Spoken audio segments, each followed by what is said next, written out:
My name is Chun Hao, and I run a modification shop in the suburban area of Beihai City. With an income of 7 to 8,000 per month, life was quite comfortable. The surroundings of my shop were desolate, filled with undeveloped farmland and small courtyards. Even the wall of the rental courtyard outside my shop bore a large, glaring demolition character. The sign listed a wide range of services, from aircraft carrier deck polishing and nuclear bomb lubrication maintenance to maintaining world peace and car modifications. Modifying planes and tanks was mostly just a pastime to kill my boredom. The real money is in car modifications, with fees ranging from at least 70 to 80,000 to over 100,000 yuan, allowing me to make enough in one deal to live on for half a year. I was facing a dilapidated 1988 check-made car from 30 years ago when the system notification suddenly echoed in my ears. Detected the sound of a Czech 1988 model sedan, which can yield 5,000 points for modification. I calmly took a drag of my cigarette and muttered, 5,000 points? The system is getting stingier by the day. 2.5 years ago, I obtained the ultimate modification system, capable of theoretically modifying anything, earning points with each modification.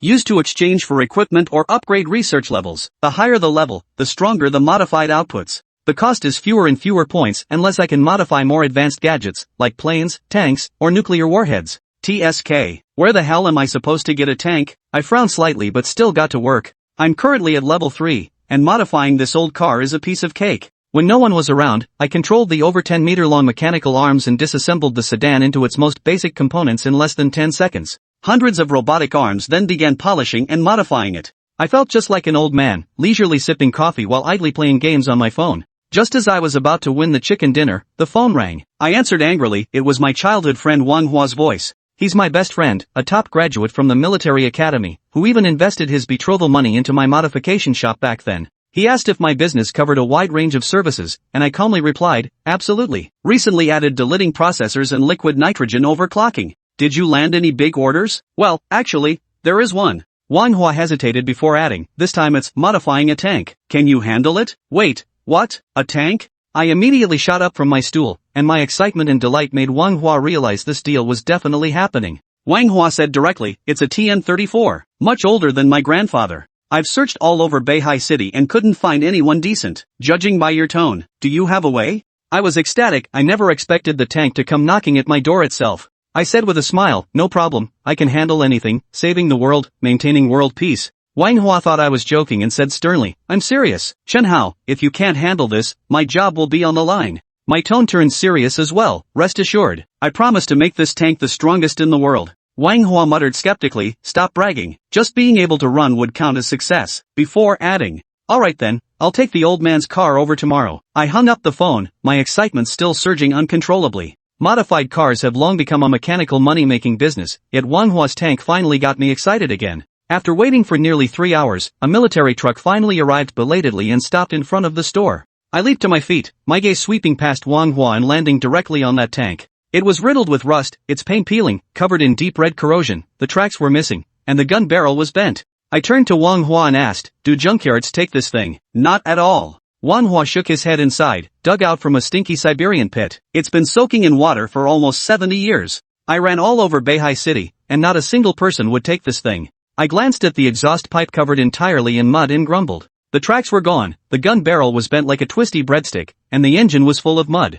Not even a dog would bother fixing this thing, let alone humans. Manhwa sighed, forget it. I'll just haul it to the scrapyard. Chun Hao, lend me 2 million, I'll buy a tank. That's all the savings I have. Multiply by 2 million, not even 2 million. Helpless, I continued, forget it, come to me in a month. I'll give you a brand new tank, but the maintenance budget, that's no problem. I can apply for reimbursement. Don't get too carried away. Manhwa patted me on the shoulder. With utter confidence, I presented the repair list to Manhwa. Here's the maintenance cost and price for the tank. Manhwa took one look and exclaimed, 2 million? Why wouldn't I just buy one that actually moves then? Don't you still need to find someone to fix it if it's broken? I blinked my eyes and continued, I'm already offering the lowest quote in the entire Beihai City. Go ask around if you don't believe me, there's no way 2 million would cover renovating this tank. It's not that I doubt it, I'm just concerned about the budget issue. Forget it, you go ahead with the repair, I'll apply for funding. Manhwa said. I waved my hand, leaped onto the military truck, drove into the work garage to unload the tank. Manhwa hurriedly departed.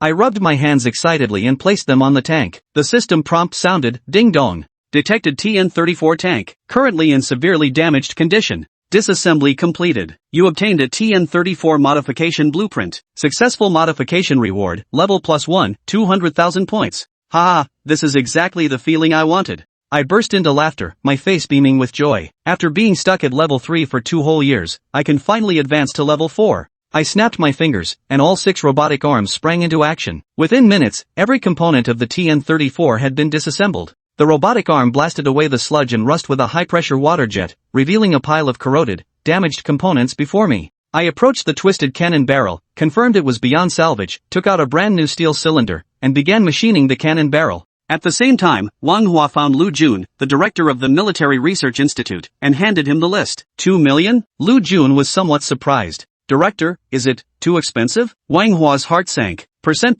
no, it's too cheap. Lu Jun's expression turned peculiar as he slowly said, the cost for normal repairs would likely start in the millions. The TN-34, as a legendary tank, each one has its corresponding serial number, and mine corresponds to 008. Not just any TN-34 can replace it. Wang Hua immediately breathed a sigh of relief while also regretting that his childhood friend was too honest. Chapter 3, Hydrogen Fuel Cells.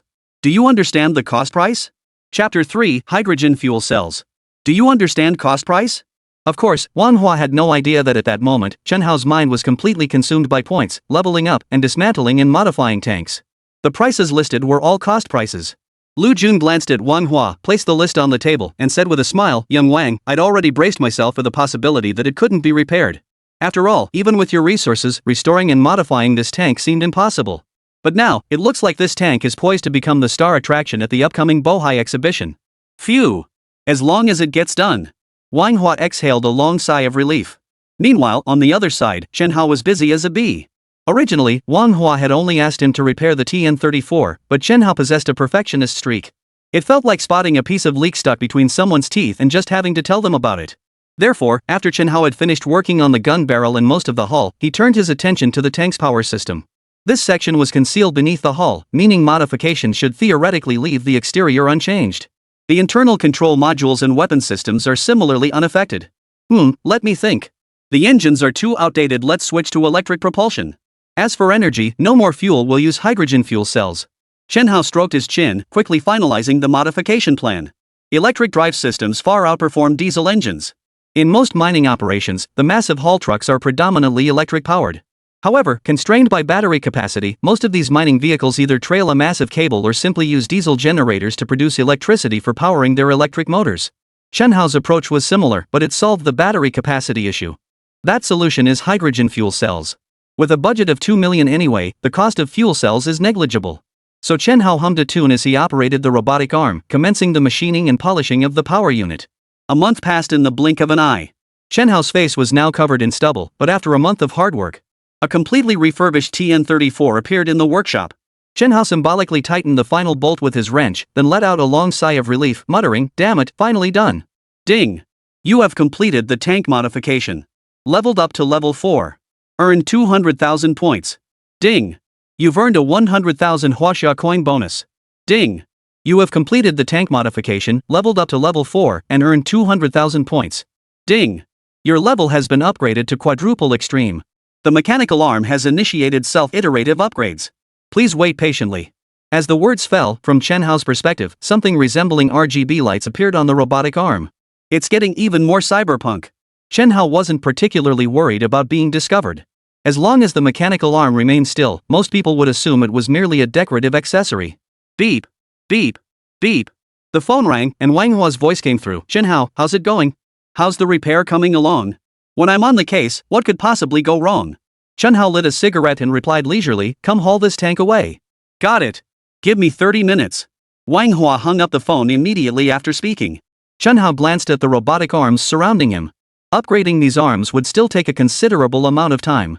In that case, I might as well check out the Beihai Weapons Exhibition. The exhibition features a wide array of weapons. Among them were main battle tanks, aircraft, armored vehicles, and more.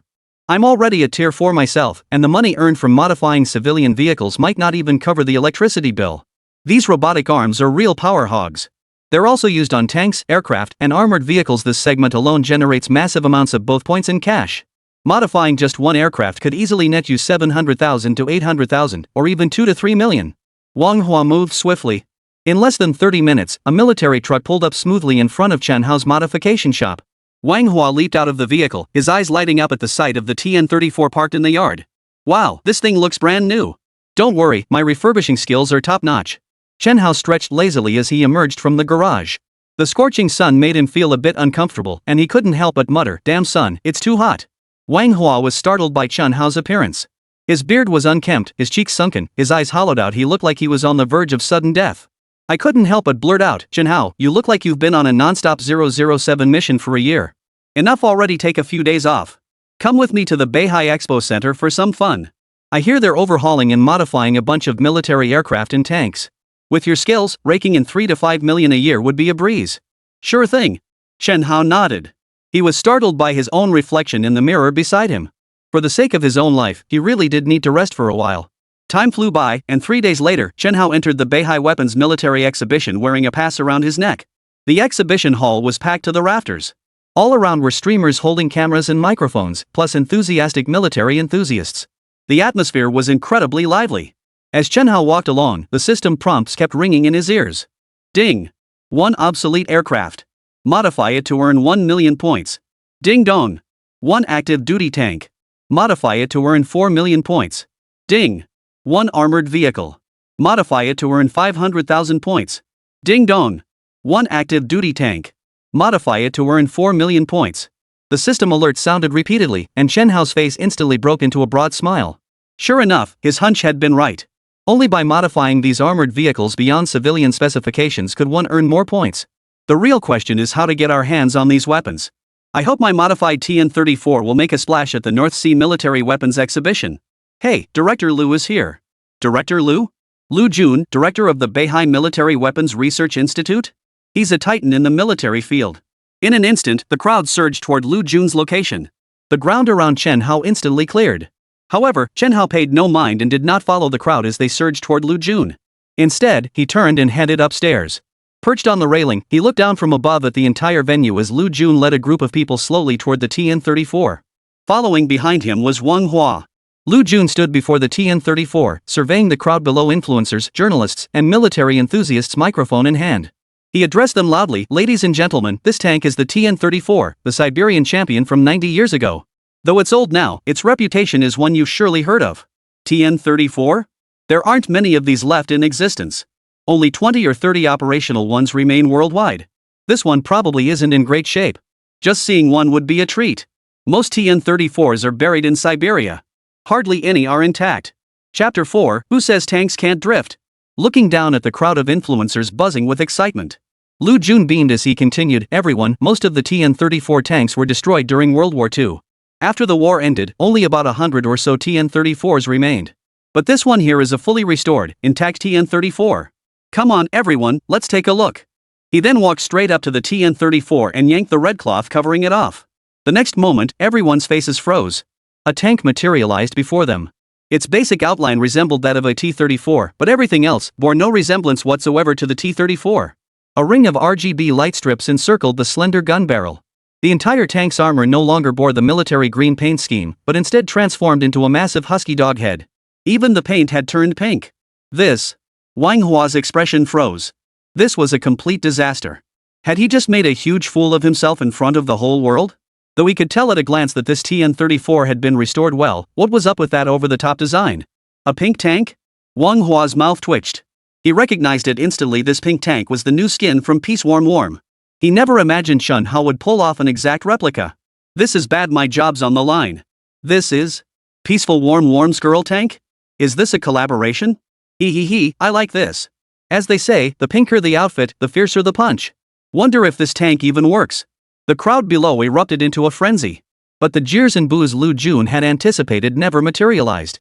This was mainly because, in the eyes of most people, the TN-34 itself was a relic from nearly a century ago, predating the 1990s. Though it once reigned supreme in Siberia, its popularity pales in comparison to the new skins in Peace Warm Warm. No one would mistake this thing for a weapon. It's more like an exhibition model, or a large-scale toy. Director Liu, can this tank actually move? Yeah. This tank is awesome. A group of people gathered excitedly around the modified T-34, snapping photos. This unconventional creation, unlike most tanks, had the group utterly thrilled. Seeing this, Liu Jun instantly breathed a sigh of relief. He had feared some mishap had occurred, but now it seemed, the response was unexpectedly positive. Looking at the requests from the crowd of streamers below, Liu Jun spread his hands in a gesture of reassurance.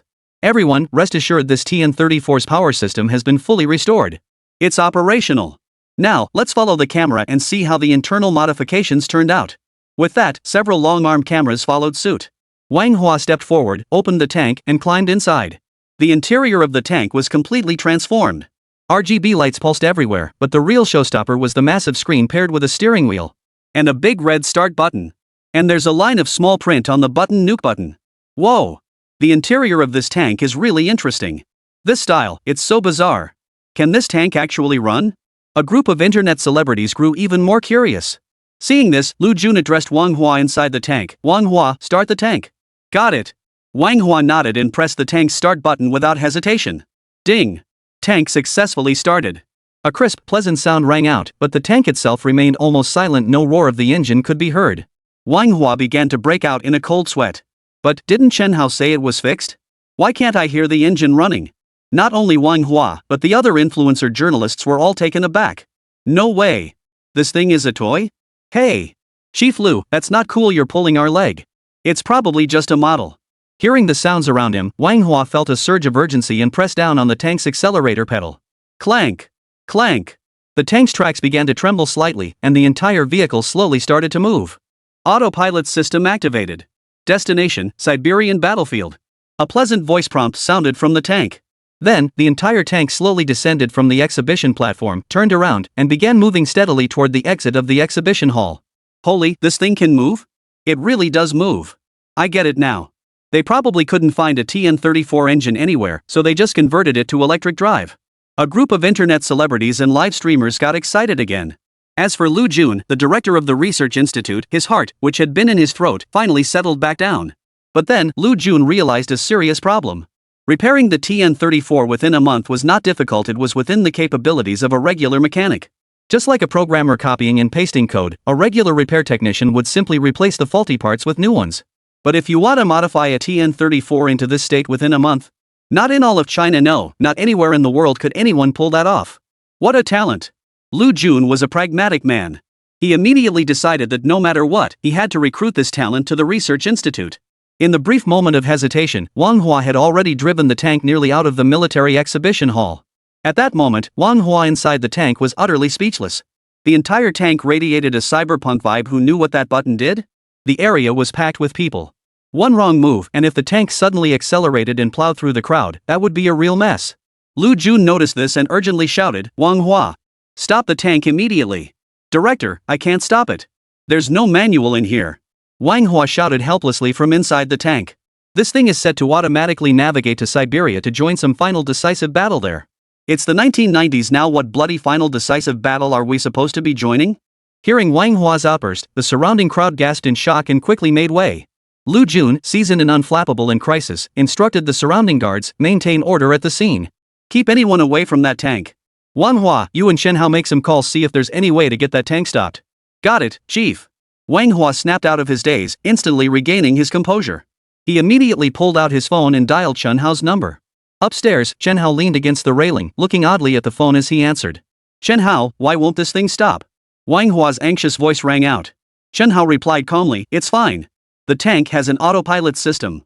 Destination, Siberia. Don't panic. Stay put and follow my instructions. Got it. Seeing this, Wang Hua felt his heart settle, and he let out a long sigh of relief. Chapter 5, Nuclear Button? Backup power? Are you serious? Chen Hao nodded, paused briefly, then continued, the tank shutdown button, that's the red nuclear detonation button. Just press it. Hearing Chen Hao's words, Wang Hua lowered his head slightly. 3 identical buttons appeared on the console. Instantly, Wang Hua roared into the phone, Chen Hao. 3 identical buttons. Which one do I press? Well. Chen Hao's tone was slightly awkward. That was indeed his oversight, there were only 3 buttons left, and they were all the same color. So I just installed them as they came. I thought Wang Hua wouldn't actually open it on the spot, but he went for it. After a moment of silence, Chen Hao didn't answer the question but continued, forget about those issues for now. The tank runs on hydrogen fuel cells. I didn't fill it with much hydrogen, so it lost power after just over 10 kilometers. Holy! Chen Hao, you're kidding me. Wang Hua was speechless. At that moment, the surrounding internet celebrities broadcast the entire scene to a crowd of onlookers. In an instant, the audience burst into laughter. Damn, one dares to modify it, and the other actually dares to drive it. Wonder how fast this thing can go. Modifying the TN-34 like this is impressive. Truly, masters exist among the people. A flurry of discussion erupted online. But Lu Jun calmly began to take control of the situation. First, he deployed troops to seal off the streets, carving out a dedicated northbound thoroughfare. Simultaneously, deploy helicopters and armored tanks. If there's absolutely no other option, we'll have to risk injuring Wang Hua and blow the tank's tracks apart. By now, the tank had slowly rolled onto the road. Buzz! A screen lit up. A radar with a 30-kilometer radius appears on the display. In an instant, the entire city's three-dimensional structure materialized on the screen. Radar scan complete. Initiating optimal route construction. Optimal route established. Proceeding towards Siberia. The viewers in the livestream watched the radar inside the tank, momentarily stunned, then erupted in a series of gasps. Holy crap, is this radar for real? It's insane. And this level of intelligence. Something's off. This thing doesn't look like a toy at all, it's a real military weapon. The viewers in the livestream immediately sensed something was off. If before, everyone had dismissed this pink tank as just a prank or a joke. Now, however, everyone has come to realize a problem. This tank, once loaded with ammunition, it becomes an incredibly dangerous killing machine. Lu Jun watched the transmitted footage and sucked in a sharp breath. He could tell at a glance that this thing was definitely not a decorative item like RGB. Instead, it was the real deal, a fully automated combat navigation system. Existing technology is barely capable of achieving this. And yet Shenhao's small modification shop managed to pull off a modification of this caliber? This is beyond what talent alone can explain. Scan complete. Road planning finalized. Initiating startup. Warning, energy levels critically low. Replenish immediately. Scan complete. Route planned. Initiating launch. Liquid nitrogen cooling of the motor complete. Initiating acceleration. Warning, energy reserves critically low. Replenish immediately. Sizzle sizzle. The moment the scan was complete, the tank's tracks suddenly began to turn. With brutal speed, it tore through the asphalt pavement. Then, like a pink bolt of lightning, it accelerated to 100 kilometers per hour in a mere 2 seconds. Holy! Is this thing a tank? This is a supercar with a tank shell slapped on it, right? Bull! Look at the roadside, could a supercar really crush asphalt like that? Heavy tanks accelerate from 0 to 100 in 2 seconds, what kind of alien technology is that? At that moment, Lu Jun had already boarded the helicopter. From his elevated vantage point, he watched the pink tank make its way northward. He sucked in a sharp breath, unconsciously gripping the walkie-talkie in his hand. Old Zhao, watch out. A pink TN-34 is charging toward your position at 130 kilometers per minute. You must stop it. What the hell is that? Came the skeptical reply from the other end. A pink tank, speeding toward you at 130, no, wait. 140 kilometers per hour. Old Lu, have you been drinking too much fake liquor? Where'd you see a pink tank? And 140 kilometers per hour. You'll see for yourself in a few minutes. Lu Jun offered no further explanation. Meanwhile, inside the tank, Wang Hua was feeling utterly miserable, being dragged along by a tank hurtling at 150 kilometers per hour. The intense speed and friction had turned the tank's tracks bright red. His face was pale, his palms drenched in sweat as he clenched his phone and roared at Shenhao. Shenhao, how much farther can this thing run? About 3 kilometers, barring any mishaps. Shenhao remained calm as he addressed Wang Hua. Rest assured, as long as you're buckled in, you're perfectly safe. Nothing can collide with a tank. Besides, the auto-navigation system will steer clear of obstacles. Ah! Wang Hua had no time to speak now. Just 2 kilometers away, several armored tanks were parked. These were the military personnel Lu Jun had notified to intercept him, led by an armored battalion commander named Zhao. At that moment, old Zhao held a cigarette between his fingers. As he watched the tanks charging toward them, he couldn't help but mutter, "Damn it! Have I been drinking too much fake liquor? Captain, what do we do?" Several soldiers beside him were losing their composure. At this speed, roadblocks? They'd just be smashed to pieces. Tank stays here. Everyone else, spread out with me. Old Zhao snapped to attention and immediately ordered the soldiers to fan out. As for the dozen or so tanks, they were left directly in the middle of the road to serve as roadblocks against the pink TN-34. Squeal! The tank's automated navigation system had detected the roadblock long ago. With a single drift, the entire tank somehow stood upright and squeezed through the gap between the tanks.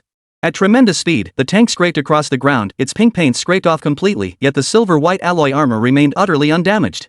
Only the intense friction left it glowing red. Then, like a bolt from the blue, it raced off towards Siberia.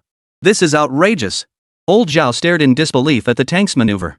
Could a human really pull off such maneuvers? Fortunately, the hydrogen in the tank was finally running low. After clearing the roadblock, Wang Hua heard an alert, tank energy is about to run out. In that instant, Wang Hua breathed a sigh of relief. Primary power source depleted. Attempting to activate backup power. Again? Wang Huaxin's heart leapt straight up. No way. This thing has a backup power source? Chapter 6, Station Master. A tank just plowed through the toll booth. Wang Hua finally figured out what he was driving. This wasn't a tank at all. It was purely the locomotive end of a powertrain damn fast. After finally draining the main hydrogen tank, now the auxiliary tank kicks in. What's more, this auxiliary tank seems to hold even more hydrogen energy than the main one did. The moment the tank's backup power supply activated successfully after the alert sound, Wang Hua distinctly felt an immense force shoving him backward. Yes, it was that sensation. To still feel it at 150 kilometers per hour. Just how fast was this thing going to accelerate? Whoosh, whoosh, whoosh. The massive tank accelerated, kicking up a cloud of dust from the roadside, leaving everyone watching with their jaws dropped. Old Wang, what the heck was that thing that just zoomed by? How'd it go so fast? Who knows? It looked like an armored vehicle, painted all pink. Must be some rich girl's custom Hummer. Are Hummers that fast? Looks like it's heading toward the highway. Must be something urgent, huh? You're asking me? Who should I ask? Go home and ask your little Lee. The tank's speed was truly astonishing. People on the road didn't even have time to see what had just passed by before a distant roar echoed through the air. The people on the road were stunned into silence, while Wang Hua inside the vehicle was so frustrated he couldn't even speak. The tank's speedometer showed they were now traveling at over 200 kilometers per hour. This backup power source was indeed a bit too powerful. It could propel a tank weighing several tons to 200 miles per hour. It's nothing short of a world wonder. Consider this, in human society, even today, the average speed of tanks barely exceeds 40 to 60 kilometers per hour. Only a handful of tanks can exceed speeds of around 60 kilometers per hour on roads. Only a very small number of tanks can exceed 70 kilometers per hour when traveling on roads. After all, tanks typically weigh dozens of tons, and reaching 70 kilometers per hour is actually considered the maximum speed for the vast majority of tanks. Currently, the fastest tank in the world can only reach a maximum road speed of 80.7 kilometers per hour. And this is the legendary top speed claimed by two of the world's most formidable tanks. One of them, of course, is our very own Type 99A tank, which theoretically achieves a maximum road speed of 80 kilometers per hour. The other is John Bull's latest generation Scorpion light tank, which also achieves 80 kilometers per hour. With a weight of several dozen tons and a highway speed of 80 kilometers per hour, it has essentially reached the pinnacle of modern human tank technology in terms of speed. But now, the tank Wang Hua was driving had reached a staggering 200 miles per hour. 200 miles per hour. That equates to 200 kilometers per hour. That's significantly faster than when we were powered by the main hydrogen tank. What could Wang Hua possibly do, sitting alone inside the tank? Aside from praying, he truly had no other options. The tank was moving too fast, and Shen Hao hadn't explained the specific controls clearly. Now Wang Hua was torn. He desperately wanted to take control, yet he dared not make a single move. At this speed, if he made a mistake while operating it, he could either exit the autopilot mode or crash into something outright. Whether that tank gets written off or not is beyond my control. I'd definitely be written off myself. Whether the tank gets wrecked or not is out of my hands. I'm definitely toast. Sizzle, sizzle. Strangely enough, just as Wang Hua was pacing like a caged animal inside the tank's cockpit, something peculiar happened. Suddenly, Wang Hua heard an extremely loud screech of brakes echoing inside the tank. Immediately afterward, a tremendous force of inertia nearly hurled Wang Hua completely out of the cockpit. Fortunately, Wang Hua had fastened his seatbelt after sitting down. Otherwise, that single jolt alone would have sent him flying. Why did it stop? Is it out of power? Ding! The automated navigation system has detected a toll booth ahead. Matching tank road permit in progress. Tank road permit not matched. To attempt unauthorized passage, call out 2. To stop and await inspection, call out 1. No valid tank lane permit detected. Ha! What's going on? A toll booth? Holy crap, are you kidding me? This can't be the highway entrance, right? Ding! Voice recognition complete. Driver has selected barrier jumping mode. Hey, I didn't. I just said I didn't pick option 2. Clickety clickety click. Wang Hua didn't even have time to process what exactly had happened in between. Once again, he felt an overwhelming force slam into his back, sending shockwaves through his entire body. Toll booth, toll window. At this very moment, a female toll collector in her 20s, dressed in uniform, was urgently dialing the phone at her workstation. Hello? Hello? Station master? A tank is currently ramming through the barrier at 200 kilometers per hour. It's ramming through the barrier at 200 kilometers per hour. What? A tank? 200 kilometers per hour? Chen, are you trying to be funny? No, boss, it's really a tank. The speedometer's overload readings just came through. Oh wait, it's already hit 260 kilometers per hour. Click. After the sound of a phone hitting the ground, the attendant's receiver emitted a series of beeps. 30 kilometers away, the makeshift command post for the modified TN-34 tanks was essentially a large roadside ditch beside the newly erected roadblock. Let's call it that for now. Despite being positioned right beside the main road, the group of military personnel had already joined the armored battalion commander, Old Zhao, in pursuing toward the highway. But Wang Hua's tank was moving at an absurdly high speed. Therefore, the entire group had no choice but to contact division headquarters immediately after the tank faded into the distance. As the commander of the division's armored reconnaissance battalion, Old Zhao was well aware of the equipment at his division headquarters. The division headquarters currently still had 6 armed helicopters, the Longwei 30. One of them had just been borrowed by his old friend, Lu Jun, the director of the Equipment Research Institute. To intercept Wang Hua's modified TN-34 tank now, deploying additional armed helicopters was undoubtedly necessary. Armored vehicles simply couldn't keep up with that tank. Could armored vehicles possibly match speeds of over 100 miles per hour? Within the entire division headquarters weapons and equipment system, only one type of equipment, the armed helicopter, could possibly catch up to that tank and attempt to intercept it. Of course, intercepting with an armed helicopter is not the same as blocking the road with an armored vehicle. Old Zhao came up with a safer, more reliable plan. Chapter 7, Helicopter Chasing Tanks? Longwei 30. Old Zhao truly lived up to his reputation as a professional soldier, possessing military skills that were second to none. Although Old Zhao currently serves only as the battalion commander of the division's armored reconnaissance battalion, he possesses a thorough understanding of the division headquarters' other equipment as well. Take the Longwei 30 he had just thought of, for instance. This armed helicopter represents China's latest model, developed based on the technological foundation of the original CH-47 military helicopter. The CH-47, undoubtedly familiar to many military enthusiasts, is the renowned Chinook twin-rotor all-weather transport helicopter. It's the type of helicopter with 2 sets of rotors, one at the front and one at the rear. The reason the Longwei 30 armed helicopter uses this model as its reference point. The primary consideration was the operational and transport requirements of reconnaissance units. The original CH-47 transport helicopter had a payload capacity of approximately 10 tons. The Longwei 30 series of armed helicopters builds upon this foundation, further expanding its payload capacity to reach 15 tons. Additionally, beyond the Chinook's basic transport role, it incorporates a rapid response ground attack and air defense weapon system, namely, an onboard cannon. Therefore, from a professional military perspective, the Longwei 30 series armed helicopters can be considered an outstanding embodiment of modern Chinese military equipment. Of course, it's not just about the large payload capacity and advanced attack weapons. The most significant feature of the Longwei 30 series is its high speed and long range. Typically, there exists a certain proportional relationship between the speed and range of conventional armed helicopters. Armed helicopters with higher speeds tend to have slightly shorter ranges. Take the impressive HH-53C model helicopter, for instance. Its speed can reach an astonishing 350 km per hour. However, its range is only about 970 kilometers. As for the other model, the MH-53E, its top speed is only 240 km per hour, yet its range reaches an impressive 1,800 kilometers. Take, for example, the most famous Apache helicopter in the U.S. arsenal. Its maximum speed reaches 365 km per hour, while its range is only 960 kilometers. Even disregarding the return leg and considering only the one-way deployment distance, it amounts to merely 960 kilometers multiplied by 2. Therefore, from this perspective, the Longwei 30 series helicopters have already surpassed many of their larger predecessors. This is precisely why Old Zhao conceived the plan to intercept and pursue the target using the Longwei 30 helicopters. The Longwei 30 helicopter boasts a top speed of 380 km per hour and an impressive range of 2,000 km.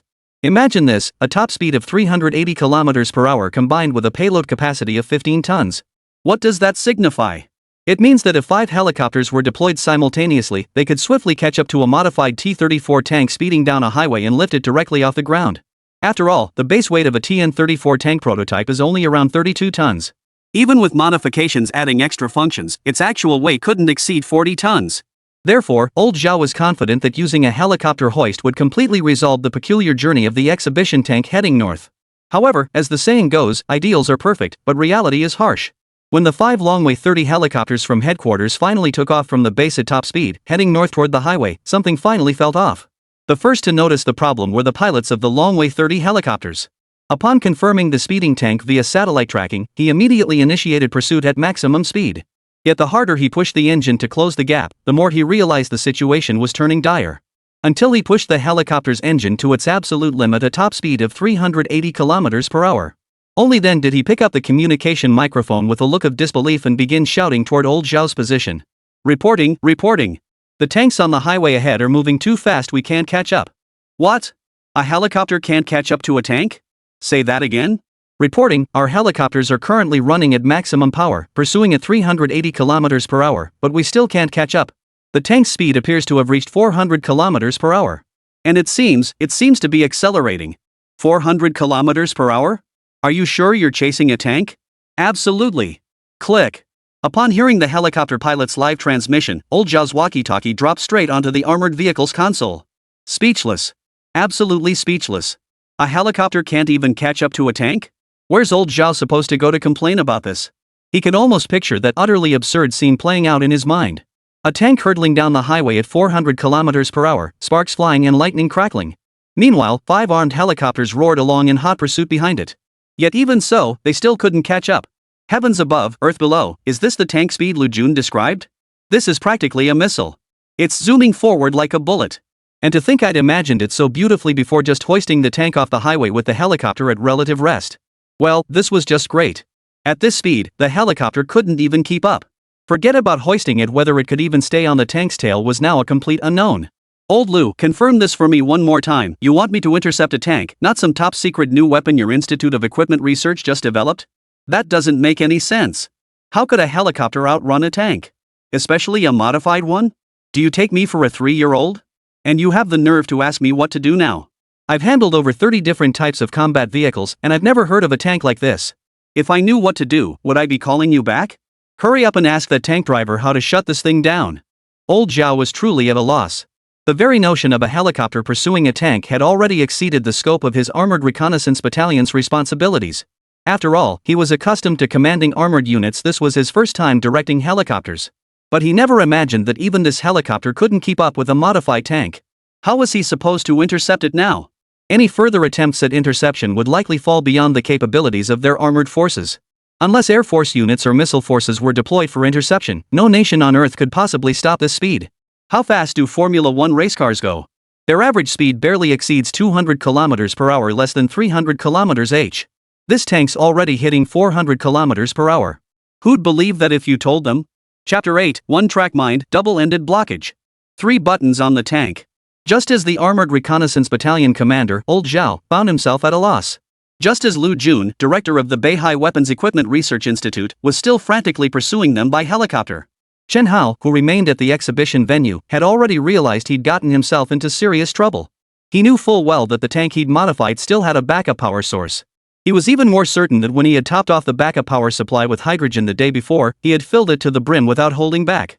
Consequently, when the main power source later ran low on hydrogen fuel, he had only half-heartedly topped off the main fuel tank with a token amount before calling it a day. Now, judging by the way Manhwa just called him, the tank was almost certainly already in autopilot mode. Tanks operating in autonomous mode maintain continuous endurance. This means that to sustain the tank's high-speed movement, the backup power supply will be utilized at 100%. And right now, Chen Hao simply couldn't recall which of those 3 identical buttons corresponded to which function. The only thing he could recall at the moment was the specific function of each button. But these 3 specific functions weren't something you could just press casually. Only one of them is the tank engine stop button. As for the other 2, well, one activates the close-range defense anti-missile system, while the other controls the tank's main weapon system. Simply put, that's the turret mounted on top of the tank. Pressing any one of these 3 buttons incorrectly would have consequences beyond mere severity. The consequences would be absolutely catastrophic.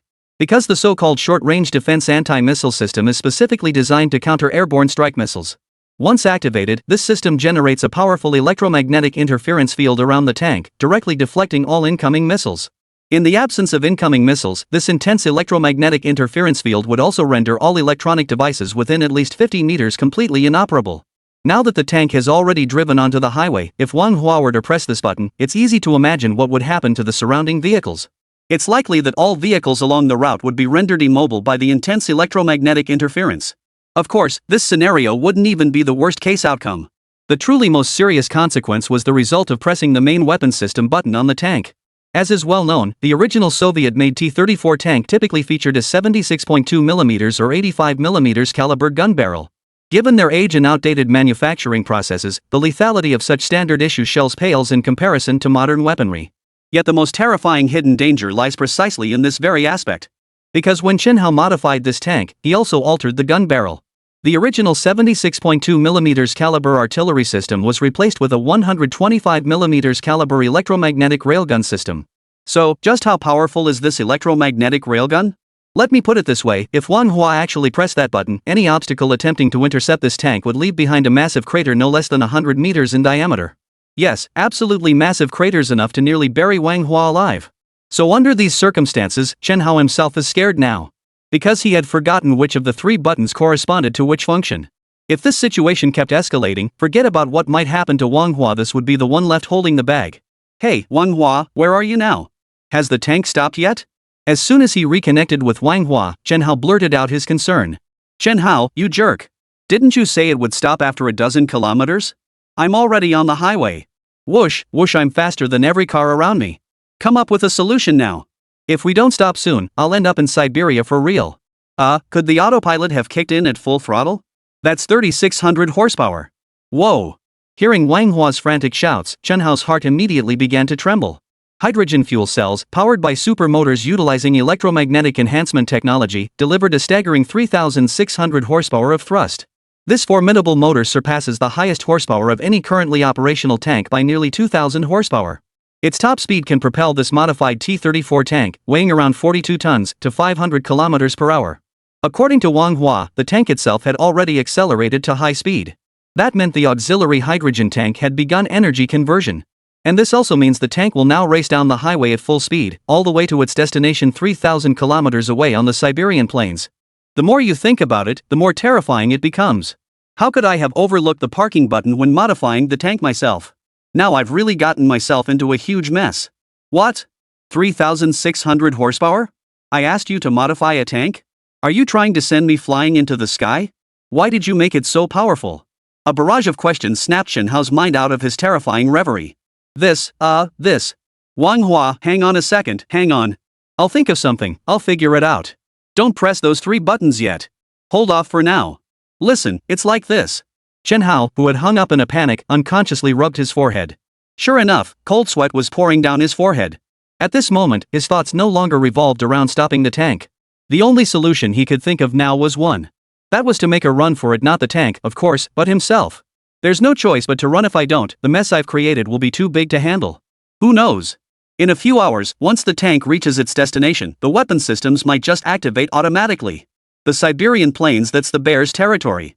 If that tank actually fired, wouldn't it immediately spark an international incident? As for his good buddy, Wang Hua, Chen Hao couldn't spare a thought for him just yet. The reason was simple enough, that tank's defensive capabilities were exceptionally formidable. Its surface reactive armor could withstand not only ordinary artillery shells, but even standard missiles might struggle to penetrate it. Therefore, Wang Hua inside the tank should be safe. At worst, he might face disciplinary action from higher-ups after sparking an international incident. But for us? That'd be a disaster. Although Wang Hua was driving the tank, all the modifications were done by me. Once the cause of the malfunction was investigated, it would inevitably be traced back to me. Now that he'd caused such a huge mess, if they came after him later, wouldn't he end up behind bars at such a young age? Chapter 9, Tank Interception Mobilization. Just as Chen Hao, the instigator of the whole affair, sensed something was terribly wrong. Meanwhile, Lu Jun, director of the Beihai Equipment Research Institute, had already abandoned tracking the tank's movements. The tank driven by Wang Hua was indeed moving far too fast. There was simply no way to catch up. After the helicopter passed over the division headquarters where Old Zhao's unit was stationed, Lu Jun abandoned the pursuit of the tanks. Instead, he immediately escalated the matter directly to the headquarters of the Beihai military region. Upon hearing that a tank capable of 400 km per hour was racing north on the highway, the Beihai military district headquarters was stunned. They wasted no time in relaying the information directly to the Beijing military region headquarters. Upon learning that the tank's destination was Siberia, they immediately prioritized the matter and classified it as an SSS-level emergency. Simultaneously, all major military districts along the route were instructed to provide full assistance to Commander Pang Genoa of the Beihai Military District in handling the matter with full authority. Yes, at this very moment, this matter was no longer something Lu Jun and Old Zhao could handle. Tanks were already racing toward the outlying regions. Given Lu Jun and Old Zhao's positions, they simply didn't have the authority to intervene in such a situation. Upon receiving the order, Commander Pang immediately issued an urgent directive summoning Lu Jun, director of the Weapons and Equipment Research Institute, and Old Zhao, commander of the division-level Armored Reconnaissance Battalion under his command, to the headquarters of the Beihai military region. Simultaneously, Commander Pang also contacted the headquarters of the Guangzhou military region and the Fengtian military region along the route. He ordered all major military districts along the route to simultaneously dispatch armed reconnaissance units to conduct close surveillance along the entire expressway corridor. Commander Pang, a seasoned general indeed, swiftly resolved the most pressing issue currently facing Old Zhao and Lu Jun with this decisive move. That problem was the helicopter's inability to keep up with the tanks. With Commander Pang's orders now in place, Lu Jun and Old Zhao no longer had to rely on those 5 helicopters already dozens of kilometers behind to continue the pursuit. Helicopter formations had already been dispatched along various sections of the route. From now on, they would only need to conduct limited range tracking along the way. Upon completion of each tracking segment, the next designated helicopter formation will automatically take over the pursuit. In this way, the entire tank's current route was firmly kept within Commander Pang's field of vision. With the tank tracking issue resolved, Commander Pang proceeded to initiate the second phase of operations. This second phase, naturally, involved intercepting the tanks. Headquarters had issued explicit orders: under no circumstances were the tanks to be allowed to reach Siberia and provoke an international incident. Therefore, Commander Pang's ultimate task remains focused on halting the tanks. A tank traveling at 400 kilometers per hour? In all my years as a soldier, I've never heard of such a thing. Director Lu, your development team is being a bit too aggressive, aren't they? At the very least, you should test the tank's operation first. Look at the mess we're in now. What on earth are we supposed to do? Have you contacted the tank driver? Can he stop the tank or not?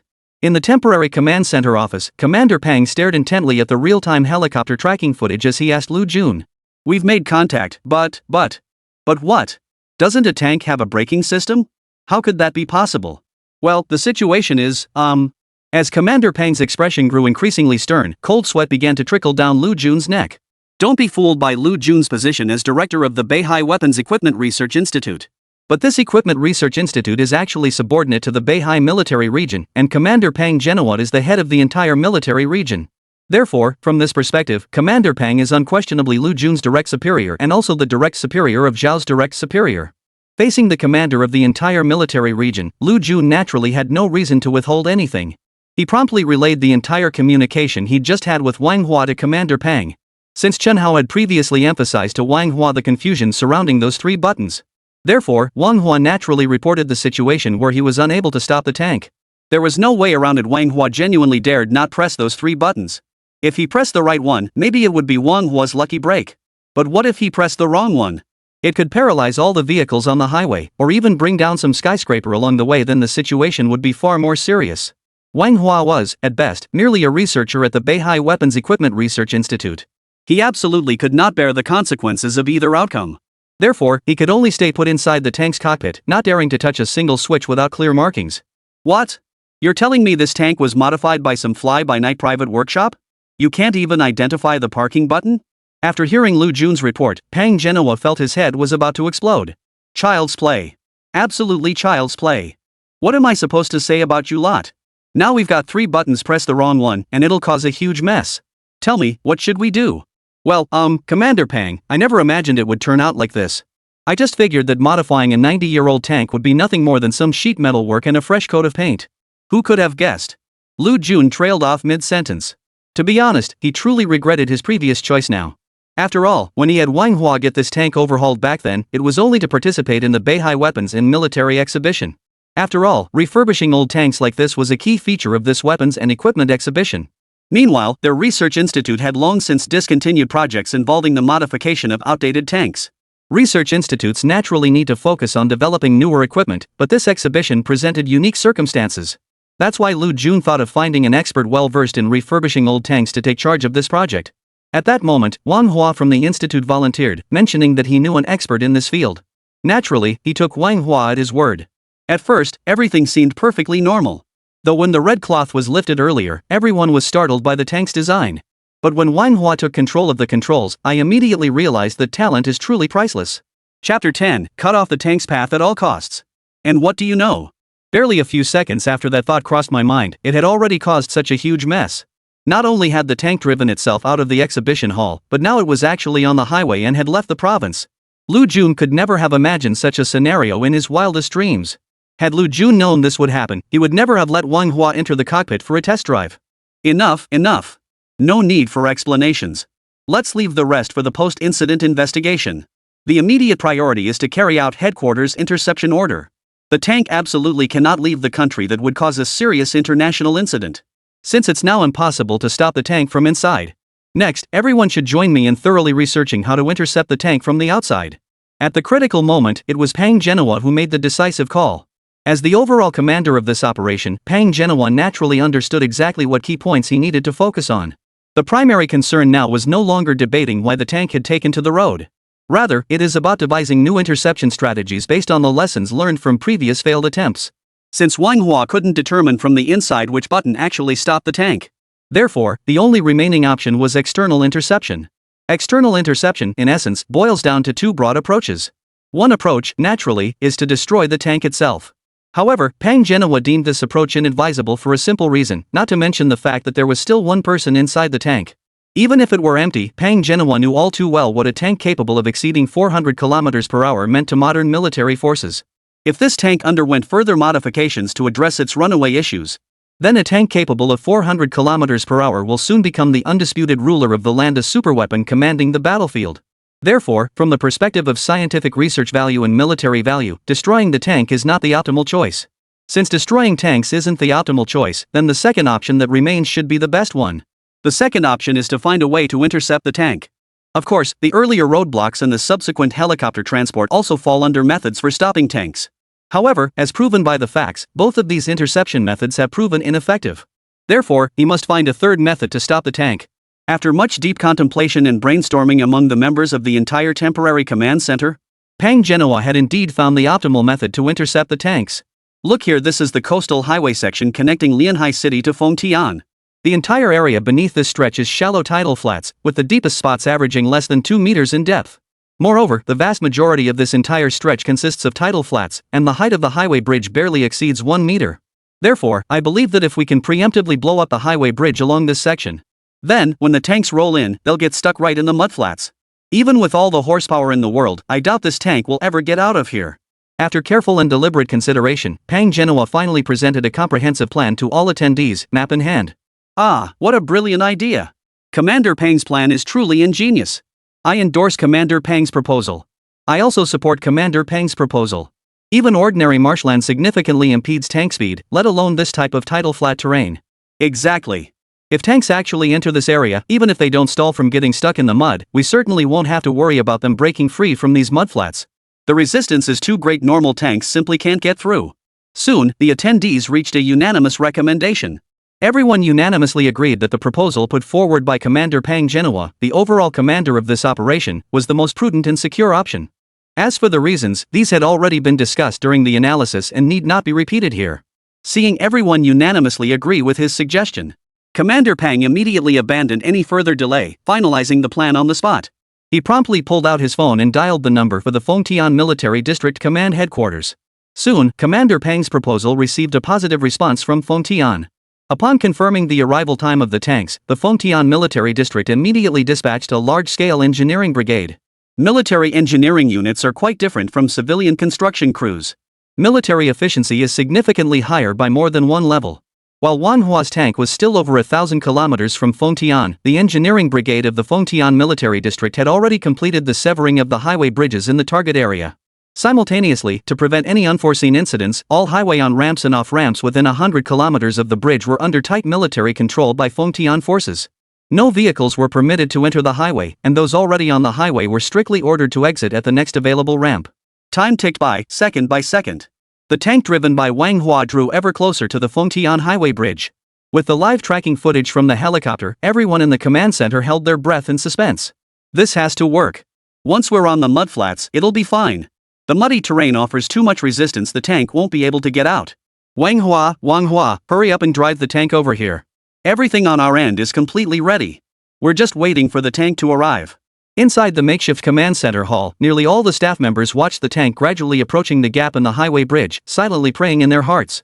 Praying that this interception operation would achieve its ultimate success. Yet, whether it was because their prayers lacked sufficient unity, or because that tank truly defied the limits of human comprehension.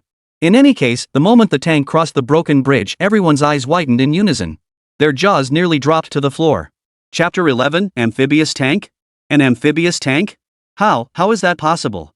It can actually race through mud? Doesn't that make it an amphibious armored vehicle? Or a hovercraft? Unbelievable, absolutely unbelievable. Who knew land tanks even came in amphibious variants? Good heavens, I've never seen a tank like this before. After what felt like several minutes, a gasp echoed through the air. The entire temporary command center was plunged into utter, profound shock. Everyone's jaws dropped in disbelief, and every soul underwent an unprecedented baptism of shock.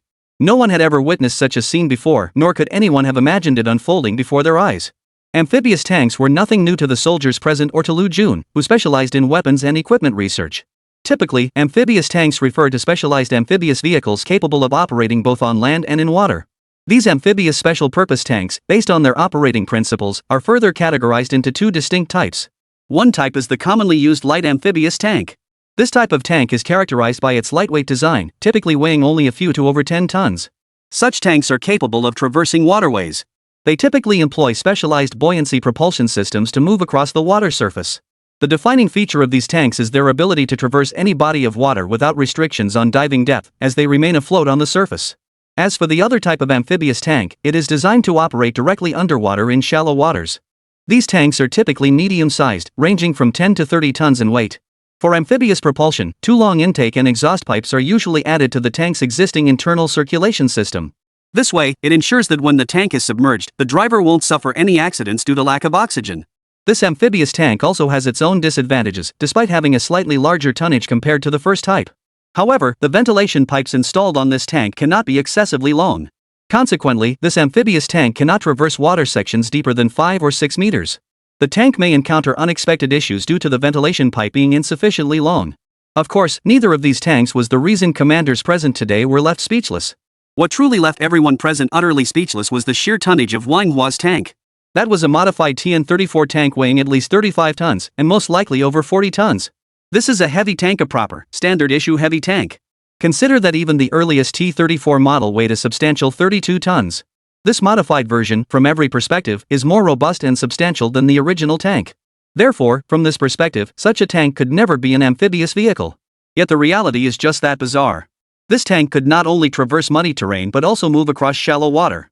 Moreover, its speed showed no sign of slowing down whatsoever, still charging forward at a blistering pace of at least several hundred kilometers per hour. Vroom vroom vroom. Rat-a-tat-tat. The powerful electric motor seemed to be about to burst through the screen with its thunderous roar. This scene left Commander Pang Genoa, who was in charge of the operation, utterly dumbfounded. This can't be possible.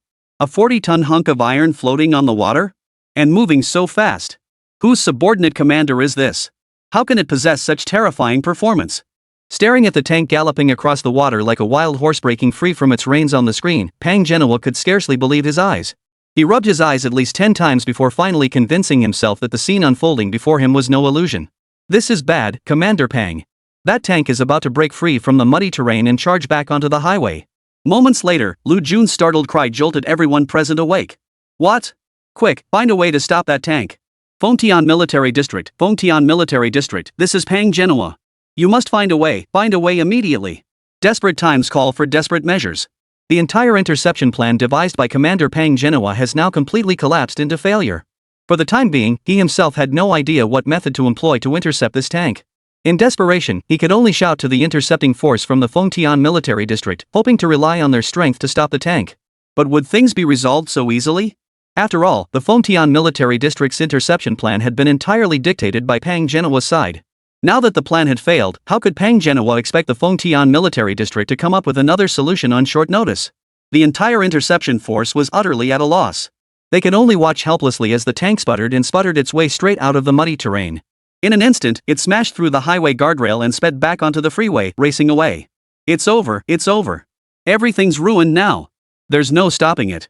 Staring at the live surveillance feed of the helicopter, Director Lu Jun felt as though he'd plummeted to the depths of despair in an instant, his entire body drenched in cold sweat.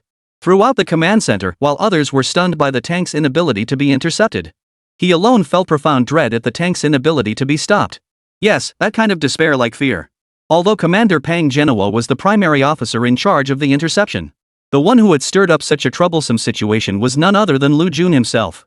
Now even the ingenious plan devised by Commander Pang couldn't stop the tanks. What hope could there possibly be left for our side? At this rate, in less than 2 hours, the tank would be heading straight for Siberia. If that tank actually triggers an international dispute, well, the consequences would be unimaginable. What should I do? Lu Jun felt utterly hopeless at that moment. As he watched the tank speed away, he tremblingly picked up his phone and dialed Wang Hua's number once more. Hello, Director Lu? I'm fine. You know what? That tank may be fast, but it actually rides pretty smoothly.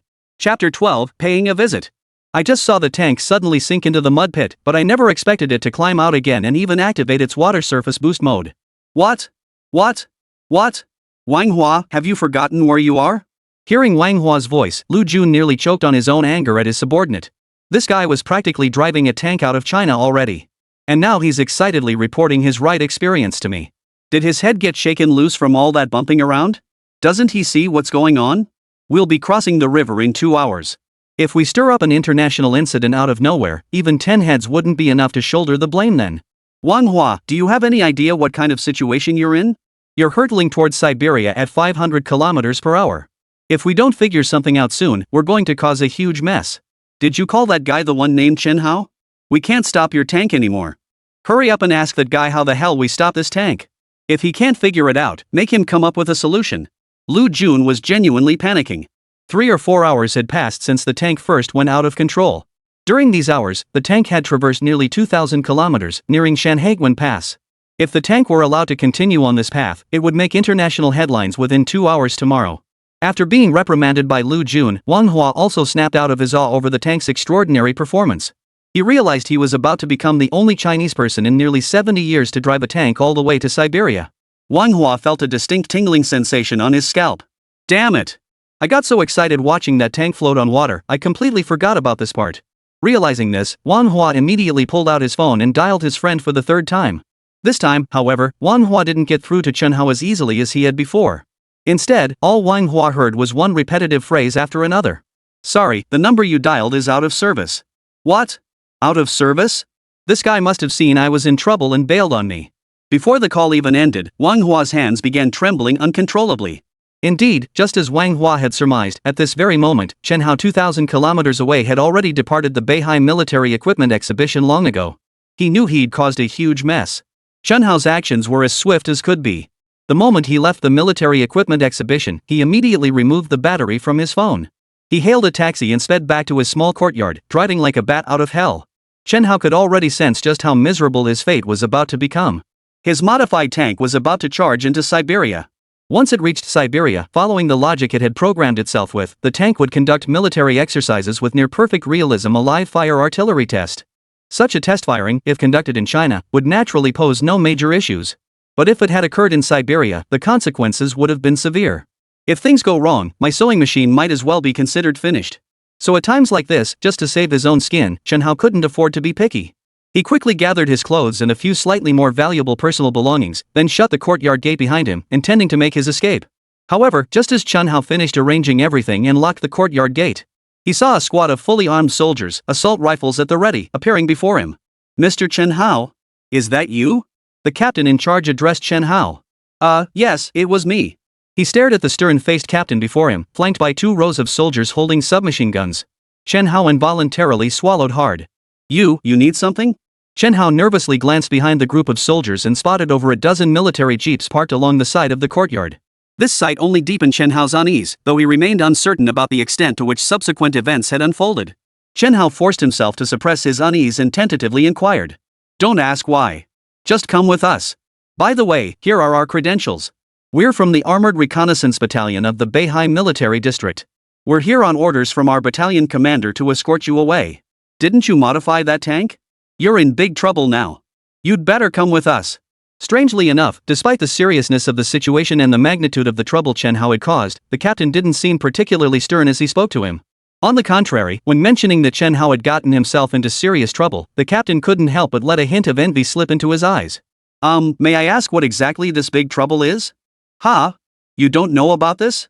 It's that thing where someone's tearing down the highway at 500 kilometers per hour. Oh no, trouble's brewing. Chen Hao had just begun to wonder if his cover had blown so quickly. Little did he know that what followed. The tank you modified has now come to a stop in the city of Mo. Given the exceptional quality of your refurbishment project, therefore, the head of the Imperial Academy in the capital has contacted our Beihai City Command Headquarters. We are now here on orders to escort you to the Dragon Science Institute. The Dragon Science Institute? They want me to go there? The tank really stopped? That doesn't make sense. After hearing the visitor's account, Chen Hao's mind instantly became a tangled mess of confusion. All he'd been focused on during his escape was getting out of there. He had no time to ponder why the tank had stopped. Not only did he not know about the tank stopping, but he had actually removed the battery pack from the phone used to communicate with Wang Hua. Chen Hao's departure earlier was indeed driven by fear that he'd caused a major mess he couldn't clean up, forcing him to leave. But now, before he'd even managed to leave, the other party was already saying the tank had stopped. Honestly, I find this whole thing hard to believe. Chapter 13, the earth-shattering discovery made when the tank stopped. Chen Hao hadn't even finished packing his valuables when a squad of soldiers came to take him away.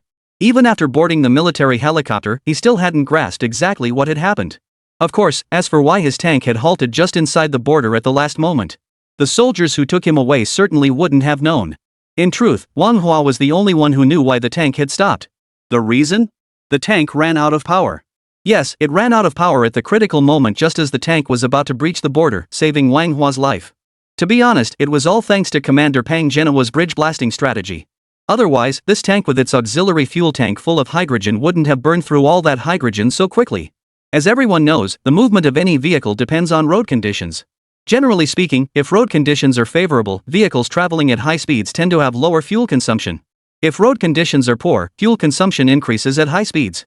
Although this tank doesn't burn fuel, it's an electric tank that converts hydrogen fuel into electrical energy. However, its fuel consumption is essentially no different from that of a conventional gasoline-powered vehicle. Because Commander Pang Genoa had previously ordered the demolition of a section of the highway bridge. So this tank was cruising along the road when it suddenly plunged headfirst into the mud. Due to the immense resistance of the mud, the tank's energy consumption instantly skyrocketed by several orders of magnitude. Furthermore, the modified tank's water travel mode actually utilized a superconducting magnetic levitation cruising system. Therefore, the energy consumption is even more substantial. Although the entire muddy marshland only spans a distance of 1 or 2 kilometers. After the tank raced across this stretch at 400 kilometers per hour, hydrogen fuel consumption surged to at least 10 times that of other road conditions. Ultimately, it was precisely this excessive hydrogen fuel consumption that caused the tank to come to a complete halt just moments before reaching the borderline, having run out of power. But the tank stopped nonetheless. The situation did not simply vanish into thin air because this one tank had lost power. On the contrary, due to the tank's relentless charge and its ultra-high-speed amphibious movement, it had completely shaken up the entire military equipment research field of China. Within Pang Genoa's temporary command center, several weapons and equipment research experts from the Dragon Academy were present. Among them was Professor Li Huimin, a renowned authority on weaponry and equipment whose reputation reverberated throughout China. The other is Professor Cheng Shouren, a top expert in materials science and engineering physics at the Chinese Academy of Sciences. Both professors were top-tier experts temporarily summoned by Commander Pang Genoa of the Beihai military region to assist in intercepting the tanks. And after experiencing a complete and utter failure in their attempt to intercept the tanks, the perspectives of the two experts diverged markedly from those of the others present. They did not cheer at the tank's eventual power failure. On the contrary, as they carefully reviewed the footage of the tank's amphibious movement, they both sucked in a sharp breath in unison. This is impossible. A 40-ton tank advancing through muddy terrain at 400 kilometers per hour? Even a hovercraft couldn't manage that. The amphibious technology in this tank must be cutting-edge science we haven't mastered yet. Professor Li Huimin pushed his glasses up his nose thoughtfully. Old Li, you're right. I also think the time it took for that tank to go from the highway bridge into the swampy area is a bit too unbelievable. A tank weighing dozens of tons, even if it just rolled down by inertia, it should have sunk right in and gotten stuck. But did you see the footage from earlier? The moment the tank descended, it seemed to be held aloft by a distinct force of suspension.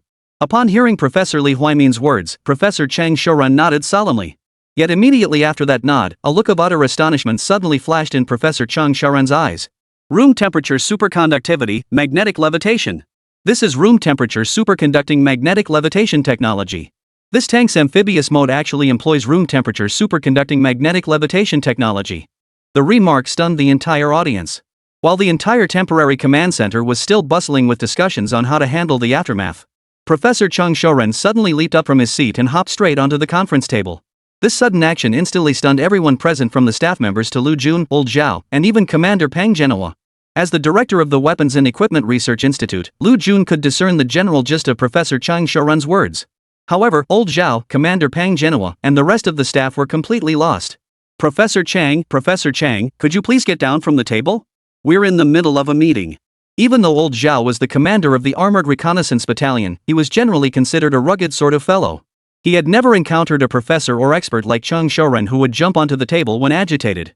Considering both Professor Chang and Professor Li had been personally invited by him under the commander's arrangement, He felt somewhat awkward about gently reminding Professor Chung Shouren to pay a little more attention to etiquette. But at that moment, Chung Shouren was far too preoccupied to spare a thought for anything else. The profound impact of his monumental discovery had plunged him into a state bordering on utter madness. The thought that this world-class challenge room temperature superconducting magnetic levitation might have been conquered by a mere tank modification engineer from China was utterly staggering. His heart nearly leapt out of his throat with excitement. Oldly, I've figured it out. This is room temperature superconducting magnetic levitation technology. This tank must be using it. Otherwise, it would be absolutely impossible for it to descend directly from a highway bridge with such remarkable agility. A major technological breakthrough. Absolutely a major technological breakthrough. We definitely made the right decision coming here. Professor Chung Shouren, overcome with excitement, turned and walked directly from the conference table to Commander Pang Genhua. He then leaped down to the floor, grabbed the commander's hand, and exclaimed, "Quickly! Prepare the helicopter immediately.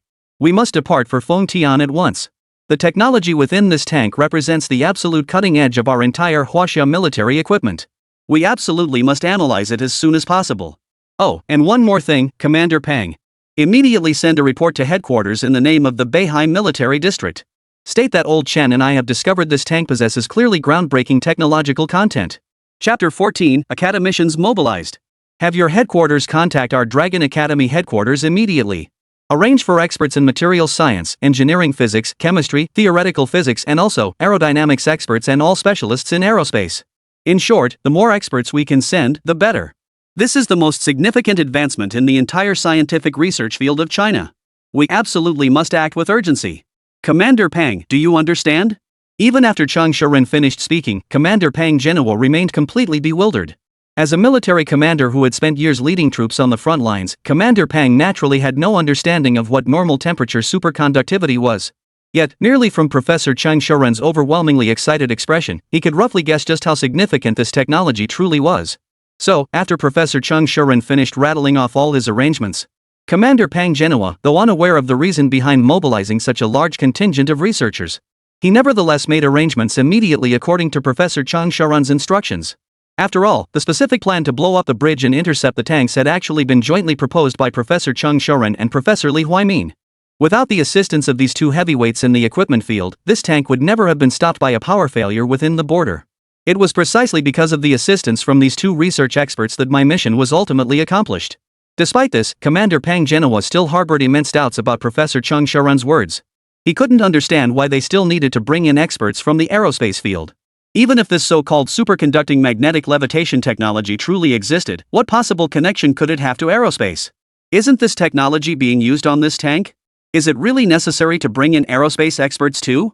But doubts aside, considering that the two experts in the scientific research field had already made a major discovery, Pang Genhua promptly arranged matters according to Professor Chung Shouren's instructions. After all, if what Professor Cheng said was true, he couldn't let his own ignorance delay the vital research and development of China's military equipment. Soon, Pang Genhua's report reached the headquarters of the Beijing military region.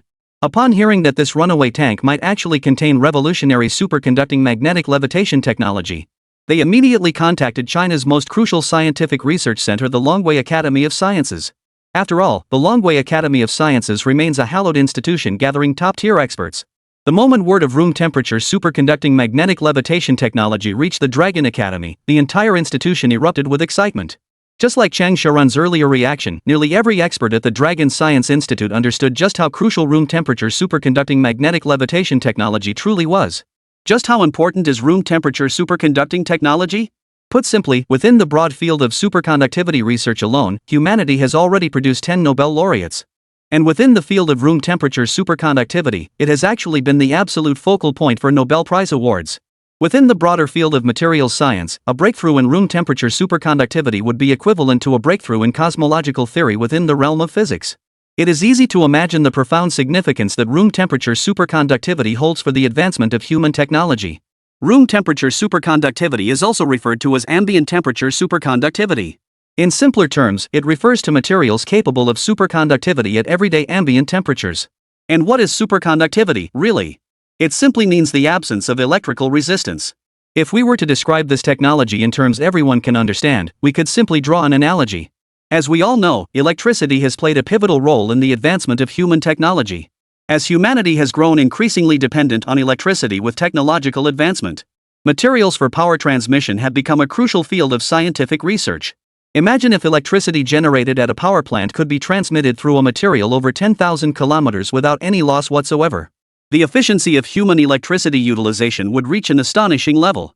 Room temperature superconductivity represents the cutting edge of research in this field. When transmission materials lose all electrical resistance under normal environmental conditions, their power transmission efficiency approaches 100% with no upper limit. This would be equivalent to a power station supplying electricity to a small village from 10,000 kilometers away with absolutely no power loss throughout the entire process. Such terrifying scientific and technological achievements would have been nothing short of a dream technology, even for the legendary figure Tesla a century ago, something he could only aspire to but never achieve. And now, military reports claim that such technology appears to have been implemented on an ordinary-looking tank. How could the researchers at the entire Dragon Academy not be stunned? How could they not be thrilled? From the very moment the news arrived from the headquarters of the capital military region, the entire Dragon Science Institute immediately mobilized all relevant research experts. This mobilization, in fact, exceeded even the scope Professor Chung Shorun had previously imagined. The Dragon Academy not only immediately contacted all its research centers nationwide, it also specifically allocated over 30 research tasks across relevant disciplines for this matter. Academicians from these disciplines and leading researchers in the relevant fields were specifically notified. In no time, across the entire territory of China, from as far as the Lunka Academy's Dianxi research branch to as close as its Fengtian research branch, nearly all top-tier experts were dispatched, setting off toward Fengtian City, where the tank was currently located. Over 50 research branches under the Dragon Science Academy, nearly 1,000 professional researchers, and no fewer than 30 academicians boarded military aircraft hastily arranged by the military, flying directly to Fengtian City. Hey, old Wang, did you get on the plane yet? Good heavens, how could you be so absent-minded? Room temperature superconductivity, don't you know what that means? How can you, a materials scientist, be so slow on the uptake? If there's no military transport available, then take a commercial flight. Or hop on a high-speed train. If all else fails, just drive over here ASAP. By the way, have you made contact with that person who modified the tank? I heard our Lunka Academy research headquarters has already arranged for the military to pick him up. Our Dianxi research branch is already short on talent. If you don't seize this opportunity and pull out all the stops to recruit that talent for us, what hope do we have for the future? With this young man on board, our Western Yunnan research branch will finally turn things around. Chapter 15, with talent in hand, the Nobel Prize is mine. If that young man leads us in cracking this technology first, do you know what the outcome would be? Next year's Nobel Prize would be ours.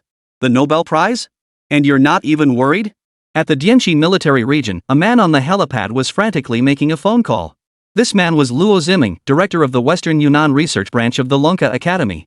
As a subordinate research branch of the Dragon Research Institute, the remote location of the Western Yunnan branch meant its research capabilities had always lagged behind the headquarters. But this time, upon hearing the news, Luo Ziming finally sensed an opportunity was about to come his way. The reason was simple: the Western Yunnan research branch had always focused primarily on superconductivity research. Despite this, over the years, the Western Yunnan Research Institute has not made significant progress in the field of room temperature superconductivity. However, Director Luo Ziming understood profoundly that what this field truly requires is neither the latest equipment nor the newest theories. The key lies in talent. Talent is the absolute core of the core. In other words, as long as he could find a truly capable researcher with genuine R&D expertise, then their Western Yunnan research branch could finally break through the long-standing dilemma of massive investments in superconductivity research yielding no tangible results. Given such an opportunity, how could Luo Ziming not fight for it? Never mind whether the Dianxi research branch is still an affiliate of the Lunka Academy, even if it had absolutely no connection whatsoever to the Lunka Academy. We must exhaust every means to secure this talent. Fengtian City, 300 kilometers outside the urban area. Wang Hua had just climbed out of the cockpit of this out-of-control tank. This whole ordeal had been nothing short of an absolute thrill ride. He never dreamed in his wildest imagination that one day he'd be driving a heavy tank, covering nearly 3,000 kilometers straight across. Fortunately, at the last moment, the tank came to a halt. Otherwise, Wang Hua couldn't even imagine what state he'd be in right now. To rashly cross boundaries in the annals of human history, that was nothing short of a monumental event. Put plainly, should such a scenario actually unfold, being obliterated by the other side's missiles would be the least of one's worries. If mishandled, triggering an international dispute could lead to consequences so catastrophic they would shake the very foundations of the world. Tanks are military equipment, and military equipment is worlds apart from ordinary cars. Even if I had 10 lives, I doubt I could bear the consequences of such an act. That was close, so close. It finally stopped. Damn you, Chen Hao. I trusted you so much, and you go and screw me over like this? You bastard. You've really screwed me over. Having just climbed out of the tank's cockpit onto the flat ground by the roadside, Wang Hua's heart was still pounding wildly. At this moment, he no longer had to worry about being destroyed along with the tank. But regarding the consequences of this incident, Wang Hua had already begun to vaguely anticipate what lay ahead. He had gone to attend an equipment exhibition, and now look, before even reaching the halfway point of the event, he'd driven the modified tank thousands of kilometers, nearly sparking an international incident. No matter how you look at it, this was a major incident of gross negligence. Therefore, without needing to think about it, Wang Hua could already sense how bleak his future prospects were likely to be. He'd definitely lose his job. As for whether further punishment would follow, all Wang Hua could do now was clasp his hands together and silently pray. He prayed the institute wouldn't impose too severe a punishment. He'd be grateful if they didn't assign him to operate a sewing machine. However, events unfolded quite differently from what Wang Hua had imagined. While he remained beside the tank, waiting anxiously for the rescue team, he heard a series of rumbling sounds coming from the sky. Immediately afterward, he saw several armed helicopters, each equipped with safety harnesses, flying toward his position. After the helicopters landed, a member of the Fengtian Military District's helicopter squadron was the first to board the aircraft with Wang Hua. Immediately afterward, this helicopter squadron member took Wang Hua aloft and began directing the tank transport operations via walkie-talkie. It wasn't until 6 helicopters lifted the tank off the ground and suspended it midair. The crew members aboard the helicopters didn't exchange a single word with Wang Hua. This only heightened Wang Hua's already frayed nerves, making him feel even more uneasy. Hello, Captain. Are you just going to put me on the helicopter like this? Don't you need to put me in handcuffs or something? Watching the crew members on the helicopter busily going about their tasks, Wang Hua couldn't help but whisper to the soldier beside him. Handcuffs? What handcuffs? The soldier shot Wang Hua a surprised look before retorting. This counter-question left Wang Hua momentarily speechless. He had been convinced he was about to be arrested for this incident, yet the other parties seemed to treat him not at all like a criminal. This left him utterly baffled. It's the cold handcuffs. Aren't you here to arrest me? Arrest you? Mr. Wang Hua, you're now under special protection by our Fengtian Military District. Who would dare arrest you? You know, we're here specifically to pick you up and take this tank away, acting on orders from the Fengtian Military District headquarters. Once you get back, a whole bunch of professors from the Dragon Academy are waiting to see you. Who has time for such strange jokes now? Clearly, this soldier hadn't considered Wang Hua's concerns at all. Moreover, the soldier knew absolutely nothing about the tank's entire history prior to this incident. Moreover, the soldier was completely unaware of everything that had transpired with this tank prior to that moment. All he knew was the urgent order issued from above. That this tank contained top-secret technical documents.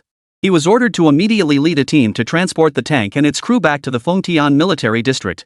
As for anything else, he knew nothing about it. What? A professor from the Dragon Academy is waiting for me? Dude, you're not kidding me, right? I'm from the Beihai Weapons Equipment Research Institute. I don't know a single soul at the Dragon Academy. What do they want with me? Hearing the soldier's words, Wang Hua felt not the slightest bit of relief. Instead, his anxiety only deepened. As an ordinary researcher at the Weapons and Equipment Research Institute, his greatest ambition in life had never dared to imagine any connection with the experts of the Dragon Academy. Yet now, this soldier kept insisting that experts from the Dragon Academy were waiting for him. What else could this be but an unprecedented marvel? Chapter 16, Top Experts Arrive. With my meager skills in research, I'm barely scraping by. Why would it warrant bringing in experts from the Dragon Academy? I'm not even the top researcher at the Beihai Weapons Equipment Research Institute. How could experts from the Lonka Academy possibly be waiting specifically for me? Of course we're looking for you. You're the driver of this tank, and besides, you're a close friend of the tank's modification team. Right now, your good friend is on his way to Fengtian under our military escort. He's too far away. It'll take him 7 or 8 hours to arrive. Those professors and academicians from the Dragon Research Institute can't wait any longer. They say they want to discuss something about some kind of super missile with you first. They want to know if you're aware of it? Faced with Wang Hua's bewildered expression, the soldier didn't beat around the bush. After all, the orders they'd received contained no top-secret information to begin with, and Wang Hua himself was the target. Therefore, for him, even if he disclosed everything his superiors had entrusted him with to Wang Hua, it would not matter. On the contrary, it would give this clueless brother of his a chance to prepare himself mentally. What kind of super missile? No way. Did the Russians actually launch a missile? The soldier's ambiguous remark nearly scared the living daylights out of Wang Hua. The moment he heard words like super and missile, Wang Hua's mind immediately conjured images of the Russians launching missiles to destroy tanks. This association instantly caused Wang Hua's legs to tremble uncontrollably inside the helicopter. An hour later, the helicopter finally landed safely at the headquarters of the Fengtian Military District. Alongside Wang Hua, the super tank that had raced 3,000 kilometers non-stop also touched down. The moment he stepped off the helicopter, Wang Hua witnessed a scene that baffled him. Before the tanks had even finished landing and stabilizing, a large group of professors and experts, all over 50 years old, led by a contingent of university officers, began sprinting toward the tanks. Wang Hua's eyesight was still reasonably good. With just a casual glance, he spotted several prominent figures among the experts and professors.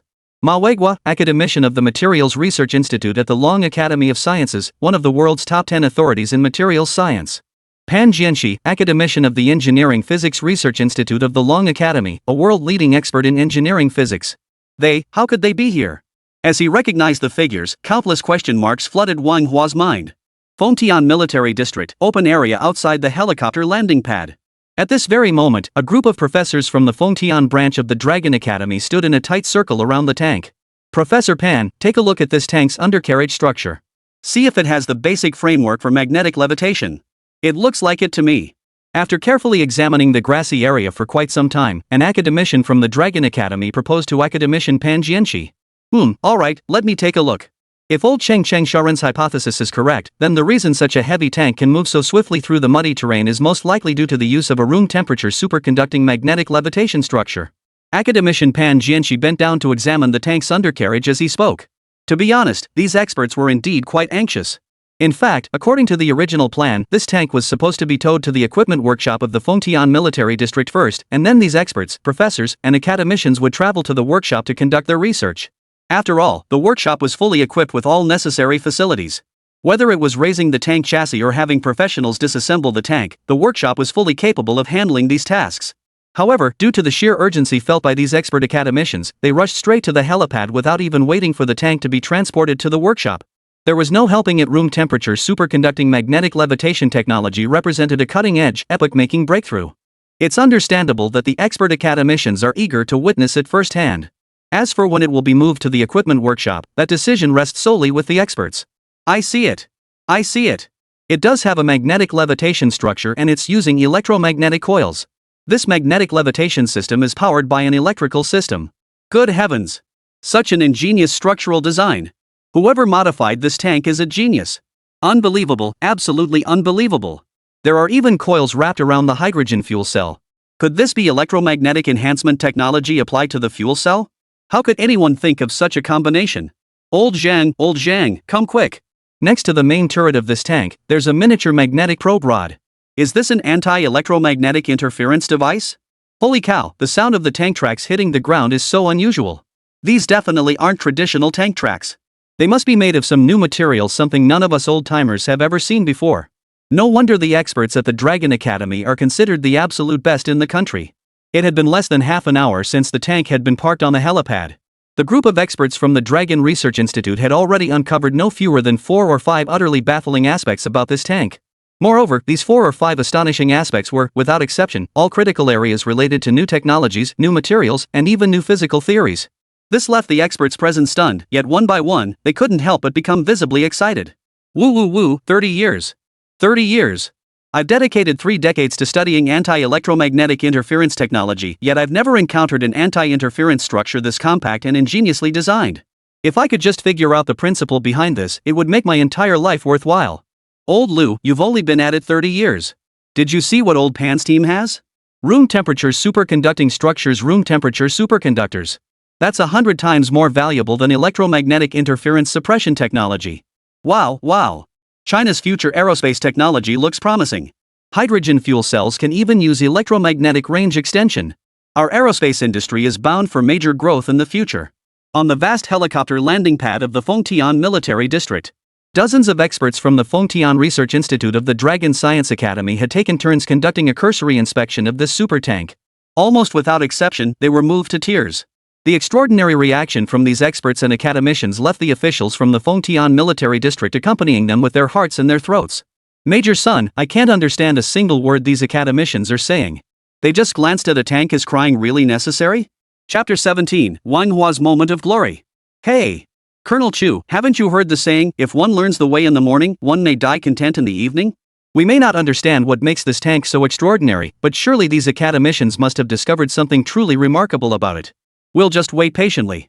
Let them finish their inspection first, then we'll haul the tank back to the equipment workshop. I heard experts from all the research branches nationwide under the Dragon Academy are being dispatched here. I reckon these experts and academicians won't be leaving our military region's tank equipment workshop anytime soon. Watching the group of experts and academicians bent over the grass, engrossed in studying that super tank. Several accompanying officers could only stand by, waiting quietly. 2 hours later, the tank was finally towed into the equipment workshop. By then, evening had fallen and it was time for dinner. However, the sheer magnitude of the revelations uncovered during the tank inspection had left every expert and academician present at the military district utterly unable to focus on their meal. Taking advantage of the moment when the tank was being towed into the equipment workshop, the academicians immediately gathered around Wang Hua. "You're the tank driver, right? I'm academician Ma Weiguo from the China Academy of Engineering. I hear you're friends with the young man who modified this tank, correct? Could you please introduce me to him? I have several urgent questions I need to discuss with that young man immediately." Academician Ma Weiguo patted Wang Hua on the shoulder and said cheerfully, "Brother Wang Hua, right? I'm Pan Jianxi from the Chinese Academy of Engineering. Come to think of it, you guys studying equipment and us studying engineering physics are actually kindred spirits. Would it be possible for you to call your friend right now and have him come directly to my lab upon arriving in Fengtian? I'd like to discuss issues concerning the structure of superconducting materials with him." Academician Ma Weiguo spoke up, and Academician Pan Jianxi naturally followed suit. At that moment, he directly took Wang Hua's hand and inquired with a smile, "Old Pan, material structure issues should be handled by our Materials Research Institute. What business do you have meddling in engineering physics? Who said this is solely a materials issue? Superconductivity research is a core focus of our engineering physics department. Why shouldn't I be involved? Hey, that's unreasonable. I clearly discovered the superconducting structure on this tank first. So what if you spotted it first? Figuring out how it works is where the real skill lies. Blah blah blah." As an ordinary researcher at the Beihai Institute of Armament Equipment, so ordinary it couldn't get any more ordinary. Today, Wang Hua finally understood what true glory and pride felt like. His experiences today were enough to boast about for the rest of his life. Of course, even though his misfortune was courtesy of his good friend Shen Hao, it didn't stop him from feeling like he was radiating pure, blinding brilliance right now. The Dragon Science Institute was the absolute cutting edge of scientific research in all of China. Now I actually have the chance to discuss technical issues with so many big names. If this isn't glory, then what on earth is? For ordinary researchers, a lifetime may not even afford the chance to discuss problems alongside academicians. As for myself, I encountered so many academicians at once, a full 5 or 6 of them, and among them were numerous other top scientists and heavyweights from the Lunka Academy. Is such an opportunity something ordinary people could ever have? Unless you're an extraordinary young talent in the field of scientific research, you wouldn't even dare to dream of such a scenario. Compared to the nervousness he felt just moments ago when boarding the helicopter, Wang Hua now felt like he'd just ridden a roller coaster. The peak of his life had come so suddenly that he almost felt like he was hallucinating. Brother Wang Hua. Academician Pan Jianxi actually called him Brother Wang Hua. What had he ever done to deserve an academician addressing him as brother? Shen Hao, what can I say about you? You're one hell of a talent, kid. To think you could modify a tank and come up with all this mind-boggling tech. Even the bigwigs at the Dragon Academy are buzzing about it. Looks like knowing you, Wang Hua, is turning out to be a hell of a stroke of luck. Ha ha ha. Mr. Wang Hua, all the academicians have already gone to the equipment workshop. With that laugh of yours, are you going to follow them? Or shall I take you to the cafeteria for a meal first? While Wang Hua continued chuckling incessantly, the soldier beside him gently tapped his shoulder. This brought Wang Hua back to reality from his daydream. Of course, the conversation the academicians had just shared with Wang Hua was genuine. However, after exchanging only a few words, they departed as soon as they received word that the tank transport had concluded. So there Wang Hua stood, all alone, letting out a silly chuckle. Let's eat first, haha. Did I just laugh? No, I didn't. Seeing that only he and the soldier remained in the vicinity, Wang Hua let out an awkward chuckle. Mr. Wang Hua, you're smiling. Not just smiling, your mouth is practically splitting from ear to ear. According to the higher-ups' instructions, the expert panel members will discuss the tank issue with you tomorrow. Later today, the expert team members will also be going to welcome a gentleman named Shen Hao. Therefore, if you're feeling hungry, Mr. Wang, I'd suggest we head to the cafeteria first. Oh, and if you're still feeling the urge to laugh, try to hold it in while eating. Our cafeteria's spicy soup has extra pepper, so it might make you choke. As the saying goes, those skilled in conversation can make people feel utterly delighted, while those who aren't can leave them covered in goosebumps. Wang Hua had now encountered just such a person who couldn't hold a conversation. He had been basking in the joy of an academician from the Dragon Academy calling him brother, but after talking with this guy, Wang Hua felt his face, already large enough, was about to burst from all the swagger. What the hell was this? He'd finally gotten a chance to shine, so why did this guy have to burst his bubble so quickly? True, he didn't develop these technologies himself, but Chen Hao was still his good buddy, after all. Even if I'm not a thoroughbred, I'm at least a discerning eye for talent. With Chen Hao, this talented friend, by my side, my career is bound to soar to new heights. Just thinking about it gets me pumped. Sailing through storms and waves, we'll hoist our sails to cross the vast sea. Wang Hua. Damn Chen Hao. Just you wait till you get here, I'll give you a taste of my wrath. You loaded this tank with all this cutting-edge tech and didn't tell me a thing. Made me think I was about to step on a sewing machine. Ha ha ha. Chapter 18, Is Fengtian Airport paralyzed? 8 p.m., Fengtian International Airport. As the most important economic hub in the entire northern region, Fengtian International Airport's passenger throughput has consistently set the benchmark for all airports across northern China. The entire airport features 4 runways, 81 parking bays, and occupies a vast area exceeding 300,000 square meters. By conventional standards, an airport of this magnitude typically handles around 60,000 passengers daily, which should be entirely sufficient under normal circumstances. But for reasons unknown, the airport seems to be experiencing some unusual circumstances today. Inside the terminal, station manager Li Kuei-wu nervously wiped the sweat from his forehead. At the same time, he held a walkie-talkie microphone in his hand, from which came a stern voice delivering a sharp reprimand. Old Li, didn't I tell you an hour ago? I said the military had a large number of helicopters needing to make an emergency landing at our airport. What the hell is going on? Why did it take so long to clear out only 15 parking spots? It's been over an hour already, and the first batch of emergency helicopters will arrive in less than an hour. Do you have any idea how important the people coming today are? If we mess up their plans, I'll be in big trouble, and you won't get off easy either. If you don't get me 80 parking spots ready soon, watch out, I'll have you packing your bags and out the door. On the other end of the line was none other than Li Kuei-wu's immediate superior, Wang Yuegang, general manager of Fengtian International Airport. The apron of the Fengtian Military District was normally reserved exclusively for the use of the Fengtian Military District itself. Therefore, from the very beginning of the military region's construction, no consideration was given to the possibility that hundreds of helicopters might suddenly appear and fly to the Fengtian military region simultaneously. All the nationwide research branches of the Dragon Academy were suddenly diverted to Fengtian at the last minute due to the Super Tank project. The Fengtian military district's capacity was pushed beyond its original design standards by more than fivefold in an instant.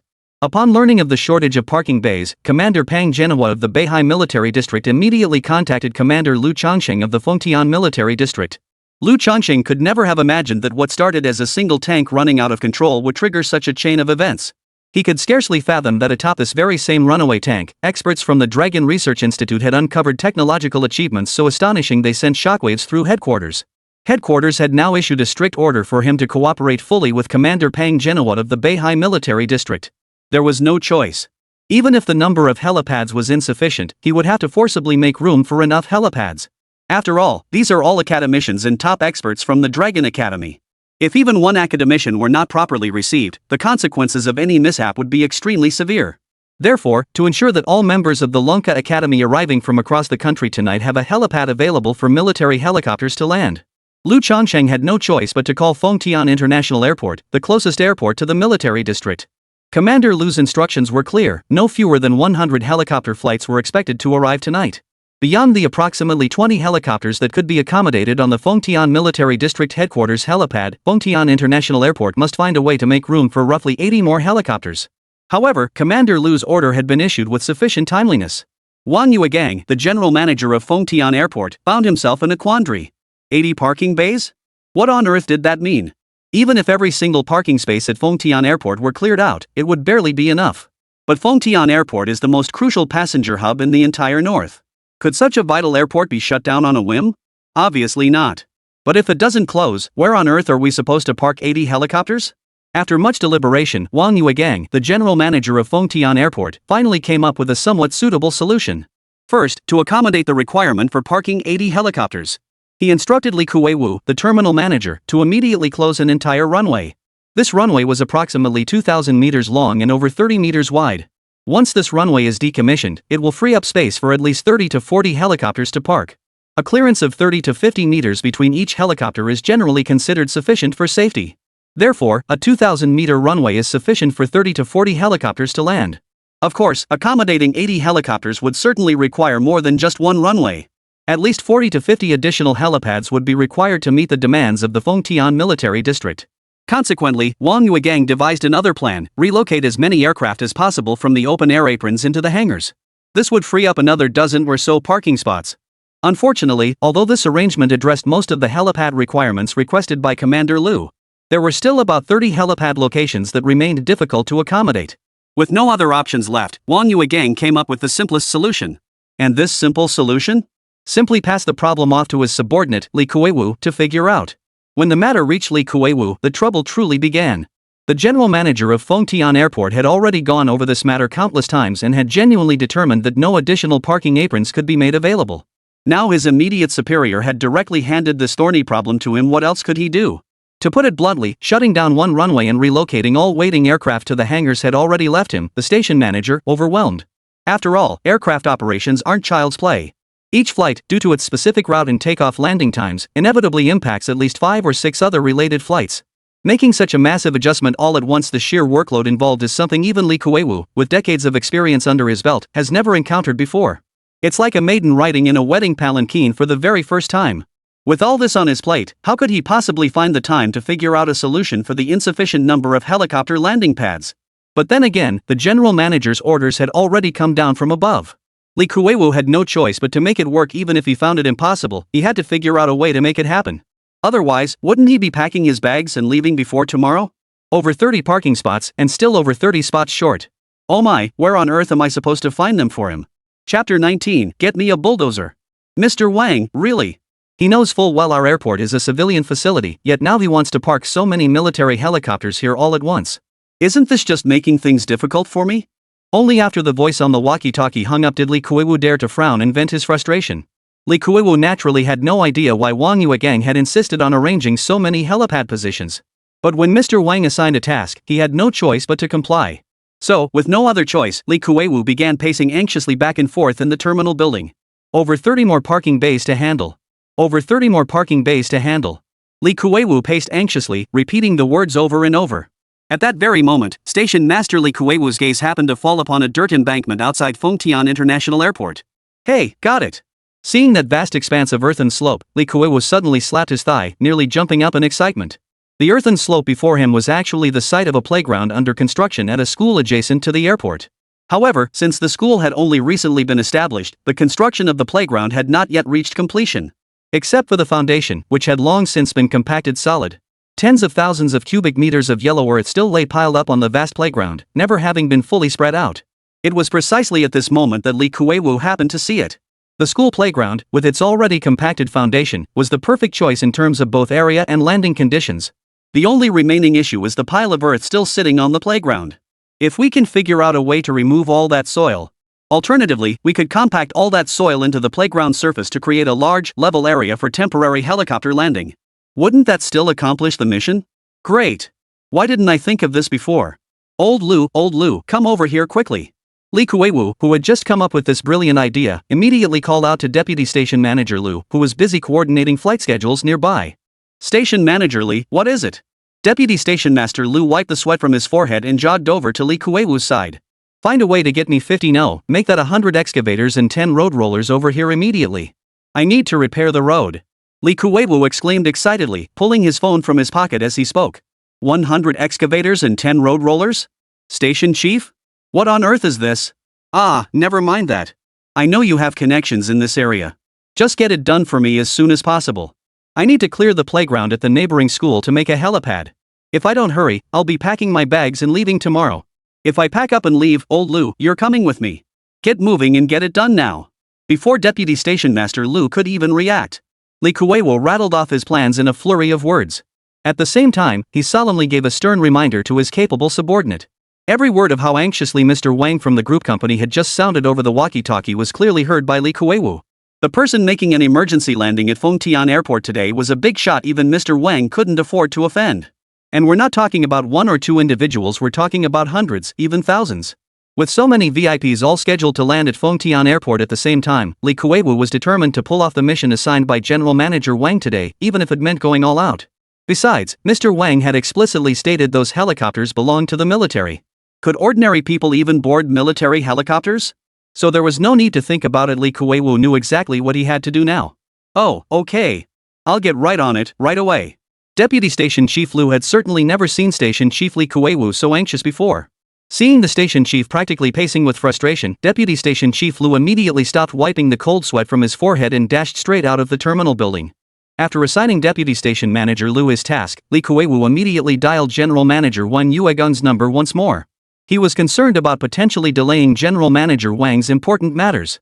Before General Manager Wang Yuegang could press him for details, Li Kuei-wu proactively reported his plan and the projected number of available helicopter landing pads. Sure enough, the situation unfolded exactly as Li Kuei-wu had anticipated. When General Manager Wang Yuegang heard that Li Kuei-wu had somehow managed to free up several dozen additional parking bays to meet the demands of the Fengtian military district, Wang Yuegang immediately gave his full backing to Li Kuei-wu's decision. Proceed with the construction without hesitation. I'll handle everything else. As long as you ensure all military helicopters can land today, no matter the cost, you'll get top credit for this. With the airport general manager's full backing, Li Kuei-wu immediately threw himself into the task with every ounce of strength he possessed. 2 hours later, when he saw the first batch of 10 excavators rolling into the school grounds with his own eyes, he personally rushed down from the terminal building and directly commanded the excavators to tear open a massive breach in the wall separating the airport from the school in one swift operation. Immediately afterward, the school playground was filled with the bustling scene of construction in full swing. Of course, to ensure that the construction activities on site would not disrupt the airport's normal flight operations, Li Kuei-wu specifically contacted the Environmental Sanitation Department of Fengtian City, arranging for over 10 water sprinkler trucks to be deployed. These vehicles would operate alongside the construction crews, continuously spraying water to suppress dust and prevent it from disrupting airport operations. Fengtian Airport, Departure Lounge. As more and more excavators began moving into the school grounds to commence operations, countless passengers waiting in the airport terminal could see this bustling scene through the terminal's glass walls. What's going on today? Is the airport expanding? Why have they even torn down the perimeter wall? You guys haven't heard yet? I saw online that a tank went out of control and ended up over here in Fengtian today. Probably because it involves some top secret situation, they're going to seal off the airport completely. What the heck? What does a runaway tank in Fengtian have to do with sealing off the airport? Besides, the airport isn't sealed off now. You guys just don't get it. Didn't you see? The planes on the tarmac down there started moving already. Who knows what kind of super weapon that tank might be carrying? Ha? Super weapon? Clatter. This passenger had also mixed up rumors from several media outlets and added their own speculation. The result? His outburst immediately sent shockwaves through the surrounding passengers. Chapter 20, A Tangled Mess. In the blink of an eye, the surrounding passengers descended into chaos, all scrambling toward the airport exits. And just as the passengers began to grow increasingly chaotic, a seemingly coincidental event unfolded, turning the passengers hastily pieced together conclusions into something akin to a premonition. Just as panic began to spread among the passengers, everyone witnessed squad after squad of fully armed military personnel streaming into the airport through the express entrance. Oh my god, this is bad. There's a bomb. Run for your lives. Some passenger, likely terrified by the previous one's panic, ran until they spotted the large contingent of soldiers. Seeing them, they let out a startled yell. It was originally just a runaway tank and experts from all over the country coming to investigate. But then, after these two waves of inexplicable associations, it suddenly triggered an inexplicable chemical reaction. First, the two guys made the leap from runaway tanks to superweapons, and then later, they jumped from superweapons to bombs. Well, that's just great. In an instant, nearly every passenger within the entire airport heard that heart-wrenching scream. Passengers exchanged glances, then looked at the soldiers streaming in, then at the dust-churning excavators outside. Instantly, everyone's minds were filled with terrifying visions of superweapons exploding, leaving them utterly terrified. In an instant, the entire waiting hall descended into utter chaos. Some wailed for their parents, others bolted for the exits, and a few were so terrified they wet themselves on the spot. Worse still, some had their wigs shaken loose as they scrambled for the exit. Hey, hey, hey! Station Masterly, Station Masterly! There's trouble over here in the departure lounge. Deputy Station Manager Lu, who had just finished assigning all the excavators and road rollers, was in the midst of organizing personnel to manage the flow of soldiers arriving to pick up passengers. But as soon as he arrived at the departure hall, he saw it had descended into complete chaos. He even heard someone screaming at the top of their lungs about a bomb or something like that. Just 10 minutes earlier, Deputy Station Manager Lu and Station Manager Li had learned from their General Manager, Wang Yuegang, that a large group of academicians from the Chinese Academy of Sciences was about to land at this airport. During the call, General Manager Wang had specifically emphasized to Station Chief Li and Deputy Station Chief Lu that they must be mindful of the extraordinary status of the Lunka Academy academicians and cooperate fully with the military to ensure their personal safety. And now, he was actually hearing reports of a bomb threat at the airport. Deputy Station Manager Lu, who overheard this, nearly had his heart leap out of his chest. Recalling that dozens of academicians from the Dragon Academy were scheduled to land at this airport tonight, Deputy Station Chief Lu felt his legs grow weak and tremble uncontrollably. Fortunately, his hands still had full mobility at that moment. Without pausing to consider other matters, Deputy Station Chief Lu immediately dialed Station Chief Li's number. What? Criminals might be planning something at the airport? Whoa! Station Manager Li Kuewu, upon receiving the call, jolted awake and immediately sprinted toward the terminal building like a madman. What followed unfolded as a natural progression. First, the entire Fengtian airport was evacuated in an emergency. Immediately afterward, the Fengtian military district dispatched a large contingent of bomb disposal experts, who rushed to Fengtian airport at top speed. Then, Fengtian military district commander Lu Changsheng urgently contacted Beihai military district commander Pang Genoa. Following that, Pang Genoa relayed the news at top speed to all the helicopter pilots who were already en route. In an instant, all helicopters approaching the airport above Fengtian City immediately hovered over the city. Meanwhile, the helicopters that had already landed promptly picked up the academicians and experts from the Lunka Academy who had arrived. With a whoosh, they soared back into the sky. It took a full 2 hours before the entire airport's explosive screening process was finally completed. By this time, even Lu Changsheng, commander of the Fengtian military district, had urgently altered his schedule and appeared in the terminal building of Fengtian airport. He watched Deputy Station Chief Lu and Station Chief Li, who had caused this whole mix-up. Lu Changsheng's expression was decidedly grim. As the general manager of Fengtian airport and the primary person in charge of this reception mission, Wang Yuegang's expression was even more indescribable. Commander Lu, I'm truly sorry. I never imagined someone would be shouting indiscriminately inside the airport. It's our fault for not doing our job properly. Enough with the excuses. Thankfully, there were no casualties and the academicians are all safe and sound. You needn't concern yourself with what comes next. I will personally handle all subsequent arrangements for the academicians. As for you, Mr. Wang, you'd better just wrap up your own mess. It's utterly inexplicable. It was just a routine reception task. I really don't understand why it turned into such a big fuss. You know this kind of thing would attract international attention, right? 11 p.m. The first group of academicians from the Lunka Academy, who had rushed over from other regions, had already arrived at the equipment workshop of the Fengtian military district. At 11:20 p.m., the second group of experts also arrived at the Fengtian military region equipment workshop. By around 5 a.m., experts, professors, and academicians from all over the country in various branches of the Lunka Academy had all arrived at the Fengtian military region equipment workshop to witness that super tank. Unsurprisingly, every expert, professor, and academician present was utterly stunned by the super technology embodied in that super tank. Whether it was the tank's materials, its amphibious principles, its power configuration, or its weapon systems. Experts have made discoveries that leave them in awe. Not only that, but after successfully deciphering the application of room temperature superconducting magnetic levitation technology, the academicians at the Lunka Academy have also deciphered a technology even more astonishing and unbelievable than room temperature superconducting magnetic levitation.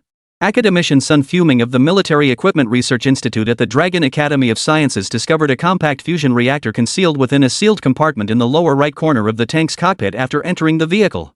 This device was the nuclear weapon reaction unit that Chen Hao had reserved during the tank's modification. Due to time constraints, after completing the modification of the compact-controlled nuclear fusion detonation device, Chen Hao did not integrate this weapon system into the vehicle. Instead, he installed it directly in the lower right corner of the cockpit. Chapter 21, Can a fusion reactor be mounted on a tank? And now, when academician Sun Fuming accidentally discovered this compact-controlled nuclear fusion weapon reactor system, every expert, professor, and academician present in the entire equipment hall was stunned. Controlled nuclear fusion, no introduction needed. The entire world understood the immense significance of this technology. As early as a century ago, scientist Tesla had already contemplated the question of super energy for the future world. Later, during Einstein's era, the mass energy equivalence equation was proposed. This made the theoretical possibility of harnessing immense energy through nuclear fusion a reality. Later came the emergence of the mushroom cloud, followed by the development of tokamak devices and the advent of various controlled nuclear fusion design experiments. Humanity's journey toward endless energy has been one of relentless experimentation. However, constrained by the immense dangers of nuclear fission, humanity ultimately chose the path of controlled nuclear fusion. Yet while controlled nuclear fusion sounds straightforward, achieving it proves extraordinarily difficult. Scientists worldwide have been pursuing this concept for a full 70 to 80 years since its inception. Yet to this day, no concrete device for controlled nuclear fusion has been successfully developed. Despite years of effort by human scientists, they have only managed to develop so-called tokamak devices. But such devices, in reality, are merely a minor peak on the long journey toward controlled nuclear fusion. As for achieving true controlled nuclear fusion at ambient temperatures, to this day, No country in the world has come up with a credible solution. Yet, just as the entire world was fretting over the impasse in controlled nuclear fusion, and all scientists were anxious that controlled nuclear fusion might never become a reality. On the deck of an out-of-control tank, academician Sun Fuming of the Dragon Academy unexpectedly discovered a miniature fusion reactor. It must be understood that fusion reactors, even as mere prototypes, are incredibly massive given current human technology. Let alone the prospect of a compact fusion reactor actually materializing in the real world. So when I saw that unused device beneath the cockpit, one can imagine just how thrilled academician Sun felt. Is this the controlled fusion reactor created using magnetic confinement technology? How could it be so small? What exactly is the reaction medium? Oh my, this cockpit is far too cramped, I can't see clearly. Amidst his excitement, academician Sun Fuming's frustration was equally palpable, due to the extremely limited space inside the tank's cockpit. At this moment, although academician Sun Fuming could roughly determine that the nuclear explosive device inside this tank was a controlled nuclear fusion device, no further work could be carried out. Since academician Sun Fuming had already confirmed this was a controlled nuclear fusion device, the experts and distinguished academicians stationed outside the tank were all so excited and anxious they were practically climbing the walls. This won't do. I need to call Commander Pang immediately. How come the master tuner for this tank still hasn't arrived? This is holding back the future progress of human civilization. Professor Sun Fuming watched helplessly as his hard-won discovery of a controllable nuclear fusion device remained untouched for further research. He made an immediate decision, decisively pulling his phone from his pocket and dialing the number for Commander Pang Genowat of the Beihai Military District. He hoped to urge Commander Pang to expedite bringing over Chen Hao, the genius who had modified this tank. Meanwhile, alongside academician Sun Fuming, a large group of experts, professors, and academicians from the Lunka Academy were equally anxious and impatient. Take Professor Cheng Shoren, for instance, who discovered the room temperature superconducting magnetic levitation device. Ever since he and Professor Pan Jianxi, a leading authority in engineering physics, confirmed that his discovery was indeed a room temperature superconducting magnetic levitation device, he could no longer contain his excitement and immediately requested a special aircraft from Commander Pang Genowat to head straight for Fengtian. Of course, this excludes academician Pan Jianxi, academician Sun Fuming, and academician Cheng Shoren. The other academicians and expert professors were equally anxious and frustrated. The reason was simple: Chen Hao himself had yet to arrive at the scene. As a result, the numerous questions lingering in everyone's minds remain unresolved. And for these scientists who have devoted their entire lives to research, the inability to resolve these critical scientific questions is profoundly disheartening. This is nothing short of agonizing, driving them absolutely mad with frustration. But then again, despite the eagerness of experts, professors, and academicians from the Fengtian Military Region Headquarters and Lunka Institutes nationwide to meet Chen Hao, on Chen Hao's end, it was genuinely difficult to arrange a meeting with them anytime soon. The reason, well, it was pretty ridiculous. Because the helicopter Chen Hao was riding in was one of the very helicopters that had been pursuing the tanks earlier. So, when this helicopter began flying toward Fengtian with Chen Hao aboard, it ran out of fuel before long. As the saying goes, one step behind leads to falling further and further behind. Originally, when the helicopter ran out of fuel, they could have simply refueled at the nearest military base and continued on toward Fengtian. However, at that very moment, all the research branches of the Dragon Science Institute across the country were dispatching personnel to Fengtian by helicopter. As a result, they encountered the problem of being unable to refuel near the military base. After all, helicopters are quite different from cars. Cars run on fuels like gasoline or diesel. If you run out of fuel in a remote location, it's relatively easy to find some gasoline or diesel. But for helicopters? That's a different story. The fuel used in helicopters depends on the engine. Currently, all helicopters in service with the Chinese military utilize turboshaft engines. Therefore, due to the inherent fuel specificity of this engine type, the vast majority of existing military helicopters must burn aviation kerosene. However, jet fuel isn't like gasoline or diesel. How could it be readily available everywhere? Essentially, it can only be refueled at military bases. However, this is precisely where the problem lies. Because the helicopters require jet fuel and the nearby military bases currently have insufficient jet fuel reserves due to the sheer number of helicopters in operation. Consequently, Chen Hao's aircraft had barely covered one-third of the journey when the helicopter stalled over a nearby military base. After the engine failure, Chen Hao was urgently escorted by guards onto the high-speed train, following Commander Pang Genowat's plan. The high-speed train speed proved more than adequate, reaching a maximum of 350 km per hour, virtually matching a helicopter's speed. Chapter 22: The Trouble with Secrecy. So, in order to rush Chen Hao, this God-tier RD expert, to Fengtian, Commander Pang Genowat had no choice but to instruct his subordinates to secure a high-speed rail ticket for him. What Commander Pang Genowat never could have anticipated unfolded right on that high-speed train. To ensure Chen Hao's journey went without a hitch, Commander Pang Genhua personally dispatched his most formidable unit, the Beihai Special Operations Brigade led by Captain Lu Feng, to provide full-time escort throughout Chen Hao's trip. As the group boarded the high-speed train under the escort of their special vehicle, Lu Feng and the others joined Chen Hao on the high-speed rail carriage. This particular carriage was a closed compartment, specifically designed for passengers undertaking long-distance journeys. Inside the car are about a dozen small compartments, each equipped with 4 beds. The basic setup is quite similar to the sleeping berths on ordinary express trains, with the only difference being that the berths here have doors. As soon as Chen Hao and his group of 4 entered their assigned compartment, Captain Lu Feng briefly scanned the surroundings before assigning Chen Hao to the upper berth on the right. He and the other 2 plainclothes operatives from the Special Operations Unit all took the lower bunks, ready for action at a moment's notice. Yes, to ensure the safety of Chen Hao, the master of modifications, throughout the entire journey, all 3 members of the Special Operations team remained on the lower bunks, not daring to relax for even a moment. However, about 4 hours into the high-speed train journey, when Chen Hao got up to use the restroom at the connecting corridor between carriages, he unwittingly stirred up unnecessary trouble. As soon as Chen Hao stepped out of the restroom, he bumped into a middle-aged woman dressed in luxurious attire and heavily made up. The moment she saw such a strikingly handsome young man aboard the train, she was instantly captivated by Chen Hao's dashing appearance. Thus, within less than a quarter of an hour of Chen Hao returning to his own compartment, Lu Feng and the others heard a series of thump knocks on the door. Opening the compartment door, Lu Feng saw the same middle-aged noblewoman Chen Hao had encountered earlier. Carrying a small handbag in one hand and holding the sunglasses she'd just removed from her nose in the other, she approached Chen Hao on the upper bunk and asked, "Hey, handsome guy in the top bunk, where are you headed? Is it to Feng Tian? Ma'am, is there something you need?" Since he didn't recognize this lady, Chen Hao instinctively felt like ignoring her when she addressed him. Still, out of courtesy, he rose to inquire about her. "What's the matter? Can't I drop by without a reason? You're quite the funny little guy, aren't you? Well, I just happened to be in the next car. But you know, there were a few guys over there playing drinking games earlier. I'm not really into that, sis, so I came over to see if there's any free berths in your car. I also try my best to avoid those guys who get rowdy after drinking." This middle-aged lady was clearly a seasoned veteran with some experience under her belt. So when she sensed that Chen Hao wasn't particularly interested in engaging with her, she didn't rush to reveal her identity. Instead, she adopted a strategy to elicit sympathy, aiming to gradually draw closer to Chen Hao. And the first step, naturally, was to find a way to push out Lu Feng and the other 2 who were sharing the compartment with Chen Hao. However, Lu Feng was a top-tier Special Forces operative from the Special Operations Brigade. Could he possibly fail to see through such a shallow, cliched pickup line from a middle-aged socialite? So, right in front of the middle-aged woman, before Chen Hao could exchange another word with her, Lu Feng stood between the middle-aged woman and Chen Hao, his face cold. "I'm afraid there are no vacant berths available. Please return to your seat. If you require any assistance, we can arrange for a train attendant to come over." Lu Feng's feigned ignorance, of course, couldn't deter the thick-skinned middle-aged woman. She watched helplessly as her attempt to strike up a conversation was abruptly cut short by the man before her. The middle-aged lady immediately pulled out a wad of cash from her handbag with a look of disdain and tossed it onto the lower bunk. "Here you go, you 3. That's 10,000 in cash. Do us a favor and switch to another car."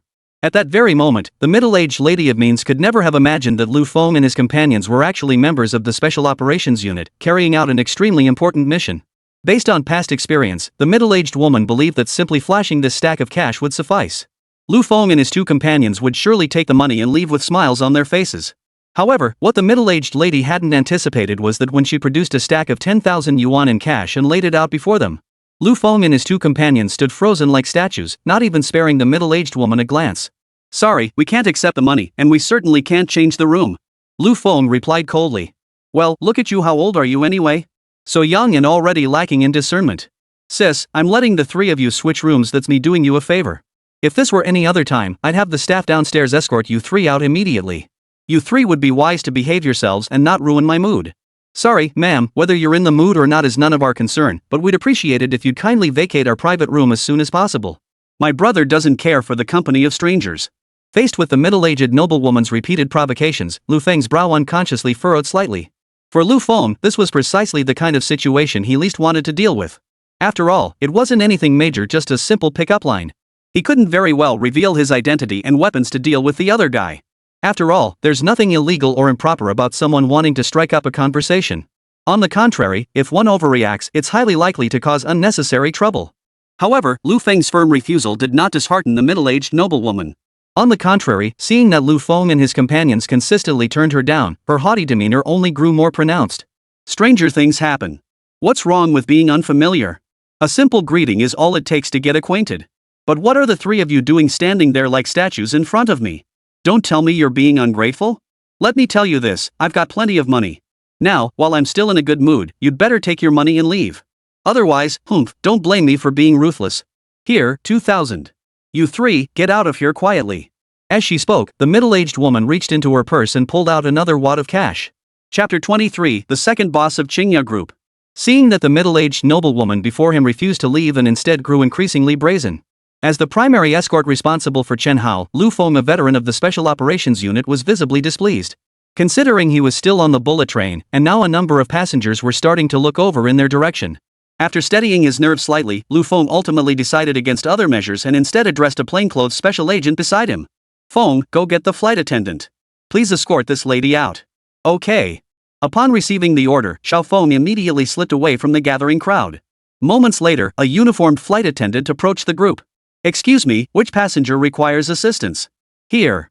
Lu Feng beckoned to the flight attendant. Once the attendant approached him, Lu Feng recounted the entire incident to the attendant in detail. He then retrieved the 20,000 yuan in cash from the lower bunk and handed it directly to the attendant, using it as proof that his story was true. The attendant saw the two thick wads of cash, then looked back at the middle-aged woman before her, who still held her head high with a look of utter disdain. The flight attendant clearly recognized that Lu Feng's words were true.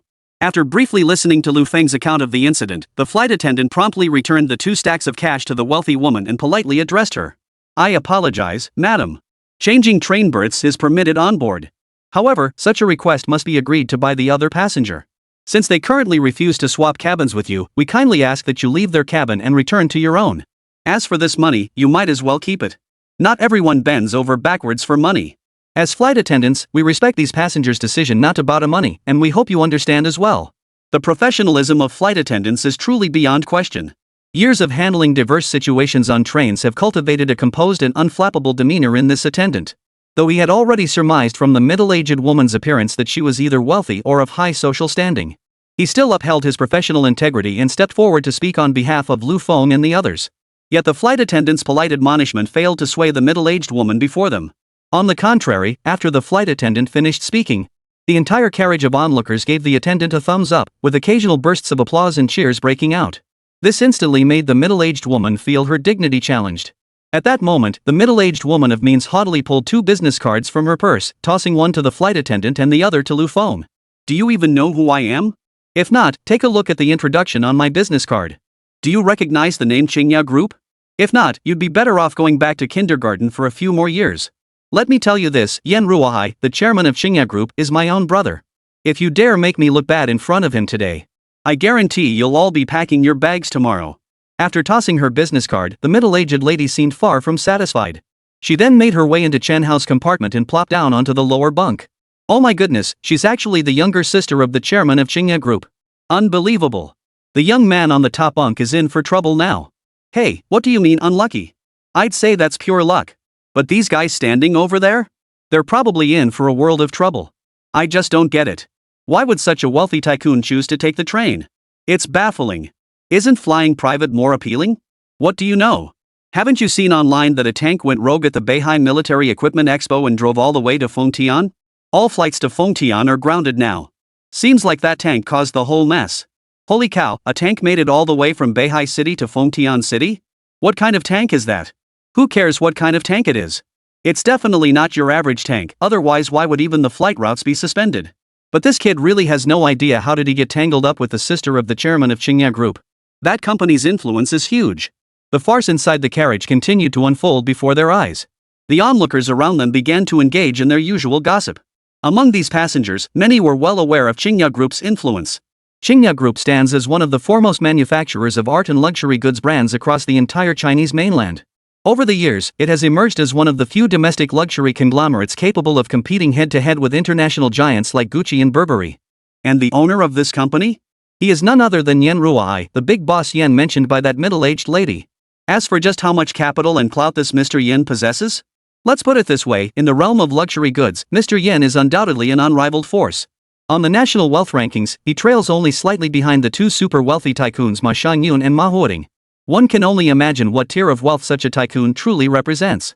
Moreover, at this very moment, some curious passengers had already searched for news about this middle-aged wealthy woman on their phones. Upon careful comparison, the curious passengers' eyes widened in astonishment. Good heavens, this person is actually the sister of the chairman of Qingya Group and one of its independent directors, holding a 16% stake. An independent director at Qingya Group with a 16% stake? Doesn't that mean she's worth tens of billions too? A rich woman, a real fortune. With this, the guy from the top bunk will have a hard time getting out of today's mess. Just as the idle passengers gathered to gawk were about to continue their gossiping, Lu Feng also caught sight of the words printed on the business card. The reason he hadn't fully made out the text until now wasn't because the lettering was too small for him to see. The main reason was that this pure gold-edged business card bore text in 3 languages, 2 of which were foreign. This prompted Lu Feng to carefully cross-check the information, ultimately confirming that the details on the card were largely accurate. However, after ascertaining the identity of the middle-aged woman seated before him, Lu Feng said little else, merely glancing at the flight attendant beside him. Chapter 24, Qingya Group has arrived. But this flight attendant was just an ordinary staff member. Now that he knew the true identity of the person across from him, he certainly didn't have the nerve to demand that they leave. So, as Lu Feng and his 2 companions turned their gaze toward him, the attendant could only approach the middle-aged woman once more, speaking in a gentle and conciliatory tone. But who would have guessed? The self-important middle-aged woman, seeing that neither Lu Feng's group nor the flight attendant seemed intent on forcing her to leave, only lifted her chin higher in defiance. I'm resting right here on this lower bunk. Let's see who dares kick me out. Go ahead and try if you've got the guts. If I get angry, just wait till I call my brother, you'll see what happens. Watching this middle-aged lady play the fool right in front of everyone, Lu Feng had no intention of wasting any more words with her at this point. As Chunhao's security detail, Lu Feng couldn't possibly drag this middle-aged shrew out by force in full view of everyone. After all, the vehicle was crowded with people, and Chunhao's identity was highly classified. Therefore, any approach that risks escalating the situation is absolutely inadvisable. However, this doesn't mean Lu Feng is completely without options. Seeing the middle-aged shrew refuse to leave and instead grow increasingly brazen, Lu Feng exchanged a glance with his 2 men before leaving the carriage and heading to the connecting passage between the 2 sections. Upon reaching the junction, Lu Feng immediately dialed Pang Genoa's number and briefly explained the situation to him. The moment Lu Feng mentioned it, Commander Pang Genoa on the other end of the line flew into a rage. After all, Commander Pang had only just hung up the phone a minute earlier after receiving a call from the Fengtian military district urging him to act. Now, after finally getting Chunhao onto the train, this bizarre incident had erupted and it was utterly absurd. How could such an outrageous predicament not enrage him? How could it not infuriate him?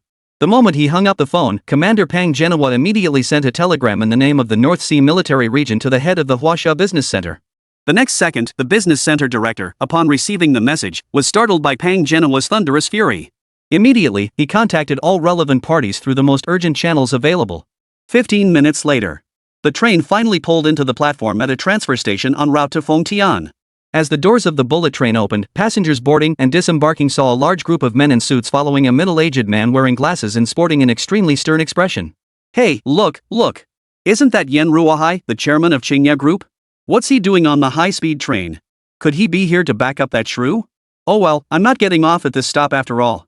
Let's go check out the commotion. This is getting pretty wild. Looks like it's not just the big boss you can't mess with, his own sister is off limits too. As the head of a renowned high-end brand conglomerate in China, Yan Ruohai has consistently maintained a high media profile. Therefore, the moment he and his entourage stepped into the carriage, they immediately drew everyone's attention. However, Yan Ruohai himself had no interest in acknowledging these stares. Instead, he led his entourage of men in suits straight toward the carriage where Chenhao was seated. Brother, why did you come? 30 seconds later, the middle-aged noblewoman who saw Yan Ruohai appear before her was instantly overjoyed. She knew her own brother better than anyone. Both orphaned at a young age after their parents passed away, they had endured decades of hardship and adversity, surviving only through their mutual support as siblings. Therefore, while Yan Ruohai was notoriously cold toward others, he showered his own sister with unconditional affection. Moreover, the extent of this affection even surpassed that shown to Yan Ruohai's wife, his middle-aged noble sister-in-law. Given this, one can only imagine the state of this middle-aged noblewoman when her own brother appeared before her. Spotting her brother approaching, she instantly felt her backbone stiffen. Pointing her finger right at Lu Feng's nose, she immediately began berating him. You bunch of jerks. I told you guys not to mess with me. That cutie on the top bunk? He's lucky I've got my eye on him. If you don't hurry up and apologize, then get the hell out of here, don't blame me for what happens next. Smack! Before the middle-aged woman could finish her sentence, a sharp, piercing slap echoed throughout the entire carriage. The slap landed with such sharp precision. It was the result of a man consumed by rage unleashing his primal fury. The middle-aged lady was slapped so hard in front of everyone that she spun around at least 720 degrees on the spot. Then she plopped right down onto the carriage floor. Yen Ruomin, how dare you still call me brother? You nearly got me killed.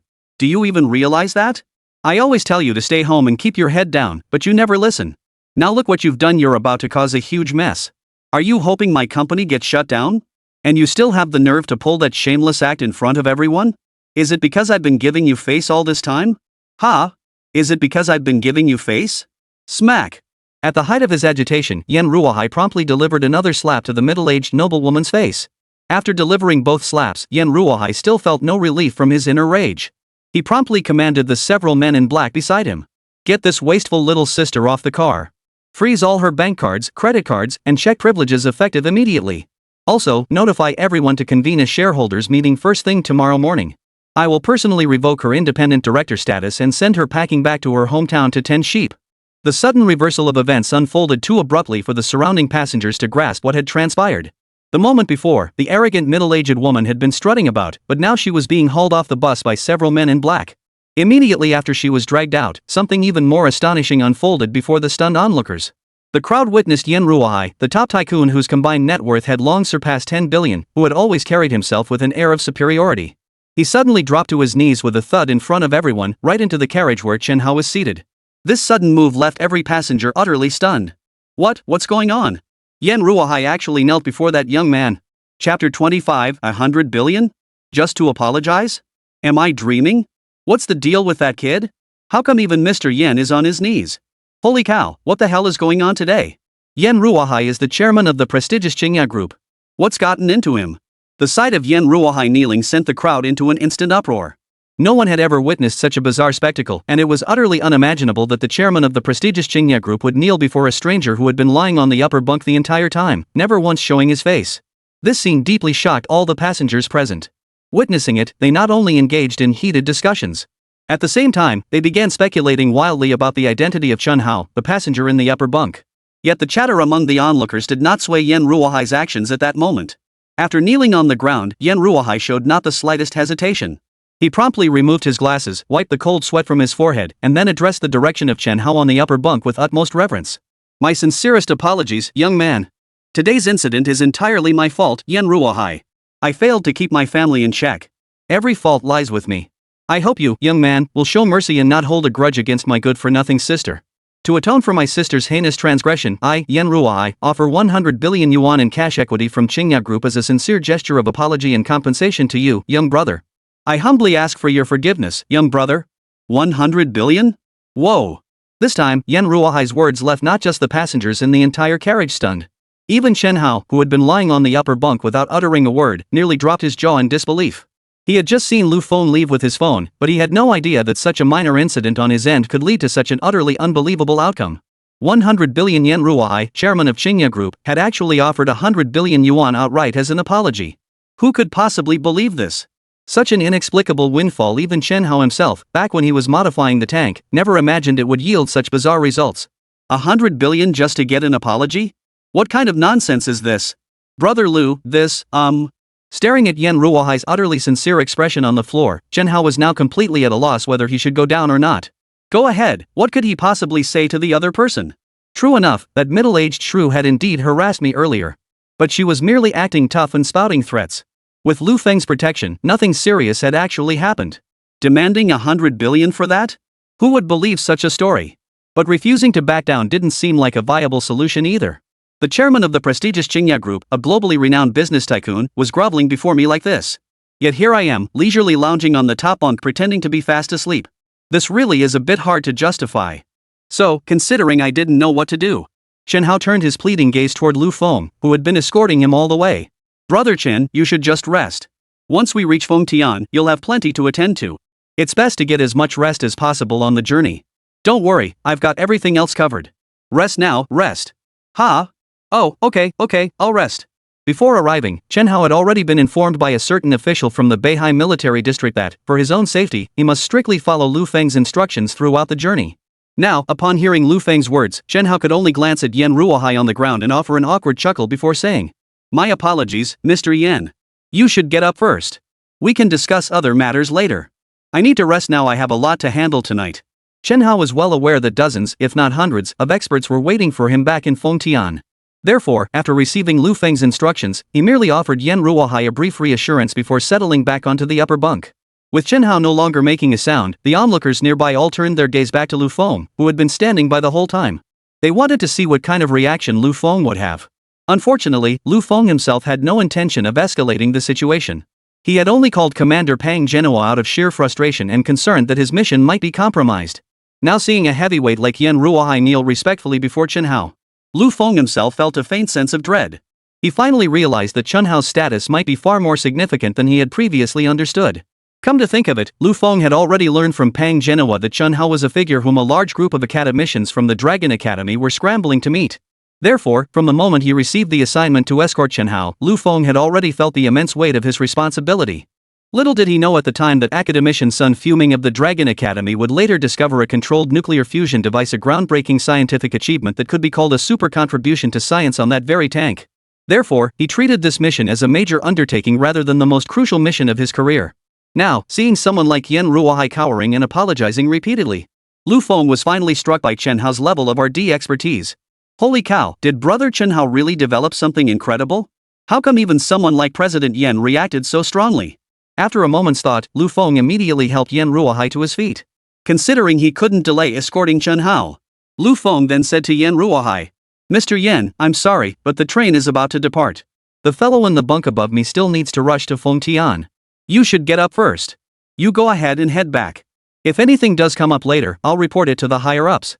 Rest assured, Mr. Yan. As long as it doesn't interfere with my bunkmate's affairs, I'm sure he won't mind. Didn't he just tell you to get up first? Please don't kneel any longer. Delaying everyone's affairs, I can't bear the thought." Lu Feng's words proved decisive. Yan Ruohai had actually been feeling uneasy all along. He himself had no idea what kind of background Chen Hao actually had. Chapter 26, Whether or not matters is secondary, it must be given. After receiving that call from the business center earlier, he'd been subjected to a torrent of abuse. Who would have the nerve to ask who this Chen Hao really was? But as a businessman and an exceptionally successful one at that, Yan Ruohai's business acumen was indeed exceptionally sharp. After being thoroughly reprimanded by the business center, he immediately realized that Chen Hao was no ordinary man. Therefore, he promptly assembled his team and came over personally.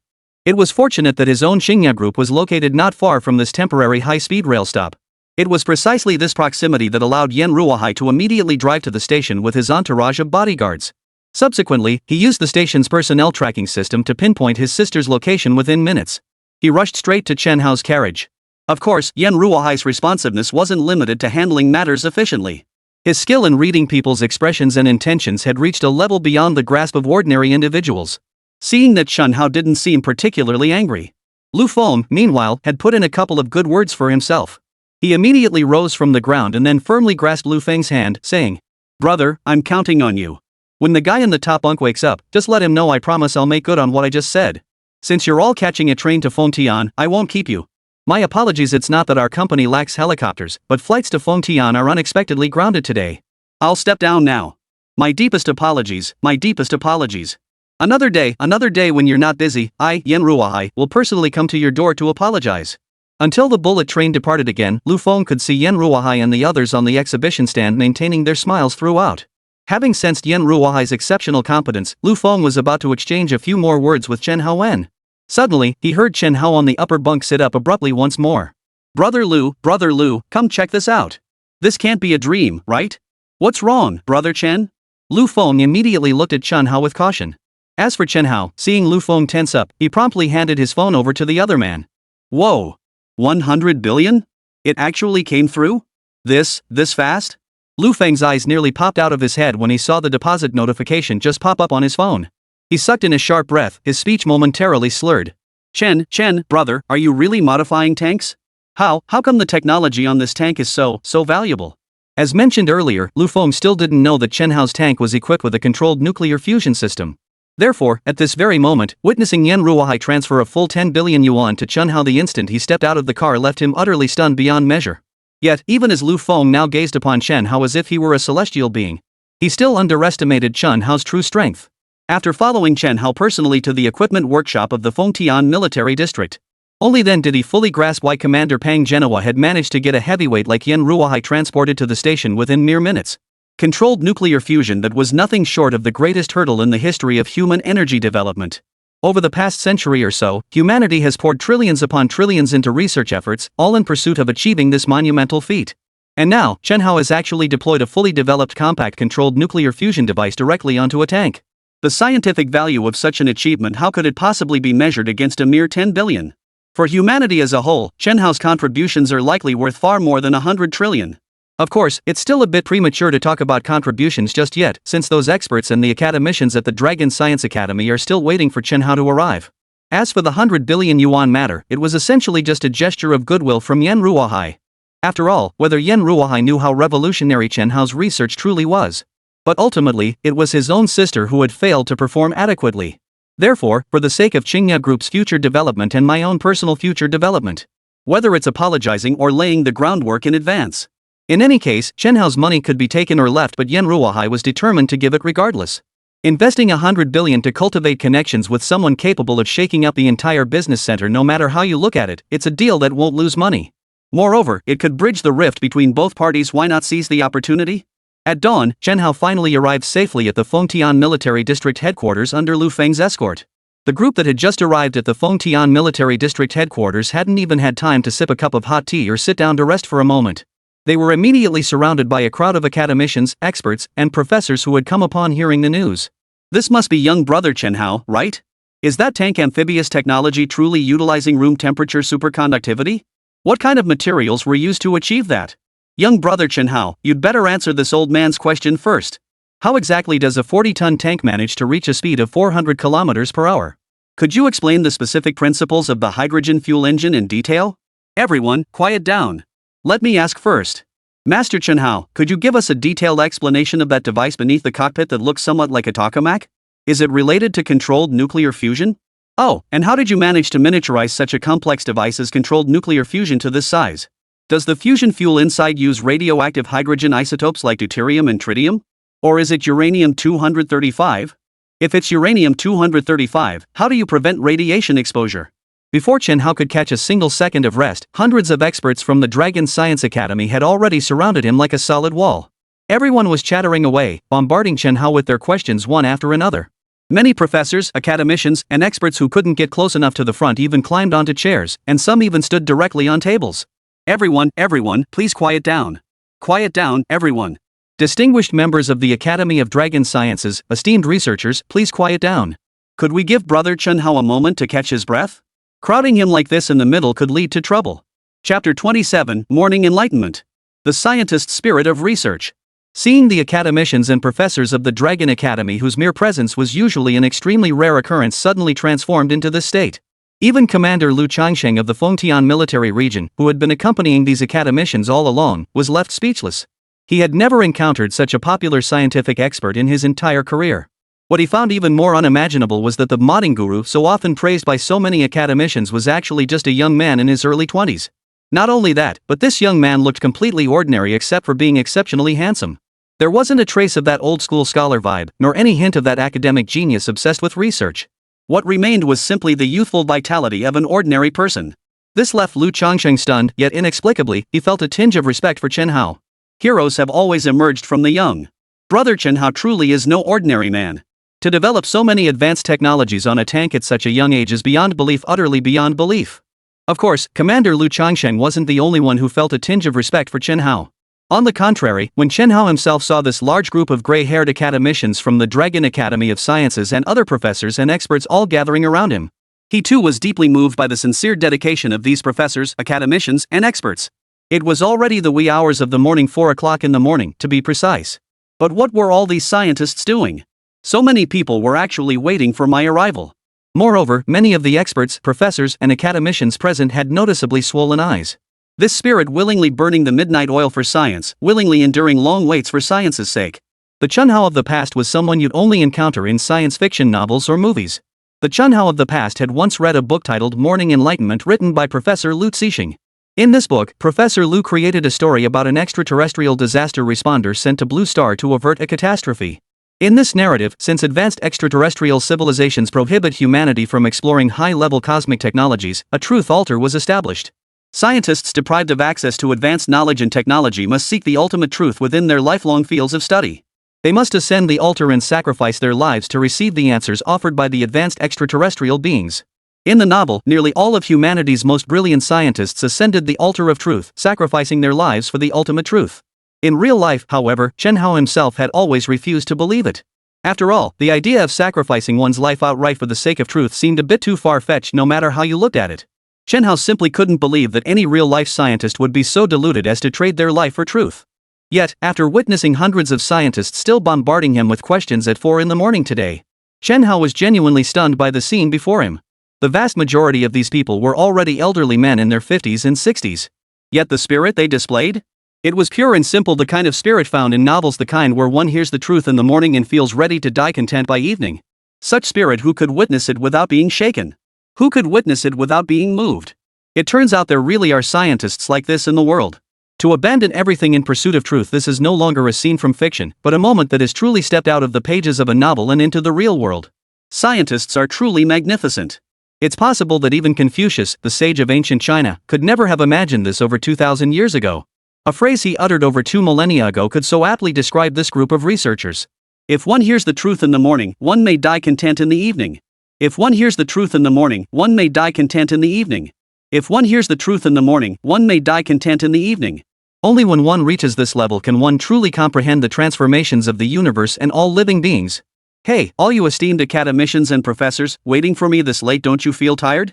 Watching the crowd still surging toward him, Chen Hao couldn't help but feel concern for these great scientific luminaries. Yet Chen Hao's concern did little to dampen the fervor of these scientific luminaries. No sooner had Chen Hao finished speaking than the thunderous voice of an academician boomed through the entire hall. What's so tiring about that?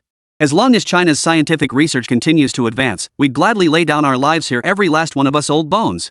What do you all say? Am I right? Yes. As children of China, our lifelong conviction is to contribute to the nation's scientific endeavors.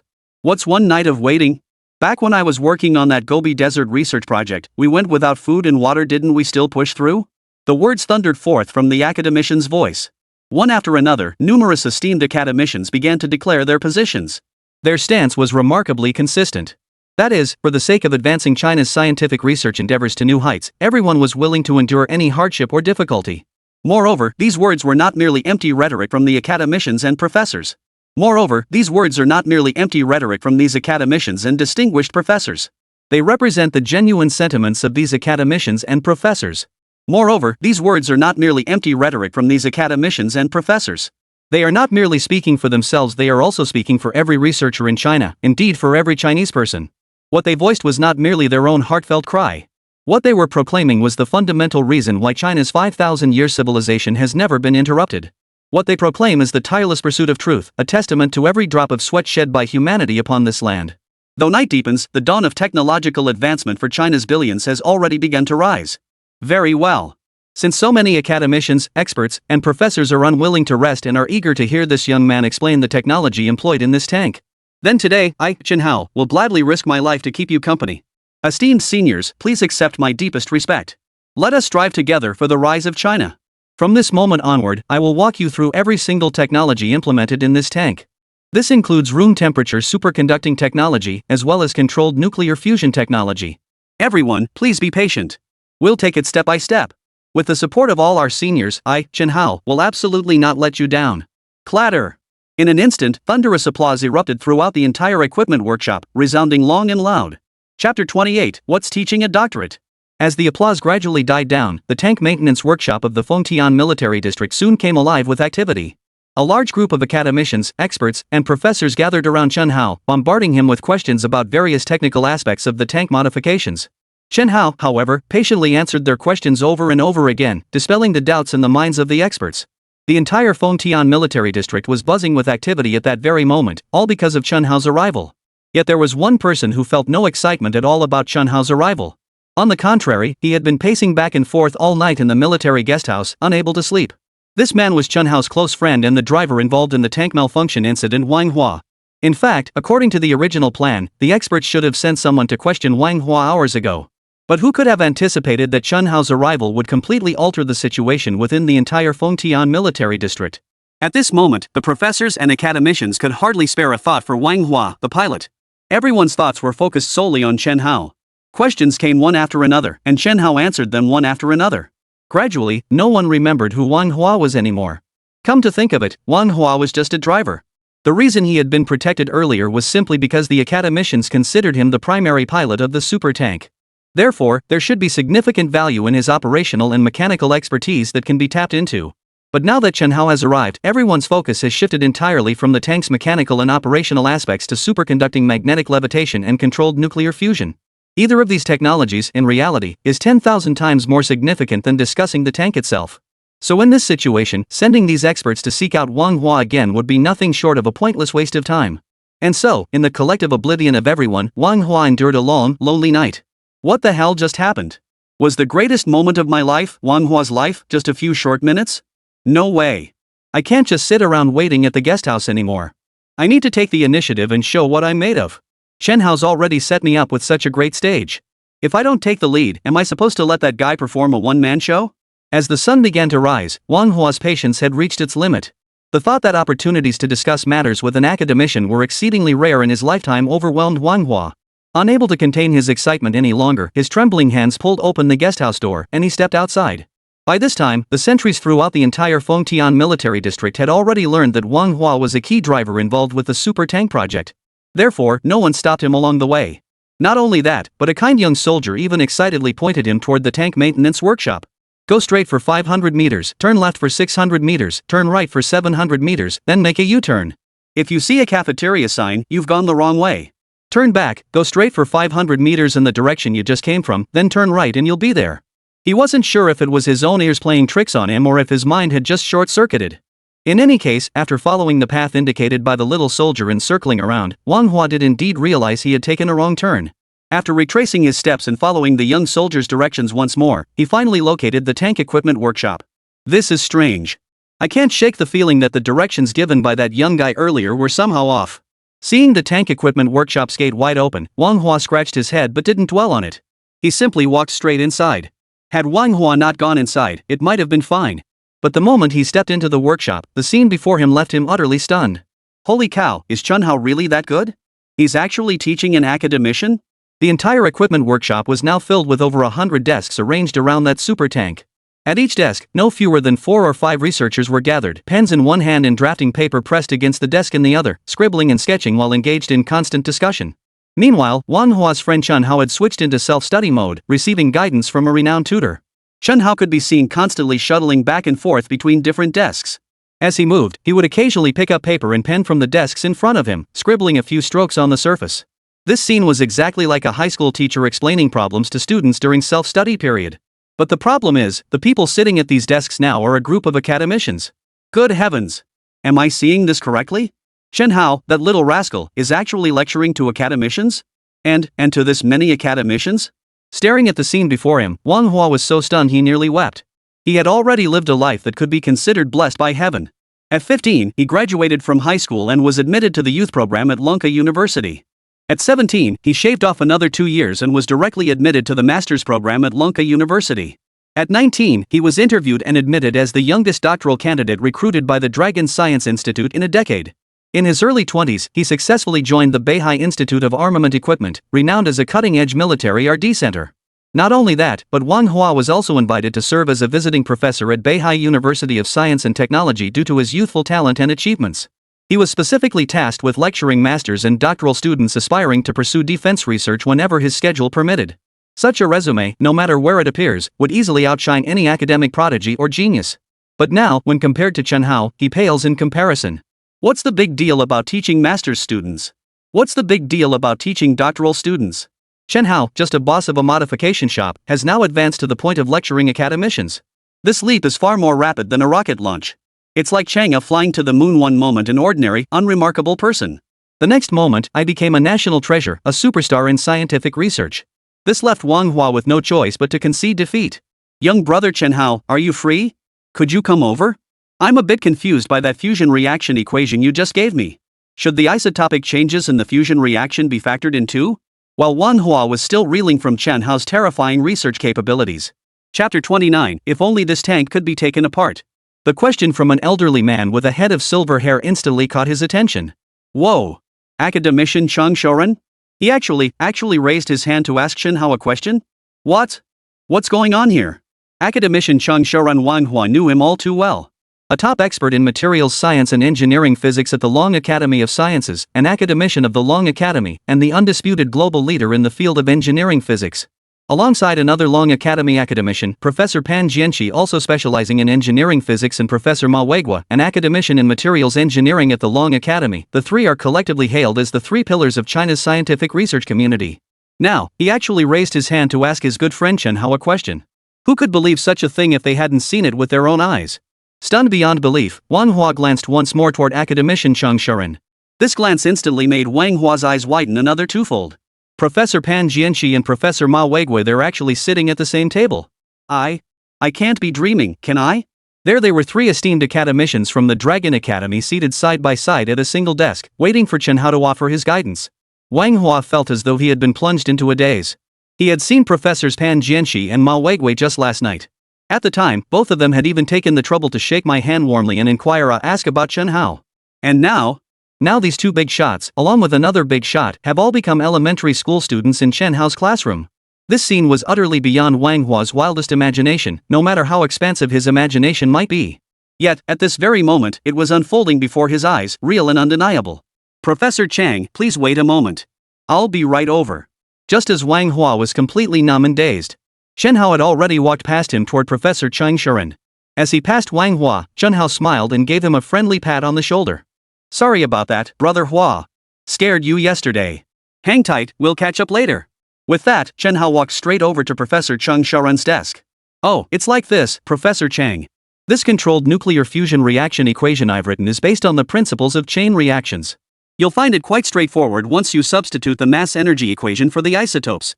Oh, right, Professor Chang, didn't you say you wanted to ask me about room temperature superconducting magnetic levitation technology when you arrived? Why are you suddenly asking about controlled nuclear fusion now? Chen Hao scribbled a few formulas on his draft paper, gave a brief overview, then asked curiously. Oh, it's like this, the position of that superconducting magnetic levitation device is a bit too low. If this tank can't be disassembled, there's no way I can get inside to study it. So I'll focus my research on the controlled nuclear fusion project first. Academician Cheng Shurun's response was rather straightforward, though beneath that directness lay a hint of underlying thoughtfulness. Academician Cheng certainly understood the significance of superconducting magnetic levitation systems. However, given that controlled nuclear fusion technology is several levels more important than superconducting magnetic levitation technology, it stands to reason that he would prioritize research into controlled nuclear fusion technology. After all, both technologies fall within the scope of his engineering physics research. What difference does it make which one he studies? Not to mention, the leading authority in materials science, Ma Weiguo, and the prominent figure in engineering physics specializing in controlled nuclear fusion, Pan Jianqi, are both here. Both are quintessential polymaths, possessing truly formidable research capabilities in both superconducting magnetic levitation and controlled nuclear fusion. With the support of these two veteran colleagues, diving straight into controlled nuclear fusion research was simply the best possible choice. Of course, as for academician Cheng Shurun suddenly shifting his focus, he himself had absolutely nothing to worry about. Not to mention his own considerable expertise in controlled nuclear fusion technology. Now, with guidance from Chen Hao, the master of modifications, it's like adding wings to a tiger. All that's left is for the research results to emerge, soar to new heights, and astonish the entire world. Worried about suddenly switching research directions? That's child's play. Ha! Oh, you're right. Honestly, when I modified this tank, I did install the superconducting magnetic levitation system a bit too low. At the time, the primary consideration was the tank's amphibious mobility. Alright, then Professors Chang, Pan, and Ma, you go ahead with your work. I'll go see the other professors. As he spoke, Chen Hao approached another academician who had raised his hand. No sooner had he approached than the academician began complaining to Chen Hao with a hint of resignation. Young Chen Hao, could you see if those soldiers could flip the tank over? I specialize in anti-electromagnetic interference research. This tank of yours is great in every way except the position of the anti-EMI probe rod. It's just too inconvenient to monitor. After hearing your explanation, I wanted to examine the actual structure. But guess what? I still can't see it. Look, we've got the probe's design principles all mapped out, yet we can't even cross-reference it with the real thing. What do you suggest we do? This tank is so valuable and involves so much technology one can't even tell you. I want to take it apart and remove the probe rod for study. How about this, Chen Hao? Could you help us out and see if they'd flip the tank over for us? The academician said, gesturing toward the anti-electromagnetic interference section of the super tank. And just as the academician raised his question, Immediately, numerous experts and professors at nearby desks voiced the same thoughts. Indeed, this tank is so intricate. It's a shame we can't take it apart. If we could, we'd be able to study each component separately. Exactly. I'm working on hydrogen fuel engine power research, but I have no physical reference to compare it to. I've seen where the engine is installed, but it's completely sealed shut. If we could open it up, that would make the research so much easier. Yeah, old Chen's got a point. I was just thinking about what Brother Chen Hao mentioned, the difference between vertical and horizontal hydrogen fuel generators. But just thinking about it, I can't figure out the distinction. If only we could take one apart, that'd be perfect. In an instant, numerous experts, professors, and academicians voiced their agreement with that professor's suggestion. To be fair, the technology behind Chen Hao's tank was truly beyond belief. Chapter 30, Mind-blowing. Is this a sci-fi movie? All these new technologies and processes were loaded onto a single tank at once. This left the team of professors and experts who had rushed over to study these new technologies and processes collectively stumped. If this were just an ordinary tank, no one would have batted an eye. It's just a tank. As long as we can extract new technology from it, let's take it apart. Once we obtain the blueprints for new technology, wouldn't that be far more valuable than the tank itself? What does the cost of a single tank matter then? But the crucial point is that the tank modified by Chen Hao just happens to be no ordinary tank. It incorporates far too many new technologies, new processes, and new devices. This makes it difficult for these experts, professors, and academicians to even consider disassembling relevant research components for detailed examination. The intricate connections between various institutions also deterred them from acting rashly. Take the electromagnetic interference suppression device mentioned by the professor earlier, for instance. Its installation point is positioned just above the controlled nuclear fusion apparatus. If we were to dismantle the tank just to study the anti-electromagnetic interference device, what if we accidentally wrecked a controlled nuclear fusion device? The damage would be beyond what money could ever cover. Indeed, it is now widely acknowledged that Chen Hao possesses the capability to build another controlled nuclear fusion device. But what about the time cost, plus all the material costs and other miscellaneous expenses? How do you even calculate that? Keep in mind that typical tokamak devices are funded with billions, even tens of billions, of dollars. And that's even more true for today's advanced controlled fusion devices. If Brother Chen Hao's work becomes irreversible later on, wouldn't that mean controlled nuclear fusion technology like a sure thing slipped right through our fingers? Who could possibly bear such a loss? Even if Chen Hao were here now, or even if he produced an entire set of controllable nuclear fusion devices, absolutely no one present would dare to casually dismantle this tank. In scientific research, it's not the 1 in 10,000 that we fear, but the 1 in a million. Otherwise, why would all the research materials down to the very manuscript pages be collected upon the passing of those top scientists? It's precisely because cutting-edge technology is so crucial that not a single slip-up can be tolerated. Oh, so that's why. I thought it was some major issue. After hearing the opinions of many experts and professors in the equipment workshop, Chen Hao finally realized what had actually happened. Turns out these big shots felt that just listening to his theoretical explanations wasn't detailed enough. They also wanted to conduct a thorough examination of the devices they were researching. After clarifying the consensus among the professors and experts, Chen Hao merely smiled faintly. He then turned to the academician who had just asked the question and inquired. Professor Xia, you're suggesting we isolate the components of that device for dedicated research, correct? Alright, I'll grant your request. Soon you'll be able to touch that electromagnetic interference-resistant probe rod with your own hands. With that, Chen Hao walked straight to the temporary resting area in the northwest corner of the equipment workshop where Commander Lu Changsheng was seated. To be honest, Commander Lu was indeed exhausted. Ever since he was tasked with coordinating the academicians of the Lunka Academy to rush to Fengtian for an urgent research project, he had been working non-stop. One moment he was arranging helicopter landings for the academicians, the next he urgently mobilized a large contingent of personnel to handle security for all the academicians. Once these tasks were completed, Commander Lu considered that with so many academicians gathered in one place, there could be absolutely no room for error. Therefore, he set up a desk and chair for himself and stationed himself at the emergency exit northwest of the Fengtian Military District's equipment workshop. If the academicians wouldn't rest, what excuse did he, the commander-in-chief of the military district, have to take a break? Scientists toiled tirelessly for their research, so Lu Changsheng would stay awake for the scientists. After all, everyone is striving toward the same goal and the same ideal. No matter how arduous the journey, Lu Changsheng stands shoulder to shoulder with the scientists on the same front line. Brother Chen Hao, is there anything the military district can assist with? As soon as Chen Hao approached, Lu Changsheng rose to his feet and inquired. Commander Lu, it's like this: are the soldiers who just moved the tables still here? Could you ask them to help us out one more time? Move all the tables within 20 meters of the tank further away. I need to adjust the tank's positioning. These desks are too heavy for me to move alone. Adjust the tank's posture? Sure. I'll get someone on it right away. Although he couldn't quite grasp what Chen Hao meant by adjusting the tank's posture. But seeing Chen Hao raise the issue, Lu Changsheng immediately perked up again, ready to help Chen Hao resolve this minor problem. Soon, Commander Lu Changsheng summoned a platoon of soldiers. These soldiers were also quite nimble. In no time at all, they slid the desks closest to the tank outward by about 20 meters. After confirming everyone had retreated to a safe distance, Chen Hao finally raised his phone and spoke again. This time, Chen Hao addressed all the experts, professors, and academicians in the entire equipment workshop. Esteemed colleagues, please pause your current research projects for the moment. Many of you were just considering how to dismantle the tank. Here, I, Chen Hao, would like to offer my apologies to all the seniors present. This tank, you see, isn't particularly easy to disassemble because it has so many components.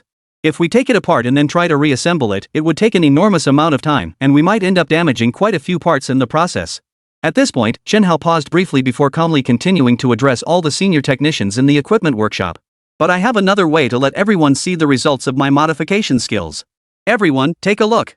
With that, Chen Hao placed his phone directly to his mouth and commanded, "Activate the tank's artificial intelligence control system." Tank transformation countdown 3.2.1. Begin. A scene unfolded that left everyone utterly stunned and utterly incredulous. The moment Chen Hao's words had barely left his lips, just as everyone's gaze followed Chen Hao's lead toward that super tank, that very super tank suddenly emitted a series of metallic clangs. Clank! Clank! Clank! Clank! Everyone was stunned, everyone was mesmerized by the scene unfolding before their eyes. Chapter 31, Transformers? Lu Changsheng was stunned. At that very moment, the entire tank equipment workshop had fallen into an unparalleled silence. It was so quiet you could hear a pin drop. Everyone kept rubbing their eyes, as if trying to see more clearly whether what they were witnessing was an illusion. Everyone simultaneously held their breath, fearing that even the slightest movement might shatter this utterly astonishing scene before them. That tank actually transformed right before their eyes at Chen Hao's command. Can you believe it? It transformed right then and there. A tank weighing over 40 tons, right before the eyes of hundreds of guards, in front of thousands of experts, professors, and academicians, and in the presence of Manhwa and Commander Lu Changsheng, it actually transformed. And it wasn't just a simple repositioning of the gun barrel, the entire tank suddenly stood upright. Even more astonishing than the vertical rise was the fact that the entire tank automatically disassembled itself in an instant, separating into no fewer than 100 vital components and modules of various sizes. Among them were controllable nuclear fusion modules, room temperature superconducting magnetic levitation modules, electromagnetic interference resistance modules, tank hydrogen fuel generator modules, and so on. Within mere seconds, every crucial device and structural module of the tank was laid bare before everyone's eyes. Brother Chen Hao, you're sure you modified a tank? Not a Transformers robot? Gazing at the fantastically sci-fi, utterly dreamlike tank robot before him, even Commander Lu Changsheng, a seasoned veteran of countless battles, was so stunned he could barely speak, let alone walk. Not less than 5 minutes passed. Not less than 5 minutes later, Commander Lu Changsheng finally murmured a single sentence. How could such an advanced automated structure possibly exist in this world? Clang! Oh no, Professor Lu has fainted. Someone, help! Professor Jiang has fainted too. Someone, help! Clang, clang, clang. Professor Li, Professor Chang, Professor Sun. The spectacle of the tank transforming yesterday was so breathtaking that it left over 30 on-site experts momentarily stunned. Consequently, subsequent research activities had to be temporarily suspended. Truth be told, none of the experts, professors, or academicians present had anticipated that Chen Hao's tank possessed capabilities akin to those of the Transformers. So when they suddenly witnessed the super-advanced tank transform right before their eyes, everyone was utterly stunned. By the end, over 30 scientists had fainted from sheer excitement. Precisely because these experts had all fainted from overwhelming excitement, a joint request was issued by the headquarters of the Dragon Science Institute and the Royal City Military District. The analysis of Chen Hao's super tank was temporarily suspended. Of course, the analysis work is suspended for now. But Chen Hao's situation was far from over. After a night of hectic activity, the very first thing Chen Hao received was an offer letter from the headquarters of the Wancheng Military District. The document explicitly stated that the headquarters wished for Chen Hao to serve as their chief scientist, specifically responsible for research into army equipment. In this role, he would start directly at the rank of colonel. As long as he produces research results, he can be promoted immediately. At the same time, Chen Hao also received offers from the headquarters of the Dragon Academy of Sciences and its 27 research institutes. Headquarters bestowed upon him the supreme honor of Engineering Academician, along with 3 additional titles: Chief Engineer of the Controlled Nuclear Fusion Research Project, Chief Engineer of the Maglev Research Project, and Chief Engineer of the Hydrogen Fuel Generator Research Project. As for the research institutes under the Dragon Academy, they offered even more enticing conditions in their competition to recruit Chen Hao. Nearly all offered positions as deputy directors of research institutes, along with generous perks including assigned housing, company vehicles, and the authority to lead any R&D project of their choice. In short, after that 1,000-mile tank dash and that super transformation, Chen Hao had garnered unprecedented attention within the Dragon Science Institute and the entire military establishment. Pang Genoa from the Beihai Military Region headquarters even made a special trip to the Fengtian Military Region. He hoped to bring Chen Hao and all the academicians and experts back to the equipment center of the Beihai Military Region to continue their research work. However, this proposal was immediately rejected by Commander Lu Changsheng. Old Pang, how should I put this? I still have to thank you. Look at you, coming all this way. I don't have much to offer you. I'm truly sorry. I've been swamped lately. Next time you come, I'll make sure to treat you properly. As for young brother Chen Hao, he's just flown in from Beihai. You've got to let him and the academicians get their research results out first. Right? It's not that I'm arguing with you, but scientific research waits for no one. Any research breakthrough, if delayed by even a single day, risks being overtaken by others.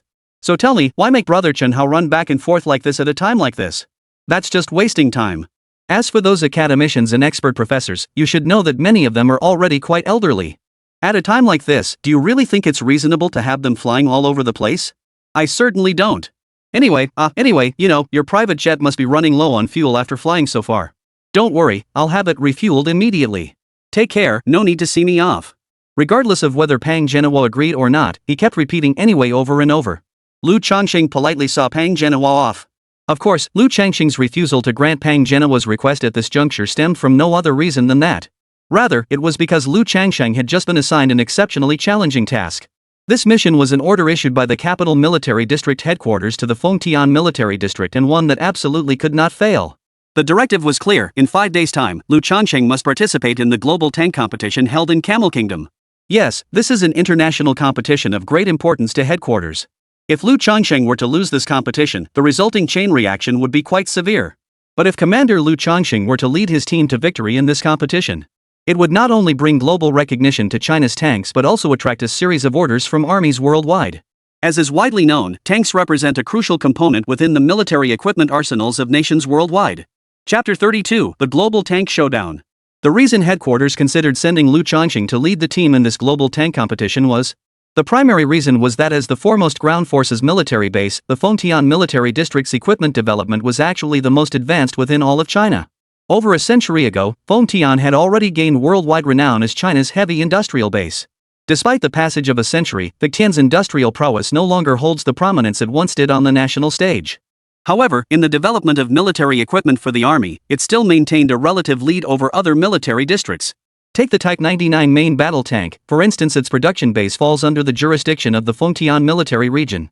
Therefore, to ensure flawless execution in this competition and confront the challenges from tanks of other nations with the most formidable capabilities, after thorough deliberation and meticulous analysis, headquarters ultimately decided to appoint Commander Lu Changsheng of the Fengtian Military District to lead the team.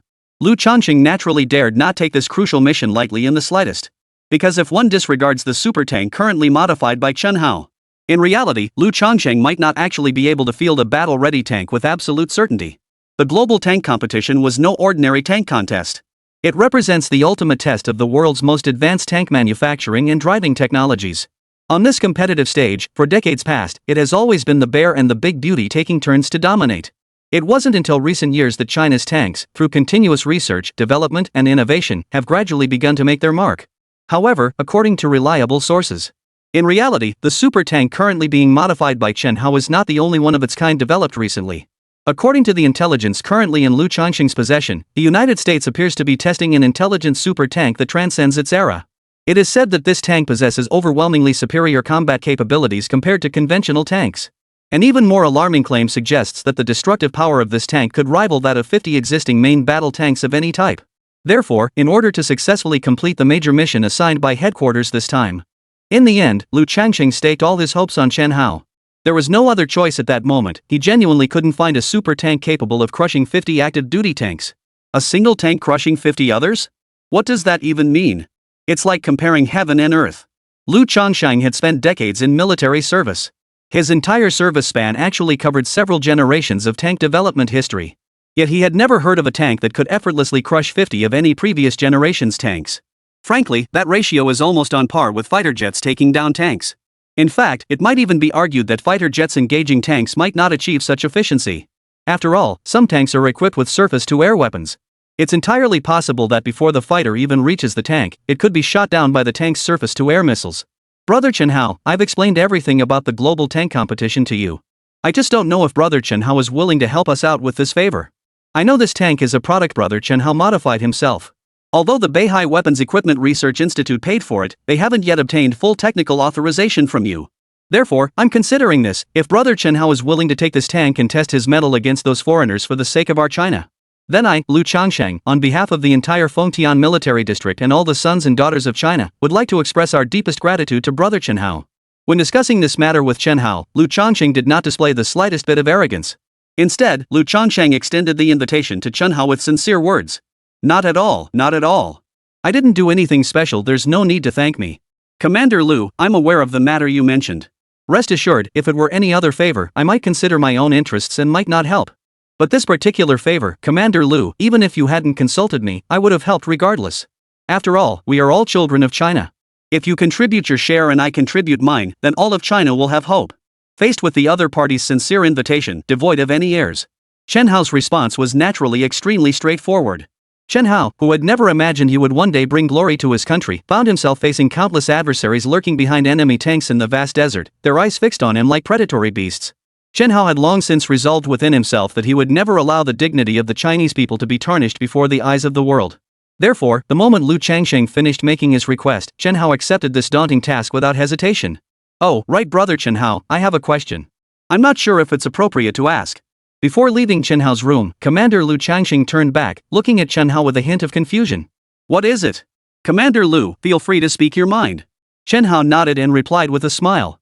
Oh, all right then.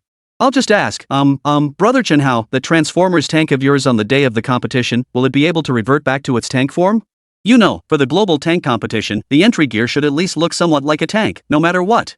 If we just showed up with a Transformers robot, I'm afraid a lot of the competitors there would laugh their heads off. After hearing Commander Lu Changsheng's concerns, Chen Hao was thoroughly convinced. Even at this critical juncture, the other side still dared to question the true combat capabilities of his tank. What do you mean it can revert back to its original tank form? If it can't revert back and only has a one-time transformation capability, then wouldn't it be better to just dismantle this tank from the start? Clearly, Commander Lu's limited exposure to the tank thus far explains his skepticism about its formidable capabilities. As for Chen Hao, he was now also considering that some of the buttons and devices inside the tank had not been fully and thoroughly prepared. Therefore, after seeing off Commander Lu Changsheng, he went straight to Wang Hua's room and took Wang Hua with him to the tank equipment workshop. No sooner had they arrived at the tank equipment workshop than the two men once again saw that enormous transformer standing tall before them. Chapter 33, The Light Beam Tank. A grand tournament with demanding conditions. Absolutely stunning, a palace entirely clad in white. As the world's most formidable nation in military hardware, its commander-in-chief's palace is equally armed to the teeth. Over 1,000 cameras mounted atop the snow-white walls constantly monitor every movement within a kilometer radius. 2 kilometers away, outside the Grand Palace Square, hundreds of plainclothes Fobule agents were currently disguised and bustling about on various streets. Some of these Fobule had disguised themselves as street vendors selling pancakes. Others posed as merchants selling toad-shaped candies. Others posed as passers-by with children buying pancake rolls and toad balloons. Under the most stringent protection from all sides, the newly appointed military advisor, the dashing Mr. Welch, was following the supreme leader step by step. The two were currently strolling across the lawn of the Grand Palace. The global tank competition, held every 5 years, is about to begin. I wonder what Mr. Welch thinks about it. After taking just a few steps, Commander Whitelight turned to Welch and asked, Mr. Commander, forgive my boldness, but I have no opinion whatsoever regarding this tank competition being held in Camel Kingdom. Welch replied bluntly. Oh? Why? A hint of curiosity flashed across the Supreme Leader's face.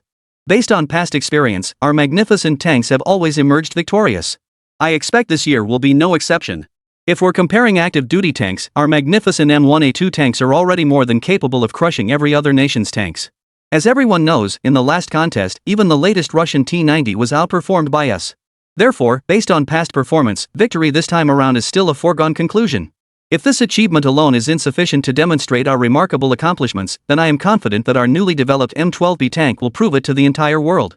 Proving that only our great beauty can deliver truly groundbreaking products in the evolution of land battle tanks. As for the other competitors? Well, all I can say is, ha! They're no match for us, utterly no match at all. As Welch answered the Supreme Leader's question, the smirk on his lips never wavered, maintaining an arrogant curve.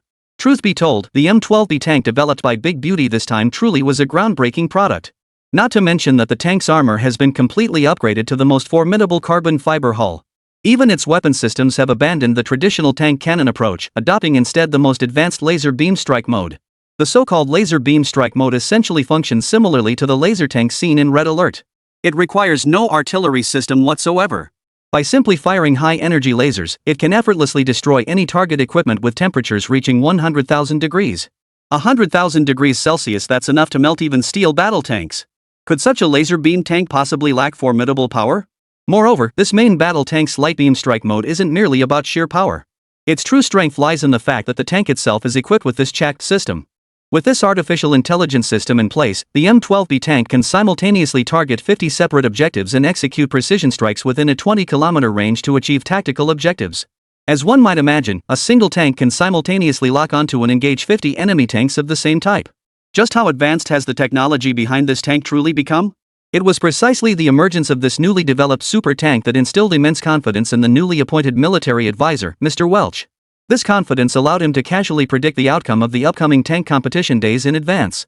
Indeed, the M12B tank is undoubtedly the most formidable tactical weapon at our disposal. But I've recently heard that over in China, there's a rogue tank with an endurance of 3,000 kilometers. And apparently its speed is pretty impressive too, several times faster than ordinary tanks. Mr. Welch, since I've chosen you to represent the Grand Beauty faction in this global tank competition, you'd better not embarrass us. Commander Whitelight was well aware of the development progress of his own tanks. In fact, as early as when the first M12B tank rolled off the factory line, the Supreme Commander personally attended a dedicated live fire test of the M12B tank. The astonishing feat of a single M12B tank taking on 50 M1A1 tanks left the Commander-in-Chief, whose mind was already a bit muddled, feeling even more dizzy. The overwhelming tactical prowess and the superweapon that utterly crushed other tanks put the Supreme Leader in an excellent mood. After returning from the testing ground, he treated himself to 2 egg-topped pancake rolls. Mr. President, I thought you were worried about something else entirely. Turns out you were fretting over that runaway tank. Ha ha ha ha. Mr. President, rest assured. Just yesterday, I watched the video circulating online about that tank over and over again. Indeed, the speed and endurance of that runaway tank are truly astonishing. However, Mr. Commander-in-Chief, you may have forgotten that tanks are meant for combat, not for cruising down the streets. What good is speed? Can it outrun the laser of a light beam weapon? So what if it has a long endurance? Didn't our probes launched 50 years ago have long enough endurance? Didn't we still lose contact with them long ago anyway? These are just gimmicks to impress kids. How can they compare to artificial intelligence combined with laser beam strike technology? Observing the Supreme Leader's slightly uneasy expression, Welch immediately stated his conclusion unequivocally. To be perfectly honest, as a military advisor and also the head of the delegation representing the winning side in this tank competition, Welch took his job very seriously. Even back when Chen Hao's modified tank was still tearing down the road, Welch had already seen footage online of the tank losing control at the exhibition. At that moment, he nearly laughed his teeth out. The very thought of a perfectly good tank starting up and then zooming right out of the exhibition hall made him laugh. He instantly felt an inexplicable sense of absurdity. That tank modification by the Beihai City Weapons Equipment Research Institute was utterly amateurish. At an exhibition, they actually let the tank go out of control. If you claim such a tank is combat ready, you'd have to be kidding me. Chapter 34, The Ambitions of Advisor Welch. After concluding his meeting with the Supreme Commander, Welch immediately rushed to a secret military base over 200 kilometers away. Upon entering the base, rows of gleaming new tanks stood in perfect formation across the training grounds. "Hey, Colonel Tom, how's the training going with the new tanks?" Welch asked an officer who had just climbed down from a tank on the training ground. "Mr. Welch, it feels fantastic. Both the responsiveness of the maneuvering actions and the weapon attack operations. It's simply flawless. To pilot a tank that combines artificial intelligence with laser strike technology like this is truly an honor in my lifetime." Colonel Tom was the most elite tank commander within this secret military base. Back when Big Beautiful had just developed the M1A1 tank, Colonel Tom was the first to test drive it, and also the top tank commander to conduct live combat exercises with the M1A1. Of course, at that time, he was merely an M1A1 tank driver, not a gunner. Because back then, the M1A1 tank didn't actually have the artificial intelligence operating systems that today's M12B tanks possess. Therefore, the crew complement for earlier tanks was always 3 personnel. Besides the driver and gunner, there was an observer whose sole responsibility was to identify and track enemy positions. Now, these M12B tanks, however, utilize an artificial intelligence operating system. They've transformed the original 3-man crew tank into a 1-man operated tank. Now, a single M12B tank requires only one person to operate it from inside the cockpit, controlling it via a virtual display. Compared to the old days, when the tank commander had to constantly rely on an observer to confirm the direction of advance, this represents a tremendous leap in efficiency. So when Colonel Tom saw Welch again today, the delight on his face was plain for all to see. That's good news. I was worried the new tank had been in service too briefly for you, our #1 tank driver, to adapt properly. Colonel Tom, this mission has been specifically assigned to you personally. According to the Supreme Commander's orders, you absolutely must crush all other opponents this time. Because the Camel Kingdom has already stated before the competition, whichever side's tank emerges victorious, that side's name will be written on the Camel Kingdom's military equipment procurement order. The mere thought of the Camel Kingdom sent a surge of excitement coursing through Welch's veins. The Camel Kingdom is incredibly wealthy. Don't be fooled by its relatively small population, their average income is sky high. Moreover, the vast majority of the Camel Kingdom's territory is situated directly atop oil fields. To put it bluntly, in their situation, digging a few shovelfuls in their own backyard would likely uncover a new oil well. Just imagine a country like this has already announced plans for large-scale military equipment procurement. As the world's top military power, how could Welch, its advisor, not be thrilled? If the tank competition goes well, that order from the Camel Kingdom will be a sure thing, a huge win, as solid as nails in the ground. By then, that order would likely start at no less than 100 billion yuan. Such a massive anticipated order would be far more profitable than all the light weapons Big Beauty had ever exported before. In the past, when Big Beauty exported light weapons, they shipped container after container, yet the income generated was negligible. On the contrary, because their functionality couldn't match the Russian AK-47's reliability, they faced numerous product returns. Now, with the M12B tank, selling just one at the price of an F-35 means raking in billions with ease. Big deal, this is the most significant deal since Welch took office. He absolutely will not allow anyone or anything to derail his deal. He certainly wouldn't tolerate any nation's tanks being compared to the magnificent ones.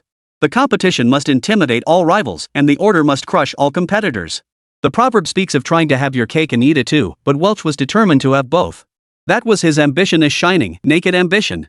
The dashing advisor Welch was still at the base, boosting the morale of the tank drivers. Meanwhile, Chen Hao was already out grabbing skewers with Manhwa. Since the academicians had all taken a break for the next day or two. Later that evening, Commander Lu Changsheng would dispatch someone to deliver the specific details and precise requirements for this tank competition. So Chen Hao had nothing much to do for the time being. Since there was nothing to do. Of course, it wasn't about preparing food, but rather getting something to drink. Truth be told, Chen Hao and Wang Hua hadn't eaten in nearly a whole day. Chen Hao had been guiding the academicians in analyzing the technology of his modified tank. After finishing that, he was summoned by Commander Lu to discuss matters. So with all this running around, he genuinely hadn't had time to eat. As for Wang Hua, his situation was quite different from Chen Hao's. He hadn't eaten, mainly because he couldn't bring himself to eat. Because when he saw that tank robot, he was completely dumbfounded. The thought of potentially piloting that transformer all the way to distant realms for a competition made him shudder. Wang Hua's legs began to tremble uncontrollably. A tank that could transform into a transformer, how on earth would he operate it? I haven't even mastered driving my original tank model yet. Let alone the tank after transformation. Even when Chen Hao came over to call Wang Hua for skewers, Wang Hua was still thinking. When the tank competition finally comes, I really hope I don't transform. What if I transform and get ejected from the driver's seat? Then I'd be a sitting duck, wouldn't I? Over an hour later. Just as Chen Hao was explaining to Wang Hua that the tank malfunction last time was a minor oversight on his part and that he'd make the button adjustments immediately after finishing his meal, the staff member dispatched by Commander Lu Changsheng arrived to deliver the documents. Approaching the two men, the staff member said little before placing a stack of relatively thin tank competition documents directly onto the desk. Wang Hua picked up the documents from the desk and glanced through them. Instantly, the anxiety that had been gnawing at his heart tightened several notches. What's going on? For safety reasons, they're not allowing artillery in this tank competition? What's the point of that? Chapter 35, Tank Showdown, no artillery allowed? Damn you, Big Beauty, how could you be so mean? Did you somehow find out beforehand that your tank was only equipped with artillery systems and electromagnetic nuclear weapons systems? Are you seriously suggesting I use the nuclear weapon? That's out of the question. Nuclear weapons are banned worldwide. If we can't even use the artillery system, then what weapons would our tank have left? Little did Wang Hua know that Big Beauty would resort to such underhanded tactics to secure the championship and win the Camel Kingdom's order. What Wang Hua was even less aware of was that at this very moment, the Big Beauty had already prepared to crush all competing tanks with her laser beam weapon. To be honest, Daipio's move was pretty ruthless. On the surface, it always champions the cause of world peace, but behind the scenes, the weapons it develops are always the most anti-peace. And this time is no exception.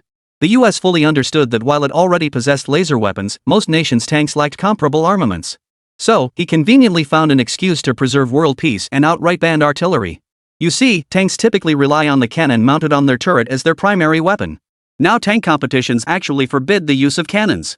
The US can choose not to use them, but what about other countries? You can't exactly have the driver open the hatch halfway, then climb out with a rocket launcher to aim at the enemy. Would that even work? This move completely blocks others' paths while letting you do whatever you want. What a shameless move. No artillery systems allowed? No way. Let me see. Chen Hao never imagined that an international competition billed as a tank showdown would actually ban artillery. He promptly snatched the stack of documents detailing the competition rules and procedures right out of Wang Hua's hands. After carefully reviewing them for over 10 minutes, Chen Hao finally confirmed that Wang Hua's complaints were indeed justified. I used to think these international competitions were so fair. Looks like they're not all that after all. After carefully reviewing every detail in the documents, Chen Hao finally set the tone for this tank competition. However, setting the tone was one thing. The global tank competition is still something we must participate in. Because Commander Lu Changsheng had specifically requested it for me. If he were to tell Commander Lu now that removing the tank's artillery system and prohibiting the electromagnetic nuclear explosion system would leave it without any usable weapons, Commander Lu would be in an extremely difficult position. The documents clearly stated that such a global tank competition only occurs once every 5 years. Moreover, this competition directly impacts revenue from exporting tanks overseas. Moreover, this competition directly impacts revenue from overseas tank sales. If Commander Lu Changsheng were to concede defeat merely after reviewing a document, what tanks would he have to field in the competition? No, he had to come up with a plan. Ding dong! Major fluctuations detected in the host's mental state. Unlocking the Super Modification System treasure chest. Spherical Lightning Weapon System. Priced at 10 billion credits, exchangeable with equivalent value in points. Shadow Invincible Cloaking System. Priced at 20 billion, redeemable with equivalent points. Spherical Lightning Weapon System. Priced at 10 billion, exchangeable with points of equivalent value. Hypersonic Cruise System. Price, 50 billion credits. Can be exchanged for an equivalent value in points. Equip a new system to receive a mysterious reward. Successful installation reward, level +1, 200,000 points. Equipment upgrade reward, level +1, 200,000 points. Talk about a godsend. This system is seriously thoughtful. Wait, this price. When I first heard the system notification sound, Chen Hao felt a flicker of excitement in his heart. Before his excitement could fully build, however, the subsequent price tag left him utterly speechless. The cheapest upgradable system costs a whopping 10 billion? Are they trying to hand themselves a pillow? This is clearly treating us like suckers. What does 10 billion even mean? It's a fortune an ordinary person couldn't spend in 10 lifetimes. And this system just casually throws that number around. And what's worse, the price for the next system was even higher, jumping straight from 200 billion to 500 billion. 500 billion. 500 billion. That's more money than you could ever spend in a lifetime. And then they just wipe it clean by installing a system? What else could this be but ripping themselves off? No, absolutely not. I'm not modifying it anymore. This is outrageous. What kind of nonsense is this, demanding 100 billion? Do they think I'm the world's richest man? He stared at the holographic display appearing before his retina. Chen Hao couldn't hold back his frustration any longer and let out a frustrated outburst. Hey, Chen Hao, what are you doing? Why are you suddenly spouting nonsense while eating skewers? What's this about needing 100 billion? And suddenly becoming the world's richest person? Wang Hua had no idea what was causing Chen Hao's reaction. Watching his brother suddenly stop grilling the skewers and start mumbling with his mouth open, Wang Hua grew concerned and stepped forward to touch Chen Hao's forehead. You don't feel hot. Why are you talking nonsense? 2 hours later, Chen Hao, who had returned to his room for a brief rest, ultimately decided to withdraw the 10 billion yuan in cash from his card. Despite feeling 1,000 and 10,000 reluctances about parting with such a vast fortune. But when he thought of Commander Lu Changsheng's hopeful gaze and the once every 5 years opportunity to showcase the nation's might, Chen Hao resolved to make the painful sacrifice. In Chen Hao's calculations, with the system's backing, wealth would accumulate sooner or later. But opportunities to contribute to China and work toward national rejuvenation were not always readily available. Especially when it comes to matters that put us on the global stage. The success or failure of the tank biathlon could impact potential arms sales worth tens of billions of dollars for China. He absolutely could not let his personal desires delay matters of national importance. At this very moment, the scene from the night before last flashed through his mind: the academicians working through the night to decipher the tank's technology. Throughout the entire equipment workshop, gray-haired veteran experts and professors were everywhere. They were striving to decipher the technical details of the tank they had modified as quickly as possible. They even skipped meals and sacrificed sleep, driven solely by the urgency to achieve success in their analysis and thereby contribute to the cause of China. Compared to these great scientists, how could I possibly back down at a time like this?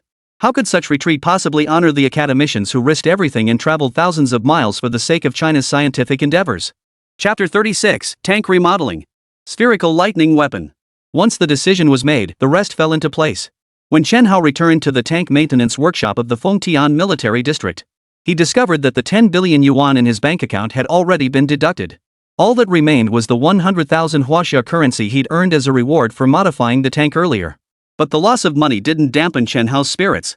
On the contrary, after Chen Hao restored the tank from its transformer mode back to its standard tank configuration, Chen Hao discovered he had gained some unexpected benefits. Ding! Spherical Lightning Weapon System Exchange successful. Host has simultaneously acquired the Spherical Lightning System Modification Guide. No mechanical arms required. Effortlessly complete the modification and installation of the Spherical Lightning Weapon System. This is pretty decent. Chen Hao gave a slight nod, then followed the system's prompt, instructing the accompanying staff member to fetch an entire toolbox. Hammers, wrenches, vice grips, crowbars, chisels, axes, saws, you name it. In short, every basic tool a tank mechanic might need for daily maintenance is here. Everything you could possibly need. Hand me that sledgehammer, the one that costs $80 a swing.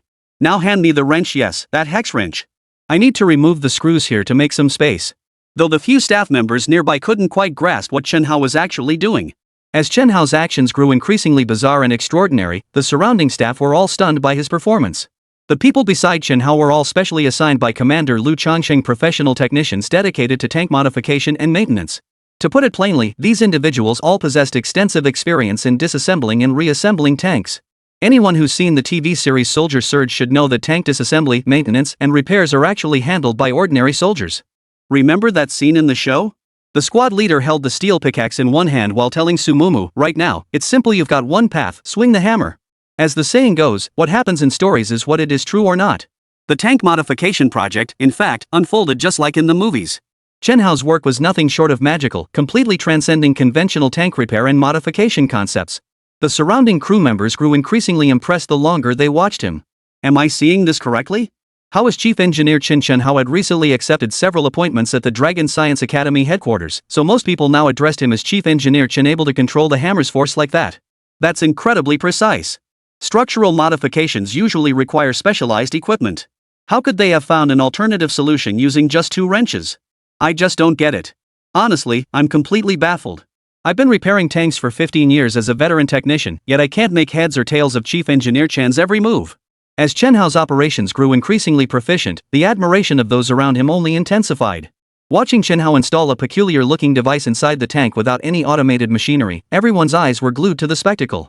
It was an utterly unimaginable modification, a completely unprecedented approach to retrofitting. Using only the chisels, axes, and saws at hand, Chen Hao somehow managed to complete the task of installing a weapon system, a job that would normally require robotic arms. Nevertheless, the Spherical Lightning Weapon System was successfully installed. But after it was installed, Chen Hao looked around at the others and found everyone staring blankly at him, completely dumbfounded. What's wrong? Is there mud on my face? Chen Hao took off his gloves, wiped his face, and asked. No, Chief Engineer Chen, you're too strong. You've surpassed our understanding of tank modification techniques. But what?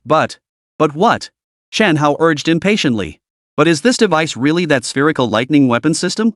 Isn't ball lightning weaponry just something out of science fiction? Can such a bizarre contraption really fire ball lightning weapons? 3 questions in a row left Chen Hao utterly speechless. He knew all about the ball lightning system, since the system had already transmitted all related knowledge directly into his brain. But explaining it clearly to the staff around him? That was another story. The reason is simple, the device itself is straightforward, but its underlying principles are significantly more complex. Spherical lightning, commonly known as rolling thunder. It is essentially a macroscopic particle in an excited state. As is widely known, people's understanding of particles generally pertains to the microscopic realm. However, the particles that trigger ball lightning differ from those in the microscopic realm. They exist within the macroscopic world. Because they can be directly located and observed using instruments. There's no need to use a scanning tunneling microscope to magnify it millions of times. As for spherical lightning weapons, they exploit the quantum uncertainty of these macroscopic particles to create a weapon. Once activated, the quantum superposition state of these macroparticles collapses instantly, releasing immense energy. This energy possesses distinct physical properties compared to conventional particle energy. Therefore, scientists in the past have largely not considered how spherical lightning could be transformed into a spherical lightning weapon system. Now, Chen Hao has directly created a ball lightning weapon using the principle of quantum state collapse, and he assembled it with his own 2 hands. No computers were involved, nor any automated tools. Using only the simplest tools, it was built from scratch. What's the analogy here? It's like having a top-tier welder attach the outer shell to a rocket. That's how tough it is, that's how awesome it is. What ordinary people can do, I, Chen Hao, can do. What ordinary people cannot do, I, Chen Hao, can still accomplish. Talk about it, huh? Talk about it. Talk about it, huh? Talk about it. Talk about it, huh? Talk about it. Talk about it, huh? Talk about it. Talk about it, huh? Talk about it. Awesome, seriously awesome. Chief Engineer Chen, could you explain that again? I didn't understand a single word of your explanation just now except for the punctuation. Well, it's basically a device built using quantum collapse effects. As for whether it works, just test it out and see. Oh, and we can't test it yet because this ball lightning weapon system isn't connected to the tank's AI control system.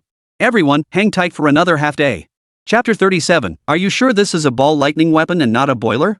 Time always flies by so fast, just like the balance on people's silver cards. Before you know it, it's already damn near gone.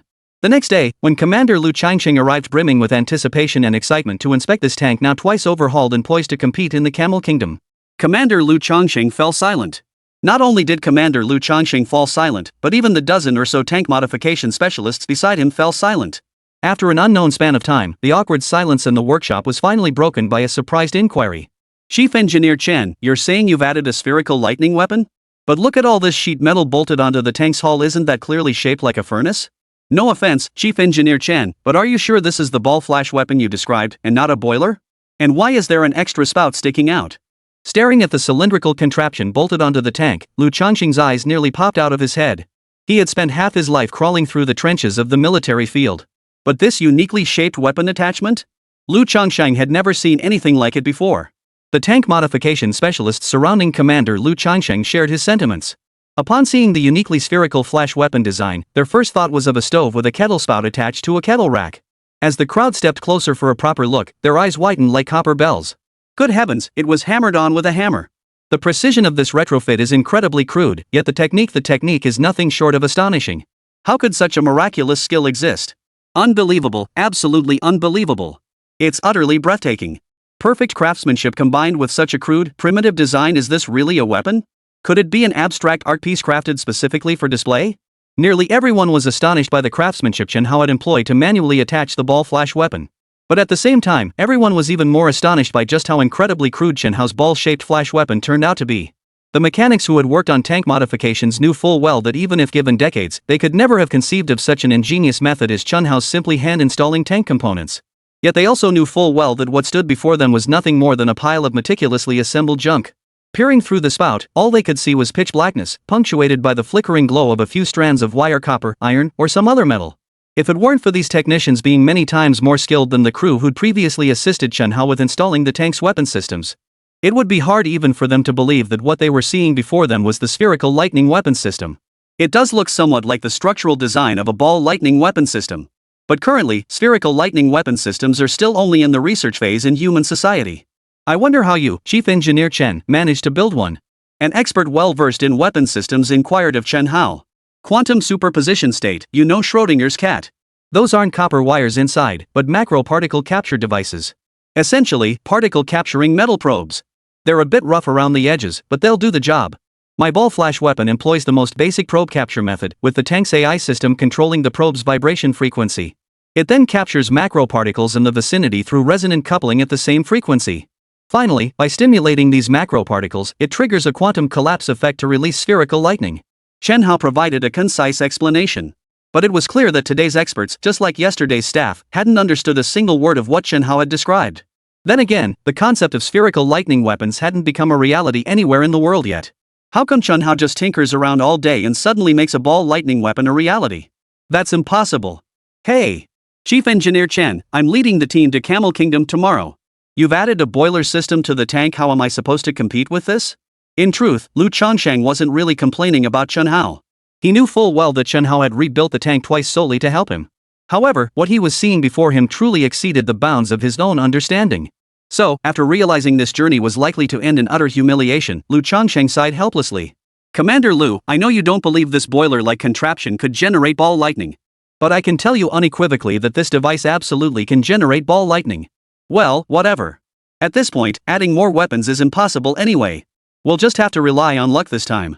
Faced with Chen Hao's certainty, Lu Changsheng said nothing more. After a brief mental calculation of the timing, he accepted Chen Hao's gift. There was no other choice.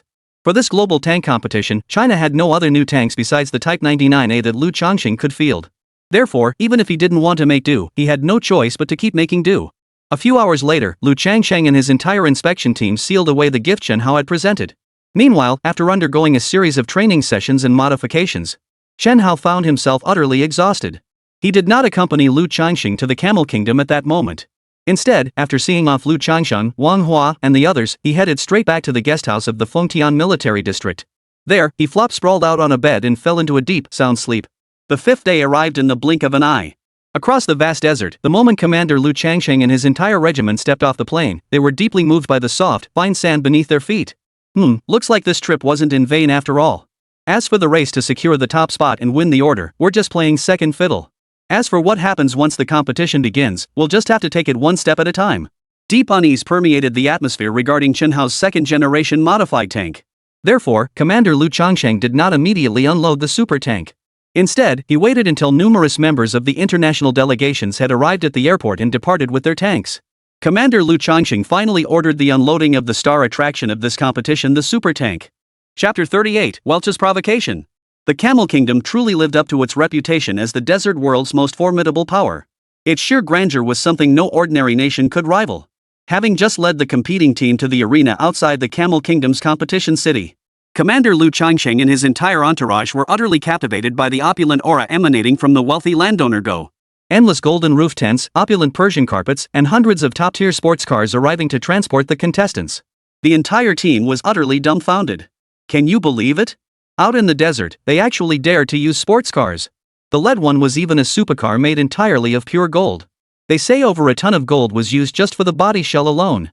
The entire car weighs only 2.5 tons, meaning half of it is pure gold. This is what it means to be loaded. Even a single chip in the paint gets measured in grams of gold. And they actually drive it out in the desert. Is this the tent we'll be staying in for the competition these next few days? A 50-meter diameter tent? Whoa! Following the reception staff, they arrived at the rest area prepared by Camel Kingdom. Manhwa was instantly stunned by the overwhelmingly exquisite decorations and the vastness of the tent space. Every piece of furniture in sight shimmered with brilliance. The dazzling array of furnishings throughout the room created an atmosphere of opulence wherever the eye could roam. This is the tent your team will be using for rest over the next few days. There are 9 additional tents nearby for your use as well. This area is the bedroom, this is the lounge, and over there is the bathroom. Oh, and to welcome all the competing teams from around the world, our Camel Kingdom has prepared a small token of appreciation for each participating nation. Every team will receive 50 camels after the competition. This gift is unrelated to the competition prizes. Every participating team will receive it. After the reception staff departed, Commander Lu Changsheng immediately began preparing for the pre-competition tasks. Due to the sheer volume of relevant information, it was impossible to obtain all details before entering the competition venue. Therefore, upon arriving at the competition site, Commander Lu immediately dispatched his aide to gather intelligence on the competing teams. As participants in a major international event, this was standard procedure for the team leaders of all nations. Beyond each team sending representatives privately to gather intelligence, prior to the tournament's commencement. Tanks from various nations were also gathered for public display at an open-air tank parking lot. After all, this global tank competition, held only once every 5 years, has always been the stage where military powers flex their muscles. Therefore, the pre-competition public exhibition has become an established tradition for this event. Of course, if any national team lacks confidence in their own tanks, or knows their tanks are unreliable, they may choose not to participate in the pre-competition public exhibition. However, doing so would almost certainly invite ridicule from the rest of the world. After all, who would believe that a tank system too timid to even make a public appearance possesses formidable combat capabilities? This is a major international competition held every 5 years, not a top-secret weapons development program. Therefore, if you lack the courage to showcase your tanks, it inevitably reveals that your armored vehicles lack genuine capability. The competition's about to start, and you're still hiding your cards. Is that really necessary? Are you planning to keep them covered for the rest of the matches too? Wang Hua, the official competition starts tomorrow morning. As the super tank driver, you should rest today and conserve your energy. Lu Feng, your Commander Pang's top lieutenant. You'll be in charge of organizing this afternoon's exhibition. Oh, and let's not request the most prominent display spot for our tank. You've all seen the tank's design before, and none of us are particularly confident about its functionality either. For this global tank equipment exhibition preview, let's not rush to join the crowd and grab the spotlight. We should just request a more peripheral location. Commander Lu Chongqing's deliberations could hardly be called anything but meticulous. Having witnessed firsthand just how crude the tank Shenhao had modified truly was. Therefore, even Commander Lu himself had little confidence in the tank after its second modification. That contraption piled atop the tank, resembling a boiler, was claimed to be a spherical lightning weapon. This, to put it mildly, remains rather unconvincing. Therefore, to avoid Shenhao's tank drawing international attention before the competition even begins, Commander Lu Changqing ultimately decided to handle the premature exhibition matters with a low-key approach before the competition commenced. After all, not attending was not an option, but making too much of a spectacle upon arrival would be equally inappropriate. Thus, finding an inconspicuous spot became the most reliable option. But as the saying goes, winter thunder without rain, summer rain without thunder. Commander Lu Chongqing's arrangements, on the other hand, were remarkably low-key. However, his opponent, Welch from the Grand Beautiful, clearly had no intention of keeping things low-key. The exhibition preparations had just been finalized when Commander Lu Chongqing led Lu Feng and his group into the exhibition hall for the first time. He had already caught Welch's attention. "Hello? Commander Lu, I've long admired your reputation. Today, I finally get to meet you in person." Welch's opening remarks were quite polite, but his next words carried a distinct edge. After exchanging a few simple pleasantries with Lu Chongqing, Welch cut straight to the chase and confronted Lu Chongqing. "Commander Lu, it's just minutes until the International Tank Unveiling Ceremony. I've been observing the entire process from this side. I haven't spotted your nation's exhibit booth either. Where exactly is your tank displayed?" A faint smile played at the corners of Welch's mouth. "Our tanks are naturally positioned where they should be. This is not something Special Envoy Welch needs to concern himself with. By the way, if my memory serves me correctly, didn't your country's previous competitions always prefer placing their booths in the most prominent locations?" Lu was not without ambition. "I'd like to take this opportunity to witness your nation's tank unveiling ceremony firsthand and broaden my horizons." As a seasoned commander of an army district who had seen countless battles, Lu Chongqing could easily discern the other party's true intentions. It was clear that Welch's recent remarks were intended to gauge his position before the exhibition commenced, to ascertain what kind of specialized weapon systems their tanks actually possessed. Chapter 39, The Light Beam Tank makes its grand debut. Due to the spectacular maneuvers witnessed earlier, the use of artillery systems was now prohibited in this tank competition. Therefore, the alternative weapons mounted on the tanks of participating nations became one of the critical factors each national team had to thoroughly understand. As for Welch's probing maneuver, Lu Chongqing was naturally not about to fall for it. On the contrary, Lu Chongqing promptly returned the words to him, word for word. At the same time, he didn't forget to flatter the other party, letting them gloat for a while if they wanted to. However, something unexpected happened that Lu Chongqing's side hadn't anticipated. When Lu Changqing took the opposite approach and requested to first inspect the tank that Big Beauty had entered into the competition, Welch did not refuse Lu Chongqing. On the contrary, after hearing the feigned tone of praise in Lu Chongqing's voice, the guy actually took it seriously. He immediately lifted his chin, smugly puckering his lips as he declared, "Ha! Since Commander Lu knows your tanks are no match for ours, I'll take you to see for yourself." With that, Welch waved his hand, signaling Commander Lu and his entourage to follow his delegation and see for themselves. At this point, Lu Chongqing certainly wasn't about to back down. He led Lu Feng and the others straight to the most prominent booth in the entire preview exhibition. At that very moment, the grand and beautiful booth was already surrounded by members of delegations from various countries. Numerous journalists from around the world, armed with cameras and lenses, had also trained their lenses directly on the covered section of the display. After about 2 minutes, everyone at the exhibition witnessed Welch, the special envoy of the DAPO delegation, step to the very center of the entire booth. Distinguished guests, members of the international delegations, and media friends from around the world. Welcome to our magnificent booth. I'm sure you've all been looking forward to this world-class tank competition since the moment you arrived in Camel Kingdom. To be honest, we members of the Big Beautiful team have been looking forward to the moment the competition begins too. Of course, our anticipation is quite different from yours. If I may be blunt, your expectations boil down to witnessing firsthand which nation's tanks truly reign supreme on this blue planet. And our expectation at the Great Beautiful is to show you all through our own actions that our tanks are the true kings of the land. Now, I am about to unveil the tank's cover. Let us witness together the moment when the miracle unfolds. The M12B Prism Tank. Our Grand Beauty's latest masterpiece for the army. Whoosh. As Welch finished his opening remarks, the cloth covering was completely lifted. The entire exhibition hall fell silent as every visitor was utterly stunned by the sight of the tank before them. The one position less than 20 meters away from the crowd was not a tank in the traditional sense. Instead, it was an epoch-making creation that clearly surpassed the current technological capabilities of Blue Star. Its concealed tracks, radar-evading hull construction, and the hexagonal metal structure mounted directly atop the turret position. It completely overturns all conventional notions of what a tank should look like. That hexagonal metallic structure is precisely the weapon core of the Daipyo, the Prism Tower. Oh my gosh! Oh my gosh! There were rumors that Big Beauty had developed a weapon capable of obliterating enemies with high-energy lasers. I never imagined it would actually be real.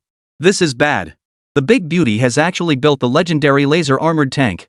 This structure clearly indicates a laser weapon system. If they deploy these tanks as military aid, our ground offensive might be in serious trouble. Yay, Alligato. Daddy's weapons are just too awesome. Looks like our big cherry blossom army's combat power is about to skyrocket too, yay. Holy cow, is this the military RD prowess of the big boss? The legendary light beam weapon. It's actually become a reality. Oh, after this competition ends, our awesome Korea must be the first to buy it, heh. Terrifying, absolutely terrifying. A nation has actually built a light beam weapon. Looks like our Camel Kingdom will have to shell out a little extra cash this time shopping spree.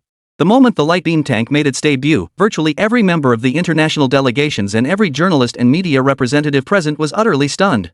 In fact, rumors about Great Beauty developing prism weapons had been circulating globally for half a year already. However, at that time, people around the world were largely skeptical. After all, a laser beam tank, a land-based military weapon, did seem a bit too science fiction. Based on publicly available information, humanity still faces significant technological challenges in developing methods to amplify laser energy to levels capable of destroying heavy armor. Yet now, Big Beauty has unexpectedly taken the lead in developing this weapon. How could such a spectacle not leave one awestruck? How could it not evoke utter astonishment? The sheer power is simply overwhelming. It's truly cutting-edge technology that leaves the competition in the dust. This spells trouble. Who would have thought the rumors were true? There really is a tank king out there capable of obliterating 50 tanks at once. Delegations from every other nation around the globe were stunned into silence. Lu Changsheng was no exception. Back then, the reason he had sought Chen Hao's help to modify his competition tank was actually to prepare for the threat of this potentially world-ending super-amphibious weapon. What he never imagined was that his fears would materialize so swiftly. The stunningly beautiful light beam tank was actually built.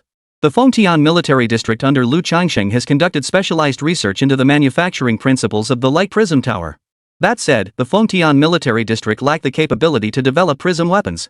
However, determining whether the weapon mounted on that tank was a light beam weapon based on its structure was still quite straightforward for him. The signature hexagonal metal construction made its technological nature abundantly clear. This tank is the legendary super tank capable of taking on 50 foes single-handedly. Without exception. A 1-to-50 casualty ratio, huh? Watching that super tank radiating brilliant light, Lu Changsheng let out a helpless sigh. Just as Commander Lu Changsheng sighed, the exceptionally handsome envoy Welch continued speaking with utter arrogance. Chapter 40, The Light Prism Tower versus the Boiler. Everyone, as you can see, this is our magnificent new masterpiece. Here, I am delighted to announce to everyone. All the rumors circulating worldwide over the past few months about the light prism tank are true. Our tanks are equipped with the latest artificial intelligence system, capable of simultaneously targeting and destroying 50 targets. If anyone here still doubts this, just wait until tomorrow when the tank competition officially begins. Everyone will witness the moment of miracles unfolding with their own eyes. This supremely confident commentary accompanied Welch throughout the entire match. Only half an hour later, when the allotted demonstration time concluded, did Welch's special envoy reluctantly step down from the stage. However, after stepping down from the stage, Ambassador Welch didn't go very far. Instead, he returned directly to Commander Lu Changsheng, raising his eyebrows and smiling at him. Commander Lu, you've seen our magnificent tank today. Now it's time for your nation's tank to make its appearance, wouldn't you agree? Very well. Since they'll be displayed sooner or later, there's no need for us to hold back any longer. Commander Lu Changsheng knew the moment of truth was inevitable. So he could only smile as he led Welch and the others to the display he had prepared. Commander Lu's arrangements had indeed been carefully thought out. Since Chen Hao's tank was positioned in a relatively remote exhibition area. Therefore, when the group arrived at the exhibit, there were actually very few members of the national delegations or media waiting there.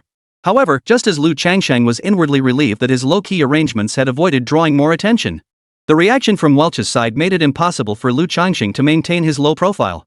In such a remote corner? Oh my, Commander Lu, isn't your country always boasting about having the world's strongest army? What's the matter? Afraid to show others even a single decent tank? Or perhaps your country is being too low-key, hiding even more powerful tanks from the world?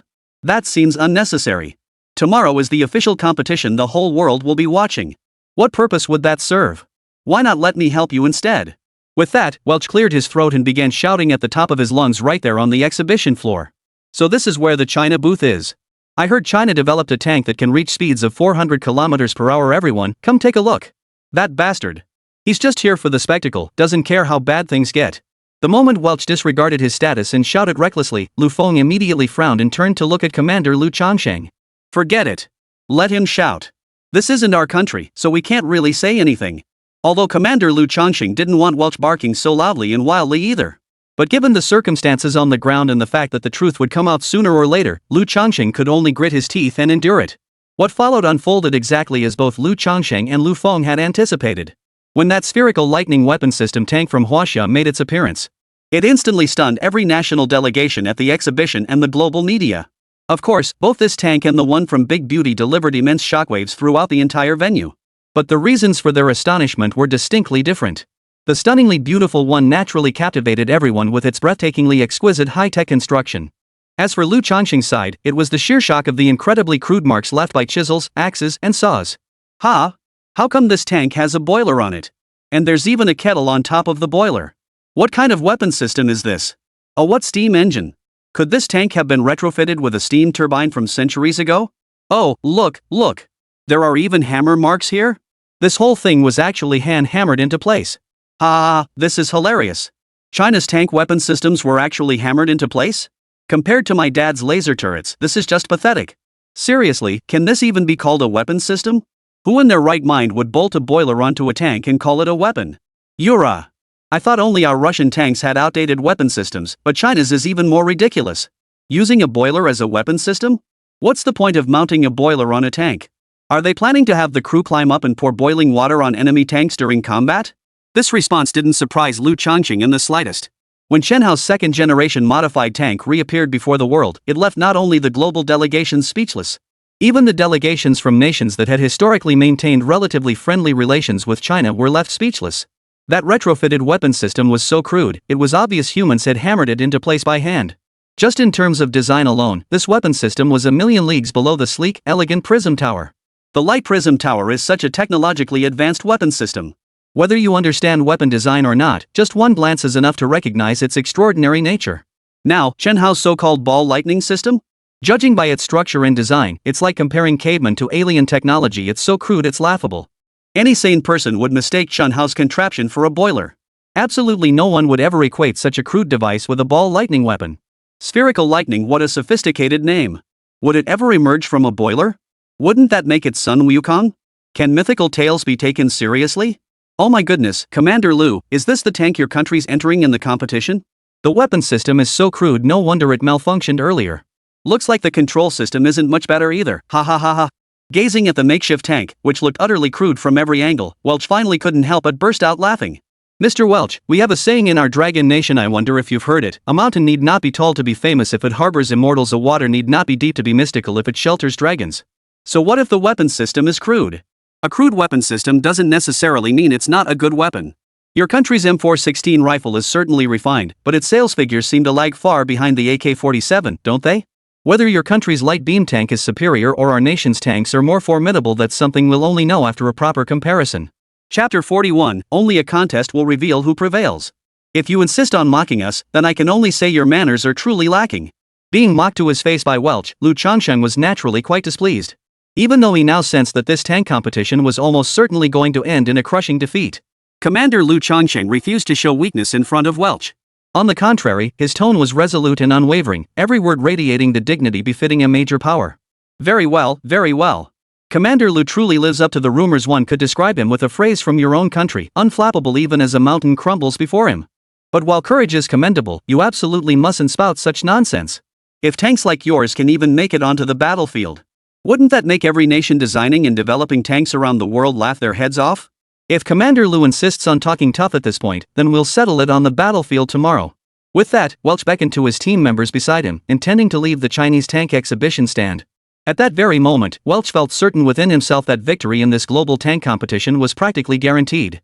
Even the delegation touted as the world's premier land forces had only fielded such a crude new tank. What else could he possibly worry about? As for other nations, it goes without saying Russia hasn't unveiled any new tanks at all, only upgraded versions of the T-90. We've already seen the previous Welch tank. After the competition banned artillery systems, the Russians simply added a Katyusha rocket launcher system to their tank. This modification essentially transforms tanks into rocket launcher vehicles, a rather intimidating concept when described.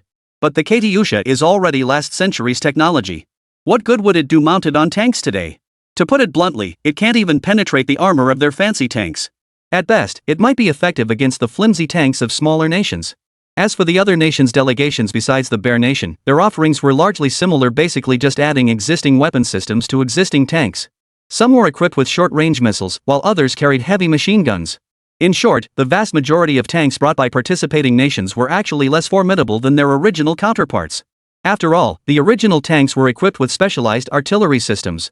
A single shot could easily destroy 1 or 2 buildings. But now, ever since the Big Beautiful One took charge and banned tank artillery systems, the equipment RD teams in these nations have been left utterly dumbfounded. Left with no other choice, they resorted to forcibly mounting existing equipment onto the tank hulls. There was no alternative. Without access to new technology or weaponry, they had no choice but to improvise these modifications to maintain a semblance of capability. Oh, right, Commander Liu. Tomorrow's competition includes not only basic performance tests but also live combat exercises. If you're worried our laser-armored tanks might melt your nation's tanks outright, you're welcome to withdraw from the contest. I doubt anyone would mind your withdrawal at this point. Though he'd already walked over 100 meters away, Welch suddenly turned back. He approached Lu Changsheng and once again began to show off. Only after the other's latest display of arrogance concluded did Commander Lu Changsheng watch the repulsive figure gradually recede into the distance, clenching his fists tightly. Damn bastard. Loves nothing more than flexing his technological muscle and running amok across the globe. Sooner or later, our Dragon Nation's technology will leave you guys far behind. When that day comes, I'll see what capital you have left to be arrogant. The public exhibition before the competition ended quickly. At 8 p.m., the members of the Huaxia delegation gathered in the tent where Commander Lu Changsheng was staying. To avoid causing significant psychological pressure on Wang Hua for tomorrow's competition driving, Lu Changsheng did not tell Wang Hua about the humiliation he had suffered at the exhibition. On the contrary, during the entire team's discussion about tomorrow's official competition process, everyone focused solely on the specific details of the contest, nothing else. Brother Wang Hua, you're the driver for this competition. Didn't Chen Hao already fix all the previous issues with the tank? So the initial performance competition tomorrow shouldn't have any major problems, right? With our tank's powerful engine, we shouldn't have any glitches in the performance competition. My main concern is still about the upcoming live combat exercises. Why don't you make another international call to Chen Hao and double check with him, is that ball lightning weapon really operational? Although Commander Lu Changsheng chose to conceal the exhibition incident to avoid affecting Wang Hua's competition tomorrow, he couldn't resist asking Wang Hua to double check the ball flash weapon's malfunction. To be perfectly honest, the launch mechanism for Chen Hao's ball flash weapon was indeed rather crudely made. Such a crude device has now been seen by delegations from countries around the world and by global media outlets. What if this device fails to function tomorrow, or proves utterly useless? Then the outcome of the competition won't be as simple as just being ridiculed. If things go wrong, it could end in a car wreck with fatalities. For this kind of competition, they removed the artillery systems in the name of peace and safety. Yet nations, determined to preserve their prestige, show not the slightest inclination toward peace over intimidation. Not to mention the ultimate tank king, the Daipyo's light beam tank, still standing tall. If it ever came down to the competition, and Big Beauty played dirty by deliberately switching the competition mode to battle mode, by then, even if Lu Changsheng wanted to withdraw from the competition to protest, it would be too late. Commander Lu, I can't say for certain either, but I've called him over 10 times. He explicitly told me the ball lightning weapon system is operational. An unexpected turn of events caught Lu Changsheng off guard. Lu Changsheng had been worrying about Wang Hua's safety for the next day's competition. Little did he know that Wang Hua's own concerns were even more intense than his own. He ended up calling Chen Hao over 10 times in a row, specifically to confirm the details about the ball flash weapon.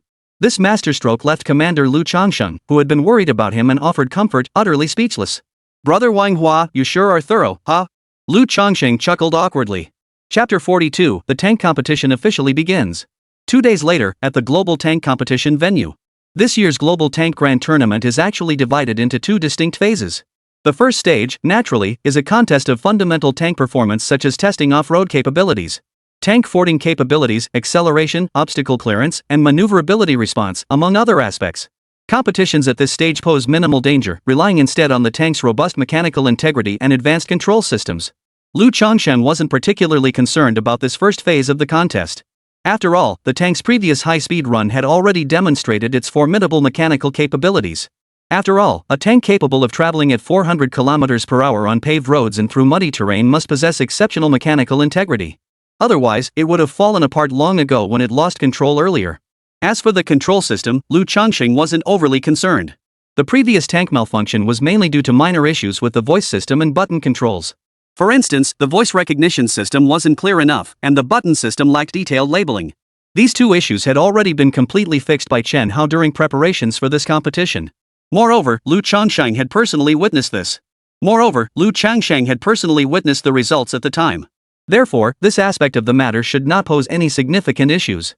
After evaluating both the mechanical quality and the control systems, Commander Lu Changsheng concluded that the first round of the competition should proceed without major issues. At most, excessive speed might lead to problems like over-acceleration or delayed braking. Since these races take place in the desert, even if braking isn't perfectly timely, it's unlikely to cause significant problems. At worst, you might not secure the lead, but achieving a high ranking in a performance race solely through lightning-fast speed remains quite achievable. What truly made Lu Changxing feel the risk was high was the second round of the live fire exercise competition. Despite Wang Hua having confirmed with Chen Hao no fewer than 10 times yesterday that the ball lightning weapon system would not malfunction. But this morning, the moment he saw that spherical lightning excitation system that looked exactly like a boiler, Lu Changxing's mind began to stir with anxiety once more. The contrast was simply too stark, so much so that Lu Changxing couldn't even convince himself that this entire boiler system before him was the spherical lightning weapon's ignition system. By 8:30, the desert heat had already begun to rise. And as the desert heat intensified, the first official global tank competition of the day commenced without delay. Before entering the tank's cockpit, Wang Hua made an exception and bowed toward the direction of China. Of course, Wang Hua wasn't a believer in deities. His bow wasn't directed at anything else, it was for his good friend Chen Hao. Brother Chen Hao, I'm your best buddy. You'd better keep your word, make sure every single thing you say is the truth. Otherwise, it won't matter if your good buddy here bites the dust, but we can't let the glory of our Chinese heritage go down the drain. Perhaps it was simply homesickness. At this critical moment before the competition began, Wang Hua surprisingly shed his previous timidity and stopped worrying about himself. At this very moment, Wang Hua's mind was filled with the unwavering conviction that the dignity of the Chinese people must never be compromised. Having survived a life or death ordeal, Wang Hua was not the kind of heroic figure seen in movies and TV dramas who always displayed a noble and fearless demeanor when facing mortal danger. Yet today, he clearly possessed the integrity befitting a true son of China. This quality, in fact, mirrors that of the vast majority of ordinary people in our Chinese nation. Though in everyday life, people seldom engage in grandiloquent speeches about it, nor do they shout slogans of national love outside their own homes. But when ordinary people like us truly face situations that concern the reputation of our nation and the dignity of our country, we can set aside our personal concerns and choose to contribute our strength for the sake of our homeland and the world. This is akin to the 7 heroes of Jiangnan and Jin Yang's novels, especially their eldest brother, Ke Zhenyi. Don't be fooled by his seemingly mediocre skills. Whenever the moment demanded it, he would risk his own life for the greater good without hesitation. What is this? This is heroism.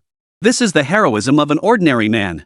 After half an hour of waiting, the competition kicked off with a bang. However, the moment the first tank performance contest commenced, all delegation members watching on site and global media outlets erupted in excitement. Oh my goodness! This is way too difficult. Climbing such a steep sand slope in the very first round? What kind of challenge is the Camel Kingdom setting up? Is it really necessary to make the competition this hard? Damn it, it's just a competition. Are they seriously going to fight a war in the desert? Building sand dunes this high, how many countries' tanks could even get through? Damn it, the Camel Kingdom is being so unfriendly. How the hell are our tanks supposed to climb such a steep slope? Damn it, what kind of crazy obstacles are these? It's barely started and it's already this tough, way beyond anything we've faced before. Wonder how Wang Hua's doing over there. He's got several hills to cross and was the last one to start, so it'll probably be a while before he reaches the sand slope. Unlike the focus of other national delegations and global media outlets, Commander Lu Changxing's focus was not on the sand hill obstacle itself, but rather on Wang Hua, the last competitor to tackle the challenge. Rumble, rumble, rumble. And just as Commander Lu Changxing was still fretting over Wang Hua's fate, he and all the members of the international delegations watching the competition, along with journalists from various countries, witnessed a scene that left everyone utterly baffled. The crowd witnessed a tank launching itself directly from the crest of one sand dune, only to land cleanly at the base of the next. It's over, it's over. That Chinese tank is done for, it just buried itself in the sand dune. Yeah, their tank was going way too fast. Online sources say it can hit speeds of 400 to 500 kilometers per hour. With such peak speeds, each gear must reach incredibly high velocities. With so many obstacles in this performance test, it's only a matter of time before they get stuck and can't get out. Makes sense. Looks like China's choice this time was clearly a mistake. If they'd known, they should have sent the old Type 99A tanks instead. You can say that again. Tanks are land combat weapons. What's the point of such high speed? It's just for show. Before Wang Hua's tanks had fully buried themselves in the sand dunes, spectators on the nearby viewing platform had already begun buzzing with excitement at the sight of the tank. Chapter 43, King of the Desert. The dominant path of the super tank. What these men likely didn't realize at that moment was that the quicksand capable of trapping other tanks was child's play for this single super tank from China. Even Wang Hua, currently inside the super tank's cockpit, showed not a trace of concern. On the contrary, Wang Hua's mood was as sweet as honey, and he couldn't help but chuckle to himself. Ha ha ha ha. Isn't this just like getting stuck in that mud pit last time? Hey, AI driving system, no prompts this time, let me handle it myself. He cheerfully called out to the tank's AI interface system. Meanwhile, Wang Hua pressed the button to activate the tank's superconducting magnetic levitation system. Rumble, rumble, rumble. The deafening roar instantly sent the entire sand dune covering the super tank trembling. The tremor of this massive dune instantly captured the attention of members from delegations around the world. Oh my goodness, what's happening to that dune? It seems to be shaking. How could the engine still be running when it's already sunk in? Is that tank ceiling really that good? Damn it, what's going on? What kind of tank has such powerful engines? It's buried in quicksand and still struggling to move. Damn it, impossible. This can't be happening. There's no way it could ever get out of such soft, shifting sand dunes. Members of dozens of national delegations gasped at the astonishing transformation unfolding on that sand dune. And just as they gasped in astonishment, an event even more shocking to all unfolded. The sand layers across the entire dune collapsed with increasing ferocity. Wang Hua's super tank rose up from the shifting sands like a giant submarine surfacing from the depths. It was exactly like a massive strategic nuclear submarine surfacing from the depths of the ocean. The entire tank rose directly from the sand dune, hovering above its surface. Moreover, the most astonishing part wasn't over yet. While everyone was still reeling in shock, Wang Hua proceeded to showcase a series of incredible maneuvers. But the most astonishing part wasn't over yet. While everyone was still reeling in shock, Wang Hua proceeded to showcase a series of incredible maneuvers. But the most astonishing part wasn't over yet. While everyone was still reeling in shock, Wang Hua proceeded to showcase a series of incredible maneuvers. Wang Hua actually maneuvered this super tank to drift back and forth across the sand dunes twice. He was treating the super tank like a sports car. Holy crap! Holy crap! Holy crap! That tank is actually drifting in quicksand. Damn it, how is this possible? How could a tank possibly have such performance? It's even outclassing my own dad's tank. Holy crap, holy crap, holy crap! Whose subordinate is this? Why would they operate a tank like that? Is that even how you're supposed to drive a tank? Oh. Is this even a tank? Treating sand dunes like a highway, and it's actually doing a drift. Whoa. Every single member of the national delegations and media representatives inside the viewing tent was utterly stunned by Wang Hua's maneuver. Inside the massive tent, the spectators numbered no fewer than several thousand. Yet among these thousands, not a single soul had ever witnessed a spectacle as extraordinary as the one unfolding today. They actually witnessed a tank floating directly on the shifting sands. Not only that, but this tank floating in the quicksand also put on an extreme drifting show for everyone. Such an unbelievable scene, who could possibly believe it? This competition venue? It's not some flat terrain, and certainly not road conditions. This is desert terrain, and not just any desert, but one filled with shifting sands and towering dunes. In such an environment, tanks were actually dancing across the shifting sands. If one hadn't witnessed it with their own eyes, they'd almost suspect their mind had fried and they were hallucinating. It's superconducting magnetic levitation technology. Ha! Wang Hua's maneuver was brilliant.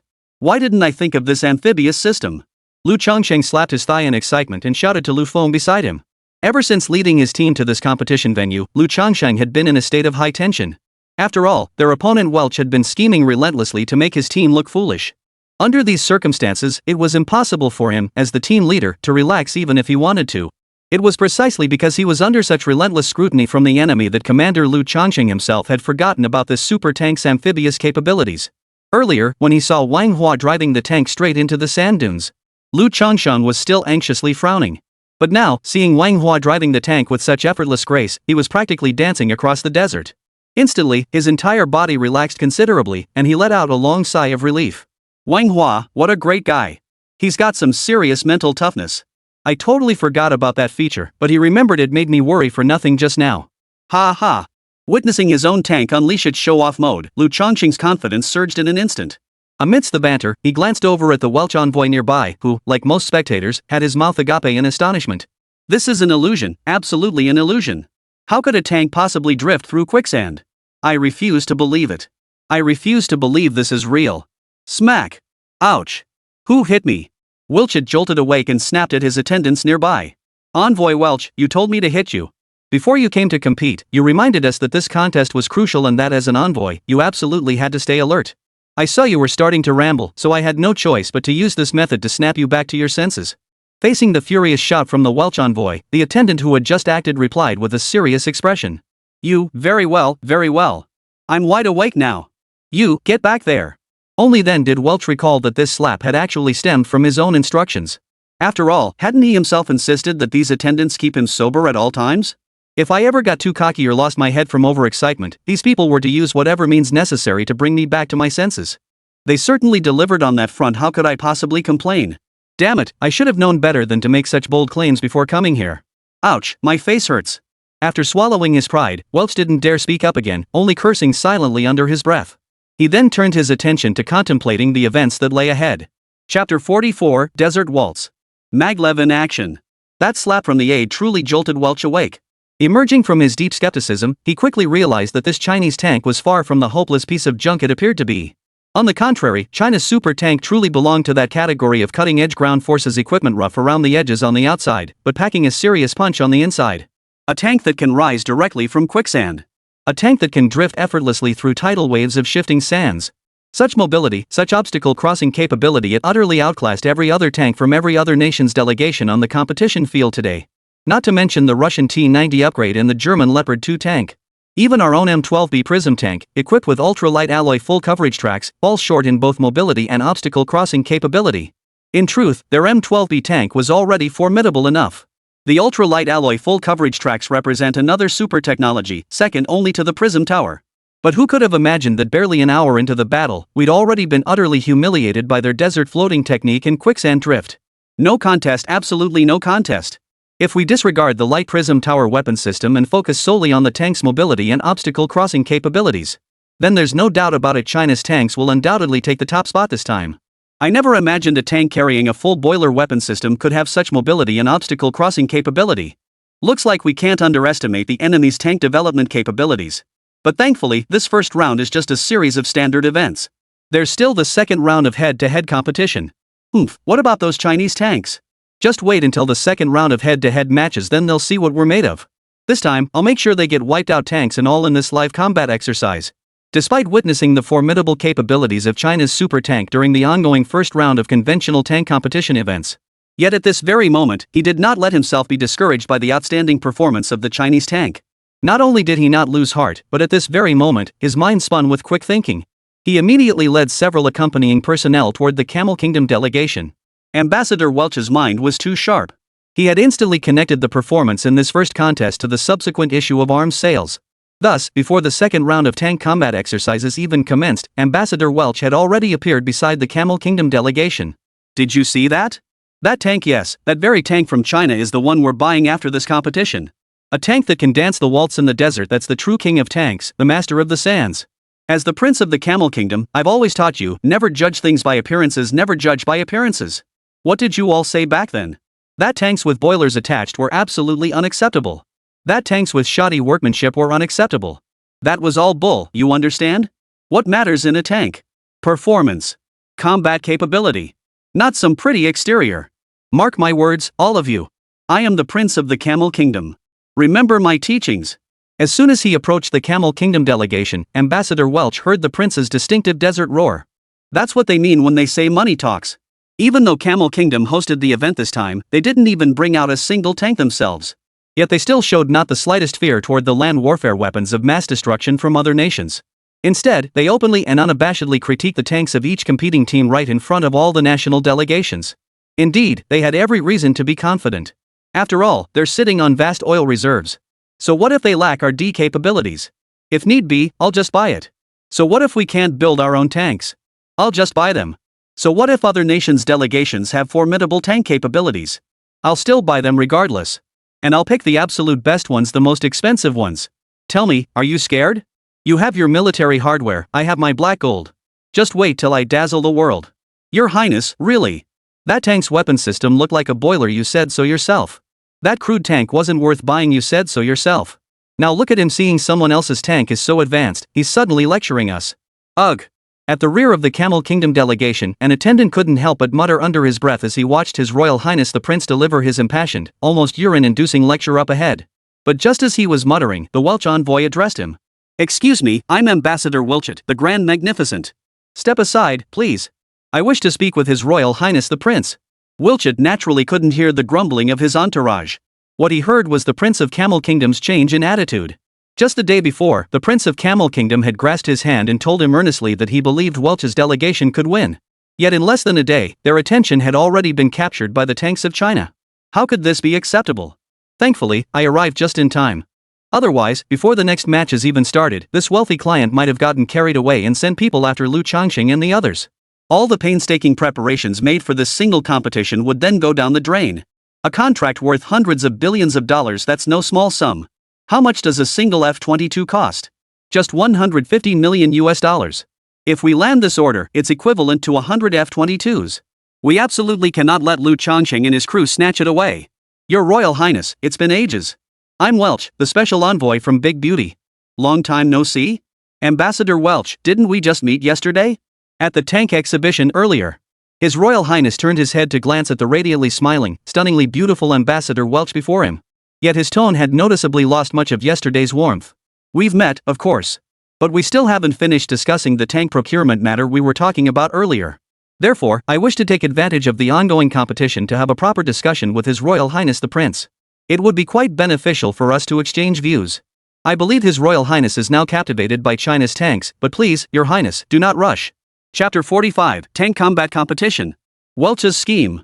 As the special advisor personally received by the Supreme Commander, Welch knew full well that his mission extended far beyond the desert arena. He understood all too well the true purpose behind his deployment. The most crucial, the absolute priority, was arms sales. Don't be fooled by the fact that every country in the world perceives the United States as the most formidable nation. But even the mightiest nation must spend vast sums of hard-earned money to maintain its strength. And where does this hard-earned money come from? We live in a modern society now, and the world has become multipolar. Openly grabbing resources is simply no longer feasible. After all, smaller nations won't dare provoke you, they'll seek assistance from other countries instead. Therefore, in this day and age, to consistently stay ahead of the rest of the world, you must diversify your approaches and ensure that funding for scientific research and development is more than sufficient. The sale of military equipment has thus naturally become a crucial means for major powers to generate capital. Ambassador Welch's shrewdness lay precisely in this insight. He understood that the recent Desert Waltz demonstration by the Chinese tanks had proven an undeniably compelling spectacle. Therefore, even before the second round began, he had already rushed over to give His Royal Highness, the Prince of the Camel Kingdom, a heads up. He was taking every precaution to prevent His Royal Highness from getting too excited and placing an order before the match had even concluded. Oh, Ambassador Welch, you too have seen how outstanding China's tanks are, haven't you? Indeed. I'm already considering the matter of procuring Chinese tanks. As for your country's tanks, Mr. Special Envoy, you know how it is, they're quite good, but the cost effectiveness isn't exactly high. This has countless historical precedents. While the Camel Kingdom is known for its generosity, that generosity is grounded in the quality of the products we provide. Of course, if your nation's tanks can make a stunning debut like those from China, then we might have something to discuss. But if your country fails to deliver equally impressive tank performance in this competition, then I'm afraid I'll have to apologize in advance. Welch truly is a top-tier elite, no doubt about it. But His Royal Highness, the Prince of Camel Kingdom, wasn't raised on vegetables either. How could he possibly fail to grasp the meaning behind Welch's words? It was clearly a reminder not to rush into negotiations with China about tank procurement at this moment. Such words, though couched in the utmost politeness on the surface, carried more than just a reminder at their core. They also concealed a subtle hint of intimidation. His Royal Highness, of course, was not about to be intimidated by Welch's reminder. After all, he was the most crucial client in the global arms trade. Could he possibly be afraid of being reminded? Therefore, the moment His Royal Highness spoke, he tactfully addressed certain improprieties in the trade dealings of the former Grand Beauty. The implication couldn't have been clearer. He wanted to make it known that he had his own principles for conducting affairs and didn't need anyone else's reminders.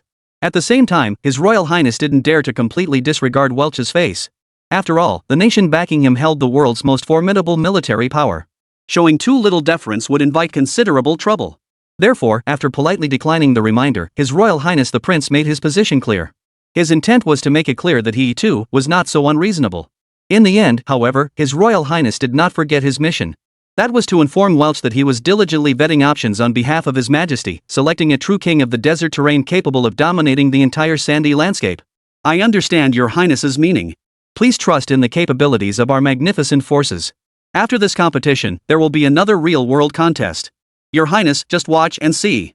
Seeing his objective largely achieved, Welch offered no further words. Instead, he gave a sheepish chuckle and turned his gaze toward the arena outside the tent.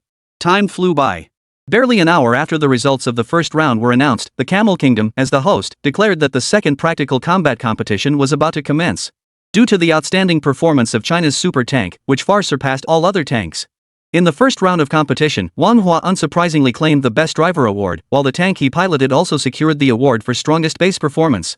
Shortly after receiving his awards, Manhwa returned to the tank's cockpit, awaiting the start of the next round of competition. This second round of competition was undoubtedly the highlight of the day's performances. Typically, in live fire combat exercises like this, live ammunition isn't used, blank cartridges are employed instead.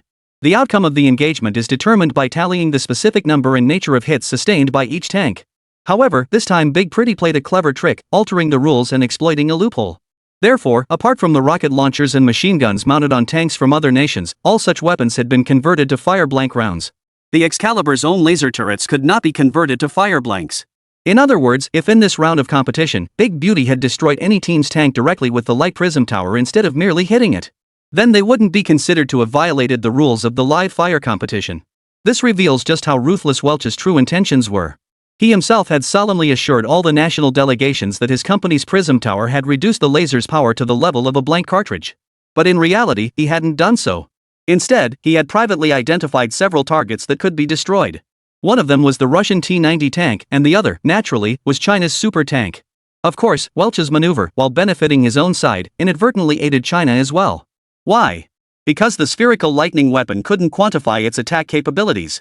To be perfectly honest, even Lu Changsheng and Wang Hua themselves had no idea what kind of destructive power this ball lightning weapon might actually possess.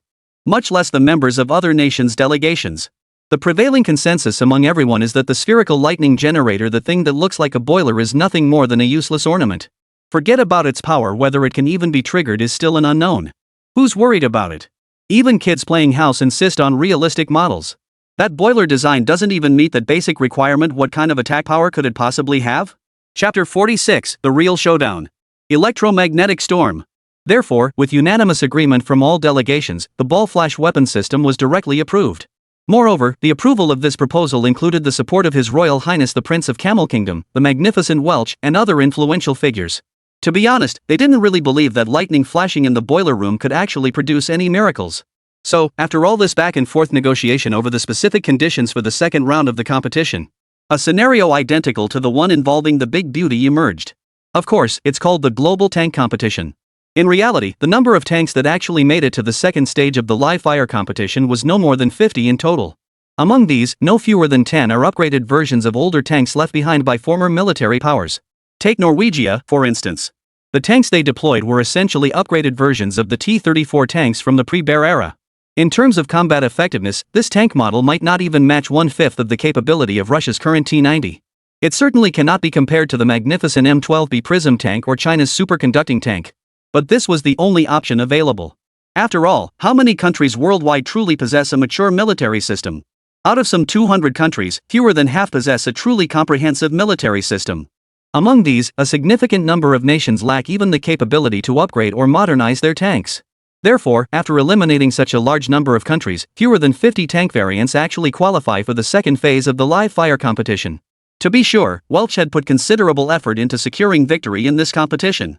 The second phase of the live competition commenced. The M12B tank immediately pulled off a maneuver that left all the national delegations completely dumbfounded. The M12B tank had barely entered the battlefield when it suddenly unleashed an electromagnetic storm. Electromagnetic storm is no ordinary technology, it's a super advanced capability developed by the brilliant researchers at Big Beautiful through years of relentless effort, honing it for over a decade. While this technology couldn't match the high-frequency lasers of the Prism Tower, its impact was nothing short of shattering the psychological defenses of every competing team.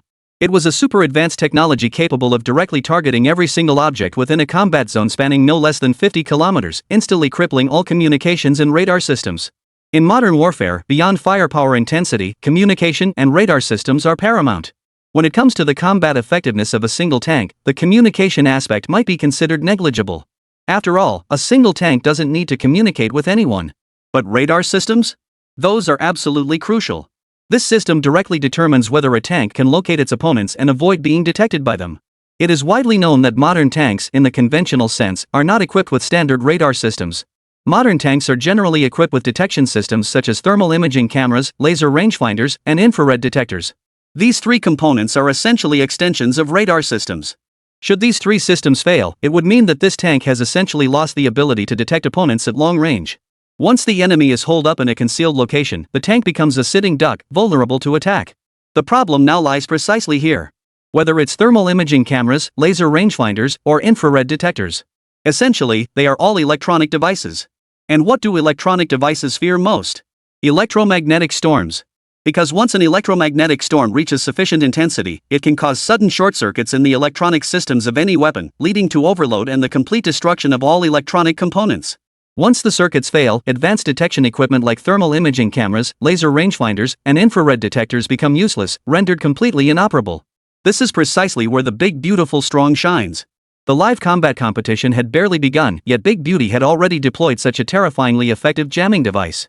In the blink of an eye, crackling sounds filled the air as no fewer than 30 tanks across the desert map instantly withdrew from the competition.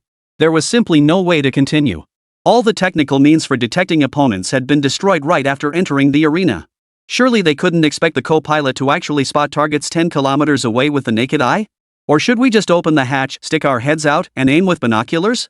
Is that even feasible? If this were a real battlefield, a sniper would take you out and one-shot you in your binoculars. You don't even see tactics like that in competitions. Haha, Your Highness, what did I tell you? It's always best to wait until the very end. Did you see that string of electric arcs bursting from our magnificent tank? To be perfectly honest, that's the super electromagnetic interference system newly installed on our M12B tank. Without exaggeration, with this system in place, any enemy tank within a 50-kilometer radius becomes our sitting duck. Watching the tanks that had been gradually declared out of action leave the desert battlefield, Welch's confidence surged back to its peak. Even while speaking with His Royal Highness, the Prince of Camel Kingdom, he couldn't help but lift his head about 30 degrees. Oh my goodness. That explains the sudden flashes of electrical arcs, its powerful electromagnetic interference. This magnificent tank is absolutely unstoppable. Yeehaw, yeehaw. My daddy's weapons are invincible, of course. Unlike those Chinese tanks, all they can do is spin around in the desert. Damn, the big brother's got the real power. Gotta order a few of these when I get back. Not a bit of luck. Our tanks got disabled too. Damn it, looks like we're screwed and have to pull out. While Welch conversed with the Prince of Camel Kingdom, members of the surrounding delegations also deciphered the tank's technology from Welch's high-pitched, cloud-piercing boasts. Without a doubt, this overwhelmingly superior technology left every single member of the international delegations present utterly stunned. All eyes were drawn to the magnificent tank. In that moment, the vast observation tent was filled with a mix of envy, admiration, concern, and frustration. After watching for a few more minutes, amidst the battle, other tanks began to gradually withdraw one after another. Chapter 47, Miniature Powerful Magnetic Probe. The Anti-Interference Wonder. In the end, even the Russian T-90 modified tank and the German Leopard 2 tank couldn't escape having all their electronic systems directly destroyed by the powerful electromagnetic pulse, forcing them to withdraw from the battlefield. It was precisely at this moment, after nearly all tanks had been forced to withdraw from the arena, did the members of the national delegations and the global media representatives realize.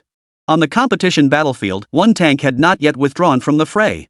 Of course, this one definitely wasn't the tank belonging to Big Beauty, because as the initiator of the electromagnetic storm, Big Drifting's tank would inevitably remain on the battlefield to reap the fruits of victory. This tank was none other than the super tank from Huaxia, the very one Manhwa was currently piloting. Ha! What was that buzzing sound just now? Why do I feel so tingly all over? It was roughly 1 minute after the magnificent electromagnetic storm had begun. Manhwa felt a strange sensation begin to manifest within his body. Just as he registered the oddness, the super tank's AI interactive system responded. Driver, hello. The tingling sensation you just felt was caused by a high-intensity electromagnetic storm that our tank encountered moments ago. Electromagnetic storm? Impossible. Your system is still functioning perfectly. If there were an electromagnetic storm, this AI interface would have crashed long ago. Hearing the tank's interface system say this, Wang Hua nearly sucked in a sharp breath. Sir, the main reason I'm not paralyzed is because this tank is equipped with an anti-electromagnetic interference device, a miniature magnetic probe. This miniature high-intensity magnetic probe is a specialized anti-electromagnetic interference device developed and manufactured by Master Chen Hao. Upon detecting an electromagnetic storm, this probe instantly activates an electromagnetic protection system operating at an opposing frequency, thereby neutralizing electromagnetic interference across all frequency bands. Facing driver Wang Hua's skepticism, the interactive system continued its emotionless response. Electromagnetic interference across all frequencies? That intense? How come I didn't know about this? That kid Chen Hao never mentioned it to me before. Haha, he actually equipped this tank with such a system, it's like he foresaw the future. Woohoo! Just as Wang Hua was marveling at how Chen Hao's second-hand tank modification truly had some tricks up its sleeve. Inside the massive observation tent, members of the international delegations and media representatives from various countries were all left utterly dumbfounded. Did the Chinese tank drift too aggressively earlier and run out of power? Why isn't it moving? What do you think? Its control system must have shut down completely. The control systems are down too? Then China's tanks are guaranteed to finish dead last in this live fire competition. Yes. Finally got the shot we've been waiting for, ha! It's frozen. It's frozen. Daddy's electromagnetic storm is just too powerful. Ha! I told you so, China's tanks are all flash and no substance. Look at that. One electromagnetic storm and their control systems are completely crippled. No wonder they haven't conceded defeat and retreated yet. Nearly all members of the international delegations and media reporters believed the halt of China's super tank was due to a failure in its own control system. Yet, to their utter astonishment, the very next second, that Huaxia tank mysteriously started moving again. Ha! It's moving! That tank is moving again. A gasp instantly drew everyone's gaze to the tank driven by Wang Hua of Huaxia. Truthfully, none of them had any idea why the super tank had just come to a halt. If they knew the reason the super tank stopped was because Wang Hua felt an itch and scratched it, they'd be absolutely floored by driver Wang Hua's bizarre behavior. Ha! He's still heading straight for the designated tunnel. Looks like he's going to clash head-on with my tank. At this very moment, even the stunningly beautiful tank driver was baffled by Wang Hua's bizarre maneuver. Fortunately, as Wang Hua continued driving the tank forward, the driver quickly regained his composure. At that moment, he recalled the instructions given to him earlier by Special Envoy Welch. Jack, your mission hinges on our 100 billion yuan order for the big beauty. This time, you must remember one thing: show no mercy. No mercy. No mercy. Important things deserve repeating 3 times. Right. No mercy whatsoever. The moment he recalled the mission entrusted to him by the Welch envoy, the driver named Tony immediately thought of the ultimate weapon of the light beam tank. Actually, the driver's real name was Tony. But since Welch had mistakenly called him by the wrong name during his insincere show of concern earlier, Tony still remembered every single word the Welch envoy had said back then. Take out that tank from Huaxia, and I'll complete my mission. Tony's eyes narrowed sharply as he immediately turned his gaze toward the row of buttons marked for the beam weapons inside the cockpit. Lock target. Adjust the laser turret to maximum energy density. Advance another 500 meters and adjust the attack angle. With Tony and second mate Stark operating in tandem, the tank swiftly burst out of the desert racetrack's tunnel and secured a high ground position on the backslope with sweeping visibility. As Tony drove, the tank's laser turret gradually began emitting intensely powerful energy fluctuations.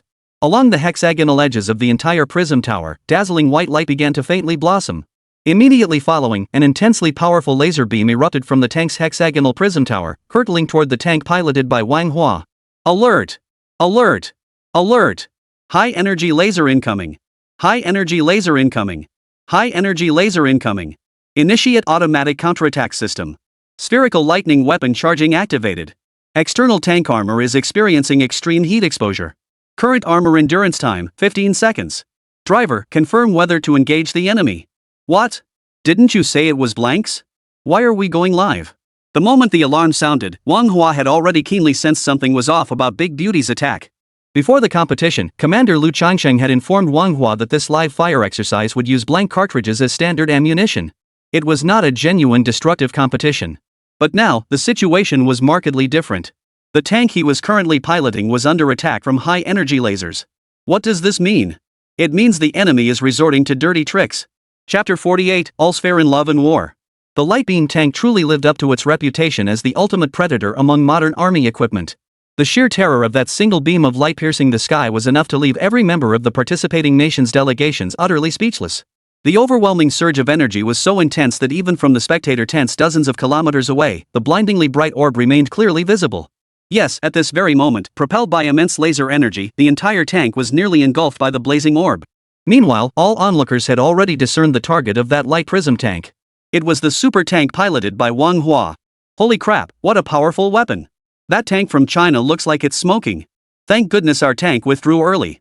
Otherwise, that intense laser weapon might have taken out our driver too. Yes, arigato. I knew China's tanks were useless all along.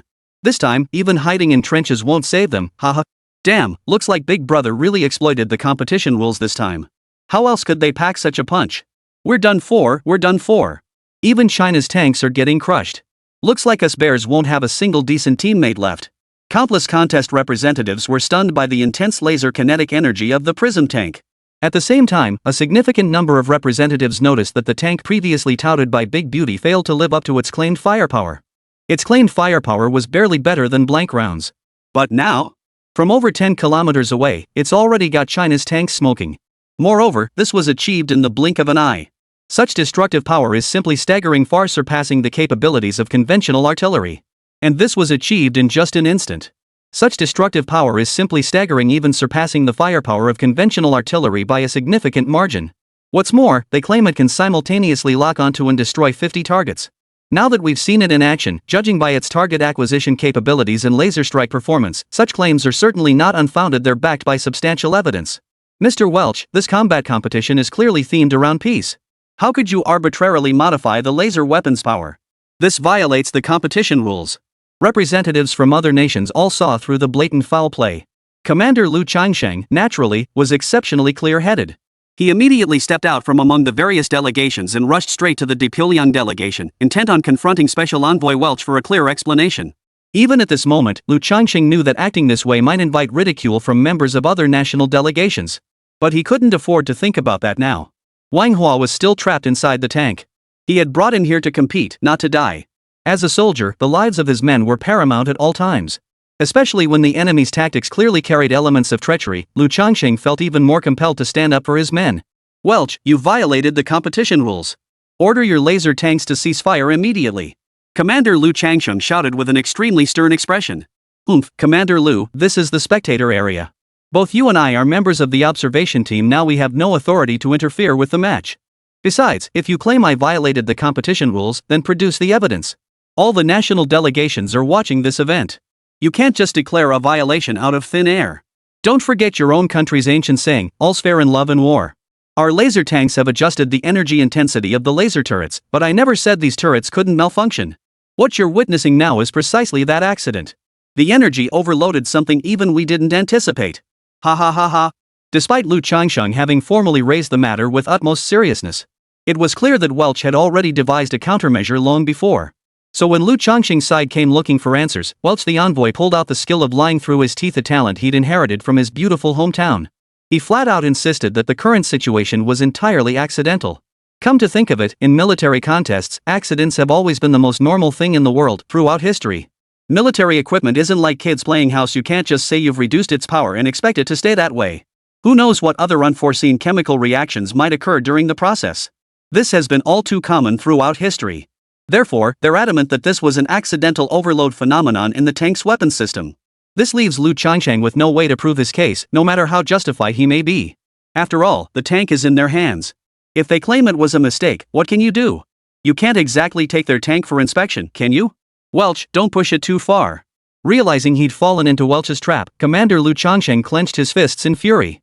Yet, at that very moment, as Welch stood there with a smug, arrogant grin fixed on his face, watching Commander Liu Changsheng, an unexpected twist unfolded. Armor endurance time, 6 seconds. 5, 4, 3. Damn bastard, you're serious. System, counterattack. Hit him hard. Ball flash weapon activated. Sizzle crackle. Watching helplessly as his tank, no matter how he maneuvered forward or backward, remained firmly locked in the enemy's laser sights. Finally, Wang Hua was utterly enraged. A wave of heat was already clearly seeping into the cabin. What did this mean? It meant the enemy had gone all out. So why should they hold back? Not at all. Not in the slightest. Wang Hua couldn't care less whether Chen Hao's newly installed spherical lightning weapon system actually worked or not. At this point, it was either that he'd be killed by the beautiful woman's treacherous schemes, or I could fight back with everything I've got and take her down. Why even choose anything else? If it were any other opponent, Wang Hua might have considered it. But this opponent? Wang Hua had only one thought: 2nd Battalion Commander, go get my Italian guns over here. An event occurred that turned the entire desert upside down. accompanied by Wang Hua's furious yet decisive command. That super tank, modified a second time by Chen Hao, vanished almost instantly, blending into the surroundings as if it had become invisible. Naturally, Wang Hua himself remained unaware of this state, as he was inside the tank. Consequently, the tank's transformation effectively enveloped him within its own metamorphosis. Chapter 49: The Deterrent Power of Spherical Lightning Weapons. Meanwhile, everyone in the entire spectator tent area was utterly baffled by this bizarre situation. Because the current situation was fundamentally not something that could occur under normal natural conditions. Rather, it is the quantum superposition state produced after the ball lightning has been stimulated. Yes, it's precisely that quantum superposition state that drives countless top scientists mad with fascination. Everyone present, aside from bearing witness to this unparalleled, terrifying spectacle with their own eyes, had absolutely no idea what was happening. A colossal quantum sphere was continuously expanding, driven by the free motion of macroatomic nuclei, expanding endlessly. As the range of quantum superposition states expands, all onlookers were utterly dumbfounded by this increasingly rare phenomenon.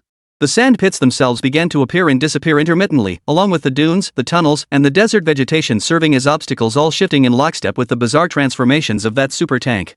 1 kilometer, 2 kilometers, 3 kilometers, 5 kilometers until it spanned a full 10 kilometers in diameter. The entire desert racecourse was now enveloped in that strange, indistinct, and intangible shimmer. What's going on? What's happening? What's wrong with China's tank? What's happening to the entire racecourse? Such a jaw-dropping spectacle left the prince of the Camel Kingdom staring as if he'd seen a mirage. As if the entire racecourse, spanning over 10 kilometers in diameter, had suddenly transformed into an image within the clouds, now clearly visible, now vanishing without a trace. Rumble.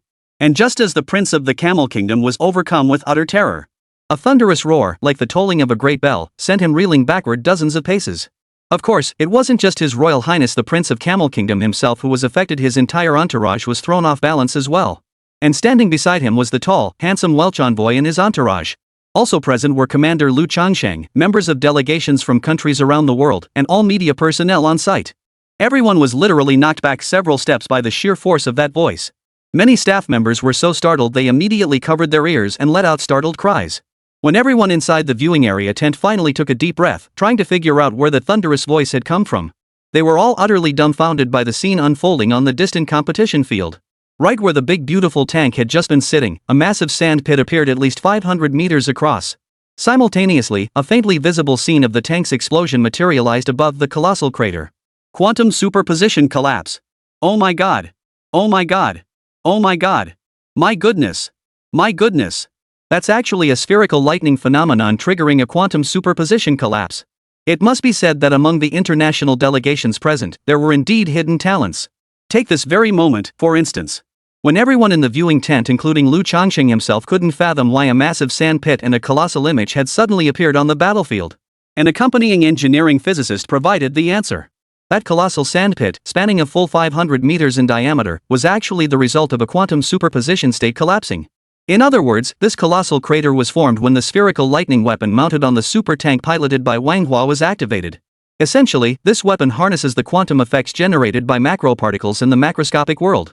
The tank's target, however, is the very key to triggering the collapse of the quantum effects wave function, the observer. If this ball-shaped weapon were to activate, could Tony and Stark inside the big beautiful tank ignore all the changes happening around them? Then they'd likely still be able to dodge the quantum collapse effect by sheer luck and survive. But in this situation, where everything around them including the tank had become faint and indistinct, how could they possibly not observe it? Therefore, the instant they observed, the wave function collapsed instantly. The original quantum superposition state collapsed directly into a definite state. The macroparticle collided with the tank, triggering a massive energy release from the microscopic to the macroscopic realm. This immense energy far exceeded the power of the light prism tower by 1,000 or 10,000 times. In an instant, it vaporized the entire tank along with all the sand within a 500-meter radius. The process unfolded with such blinding speed that a mirage-like phenomenon once again appeared in the sky above the entire location. The scene of the tank instantly vaporizing was captured in detail. Oh, god damn it! How is this possible? How could this happen? Gazing at the colossal sand pit, a full 500 meters in diameter, Welch's entire psyche shattered in an instant. The light beam tank that was the most advanced, cutting-edge tank in the entire big beautiful empire. And it's brand new, they've only just developed it. Many required tests haven't even been conducted yet, and this is the only prototype tank they have. Great! It all happened in the blink of an eye. The tank I'd pinned all my hopes on is now nothing but scrap. It left behind a massive crater 500 meters in diameter. The Super Land Combat King, developed at a cost of billions of dollars in R&D, vanished without ever experiencing a single real combat mission. What made Welch's loss even more unbearable was that his participation in the global tank competition was a mission entrusted to him by the Supreme Commander of the White Lamp. Now not only had he failed to secure the order, but he couldn't even bring back the laser tanks he had brought with him. Who could possibly endure this? Who could possibly accept it? The speed at which these R&D funds are vanishing is practically faster than burning paper money. Impossible. How could China possibly have developed a ball lightning weapon? That's all bull. All of its bull won't scare me. What quantum superposition? What wave function collapse? It's all a sham, their sham. Our big beauty is the most powerful. I, Welch, am the legendary figure.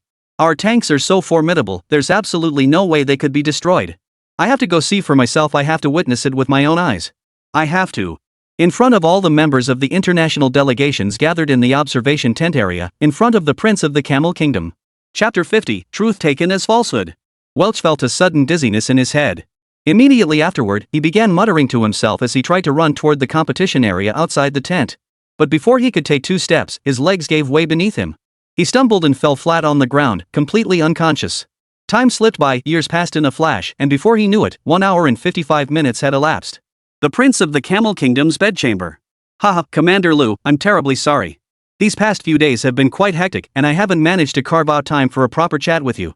Truth be told, Your Highness, I've long admired your reputation in my country for many years now.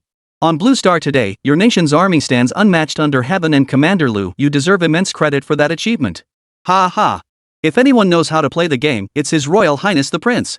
Just look at China's super tank, it stays quiet until it makes a stunning debut.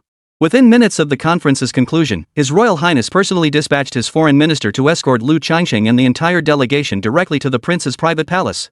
The entire group finally witnessed what sheer extravagance looked like, a sprawling estate that stood in stark contrast to the desert outside. The opulent palace, adorned with sculptures crafted from pearls, jade, and agate, fully embodied the grandeur befitting a wealthy magnate. Your Highness, you flatter me. Lu Changsheng was well aware of the prince's intentions in summoning him. According to intelligence gathered by his team, the stunningly beautiful envoy Welch had actually been eyeing this matter long before the global tank competition even began. However, Mr. Welch has now been hastily packed up and sent back to the United States for treatment.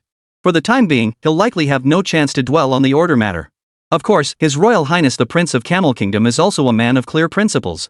Although the Welch envoy fainted during a competition hosted by his own kingdom, the prince never mentioned keeping the envoy for treatment at his own residence. Instead, he decisively offered a most courteous arrangement. It's just fainting. He'll come round in no time. Get out of here. After seeing off the stunningly beautiful delegation, His Royal Highness the Prince didn't even have time to exchange greetings with the other competing nations' delegations. He returned directly to his palace and arranged this informal meeting. Your Highness, the reason our Huaxia super tank achieved victory this time is not primarily due to my own merits. The greatest credit goes to the team who developed and modified this super tank. Faced with the Camel Prince's sudden outburst of enthusiasm, Commander Lu Changsheng instinctively responded with modesty. Indeed, indeed. The developers deserve immense credit for creating such a formidable and advanced tank. By the way, Commander Lu, if I may ask, how many people were on the development team for this tank? 10,000? 50,000? This question might be a bit forward, but it's just that this tank bears a striking resemblance, about 70% to one, that was circulating on your country's internet earlier. So this prince couldn't help but ask. How many people are on the development team? Lu Changsheng froze, his mind instantly racing as he began to think. Indeed, the R&D team. To be perfectly honest, Your Highness is quite intrigued by your nation's super tank. So if Commander Lu doesn't mind, I'd like to learn more about it. Finally, after exchanging a few polite pleasantries, His Royal Highness the Prince of Camel Kingdom could no longer conceal his admiration for Chun Hao's modified tank. After all, the Camel Kingdom was a nation nestled in the heart of the desert. Beyond fighter jets soaring through the skies and missiles planted on the ground, the weapon they most urgently needed was tanks capable of traversing the desert terrain. In this terrain and environment, tanks are absolutely indispensable. Especially tanks that can dance the waltz through quicksand and blast a massive crater 10 kilometers away. That would be the equivalent of desperately needed ground forces equipment in the desert. With this equipment, His Royal Highness could stand atop a tank turret and proudly declare to all adversaries without exaggeration that he possessed the means to.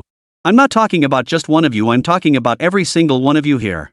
Your Highness, to be perfectly honest, there was only one engineer working on the modifications for this tank. Moreover, those photos circulating online that you saw earlier truly depict this very tank after its initial modification. The tank you see now is the result of a second modification, which added the spherical lightning weapon. Oh my god, what did you say? This tank was developed by just one person?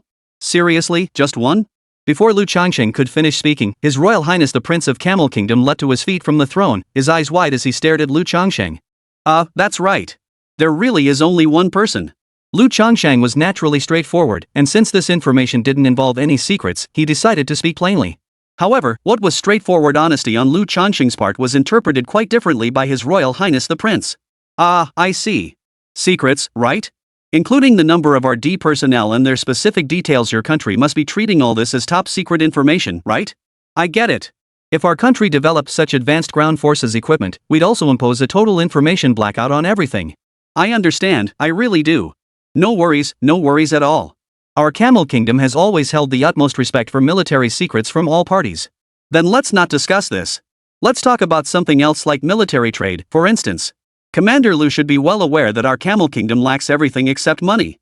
The Prince of the Camel Kingdom simply ignored Lu Changsheng's bluntness.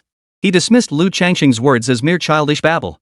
He certainly couldn't believe this tank had been modified and developed by a single person. After all, even if you shouted it from the rooftops, no one would believe such a thing. Tanks, can a single person develop those? The full name is Tracked Armored Combat Vehicle, after all. Let's not even get into how massive and complex tanks are. In today's highly intelligent society, could a single person even develop an ordinary car? Chapter 51. Hey, buddy. How about selling your tank? In modern society, military equipment has undergone earth-shaking changes compared to the past. If we're talking about 100 or 80 years ago, the idea that a tank or an airplane could be developed by a single person might have held a shred of possibility. Why? Because the functional requirements back then were minimal. A tank, for instance, just needed thick armor plating and a machine gun to get the job done. As for planes, they just slapped on a pair of wings, an engine, and threw in a cannon for good measure. But today? Modern tanks and aircraft are utterly different military equipment compared to those from 100 or 80 years ago. Take tanks, for instance. Modern tanks consist of at least the following core components: weapon systems, power systems, targeting systems, communication systems, and armor systems, among others. How different from the old days when aiming relied on eyesight and communication depended on shouting. That's like kids playing house, isn't it? The targeting systems we're using now were already in use during the tank competitions back then. Thermal imaging scopes, laser detectors, infrared sensors, just these auxiliary targeting and locking systems alone are already exponentially more complex to develop than the original tank designs themselves. Moreover, modern tanks feature highly integrated systems with advanced functionalities, some even incorporating artificial intelligence-driven operational control systems. Moreover, modern tanks feature highly integrated systems, with some incorporating advanced artificial intelligence-driven operational control systems. With all these incredibly complex systems integrated together, Lu Changsheng informed His Royal Highness the Prince that the entire vehicle was modified by a single person. People had to believe it, right? Not only would His Royal Highness the Prince never believe it, but even Lu Changsheng himself wouldn't have bought it had he not witnessed Chen Hao personally assemble a spherical lightning weapon system using a pile of wrenches, hammers, pliers, and assorted bits of copper wire and other odds and ends. Lu Changsheng himself would likely struggle to believe his own words were actually true. So when Lu Changsheng explained the actual situation to the Prince of the Camel Kingdom like this, they genuinely took his words as a perfunctory response meant to maintain secrecy. Seeing that Lu Changsheng didn't seem inclined to elaborate further, the Prince of the Camel Kingdom naturally took the initiative. After all, this matter concerned the kingdom's greatest hope for securing a foothold in this vast desert for at least the next few decades. Truth be told, the reason I took the liberty of inviting Commander Lu here is that this prince does have a small matter of business to discuss. Specifically, regarding your nation's tank, I wonder if your military sales department has considered the possibility of exporting it. By the way, Your Highness, this isn't just idle talk. I'm bringing 100% sincerity to the table. That's why I invited Commander Lu over for these discussions. As long as your country is willing to consider our demands, everything else is negotiable. Especially money negotiable, absolutely negotiable. His Royal Highness waved his hand dramatically, then pointed toward the gleaming golden statue of a camel standing within the estate. Well, about that. Your Highness, if I may be so bold, Lu's primary purpose in coming here is actually to oversee the competition activities. As for the arms sales matter, it doesn't actually fall under my jurisdiction. If His Royal Highness the Prince has a strong desire to learn more about this matter, I could reach out to our headquarters in advance to see if our military trade team has any plans in this regard. Lu Changsheng had already considered that the Camel Kingdom had specifically invited him over after the competition to discuss tank sales. He hadn't anticipated that His Royal Highness's request would be so direct and straightforward. Considering that he was merely the commander of the Fengtian military district and not responsible for the entire foreign arms sales operation, Lu Changsheng still chose to express his stance in a tactful manner. What Lu Changsheng hadn't anticipated, however, was When Lu Changsheng insisted he genuinely needed to contact someone back home, the prince of the Camel Kingdom unexpectedly held out 5 fingers toward him. 15 million yuan per vehicle. If you're not satisfied, we can negotiate further. And if we place an order, it must start at 500 units, the more, the better. Whoa! The prince's words instantly made Lu Changsheng feel as if the world were spinning. 50 million meters of blades for a single tank. And this was His Royal Highness's opening bid before formal negotiations had even begun. Keep in mind, this isn't just any ordinary tank price tag. Across the entire Blue Star at present, aside from the light prism tank that Big Beauty had already destroyed, the most expensive tank currently available, the M1A2 tank, actually only costs $8.9 million per unit. The Russian T-90 variant is priced at just $4.5 million per unit. As for tanks like the Leopard 2 or the Challenger, their costs hover between $5 and $6 million. Throughout all of human history, no tank has ever cost more than $10 million. Moreover, the actual modification cost for Chen Hao's tank conversion was only 2 million dragon coins. And that was only after Chen Hao had haggled relentlessly to get that price. Even if you add up all the subsequent modifications that day of hammering and tinkering, plus all the scrap copper wire and iron scraps, it couldn't possibly exceed 3 million dragon coins. And the exchange rate between dragon coins and rice knives is 7 to 1. 1 rice knife equals 7 dragon coins. If it really sold for 50 million Malaysian ringgit per tank, then the net profit per tank, even after deducting shipping costs and various maintenance and after-sales expenses, would likely exceed $49 million. What does $49 million multiplied by 500 tanks even mean? A whopping 24.5 billion pesos in pure profit. It's terrifying to think about it, truly terrifying net profit. Such staggering net profits made even Lu Changsheng, a battle-hardened commander, feel his heart skip a beat for a moment. Therefore, after calming his excited emotions, Commander Lu Changsheng immediately made his decision.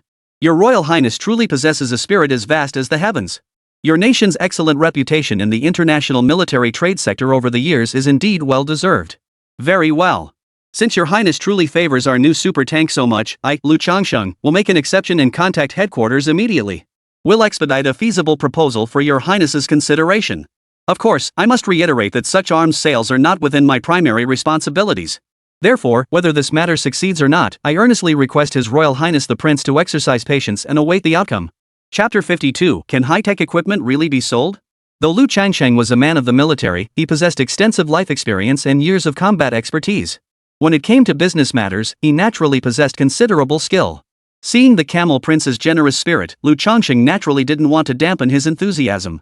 After all, a big spender who could whip out tens of billions of yuan like that was truly one of a kind under the heavens. But at the same time, he couldn't let the other party get the answers too easily. Because if they get the answer too easily, then later on, if headquarters agrees to sell the tanks, the price will be harder to negotiate. Agreeing so readily from the outset would inevitably lead the other party to assume substantial profit margins are involved. Therefore, as Lu Changsheng, he needed to leave sufficient room for maneuver both for himself and for any future trade negotiation team that might take over. It was precisely for this reason that Lu Changsheng offered the ambiguous response: whether it succeeds or not, Your Royal Highness must wait patiently. Later that day, the Capital Military District Headquarters received the foreign trade application submitted by Lu Changsheng, commander of the Fengtian Military District. The headquarters personnel who received this application were also quite astonished on the spot. After all, no one had held out much hope for the tank modified by Chen Hao. The reason was simple: the competition's requirements had been specifically discussed by headquarters beforehand. Despite Chen Hao's modified tank being equipped with a controllable nuclear fusion device and a magnetic levitation superconducting system. However, these two systems are, in reality, not directly related to foreign trade exports. Because before transporting this tank out of China, the controlled nuclear fusion device had already been dismantled for research purposes. Additionally, portions of the magnetic levitation superconducting system had also been dismantled for use in research by those academicians. So, when you get down to it, in reality, the only truly high-tech component currently installed on this tank aside from the significantly neutered superconducting magnetic levitation system is that spherical lightning weapon that looks like a boiler. Headquarters had only seen the boiler's design in Lu Changsheng's previous report. They were unaware of the true destructive power of the ball lightning weapon. Therefore, prior to the initial competition, headquarters had no intention of competing with Big Beauty for the Camel Kingdom's mega order this time around. What no one could have predicted was that the boiler-like contraption Chen Hao cobbled together in a single day unleashed such immense power it knocked out Daipio's special envoy. It also instantly captured the full attention of the Prince of the Camel Kingdom. This left the headquarters officials utterly perplexed. Should they be happy? Or happy? Or happy? Considering that Chen Hao was the one who modified this tank, headquarters immediately contacted the Fengtian Military District and reached Chen Hao directly. They inquired about the mass production of the modified tank, as well as related costs and technical details. These matters are currently of significant concern to headquarters. Mass production naturally hinges on whether this tank model can be produced in large quantities. If mass production is feasible, then even if sales are not convenient at present, they can be considered for the future. Once mass production is considered, cost becomes the second factor to address. After all, the actual cost is the decisive factor in whether the tank will turn a profit once it hits the market. Once mass production and cost considerations are addressed, the most critical issue of technological confidentiality comes into play. Regarding this matter, headquarters specifically sought Chunhao's opinion. They asked Chunhao whether exporting such advanced technology overseas could potentially impact our military capabilities. Headquarters posed this question with considerable gravity and seriousness. However, upon receiving Chen Hao's response, the members of headquarters could no longer maintain their seriousness. Instead, they were overcome with utter, unparalleled shock. Chen Hao, what did you say? Spherical lightning technology isn't even considered groundbreaking anymore? You have newer, more powerful technology. We can sell it whenever we want. Chen Hao, this isn't a joke. Didn't Commander Lu say the ball lightning technology was only just installed a few days ago? You've already developed new technology this quickly? Military orders are absolute. Every word you speak now carries weight within the Fengtian military district. You must take responsibility for it. Oof. Fine. Submit a new technical development proposal. If we confirm that the upgraded, more powerful technology you claim actually exists, then we'll keep this order in mind. The headquarters members never dreamed that Chunhao would actually consider the ball lightning technology to be one of his obsolete technologies. This revelation stunned nearly every member of headquarters. A spherical lightning weapon? That's a super advanced technology capable of blasting a 500-meter diameter crater from 10 kilometers away. Yet here with Chen Hao, they actually claim it's about to be phased out. That tone was just way too presumptuous. And that wasn't even the most outrageous thing about Chen Hao.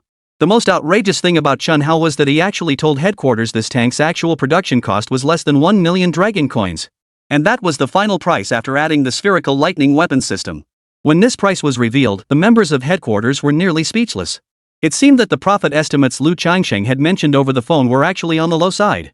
The actual costs turned out to be even lower than Lu Changsheng's projections.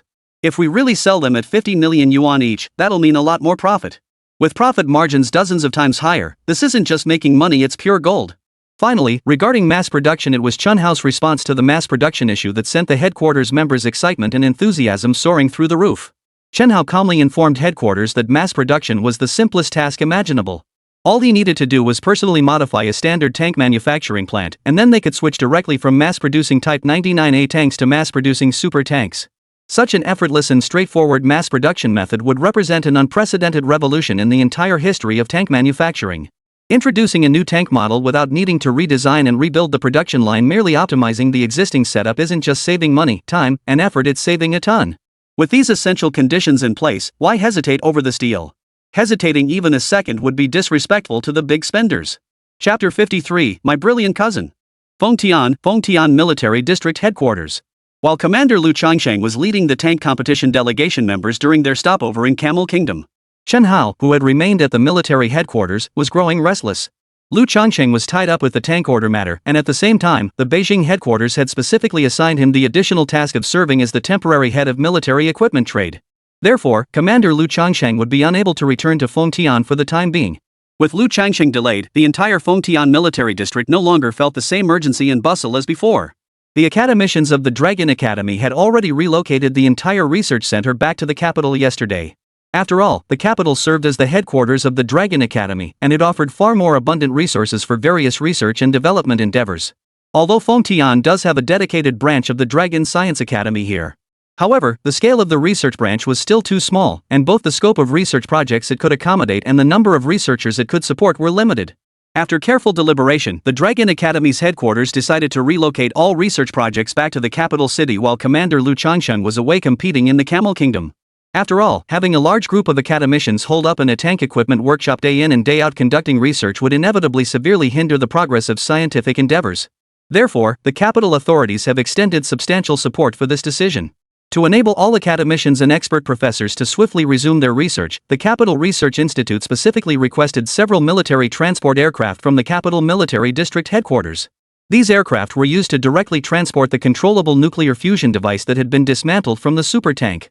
The academicians departed, and the controlled nuclear fusion device was transported away. Chen Hao, the protagonist among protagonists, naturally accompanied the device and the academicians to the capital. Chen Hao, the protagonist among protagonists, naturally followed the device and the academicians to the capital. What Chen Hao hadn't anticipated was that immediately after arriving in the capital aboard a military transport plane alongside the large group of academicians, he received a call from his cousin, Sun Xiaochuan. His cousin's life circumstances differed from Chen Hao's. Chen Hao, after all, had only graduated from a third-tier university. After graduating from college, he entered the workforce without much thought. Then came the grind, working 9 to 9, 6 days a week, earning just 669 yuan a month. It wasn't until recently, when Chen Hao saved up 10,000 yuan and opened his own customization shop, that his life truly underwent a dramatic transformation. His cousin Sun Xiaochuan, however, was a different story. He and Chen Hao were actually born in the same year, just a few months earlier than Chen Hao. At the same time, unlike Chen Hao, my cousin didn't rush into the workforce right after graduating from college. Sun Xiaochuan was a genuine elite talent. Back when they took the college entrance exam, Chen Hao barely scraped into a third-tier university, while his cousin breezed into Peking or Tsinghua University.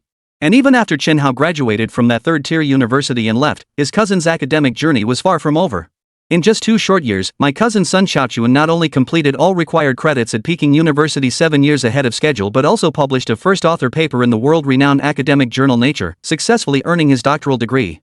The reason for calling Chen Hao was that this distinguished cousin, upon completing his PhD, had been assigned to an exceptionally prestigious institution. So my cousin wanted Chen Hao to accompany him back to their hometown.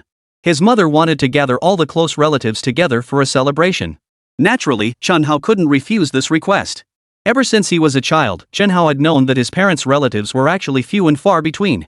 His father had only 2 brothers, while his mother had just one close relative, his maternal aunt. So now that my aunt's son has earned his PhD and landed a great job, even though Chen Hao himself wasn't particularly eager to go, he felt obligated to make the trip out of respect for his close relatives. Besides, he had been so preoccupied with work and his career these past 2 years that he hadn't actually gone home to visit. Therefore, upon receiving his cousin's call, Chen Hao immediately agreed to the invitation. Chen Hao's hometown wasn't actually that far from the capital city, only about 700 or 800 kilometers away. Taking the bullet train would get you there in just over 2 hours. Coincidentally, during the phone call, Chen Hao learned that his older cousin Sun Xiaochuan had also found a research and development job in the capital. So, the two immediately set a time and decided to meet at Beijing railway station, then head home together. In reality, given Chen Hao's current position and the unique nature of his role, he is not permitted to leave the Dragon Science Institute. After all, the advancement of 2 critical technological breakthroughs, magnetic levitation superconducting technology and controlled nuclear fusion technology, still relies on him to lead and drive forward. Although Chen Hao had already explained the principles and other aspects in great detail to the academicians beforehand. However, given that these 2 technologies involved an overwhelming amount of complex content, therefore, as of now, the esteemed academicians at the Dragon Academy have yet to fully grasp the advanced technological concepts guided by Chen Hao. Yet such is the nature of things in this world, once too many people become involved and schedules grow tight, it's common for some oversights to occur. This was precisely the case with Chen Hao's arrangements. Because the Beijing military region was transporting an overwhelming number of experts, professors, and academicians all at once. Thus, in all the hustle and bustle, both the Long Academy and the Beijing military region ended up overlooking Chen Hao. The Lanka Institute was frantically preparing to expand the research center's scale so that Chen Hao could come over specifically to guide the R&D work. The Beijing military region, however, was only responsible for reception and security arrangements, leaving them little time to concern themselves with Chen Hao's affairs. Thus, with one delay piling upon another, Chen Hao found himself stuck at the Lanka Academy guesthouse. Just as boredom was setting in, Chen Hao received a call from his older cousin. He immediately decided to take advantage of the Dragon Science Institute's ongoing expansion of its research center to make a trip home and visit his parents. At the same time, he would celebrate his eldest cousin's occasion. Around 3 o'clock that afternoon, Chen Hao left the Lanka Institute guesthouse alone and hailed a taxi bound for the train station. By 3:30 p.m., Chen Hao spotted his spirited older cousin. Immediately afterward, the two boarded the high-speed train heading home together. To be honest, this journey had a few things that left Chen Hao feeling a bit annoyed. Ever since they first met, his cousin had immediately revealed the vain nature he'd inherited from his aunt. Chapter 54, Every family has its own troubles. Chen Hao, I hear you've been working hard in Beihai City these past 2 years. What brings you to the capital now? Couldn't make it in Beihai anymore? Chen Hao, how much are you making a month now? My new job pays 18 grand a month, and I just graduated a month ago. Chen Hao, look at yourself now. I told you to study hard back then, but you wouldn't listen. Chen Hao, wanna know what I do for a living now? I'll give you a hint, it's in the security industry. Got it? Security industry. Can't say a thing about it. Chen Hao, see this outfit I'm wearing? The company gave it to us in advance. This time, they only hired 18 people nationwide. Sun Xiaochuan was riding the bullet train all the way, and he kept showing off in front of Chen Hao the entire journey. He kept showing off all the way until the train pulled into the station and still wouldn't let up. Chen Hao had intended to interrupt his cousin's bragging several times, but whenever he tried to change the subject to chat about college life or the outside world, his cousin Sun Xiaochuan would visibly wear a look of contempt, adopting a condescending tone to lecture Chen Hao. Hey, Chen Hao. Your brother here is talking to you, why do you keep interrupting? Are those street stories you're telling even interesting? Don't you see what my status is now? I'm about to join a classified research facility. Who has time to listen to your empty chatter? You'd better listen to me. Once I make it big, I might just find a chance to pull some strings and help you out. And you say you set up a tuning shop in Beihai? What's that worth? Do you even have the skills? Got a master's or PhD? Just tinkering around all day, what kind of future is that? Faced with his cousin Sun Xiaochuan's attitude, Chen Hao genuinely felt no desire to discuss anything further with him. The man clearly saw himself as Chen Hao's godfather. What else could Chen Hao possibly discuss with him? Any conversation would only lead to conflict between them. If the person sitting next to Chen Hao right now were a stranger, he'd probably just switch seats and walk away to avoid listening to the other person bragging in front of him. But this was his cousin, so Chen Hao could only suppress his irritation and make small talk with him, responding half-heartedly. By the time they got home, Auntie and Uncle had already settled in with tea and sunflower seeds. Perhaps it was because my aunt was my mother's own sister. Or perhaps it was because he had always felt inferior to his accomplished cousin since childhood. So when Chen Hao saw his parents had been carefully accompanying his aunt and uncle in conversation. Sis, brother-in-law, it's not that I, Li Gili, want to criticize the two of you. Just look at yourselves, and then look at your son-in-law Chen Hao. How come he's so unambitious day after day? My son Xiaochuan has already earned his PhD. What about your Chen Hao? Still just hanging around Beihai City. No money in sight, no house in sight. You know how much my son Xiaochuan earned right after graduation? 28,000. Per month, 28,000 a month. With bonuses and benefits, he's pushing 40,000. What about your son Chen Hao? I heard from my son Xiaochuan the other day that he started some kind of auto-tuning shop. At such a young age, he's got some nerve talking big. A tuning shop? More like a rundown workshop at best. Listen, folks, it's better to be down to earth. If you can't do it, just admit it. Why pretend to be something you're not? Just look at him, that stiff, wooden way he carries himself. Doesn't look like someone who knows anything about technology, does he? And he wants to start a factory? The moment he walked in, Chen Hao heard his aunt spitting venom at him, ranting about his shortcomings and those of his entire family. Her words clearly showed she was cut from the same cloth as his cousin standing beside him. Such an arrogant tone and the barbed sarcasm in his words clearly irked Chen Hao. Before he knew it, he had approached the group with a slight frown on his brow. Auntie, this is my home. It's one thing for you to criticize me here, but when you speak to my parents, could you please show them some respect? Chen Hao, you're back. Son, you're back.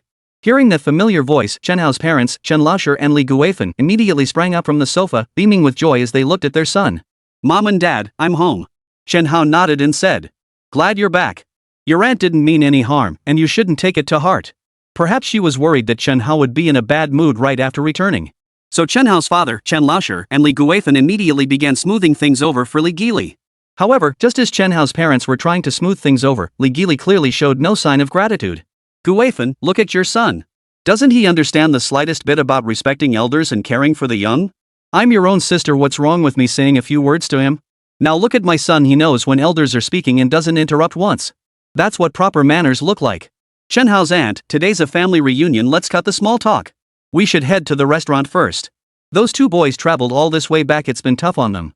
Seeing that Li Gili was still insisting on saying something, Chen Hao's mother, Li Guifan, gently patted her son's shoulder, signaling him not to get angry. She then called both families together, intending for them to head out together. As for Chen Hao, he'd already been thoroughly annoyed by his cousin's arrogant attitude throughout the entire journey. Now, with his aunt acting so overbearing and arrogant, he was genuinely on the verge of losing his temper. But as a son, Chen Hao knew his parents' temperament and disposition. Both were typical honest folks, accustomed to treating everyone with kindness. Therefore, to avoid embarrassing his parents in today's situation, Chen Hao suppressed the rage boiling in his head. He simply took his father and mother's hands and said nothing more. With Chen Hao choosing silence, Li Gili had no one left to vent her anger at. Thus, with Li Guifan mediating, both families left the house together. They headed toward the exit of the residential complex. Chen Hao's hometown was a small county town. His parents worked as a school security guard and a female worker at a cotton mill, respectively. The couple led a relatively simple life. Therefore, when dining out, they were content to find a more ordinary restaurant. Chapter 55, Family Reunion Dinner Turns Sour. Chen Hao snaps. After all, resources were limited. Even with their son back home, the couple felt powerless to provide the best possible care despite their best intentions. But when they heard the couple mention finding an ordinary restaurant, Li Gili started acting up again. Guifun, I'm your own sister. My precious son is coming home today, and you promised to throw a welcome party for Chaochuan. How could it be low class? After all, it's just a meal.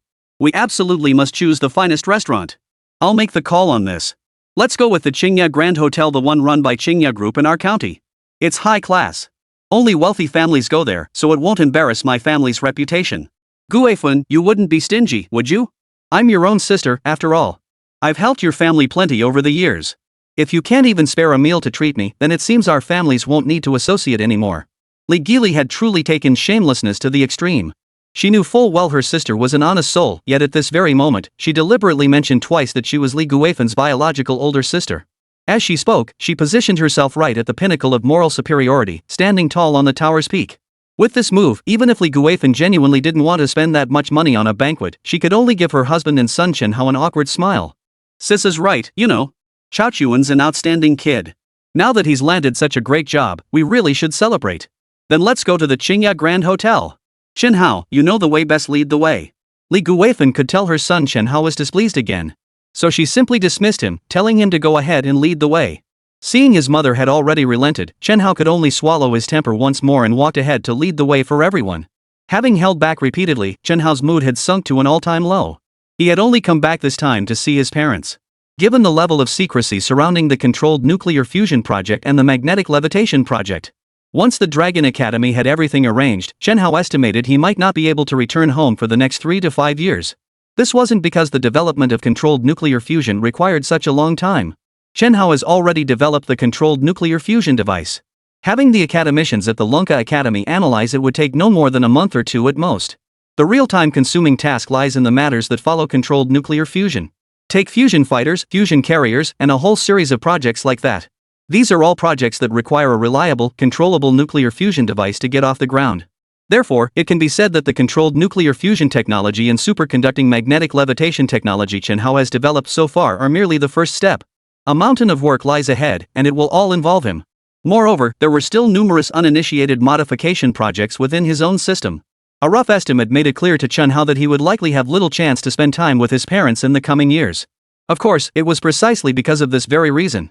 Therefore, under today's circumstances, Chen Hao has repeatedly chosen to yield. All for the sake of not dampening the elders' spirits and preventing today's gathering from ending in a noisy quarrel. Yet, as the saying goes, kindness invites abuse, and a gentle horse gets ridden. That's just how this world works. Chen Hao's restraint and Chen Laosher and Li Guifan's humility did nothing to calm down Li Gili and her family of 3. Instead, it seemed to trigger some kind of hysteria in them, driving them to flaunt their arrogance relentlessly in front of Chen Hao's family. Upon arriving at the Qingya Grand Hotel, Li Gili's family promptly took the seats of honor without the slightest hesitation. Then, they proceeded to order a large number of the restaurant's signature dishes with great enthusiasm. Once the ordering was done and the meal officially began, Li Gili's family resumed their subtly condescending display of superiority. Shuang. My dear son, tell your mother what exactly do you do in your current job? Mom, my job involves conducting a classified research project for a branch institute under the Dragon Science Academy. Mom and Dad, your family. I'll tell you this, but you can't spread it around. While Li Gili was happily showing off, her precious son Chaochuan was also bragging like crazy. He immediately began teasing the crowd with hints. Hey, Chaochuan, it's your mom. What secret can't you share with your mother?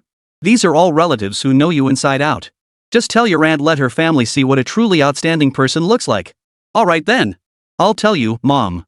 You're right, my aunt, uncle, and Chen Hao wouldn't understand anyway. It's fine to say it. I'm currently working on a controlled nuclear fusion project for the Nuclear Power Research Institute at the Dragon Academy. Mom, did you hear? Our research branch just got word that some genius who modifies tanks has developed controlled nuclear fusion. Our honorary dean, Professor Pan Jianxi, just returned yesterday after wrapping up work in Fengtian. This analytical project on controlled nuclear fusion is about to commence at our nuclear power research branch of the Beijing Research Institute under the Lunka Academy. Cut it out. Son Chaochuan, do you realize what utter nonsense you're spouting? Chen Hao never imagined that his cousin's current work involved a project analyzing controlled nuclear fusion technology. He could scarcely fathom that his cousin would blurt out such highly classified and crucial information in a setting like this today. The Controlled Nuclear Fusion Project was precisely the initiative that Liu Changqing and the Dragon Academy's top brass had repeatedly emphasized as requiring absolute secrecy. Chen Hao could no longer contain his rage and abruptly rose from his seat. Chen Hao, what the hell are you doing? Who gave you permission to yell like this? What did my son say? You just call him a liar? Li Gili, you'd better shut your mouth too. If you don't want all three of you to end up under a sewing machine, you'd better pretend you didn't hear a thing right now. Before Li Gili could even start yelling back, Chen Hao cut her off. At that very moment, Chen Hao didn't even bother to acknowledge Li Gili. He pointed his finger directly at Sun Xiaochuan and continued. Sun Xiaochuan, as a staff member in the field of confidentiality, you're spouting nonsense here. The consequences could be severe. Do you understand? Chapter 56, You've sown the wind, now reap the whirlwind. As your cousin, I usually cut you some slack. But if I hear even a single word from you today about those things that shouldn't be revealed, don't blame me for being unfeeling. I'll beat the crap out of you. Despite Chen Hao's emotions clearly showing signs of boiling over at that moment, he had no intention of sending his cousin to jail. After all, the man before him was his own cousin, and everyone present was family. Even if he harbored thoughts of sacrificing family ties for the greater good, he couldn't possibly threaten his own relatives without warning them first. Chen Hao had only sternly stopped Sun Xiaochuan because the latter hadn't yet revealed any classified information. His goal was to make sure his cousin-in-law came to his senses to avoid ruining his entire life for the sake of momentary pride or a fleeting sense of superiority. However, Chen Hao's noble sentiments at that moment failed to bring about any awakening in Sun Xiaochuan. On the contrary, Sun Xiaochuan saw that Chen Hao had not only interrupted her but also directly silenced her mother, Li Gili. His temper flared instantly. Chen Hao, what the hell are you showing off for in front of me? Do you even understand the technology I'm talking about? Telling me to shut up? Who the hell do you think you are? I'm involved in the Controlled Nuclear Fusion Project, and I'm reporting for duty the day after tomorrow to personally participate in the technical analysis of controlled nuclear fusion. I said it. What are you gonna do about it? You're just a second-rate dropout from a third-rate school. What do you even know about classified information? Shouting like this, don't you realize? Bang! Arrest them! Now! Immediately! Whoosh! Just as Sun Xiaochuan was still wildly indulging himself, just as the two families had now become tense and ready to clash, an unexpected incident occurred. A squadron of fully armed soldiers suddenly burst into the private room without warning, immediately pouncing on Sun Xiaochuan, who had been showing off just moments before. Who are you people? Don't arrest my son. You! Panicked, Li Gili tried to step forward to stop him, but the moment she rose, two guards seized her arms from behind, pinning her face down onto the tabletop. How dare you leak scientific secrets in broad daylight? You must be out of your mind. Arrest her. Grab that woman who was spouting nonsense just now and take her away immediately. Commander Pang Genoa's voice boomed like a great bell, startling everyone in the private room. It was precisely Commander Pang's thunderous roar that seemed to snap Chen Hao out of his daze. He whipped his head around and stared toward the doorway. At that glance, Chen Hao himself felt a bit bewildered. Standing at the entrance to the private room were none other than Professor Cheng Shouren and Commander Pang Genoa, accompanied by a large contingent of fully armed Special Forces elite troops, each holding their weapons and firing away. Academician Cheng? Commander Pang? What brings you here? Chen Hao looked utterly bewildered. Oh my, Chief Engineer Chen, how can you even ask us that? If you were leaving, you should have at least given us a heads up. The entire Beijing military region, Fengtian military region, Beihai military region, and even the entire Lanka Academy are on the verge of chaos. We couldn't even get through to you on the phone. If it weren't for all the modern surveillance cameras, we wouldn't have tracked you down here. Chief Engineer Chen, if anything were to happen to you, it would be an enormous loss for our entire military research and development sector. As he spoke, Academician Chang Shouren walked straight into the private room and pulled Chen Hao into the midst of a group of soldiers. Come on. Let me tell you what's going on. After Professor Chang Shouren's concise and to-the-point explanation, Chen Hao finally grasped exactly what had transpired. So his trip home had inadvertently triggered such a massive upheaval. To be fair, Chen Hao really couldn't be blamed for this. The Dragon Science Institute and the Beijing Military District Headquarters had been preoccupied with personnel transportation and the expansion of the Dragon Science Institute's research center. Therefore, the formal appointment of Chief Engineer Chen Hao has been delayed for the time being. Without the formal appointment as Chief Engineer, Chen Hao is currently considered a non-essential staff member. So, it was precisely this oversight in his work that led Chen Hao to mistakenly believe leaving the guest house wouldn't cause any trouble. Well, wouldn't you know it, just as Chen Hao was boarding the train home with his head held high. Meanwhile, Academician Pan Jianxi and Academician Ma Weigua had to rush over to the guest house to find Chen Hao because of some important business. Their visit to Chen Hao was specifically to discuss the formal appointment of his position as Chief Engineer. But when they arrived at the guest house, they discovered the appointment letter hadn't arrived yet and the Chief Engineer was gone. The two of them instantly lost all composure. Whether he was the chief engineer or not was secondary. The critical issue was that the magnetic levitation technology and controlled nuclear fusion technology hadn't been fully deciphered yet. If Chen Hao goes missing, wouldn't it mean these two groundbreaking technologies would suddenly come to a halt? How could this be tolerated? Immediately, the two halted all their current tasks and contacted the headquarters of the Beijing military region directly. Upon hearing that the chief engineer responsible for analyzing controlled nuclear fusion technology had gone missing, the staff at the Beijing military region headquarters were also quite alarmed. They immediately contacted the headquarters of the Lunka Academy, as well as the Fengtian military region, the Beihai military region, and all branch institutes under the Lunka Academy. Ultimately, through the urgent intervention of the Beijing military district, the two academicians finally located Chen Hao's identity information in the ticket sales records at the train station. Subsequently, upon reviewing the records, the two academicians observed that Chen Hao's hometown was located relatively close to Beihai City, only 300 to 400 kilometers away. They immediately dispatched academician Chang Shoren from the Beihai research branch of the Lunka Academy and contacted Commander Pang Genoa, the head of the Beihai military district. After both teams received the news, one group raced like the wind. Within less than 2 hours, they met in the county town where Chen Hao's family was from. Following the meeting, the two men wasted no time resting. They immediately mobilized all personnel from the local special operations unit and every member from the nearby military camp. Within moments, hundreds of armored vehicles and various military jeeps appeared throughout the county town. After reviewing extensive surveillance footage from the county town, Commander Pang Genoa successfully pinpointed Chen Hao's location. Then the two of them, accompanied by no fewer than a dozen special operations personnel and guards, charged straight over. However, what neither of the two bigwigs had anticipated was, when the pair arrived at the door of the private room at the Qingya Grand Hotel, having gathered information from multiple sources. Chapter 57, Every country has its laws, every family its rules. Professor Chang Shoren actually heard someone leaking top-secret information with his own ears, and at the same time, he heard Chen Hao's furious rebuke of that person. Upholding the absolute confidentiality of information at this level, Commander Pang Genoa wasted no time, immediately ordering soldiers to storm into the private room. Then unfolded the very scene Chen Hao had just witnessed. Such a simple matter escalating to this point had far exceeded the expectations of Chen Hao's cousin, Sun Xiaochuan. He watched helplessly as fully armed guards firmly restrained him, his hands pinned behind his back. At that moment, he finally knew fear. That's just how people are, really. No matter how arrogant they may be in everyday life, no matter how overbearing they may act day in and day out. Once he truly encounters a force he cannot resist, the primal fear ingrained in human nature inevitably spreads uncontrollably. At this very moment, Sun Xiaochuan had completely shed the arrogance he had displayed while cursing Chen Hao earlier. Instead, his body trembled uncontrollably from sheer terror. Mom, save me! Save me!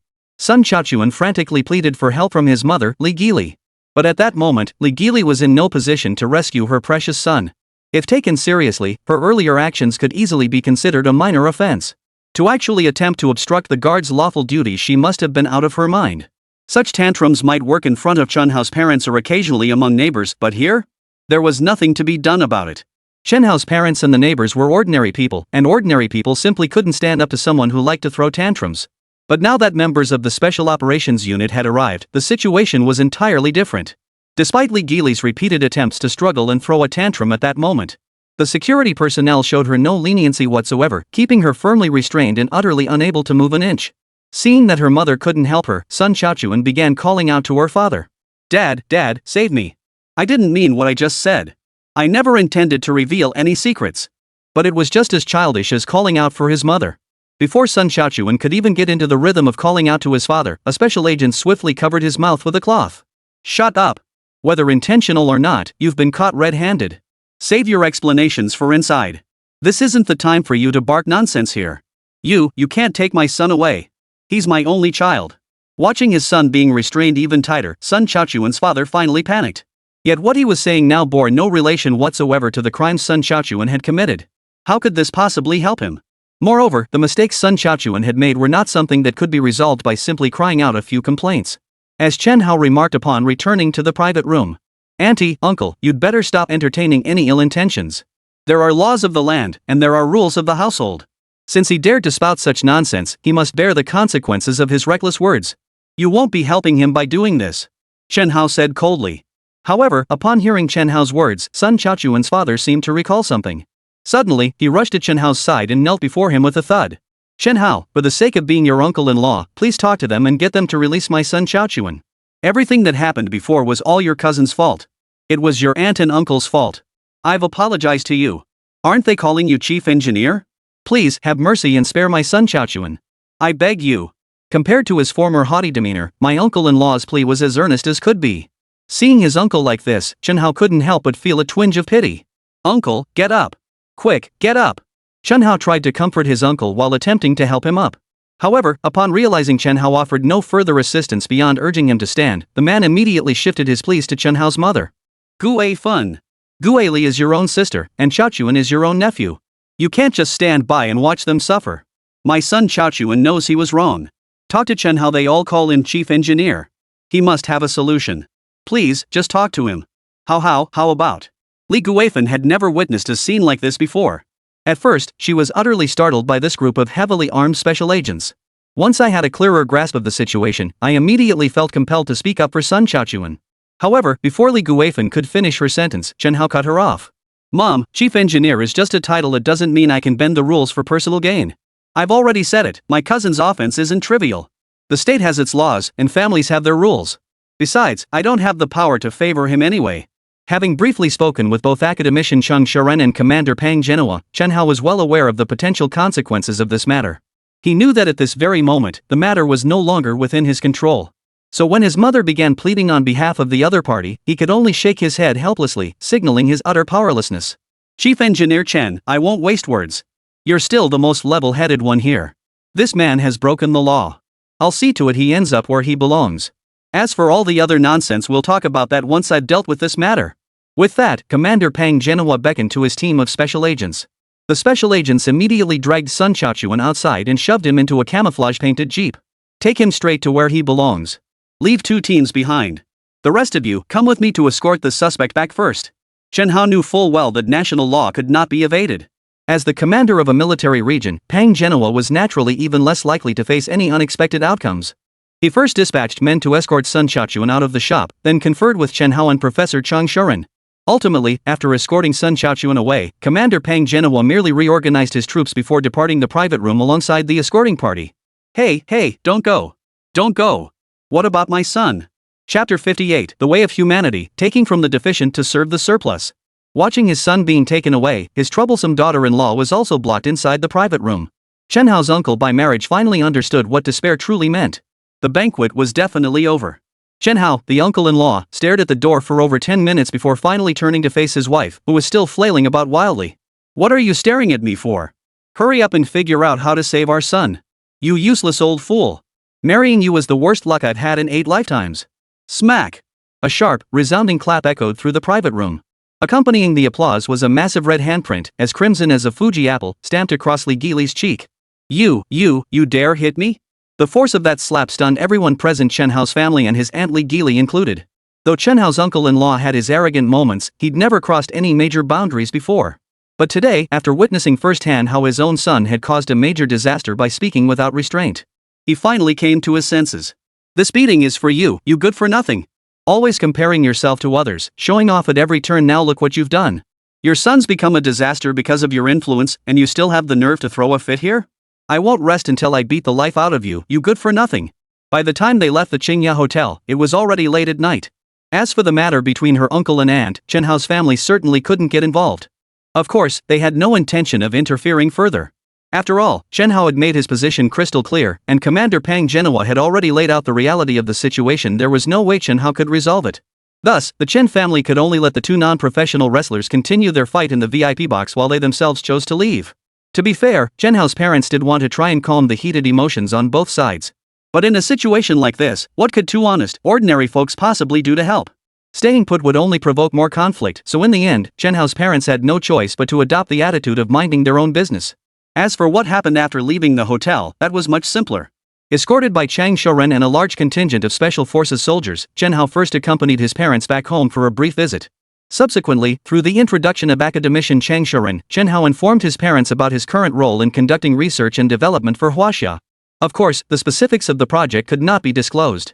Chen Hao's parents didn't understand the details, but they could tell their son had truly made something of himself. Moreover, with Chang Shoren, a renowned top-tier scientist, sharing his personal journey, Chen Hao's parents felt even more confident about their son's current path. Who exactly is Chang Shoren? How could Chen Hao's parents not know? He's a scientist who's frequently featured on TV. How could that be fake? Even Professor Chang Shoren's words were met with skepticism. But those military jeeps escorting his family home, along with several armored vehicles, could they be fake? Obviously not. Son, go home with peace of mind. Don't sneak back like this in the future. Your father and I are doing just fine. As long as you're living well out there, we're perfectly content. Always heed the nation's call. Diligently pursue your research work and strive to develop more cutting-edge technology for our China. Then our Chen family will truly bring honor to our ancestors. Come on, don't be sad. Seeing you like this now, your father and mother would be content. Don't worry about us anymore. Before his departure, old Chen, in an unprecedented gesture, pressed a bulging bundle wrapped in newspaper into Chen Hao's hands. Chen Hao unwrapped it and found nothing inside but a thick stack of crumpled bills. At a glance, Chen Hao knew these were undoubtedly the hard-earned savings his parents had painstakingly accumulated over the years through tireless, round-the-clock work. This stack of bills must have been worth at least 70 or 80,000 yuan. Chen Hao knew all too well that his parents had always been at the very bottom of society. Saving up this much money would have taken them at least 2 or 3 years, if not a decade or more. So Chen Hao simply pushed the newspaper-wrapped bundle back toward his parents. Mom and Dad, I have money now. And with this great job, I won't be short on cash in the future either. You too should keep this money for yourselves. Oh, and I have another card here. Take it. There should be around 600,000 yuan in it, enough for you two to live comfortably from now on. Son, where did you get all this money? Before Chen Hao could finish his sentence, both his father and mother stared at him wide-eyed. Well, Mom and Dad, I'm now working on research with old Chang. How could I possibly be short on money? Think about it. On TV, every chief engineer makes hundreds of thousands or even millions, right? Come to think of it, the way Chen Hao got this money was pretty interesting. In reality, based on Chen Hao's actual savings prior to this, he only had 100,000 huaxia currency. Moreover, that 100,000 huaxia currency was a gift for modifying the tank system. Beyond that sum, Chen Hao also accepted the 2 million yuan Wang Hua gave him for the tank modifications. However, that 2 million was in the form of a check, and Chen Hao hadn't had time to bring it with him on this trip back. As for the extra 50-odd thousand yuan on this card, it's doubtful anyone even remembers it exists. Yes, it was the interest earned from that 10 billion yuan transfer sitting idle in my account for a few days. That 100 billion was actually a gift from Yan Ruohai, the big boss of Qingya Group. But before the money had even warmed up in his hands, Chen Hao had already spent it to acquire the spherical lightning weapon system. So, after all the back and forth, Chen Hao was now left with only this bank card holding roughly 600,000 yuan and that check he hadn't brought along. Truth be told, Chen Hao was genuinely surprised by the over 500,000 yuan in interest that had mysteriously appeared in his account. This was the first time he'd realized that wealthy people, in reality, didn't need to do anything at all to live several lifetimes worth of ordinary lives. Just a few days' interest amounted to over 500,000 yuan, a sum that would take Chen Hao's parents 5 or even 10 years of living frugally to save up. And what happened? Chen Hao simply let 100 billion sit in his account for a few days before withdrawing it. If that isn't money making money, what is? It's even more efficient than a money tree. Perhaps this is the way of heaven taking from the surplus to replenish the deficit, and the way of man taking from the deficit to serve the surplus. Chapter 59, The Destroyer. The deterrent arrives.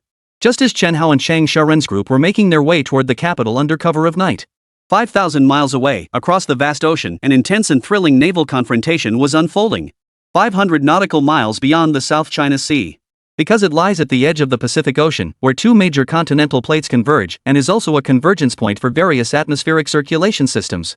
Therefore, the region boasts exceptionally abundant fishery resources. Moreover, as this area lies within the high seas, international law imposes no specific restrictions on fishing activities. Therefore, that stretch of sea has long been a key fishing ground for coastal fishermen from China and several neighboring countries. However, it all happened on an unremarkable night. Whether it was because Big Beauty had lost face in the global tank competition, or because they had already devised numerous underhanded tactics long before. In any case, when the day arrived and China's fishermen set sail in their deep-sea vessels, heading toward these waters as they had done every year before, these simple fishermen encountered the most frustrating voyage of their lives. The sudden appearance of a large, sleek destroyer disrupted all their fishing plans. That 7,000-ton surface warship, like a colossal beast, had materialized directly in the fishermen's essential fishing route where they hauled their nets. The lead fisherman attempted to reason with them, only to be met with an extremely arrogant refusal of our collective demand. They flatly refused to leave these waters. Not only that, but they haughtily informed these simple, kind-hearted fishermen that this was international waters, part of the high seas. They come and go as they please, and no one else has any say in the matter. At that moment, the fishermen finally understood exactly what was going on. Turns out the other side was clearly here looking for trouble. According to past practice, warships from various countries rarely appear in these waters during the annual fishing season. The reason is that fishermen from several neighboring countries fish here, and the presence of warships tends to scatter the fish and disrupt the fishermen's normal operations. During this season, even if a few warships are present in these waters, their primary purpose is generally to escort their own nation's fishing vessels. First, it won't interfere with the fishing operations of other countries' fishermen. Second, it certainly won't directly interfere with fishermen's operational routes. Yet this particular destroyer, defying decades of established practice and centuries of fishermen's traditions, has come here to cause trouble. Not to mention that the fancy fishing boats wouldn't even be fishing in these waters to begin with. This area is tens of thousands of nautical miles from the mainland. What fisherman would venture so far out to fish? That'd be a complete waste of brainpower. Just look at the actions of this destroyer. No warship from the surrounding countries would ever pull off such maneuvers. Which country's warship would deliberately cruise back and forth along a fishing route where fishermen are working? If this isn't blatantly looking for trouble, what else could it be? Beihai Military District, Operations Command Center. Upon receiving the news, Commander Pang Genhua immediately led his team back to their base from Chun Hao's hometown via military helicopter. Upon entering the Operations Command Center, Commander Pang immediately sought his colleagues from the Naval Department standing anxiously before the electronic display screens, engaged in heated discussion. Meanwhile, colleagues from the Army and Air Force departments sat with furrowed brows and solemn expressions at the conference table in the Operations Command Center, poring over the latest intelligence materials. Damn it, those bastards. They're just too cruel. Right in the middle of the fishing season, they go and mess things up like this.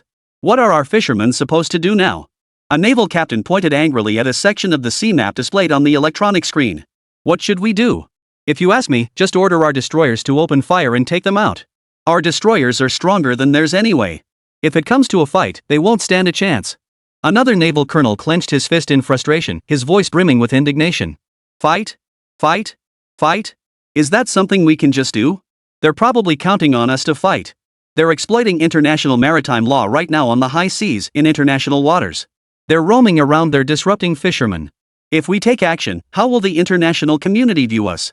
This is all part of their scheme. They're clearly trying to trap us. Another Navy colonel bluntly laid bare the adversary's calculations. Exactly. They're trying to outmaneuver us, make us strike first. Exactly. Otherwise, with the firepower of our Dragon 52D destroyer, we'd have sent them packing back home. They'd be lucky to get away with it. It's just an Arleigh Burke-class destroyer. Their missiles? They're nowhere near ours. But they just sit there, provoking us. What can you do about it? It's infuriating. We can't fight back and we can't chase them away. They're downright treacherous. The vast majority of naval officers present were well aware of the situation unfolding before them. This very situation was precisely why the officers had urgently reported to headquarters, demanding Commander Pang Genhua be recalled immediately. After all, Commander Pang Genhua was not merely a military district commander, he also concurrently held the position of fleet commander of the Longwei Fleet. Moreover, the entire Dragon Light Fleet was, in fact, subordinate to the Beihai Military District. Therefore, after encountering such a serious provocation, the Beihai City Longwei Fleet Command dispatched a Long 52D missile destroyer to the operational waters to conduct expulsion operations. Simultaneously, Pang Genhua, the commander of the entire Beihai military region, was urgently recalled. Of course, if it were merely a provocation, the Dragon's Might Fleet wouldn't have gone to the trouble of recalling the commander-in-chief. The Dragon's Might Fleet staff could have handled the situation based on the actual circumstances. The problem lies in the blatantly unscrupulous nature of the other party's actions. This is precisely why we had no choice but to recall Pang Genhua. In terms of combat capability, the Arleigh Burke-class destroyer was no match for China's single-type 52D guided missile destroyer. The Arleigh Burke-class destroyer costs $1 billion to build, measures 155.3 meters in length, has a draft of 6.3 meters, and displaces 9,300 tons. Powered by 4 gas turbines, it achieves a maximum speed of 30 knots. The weapon systems include two 41 Malawian Quachas vertical launching systems, one 5-inch 45 Malawian Quachas naval gun, and two 32 Malawian Quachas triple-tube torpedo launchers. Additionally, the VLS contains 90 vertical launch cells capable of firing Tomahawk cruise missiles and Standard Missile-2 surface-to-air missiles. Chapter 60, lacking strength? Make up for it with chaos. Additionally, this destroyer is equipped with 2 quad launchers for Harpoon anti-ship missiles and Sea Sparrow missiles. Of course, beyond its missile systems, artillery, and torpedo systems, this destroyer also carries 2 Seahawk helicopters. A decade ago, such capabilities would have been unquestionably formidable. Even if it couldn't match an aircraft carrier, it would undoubtedly reign supreme at sea compared to any destroyer or other warship type from any nation worldwide. However, when the timeline shifts to the present day, the situation is quite different. The fundamental reason for this change lies in the emergence of China's domestically developed Type 052D guided missile destroyer. The Long 52D missile destroyer, despite having a slightly lower displacement and tonnage than the Arleigh Burke class, also carries a slightly smaller number of shipborne weapon systems. The key lies in the advanced missile technology of the Dragon 52D. Not only does it rely on active phased array radar to achieve pinpoint accuracy and firepower, but its missiles also possess far superior penetration capabilities compared to those of the Arleigh Burke class. Its unique subsonic variable speed cruise technology completely outclasses the technical sophistication of all Arleigh Burke class missiles. What does this equate to? It equates to an eagle racing against a goose. Don't be fooled by the eagle's flight, it may not soar as far as the goose. But when they clash in the air, the eagle will use its razor-sharp talons to instantly strip the goose of all ability to fly. Therefore, if we compare their actual combat capabilities, should this incident truly require force to resolve, Pang Genoa wouldn't need to worry, he wouldn't even have to return to headquarters. The naval personnel under the Dragon Knight Fleet's command alone could easily handle the battle. Yet the enemy's cunning lay precisely in this very point. Ever since China's Dragon 52D departed, what exactly was that Arleigh Burke-class destroyer doing? It was actually cruising around causing trouble. It deliberately darted through the fishing boat's working channels. As soon as our destroyer approached, it shot off like a bullet. Then, as soon as our destroyers return, they head back to the fishing vessel's operational routes to cause trouble again. Back and forth like this, they've harassed all the honest fishermen into utter speechlessness. There was nothing they could do after all, fishing boats couldn't be compared to destroyers. When others interfered with their operations, they had no choice but to keep seeking assistance from our own naval vessels. But another problem arises, this vast sea area hosts so many fishing vessels. How many fishermen can our destroyers possibly assist simultaneously? We can't exactly dispatch 3 or 5 warships just to keep tabs on that one disruptive destroyer. So, after all the back and forth maneuvering, we've ended up in this stalemate, unable to engage in combat, yet unable to drive them away either. Taking action would stir up international outrage, but leaving them alone means they'll keep buzzing around like flies, annoying everyone. Truly worthy of the big beauty's style. A style dedicated to being a nuisance. After listening to his subordinates' discussions, Commander Pang Genoa found himself unconsciously frowning. This matter was indeed tricky to handle. The slightest misstep could either leave the fisherman brothers toiling in vain, returning empty-handed, or spark an accidental clash, escalating the conflict further. This won't do. The fishermen's fishing season only lasts a month or two. If we keep letting these bastards mess things up like this, after 2 months, hundreds of thousands of our fellow fishermen here might not have enough to eat. This problem must be resolved within half a month. Not only resolved, but those bastards must be made to suffer. Did you all hear me? After deep contemplation, Commander Pang Genoa slammed his fist on the table and demanded of everyone in the operations command center. Got it. The crowd immediately answered in unison. Very well, then. Now let us all think together to find a solution. This solution must be one that benefits everyone. I have 2 requirements. First, we must avoid accidental escalation. Many of our fellow fishermen are here. If we actually fight, they won't be able to defeat us. But if they take their frustration out on our fishermen, we'd be betraying our ancestors. Moreover, fighting back would play right into their trap. We mustn't let momentary hot-headedness bring unnecessary trouble upon our country. Second, we must make them suffer a bitter defeat. And we must do it without firing a single shot from our ships. Let them strut in arrogantly, only to slink back in disgrace. How do we handle this? The moment Commander Pang Genoa finished speaking, the heads of the Army, Navy, and Air Force all turned to look at him in unison. Why are you all staring at me? I'm thinking too. Pooling our wisdom, we'll surely find a solution. As he saw a hint of confusion creeping into everyone's eyes, Commander Pang Genoa didn't leave the group. Instead, he walked straight to the chair at the conference table in the operations center. With a serious expression, he stared intently at the electronic coastal defense map, deep in thought. After an unknown period of time, an army colonel from the North Sea military region suddenly stood up and raised his right hand.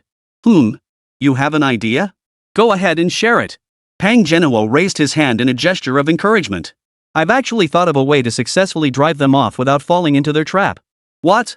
You've got an idea? Carefully explain it to everyone. Upon hearing this, Commander Pang Genoa immediately rose from his seat and pressed urgently for details. If we possessed electromagnetic jamming technology or some other means to paralyze the enemy warships internally, then even if they didn't want to leave, they'd have no choice but to retreat. Moreover, the advantage of this technology lies in the fact that it leaves no visible traces of combat on the surface and cannot be used to pinpoint the enemy. Therefore, with this technology, even if the other side tries to sensationalize the incident afterward, claiming we initiated the attack, they won't be able to produce any evidence. Electromagnetic interference doesn't leave craters or shrapnel like artillery shells do. Even if they tried to investigate the cause afterward, it would take them 3 to 5 years if not longer to figure it out. Forget about using something like this to stir up bigger trouble. The words jolted him awake. The words of his subordinate, Army Colonel Liu, instantly opened up Pang Genoa's entire line of thinking. Good. That's an excellent idea. Commander Pang Genoa exclaimed 3 times in quick succession. Immediately, he thought of an old friend and a new acquaintance. Chapter 61, Full Band Blockade. The Super Electromagnetic Interference Matrix. The old friend in question was none other than Commander Lu Changsheng, currently conducting business in the Camel Kingdom. During their previous phone call, Lu Changsheng had already heard about that tank directly using a ball lightning weapon, vaporizing a 500-meter diameter sand dune unexpectedly 10 kilometers away. This incident not only stunned Pang Genoa but also sparked his intense curiosity about this super weapon capable of obliterating enemies without a trace. At the same time, Commander Pang Genoa's thoughts turned to Chen Hao, the genius behind this groundbreaking technology. It had been less than a day since they had parted ways. Pang Genoa hadn't even fully grasped how invaluable this super genius could be to naval warships. Now, thanks to his subordinate's reminder, he finally made the connection between this modification wizard, Chen Hao, and the Navy. Right. How did I not think of that? If Chen Hao can create something like spherical lightning as a weapon, he can also build super tanks resistant to electromagnetic interference. There's no reason he wouldn't have figured out a solution for this sort of thing. Alright, I'll head back to the capital right away to talk with Chen Hao and see what he can come up with. As he spoke, Commander Pang Genoa's eyes suddenly lit up. He immediately issued orders to the members of the Dragon Might Fleet at the Combat Command Center. All commanders of the Dragon Might Fleet, hear my order, from this moment onward, maintain close surveillance on the enemy destroyer's movements. Should any unusual activity occur, report it to me immediately. If the enemy disregards honor and fires first, we won't hold back either. Strike when the time is right, and once you strike, hit them hard. If the enemy persists with this harassment tactic, we maintain our current posture. Keep them under close surveillance, do not lose sight of the target. Additionally, everyone else, stay at your posts. Continue with your original plans as before. Wait for my return before proceeding with the next phase. After assigning all tasks to his subordinates, Pang Genoa immediately pulled out the phone from his waistband, intending to call Chen Hao. The very next morning after returning to the Imperial Academy in the capital, Chen Hao received an urgent call from Commander Pang Genoa of the Beihai Military District. At the same time, Chen Hao also received the latest reward notification from the system. Ding! Host reward distribution detected. Congratulations, host, on completing the installation process for the spherical lightning weapon system. The Super Modification System's toolbox has been upgraded to a Tier 2 toolbox. Significantly reduced exchange rates for all treasure chest systems. The Super Transformation System treasure chest has been upgraded to a Tier 2 treasure chest. Spherical Lightning Weapons System. Priced at 1 million, exchangeable with equivalent points. Shadow Invincible Cloaking System. Price, 2 million, redeemable with equivalent points. Hypersonic Cruise System. Price, 5 million credits. Can be exchanged for an equivalent amount of points. Mystery Reward officially released, Full Band Electromagnetic Jammer Matrix Technology. Requires 400,000 points. Successful Installation Reward, Level +1, 200,000 points. Mystery Reward officially released, Full Band Blocking Electromagnetic Interference Matrix Technology, requires 400,000 points. Full Band Electromagnetic Interference Matrix Technology? Only 400,000 points? Chen Hao couldn't believe he'd actually secured such a powerful technological reward. For a moment, he even forgot that the award had been delayed for several days. For the past few days, Chen Hao had been pondering why he hadn't received any rewards after his spherical lightning weapon system was completed. Now that the reward had arrived, all his previous grievances about the system vanished instantly. Better late than never, right? As long as it comes, it's all good. Moreover, what truly excited Chen Hao about this system reward was that it perfectly aligned with Commander Pang Genoa's urgent needs. How could Chen Hao possibly complain about the system now? Commander Pang Genoa had made it perfectly clear over the phone. He wants equipment capable of disrupting the internal control systems of warships. This full band electromagnetic jamming array is precisely the kind of equipment it fits the bill perfectly. Based on the description of the full band electromagnetic interference matrix, this equipment possesses a powerful effect capable of jamming and phasing out electromagnetic waves across all frequency bands. It is well known that whether it be warships, aircraft, or even modern vehicles like automobiles and trains, to ensure these mechanical behemoths operate reliably over the long term, one absolutely critical factor is that communication and navigation systems must never fail. After all, communication and navigation systems are essentially the ears and eyes of modern warships or aircraft. If either of these systems fails, forget ordinary warships, even the world's most formidable naval force, the aircraft carrier strike group, would still be grounded when it's time to be grounded. How vast is the Pacific? It's a boundless ocean stretching tens of thousands of miles in every direction, and Blue Star is a fairly standard ellipsoidal planet. Thus, once a fleet loses communication and navigation over the open sea, it would be like a blind and deaf person wandering into an uninhabited desert. Essentially, it would be a suicide mission, certain death. But then again, what's the biggest threat to communication and navigation? Put simply, it's signal interference. To put it simply, it's essentially the same as artificially blinding or deafening someone once communication and navigation signals are disrupted. That's the effect. If executed effectively, the disruption could do more than just hinder an enemy's navigation. With sufficiently strong and destructive interference signals, it's not impossible to directly paralyze a warship's internal systems. Commander Pang, we'll discuss other matters when you arrive. I accept this mission. Moreover, I can assure you, Commander Pang, that the device you envision won't take me 15 days. I can complete it in a week at most. Including installation on the destroyer, it'll be done in 10 days, tops. What? You're taking it on now? 10 days at most? Chen Hao agreed far too readily. So much so that Commander Pang Genoa began to doubt whether he had momentarily misheard due to a lapse in concentration. After hearing Chen Hao's promise, Commander Pang Genoa immediately pressed him at least 3 more times, asking whether he truly understood his requirements. Only after Chen Hao explicitly assured Commander Pang over the phone that he absolutely possessed the capability to equip the warship with a super-powerful electromagnetic interference system did Commander Pang, still half convinced, finally hang up the phone. A full bandwidth blocking electromagnetic interference matrix? What on earth is that? I've never heard of such a thing before. Could Chen Hao be pulling my leg? Chapter 62, Electromagnetic Interference is a crucial technology in modern warfare. Electromagnetic interference, as mentioned earlier, is essentially a technology designed to disrupt electromagnetic waves. So what exactly is full bandwidth blocking electromagnetic interference? It is essentially a technical method designed to interfere with electromagnetic waves across all frequency bands. Don't be fooled by the seemingly straightforward name of this technology. It's only a few words longer than electromagnetic interference. But its actual technical requirements are at least 100-fold, if not 1,000-fold, more challenging than ordinary electromagnetic interference. Put simply, this technology represents the most potent means of destroying an adversary's communication and navigation infrastructure. No matter how formidable the enemy's fleet may be, or how powerful their air squadrons. Once all electromagnetic waves are severed across the entire frequency spectrum, the outcome of the war is essentially decided. Why? Because the enemy would be rendered completely invisible and intangible. How could you possibly lose? Of course, full band jamming technology isn't exactly a modern invention. In fact, this concept emerged as early as the advent of radio communication. Take the great science fiction writer Liu Cixin, for example. He has a novel that specifically explores how this technology would transform warfare. In his novel, full bandwidth jamming technology not only directly turned the tide on the battlefield but nearly altered the entire course of the war. Of course, turning the tide of war remains a formidable challenge. But from the perspective of this novel, one can at least see just how powerful this technology truly is. Moreover, not only that, but 50 years ago, during the pre-Bear era of the Bear Nation, they had even successfully constructed specialized full band blocking and jamming electromagnetic towers. Moreover, just 50 years ago, during the pre-Bear era of the Bear Nation, they had even successfully constructed specialized full bandwidth jamming electromagnetic towers. However, such electromagnetic towers fell far short of the electromagnetic jamming devices Commander Pang Genoa required. Not only far off, but one could even say it was a world apart. How to put it? Let's just briefly describe the size of that electromagnetic interference tower. It makes the analysis straightforward. Back in the day, the Russian full-band jamming tower was over 100 meters long and more than 50 meters tall. Each activation unleashed power of astonishing magnitude, generating immense vibrations that directly impacted nearly all living things within a 100-mile radius. Due to its immense power, when activated, birds, bats, and similar creatures within several kilometers would plummet from the sky, spewing blood as their internal organs were shattered by the colossal electromagnetic frequency.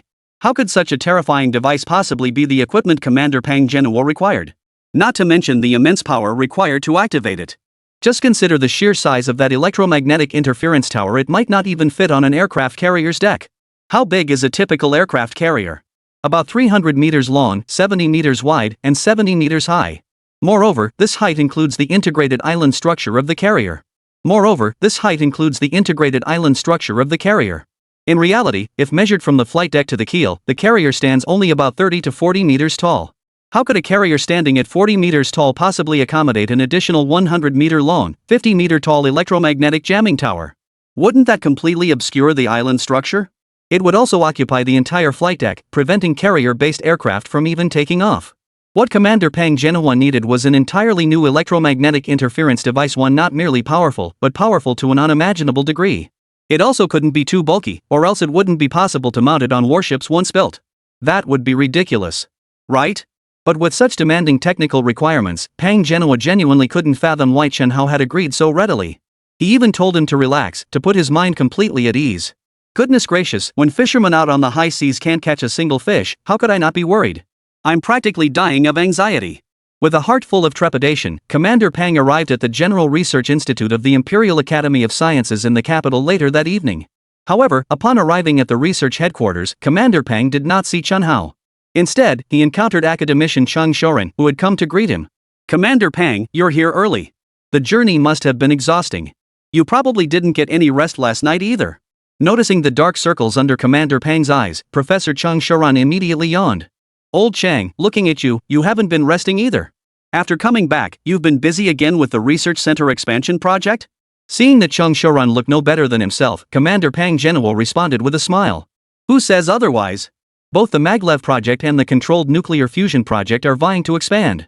I was pulled back in the moment I returned and have been swamped ever since. Only now am I finally getting a breather. Otherwise, I'd be stuck in the lab day and night. You can say that again. Both the Maglev project and the controlled nuclear fusion project are scrambling to scale up. I got pulled into work the moment I returned and been swamped ever since. Only now do I finally have a moment to breathe. Otherwise, just look at me, how else did I end up with these panda eyes? Ha ha ha. I never imagined that your work as researchers is no less demanding than ours in the military. Commander Pang Genoa chuckled at Cheng Shorin's self-deprecating remark. He then continued his inquiry to academician Cheng Shorin. Old Chang, is Chief Engineer Chen Hao here?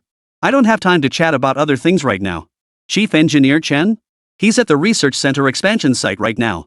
Last night, while we were away, the analysis of controlled nuclear fusion made significant progress. The academicians are thrilled. Oh, okay, I see.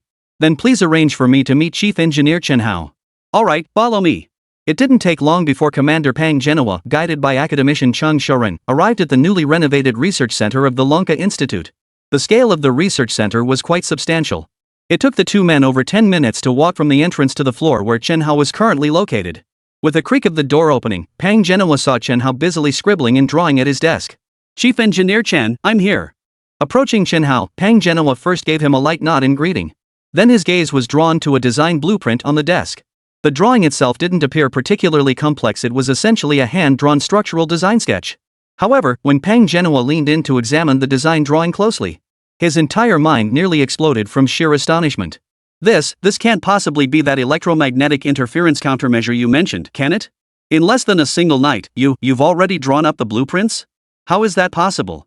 How could this be possible? Chapter 63, Escorting Our Compatriots. The Zhenghe's Glorious Mission. Pacific Ocean, high seas, fishing grounds. The Zhenghe-class destroyer, Dragon 52D, was now sailing across the vast expanse of the ocean. Today's wind and waves were not particularly strong, but due to yesterday's heavy downpour, the sea surface was shrouded in thick fog, resulting in relatively poor visibility. This Zhenghe vessel belongs to the Dragon Might Fleet of the North Sea Military Region and set sail for training exercises about a month ago. Later, due to the sudden incident involving an Arleigh Burke-class destroyer harassing fishermen, the Dragon's Might Fleet headquarters directly deployed this destroyer to this location. The Zhenghe currently ranks relatively low among the Huaxiao warship series. Destroyer classes with greater displacement include the Type 55 destroyer, while the Type 75 amphibious assault ship boasts even greater tonnage. The Dragon 75 amphibious assault ship has reached the 40,000-ton threshold, a displacement that actually qualifies it as a medium-sized helicopter carrier by international standards. However, the actual capabilities of the Chinese Navy extend far beyond this. Beyond the 40,000-ton amphibious assault ships, we possess three even more formidable national treasures, the Dechin, Dahan, and Detang, three large aircraft carriers. The Detang aircraft carrier is even equipped with an electromagnetic catapult system that even the US Navy's own Ford-class carriers haven't fully figured out yet. Therefore, when it comes to the strength of our modern Navy, even if it cannot strike fear into the entire Blue Star, it has at least reached a level where the vast majority of nations look up to it with awe. Of course, when it comes to dealing with the harassment tactics of this Arleigh Burke-class destroyer, we certainly wouldn't deploy an aircraft carrier. After all, the opponent is too weak. If we really sent out the big guns and scared the pants off them, that would be rather embarrassing. Therefore, after comprehensive consideration, the Longwei Fleet headquarters dispatched the Zhenghe, a 7,500-ton displacement vessel. The reason this destroyer was named Zhenghe. In fact, the story truly begins with our 5,000 years of history and culture. Unlike most nations whose naval vessels bear names devoid of historical significance, our destroyers each carry profound naming origins. Take the Zhenghe, for instance. Zhenghe, no introduction needed, for his name is known to all. Though he was no emperor or sovereign, yet his abilities and achievements stand as truly monumental in 5,000 years of history, his accomplishments surpassing all generations. During his 7 voyages to the western seas, countless nations along the route surrendered and submitted to his authority without a fight. Coupled with his extraordinary vision and benevolent conduct throughout the journey, he inspired awe among countless peoples of distant lands, ushering in a truly unparalleled maritime feat in human history. Compared to those so-called invincible fleets of later generations that plundered the seas with mere teeth, the moral brilliance of Lord Zhang He surpasses those scoundrels by at least 100 levels. It was precisely due to Lord Zhang He's 7 voyages to the western seas, a monumental feat that subjugated the vast maritime frontiers. Therefore, when the Dragon's Might fleet came to name this destroyer in the present day, the name of Admiral Zheng He came to mind. Naturally, this newly named destroyer also inherits the great spirit of Zheng He. Despite knowing the enemy was persistently provoking them, Captain Zhang Taiping of the Zhang He strictly adhered to the fleet headquarters' orders. He refrained from launching a destructive operation against the enemy and instead carried out a repelling maneuver. After all, they were playing the game of stirring up trouble while clinging to the excuse of not violating international regulations. If we had actually gone and beaten them up, they would have certainly cried foul and screamed about injustice everywhere. Therefore, for the sake of the bigger picture, Captain Zhang Taiping opted for caution. Captain, the Arleigh Burke class is back on the radar. Should we close in and drive them off? An officer in charge of the radar system asked Colonel Zhang Taiping. Of course we should. Our fellow fishermen are family to us. We must ensure their safety at all times. Get close and activate the international standard broadcast. Immediately make contact with them. Captain Zhang Taiping nodded solemnly. Captain, you haven't seemed quite yourself these past few days. Our recent expulsion missions have all gone smoothly, haven't they? Why the gloomy look? The aide clearly sensed Zheng Taiping's preoccupation and casually asked. What's the point of completing the expulsion mission? Aren't those bastards still lurking around the perimeter? Additionally, we just received word that they've deployed another supply ship 500 nautical miles away. At this rate, they'll likely keep circling around until the fishing season ends. With the fishing grounds expanding and the other side constantly moving around like this, we're bound to miss something eventually. A few hours delay for us isn't a big deal, but the fishermen's losses could be huge. How could I not be worried? As a warship commander, Zheng Taiping's perspective was clearly more far-reaching and his foresight more profound than that of his subordinates. At this very moment, amidst the constant back-and-forth maneuvers of the Arleigh Burke-class destroyer, he had already keenly discerned the enemy's true strategic intent. His conclusions aligned with those of the naval commanders at Commander Pang Genoa's operations center. The purpose of their visit was to pick a fight over nothing. And this time, they chose their angle perfectly, not targeting our forces, but directly attacking our defenseless fishing brothers. This left Captain Zhang Taiping sweating bullets for the countless fishermen. 2 hours later, the Zhang He's lookouts finally spotted the Arleigh Burke-class destroyer through their binoculars. Immediately afterward, Zheng Taiping issued his second order of the day to his subordinates. Open full throttle immediately and catch up to them. Get close, then broadcast over the international standard frequency repeated several times. Tell them to stop harassing our fishermen during their fishing operations. Aye, Captain. With Zheng Taiping's command, the destroyer Zhang He steered through the thin mist, heading toward the Arleigh Burke-class destroyer. The Zhang He's maximum speed was approximately 32 knots per hour, while the Arleigh Burke-class could reach a top speed of 30 knots per hour. Thus, in less than an hour, the Zhang He leveraged its high maneuverability to close directly to the flank of the Arleigh Burke-class destroyer. Captain, they're still ignoring our hail. In less than half an hour, they'll reach the fishing zone. These bastards have gone too far today. They've been given every chance, yet they still refuse to back down. We've already caught up to them, and now they dare to harass our fishermen. Chapter 64, Cutting Across the Channel. The Ultimate Showdown of Destroyers. After making the announcement at least 10 times, the executive officer was starting to get annoyed. His fist clenched tighter in his hand. Still refusing to move? Then heed my command, cut straight across the shipping lane and pass right in front of them. I'll see just how much nerve they have to act so brazenly in front of our Zhang He. Give the order, the moment they make any move to collide or open fire, all launchers are to immediately clear their ammunition, every single missile, not one left behind. If those bastards try any shenanigans, we'll show them what it means to strike first and strike back. Right on, Captain. I've been waiting for you to say that. Cutting across the channel essentially means flanking directly through to the enemy's opposite side. This maneuver primarily relies on a vessel's maneuverability and high speed to feint an attack in front of the adversary. Of course, this feint isn't about the enemy making a feint, it's about us making the feint. As for the opponent? Well, we'll just have to see if they've got the skills to handle it. If the enemy is sufficiently formidable, they can accelerate ahead of our warships as they make their cross-cutting maneuvers, thereby turning the tables and hampering our own vessels. But if the enemy lacks that capability, then their options are reduced to just 2 moves. One option is, of course, direct confrontation or opening fire. But that would give us ample justification to deal with them. Though Zheng Taiping was generally a cautious commander, as a battle-hardened captain, he had long harbored the desire to engage in a true gun-to-gun, cannon-to-cannon showdown with this opponent reputed to be the world's finest. Therefore, should the enemy adopt such a course of action, it would essentially amount to courting their own demise, leaving no room for any other possible outcome. As for another viable move an opponent might make, that would be backing down and slowing down to retreat. This tactic, while slightly safer, at least avoids accidental fire that could get us wiped out. But for the opponent, it's still a bit embarrassing. Therefore, when Zheng Taiping deployed this tactic, he was essentially issuing a clear warning to the other side: stop acting recklessly. Sure enough, the situation unfolded exactly as Captain Zheng Taiping had anticipated. The enemy turned out to be nothing but a silver-plated gun barrel. They didn't have the guts to go head-to-head with us. Oh, has this guy from the Dragon Nation lost his mind? Why is he blocking our path? The Alabek-class captain watched as the Dragon 52D destroyer executed a daring maneuver like a ghostly apparition, leaving him trembling in fear. Captain! Trouble! They slowed down during the cross-course maneuver. Our bow is only 150 meters from theirs. A radar officer exclaimed. Slow down. Slow down, you idiots. Can't you see they're trying to force us into making the first move? Don't fall for their trap. Slow down, slow down.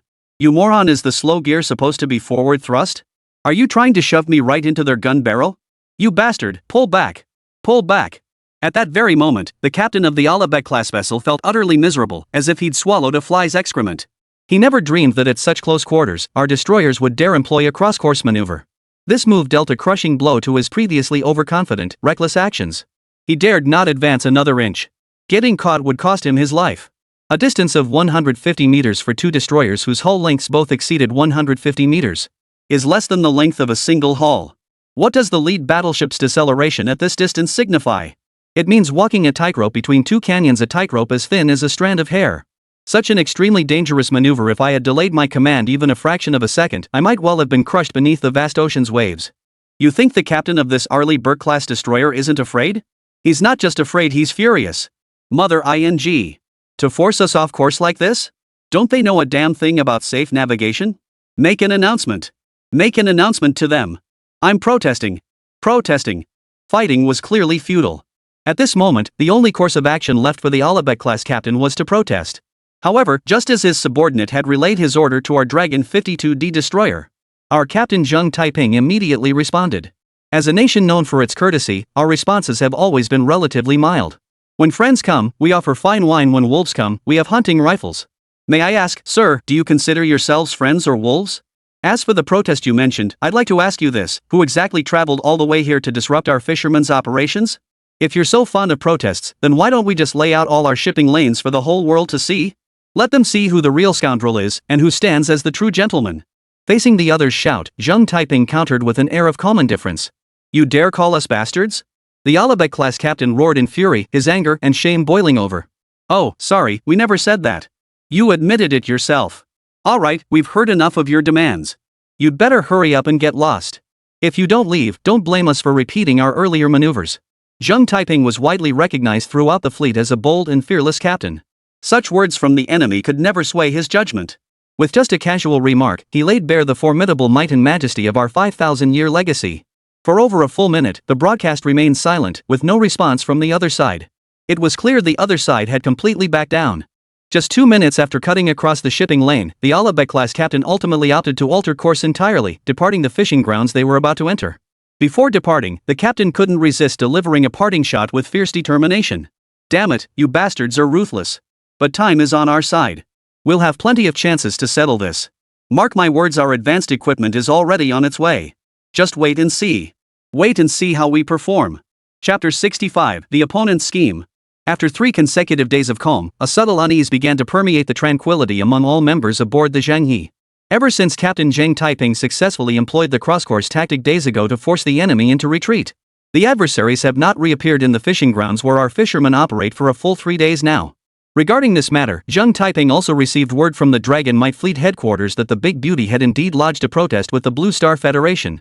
But as for the outcome of this protest? Well, naturally, it came to nothing. Anyone could see that Big Pretty was just looking for trouble. Now he's jumping up and down, complaining that others weren't courteous enough to make way for him. This is utter nonsense. Since he enjoys spouting nonsense, other countries naturally just go along with it. At the protest site, aside from the Grand Historian of Tabong urging both sides to exercise restraint and maintain peace, the other nations basically just chuckled. It was like listening to a story of the thief crying thief. Seeing that the thief crying thief charade had failed, the Big Beauty side, for reasons unknown, simply dropped the matter. However, by the 5th day, the situation had clearly shifted. Day 5, Pacific Ocean, International Waters, Fishing Vessel Operating Zone. Visibility within today's maritime area was significantly higher than on previous days. Standing on the deck of the Zhanghe, Captain Zheng Taiping could see dozens of nautical miles ahead, all the way to where the sea met the sky. Some might wonder, if the sea is perfectly flat and visibility is so good, why can we only see a few dozen nautical miles? Shouldn't we be able to see much farther? This brings us to a rather fundamental geographical question. As is widely known, Blue Star is actually a sphere with a diameter of over 12,000 kilometers. Therefore, when one gazes out across the ocean's surface, the curvature of the blue planet sphere limits one's field of vision to a certain extent. This is also why, when observing a distant sailboat approaching, one first sees the sails before the hull becomes visible. The curvature of the blue star limits the distance of human vision, so this is as far as we can see. Captain, it's been several days now. We successfully completed the last operation, yet you still seem somewhat anxious. Why is that? An aide stepped onto the deck of the Zhanghe destroyer and approached Zheng Taiping. The aide himself was actually feeling somewhat uneasy. However, his unease differed from Zheng Taiping's. His own anxiety stemmed from Zheng Taiping's unease. As for himself, he actually had no idea what the captain was anxious about. That's why he couldn't hold back any longer today and came over to ask his captain. It's too quiet. Way too quiet. Something's definitely up. Something's fishy when things are too quiet? What do you mean? The aide looked at Zheng Taiping with confusion. I know those big shots too well, they're not the type to back down after getting a raw deal. Even though our operation a few days ago shattered their plans, they absolutely won't let this go. Things are a bit too quiet right now, so I suspect something might be wrong. But I can't quite put my finger on what exactly is wrong. Alert! Alert! Alert! Radar detects 3 warships closing in on target. Alert! Alert! Alert! Radar detects 3 military vessels approaching the target. Alert! Alert! Alert! Radar detects 3 military vessels approaching the target. Alert! Alert! Alert! Radar detects 3 military vessels approaching the target. Alert! Alert! Alert! Radar detects 3 military vessels approaching the target. Just as Zheng Taiping was still pondering where that Arleigh Burke-class destroyer had gone, the destroyer's alarm suddenly blared to life. Captain Zheng Taiping, with no time to linger, immediately returned to the command bridge with his executive officer. Reporting to the captain, our active phased array radar has just detected simultaneous radar echoes from large warships approaching from the east, south, and west. 3 directions at once? What's going on? Did they reinforce with destroyers? Zheng Taiping urgently pressed for answers. Reporting to the captain, we're uncertain. We haven't received precise satellite imagery from headquarters yet. To lock onto the enemy target and determine their warship type, we still need to wait for our China series high-altitude reconnaissance satellites. Signals from other reconnaissance satellites have been intercepted by their satellite network. Their satellite network is jamming our low-orbit satellite signals? Zheng Taiping's heart skipped a beat as he dimly sensed the situation was taking a turn for the worse. Regarding satellite communications, Zheng Taiping was quite knowledgeable. After all, modern warship navigation and combat operations rely on reconnaissance satellites and communications satellites to provide precise data imagery and radio signals. As previously mentioned, this is constrained by the curvature of Blue Star. In reality, the radar systems built into warships cannot detect targets beyond a range of 1 or 200 nautical miles. Due to the curvature of the blue planet, signals are blocked by the sea surface. Therefore, under normal circumstances, no matter how advanced a warship's radar system may be, it can generally only monitor a reconnaissance diameter of several dozen nautical miles or 100 or so nautical miles. Beyond this range, the radar system either fails to detect targets due to signal loss and significant attenuation by seawater, or is unable to accurately pinpoint and identify them. Therefore, in such situations, personnel aboard warships rely on reconnaissance satellites and communication satellites in space to accomplish target identification and communication tasks for the warship. After all, satellites in the sky experience minimal curvature effects, and the higher the satellite, the less it is affected. The situation described by Zheng Taiping's subordinate just now refers to the state after establishing satellite signal connectivity. What Zheng Taiping hadn't anticipated was, the enemy had actually employed Starlink's jamming technology at this critical moment to block our low-orbit satellite signals. Additionally, our high-altitude satellites are fewer in number, and their precise reconnaissance and positioning capabilities are not as timely as those of low-altitude satellites. As a result, we are now unable to determine the authenticity of the enemy's targets. Reporting to the captain, yes, the enemy star network has jammed all our low-orbit satellites. As for the high-orbit satellites, we'll need to wait approximately 2 hours for them to pass over our location to transmit precise imagery and model data. The radar observer replied with solemn seriousness. 3 targets appearing at once? What should we do, Captain? The executive officer had never encountered such a situation either, and immediately turned his gaze toward Zheng Taiping. Never mind that for now. Adjust course immediately and head for the nearest radar signal location. Get within range of our ship's phased array radar before we discuss further. Chapter 66, The Ultimate Deception. We've been fooled. Faced with such a sudden turn of events, Zheng Taiping couldn't really come up with any particularly good solutions either. Therefore, he could only first order a course correction, then maneuver the warship closer until it entered the operational range of the warship's radar. After all, only once the destroyer entered the radar's operational range could its advanced active phased array radar accurately detect the enemy's position. Therefore, Zheng Taiping could only proceed with this course of action for the time being. However, even though Zheng Taiping had already conducted a quick screening using the fastest method available, the outcome still caught him completely off guard. 105 nautical miles from the target. 93 nautical miles to target. Radar signal curvature interference resolved. Analyzing target radar return signal. Damn it, Captain. That thing 90 nautical miles ahead isn't a destroyer at all. Suddenly, the radar observer's cry echoed through the command room. Not a destroyer? Then what kind of warship is that? An aircraft carrier? A frigate? A submarine? Zheng Taiping's heart skipped a beat as he hurriedly pressed for answers. Reporting to the captain, it's nothing at all, we've been tricked. That's an unmanned submersible. We've all been tricked. What? An unmanned submersible? Could they have deliberately set up a decoy signal? Damn it! Why didn't I think of that? Upon receiving the final results, Zheng Taiping was overcome with immense frustration. Now he finally understood exactly what this signal meant. Turns out it was the other side's unmanned submersible surfacing and causing all the trouble. And needless to say, their unmanned submersible was undoubtedly equipped with a series of devices designed to mimic destroyer signals specifically engineered to mislead him, the captain. Turn immediately and head for the second target. There's no time to waste. Any later, and our fishermen will be in danger. Reporting to the captain, we've strayed too far. The radar signal for the second target has disappeared. The radar signal for the third target has disappeared. The radar observer replied with a furrowed brow. What? Both signals are gone? Zheng Taiping unconsciously clenched his jaw as his mind raced. Zheng Taiping was absolutely certain that among the 3 signals received earlier, one must have been transmitted back by an Arleigh Burke-class destroyer. Therefore, his immediate thought was the purpose behind such interference to create confusion. Faced with this sudden move, Zheng Taiping knew he had only one option left, a large-scale search. It was like playing hide and seek. The enemy had slipped away silently. Continuing to search in the original direction would be futile. The fishing zone is so vast that the destroyer's active phased array radar simply cannot cover it. The only solution is to conduct a slow, systematic search of the entire fishing area until the target's location is pinpointed.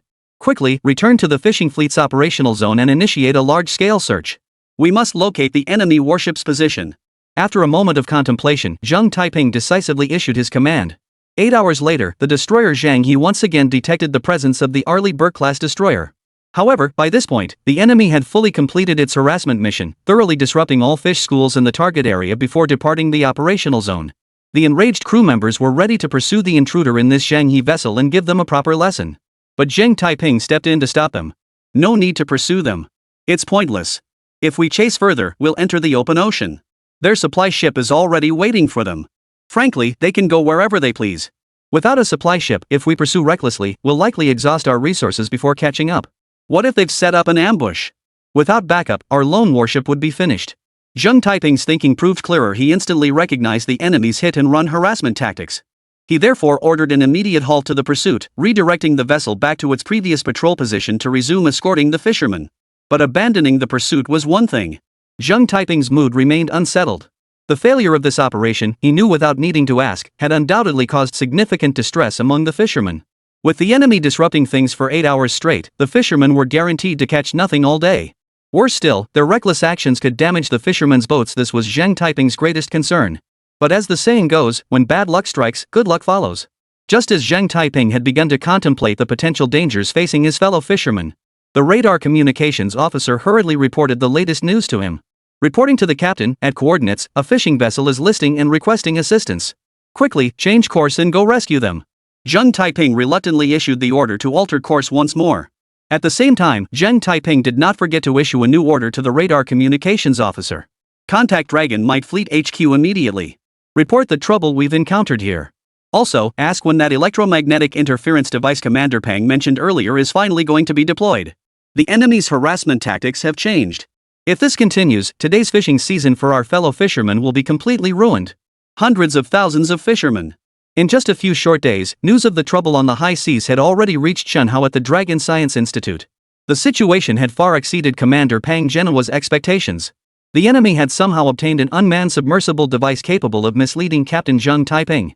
The device itself wasn't particularly remarkable, but the specific type of deceptive signal it carried presented Pang Genoa with a real challenge. Unmanned submersibles, those things can dive underwater at the drop of a hat.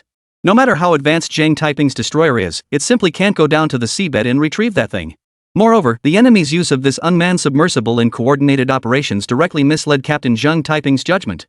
Now, the fishing plans of our fellow fishermen today will obviously be severely impacted. Of course, this wasn't what troubled Commander Pang Genoa the most. What truly gnawed at Commander Pang's gut was the enemy's despicable tactics. Unable to handle the Zheng Taiping destroyer, they resorted to harassing defenseless fishermen instead. Chapter 67, Emergency Reinforcements. Super Electromagnetic Jammer Array. How could a fisherman's boat possibly compete with a warship? Wouldn't a single sideways maneuver be enough to capsize it instantly? Such incidents have already begun to occur. If Pang Genoa still cannot come up with a viable solution at this moment, it won't be long before the fishermen have no choice but to abandon their entire year's fishing plans and head straight back home. Lanka Institute, Chenhao's private modification laboratory. This private modification lab was specially allocated to Chenhao by the Dragon Academy to enable him to independently conduct various modification projects. The entire facility essentially functions as a large workshop, spanning several thousand square meters. As for Chenhao himself, he was tasked with developing the super electromagnetic interference matrix that Pang Genoa now urgently needed. However, such an electromagnetic interference matrix is not something that can be built casually. Drawing the blueprints wasn't difficult. Chenhao had everything stored in his system. He could simply output the entire design from memory. But when it came to actual manufacturing, Chenhao had to rely entirely on his intelligent robotic arm and every tool in the small courtyard he had previously rented. Thus, in order to successfully manufacture this electromagnetic interference matrix, Chenhao specifically arranged for all the equipment from his small courtyard to be airlifted to the headquarters of the Dragon Science Institute. Only then did they begin racing against the clock to develop the technology based on the blueprints. Brother Chenhao, when do you think this device will be ready? I'm practically climbing the walls waiting. Commander Pang Genoa had barely stepped into Chenhao's workshop before he began urgently asking. Almost there, almost there. The basic miniaturization of the electromagnetic interference matrix is complete. Now we just need to finish modifying the energy system and output system. Almost there, almost there. The basic miniaturization of the electromagnetic interference matrix is complete. Only the energy system and output system need final adjustments. Chenhao replied truthfully. Despite having gone several days and nights without rest. Yet Pang Genoa's appearance clearly showed he was even more exhausted than himself. To be honest, Commander Pang Genoa hadn't been idle these past few days. On one hand, he was still keeping a constant eye on the situation with Zheng Taiping. On the other hand, he was busy addressing the international backlash that had erupted over the ship's crossing of the shipping lane. On this third front, Commander Pang would periodically drop by to check on the progress of Chenhao's work. All this hustle and bustle had finally worn out even Commander Pang, a man who was usually as fit as a fiddle, leaving him nearly exhausted. Brother Chenhao, see if you can speed things up a bit more. These fishermen only have these 2 months each year for the best fishing season, and we've already lost over half a month. If they keep harassing us like this for another half month, hundreds of thousands of fishermen will be left with nothing to eat this year. All Chenhao had managed to assemble was a cage-like contraption. Commander Pang Genoa's nerves were stretched to the absolute limit.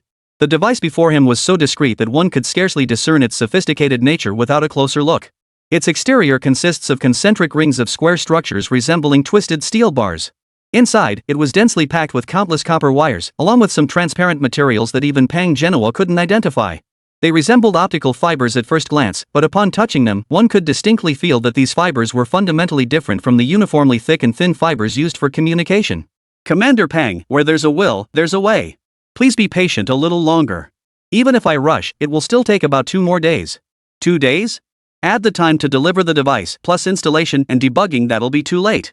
After a moment's thought, Commander Pang Genoa grew impatient and pressed urgently once more. Ding! Detecting a sudden surge in host stress. System proactively providing useful information. Host may accelerate the modification project by enhancing operational efficiency. Efficiency enhancement system. Priced at 2 million credits, exchangeable with equivalent numerical points. Efficiency enhancement system. Priced at 2 million credits, exchangeable with equivalent numerical points. Success reward, level +1, 200,000 points. Efficiency enhancement system. Priced at 2 million, exchangeable with equivalent value points. This kind of thing still exists at this time? Why does everything cost money? Another 2 million? Ugh, I only have a $2 million check left now. Chenhao's joy lasted only a moment. The next instant, he discovered that his system had actually sold the efficiency-enhancing system for 2 million. He was speechless. Those 2 million were absolutely everything he owned. He had already given several hundred thousand to his parents, and the previous 10 billion had gone to the super tank. Now, the system was even trying to take away his last 2 million in checks. How could he not curse the system under his breath? What a heartless merchant.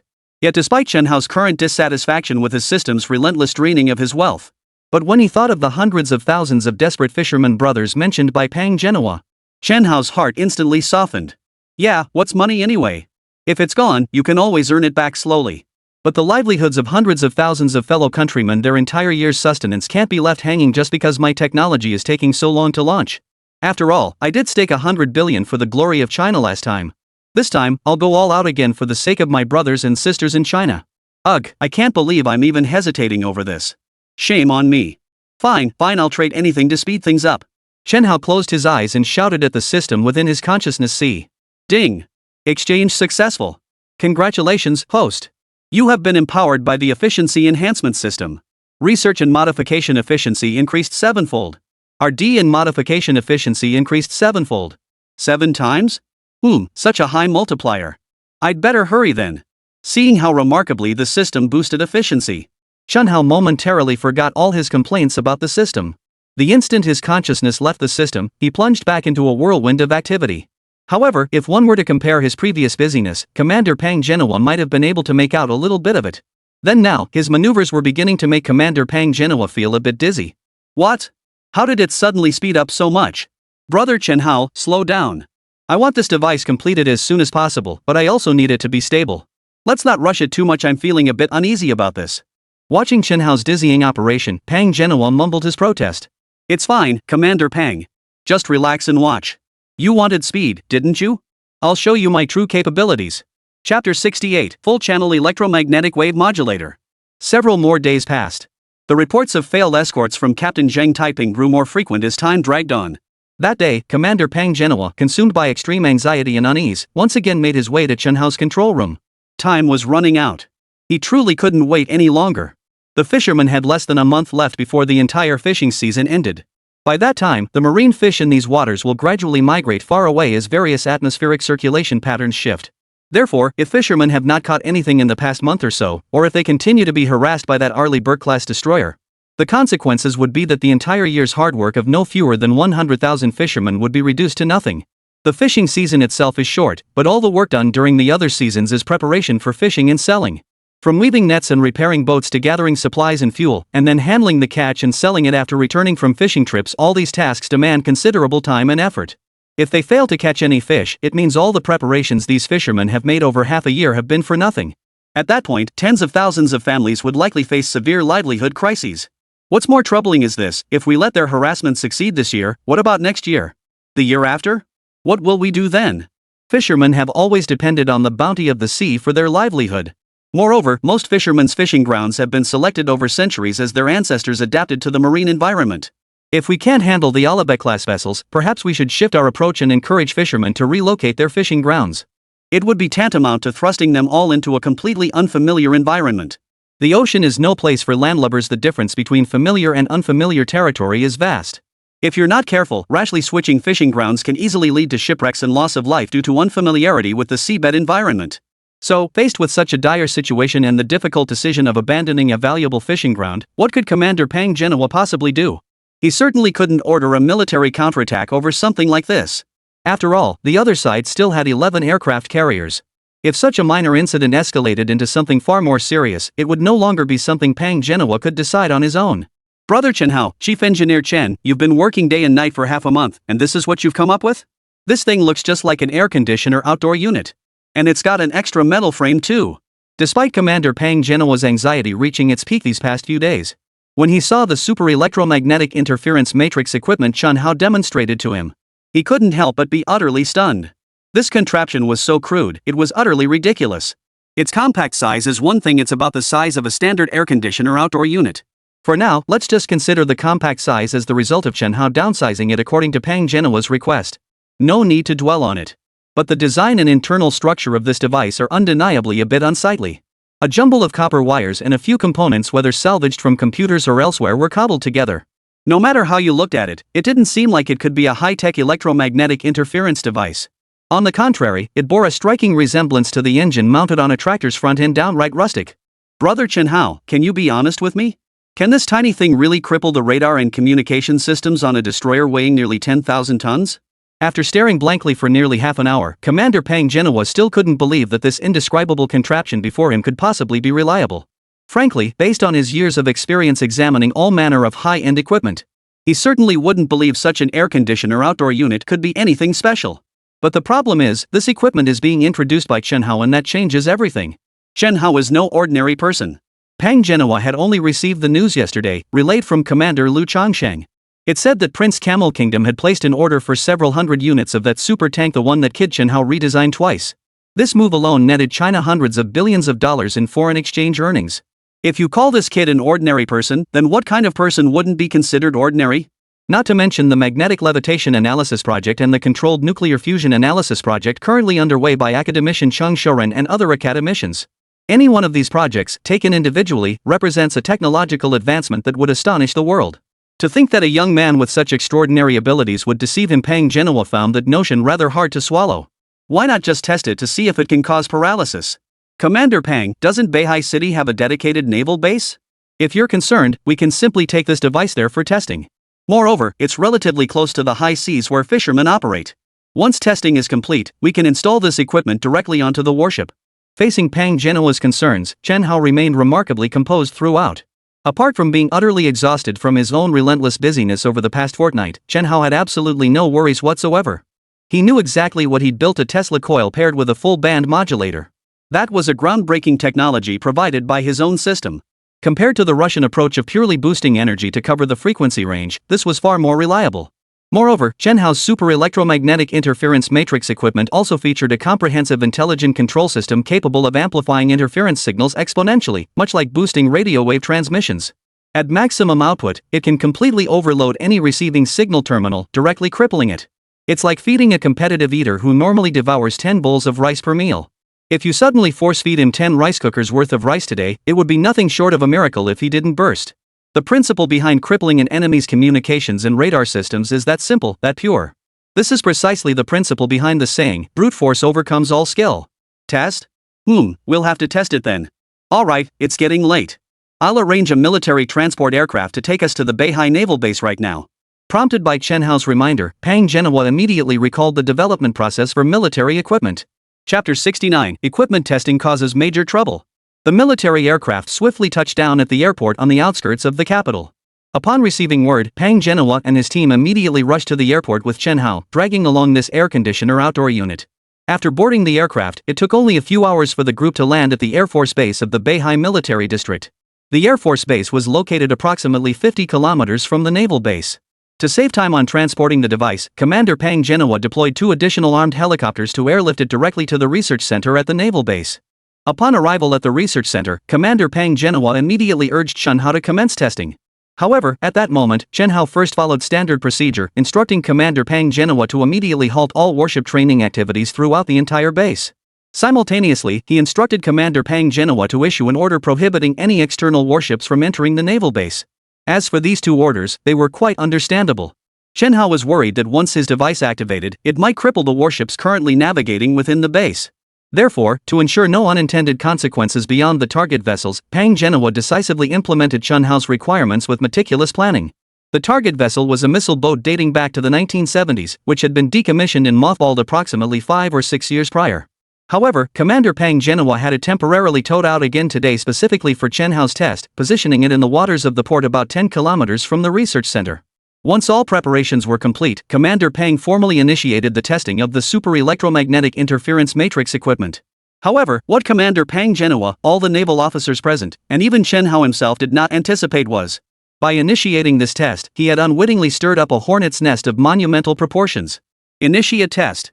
Primary functions activated. Super electromagnetic interference matrix transmitting jamming waves. ZZZZT. 2 hours later, less than an hour had passed since the test succeeded. A large crowd had already gathered at the naval base, demanding answers. Commander Pang, I think it's time you gave me a proper explanation. The deputy general manager of Beihai Shipping Corporation, drenched in sweat and gasping for breath, continued angrily. I'm baffled. Why did over 20 cargo ships suddenly go missing within 50 kilometers of your base today, right when our shipping corporation was at peak operational busyness? No radio contact, no radar signal. If it weren't for air traffic control reporting abnormal electromagnetic interference here, I wouldn't even know where to start looking. Commander Pang, I just received their distress call over 20 cargo ships. Their communication and navigation systems are completely down. Do you have any idea how much our company stands to lose this time? Our general manager has already contacted the tugboat company 7 times. By the way, what exactly is your base developing? It's none of our business, of course. But next time you pull a stunt like this, could you please give us a heads up beforehand? I got word from air traffic control and was driving over here, but the dashboard started smoking halfway through the trip. I rode here on a fellow villager's motorcycle. Tell me, where am I supposed to go to get justice? The remarks from the deputy general manager of the shipping group left all the naval department heads present utterly speechless. Not a single person, including Commander Pang Genoa, had anticipated that this seemingly simple test would trigger such widespread chaos. But it wasn't just the shipping group. Representatives from numerous related enterprises including Beihai Communications Company, Beihai Transportation Company, and others had also rushed over. And coincidentally, everyone arrived riding those old-fashioned motorcycles. As for why they did this, it was because while driving, they could see the base was just 30 to 50 kilometers away. Then, all the vehicles suddenly broke down due to electronic system failures. Even more alarming, some vehicles experienced electrical fires, leaving several supervisors convinced they were under attack by some advanced alien technology. Oh no, the power is still too high. After listening to the frustrated account from the responsible personnel, Chen Hao finally pieced together the origin of the problem. Turns out, after all that back and forth, the issue really was triggered by their own equipment testing.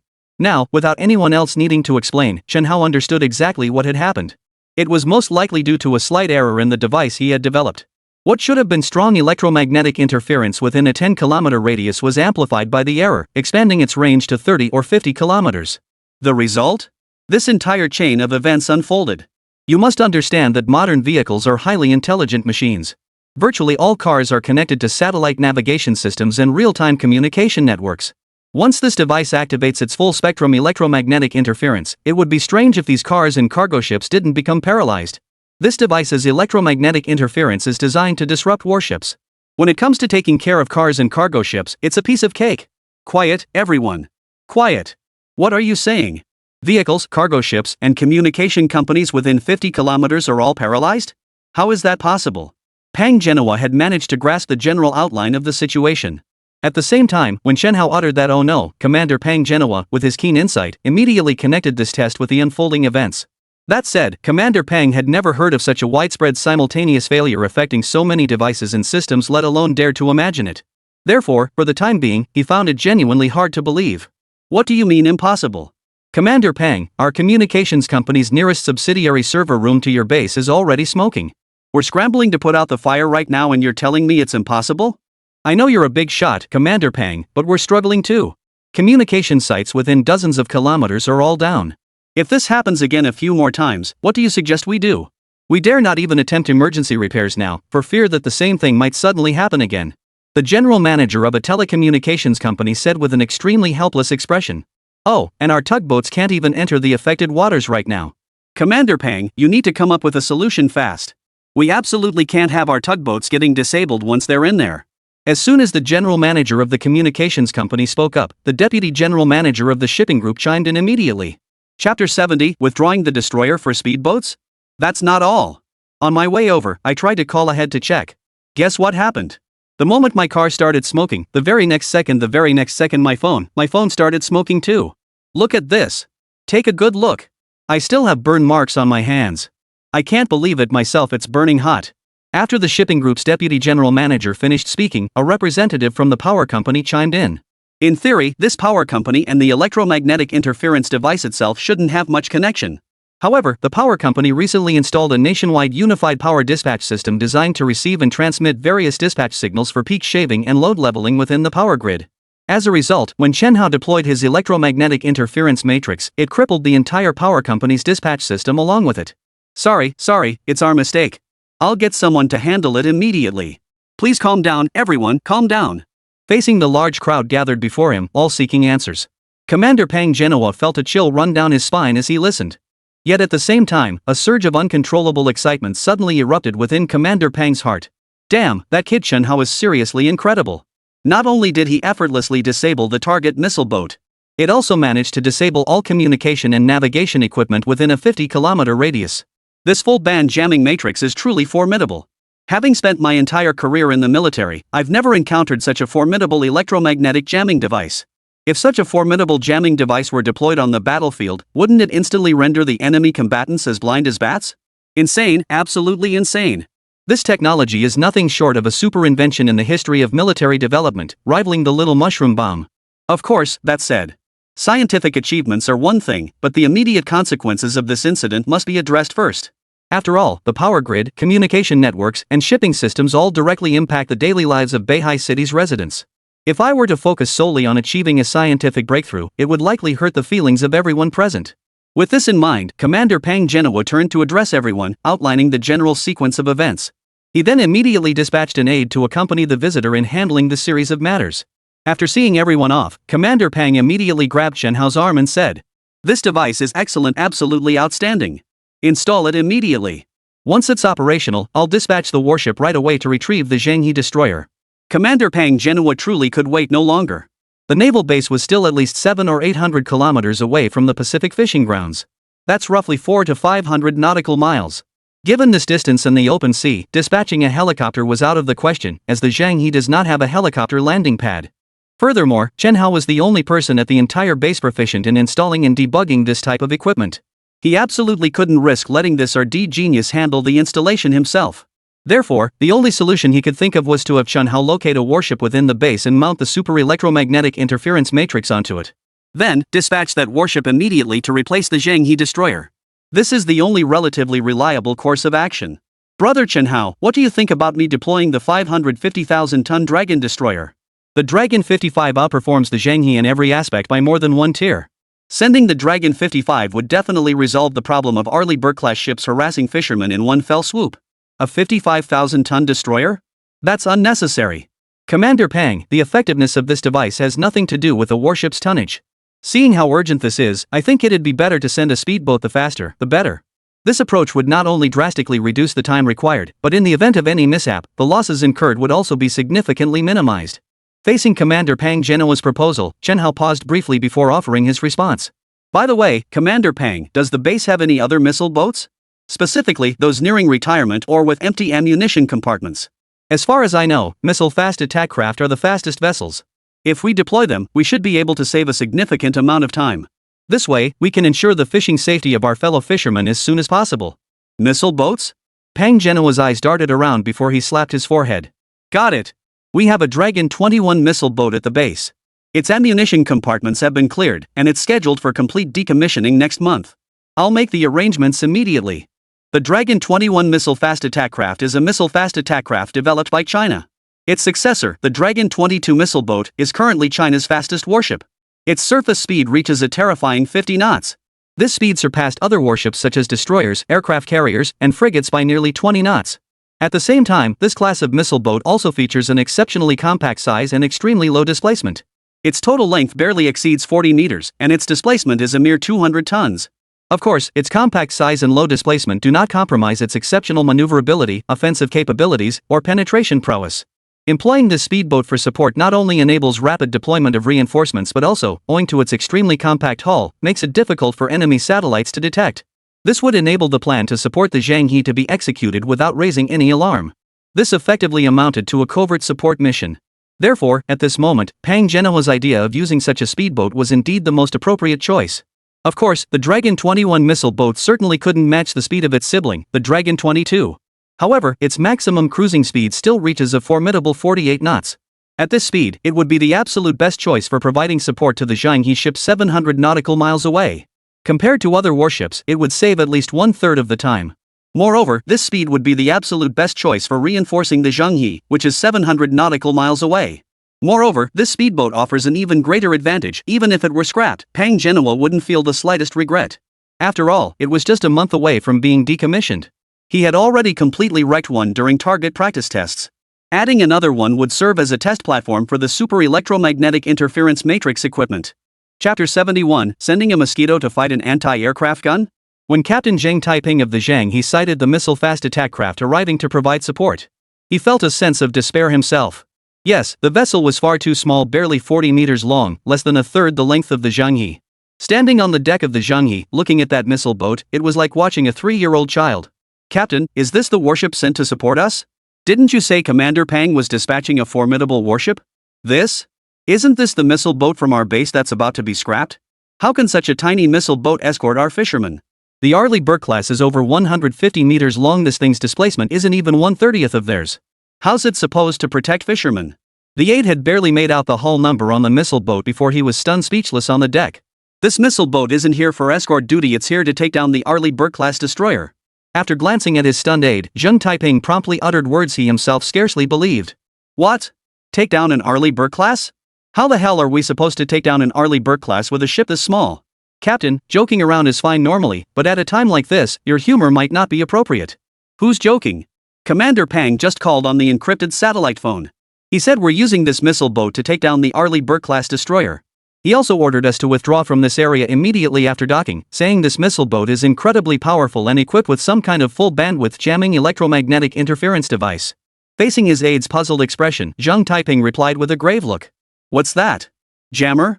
This is a missile boat, isn't it? How could it have an electromagnetic jammer? I don't see it anywhere. The executive officer's eyes widened even further. After hearing Captain Zheng Taiping's explanation, he strained to keep his eyes wide open. He wanted to see for himself what exactly distinguished this so-called missile boat from the ones he had seen before. Of course, just as the crew aboard the Zhanghe were voicing their doubts about the missile boat. Hundreds of nautical miles away, the captains and crews aboard the Arleigh Burke class destroyers were also closely monitoring that small missile boat that had suddenly entered the satellite surveillance zone. Lieutenant, how many communications signals has the spy satellite intercepted? The curly-haired, blonde-haired captain of the Arleigh Burke class destroyer inquired of his executive officer beside him. Reporting to the captain, the enemy's communications are well shielded. We've only intercepted a small amount of relevant communication data so far. The executive officer replied. Oh? Tell me about it. Let's see if there's anything useful. The captain nodded and pressed further. Yes, the spy satellite has intercepted only 2 messages so far. Taken together, they suggest that missile boat intends to give us a taste of our own medicine. The aide replied truthfully. As the world's undisputed military superpower, the satellite technology of the great beautiful nation remains, by and large, unrivaled. Despite Commander Pang Genoa's strict requirement that all communications pass through encrypted satellite channels to ensure the mission's success. Ultimately, however, it proved impossible to entirely prevent the military's satellite from intercepting and decrypting this particular segment of the transmission. Only, after the Alabek-class captain heard the report from his executive officer. He laughed. And not just laughed, he laughed so hard he clutched his stomach. What? You're going to take on my Arleigh Burke-class destroyer with a single missile boat? Ha ha ha ha. Damn it. This is the most ridiculous conversation I've ever heard. I've never heard such a hilarious joke before. The people of Longwa are truly amusing. Misled by our unmanned submersible for a whole week, they've got no choice but to start entertaining themselves now. A speedboat with a displacement of a few hundred tons actually thinks it can take on our 9,000-ton destroyer. Ha ha ha, I just can't hold back anymore. What on earth are they thinking? Do they expect this joke to laugh us to death? Ha ha ha ha. The captain laughed, the executive officer laughed, and even every single one of the handsome sailors aboard the destroyer laughed. Their satellites naturally couldn't capture that entire full-band electromagnetic interference matrix. After all, the device was incredibly small, no larger than an air conditioner outdoor unit. Satellites simply couldn't capture clear images over the choppy sea surface. Moreover, there is no device capable of capturing the full-band electromagnetic interference matrix. The officers aboard the Dipyoliang were unable to determine the true purpose of the approaching missile boat. Of course, even if their satellites had managed to capture detailed images of that air conditioner unit, it wouldn't have been detectable. It would likely take them a year or two just to decipher what that air conditioner unit actually is. It was just like when the stunningly beautiful envoy witnessed the spherical lightning weapon system at the global tank competition earlier. He nearly choked on his laughter back then, but what happened next? They flew the thing straight back home and stuck it in some Ikakpufo facility, haha. Captain, those Huaxia folks are truly peculiar. Unable to handle our feint tactics, they actually sent the speedboat to join the fray. Shall we spice things up a bit today? Let's show this speedboat what we're really made of. Once we've lured away the Zhanghe-class vessel, why not sink that missile boat to the bottom of the sea while we're at it? Amidst the crew's laughter, one sailor offered his suggestion. Yeah, that's a good point. While we can't provoke a firing incident during this operation, if their ship comes looking for trouble and bangs into us, we can sink it without any blame falling on us. After hearing the crew member's suggestion, the curly-haired, golden-haired captain's eyes darted about restlessly, a sly smile flickering across his lips. 3 hours later, when the Alabek-class vessel was still about 150 nautical miles away from the fisherman's operational area, another message reached the captain's hands. The Zhanghe has actually turned back? How is that possible? Have they been scared off by us, leaving only that little wreck to put on a token show? Captain, rest assured they've definitely chickened out. All these days, we've repeatedly thwarted the Zhanghe's efforts. They've surely given up on those Chinese fishermen. Captain, your plan was brilliant. In just 10 days, we've already forced the Zhanghe to return empty-handed. The aide flattered the captain with a sinister expression. Chapter 72, Full Band Blockade. Paralyzed Destroyer. Ha! Well said. Order the Arleigh Burke-class to change course immediately. Abandon the mission to the Chinese fishing zone and head straight for that missile boat. Aye, sir. At the command of the Alabek-class destroyer's captain, every crew member aboard the warship sprang into action as if injected with adrenaline. Collectively, they executed their mission with unparalleled fervor. At this very moment, in the eyes of these stunningly beautiful crew members, their 9,500-ton Arleigh Burke-class destroyer facing off against China's 200-ton missile boat was like an eagle pecking at chicks. Therefore, every crew member's spirits were soaring. Not only did the engine room crew push the Arleigh Burke-class destroyer to its maximum speed, even the ship's cooks aboard the Arleigh Burke-class were happily preparing a turkey feast in the warship's galley, preparing to celebrate the impending victory. Yet as the saying goes, when heaven grows arrogant, rain follows. When man grows arrogant, disaster follows. Just as this Arleigh Burke-class destroyer, riding high on its great victory, fearlessly and arrogantly plowed toward the Chinese missile boat with a relentless thump, an unexpected yet inevitable incident unfolded. Sizzle, sizzle. Communications officer? What's that sound? Fizzle, fizzle. Reporting, sir. The communications system detected interference from an extremely powerful electromagnetic pulse, causing sudden system overload. Then shut down the communications system immediately. The captain never dreamed that one day the Arleigh Burke-class destroyer's communications system would mysteriously overload. Immediately, he issued an urgent order to his crew to shut down the communications system. However, no sooner had he issued the command than even greater trouble followed in quick succession. Bang! What the hell is that smell? What the hell is going on? Go check it out. What the hell is that smell? The captain sensed something was seriously wrong and immediately barked orders at his second in command. Captain, we're in trouble. Our radar system has overloaded and short-circuited. It's exploding and burning now. What? The radar system exploded? What nonsense are you spouting? How could a radar system possibly explode? Ahem, Captain, I'm telling the truth. Look for yourself. A crew member, clutching his nose, burst out of the radar compartment and rushed toward the captain. The Arleigh Burke-class captain glanced in the direction the sailor had come from and instantly felt as though a million bolts of lightning had struck him simultaneously. Sure enough, the radar observation room exploded, billowing thick plumes of smoke. It was clear the radar room had been subjected to some unknown electromagnetic attack of extremely high power. Otherwise, such a situation would never have occurred in the radar room. Electromagnetic attack. It's an electromagnetic attack. Quickly adjust the heading and turn back. Finally, after enduring communication system failures and the complete collapse of the radar system, the captain made the connection for the first time between that small missile boat and the electromagnetic jamming device. At this very moment, he couldn't quite convince himself how a massive destroyer displacing over 9,000 tons had been jammed into such a state by a mere small speedboat. Yet his gut told him he was in deep trouble today. Oh no, Captain, the satellite navigation imagery and all communication channels have failed. We're lost. Lost? 20 minutes later, a single remark from a crew member utterly shattered the spirit of this Arleigh Burke-class captain. For the past 20 minutes, he had exhausted every ounce of his ability trying to repair the radar and communication systems. But there was no way around it. The full-spectrum electromagnetic interference was simply inescapable. All communication channels were completely overloaded. No matter how many times he repaired them, restoring the communication and satellite signals, the very next second, the equipment would short-circuit again from overload and ignite. After no fewer than 5 consecutive attempts, the cycle repeated, repairing the connection, only for it to break again, then repairing it once more. The captain finally realized he might not be able to fully restore the communication and radar systems. The entire expanse of the sea was saturated with full-band electromagnetic oscillations. The intensity of these oscillations was so profound that they had transcended the realm of signals, directly impacting the physical plane itself. It's akin to how ordinary computer viruses can only damage software at most. However, when a supervirus emerges, it can exploit the software overload effect to directly force all the computer's hardware to operate beyond its capacity. Before long, the hardware will burn out under the immense load. This is precisely the situation we find ourselves in now. The captain still intends to attempt reconnecting the communications and navigation systems. But faced with such intense electromagnetic interference, he simply lacked the capability to accomplish this. Thus, he could only helplessly watch as the warship under his command gradually drifted off course until it was now completely lost at sea. The Pacific Ocean is no small creek. Don't be fooled by the sheer size of that 9,500-ton Arleigh Burke-class destroyer. Even an aircraft carrier, when it comes down to it, is just a leaf floating on the vast ocean. Without communication and navigation guidance, no matter how formidable the warship, it becomes nothing more than a pile of scrap metal adrift at sea. It was utterly defenseless, stripped of any combat capability. Damn it, we're done for. Completely finished. With this warship crippled, our mission is utterly ruined. The Alabek-class captain's legs buckled, and he sank to the floor of the command pod in despair. It took a full 3 days for the large supply ship to locate that Arleigh Burke-class destroyer over 2,000 nautical miles away. By that time, the Arleigh Burke-class destroyer had been reduced to a battered wreck, barely holding together. The entire radar compartment and communications bay had been reduced to scorched debris by the intense electromagnetic shockwave. Even the warship's most secure automated control systems suffered extensive circuit damage from the intense heat generated by the fiery explosions in the radar and communications compartments. Under these circumstances, a 9,500-ton Arleigh Burke-class destroyer was rendered completely incapacitated.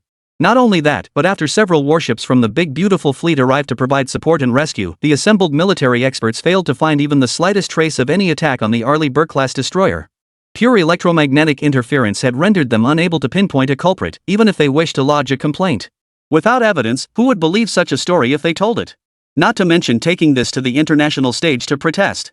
Forget whether anyone would believe it, just don't make the whole world laugh their teeth out. That'd be the best case scenario.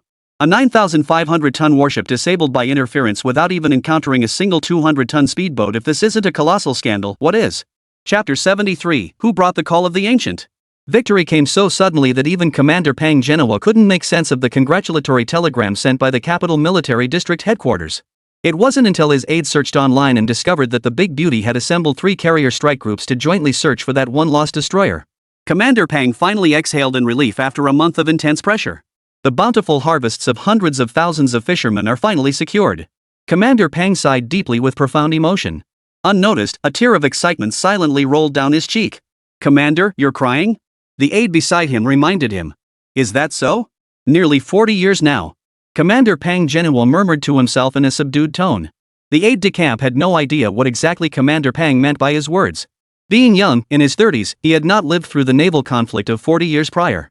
Time rewound to the 1980s. At that time, Commander Pang Genoa was merely an artillery platoon leader in the army.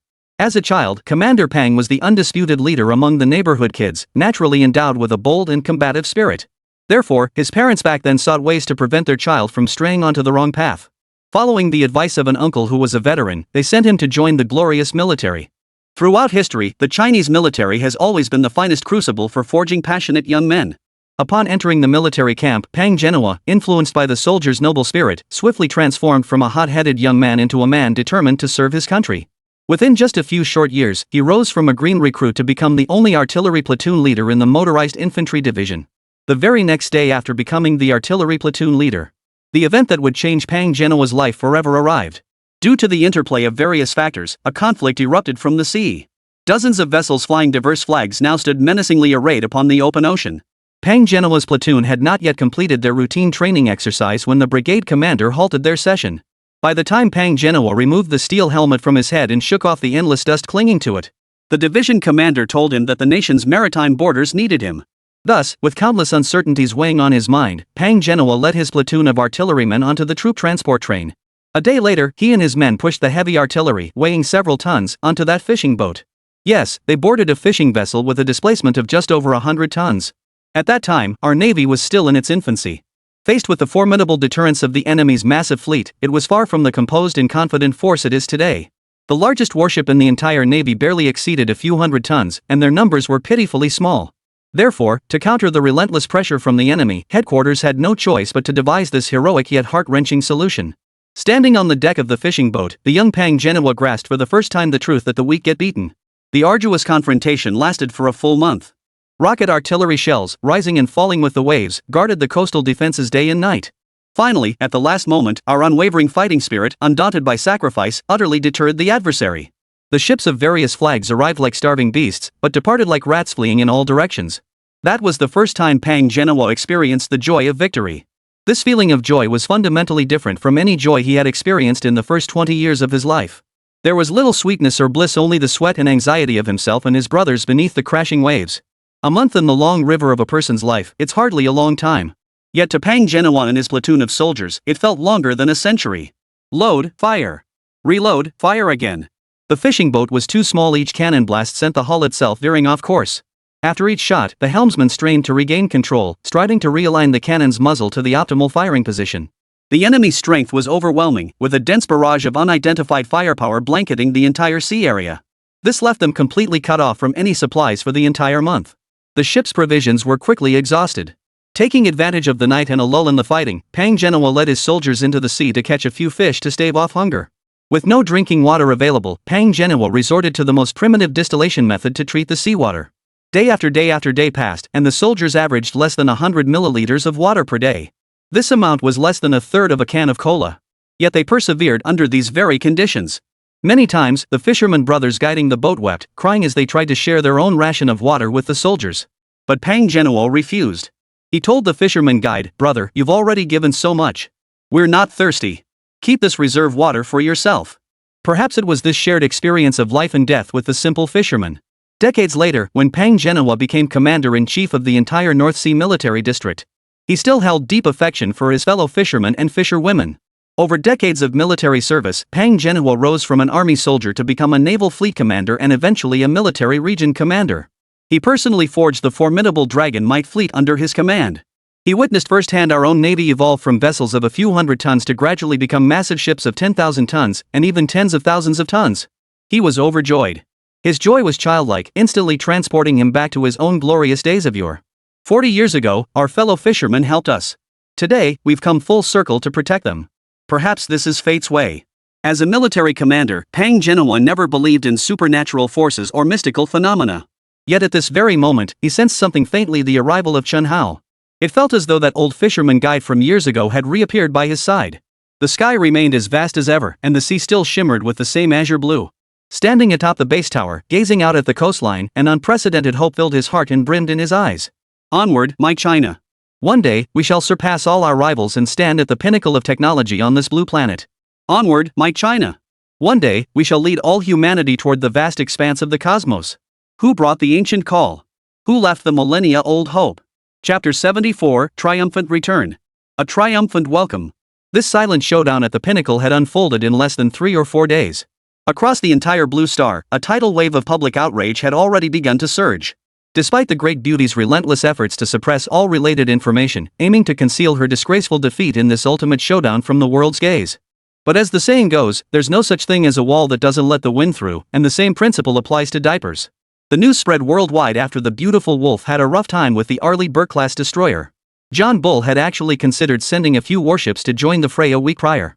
But when they heard that the entire communications and radar systems of the Arleigh Burke-class destroyer had gone up in smoke, they immediately scrapped all previous plans. His Excellency the Prime Minister even sent us a congratulatory telegram overnight, commending our scientific community for making another outstanding contribution to humanity. He also looks forward to deepening and expanding scientific and technological research collaboration with us in the future. We certainly have no time to deal with John Bull. After all, His Royal Highness the Prince of Camel Kingdom has once again dispatched an envoy bearing a bulging purse. The person responsible for brokering this deal was still Commander Lu Chongsheng of the Fengtian Military District. Speaking of Commander Lu Chongsheng, this past month had kept him incredibly busy. After all, he was originally a specialist solely responsible for military district affairs.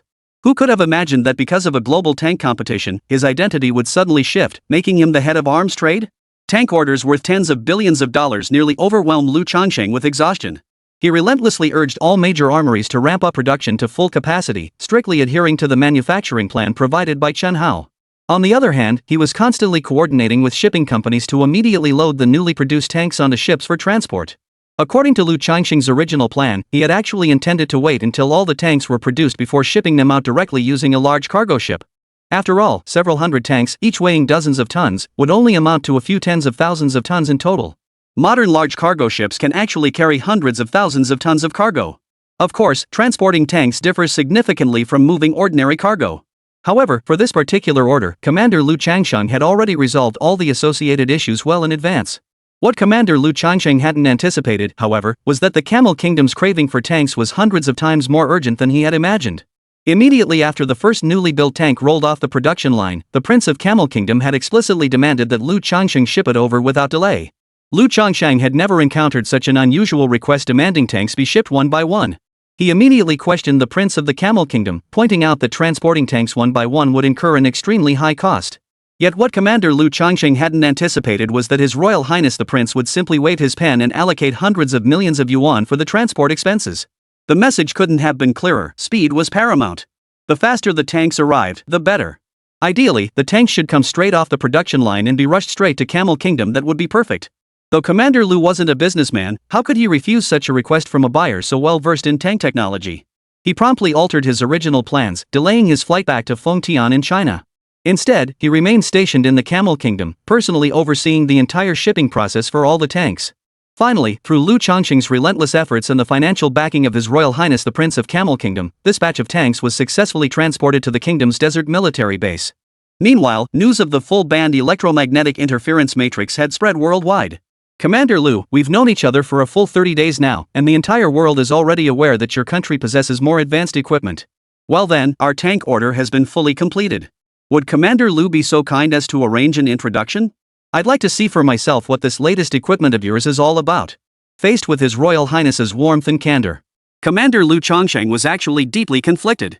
On one hand, he had been busy handling tank order deliveries for the past month. He had absolutely no idea that Chen Hao had actually developed such formidable military equipment.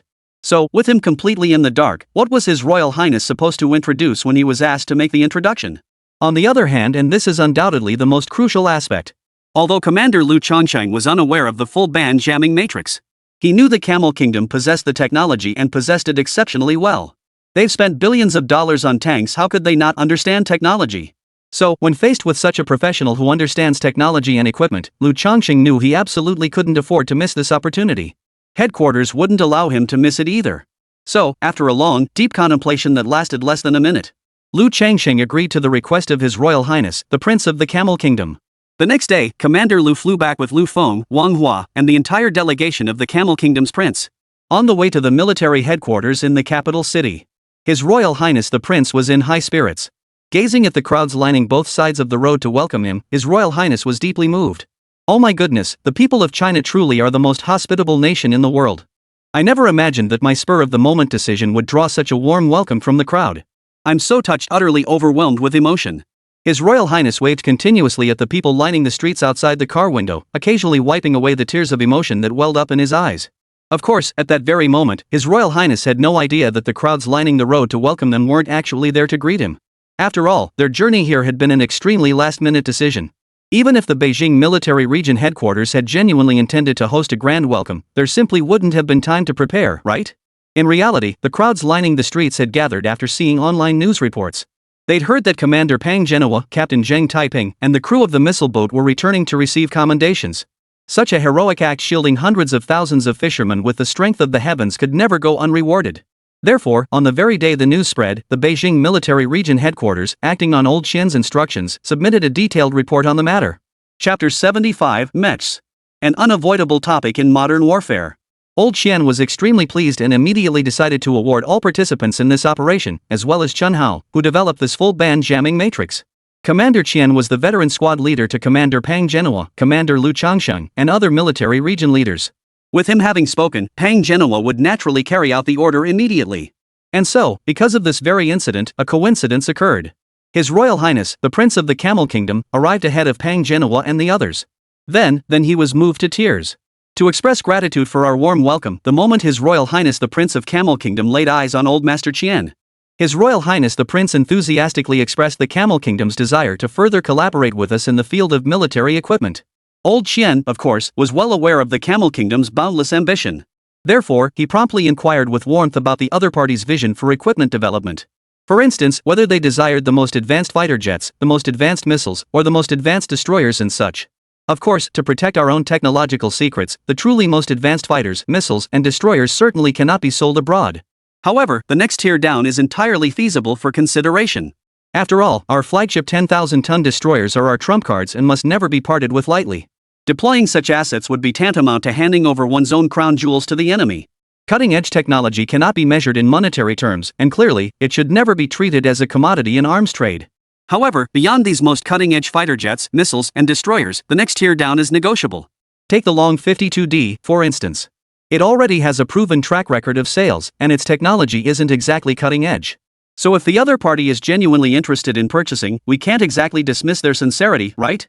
However, what Mr. Qian hadn't anticipated was, when the Prince of the Camel Kingdom voiced his vision, everyone present was left momentarily stunned by the prince's wildly imaginative ideas. Mr. Qian, our Camel Kingdom is situated in the desert. While warships and aircraft are certainly useful here, they're mostly ineffective most of the time. Given our Camel Kingdom's current strength, no one would dare to start a major conflict lightly under normal circumstances. Therefore, my father believes that the future challenges facing our Camel Kingdom will likely involve more conventional military conflicts on the ground. It is precisely for this reason that we have procured several hundred super tanks from your country at any cost. That said, while the tanks are excellent, their mobility falls short of our expectations. What we envision is a new type of equipment with mobility dozens of times superior to that of tanks. Oh? New equipment, Prince? Might you elaborate on what kind of new equipment your side requires? At first, old Qian didn't quite grasp what His Royal Highness the Prince of Camel Kingdom was saying. However, once His Royal Highness the Prince of the Camel Kingdom laid bare his innermost thoughts with complete candor, old Qian instantly saw through every intention of the Camel Kingdom. Old Master Qian, we want the mecha. That single sentence cut straight to the heart of this meeting. Mecha. This isn't some new term, its full name is also known as power armor. Throughout human history, ever since warfare began, the concept of equipment like mechs has been conceived in the minds of mankind for hundreds, if not thousands, of years. Much like the golden armor worn by deities in myth and legend, these depictions can be considered humanity's earliest imaginings of mecha. Of course, since ancient people had never encountered any mechanical equipment, their imaginations sometimes fell short. Take Nez's wind fire wheels, for instance, aren't they essentially the same as the jet engine's Iron Man straps to his feet? As they say, times are changing, and society is progressing. The fantasy of mecha gradually took shape after humanity entered the Industrial Revolution. This trend accelerated significantly in modern society with the advancement of various intelligent technologies. Mechanized power armor has gradually evolved from mere fantasy into tangible reality. Despite this, no nation has yet been reported to have developed truly operational mecha equipment for actual combat use within the current military arsenals of human societies. However, in countless works of science fiction and within military research laboratories around the world, exploration into mecha technology has long since commenced. Iron Man's suit is essentially a mecha, and the colossal Gundam mecha featured in the Pacific Rim films all fall within the realm of modern mecha fantasy. As for the Prince of the Camel Kingdom, the words he spoke during this journey truly resonate with the trajectory of modern technological advancement. To put it plainly, they had long anticipated that national strategic assets would never be readily available for arms trade. Therefore, they devised an alternative approach. That is, proposing a highly reasonable approach to joint research and development. Mr. Qian, I understand that no country in the world has developed mechs yet. However, we believe that since your nation has managed to create super weapons capable of easily crippling a destroyer amidst such fierce global arms competition, then your nation must certainly possess the capability to develop tactical mechs. Of course. Regarding the mecha matter, the Camel Kingdom wouldn't ask you to develop it for no reason. Our proposal is this: the Camel Kingdom provides the funding, your nation contributes the expertise, and we collaborate on the development. What are your thoughts, Mr. Qian? Without much back and forth probing, the Prince of Camel Kingdom laid out his entire proposal candidly before Elder Qian. Your country provides the funding, and we supply the talent? That's actually a pretty good idea. Faced with His Royal Highness's candor, old Qian did not respond lightly. Instead, after a moment's thought, he smiled kindly at His Royal Highness and replied, "Well, I suppose that's something I could consider.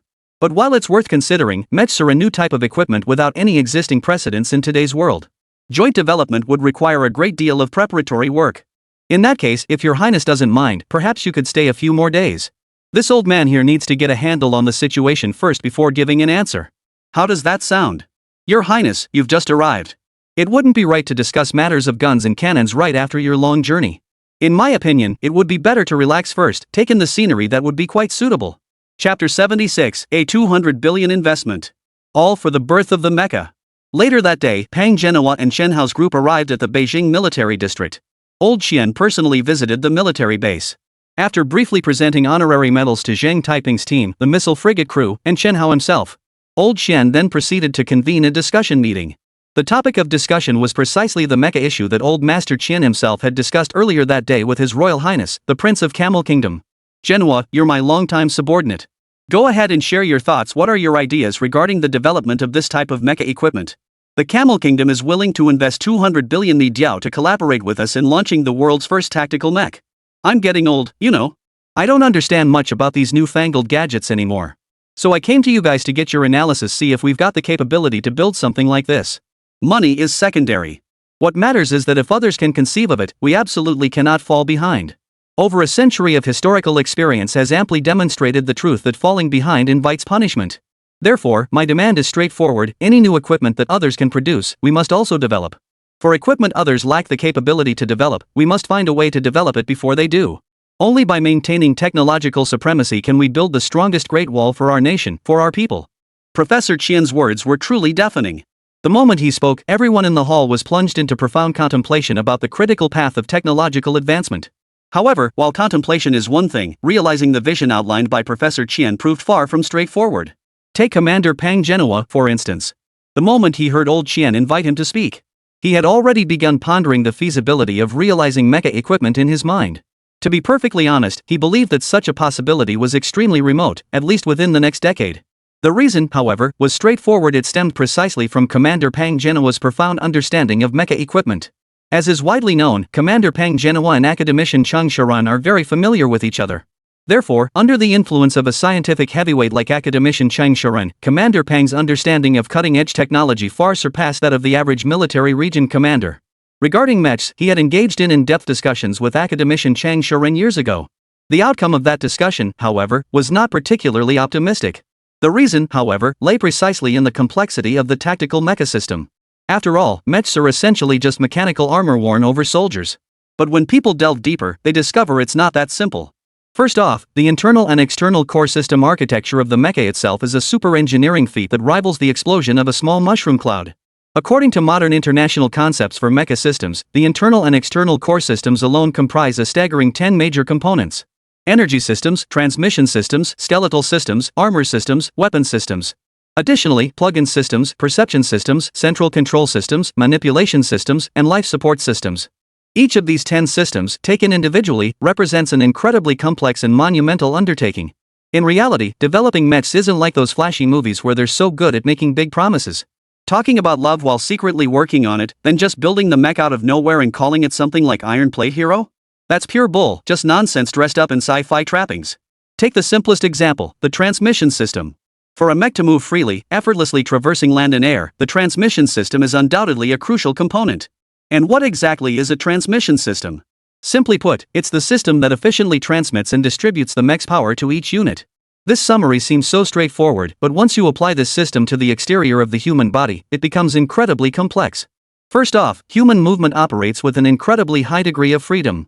Take the head alone, let's be honest, it can freely rotate up, down, left, and right at will. What does this demand? It demands that the mecha's transmission system at the neck joint must possess the same degree of freedom. This is vastly different from a pilot's helmet or an astronaut's spacesuit.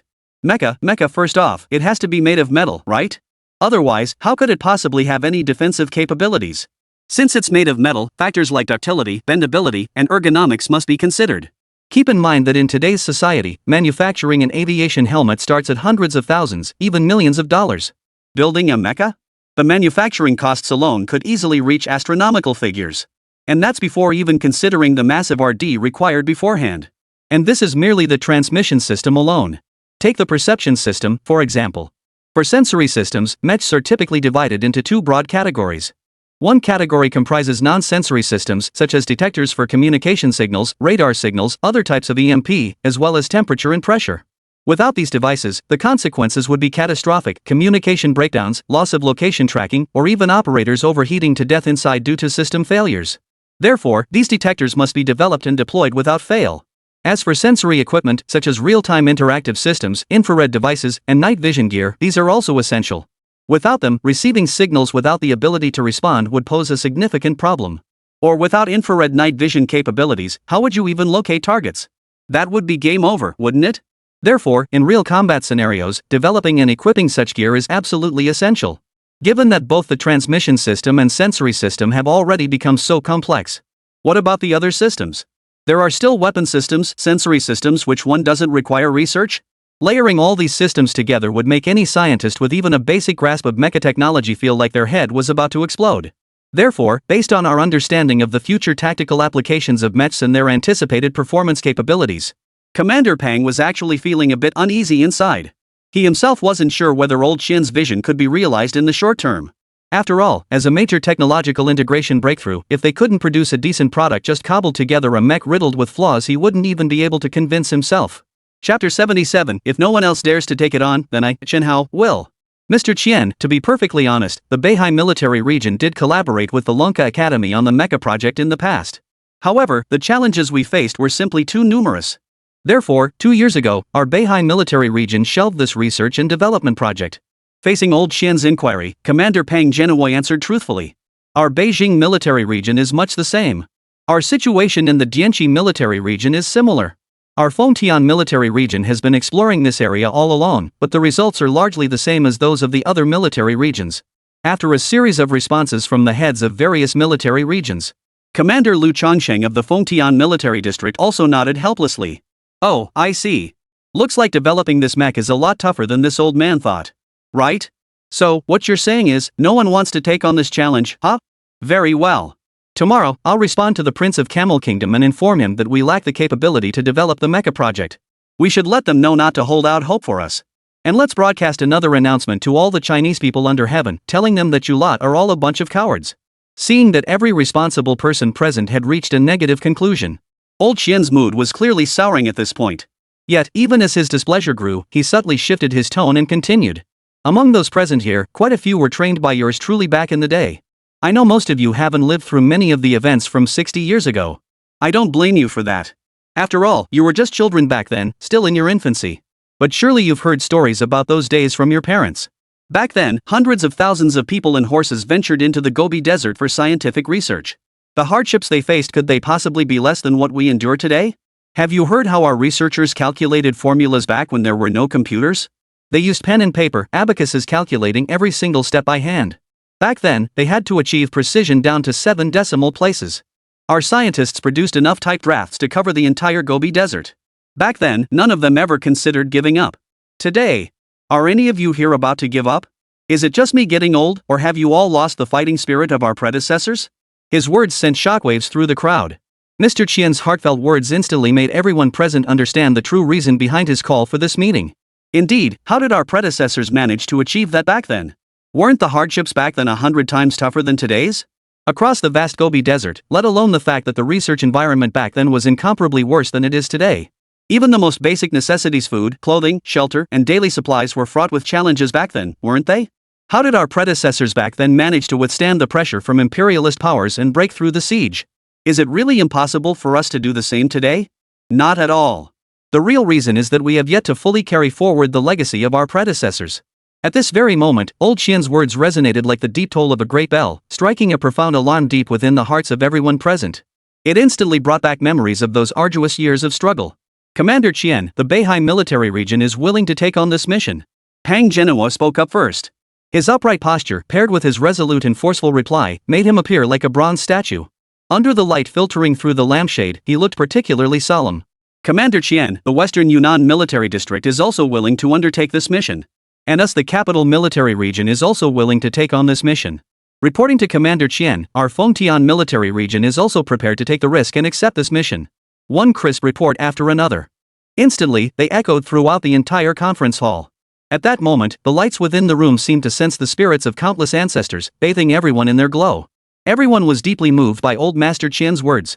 Everyone came to appreciate the sacrifices made by their predecessors back then. Even Chen Hao, who had remained seated and silent throughout, was deeply moved by the scene unfolding before him. They're all back. This is a line from Stephen Chow's soccer movie. Yet at this very moment, the sight of everyone before him made him keenly feel the profound meaning behind those words. Mr. Qian, I'm willing to lead the development of this project.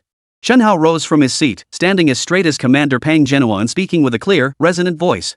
Mr. Qian, I may not understand the technical aspects, but I'm eager to join this project. Lu Feng immediately stepped forward and declared in a clear voice. And me, Mr. Qian. I'm also willing to join this project. Manhwa stood up straight at that very moment. And me. I'm in too. I volunteer to join. Alright, very good. Everyone, please take your seats.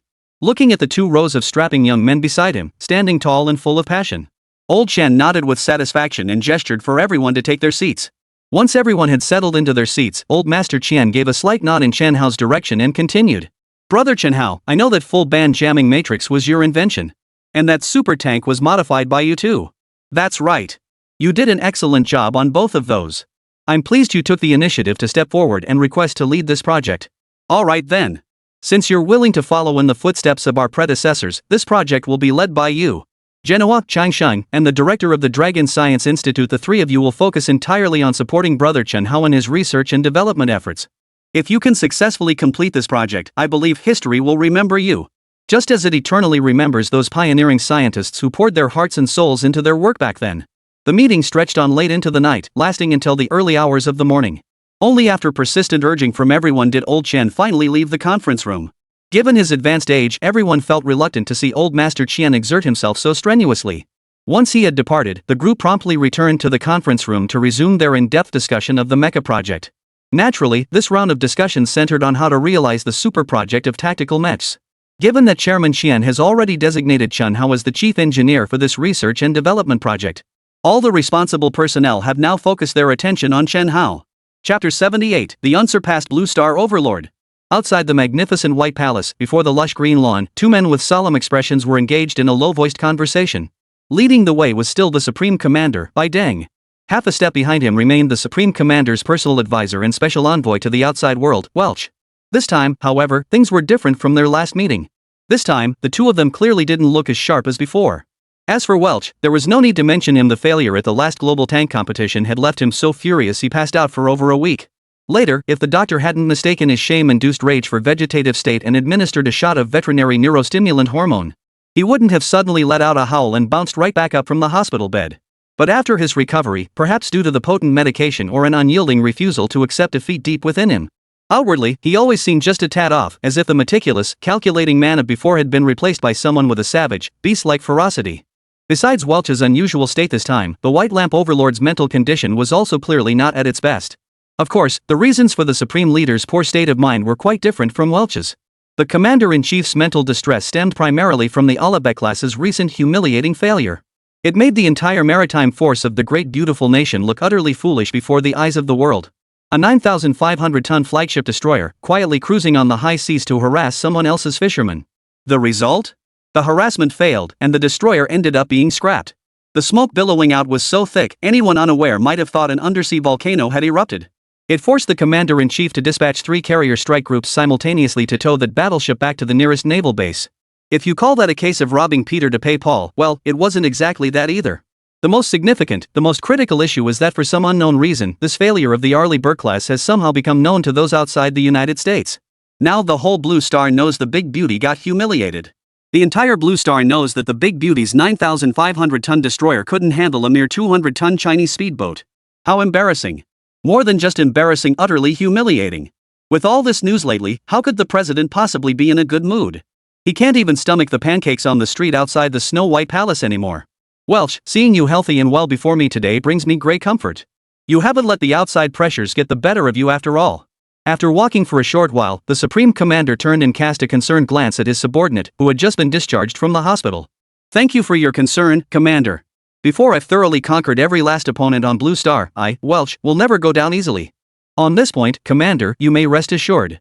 Welch gave the Supreme Commander a grateful salute, then declared his loyalty with unwavering conviction.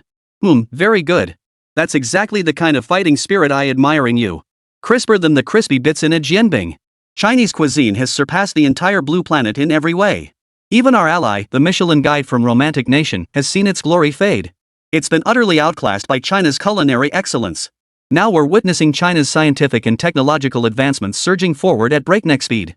This development cannot help but cause me concern. In just a few short months, super tanks armed with spherical lightning weapons and missile boats equipped with full band jamming interference matrices have already been unveiled. Moreover, it is said that their controlled nuclear fusion technology is on the verge of being successfully deciphered. If China's technological advancement is allowed to continue on this unchecked trajectory, what this Supreme Commander fears is that in the future, across the entire Blue Star, all we will see will be China's technological achievements. It's not terrifying that China's cuisine has surpassed the world. We can simply hire more chefs to learn from them. But in technology, we absolutely cannot let ourselves fall behind again.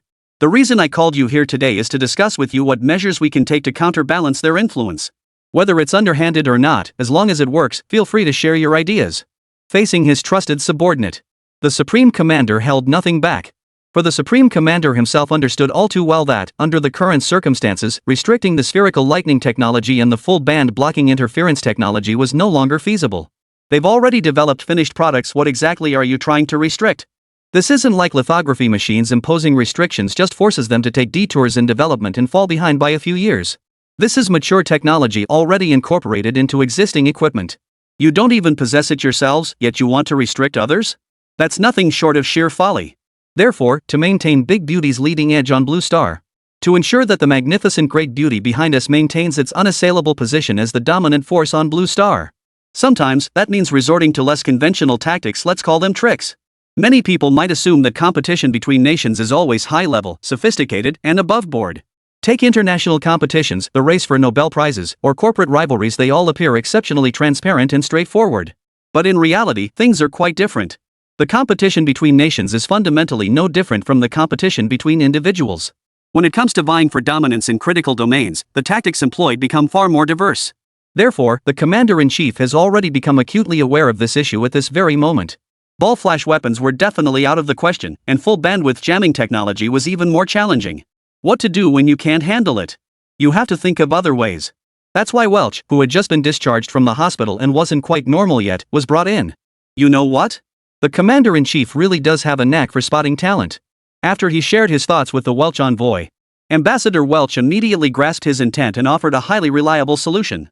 Mr. President, to be perfectly honest, as your personal advisor and your personally appointed special envoy for foreign affairs, in the realm of military equipment, though I'd rather not admit my own incompetence, I must acknowledge that I'm not particularly well versed in this area. The defeat of the super tank last time was a real wake-up call for me. Chapter 79, Welch's New Mission. These past few days in the hospital, Welch hadn't stopped scheming about how to redeem himself. So when the Commander-in-Chief summoned him today, truthfully, he already had a detailed plan fully formed in his mind, just waiting for the Supreme Leader's final approval. The origins of Welch's plan could be traced back primarily to the dubbed version of The Legend of Shu Han he'd recently watched in the hospital. In recent years, as the once dominant Western culture gradually waned, the original splendid culture of China began to steadily capture the affection of people across the entire blue planet. It's no wonder, after all, China boasts 5,000 years of history. That profound cultural heritage is unmatched by any other nation on the entire planet. Take, for instance, the four ancient civilizations historically renowned as the cradles of civilization: ancient Babylon, ancient India, ancient Egypt, and ancient China. Among these four ancient civilizations, the only one that has maintained an unbroken historical and cultural continuity, enduring to the present day, is none other than our great China. For only our Chinese civilization possesses such a remarkably clear and continuous cultural lineage. From the ancient Xia, Shang, and Zhou dynasties to the Spring and Autumn and Warring States periods with their 5 hegemons and 7 warring states, then to the first emperor sweeping across the 8 desolate regions and 6 realms, unifying the 6 states, and reigning supreme over the world. Then came the Han dynasty, founded by Emperor Gaozu after slaying a white serpent, establishing 4 centuries of rule spanning the Western and Eastern Han periods. Then came the tumultuous late Han period and the Three Kingdoms era, where Wei, Shu, and Wu stood as 3 rival powers. Not long after, the Sima clan, having bided their time for years, seized the throne and founded the Jin dynasty. This was followed by the Wei, Jin, and Southern and Northern dynasties, the 5 dynasties and 10 kingdoms, countless towers and pavilions shrouded in mist and rain, and countless more legendary tales and dynastic changes in the ages that followed.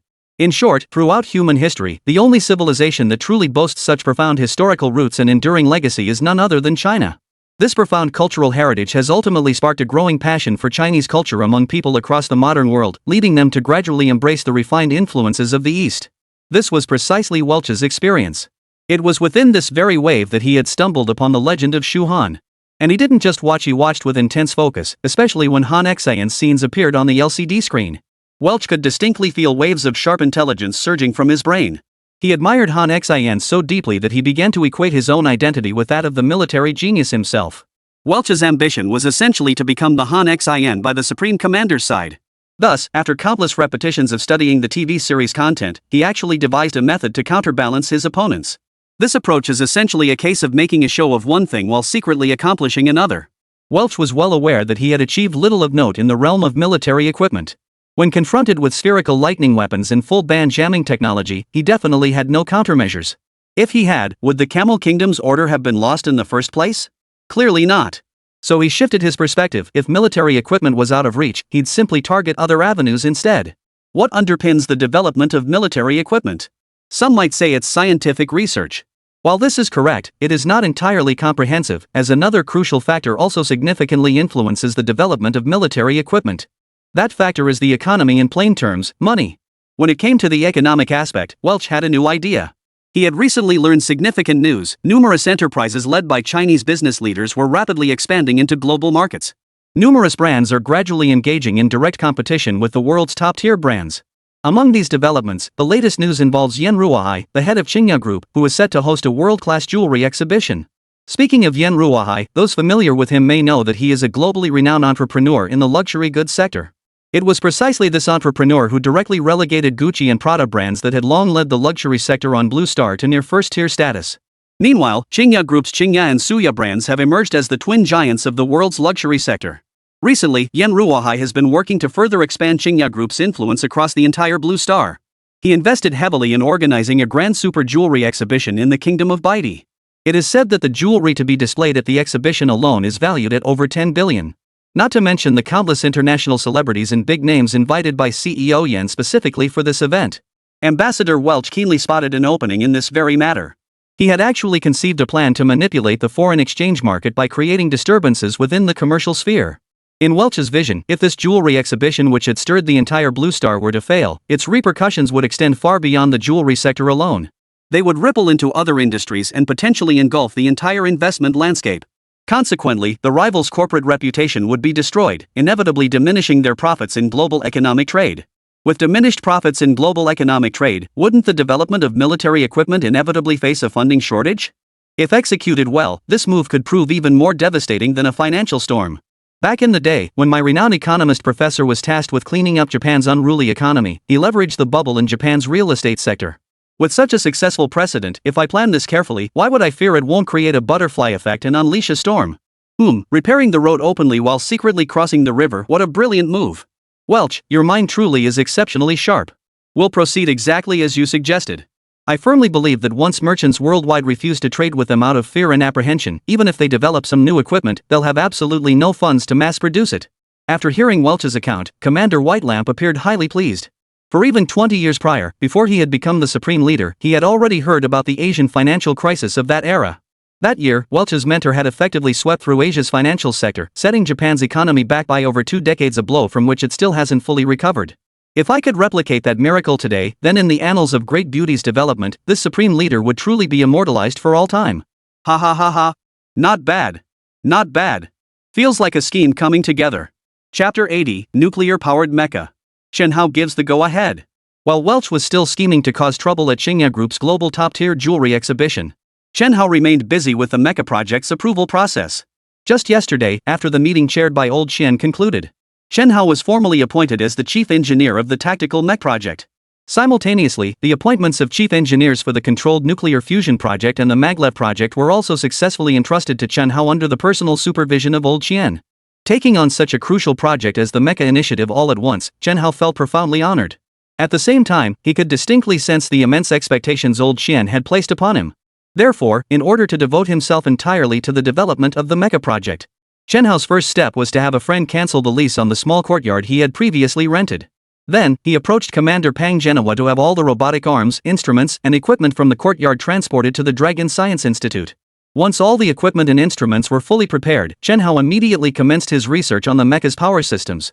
It was quite a coincidence, actually. Just yesterday, after Chen Hao accepted the task entrusted to him by Old Master Qian, the reward for his earlier development of the full bandwidth jamming matrix had also just been deposited into his account. Not only that, but the system had also, for the first time ever, sent him a small surprise as a token of appreciation for his dedication, a bonus of 10 million dragon coins. This not only made his wallet bulge again but also significantly eased his pressure. This might be what people often say: money may not solve all your troubles, but it can certainly ease 99% of them. In any case, Chen Hao was overjoyed after the system rewards were credited to his account. This particular reward was specifically allocated for mecha-related research and development. Ding! Congratulations, host, on completing the development of the full band blocking interference matrix. 7.8 million points reward credited. 10 million dragon coins special reward credited. Reward: 1 Mecha System Development Manual. Mech Power System Knowledge Graph completed and uploaded to Brain. Mecha Weapon System Knowledge Map uploaded to Brain complete. Mecha Weapon System Knowledge Graph uploaded to Brain complete. Mecha. After deducting all points consumed by previous research, the host currently has 8 million points. Mecha. After acquiring the mecha development knowledge, Chen Hao, seeing that he had only about 8 million points left in his possession, immediately opened his system treasure chest without delay. Ding! Level 2 system treasure chest activated. Shadow Invincible Stealth System. Priced at 2 million credits, or exchangeable for equivalent value in points. Hypersonic Cruise System. Price, 5 million credits. Can be exchanged for credits of equal value. After witnessing the Shadow Invincible Stealth System and the Hypersonic Cruise System, Chen Hao made an immediate decision, spending all 7 million points he had on hand to acquire the technology for both systems. As for why he acted so decisively, it certainly had nothing to do with the crispy layer inside the Jin Bingwazi. It was because these two technologies had sparked an idea for a viable direction in mecha development. This direction of development was his vision for creating a super mecha capable of ground combat, aerial flight, and even a degree of stealth. Modern mechs, as commonly envisioned, are still primarily designed for close-range ground combat. But Chen Hao's vision diverged significantly from the majority's perspective. For he envisioned the boundless blue sky, and he envisioned the vast, endless sea. He thought of the infinitely deep and vast cosmic expanse. Therefore, he felt he couldn't follow past experience in mecha development, creating equipment that would become obsolete in just a few years. Such an approach would render his own efforts and the resources invested by China devoid of long-term value. Having made up his mind, Chen Hao, after exchanging all the knowledge and technical schematics he needed, he decisively shared his vision with Commander Lu Changsheng, academician Ma Weigua, president of the Dragon Academy, and others. The reason Chen Hao chose to share this concept with Commander Lu Changsheng rather than Commander Pang Zhenhua was, the primary reason was that projects like METS leaned more toward the army's domain. Therefore, Old Xian wanted to better coordinate with Chen Hao on the development. He made a temporary minor adjustment to the duties of the two commanders. Commander Pang Zhenhua, who had just acquired the full band jamming matrix technology, was assigned to take over Commander Lu Changsheng's trade negotiation duties. While he's at it, see if some of the simpler, scaled-down versions of this full band jamming matrix technology can fetch a good price too.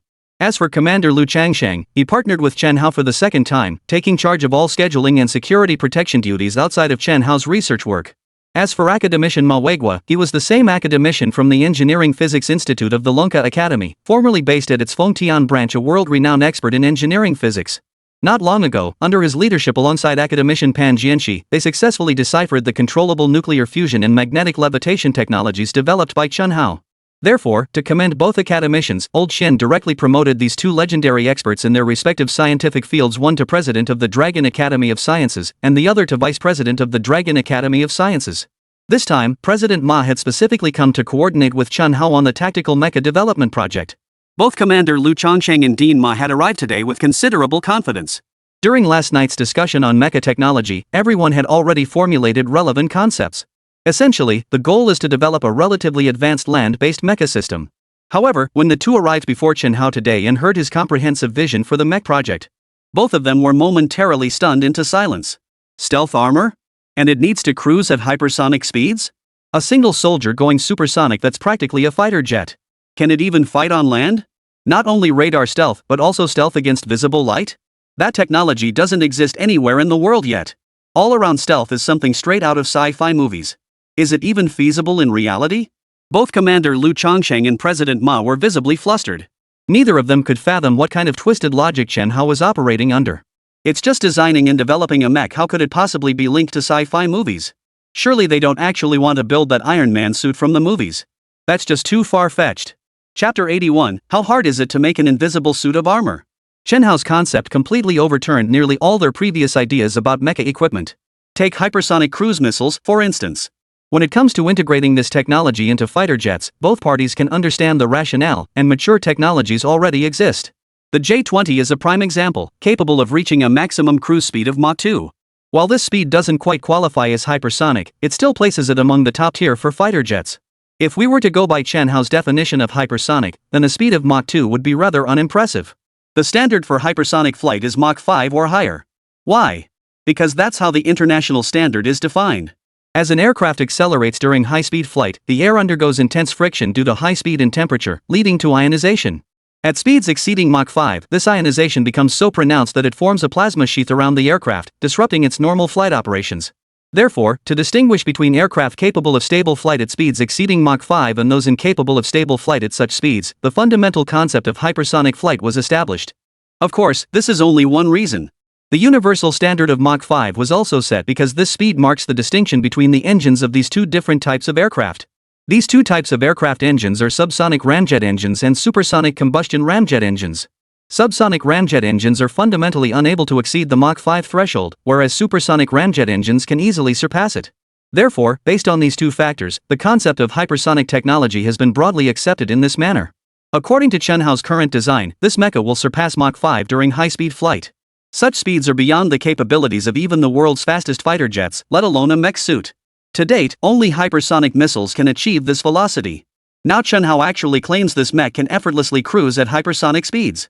If that's not wishful thinking, what is it? A mech faster than a rocket? If it could just strap on a few missiles, wouldn't it be able to conquer the world with ease? They'd be out of the country in the blink of an eye. Unbelievable, utterly unbelievable. Oh, and that concept of an all-around stealth suit? That's even more outlandish. As for hypersonic armor suits, Commander Liu Changqing and President Ma might actually grasp a tiny bit of it. After all, Chen Hao had previously developed controllable nuclear fusion and even integrated it into tanks. Although it hadn't been used before, the results of subsequent analysis confirmed that Chen Hao's controlled nuclear fusion technology was highly reliable and effective. With the technology now fully deciphered, applying this controlled nuclear fusion system to mecha should make achieving hypersonic speeds a viable prospect. However, the concept of all-around stealth is a different matter entirely. This technology simply does not exist anywhere in the world as of now. Nor has any country been reported to have successfully developed and released such technology. All-around stealth is far more complex than the radar-specific stealth capabilities of stealth fighters. After all, stealth fighters only need to counter a few fixed bands of electromagnetic waves. They can either absorb these waves, create diffuse reflection, or employ other methods. Currently, numerous countries have already mastered this technology. But what about full-spectrum stealth? That means invisibility must extend to visible light as well. What does this imply?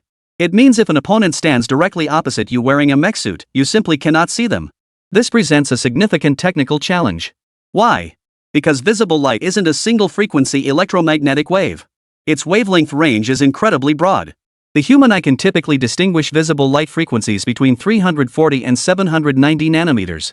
Within this range, there is not just one type of light wave, but actually 7 types, or perhaps even more. Red, orange, yellow, green, blue, indigo, violet. As the books explain, each light wave possesses distinct frequencies and wavelengths. Take light of pale purple and deep purple, for instance, their frequencies are not the same. Therefore, if one wishes to achieve invisibility while remaining visible to the human eye, then a technology must exist that can block all light wave frequencies within this entire range. With such a broad spectrum of light wave frequencies, interference is indeed a possibility. After all, interference technology has already been developed by Chen Hao. That full-band jamming matrix is specifically designed for that purpose. But shielding is far more difficult than jamming. Jamming involves emitting electromagnetic waves to disrupt signals, while shielding absorbs electromagnetic waves. These are fundamentally opposite technologies. How could Commander Liu Changqing and President Ma Weiguo possibly believe such technology could be easily achieved? Even initiating a dedicated research project focused solely on this technology now felt like embarking on a colossal undertaking to both of them. Not to mention, this was merely one minuscule subcomponent within the entire mecha project. Chief Designer Chen, you're still young and have lofty ambitions. Both old Liu and I understand that perfectly well. But to be honest, the concepts you've proposed are simply too challenging. To put it bluntly, they're way off the mark. How are we at the Dragon Academy supposed to develop such concepts? Even if we gathered every expert, professor, and academician we have, we simply wouldn't have the capability to meet just a few of these requirements. Moreover, even a research powerhouse like Napoleon hasn't made any progress in full stealth technology. Relying solely on us seems a bit challenging, don't you think? Dean Ma Weiguo's words were blunt, yet they carried a distinct hint of resignation. To be perfectly honest, for individuals like academician Ma who have devoted their entire lives to scientific research, deep down, they possess an indomitable tenacity that refuses to accept defeat. Yet they happen to be the very group who endured decades of being crushed in the scientific arena. So when they overcame immense hardships and finally began to catch up with their rivals in scientific research, deep down, they all felt a sense of unreality.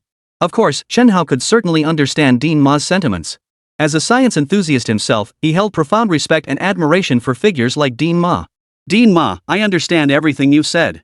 I also know that what you're saying isn't meant to boost others' morale while undermining our own. Chapter 82, we are both eagles soaring through the skies. It's because over the years, you've faced too many bottlenecks. Chen Hao nodded in agreement, murmuring a few words of reflection. Then, shifting his tone, he looked at academician Ma Weiguo with a look of deep respect and continued. Academician Ma, did you know that many years ago, I actually watched your documentary? I still remember what you told reporters back when you were leading that research project. You declared with unwavering confidence, "I never believed the Chinese people are inferior to foreigners. What I believe is that if foreigners can develop a technology, we Chinese, through our own hard work, can develop it too." That statement has always been my personal motto. It has always kept me moving forward. Indeed, for a long time, our development in the field of scientific research has lagged significantly behind others. But academician Ma, have you forgotten the passion and ambition you once possessed? Our China isn't just about you, there are countless new generations of scientists, and there's me, Chen Hao. As long as we keep holding on to our unwavering belief in forging ahead, I believe both you and I will soar like eagles in the sky. Every son and daughter of China will become an eagle soaring through the skies.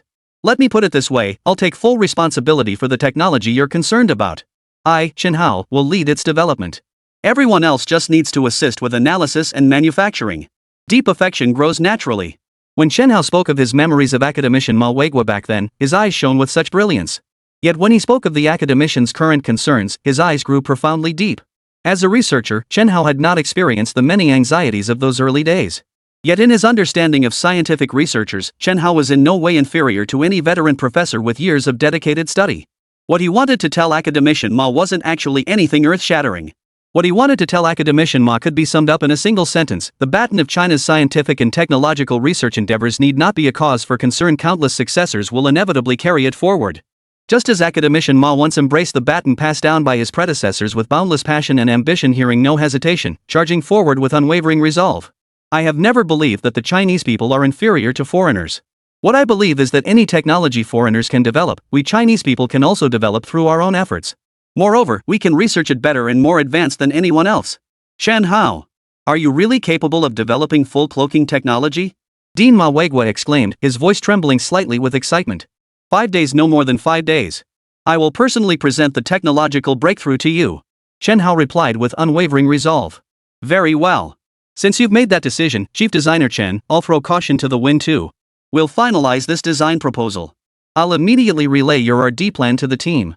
5 days later, Chen Hao produced an extremely detailed set of R&D materials. The document meticulously detailed every technical principle and technical nuance of full stealth technology. Alongside the documentation, a teacup-sized sample of the full-spectrum stealth material was also submitted. When the esteemed experts and academicians at the Dragon Academy of Sciences laid eyes on that teacup-sized sample of full-spectrum stealth material, everyone's eyes widened in astonishment. For over half an hour, not a single person spoke at the entire technical seminar. All the experts, professors, and academicians were intently studying the R&D technical documents in their hands, repeatedly comparing them with the fully stealth material sample on the table, a sample that could freely toggle its invisibility. Stealth materials can actually be controlled through programming. This is nothing short of a groundbreaking technological feat that revolutionizes materials science. The idea that materials could redirect light through countless gratings is truly astonishing. This means what we see is the actual situation behind the mech. The entire mech functions like a refracting mirror, there's not a single flaw to be found. Mastering optical technology to such exquisite perfection, Chief Engineer Chen, I'm thoroughly impressed by your skill. The perfect integration of optics and materials science, combined with the flexible control of intelligent systems, this technology is practically Nobel Prize worthy. Old Lu, if you ask me, the Nobel Prize isn't even worthy of Chief Engineer Chen. Haven't you seen the technical principles in the R&D documents? Principles 7 through 11 are entirely new optical principles. Yeah, this is 10 times more groundbreaking than Einstein's photoelectric effect theory back in the day. It looks like a breakthrough in optical theory is just around the corner. Every expert, every professor, every academician participating in the technical discussions at the venue was stunned by the two items Chen Hao had presented. If the fully stealth material sample before them delivered an unprecedented visual impact, then the technical principles laid out in that thick R&D manual were like a depth charge, sending shockwaves through the minds of every researcher present. Fundamental optical theory had seen no major breakthroughs for decades. Yet today, at this very moment, Chen Hao, a chief engineer in R&D, has unexpectedly unveiled 5 groundbreaking new theories in the field of optics. These theories represent concepts never before explored by any scientist in human history. It is no exaggeration to say that without this very sample before us, almost all the academicians would doubt the authenticity of the R&D documentation. The content above is far too advanced. Even contemplating these 5 theories alone feels profoundly mysterious and unfathomable. Consider this: in this field, if human scientists could discover, derive, or compute even a single one of these foundational theories, in short, if they could establish any one of them, it would already constitute a major scientific breakthrough worthy of a Nobel Prize. And what about Chen Hao? How about Chief Engineer Chen? In just 5 short days, he single-handedly developed 5 theories, and they were 100% reliable and effective theories. Otherwise, that product couldn't have been crafted with such exquisite precision. Such a technological breakthrough is unprecedented, not just in engineering physics, but even in pure theoretical physics. Without geniuses like Leibniz, Newton, or Einstein, it would have been absolutely impossible to achieve. Yet Chen Hao managed to pull it off. Not only did he create a prototype, but he also directly derived 5 fundamental principles of optics. To be perfectly honest, this level of achievement is enough to outshine every optical genius throughout history, anywhere in the world. Chapter 83, Considering Mass Production Right After Creating the Material? Of course, if you think this is the limit of Chen Hao's R&D capabilities, you'd be mistaken. In fact, within those 5 days, Chen Hao not only developed stealth technology that baffled the entire assembly of academicians. Simultaneously, he achieved another even more astonishing technological breakthrough. This feat was the miniaturization of fusion-powered engines. Just as academician Cheng Shiren, academician Ma Weiguo, and academician Pan Jianxi were marveling at the groundbreaking optical theory within Chen Hao's single document, a theory capable of astonishing both past and present, Chen Hao stood quietly to the side, casually handling a new stealth material sample resembling a teacup. He paid no heed to the gasps and admiration from everyone around him, calmly weighing the stealth sample in his hand. It wasn't until the crowd's gasps subsided that they noticed something was off about Chen Hao. Only then did Professor Cheng Shiren set aside his research materials with a hint of curiosity. He turned his gaze toward Chen Hao. "Chief Engineer Chen, are you alright? With such monumental research achievements, we're all considering how to nominate you for the Nobel Prize. Why do you seem so unfazed? Chief Engineer Chen, aren't you excited? This research paper contains no less than 5 Nobel Prize level new theories." As he spoke, Professor Cheng Shiren gestured toward the documents on his desk. This thick stack of documents contained the heart and soul of Chen Hao, the newly appointed chief engineer of the mecha project. Yet the chief engineer before him clearly didn't seem particularly concerned. This peculiar reaction left academician Cheng Shiren somewhat puzzled. As academician Cheng Shiren noticed something unusual about Chen Hao, the gazes of other academicians, professors, and experts were also drawn to Chen Hao's composure. Prompted by Cheng Shiren's words, the crowd finally began to calm their excited hearts, turning their puzzled gazes toward Chen Hao. Wow, is Chief Engineer Chang really this composed? Such a monumental research breakthrough, and not even a flicker of emotion on his face? Could he be completely exhausted from these past few days? If he's not okay, we need to get him to the hospital immediately. Overwork can lead to death from exhaustion. Chief Engineer Chen's condition is clearly off. Exactly. If he's not okay, we should get someone to take Chief Engineer Chen for a checkup immediately. It's all our fault. We were so focused on the research achievements that we neglected his health. What do you think, Dean? Oh dear, how could I have been so careless? Chief Engineer Chen has been working straight through the night for 5 solid days now. The sudden reminder startled President Ma Weiguo of the Lonka Institute. Only then did he recall that Chief Engineer Chen Hao had been holed up in that R&D lab for days on end. 5 days of full 5 days. Chief Engineer Chen hadn't even stepped outside once.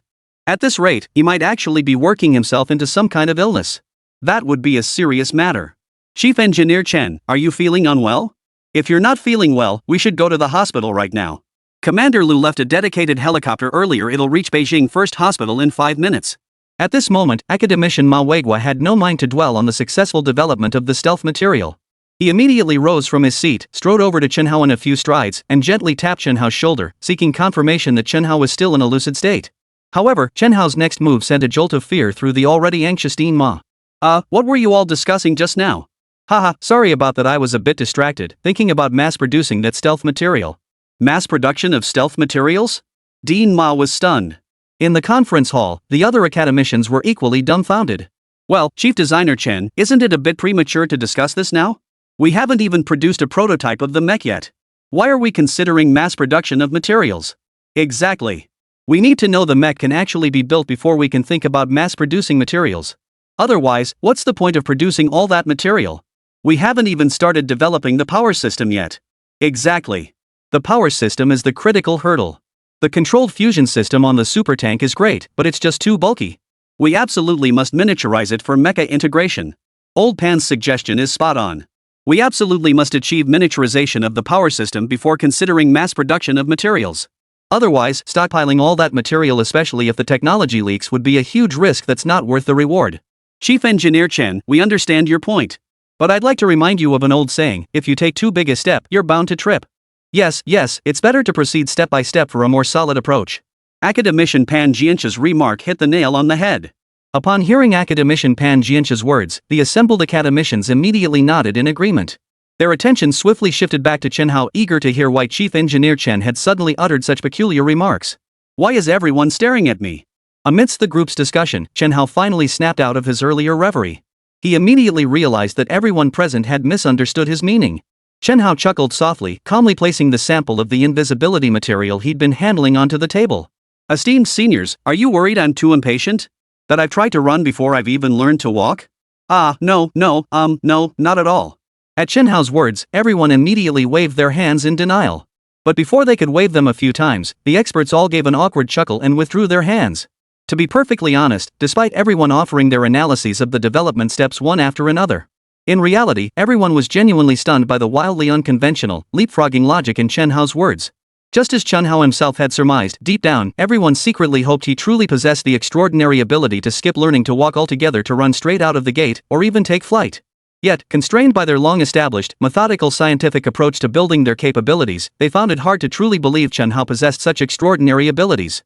Alright, coming up with 5 Nobel Prize-worthy theories in 5 days is terrifying enough. If Chief Engineer Chen can still come up with some fancy new theory under these circumstances, wouldn't it instantly overturn our understanding of human intelligence? Yet, to everyone's utter astonishment, Chen Hao turned out to be precisely the genius who shattered every existing notion of human intellect.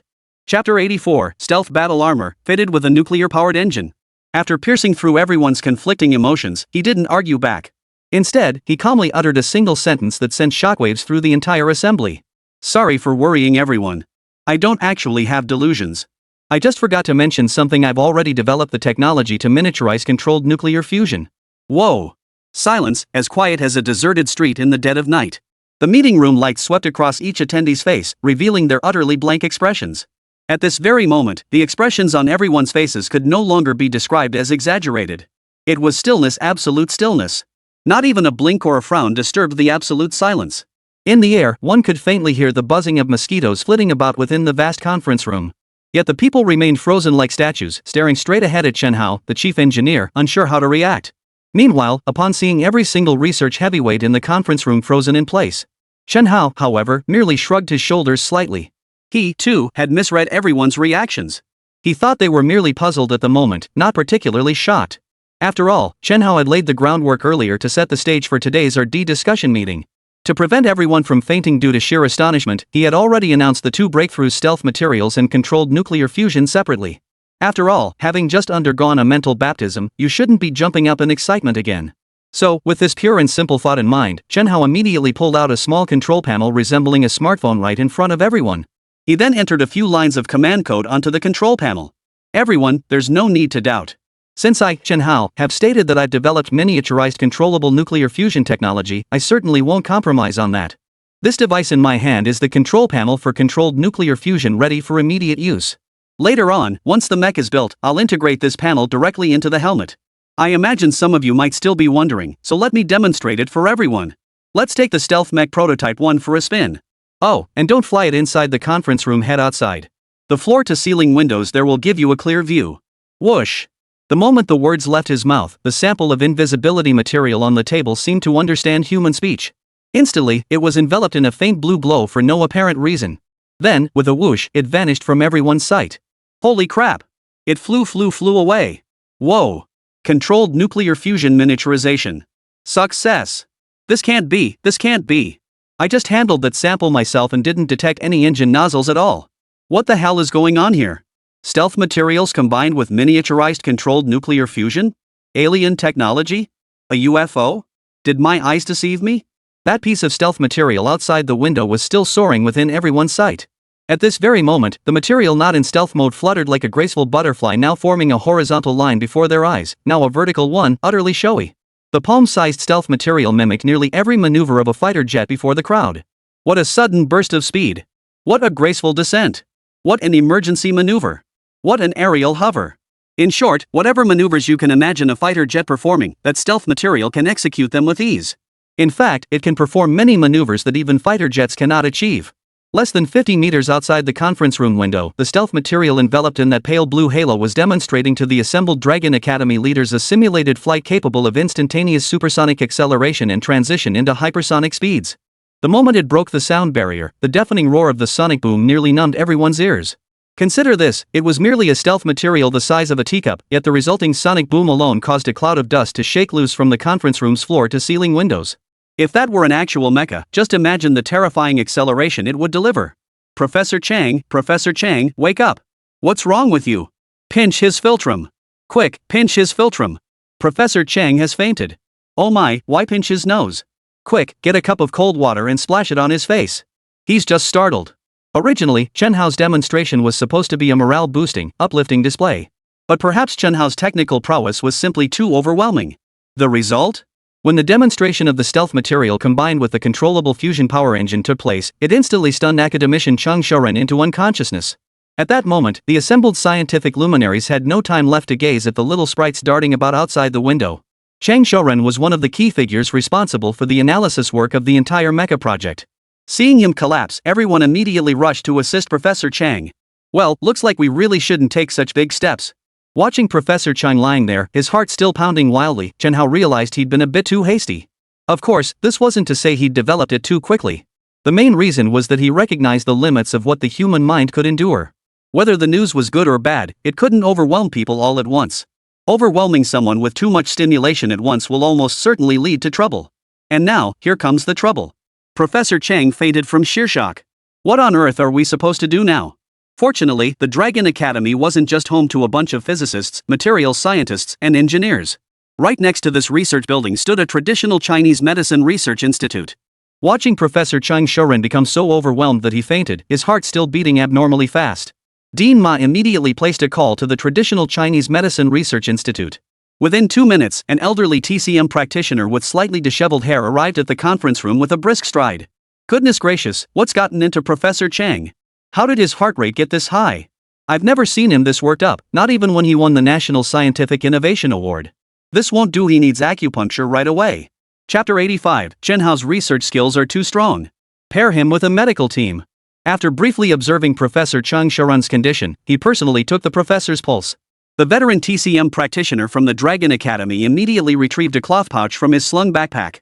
Academician's son, don't Western medicines also have sedatives? Wouldn't Western medicine work faster? Just as the elderly TCM practitioner was administering the needles, a young nurse nearby couldn't help but interject. Professor Chang's current condition suggests this isn't his first fainting episode. Western medicine could cause blood clots. We must use traditional Chinese acupuncture to clear the blockage. Xiao Lu, you're an intern at the Lonka Institute too, and specifically in traditional Chinese medicine. How many times do I have to tell you? Don't be so quick to believe in superstitions. You need to delve deeper into everything to draw conclusions. You won't learn anything substantial by just skimming the surface. As he spoke, the elderly traditional Chinese medicine practitioner's surnamed son had already finished administering the acupuncture needles. Immediately afterward, something happened that made everyone breathe a sigh of relief. Within 10 seconds of administering the needle, Professor Chang Shouren suddenly jolted awake and opened his eyes. This instantaneous reaction caused everyone present to involuntarily give him a thumbs up, including the young nurse who had just voiced her doubts. Witnessing this scene, Chen Hao couldn't help but recall the ongoing debate between Western and traditional Chinese medicine that had persisted in recent years. In a daze, he couldn't help but feel how absurd and laughable people's arguments truly were. As Professor Sun had said, everything requires thorough research before conclusions can be drawn. It's not as though simply reading a few books makes one think they understand everything. The debate between Western and traditional Chinese medicine is essentially the same. Chen Hao believes that both Western medicine and traditional Chinese medicine are equally worthy of study. After all, these disciplines are all about benefiting humanity. Why must we insist on arguing over which is superior? Especially those who've only scratched the surface of Western learning before truly mastering anything themselves, they start criticizing the legacy passed down by their own ancestors. This is just like the story about the rocket expert in Mr. Guo Dagong's crosstalk routine. Two rocket experts were discussing rocket launch issues when a half-baked guy chimed in. Rocket launches absolutely require coal, and it has to be washed coal at that. The temperatures during launch are so high, how could you possibly manage without washed coal? At this moment, if either of those two rocket experts had so much as glanced at this fellow, it would have proven their expertise was lacking. As the saying goes, learn from the barbarian's strengths to control the barbarians. Science and technology themselves are neither inherently good nor bad. The crucial factor lies in who wields them and for what purpose. If it advances our own technological progress, why not embrace it? Of course, if it falls into our opponent's hands, we'll have to stay vigilant at all times. Science itself knows no borders, but scientists do. That's a point we must keep in mind. We mustn't fall into our opponent's trap by blindly thinking our own things are inferior. We mustn't fall into our opponent's trap by blindly believing our own work is inferior. Of course, these complaints are just a minor interlude. But enough of that, let's get back to the main story. After this meeting, everyone had indeed learned their lesson from Professor Chung Sharen's fainting spell. First, they calmed their agitated emotions. Then, a team of doctors was summoned to stand by. Only under the watchful care of these medical professionals did the distinguished scientists finally come to terms with the reality that Chen Hao had simultaneously achieved both invisibility technology and the miniaturization of controllable nuclear fusion technology. Meanwhile, considering how each of Chen Hao's scientific breakthroughs was utterly mind-blowing, capable of sending hearts racing to 280 beats per minute. After much deliberation, Dean Manhwa specifically mentioned this matter in the RD progress report submitted to Old Qian. Mr. Qian's response was equally straightforward and clear. This youngster Chen Hao possesses exceptional research capabilities. Assign him a medical team. Research is inherently an exciting endeavor. But scientists' health is equally important. To ensure the successful completion of the entire mecha project, it is recommended that a professional medical team be organized. I believe academician Sun Xingji, a descendant of Sun Xingyao, would be an excellent leader. With his exceptional medical skills and noble medical ethics, he is fully capable of shouldering this important responsibility. With Dr. Qian's special approval, the subsequent matters became much simpler. The next day, the medical team led by academician Sun Xingji was established at the Lonka Institute. It was rather interesting, really. The core mission of this medical team differed somewhat from that of conventional medical teams. Typically, medical teams primarily focus their efforts on treating illnesses and saving lives. The establishment of this particular medical team, however, carries an additional crucial responsibility. That was to provide psychological counseling to all members of the expert panel involved in the research discussions before each of Chen Hao's research results were released. This prevents researchers from experiencing unexpected incidents due to excessive excitement. Of course, at this very moment, President Manhwa, who had been tasked with assembling the medical team, remained unaware. Old Qian's decision would, in the near future, completely save Chen Hao, this rising star in scientific research. At the same time, it would play a crucial role at the very moment of life and death for the entire nation of China. On Chen Hao's end, the mecha development work was proceeding at a fever pitch. Meanwhile, the special envoy Welch was not idle either, having been entrusted with a special mission by the Supreme Commander. So, despite Chen Hao being swamped with work, over there, they were just as busy racking their brains. Big Beauty, Area 51, Nellis Air Force Base. This airbase is actually the secret research facility for the Roswell UFO incident that people often talk about. This location is an absolute military restricted zone within the United States and ranks among the nation's most classified sites. Its level of secrecy is absolutely on par with any secret military base in any country on Blue Star. The reason this airbase is so highly classified actually stems from the research project that has been ongoing within its confines. At this very moment, Special Envoy Welch stood before an extremely peculiar aircraft. This aircraft was triangular in shape, with each side measuring approximately 20 meters in length. At each corner of the triangle sat an energy device resembling a crystal sphere, its exact function unknown. This aircraft also bears a name familiar to many yet shrouded in mystery: the TR-3B anti-gravity aircraft. Now, when it comes to this TR-3B, that's something else entirely. In the global consciousness, this aircraft is widely regarded as an unconfirmed yet terrifyingly powerful flying machine. Chapter 86, Anti-Gravity Aircraft. Legend has it that the TR-3B is a super aircraft equipped with anti-gravity engines and radar evading capabilities. Its external coating absorbs and reflects a wide spectrum of electromagnetic waves. This endows it with high stealth capabilities. Naturally, had this technology been unveiled a month ago, it would undoubtedly have been the most advanced technology on Blue Star. But now, with the emergence of Chen Hao's new stealth material, this technology, whether we like it or not, can only be classified as second tier at best. Of course, beyond its stealth capabilities, the most legendary aspect of this aircraft remains its anti-gravity engine. Rumors suggest it's the only aircraft on Blue Star that utilizes magnetic vortex field technology to counteract the planet's gravitational pull. Moreover, these rumors specify an astonishingly precise anti-gravity coefficient, a staggering 89%. In other words, it could effectively neutralize 89% of gravitational pull. Imagine a spacecraft that could counteract 89% of gravity. Once airborne, the sheer terror of its speed and range would be unimaginable. And at this very moment, Welch was witnessing the real thing: a fully jet-black aircraft. Staring at this supremely sci-fi-like super aircraft before him, Welch could scarcely believe his own eyes. He couldn't believe that in this lifetime, he would ever witness such an awe-inspiring sight: to behold equipment this formidable. Mr. Welch, I'm genuinely delighted for you.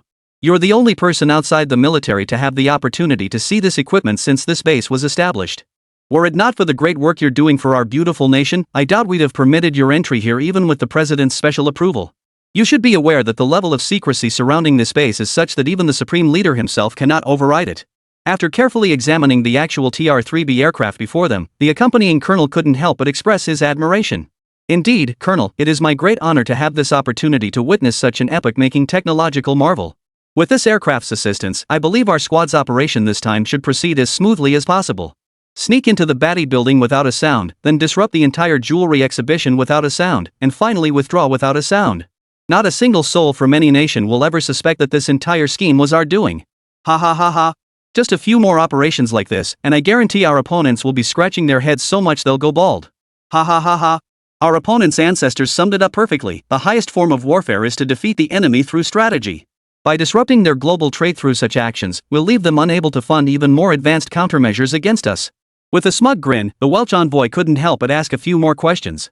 By the way, what's the top speed of this aircraft? Can it cruise at supersonic speeds? Mr. Envoy, are you joking?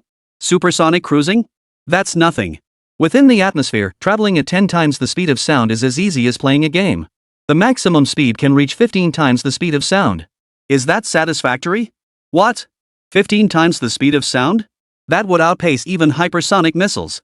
Ambassador Welch asked, his eyes wide. Ha ha ha, what did you expect? Before you arrived, I heard that during the previous global tank competition, you fainted from sheer fright. Frankly, in my opinion, there's no need for such panic. It's just a tank, after all. What's so special about it? In the current Blue Star competition, only those who control the skies hold true power. And we are the ones who truly wield that ultimate power. Tell me, is there any need for you to fret over that worthless tank? And that little gunboat out at sea? It's just a bit better at causing interference. Our aircraft come and go without a trace. Even if we take out that little gunboat, the enemy probably won't even know what hit them. Surely you aren't worried they'll keep their full band jamming technology running around the clock for defense? They'd have to be capable of that first. Compared to Welch's shock, the Major General in the aviator's sunglasses remained remarkably composed. After all, in his eyes, the TR-3B aircraft in his possession was already the most revolutionary technological creation on the entire Blue Star. Despite this, the current TR-3B, due to limitations in its development timeline, was not yet capable of being equipped with more advanced weapon systems. However, its stealth penetration capabilities alone, combined with its formidable anti-gravity hypersonic performance, are sufficient to dominate fighter jets from any nation worldwide. Take Russia's Su-57 as an example. Compared to the TR-3B, it falls significantly short in stealth capabilities alone, let alone possessing any hypersonic penetration capabilities. What's the Su-57's top speed? A mere Mach 2.5 at best. What about the TR-3B? 15 Mach 15 Mach. That's a full order of magnitude higher than the Su-57. Even the F-22 Raptor, the pride of the US Air Force, pales in comparison to this TR-3B. It's nothing more than a child's toy, utterly, completely, and utterly defenseless. With such an overwhelmingly powerful super weapon at his disposal, how could this colonel not be brimming with confidence? He's practically overflowing with it. What he doesn't know yet is that Chen Hao is leading a team in developing the super tactical mech. In his eyes, every other piece of military equipment on the entire Blue Star was nothing but mediocre. Impressive, truly impressive. No wonder the Supreme Commander sent me to seek the Colonel's assistance. With this god-tier aircraft at our disposal, our operation is bound to become Blue Star's greatest unsolved mystery for the next 50 years. Ha ha ha ha. After listening to the others' boastful ramblings, Welch was equally overjoyed and carried away. According to Welch's own plan, what he intended to do was to use the most brutal methods to curb his opponent's international trade. However, while pursuing this brutal suppression, he also made sure not to leave any loose ends. After all, the power of public opinion in modern society is truly formidable. Once such reckless and aggressive actions are exposed to the world, the mission itself is likely to fail. Chapter 87, Mecha Frame Assembly Complete. It might even cause the Supreme Commander a great deal of unnecessary trouble. Therefore, from this perspective, a means of transportation that arrives and departs without a trace becomes absolutely essential. As the saying goes, overreach leads to nonsense, and overuse of tanks leads to blowouts. And that, more or less, was the state of Welch at this very moment. Despite having meticulously considered every disruptive detail, he remained unaware that while he was secretly orchestrating this series of brutal actions, Chen Hao's super tactical single-soldier mech had already advanced to a truly astonishing stage. Less than a week had passed since the last update. Chen Hao had already led the RD team to establish the foundational structure of the tactical mech. The so-called basic structure essentially comprised the fundamental mech framework and the primary power system. As mentioned earlier, beyond the structural framework and power system, there are also secondary systems such as transmission systems, armor systems, weapon systems, plug-in systems, perception systems, central control systems, and life support systems. And right now, Chen Hao was busy working on these very things. The transmission system issue was actually quite straightforward to resolve. The full name of this novel stealth material he developed is actually called the Shadow Invincible Stealth System. Since it's called invincible, it naturally possesses considerable capabilities. Take transmission system issues, for instance. This new stealth material features programmable deformation and direct programmable control. Therefore, the transmission system previously discussed, which might have been extremely complex, becomes remarkably simple. For all transmission structures in traditional systems, simply adopt this stealth material. Bend it any way you want. Why worry about insufficient agility in mecha movement?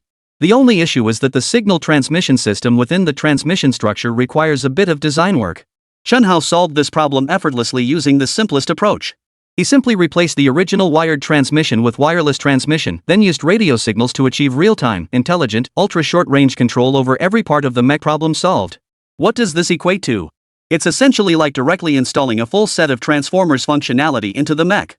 The pilot can control it however they want. Even a single fingernail on the mech can be directly controlled by the pilots. Will send it flying out if you wish, or recall it back at your command. The ability to freely assemble and disassemble the mecha seen in sci-fi films like Iron Man is surpassed by this new model. Simultaneously, after resolving the transmission system, the armor system became the most straightforward RD task to tackle. After overcoming the transmission system challenge, Chen Hao unexpectedly discovered a surface polymerization method for stealth materials. This surface polymerization method, in turn, was structured through an extremely terrifying form of interatomic bonding. This type of atomic bonding is known as the strong nuclear force. Yes, Chen Hao had actually conceived the terrifying method of programming the atoms of the material into a water droplet configuration during the process of freely transforming the invisibility material. What exactly is a water droplet? Well, that really needs no further explanation. Anyone who has read The Three-Body Problem should be well aware that this equipment is a superweapon that locks atomic distances using strong interactions. Just how powerful is this water drop weapon? In the novel, it's said that a single water droplet obliterated 2,000 star-class interstellar warships from the human fleet. In reality, the actual strength is roughly comparable. In short, its strength surpasses that of any existing material in the world. At the very least, it is 100 times stronger than diamond, and potentially 1,000 or even 10,000 times stronger. To be perfectly honest, if this material were used as armor, even planting a small mushroom directly on it wouldn't make a difference. It wouldn't even scratch the surface. Just think about how incredibly tough it must be. After accidentally developing this structure, Chen Hao couldn't believe his own eyes. In fact, the moment he first created it, Chen Hao's legs gave way, and he plopped right down onto the floor. Had Professor Sun Qingji not been in the adjacent office and immediately administered an injection, Chen Hao might well have fainted from sheer excitement over his monumental scientific breakthrough. With Professor Sun's assistance, Chen Hao quickly returned to his normal state. Recognizing that time was of the essence, Chen Hao instinctively plunged into a continuous research and development process. The transmission system was sorted out, and the armor system was also sorted out. 4 out of the 10 systems required for the mech have been completed, leaving only 6 systems remaining. Regarding the weapon systems, Chen Hao hadn't actually developed anything new. Frankly speaking, with the armor of the mechs already being that formidable, what difference would the presence or absence of weapons even make? At best, it just adds long-range strike capability. As for close quarters, the mech pilot can just hop in and start punching and kicking with the mech. Anyway, no weapon can break through the defense. Why worry about losing to an opponent? Impossible. So, after considering it from this angle, Chen Hao simply added a full band jamming matrix system and some basic micro-missile systems to the mech, and that was it. For a single soldier tactical mech, a range of 100 or 200 kilometers is sufficient. There's no need for such long-range capabilities. If you could just fire a missile thousands or tens of thousands of kilometers at a whim, that would be like an alien invasion. Only then would you use mechs like that. Right? After effortlessly disabling the weapon system, Chen Hao turned his attention to the plugin system. It must be said, Chen Hao had indeed invested considerable effort into the plugin system. Why? Because Chen Hao had actually envisioned a design that integrated combat and entertainment. Chen Hao reasoned that since modern automobiles are already equipped with entertainment systems, then why couldn't mechs be equipped with them too? When mech pilots have free time and don't feel like leaving their mechs, they might as well just listen to music while wearing them. Or watch a movie, or get a massage and spa treatment. Isn't that perfectly normal? Even mecha pilots get tired. Taking time to unwind and prioritize mental well-being is absolutely essential. With this thought in mind, Chen Hao threw himself into his work with renewed vigor. Not only did he install a series of apps on the mecha system, but he also specifically configured several distinct modes for his own mecha. Chapter 88, The Ultimate Event. The Global Jewelry Exhibition. Yan Ruohai had indeed been quite busy these past few days. As one of China's top 10 super wealthy individuals, his business empire has expanded globally, growing ever larger. Once upon a time, this exceptional individual also gazed upon the internet miracles of the two titans, Manhwa and manhwaecap, with profound admiration. In fact, just over a decade ago, Yen Ruohai himself was nothing more than an ordinary coder. 15 years ago, he had actually been out of school for quite some time. Despite his privileged upbringing, he resolutely turned down the jewelry business his uncles had intended to pass down to him. Instead, he chose to dive headfirst into the wave of internet entrepreneurship. His character was too unyielding, just like his father who died young, and like his childless uncle. He was determined to forge his own path in internet entrepreneurship, aspiring to achieve even greater feats than manhwaecap and manhwaedit. He was among the world's earliest coders to pioneer research in artificial intelligence. He also envisioned a general-purpose chatbot 15 years ago, a concept that predated chat by a full 15 years. Yet, after over a decade of relentless effort and arduous struggle, he finally realized the entrepreneurial path he had envisioned simply did not exist. With no connections whatsoever in the internet or related fields, he floundered around like a headless fly, buzzing and bumping into walls everywhere. After several years, he hadn't secured a single penny in investment. The only funds he had came from gold and silver jewelry his aunt had secretly given him out of pity, seeing him struggling alone in the city. The rest came from the meager earnings he scraped together day and night working on those unprofitable little projects. If one were to rely solely on these earnings to live comfortably without financial worries, then he had actually achieved that goal over a decade ago. Yet he poured it all into startups, into artificial intelligence technology that was fundamentally immature at the time. Compared to others who routinely secured tens of millions or even hundreds of millions in funding, his meager sum vanished without a trace, leaving not even a ripple. Finally, as the towering waves of failure threatened to engulf him completely, his rigid uncle rescued him, settling all his debts. At the same time, his uncle also completely extinguished the spark within him that once yearned for the future and embraced technology. Upon returning to the family's traditional industry, Yen Ruohai felt as though he had stepped onto a speedboat. Having been immersed in the world of jewelry and luxury goods from a young age, he felt clumsy navigating the internet, yet he moved with remarkable agility within the family business. It wasn't until later, when he analyzed the reasons for his success, that he realized why there was such a stark difference between his two ventures. Jewelry with money, experience, and connections, you could make it work. But when it comes to designing cutting-edge internet technology, it's far from simple. Beyond money, experience, and connections, it also requires technological breakthroughs. Just like when Alibaba and Tencent emerged, it takes truly groundbreaking products to make a difference. Yet he failed to deliver such a product. And so, in the end, he met his demise. Fortunately, he later found great success in the jewelry and luxury goods sector. Drawing on his years of experience in the internet industry, he creatively integrated these traditionally offline sectors into digital marketing channels. Overnight, he became a household name. The Qingya and Danya collections under the Qingya Group have, within just a few short years, surpassed nearly all other luxury brands worldwide in prominence. To the point that nowadays, if a group of wealthy individuals doesn't have at least a few Qingya Group products in their wardrobe or jewelry collection, they risk becoming the subject of ridicule. One can only imagine the heights Yen Ruohai has reached in his business endeavors. This jewelry exhibition was an event Yen Ruohai organized at the joint recommendation of multiple parties to pave the way for the financial sector. Indeed, this was no ordinary exhibition of jewelry and luxury goods. As Ambassador Welch had anticipated, it was an exhibition of extraordinary significance. To ensure the smooth execution of this exhibition, Yen Ruohai specifically requested a security force of no fewer than 1,000 personnel from the Kingdom of Baidi. Every member of this security force was handpicked from elite personnel across military training camps worldwide. After all, the Kingdom of Baidi is the wealthiest nation per capita on the entire Blue Star. Their per capita wealth even far surpasses that of the wealthy families in Camel Kingdom.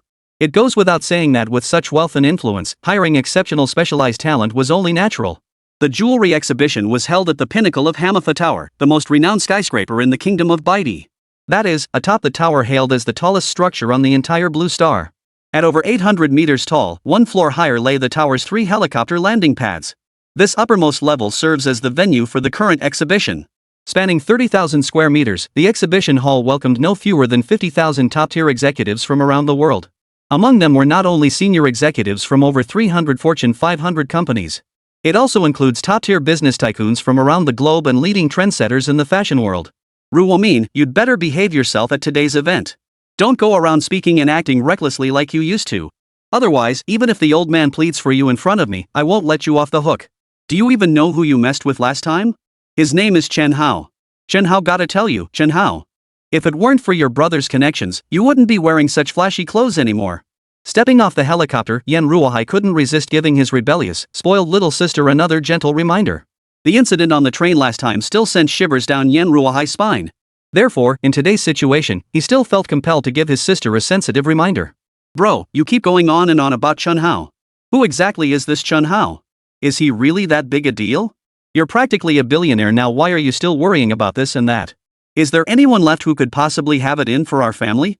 Yan Ruomin never took her brother's advice to heart. After being grounded by her big brother for so long, she finally had a chance to go out and explore. She certainly didn't want him nagging on and on about it. Don't ask about Chun Hao's background. He's not someone you can afford to cross. Even I can't casually pry into his affairs, let alone you. You're my sister. I'm telling you this, so just remember it. Got it? Got it. After being scolded by Yan Ruohai, Yan Ruomin could only pout slightly and agree. Chapter 89, The Most Advanced Technology. The Most Brutal Method. What Yan Ruohai could never have imagined in his wildest dreams unfolded just 2 hours after the jewelry exhibition began. Not even the tens of thousands of guests present at the venue could have foreseen it. The 3 sudden points of light appearing in the distance outside the window did not herald some drone light show. Instead, they were a group of heavily armed criminals. For the first time in human history, criminals descended from the sky aboard TR-3BS in real life. No one could have imagined that someone in this world would use the most sci-fi aircraft to carry out the most barbaric acts. Such an utterly absurd maneuver rendered every security measure in the entire kingdom of Baidi as flimsy as paper. Every single air defense radar in the kingdom of Baidi had become blind as a bat. Even the security forces surrounding the building in layers upon layers had become mere spectators. They watched helplessly as a group of armed personnel clad in black suits, black hats, black sunglasses, black boots simply took everyone hostage. Not a single person escaped, not even the security team. One can only imagine just how formidable this group truly was. Who are you? Why are you causing trouble here?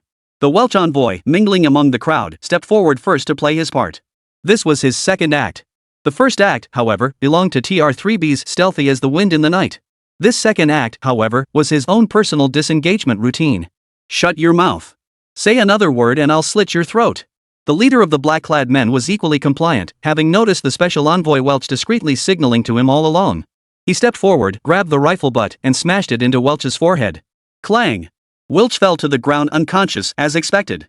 Once Welch's scene had played out, the subsequent events swiftly resumed their normal course. First, this group of men in black, acting like bandits, plundered every piece of gold, silver, jewelry, and precious stone from the scene. Then, they beat everyone present, declaring that they had a grudge against Yan Ruohai, the merchant from the east. Forget about the jewelry exhibition being robbed, anyone who did business with them would never be spared by this gang of black-clad thugs. Finally, after successfully misleading nearly all attendees into believing this was an act of vengeance, the men in black randomly pulled over several wealthy tycoons who were high on the submissiveness rankings, claiming they needed to scrape together a bit more fun money. Of course, these tycoons weren't exactly from the big beautiful crowd. They all hailed from nations with relatively weak military capabilities, wealthy merchants who had come to participate in the exhibition. Welch arranged it this way partly to intimidate Yan Ruohai and the merchants behind him. At the same time, he harbored an additional motive, stirring up trouble without fear of escalation. Securing the funds would be ideal, of course. But if not, it didn't matter. The man in black had made it clear this matter targeted Yan Ruohai and other Eastern entrepreneurs. Ultimately, the losses would fall squarely on Yan Ruohai and his group, never on us. My men come and go without a trace. Global air defense radars can't detect them. Do others really expect to find even the slightest clue? Obviously impossible. Therefore, this matter was something Welch had repeatedly pondered and carefully weighed. Yan, I'm giving you one chance. Tell these merchants to immediately transfer 200 billion yuan each to the cryptocurrency account I provided you. If you can't make them pay, then today I'll have no choice but to make an example of you and your family. After successfully knocking Welch unconscious and deliberately clearing him of suspicion, the leader of the black-clad men proceeded with his scheme to frame others. After dragging out several wealthy individuals, the group surprisingly chose not to personally coerce these tycoons into compliance. Instead, in a move that only drew more attention to their scheme, they handed the matter over to Yan Ruohai, instructing him to handle it on their behalf. This development instantly made Yan Ruohai's head spin 3 or 4 times over. He'd already sensed trouble brewing. How sharp-witted was Yan Ruohai? He's the one who, over the years, transformed a small jewelry shop into a mega powerhouse spanning multiple conglomerates. How could he not see that he'd been set up and framed today? Moreover, based solely on the actions of these men in black, he had already pieced together roughly 3/5 of the scheme. It was abundantly clear that his opponents weren't ordinary criminals. They were undoubtedly a faction possessing extraordinary capabilities. Their strength was overwhelming. They had completely and utterly crippled all the security systems I had painstakingly planned, without making a single sound. This security system had been jointly developed with the Kingdom of Baidi, yet it had been breached without the slightest resistance. What chance did he stand now? And now the opponent actually wants me to coerce those wealthy individuals into complying and paying up? Isn't this pushing me into an abyss? If I agree to these terms, then in the future, even if I somehow survive today, all my business ventures would likely collapse completely, and that wouldn't be the end of it. What's even more terrifying is that these wealthy tycoons would never let me off the hook. I see it now. You lot aren't your average thugs. The way you came in so calmly today, it's obvious someone's pulling your strings. Brother, name the mastermind behind this, and I, Yen Ruahai, will let you off the hook. I'll even consider these displayed jewels as gifts, all to ensure the safety of our guests. What do you think? With all this jewelry, it's enough for every one of you sunglasses brothers here to live comfortably for several lifetimes. Facing the other party's scheme to use him as a pawn, Yen Ruahai maintained 9/10 of his composure, determined to take a gamble. After all, as he had just stated, Yen Ruahai was no ordinary man, and this jewelry exhibition of his was no ordinary event. Therefore, at this very moment, a holographic communication device positioned at his belt buckle was already transmitting every word of his conversation with the criminals in real time to the Beihai military district. As mentioned earlier, Pang Genoa of the North Sea military region was actually acquainted with Yen Ruahai. It was that incident on the train that revealed to Pang Genoa, the military region commander, that Yen Ruahai, this wealthy tycoon, was also quietly contributing to the cause of China. This time, to ensure Yen Ruahai could successfully host this global jewelry exhibition, Commander Pang Genoa maintained contact with him as the security advisor for this side. Upon receiving the distress signal, Pang Genoa was naturally taken aback. Chapter 90, When you can't rely on others, you must rely on yourself. He simply couldn't fathom why such an extraordinary incident would occur at an international exhibition of this caliber. Moreover, judging from the information Yen Ruahai had inadvertently revealed during his conversation with the criminals, the adversary's strength was so formidable that even the kingdom of Baidi had failed to guard against it. What kind of power could possibly achieve such an unimaginable feat? After all, the scene was filled with tens of thousands of prominent figures from across the entire Blue Star. Upon receiving the news, Pang Genoa immediately contacted Colonel Lu Feng, who was stationed in Baidi as part of the temporary support team. Upon hearing Colonel Lu Feng's report, Commander Pang Genoa was so astonished he could barely speak. What did you say? Even your special forces and the Baidi Kingdom's operatives couldn't get through? They've set up unknown remote-controlled explosive zones on the middle floors? How is that possible? Only someone with that kind of capability could pull this off. Could it be the work of the Big Beauty faction? Commander Pang Genoa had already ruled out the possibility of Big Beauty's involvement based on the real-time dialogue relayed by Yen Ruahai earlier. But at this very moment, having witnessed such an exquisitely crafted arrangement, he couldn't help but think of the Big Beauty. She appeared completely out of nowhere, silently descending from the rooftop as if dropped from the sky. Could ordinary criminals possess such capabilities? Not even international thieves could manage that. The only possibility is an organization with considerable resources. Pang Genoa pondered with a grave expression. At that moment, he genuinely wanted Yen Ruahai to go knock the unconscious Welch awake and interrogate him about the situation. But he had no time left to ponder such matters. The urgent priority was to resolve this crisis before Yen Ruahai was forced to submit to those thugs. Thus, Pang Genoa immediately relayed this information to headquarters in the capital. Through the capital headquarters, he also made direct contact with the Kingdom of Baidi. The outcome, naturally, was far from optimistic. The Kingdom of Baidi hadn't anticipated such a terrifying situation unfolding. Moreover, those black-clad figures now held absolute initiative, having jammed all surrounding electromagnetic signals. Even if they wanted to deploy helicopters now to launch a surprise rescue from the rooftop, it was utterly impossible. Sir, what do we do now? We can't break through.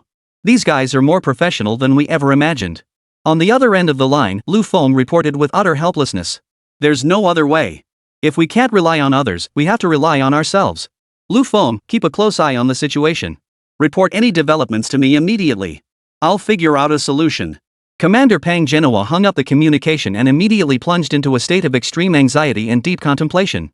If this incident had occurred within China's borders, Pang Genoa believed there might still be a glimmer of a solution at this very moment.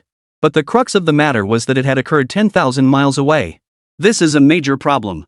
If they were within the domain, Pang Genoa could simply ask Chen Hao for help figure out a way to install a full band jamming matrix on the helicopter.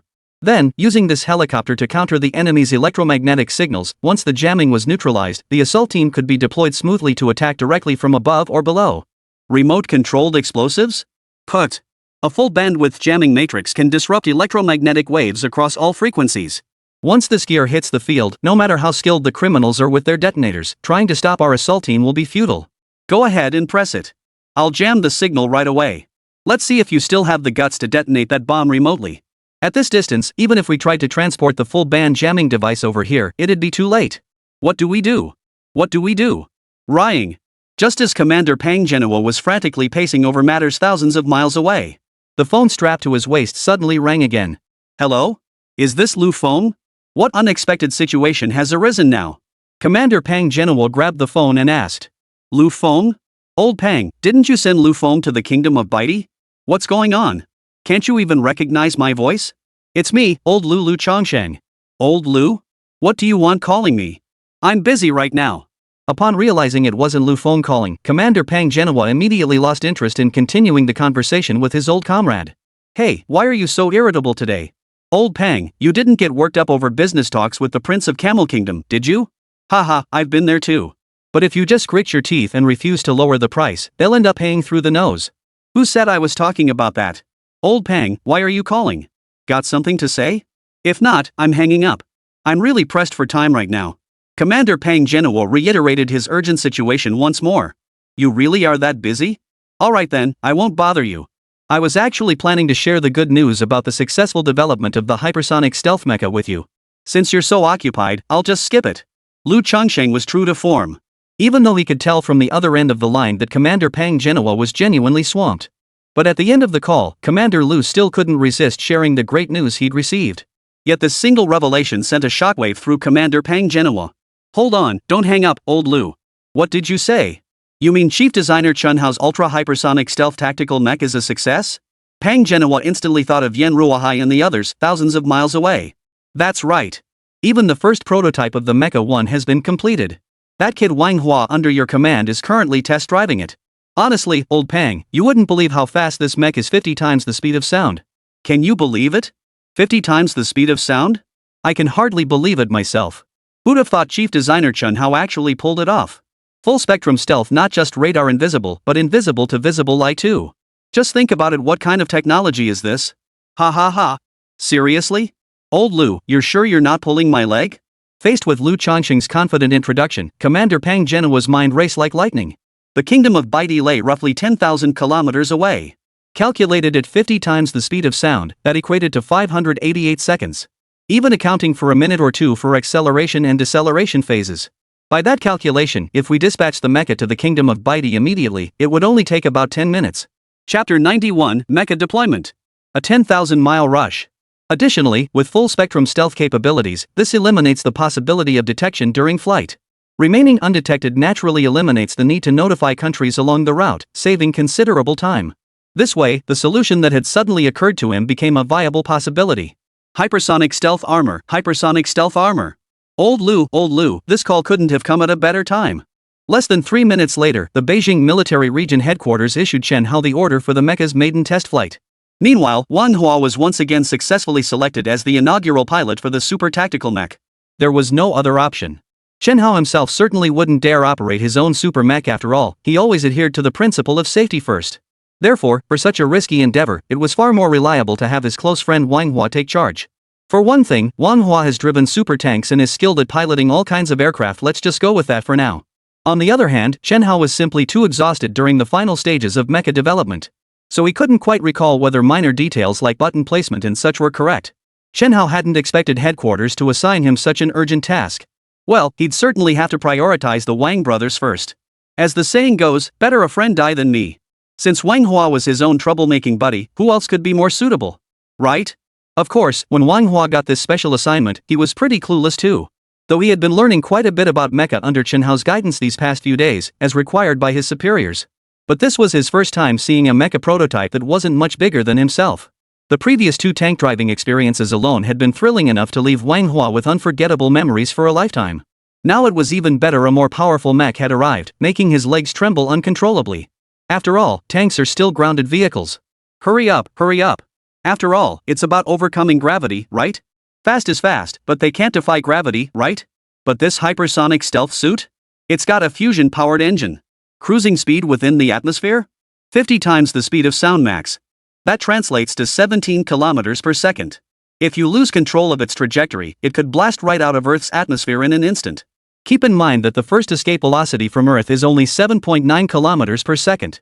At this speed, even taking off parallel to the horizon, it wouldn't take many seconds to reach space. Unless the direction is adjusted to align with the tangent angle of Blue Star, there's no way to avoid entering space.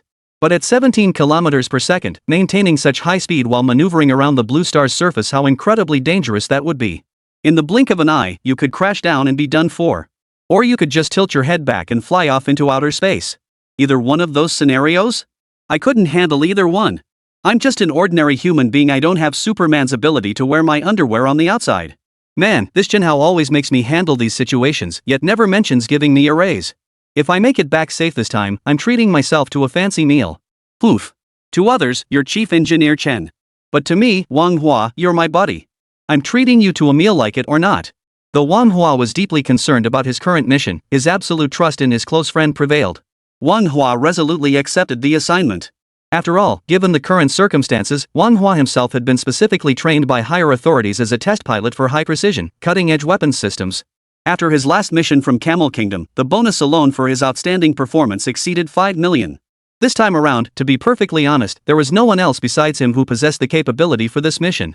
After all, the other test pilots didn't understand Chen Hao's design and development techniques. Only Wang Hua had a basic grasp of them.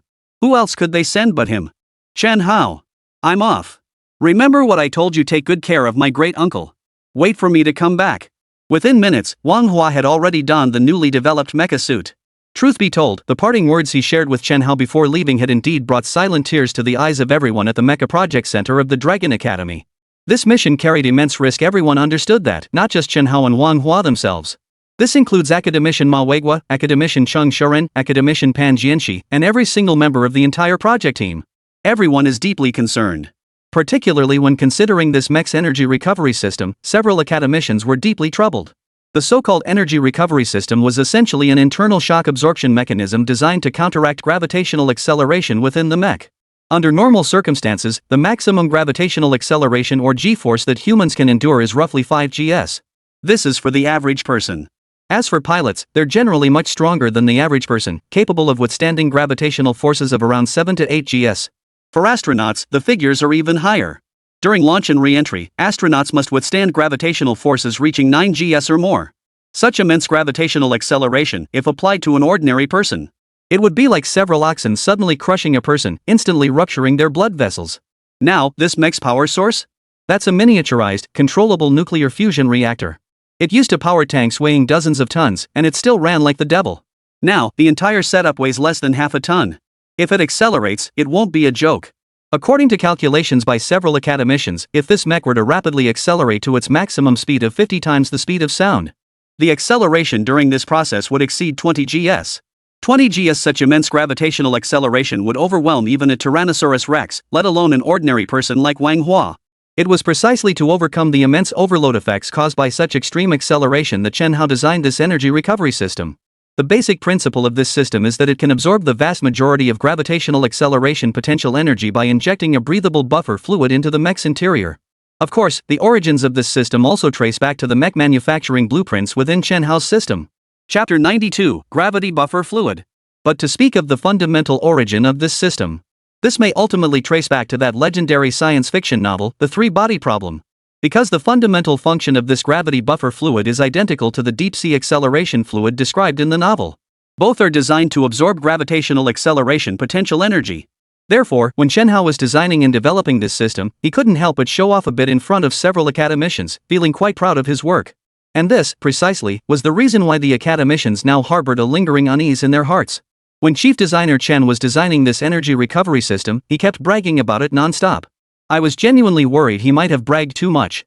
What if this system fails again? Yeah, 20 gs of gravitational acceleration. If it fails, we won't even get to see Wang Hua get his ass kicked. There's no way around it. Facing such an urgent mission on the very first test flight, it's really putting brother Wang Hua through the ringer. You're absolutely right.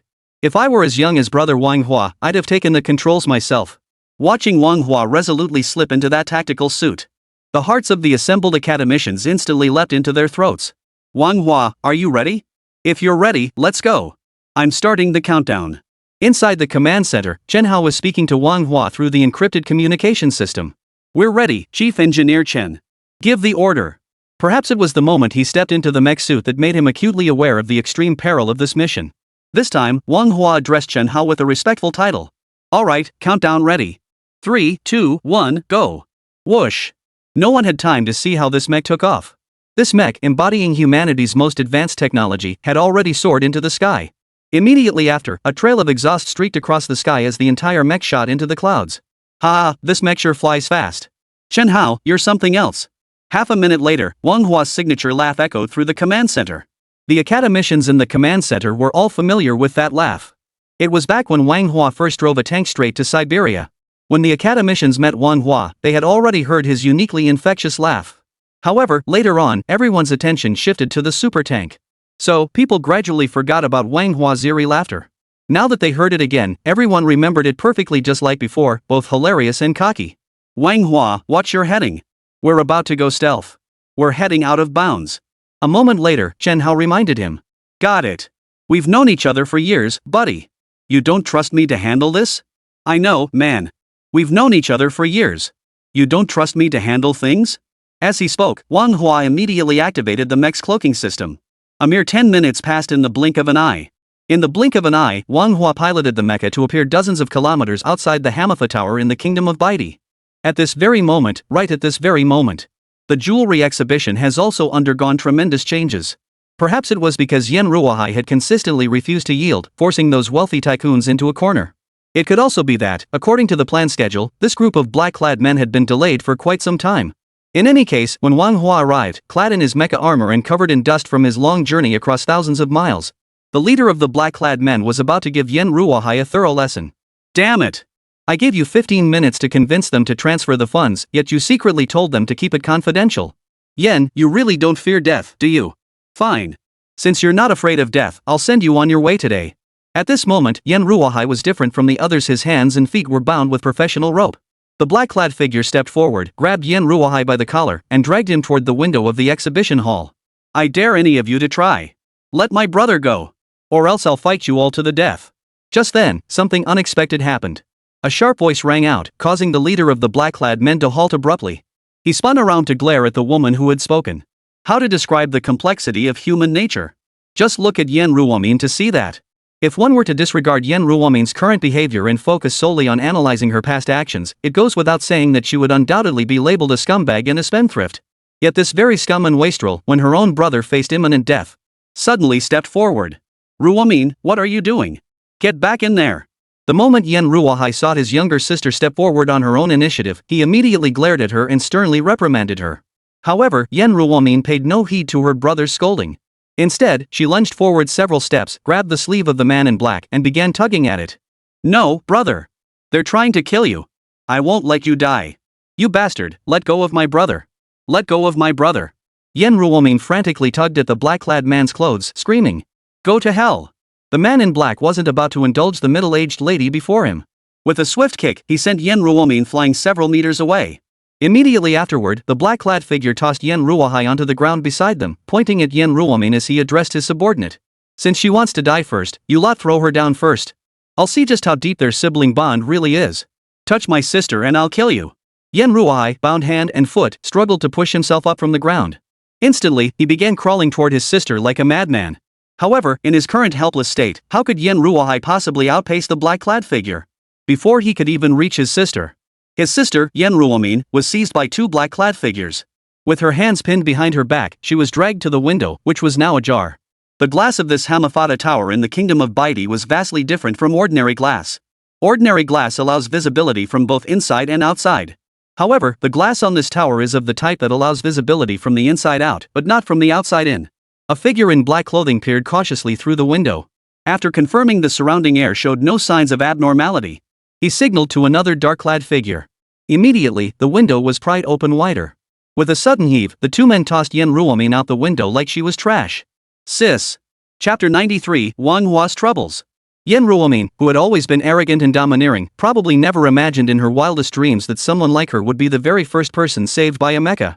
What baffled her even more was why, as she plummeted through the sky, she suddenly felt a pair of incredibly strong arms lift her up. At that very moment, the mecha remained in stealth mode. Yen Ruomin, still a full 300 meters above the ground, screamed in horror as if she'd seen a ghost. Help! Help! He shouted while frantically trying to pull himself away from the mech beside him, which remained completely invisible. Research indicates that when humans are in a state of extreme fear, their actions are often guided by the primary instinct of survival. This is akin to a drowning person instinctively flailing wildly at their rescuer when help arrives. The will to survive is incredibly strong, yet their actions are utterly clumsy. Enough, you shrew! Have you finished rummaging through my stuff?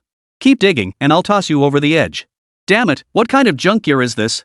It even has an auto-rescue feature for people falling off buildings.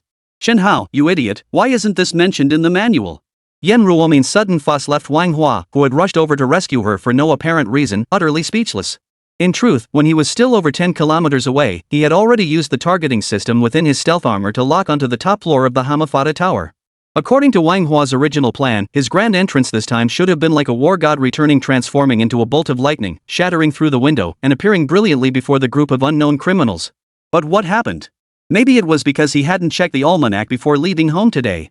No sooner had he piloted his mech to the tower's base than a figure shot down from the building's top floor, sliding straight toward him.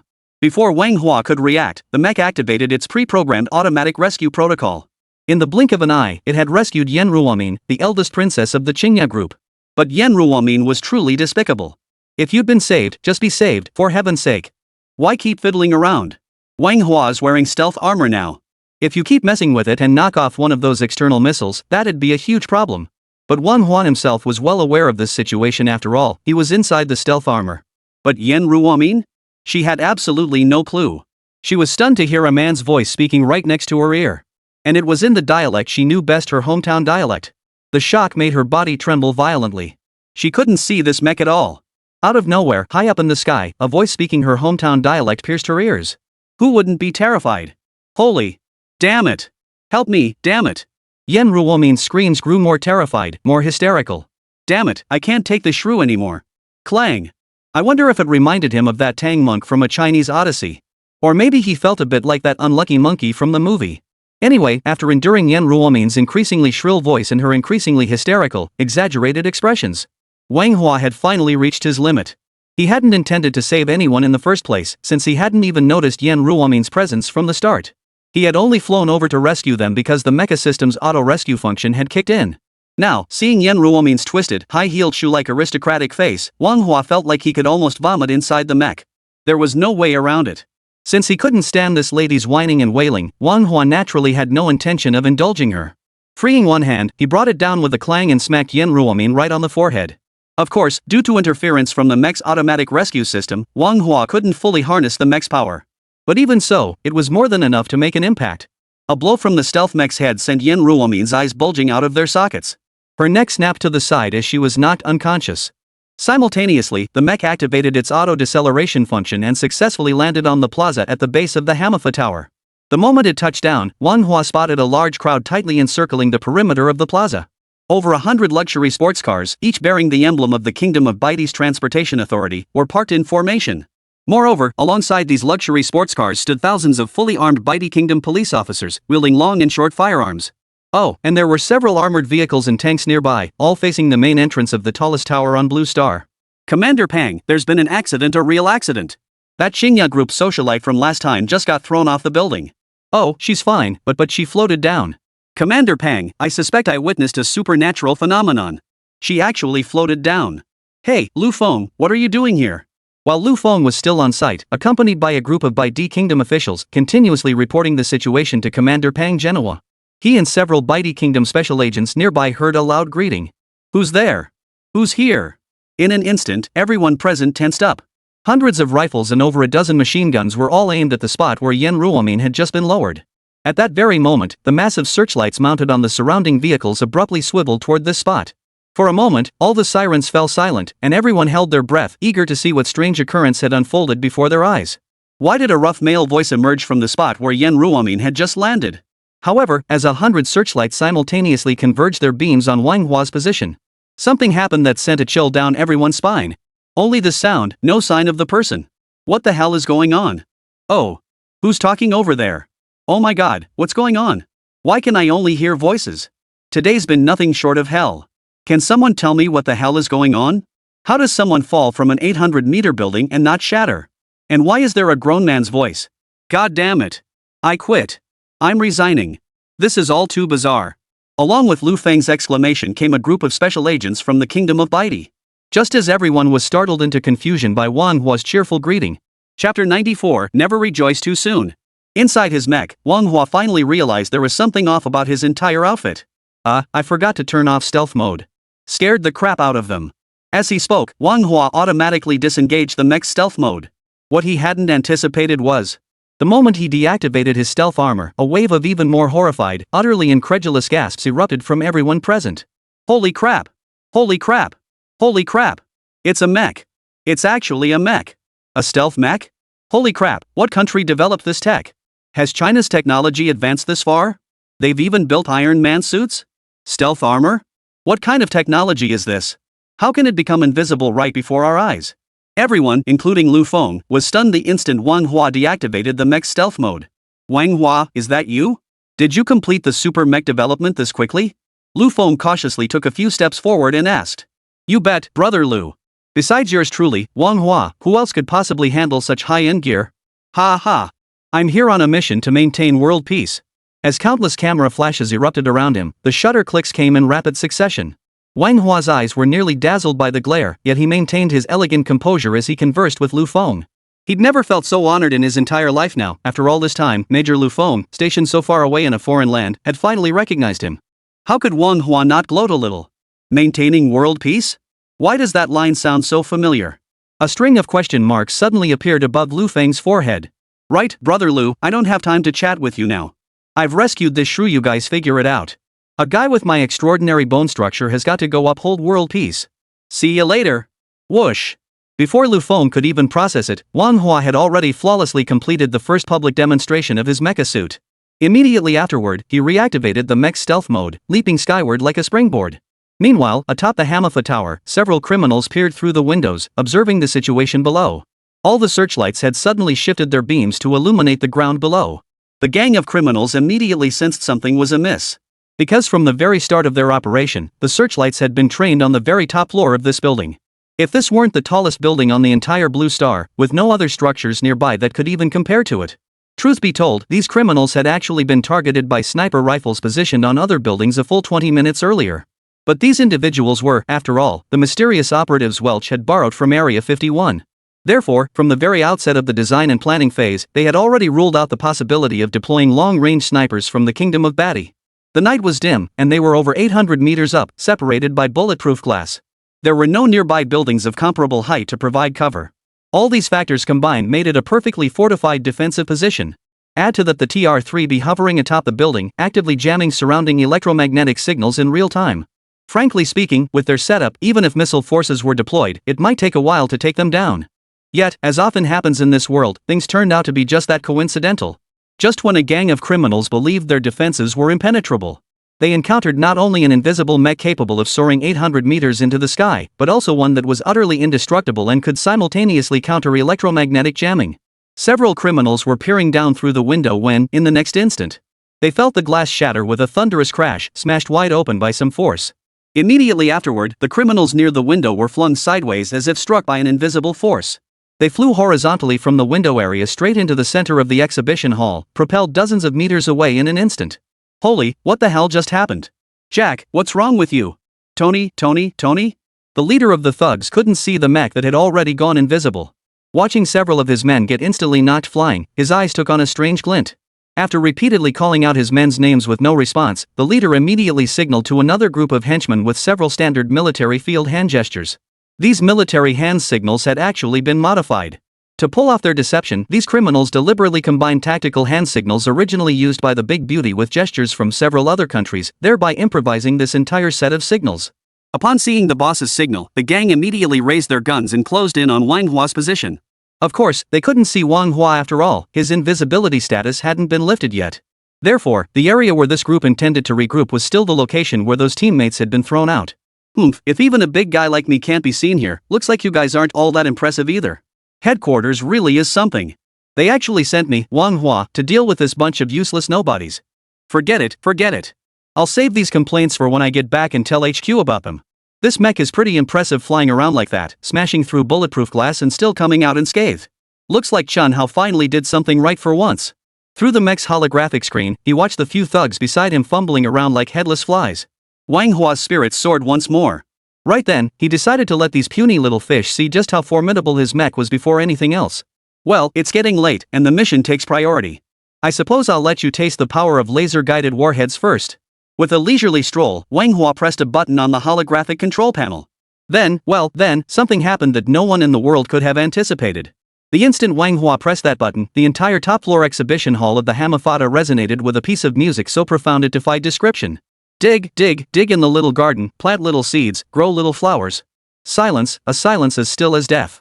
This silence is like someone standing on the moon's surface in a spacesuit, suddenly letting out a silent fart. It was as absurdly awkward as it could possibly be. Chapter 95, the mecha's virtual buttons were set wrong too. Yen Ruahai, who had just been weeping bitterly over his sister's fall from the high rise, froze in shock. The gang leader standing beside him, observing his own henchmen, froze in place as well. Several thugs who had been frantically rushing toward their fallen comrade also froze in place. All the guests in attendance were equally stunned. In the vast hall, just a minute ago, people had been lying flat on the floor, arms wrapped around their heads, calculating their slim chances of surviving. But now, this heart-wrenching melody had suddenly caused everyone to lift their heads involuntarily, all wanting to see where this mysterious sound was coming from. Damn it, Chen Hao, you bastard. Last time you messed up the physical buttons, I let it slide. But now you've gone and messed up the virtual buttons too? Where's my laser-guided missile? Why did it switch to entertainment mode? Dig, dig, dig, you're hopeless. Good grief. Compared to the tens of thousands of dazed guests and thugs at the entire exhibition, Wang Hua's mind suffered the most profound shock. No wonder last time those 3 physical buttons had malfunctioned, nearly driving him to the brink of insanity. And that incident had been caused by Chen Hao accidentally swapping the parking button with the nuclear strike button. This time around, however, his buddy Chen Hao was even more speechless. While he was single-handedly fighting off a gang of bandits, entertainment mode suddenly popped up out of nowhere. If it had been just this one wonderful melody, Wang Hua might have let it slide. The problem was that the holographic display before him was filled with nothing but entertainment and leisure channels. Douyin short videos. Shanshan Ding Ting. Weibo Weixin. It had absolutely everything almost as good as a dedicated entertainment phone. What left Wang Hua speechless was that right next to these apps sat a folder named Joystick Driver. Holy crap, is this thing even a legitimate folder? Placed alongside a bunch of entertainment apps, how legitimate could it possibly be? Just by glancing at the folder's size, Wang Hua could guess it must be packed with all sorts of teachers. You know what I mean. Chen Hao, can't you just let me complete a single task properly? Why does something always go wrong every single time? Learning a foreign language? I can do that when I get back. Right now, I'm swamped. Stunned into speechlessness by the scene before him, Wang Hua could only resort to voice commands to shut down the multimedia entertainment system. Then, he immediately activated the laser targeting mode again through voice control. Bang bang bang bang. A series of extremely faint muffled gunshots echoed through the hall, and in an instant, several more bodies of criminals lay sprawled across the exhibition space. We've met our match. Watching his men, whom he'd just dispatched to rescue his comrades, collapse lifelessly before him without warning. The leader of the thugs finally couldn't take it anymore. This fight was utterly hopeless. Not only could he not see what his opponent was, but even the sound of their gunfire was so low and faint. If it weren't for the fact that everyone in the entire exhibition hall was frozen in utter shock, then he might not even have heard the gunshots, let alone relied on sound to pinpoint his opponent's positions. The enemy was clearly operating on a different level entirely from his squad. His squad could only achieve stealthy, invisible movements by relying on the TR-3B. Moreover, the TR-3B is a massive aircraft, measuring dozens of meters in both length and width. Yet this opponent before us could simply fly through a window into this column-filled exhibition hall. Clearly, the other side's configuration was far superior to ours. The only thing he could discern now was that the enemy possessed far superior equipment, a super-grade piece of gear capable of both stealth and lethal strikes. Retreat! Everyone, get out of here now! The leader of the gangsters was no pushover either. He had been one of the elite among the elite in Area 51. Therefore, whenever confronted with any supernatural phenomenon, he instinctively transcended ordinary thinking, attributing phenomena beyond his comprehension to technological explanations. And now, he had already formed a rough idea of what his opponent was like. He immediately ordered his men to abandon all previous plans and seize every moment to evacuate. How could they fight an opponent they couldn't see or touch? The enemy had already opened fire, yet they hadn't even spotted a single shadow of their adversary. If we keep stubbornly holding our ground like a bunch of hotheads, it won't take long before we get wiped out. A wipe is out of the question. If we wipe, losing teammates would be the least of our problems. The real issue is the TR-3B on the rooftop. If it gets intercepted, it would be a catastrophic disaster, a complete collapse of military secrets for the entire beautiful nation. Quick, get out of here! The increasingly terrified gang leader frantically waved his hands while calling out to his accomplices. Oomph! You think you can run after just one exchange? Who do you think you're dealing with? You're dealing with me, Wang Hua. Just you wait until I've thoroughly dealt with you bastards, then we'll see what you're really made of. As he spoke, Wang Hua found himself instinctively pressing the buttons on the holographic control screen before him once more. Oh dear, my sweetheart, do not grieve, this life is mine to wrap my crimson sleeves around you alone. Damn it, my brain learned nothing from past mistakes. Hit the wrong button again. Cancel entertainment mode. The moment the music started playing, Manhwa realized he'd made the same mistake again. Without hesitation, he instantly switched to voice mode and cancelled the entertainment mode. Immediately afterward, when Manhwa attempted to voice control the weapon system again, he saw that all the criminals before him had vanished completely within just 2 or 3 seconds. Even the 7 or 8 criminals he had knocked down earlier had now disappeared without a trace. Buzz buzz buzz. At that very moment, Manhwa's mecha's anomaly sound control system received a series of vibration signals. Ding! Emergency alert, the mech's AI system has detected an unknown aircraft within a 20-meter radius activating its anti-gravity engines. Ha? Anti-gravity engines? What's going on? The alert from the mecha system startled Manhwa out of his skin. An unidentified flying object and an anti-gravity engine at that. This was a scenario Manhwa hadn't anticipated when accepting the mission.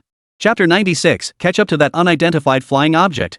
Considering that the suit he was wearing was merely a single soldier tactical mech, Manhwa immediately realized that the situation was far more complicated than he had imagined. Thus, with his highly sensitive mind, Manhwa immediately opened the communication channel to Chen Hao, the overall commander of the mecha operation. Chen Hao, I need to tell you. No need to say more.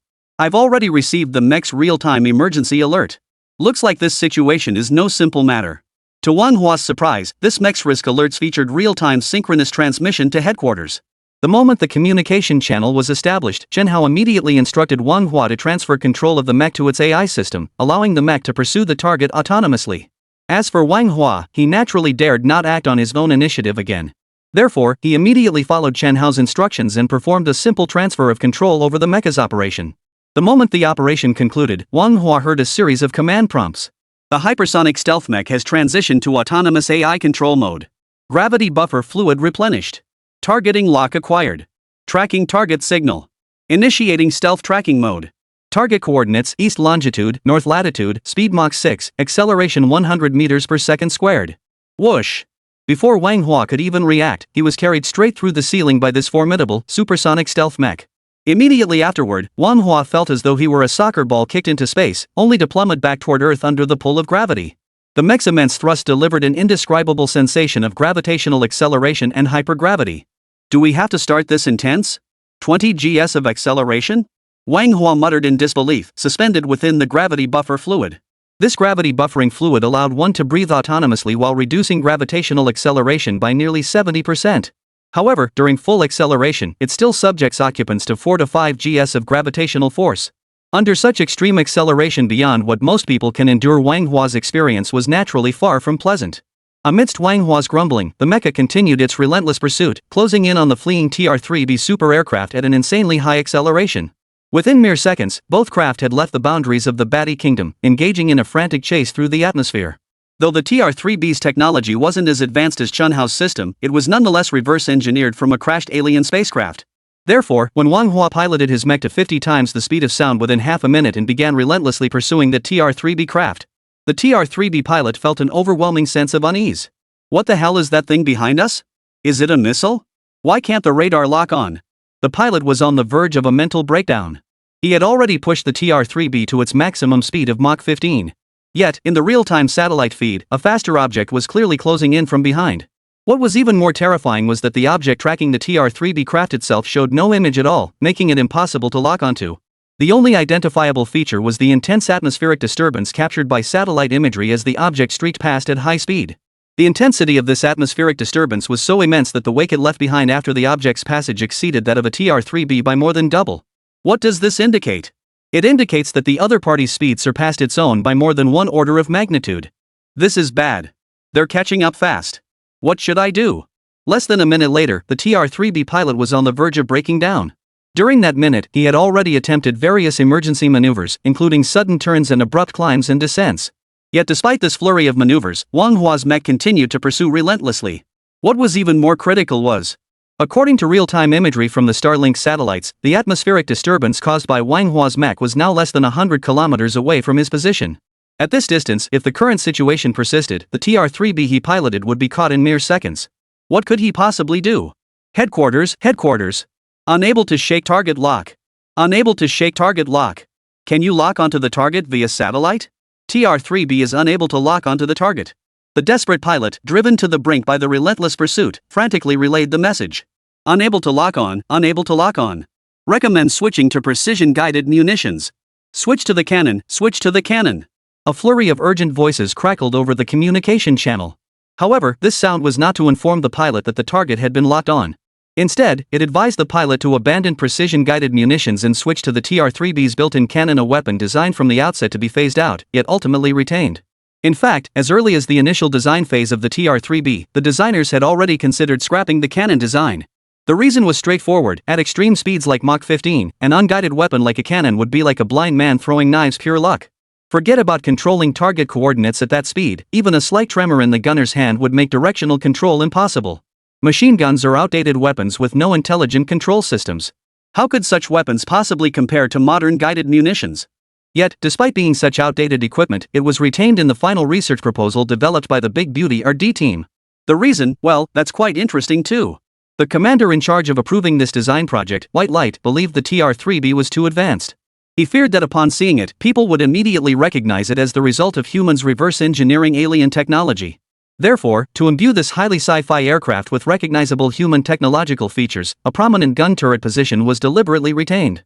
This way, even if future adversaries questioned whether alien technology was used on the spacecraft, the big beautiful ones could simply use the machine guns as a rebuttal excuse. That's why they say the commander-in-chief thinks ahead. He anticipated issues even the secret TR-3B development team couldn't foresee. Such extraordinary intellect. Isn't that like eating 2 pancakes with extra eggs at one sitting? It was precisely this chain of events that inadvertently aided the TR-3B pilot. Unable to lock onto Manhwa's hypersonic stealth mecha, he could still barely mount a counterattack. Chapter 97, Alien Technology? Nothing but a bunch of junk. As the enemy's machine guns began rebooting according to headquarters instructions, the mech under intelligent control had already exchanged several messages with Chen Hao, who was thousands of miles away. As the chief designer and developer of the mecha, Chen Hao had never actually seen this type of aircraft before. Nevertheless, this did not prevent the mecha he had developed from pursuing the aircraft. Within the brief 2 to 3 minute pursuit, after analyzing multiple data streams, Chen Hao had already gained a clear sense of the formidable capabilities of the opposing aircraft.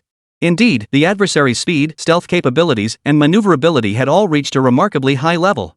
While they couldn't match this particular mech, when it came to actual combat prowess, they could easily outclass any current fighter jet in service. It's good stuff, really good stuff. But there's no way to make an emergency landing. The mech is too small, it's only loaded with individual weapons. The more advanced armaments aren't installed yet. How am I supposed to take them down? In the headquarters command room, Chen Hao pondered briefly before slamming his hand on the table and declaring, "Since a safe landing is impossible, we'll simply destroy it. After all, no matter how advanced this aircraft's technology is, it can't possibly surpass my mech." Having made up his mind, Chen Hao immediately sent the latest combat instructions to the remotely controlled mech. Meanwhile, inside the mech, Manhwa was leisurely watching his own machine engage in a frantic chase with the TR-3B when he too received the synchronized commands from Chen Hao. "What? Chen Hao, you bastard! Are you trying to get me killed? What do you mean be careful? Boss, you ordered the mech to ram their aircraft and you tell me to be careful? What am I supposed to do, parachute out or something? This mech is tiny and has no other escape mechanisms. Now you order it to switch to autopilot and ram that aircraft? If this thing isn't strong enough, I'm done for. Don't give me that I just smashed bulletproof glass with the mech line. That was glass. This is a spaceship. Can glass even compare to a spaceship? Especially one this massive, I can see it clearly from dozens of kilometers away. What else is this but sending me to my death? Chen Hao, you bastard. Bastard. Hey, hey, hey! Chen Hao, why the hell did you cut the comms channel?" This time, Wang Hua was genuinely terrified by Chen Hao. In the midst of the gravity buffer solution, he was so startled he actually spat out several bubbles.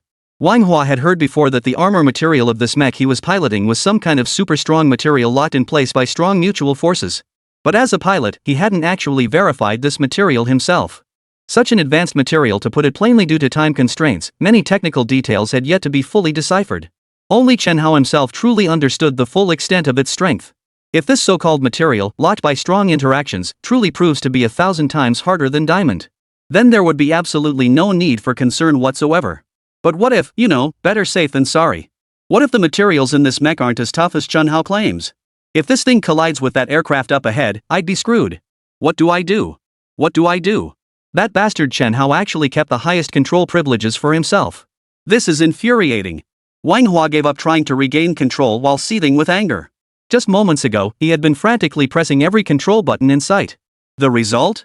Apart from the entertainment mode, which could be activated at will, along with various digging games and romantic tunes, none of the other systems could be controlled at all. Everything was being operated by the mecha under manual autonomous control, following Chen Hao's highest level authorization for maneuvering. Rat-a-tat-tat, rat-a-tat-tat. Just as Wang Hua was about to give up, the machine gun on the TR-3B opened fire. At the same time, something happened that made Wang Hua, who was already utterly depressed, feel 10,000 times more miserable. Hey, what the hell kind of time mech is this? Why the hell are we charging straight into enemy fire? Help me. Damn it, Chen Hao, help me. Wang Hua never imagined this mech would actually charge straight toward the enemy's cannon fire. This time, he was completely thrown off balance by the very mech he was piloting. His entire body began thrashing wildly in the gravity buffer fluid, desperately trying to break free from the mech's constraints. Wang Hua, could you please stop yelling? Colonel Lu Feng just told me all about your spectacular debut in front of the entire world. Didn't you say you were here to uphold world peace? What's the matter? Haven't even collided with an enemy aircraft yet and you're already freaking out? I haven't even told you yet. In a few months, I'm going to design a mech that can land directly on the sun. If you chicken out now, you'll miss out on all the glory later. Chen Hao was, of course, supremely confident in the mecha he had designed. After all, he had absolute confidence in the armor of this mech. Back then, a single droplet from the Trisolaris civilization could obliterate over 2,000 human star-class warships. So what if I casually collided with an ordinary human spacecraft today? A mere drop in the bucket. Chen Hao, forget the spotlight. Get the mech out of here fast, we're about to crash. We're really going to crash. We're crashing. I'm dead for sure. Crash. Boom. A muffled roar echoed, followed by a deafening, earth-shattering explosion and a mushroom cloud in the sky. Wang Hua was completely dumbfounded. Of course, while he was dumbfounded, Wang Hua also felt grateful for the mech's super exciting capabilities. A mere 0.01 seconds after passing through the enemy's TR-3B aircraft, the mech abruptly braked and executed a mid-air turn. And the direction of this turn? It was precisely the direction Wang Hua was facing toward the TR-3B aircraft. The explosion was so intense it felt as though it had occurred right before his eyes. Such a spectacular scene instantly left Wang Hua feeling a bit emotional. Staring wide-eyed at the massive cloud erupting before him, he instantly forgot every word in his vocabulary. A single soldier's mech had just destroyed a spacecraft that looked dozens of meters long, right there in midair, using the most primitive and brutal method of collision. This feat was truly unprecedented and unmatched in history. And it all happened right under Wang Hua's nose. How could Wang Hua not feel shocked? In those mere seconds, Wang Hua felt as though he'd ridden a roller coaster over 10,000 times and bungee jumped more than 1,000,000 times. His brain cells were nearly spinning out of control. One moment he was figuring out how to control the mech, the next he was plotting how to curse his best buddy Chen Hao. Then he prayed to the heavens for his own safety. Chapter 98, Business Warfare. Business Warfare. The marketplace is a battlefield. A few minutes later, Wang Hua finally recovered from his extreme agitation and unease. I'm not dead? Ha! I'm actually not dead. Wang Hua exclaimed with overwhelming joy as he hovered 30,000 meters above the Earth's atmosphere. Of course you won't die. Don't you know who designed and developed this mech? Just as Wang Hua was overcome with emotion, Chen Hao's communication channel suddenly crackled to life in his ear. Chen Hao, you bloody idiot. How could you mess up the virtual buttons? Because of you, my feet nearly fell off from embarrassment during my grand entrance at the Hamafata Tower. And you had to go and mess with that joystick driver folder, nearly distracting me completely. The moment Wang Hua heard Chen Hao's voice, frustration boiled over. Hey, Wang Hua, we'll talk about the virtual buttons later, okay? Later. Mr. Qian is listening in on our call right now. Chen Hao at the command console hadn't expected Wang Hua to start complaining about him the very second after completing his task. After all, Chen Hao was currently reporting the mission's progress to Old Qian. Upon hearing Wang Hua's sudden complaint, Chen Hao's ears immediately grew hot and he hastily cut off his report. Wang Hua, Old Qian heard the mission was completed successfully. He has something specific to instruct you on. Oh, and you can tell me everything else, but about that entertainment system thing and the virtual button glitch, if you're still my buddy, keep your mouth shut about those. Got it? I'm not just doing this stuff for myself, you know? I'm thinking about the guy's entertainment and downtime too, right? Besides, those virtual buttons weren't messed up on purpose. I got a bit confused while coding. It's normal to make mistakes now and then. You're my best buddy, you can't betray me.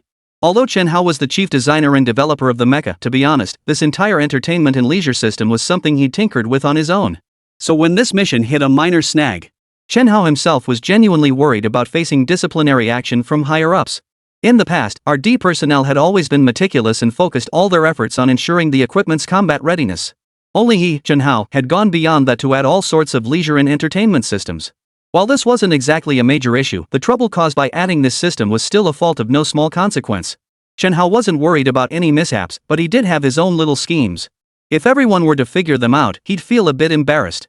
Young Wanghua, you've done a splendid job on this mission. I've already received the situation report from the Kingdom of Baidi. You eliminated all the criminals at the scene. You did a great job.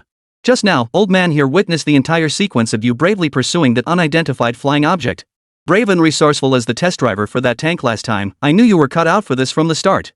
Well done, well done. You handled the mission perfectly. At this very moment, the communication between Old Master Qian and Wang Hua had only just begun. After praising Wang Hua for a few moments, Old Master Qian shifted his tone and said, "However, now that the mission is complete, don't rush back just yet. Since this single-soldier tactical mech has performed so exceptionally well in accomplishing the task, why not take it back to the Kingdom of Baidi for a grand entrance?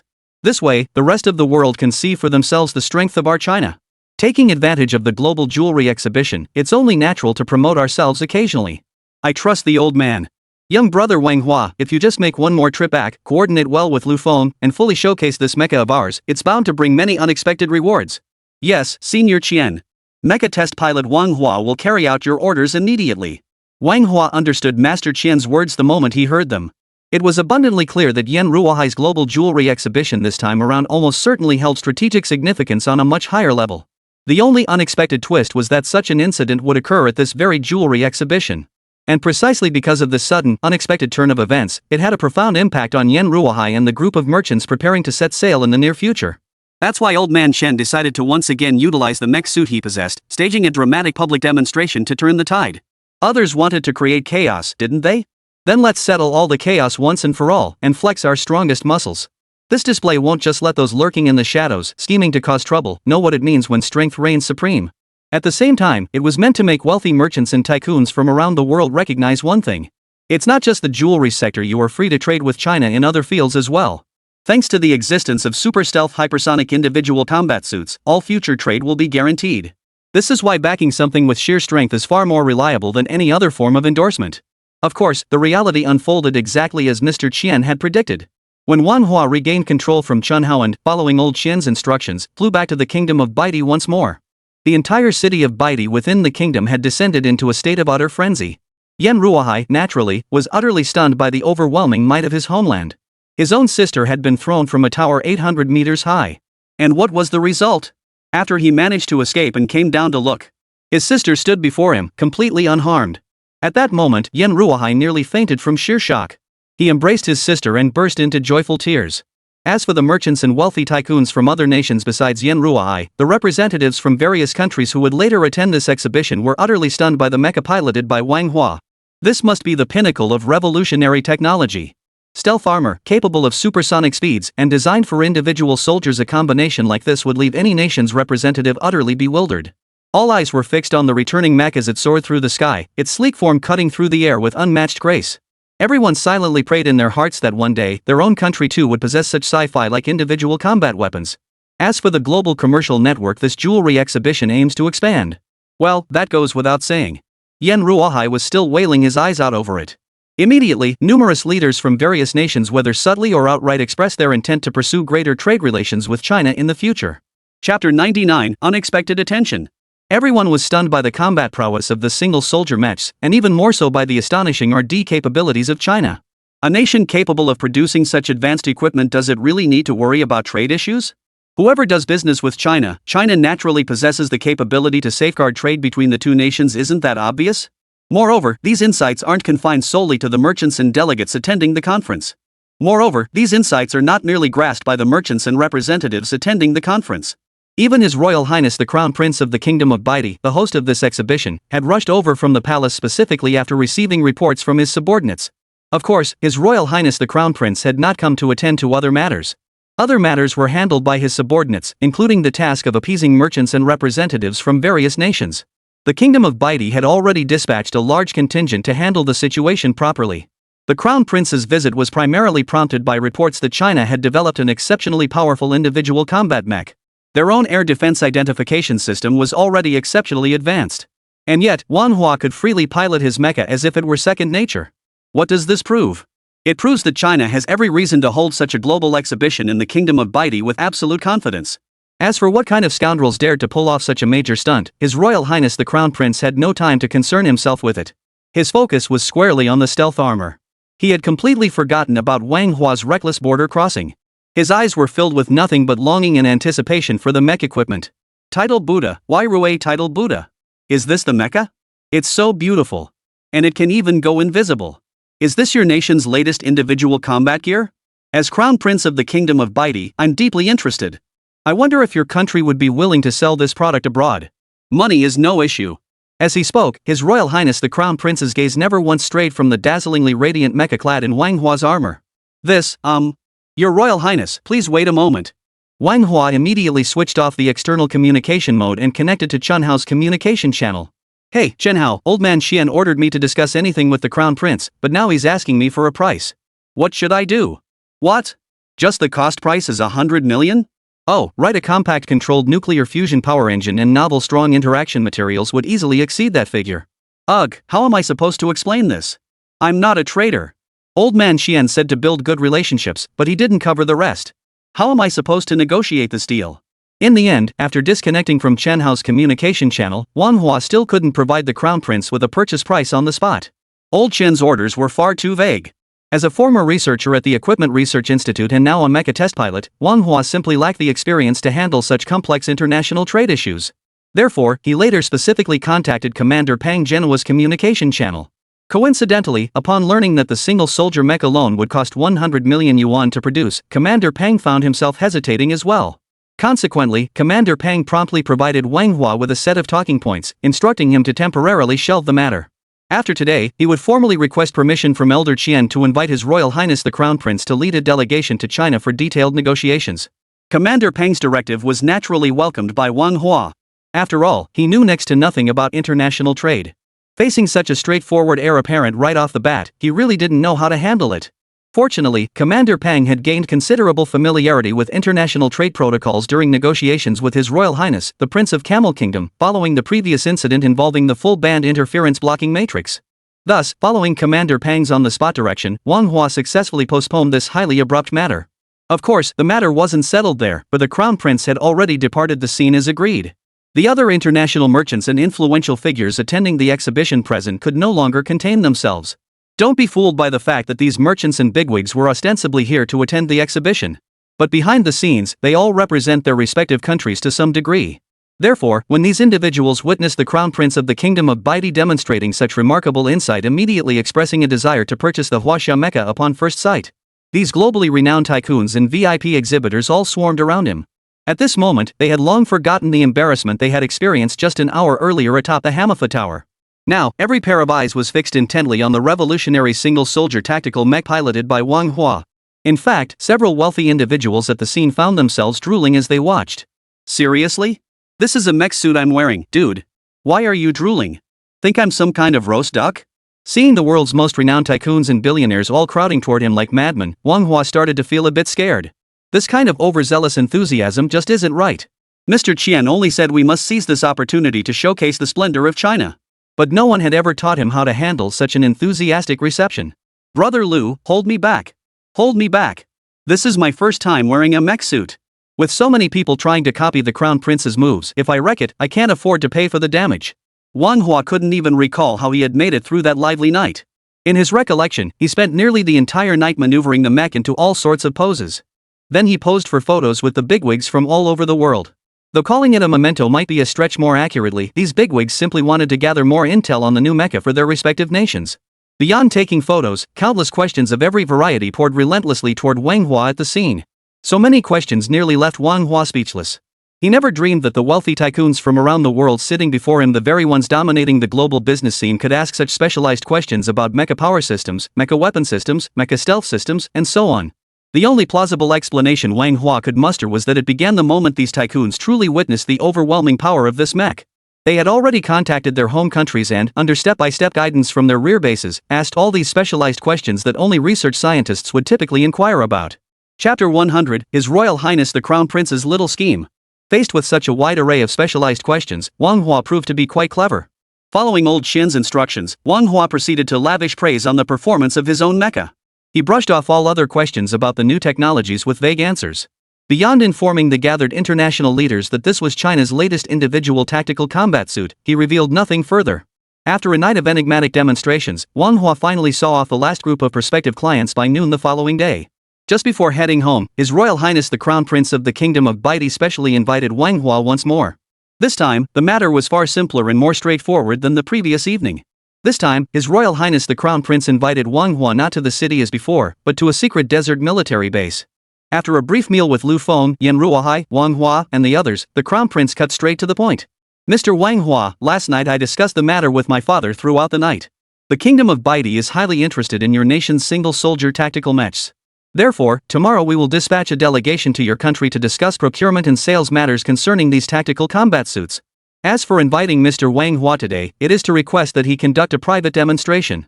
Yesterday's spectacular mecha demonstration, this Crown Prince arrived late, and moreover, with envoys and merchants from various nations present, I was unable to witness much of it. Today, I humbly request that Mr. Manhwa demonstrate the mecha before this Crown Prince, so that I may feast my eyes upon it. The Crown Prince of the Kingdom of Baidi made his meaning abundantly clear to everyone present. Not only did Lu Feng and Manhwa recognize it instantly, but it felt incredibly familiar to them. Even Yan Ruohai, the businessman, understood immediately upon hearing it. Need I say more? They simply wanted to get up close and personal to see if the mech Manhwa was wearing was truly as formidable as rumored. Everyone witnessed the scene yesterday when the mech descended from the sky. But as for just how formidable the mecha truly is, and the fact that it had earlier destroyed the TR-3B with a direct collision, only Big Beauty and ourselves know the truth, no one else has a clue. After all, the Big Beauty saw it through satellite. As for us here, we're the only ones with the full picture.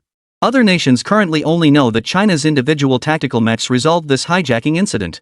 As for other details, they're clearly not very clear.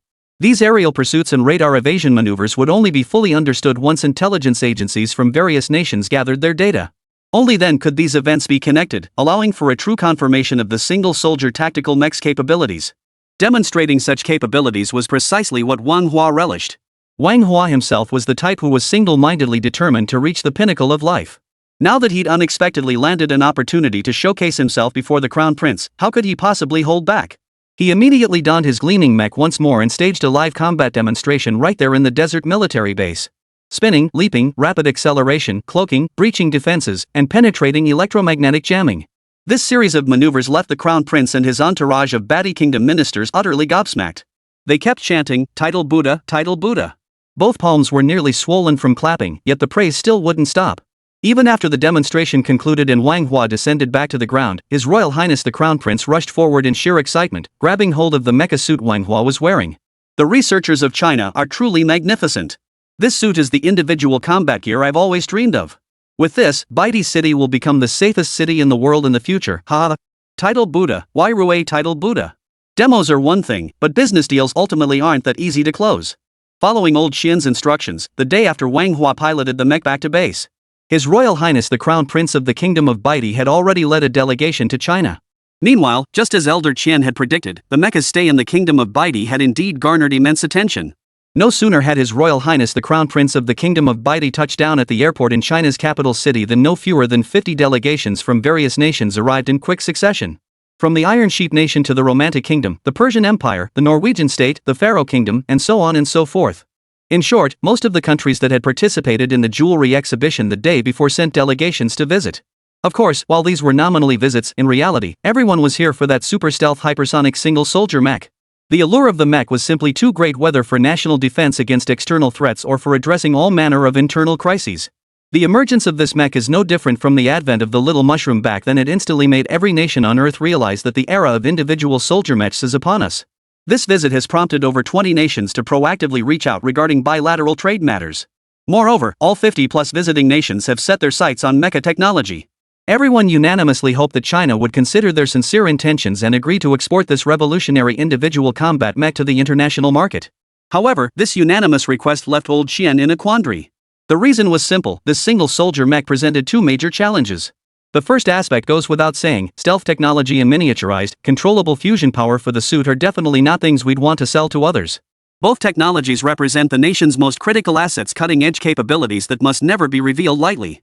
If the mecha were to be sold abroad, then stealth technology and the miniaturized, controllable nuclear fusion technology powering the mecha would inevitably be disclosed along with it. Therefore, from this perspective, the decision to sell the mecha cannot be made lightly. This mech is quite different from the super tanks previously sold externally and the full band jamming matrix equipment currently under export negotiation. While those two pieces of equipment are also formidable and incorporate numerous top-secret technologies. However, in the super tanks exported overseas, apart from the hydrogen fuel power system, other technologies like controlled nuclear fusion, magnetic levitation, and ball lightning technology had all been significantly downgraded through modifications made by Chen Hao. Chapter 101, The Spirit of Dedication Passed Down Through Generations. According to Chen Hao's modifications, the exported super tank actually only possesses a small fraction of the full potential developed for the most powerful super tank. Yet even with this minuscule fraction of its potential, these tanks were sufficient to elevate the Camel Kingdom's land forces by several tiers.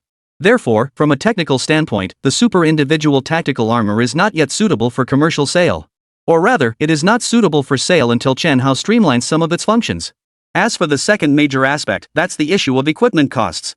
Super tanks may seem expensive at tens of millions of dollars, but their production costs are low, less than 1 million dragon coins to manufacture. The profit margin is absolutely huge. Commander Liu Chongqing's previous order alone netted $20 billion in foreign exchange, a truly monumental achievement. Now, let's look at the individual combat mechs.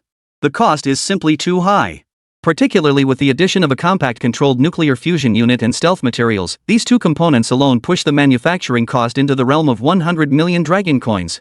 At this manufacturing cost, selling it externally wouldn't even break even unless priced at $100 million. But if it were actually sold externally at $1 billion, how many of these countries could actually afford it?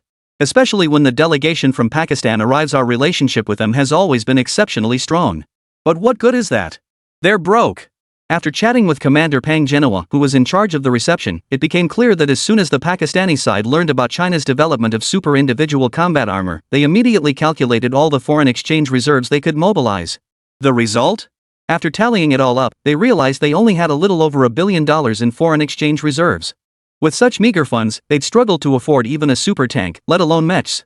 A courtyard house in the suburbs of the capital, roughly 30 kilometers from the Dragon Science Institute. Chen Hao received a notice from Ma Weiguo, the director of the Dragon Science Institute, stating that old Qian had personally requested his presence. Thus, Chen Hao had arrived early that morning under the escort of guards. Upon entering the courtyard compound, old Qian was seated in a wicker chair reading the newspaper, with a bespectacled secretary standing beside him holding a stack of documents. Mr. Qian, Chief Engineer Chen Hao is here.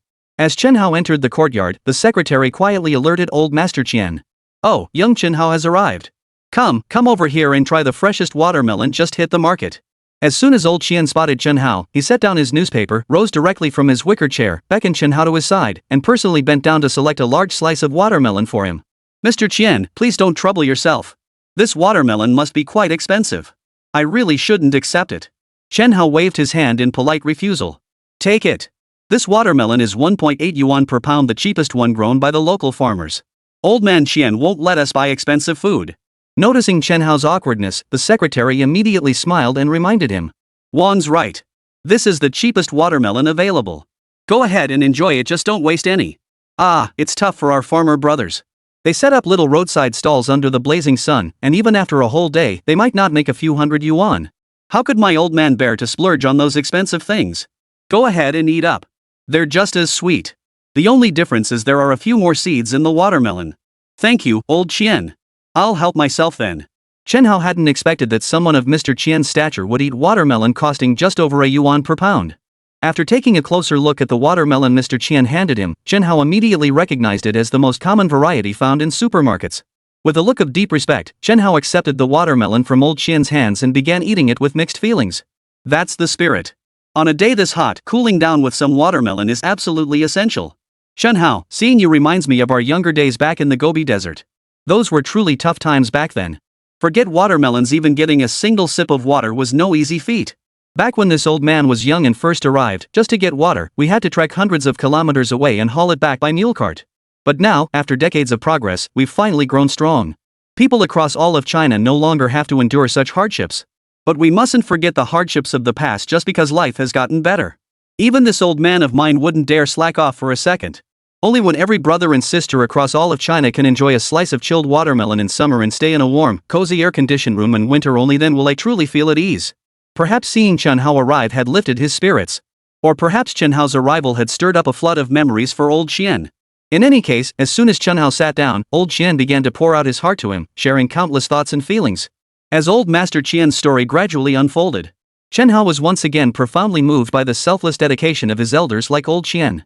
The Chen Hao of the past had only encountered such teachings in books where ancient emperors and ministers would say, with every bowl of porridge and every morsel of rice, remember how hard won they are. Today, however, Chen Hao witnessed such a scene with his own eyes. This left Chen Hao deeply moved by old Qian's words, while a profound, wordless admiration welled up within him. Indeed, when will the day come when every brother and sister across the entire land of China can enjoy a slice of chilled watermelon in summer and live in warm, air-conditioned homes in winter? Only then will we truly have reached an ideal world. And this, perhaps, is precisely why countless predecessors have worked tirelessly in silence all along. It is also the goal that Chen Hao's generation strives to achieve. World peace is not something easily achieved through mere words. To truly realize it, countless individuals must contribute their own efforts. In the past, it was the selfless efforts of the older generation, like Mr. Qian. Now, it is our generation's turn to carry forward the spirit of our predecessors. Mr. Qian, it is truly an honor for me, Chen Hao, to conduct research and development under your guidance. Chen Hao continued with heartfelt sincerity. Rest assured, our generation of researchers will never bring shame upon you. Through our efforts, we believe a brighter future lies ahead. Well, young Chen Hao, to have such ambition at your tender age, this old man can rest easy. By the way, I called you over because there are actually a few other matters I need to discuss with you. Chapter 102, Even poor relatives are still family.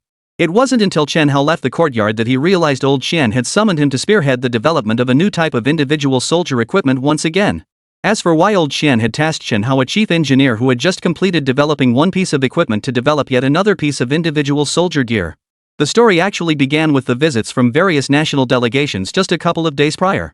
Though this mecha has truly dazzled the entire world, it also drew over 50 delegations to procure military equipment and engage in trade exchanges. But then again, if they hadn't come, old money might not have discovered any issues. Once they started talking, it actually led old Qian to uncover numerous flaws in the military trade sector. Among these shortcomings, the most glaring one was the lack of affordable equipment suitable for export sales. Among the equipment previously developed by Chen Hao, be it the super tank, the full band jamming matrix, or the mecha, these things were good, but no matter how you crunched the numbers, the cost was just too high. The super tank, however, had its cost squeezed down to 1 million dragon coins by Chen Hao. But 1 million was still no small sum.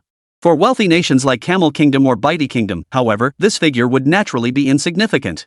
Yet for a friendly neighbor like Pakistan, it would be an astronomical sum. Yes, 1 million dragon coins is already an astronomical figure for them. According to the report Commander Pang Genoa submitted to old Qian, the Pakistani side's sincerity was absolutely overflowing. Moreover, their demand for new equipment was also extremely urgent. Especially given the relentless equipment upgrades in the White Elephant Kingdom over recent years, Pakistan's existing gear has become noticeably inadequate. Take this instance, for example, the Pakistani delegation dispatched a representative of notably high rank. But when they saw the price tags on this new equipment, they immediately lost their enthusiasm. After all that hesitation, I could only admit I couldn't afford it. Moreover, cases like Pakistan's are far from rare. At least half of the visiting delegations ultimately failed to secure even a single piece of advanced equipment. Here, advanced equipment doesn't just refer to the systems developed by Chen Hao, but also includes those developed by other military equipment departments. The outcome was essentially the same across the board. The technology is highly advanced, and the price is equally steep.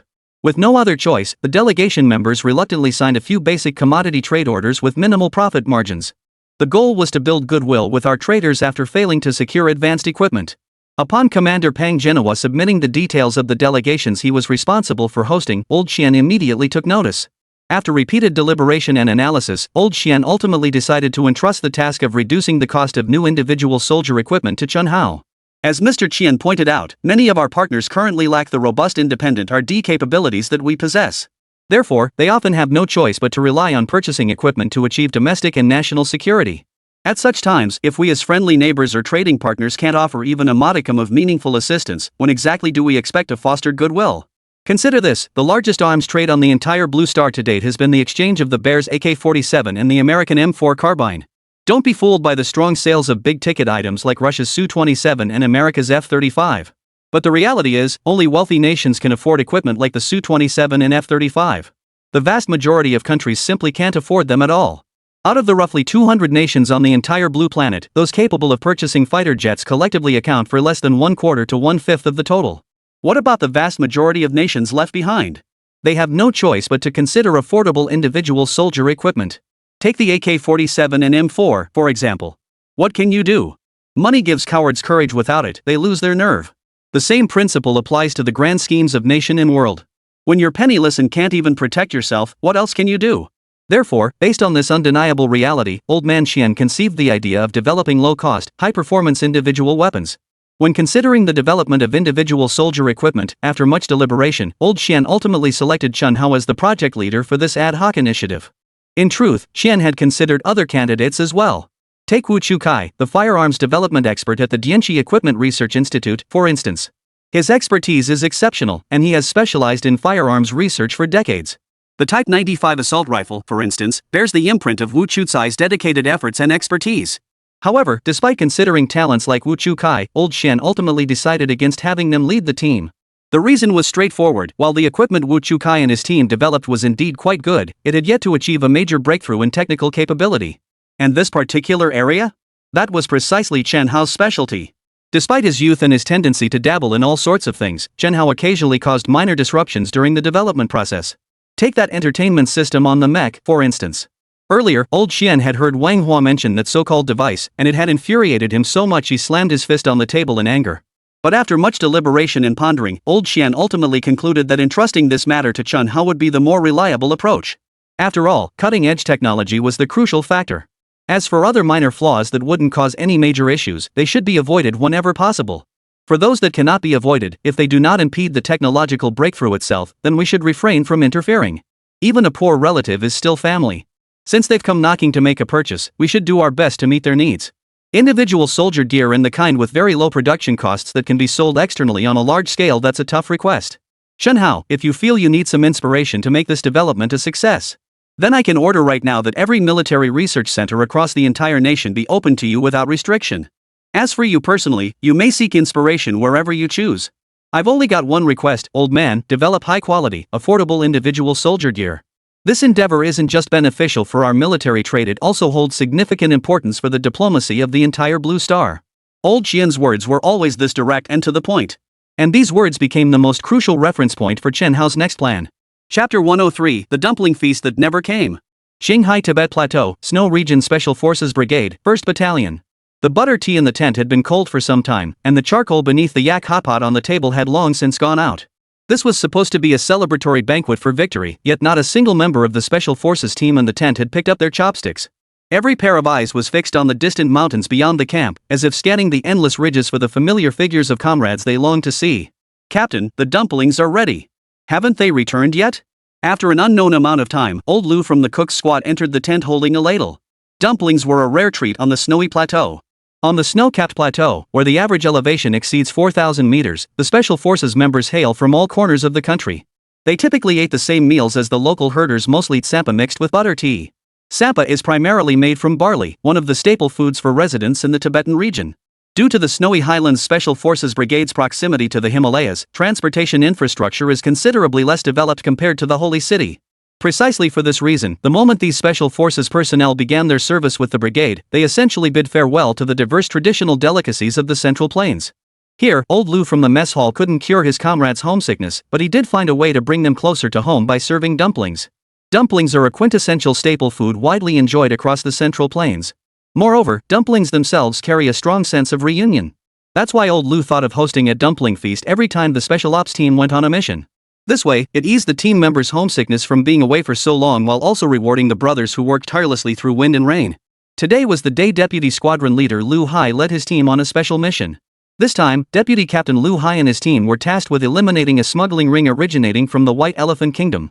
By all accounts, the mission should have concluded by now, and the team should be returning. Yet, for reasons unknown, even as the sun descended along the sacred mountain, the remaining members still hadn't seen their comrades return. Old Lu, scoop the dumplings out and set them aside first, or they'll overcook. Let's wait a bit longer.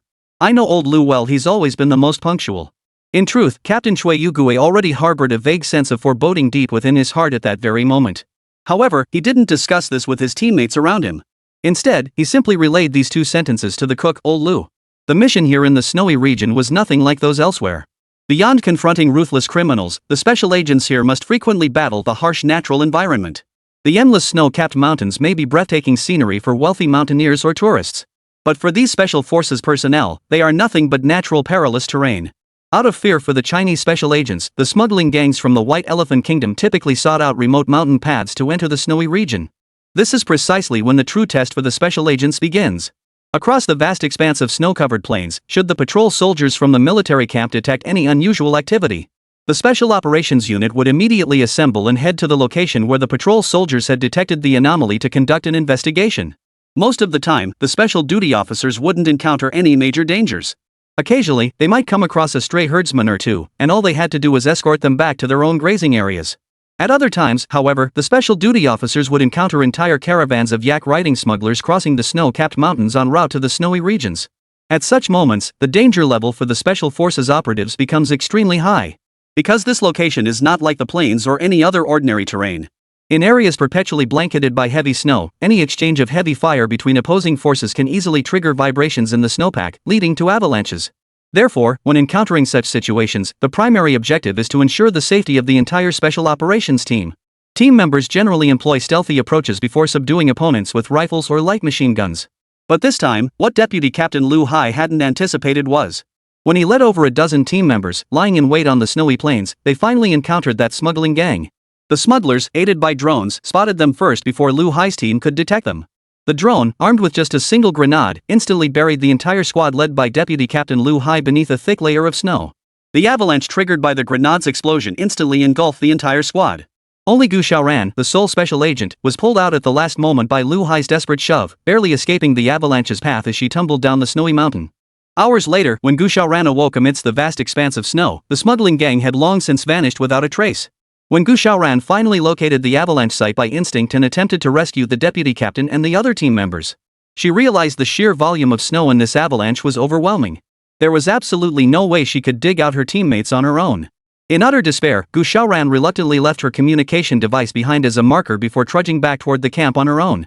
The communication devices issued to the Special Operations Unit were, in truth, ordinary devices. On the snowy plains, due to the constant blizzards and the lack of any basic communication infrastructure, therefore, their communication devices could only function as walkie-talkies, with a range of just a few kilometers. Gu Xiaoran had deliberately left the communication device in this location, primarily hoping that upon her return, it would still emit a signal. By tracking that signal, she could locate the deputy captain and his group buried beneath a snowstorm. After an unknown period of time, relying solely on her memory and instincts, Gu Xiaoran climbed to the foot of a hillside less than 100 meters from the campsite. By then, she could faintly make out the bright lights flickering within the camp. She tried to call out to her teammates inside the tents, but found herself utterly unable to utter a sound, her body drained by oxygen deprivation and extreme exhaustion. A wave of dizziness washed over her head, and gradually, she lost consciousness. Chapter 104, Drones. The ultimate predators of the modern battlefield. Xiaoran. Wake up! It's me, Captain, your brother Chui. Wake up! When she opened her eyes again, she had no idea how much time had passed. The thick night had enveloped the entire snowy expanse. All Gu Xiaoran could see now was the bearded captain before her and the camp tents, which seemed impossibly distant. Captain, Brother Lu and the others, they've been buried by the avalanche. We have to hurry to rescue them. Gu Xiaoran struggled to support her body and try to stand up. But the moment she sat up from the bed, another wave of dizziness hit her and she collapsed unconscious. Quick, get the oxygen tank. Keep her on oxygen. The medic nearby quickly replaced the oxygen tank and pressed the mask directly onto Gu Xiaoran's face. The next day, when Gu Xiaoran had fully regained consciousness, she insisted on leading the members of the Special Operations Squadron to search for Deputy Squadron Leader Lu Hai and the others. All they found in the vast expanse of snowdrifts were the remains of several team members. The rest of the team members were utterly buried beneath the snow. When the team members' strength was nearly depleted, Captain Chui had no choice but to order the abandonment of the mission. He led the remaining survivors back to base camp, carrying the bodies of several fallen comrades. The team members happened to run into old Lu, who was carrying a large pot of hot soup. Captain Chui? What's going on? Why isn't everyone back yet? I've got the soup already. Captain Chui. Old Lu didn't need to guess, he already knew the outcome. Yet even now, he still couldn't quite bring himself to believe it. After all, he was holding a pot of yak soup that had been simmering since the middle of the night yesterday. He had been looking forward to serving this hot pot of soup to everyone once the team returned today, hoping it would help them warm up and shake off the chill. But cruel reality shattered that fantasy in the most direct way possible. Old Lu, Lu Hai, and the others won't be coming back. Captain Chui Yugue said with a grave expression. In truth, Captain Chui had noticed old Lu's unusual state long ago, back when Lu discovered Gu Xiaoran outside the camp in the middle of the night yesterday. Captain Chui had already noticed something was off with old Lu's state. However, at that moment, he was focused entirely on Gu Xiaoran's situation and hadn't had a chance to say anything to old Lu. Clang! A whole pot of yak soup spilled out at the entrance of the tent as Captain Shui gave his resigned reply. Immediately afterward, old Lu could no longer contain his emotions. He knelt down on the ground and slumped weakly to one side. 3 years ago, I cooked a pot of dumplings, waiting for the brothers to come home. That day, only old Lu came back. This time, I cooked another pot of dumplings, but not even old Lu came back. Guys, why aren't any of you coming back? I've got yak soup simmering just for you. Come back and have a sip. 1 week later. With the assistance of the Holy City Special Forces, Captain Shui finally retrieved all his teammates from the snowy mountains. In this battle, the 1st Brigade of the Special Operations Division suffered a total of 14 casualties. This included Deputy Squadron Leader Lu Hai and 13 other members of the Special Operations Squadron. After settling all the affairs for the fallen team members, Captain Shui led Gu Xiaoran to the snowy Holy City to attend a special equipment development conference being held there. Logically speaking, Chui Yugui and his team had actually had relatively little contact with the Snow Region's Equipment Development Department. Most of the time, their gear was distributed after the Special Operations Corps in the Holy City weighed the pros and cons. That's why this special equipment development meeting specifically called for team leader Chui and his team to attend. The primary reason was that during this apprehension operation, Gu Xiaoran's team encountered drone attacks for the first time. As everyone knows, drones are the ultimate predators on modern battlefields. Since last year, on the battlefields of Russia and Ukraine, drones have consistently occupied the most critical positions, repeatedly causing major uproars worldwide. Yet, even these top-tier predators were extremely rare during previous missions in the snowy regions. The reason was simple enough: the snowstorms in the snowy region were too fierce, and the temperatures remained perpetually low. Therefore, most drones that venture into such environments either get swept away by the blizzards or fail to start up due to the extreme cold. Over the past 2 years, the Holy City Military Equipment Research Institute has repeatedly attempted to develop a drone model specifically designed for high-altitude, frigid environments. The outcome? Each attempt ultimately ended in failure due to various factors. What Lin Hai, director of the Equipment Research Institute, never anticipated was that the new drone his institute had spent 2 years developing still hadn't been successfully created. Was now appearing in the ranks of a smuggling ring. This forced him to gather everyone together after Gu Xiaoran and the others had finished the funeral for their fallen comrade. Good grief, I never imagined the smuggling gangs over at White Elephant would actually use drones. With their current technology, it's impossible for them to build such advanced drones. There must be some special channels behind this. In my opinion, any drone capable of flying over the snowy regions, even if it's not the top-tier model, must at least be connected to the top-tier manufacturer. Director Lin Hai analyzed before the assembled members. However, no sooner had Director Lin Hai finished speaking than team leader Chui Yugui, seated across from him, stood up abruptly. Director Lin, if I may be so bold, I'm not interested in tracking down the origin of these drones right now. The only thing I care about now is whether your agency can actually deliver new equipment. I need to avenge my brothers. Their drones are so advanced. With our current equipment, there's no way we could get close enough to capture them. If this situation persists just 1 or 2 more times, my entire squadron over 50 men will be wiped out. Captain Shui clearly hadn't recovered from the pain of his comrade's sacrifice, and his words immediately revealed his dissatisfaction with the Research Institute's progress. Captain Shui, please calm down first.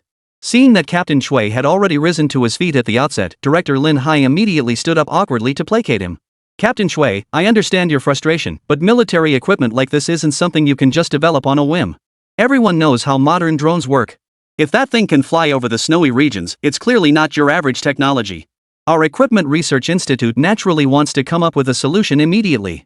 But research and development, it's not something that can be solved just by working hard. Director Lin Hai understood all too well how agonizing this must be for team leader Chui.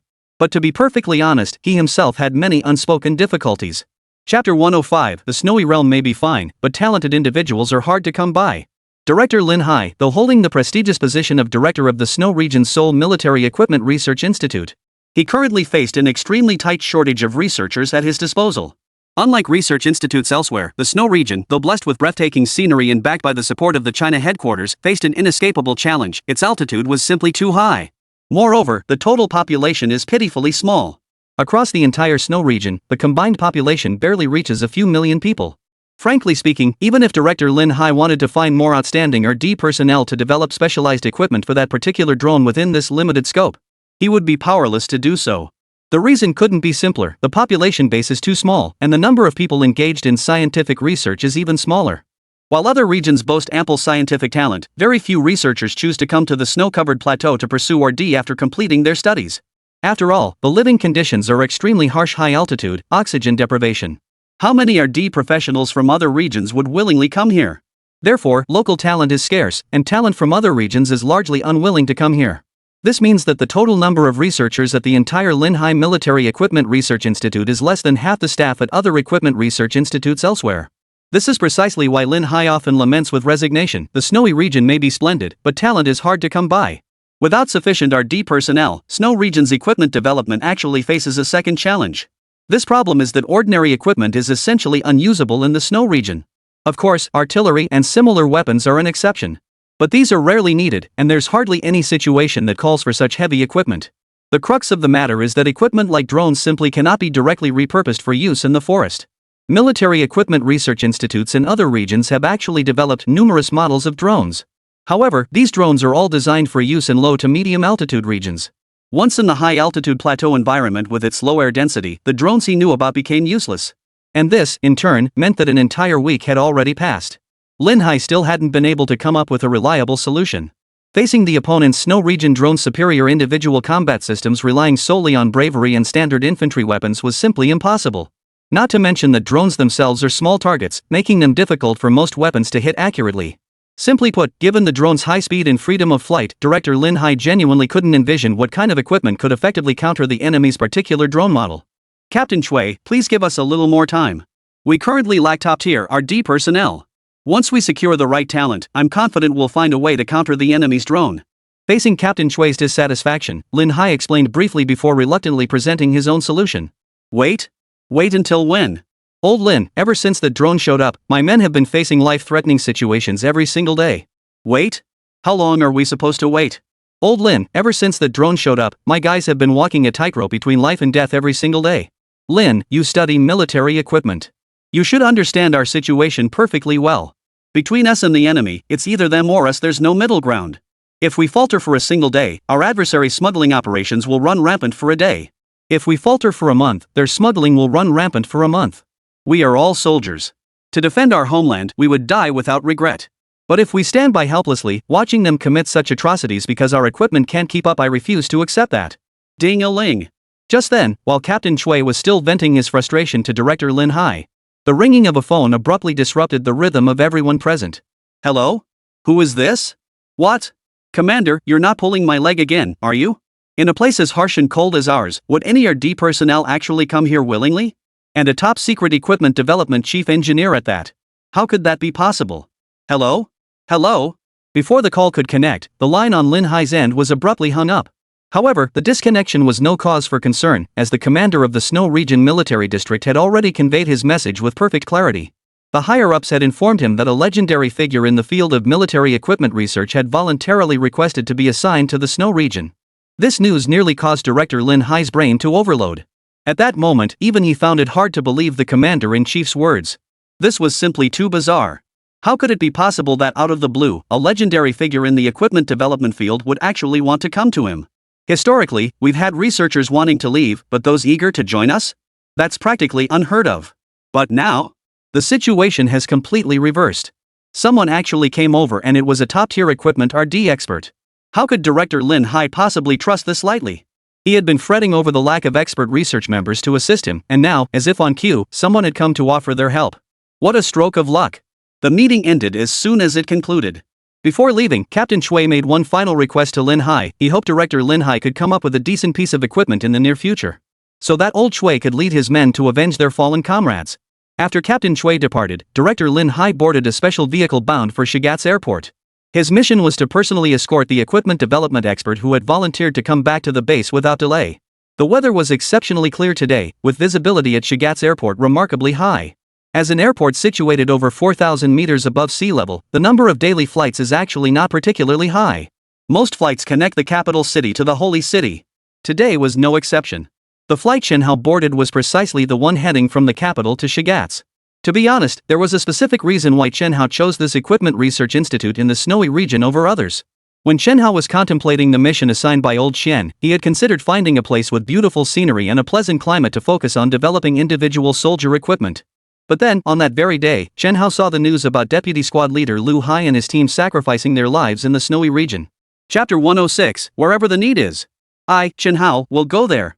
After reading the news about Deputy Captain Lu Hai and his team, Shenhao immediately contacted the headquarters of the Beijing military region to inquire in detail about the entire sequence of events.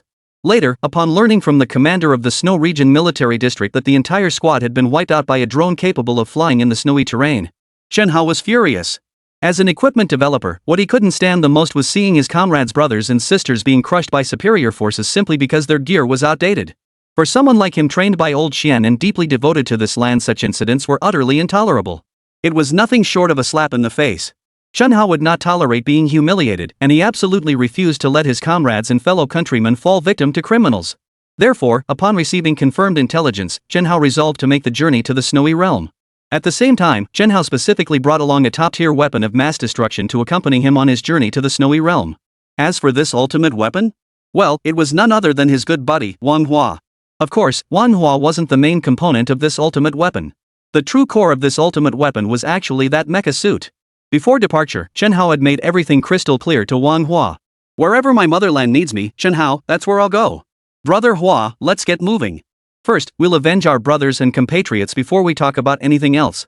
Chen Hao couldn't wait for his system to send over new rewards. His immediate priority was to exact revenge, and only then would he consider developing new individual soldier equipment. After all, in Chen Hao's view, trade matters pale in comparison to the blood feud with his compatriots. Therefore, while Lin Hai, the director of the Snow Region's Equipment Research Institute, was still in the middle of a meeting, Chen Hao had already submitted a request to his superiors to personally lead Wang Hua in the mech suit on a mission to the Snow Region. Not long after Lin Hai's meeting concluded, Chen Hao's team landed at Shigatsu Airport. Gazing at Chen Hao, who had come alone, Director Lin Hai was instantly overcome with disappointment. Chief Engineer Chen Hao, right? What do you mean, you're the only one here? And so young too. It was clear that Lin Hai was deeply puzzled by the Chen Hao standing before him. The Snow Region Military District Headquarters had made it perfectly clear during the earlier phone call. The individual arriving this time was a Chief Equipment Development Engineer whose identity was classified. But what do we get instead? A mere 20-something youth. He was handsome and dashing, but beyond that, no matter how Director Lin Hai looked at him, he couldn't see anything about Chen Hao that suggested he was some kind of equipment development genius. Much less someone who could be called a Chief R&D engineer. A Chief R&D engineer in their 20s? Is that even possible? At the very least, you should wear a pair of glasses. That would at least make it look somewhat plausible. Moreover, the higher-ups described Chen Hao as some kind of deity, but when I arrived, I saw only him. What's with being alone? Every top developer in the world has an entire team working under them. Even if it were just one person, they'd still need at least 10 or 8 assistant researchers or the like. Otherwise, how could they be called a top-tier R&D expert?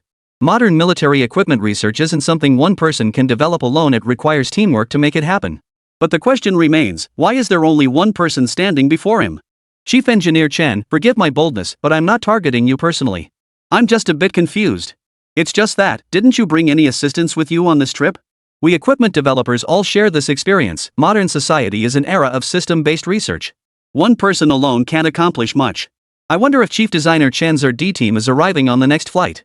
Ha ha ha. Seeing Chen Hao standing there empty-handed, Director Lin Hai tentatively asked. A development team? No. I develop everything entirely on my own. Chen Hao was momentarily taken aback by the question, then calmly continued. As for an assistant, I do have one, but he's not on this flight. Not on this flight? Then where is he? Director Lin Hai glanced at Chen Hao with a puzzled look. I'm not sure either. We should be getting close, right? Chen Hao felt a bit awkward under the gaze, so he glanced toward the sky before pulling out his phone and dialing a number. Hey, Chen Hao. I'm flying over right now. Just checked out the Qinghai-Tibet Highway. Wow, it's absolutely breathtaking. Alright, I'll be there soon. Don't rush me, okay? It was Wang Hua speaking. Since the mech suit he was wearing had multiple communication modules built in, Chen Hao could reach Wang Hua using his own phone. However, unlike standard mobile numbers, the mech's default communication number was 17 digits long, slightly longer than a regular phone number. Alright, hurry up. 3 minutes to Shigatsu Airport, that's final. Got it, 3 minutes? Piece of cake. Less than 2 minutes after Chen Hao tucked his phone into his pocket, he and Director Lin Hai heard a deafening chorus of gasps. Whoa, what's that? Is it a Transformers thing? So cool. I saw it online. It's the mecha that debuted at the Global Jewelry Expo a while back. Good heavens, what day is it today that even mechs have come to Shigatsu? Thank you, Living Buddha.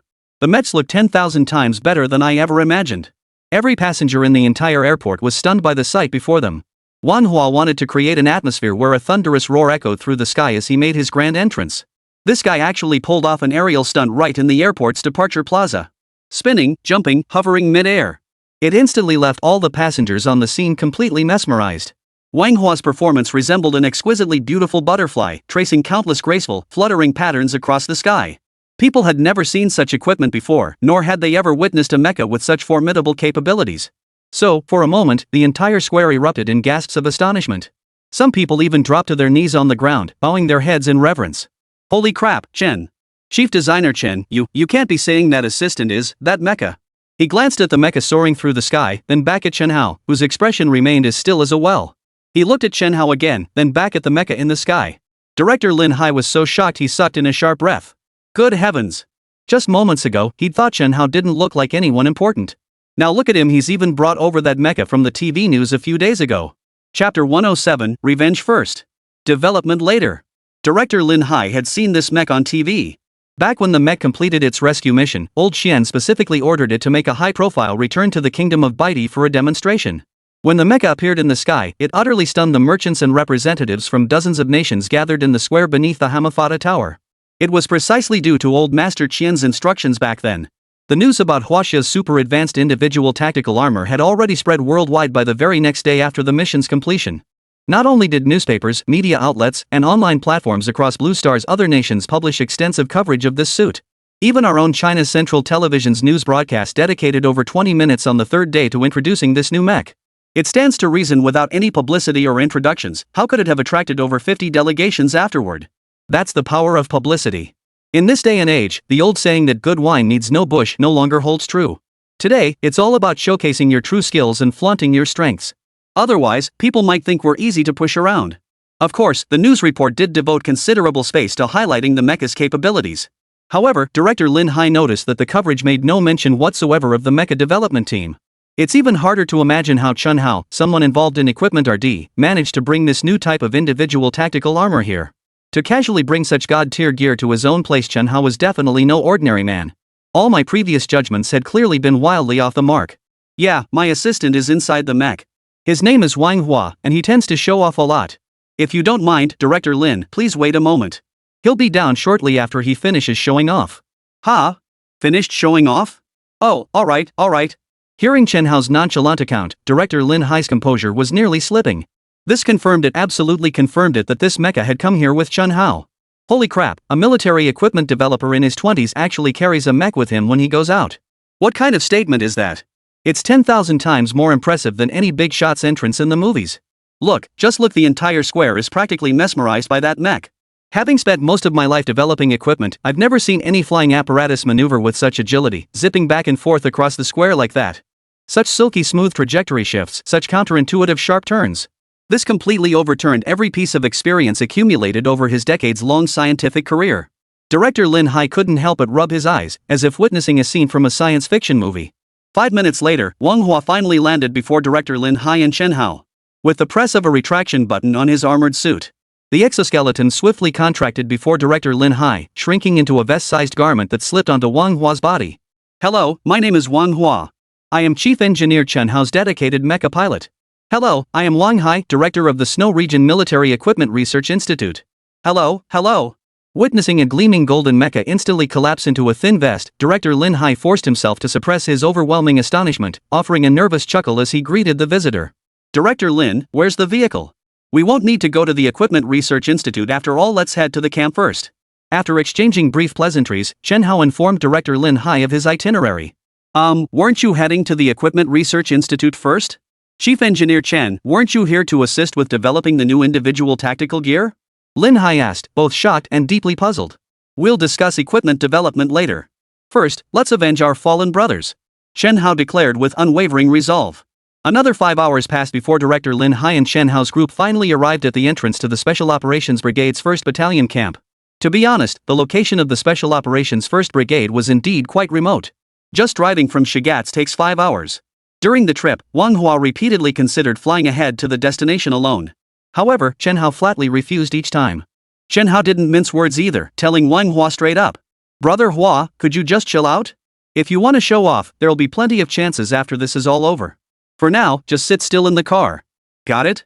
Save yourself the embarrassment of making Director Lin Hai uncomfortable with your awkward fidgeting. He came all this way to pick us up. He didn't get to show off enough at the airport, so now he insists on showing off on the road too. Chen Hao, that's not how you talk. As the saying goes, a beautiful scene can't be fully grasped in a single glance. It's fate that lets us wander through a painting. This is my first time in the snowlands. A place this gorgeous. What's wrong with me looking around? How dare you criticize me? I'm currently the only mecha pilot on the entire Blue Star. What's wrong with taking in the scenery while piloting my mecha? It's way better than your joystick-driven contraption. Oomph. As soon as Chen Hao finished speaking, Manhwa deliberately curled his lips, flashing him a look that screamed, "I'm going to show off." Oh my god, what the heck is this? Just as Chen Hao and Manhwa were bickering, Director Lin Hai standing nearby was feeling thoroughly awkward. He had originally assumed that two heavyweights like Chen Hao and Manhwa would be the kind of serious types who guessed correctly. After all, one was a top-tier equipment research expert, and the other was a top-tier equipment operator. Neither of these roles is suited for someone who's all smiles and jokes. Yet reality is so frustratingly ironic, so utterly surreal. These two legendary figures who had come of their own accord were now bickering right in front of me. This hardly resembles proper scientific conduct. Looks more like a pair of drinking buddies at the table, buzzing with booze. Ahem, you two. The camp is just ahead. Please keep the noise down, okay? Captain Shui at the camp is waiting for us after receiving word. All this bickering and squabbling, it just seems a bit inappropriate. Lin Hai's words were quite subtle, to say the least. His meaning, however, was straightforward. He hoped the two great masters before him could at least try to act like normal people. This constant bickering and squabbling, how could they possibly show themselves in public like this? Right? The two masters didn't seem bothered by the awkwardness, but Lin Hai always felt a bit out of place hanging out with them. Chapter 108, Wiping Out an Entire Mountain. What a grand gesture. Of course, awkward or not, a brief introduction is still necessary. So, after the group arrived at the camp, Director Lin Hai introduced the two big shots, Chen Hao and Wang Hua, directly to squad leader Cui Yugue of the Special Operations Squad and his team members, including Gu Xiaoran. Chen Hao and Wang Hua certainly didn't hold back. They had only just met and chatted for less than 2 hours. Fuming with indignation, Wang Hua immediately activated his mech, declaring he would help the Special Operations Squadron take down that smuggling ring. Chief Engineer Chen, seriously? We're going after the smugglers right now? Isn't that a bit too hasty? Director Lin Hai looked at Wang Hua's fierce demeanor and suddenly felt a vague sense of unease. Not at all. Taking care of those bastards and avenging our brothers is precisely why we came here. Captain Shui, if it's convenient, could you give this brother of mine a detailed briefing on the smuggling gangs operating in the snow region? That way, he can input the intel into the mech system to guide our next move. Regarding the other matter, I plan to set up a temporary mech command center at the camp. If Miss Xiaoran doesn't mind, she could lend a hand. I'll need to integrate several pieces of equipment. Like Wang Hua, Chen Hao wasted no time in moving forward with his next steps. Even before arriving, Chen Hao had already learned of the casualties among the members of the 1st Special Operations Squadron. Therefore, his first priority upon arrival was to avenge the brothers and sisters guarding the border. When it came to matters like this, Chen Hao never hesitated for a moment. Therefore, barely 2 hours after arriving at the camp, Chen Hao had already initiated comprehensive deployment according to his prior planning. With Chen Hao's strategic planning and Wang Hua's decisive execution, Captain Shui was naturally deeply moved. Listening to Chen Hao's professional command operations and then seeing Wang Hua's gleaming golden mecha. Without delay, Captain Shui implemented Chen Hao's instructions, executing a comprehensive deployment. Captain Shui himself led a team, taking Wang Hua directly to the border area to familiarize themselves with the situation. Meanwhile, under Chen Hao's direction, Gu Xiaoran began organizing the various equipment within the camp to supply Chen Hao's needs. Within less than a day, the smuggling gangs operating in the snowy region were wiped out by no fewer than 200 members through the joint efforts of Chen Hao and Wang Hua. Among them were not only the scoundrels responsible for the deaths of the Special Forces members, but also the entire crew at the smuggling ring's main base. Every last one of them was ruthlessly wiped out by the mechs. Drones, grenades, all manner of firearms. When pitted against the overwhelming might of the mechs, it was utterly futile, like eggs smashing against a stone. Everything was reduced to a complete shambles. Not only that, but Wang Hua also captured the leader of the smuggling ring's headquarters during the operation, hauling him straight back to the Special Operations 1st Brigade's camp from midair. As he departed, Wang Hua couldn't resist showing off, unleashing a barrage of fire along the smuggling ring's route from their base camp to the snowy region. Yet, this very display of overwhelming force would bring Wang Hua and Chen Hao immense trouble by the dawn of the 3rd day. What a grand gesture, you lot! An entire mountain peak, plus 2 winding roads being hastily constructed at its base. You've destroyed it all. Spill it. Are you two here to cause trouble, or to bust the smuggling ring? The commander of the Snow Region Military District stared at the satellite map showing a vast area of snow-covered terrain spanning over 100 kilometers in every direction. The sight was so heartbreaking it nearly took his breath away. The 2 winding mountain roads below this peak had been built only after immense effort and extensive fundraising by the local community. Both winding roads are now nearing completion, with construction nearly reaching Shagat's on the opposite side. Then, just like that, an avalanche swept down, burying 1/5 of the road under heavy snow. And this avalanche? It was precisely the masterpiece created by Manhwa's relentless bombardment the day before. With an avalanche of such immense scale, even deploying heavy machinery to reach the site became a pipe dream, let alone clearing the road. Gazing at the vast expanse of white on the satellite map, the commander felt a deep ache in his heart. These two winding mountain roads were originally intended to lead to the sacred Mount Everest. For though the snowy realm is vast, it holds few resources capable of enriching the local people. Therefore, the locals conceived a plan to carve out a road from the Shagat section of the Qinghai-Tibet Highway, then follow the mountainous terrain directly to the mid-slopes of Mount Everest, a path to prosperity. As everyone knows, the number of climbers attempting Mount Everest each year is no small figure. For each ascent, these climbers spend hundreds of thousands, or even millions, of dollars. Unlike typical mountaineering expeditions, guides on Everest ascents bear a distinctive name: Sherpas. Sherpa is actually the name of an ethnic minority, but since most members of this group become Everest guides upon reaching adulthood, the term has come to be used to describe them. Therefore, the term Sherpa has come to be used as a specific designation for Mount Everest guides. In reality, a portion of the Sherpa population also engages in commerce, agriculture, forestry, and animal husbandry. But since that's not relevant here, there's nothing more to discuss. As mentioned earlier, the reason for building these two roads is to bring prosperity to the snow-covered realm. To understand the specifics, we must first consider the harsh environment of Mount Everest itself, along with the limited carrying capacity of the base camp at its foot. According to established mountaineering conventions, for a climbing team to attempt Mount Everest, it's certainly not something that can be easily accomplished in a single day. It requires days of advance preparation, and the team must stay at Everest Base Camp the night before. Then, the ascent can only begin the following morning. After all, Mount Everest stands at a staggering 8,848 meters. Without the assistance of Sherpa guides, a successful ascent is virtually impossible. Moreover, even when setting out early from Everest Base Camp, it typically takes professional climbers at least 2 to 3 days to reach the summit.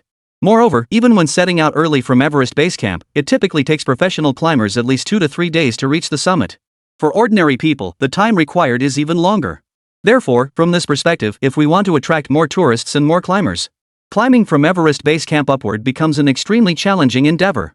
The difficulty is so extreme that, aside from professional mountaineers, only a handful of extremely wealthy and vanity-driven individuals would pay astronomical costs to attempt the climb. Chapter 109: Strange Visitors. Conspiracy? Revenge? But these wealthy tycoons were, after all, a minority. And among them, those who enjoyed mountain climbing were an even smaller number. After much deliberation, local authorities began considering whether to build a road directly to the mid-slopes of Mount Everest. This would allow for the construction of a series of mountaineering facilities right at the end of the road, the halfway point of Mount Everest. Wouldn't this significantly reduce the hiking distance compared to starting from Everest Base Camp? Moreover, this approach essentially mirrors the cable car systems implemented at numerous scenic spots across the country. If you prefer hiking up a mountain on foot, then you might as well start from base camp and climb step by step. But if you'd rather enjoy the scenery than struggle desperately along the mountain trails, then simply drive along the mountain loop road and get off at the terminus station halfway up the mountain. Don't be fooled by the fact that base camp is only a few kilometers from the highway's terminus. But if you're relying solely on hiking, it'll take a day or two. Therefore, with the opening of this highway, Mount Everest will transform from a forbidden zone of life into a tourist destination. It will instantly generate enormous wealth for the local area, directly propelling the dual development of both mountaineering and tourism around Mount Everest. It will also significantly elevate the standard of living for local residents in the Mount Everest region. This is truly a win-win-win situation. Yet, this very 3-in-1 opportunity, once it reached Wang Hua's hands, was completely ruined in just 1 hour. After a full decade of preparation and 5 years of construction, the project, which had consumed over 5 billion yuan, came to an end before it even opened for a single day of operation. How could the local people possibly accept this? The common folk couldn't bear it, and naturally, the commander of the Snow Region Military District found it difficult to maintain a calm demeanor. Over 50 billion yuan. Do you two have any idea how long it took the Snow Region to accumulate that much? I admit, avenging our Special Forces comrades is our duty. But you guys should at least know a little about the Snow Region. Using cruise missiles to take out a smuggling gang, how could that not trigger an avalanche? So what now? Merits are merits, faults are faults. I've noted your achievements. But you're the ones who caused this trouble, you're the ones who have to figure out how to fix it. When they returned to camp, Chen Hao was so frustrated. He truly hadn't expected the snow in this snowy region to be so unreliable. Manhwa casually fired a few rounds from a small cruise missile and it triggered an avalanche. Well, that was that. The smuggling ring had been pretty much wiped out. But at the same time, we've really stirred up a hornet's nest. Billions in losses, the entire future of tourism in the snowy region, how could this be tolerated? Chen Hao, this mess is on both of us. I'm just a mech pilot, no clue how to cover such massive losses. You figure it out here. I'm going to bed. Hey, you're leaving it up to me again? Of course. We're the golden duo, you're the gold, I'm the partner. If it's combat stuff, you come to me. Everything else? That's your job. Anyway, if we can't pull this off and the snow region comes after us, we'll both get punished together. I don't want to think about it anymore. Sleep's way more peaceful. Go get him, bro. Wang Hua was surprisingly carefree, unlike Chen Hao, who was meticulous and overanalyzed everything. After getting a thorough dressing down, Wang Hua promptly passed the buck to Chen Hao, leaving him to figure out a solution. As for Chen Hao, he knew full well that relying on the unreliable Wang Hua to fix such a huge mess was out of the question. So he was left alone in the Special Operations 1st Brigade's camp, racking his brain for a solution. After pondering for a long time, he still couldn't figure out any way to recover the losses amounting to tens of billions. Chen Hao resignedly walked out of the tent on his own, intending to clear his head by taking a stroll near the camp. However, just then, Chen Hao spotted two people getting out of a vehicle. One of them was none other than Director Lin Hai from the Snow Region Equipment Research Institute, who had driven them here earlier. The arrival of the other individual, however, left Chen Hao not only puzzled but also frowning in concern. How did you find me? We're not exactly friends. Looking at the noblewoman Yan Ruomin before him, Chen Hao couldn't help but feel a tinge of disgust welling up inside him. Looking for you? Who said I came looking for you? Aren't you Chen Hao? I know you. Last time my brother locked me up for half a month because of you, and I haven't settled the score with you yet. But I'm not here for you today. I'm here for my sweetheart, Wang Hua. Wang Hua? The moment Chen Hao heard his partner's name paired with that sweet little adjective, he felt his insides churning violently. What? Can't I come find Wang Hua? He saved my life at the last exhibition in the Kingdom of Baidi. Can't I come find him? Not only am I going to find him today, but I'm going to marry him. The moment Wang Hua's name came up, Yan Ruomin, the shrew, suddenly put on a whole new face. She immediately took on a naive and innocent air, completely smitten. Right in front of Chen Hao, the glamorous lady clasped her hands together, eyes half closed as she drifted off into daydreams. My true love is a peerless hero. One day, clad in golden armor and riding on a rainbow cloud, he will come to marry me. I always thought it was just a fantasy, but never did I imagine. On my 39th birthday, I actually met him. That day, in front of the whole world, he saved me from a building hundreds of meters high. From that moment on, I knew with absolute certainty that all my waiting in this life had been solely for his arrival. Just as she was halfway through her reverie, the elegant lady abruptly turned her head and shot Chen Hao a glare before continuing. Don't think I'm talking about you just because you look young and handsome. But how could you possibly compare to our little Hua Hua? To see our little Hua Hua, I pestered my brother for over half a month before he finally helped me find out. The moment I learned he'd arrived in the snow region, I came straight over. But I never expected to run into you, you little brat. Oomph. Yan Ruomin's words had Chen Hao completely cornered. In the past, Chen Hao had little interaction with Yan Ruomin, only minor conflicts. Therefore, Chen Hao held this person in utter contempt. But as for hatred? Chen Hao didn't quite feel that. Chapter 110, even the wealthy have their romantics. After all, her brother had once gifted her 100 billion. Even if she were to consider it for the sake of the money, she wouldn't want to hold a grudge against him. But what Chen Hao never could have imagined was about to happen. This noblewoman, whose very sight made him want to vomit a dozen tales of blood, had actually pursued his partner Wang Hua all the way to the snowy realm. Damn impressive. Her spirit is truly admirable. This utterly sincere declaration of love had Chen Hao laughing so hard his stomach hurt. Wang Hua, you're quite the charmer. Who'd have thought you could tame such a stubborn, headstrong shrew? Hats off to you. Chen Hao couldn't help but laugh inwardly. Of course, the current Chen Hao certainly had no temper left to lose. They weren't here to pick a fight with him, they were looking for his old buddy Wang Hua. So why should he be angry? He should be overjoyed. Right now, he'd love to give Wang Hua 3 thumbs up right in front of him and shower his buddy with praise. What incredible charm. Ahem, you're looking for Wang Hua, right? Chen Hao managed to suppress his urge to laugh out loud as he asked, his tone laced with humor.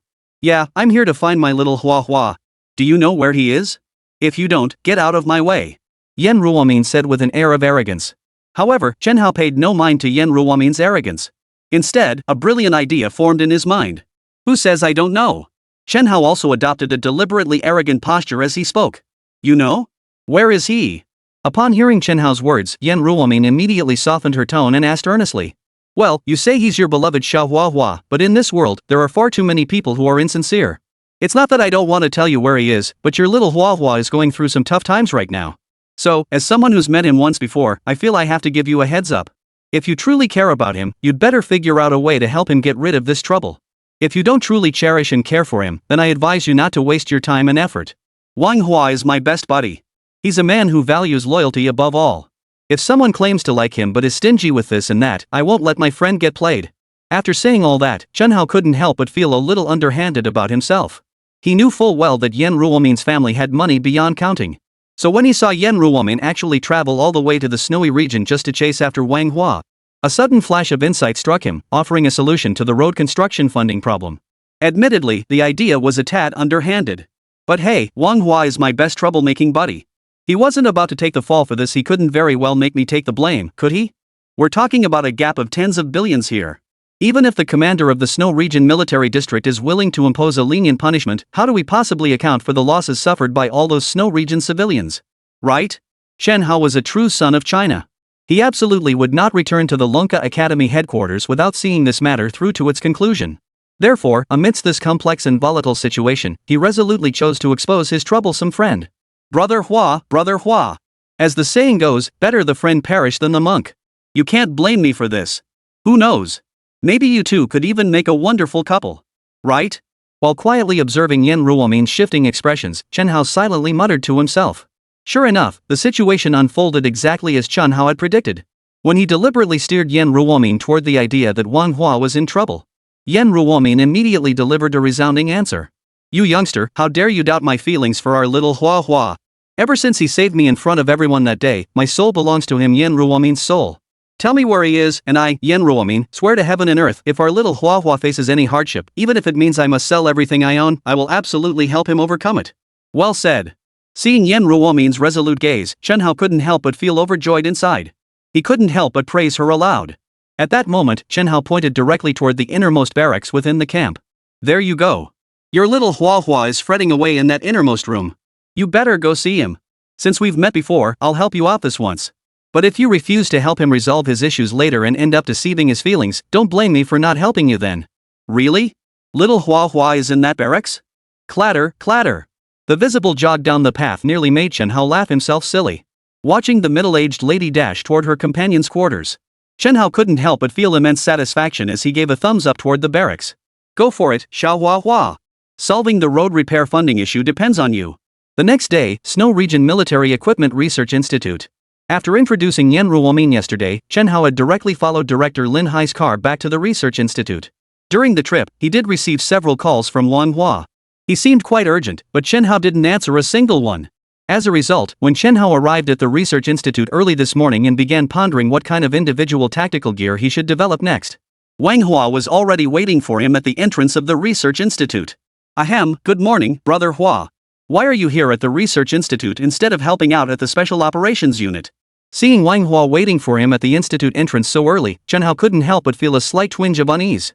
Truth be told, Chen Hao hadn't done anything particularly noteworthy yesterday. He'd merely used his gift of gab to pull a little trick on his buddy. Still, after pulling that little trick on the guy, Chen Hao couldn't shake the feeling that he'd done something a bit shady. So when Wang Hua approached, Chen Hao found himself feeling a bit uneasy. What am I here for? I'm here to save your life, of course. Here, take this. To Chen Hao's surprise, upon seeing him, Wang Hua didn't show the slightest hint of anger despite having been tricked. Instead, Wang Hua's expression now had a rather adorable quality to it.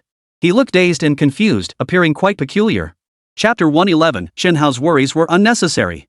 Seeing Wang Hua acting so strangely, Chen Hao reached out and took the item Wang Hua handed him to examine it. The moment he saw it, Chen Hao's heart began to race wildly. Holy crap! Another 100 billion! Ha? Chen Hao? What do you mean another 10 billion? Wang Hua blinked, staring at Chen Hao as he asked. Nothing. Where did you get a check this big? Chen Hao naturally wouldn't mention his past dealings with the Yan family to Wang Hua. After all, it wasn't exactly something to boast about, especially since Yan Ruohai's compensation money had already been spent on upgrading his gear. If he brought it up now, Wang Hua would surely dig deep to get to the bottom of it. It was best to let this matter rest, better safe than sorry. Of course, Chen Hao hadn't expected Yan Ruomin to be so generous. With a single gesture, she produced a check for 100 billion. Such a lavish gesture, in Chen Hao's view, was almost certainly, you know what I mean. So, at this moment, Chen Hao found himself genuinely curious about the origins of this check. And this, perhaps, was precisely in line with that human tendency to indulge in gossip. Yan Ruomin gave it to me. I said I didn't want it, but she insisted I was in trouble and kept pestering me to take it. And yesterday I even spoke with his brother on the phone. His brother actually said that to thank me for saving his life, forget 100 billion, they'd gladly give me their entire fortune. Chen Hao, isn't that strange? I did save Yen Ruomin last time, but why are they being so generous? Could it be they have some ulterior motive toward me? I, Wang Hua, am admittedly quite handsome, but this 100 billion. I just can't shake this uneasy feeling about taking it. That's why I came to see you. Bro, break it down for me, what's really going on here? Wang Hua's monologue left Shen Hao utterly speechless. Originally, Chen Hao had been worried his brother had come over that morning to settle scores with him, blaming him for playing tricks. But to his surprise, his brother Wang Hua had actually spent the entire night there. He was still questioning whether the other party had ulterior motives. Seriously? Can't you see such obvious intentions? What kind of eyes and brain do you have? Brother Hua, you really have no idea what Yen Ruomin's intentions are, coming all this way to see you? Chen Hao asked tentatively, both speechless and helpless. Attempt? I don't know. I just felt Yen Ruomin was quite gentle and considerate. She introduced herself right away and said she wanted to thank me for saving someone last time. Then she just handed me this handwritten check. Later, I said I didn't want it was too much money, so she called her brother Yen Ruohai. You know Yen Ruohai, right? That super rich, super wealthy tycoon. Yen Ruomin is his sister. Bro, did you hear what happened to Yen Ruohai after he got that call? Not only did he say that this 100 billion is their family's way of thanking me, but he also asked me to pass along his thanks to you. He said you really pulled through for him this time. What? I helped him out big time? What's going on? Listening to Wang Hua's account, Chen Hao couldn't help but freeze in surprise. Yeah, I didn't understand what he meant either, but once he explained it later, it all clicked. So that's what it was. Wang Hua launched into a never-ending stream of chatter. Chen Hao finally managed to piece together exactly what had happened. Turns out, he and Wang Hua had actually helped Yen Ruohai through a series of unexpected twists and turns. Of course, this whole affair traces back to that jewelry exhibition earlier. As mentioned before, this jewelry exhibition was merely a top-tier global event on the surface.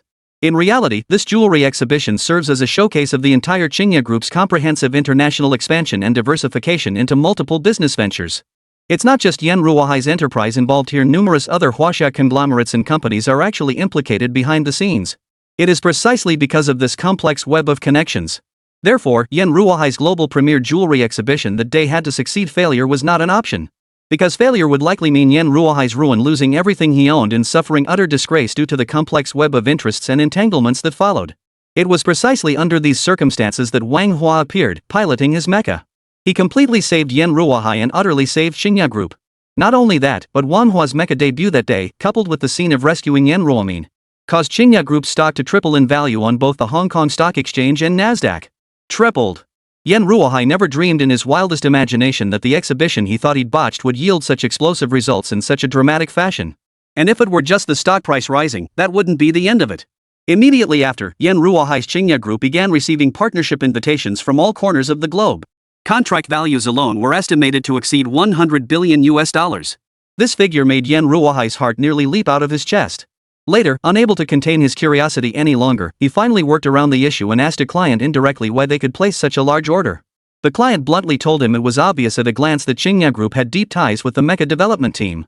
Otherwise, how could it be such a coincidence that Wang Hua suddenly arrived to rescue people in a tactical mech that no one in the world had ever seen before? And the one he saved was none other than Yen Ruohai's sister. Such a coincidence couldn't help but make one wonder about the reasons behind it. Therefore, this entire series of events serves as compelling proof of Qingya Group's formidable capabilities. A conglomerate of such stature, one that can even mobilize the military's latest weaponry, is precisely the kind of partner everyone would be eager to collaborate with. Thus, after this series of fortuitous events unfolded, Yen Ruohai tacitly acknowledged the client's assumptions. After all, this situation only benefited him without any drawbacks. If the clients preferred to speculate that way, let them speculate. Right? Stocks are soaring like crazy, orders are pouring in like mad. Who could have imagined such a fantastic outcome? If this is how fate unfolds, why not embrace it? Who would turn down a windfall? After learning of the client's ulterior motives, Yen Ruohai didn't dwell on it much, instead focusing on his own business expansion plans. Then, right at that moment, his younger sister Yen Ruomin refused to stand for it. Chapter 112, Wang Hua's spring has arrived. The eldest princess grew anxious upon seeing her brother constantly preoccupied with international trade affairs. She grabbed Yen Ruohai by the arm and accused him outright of being heartless. Upon hearing this, Yen Ruohai realized his sister had actually taken to heart the handsome hero Wang Hua, who had saved her at the critical moment. After some consideration, Yen Ruohai decisively agreed to her sister's request and handed her a substantial checkbook, leaving her to manage it as she saw fit. So that's how it is. Who would have thought Yen Ruohai's Qingya Group would turn misfortune into fortune? Truly unexpected. No wonder that 100 billion check was written so readily. Turns out they hit the jackpot this time by riding on brother Hua's coattails. Having grasped the full picture, Chen Hao naturally had no intention of competing with his brother Wang Hua for credit. Without hesitation, he patted Wang Hua on the shoulder and said plainly, "Brother Hua, since they've made it perfectly clear that this 100 billion is to thank you, why won't you just take it? There's absolutely no need for you to come over and ask me about it, right?" As he spoke, Chen Hao shot Wang Hua a comical look. "Oh, come on, why wouldn't it be necessary to ask you? I want you to help me figure out if Yan Ruomin has feelings for me this time. Or maybe she just came purely to thank me. Chen Hao, you know me, I'm Wang Hua, a confirmed bachelor. Back in school, my head was in the clouds. All I cared about was studying, I never even thought about dating or anything like that. Now that something like this finally comes along, you're my best buddy, you've got to give me some advice." Seeing Chen Hao's playful expression, Wang Hua instantly grew displeased and immediately adopted a serious and solemn demeanor. But when Wang Hua turned serious, Chen Hao nearly dropped his jaw in shock. Recalling Yan Ruomin's earlier haughty demeanor, then remembering the shift in her expression whenever Wang Hua's name came up, Chen Hao couldn't help but laugh out loud again. "What? You're not seriously thinking about dating too? With Yan Ruomin? What's the big deal? Is that a problem? She's got great credentials, she's gorgeous, and she's totally into me. You're my brother, Chen Hao, don't you know me, Wang Hua? I love the feeling of being admired." Wang Hua couldn't possibly understand what Chen Hao was laughing about, so he immediately repeated his feelings with utmost seriousness. "Bull. Brother Hua, I'm totally blown away. So after all that talk, this is what you came here to tell me? Bro, I feel incredibly lucky to have a brother as eccentric as you. I'm blown away, utterly and completely blown away. If you really end up with Miss Yan, I'll be the first to cheer you on. Ha ha ha ha." Chen Hao laughed so hard he nearly sneezed out a snot bubble. Of course, his laughter wasn't directed at Wang Hua's taste being uniquely distinctive. His smile was a rebuke to his own earlier worries. If only he'd known his brother's reasoning was so thorough and solid, why had he fretted at all? He'd even worried his brother might blame him for his earlier petty thoughts, utterly unnecessary fretting. Now, not only was the road construction cost issue resolved, but he also gained an incredibly wealthy partner. "I've really hit the jackpot here. Ha ha. Brother Hua, we're good brothers who stick together through thick and thin. Once you've got a rich backer, don't forget about me, okay?" Amidst the joy, Chen Hao didn't forget to remind his brother not to neglect matters of loyalty. "Of course, Chen Hao. If it weren't for this mech of yours, I wouldn't have stumbled upon such a great opportunity. Here's the plan: once we deliver this check to the commander of the Snow Region Military District, he'll forward it to the local tourism bureau. Then we'll invite the entire Yen family to visit Snow Region. It'll be a good chance for them to see how our Snow Region has developed. Who knows? If my brother-in-law gets excited, he might even invest another few billion into the Snow Region." "Ha! Brother Hua, you're already calling him brother-in-law so fast. What's so funny? Just practicing ahead of time. Hee hee hee." 2 days later, Yan Ruomin reluctantly bid farewell to the snow-capped plateau. Thanks to Wang Hua's connections, the Snow Region unexpectedly secured a 15 billion yuan investment from Qingya Group, specifically earmarked for improving the livelihoods of local residents.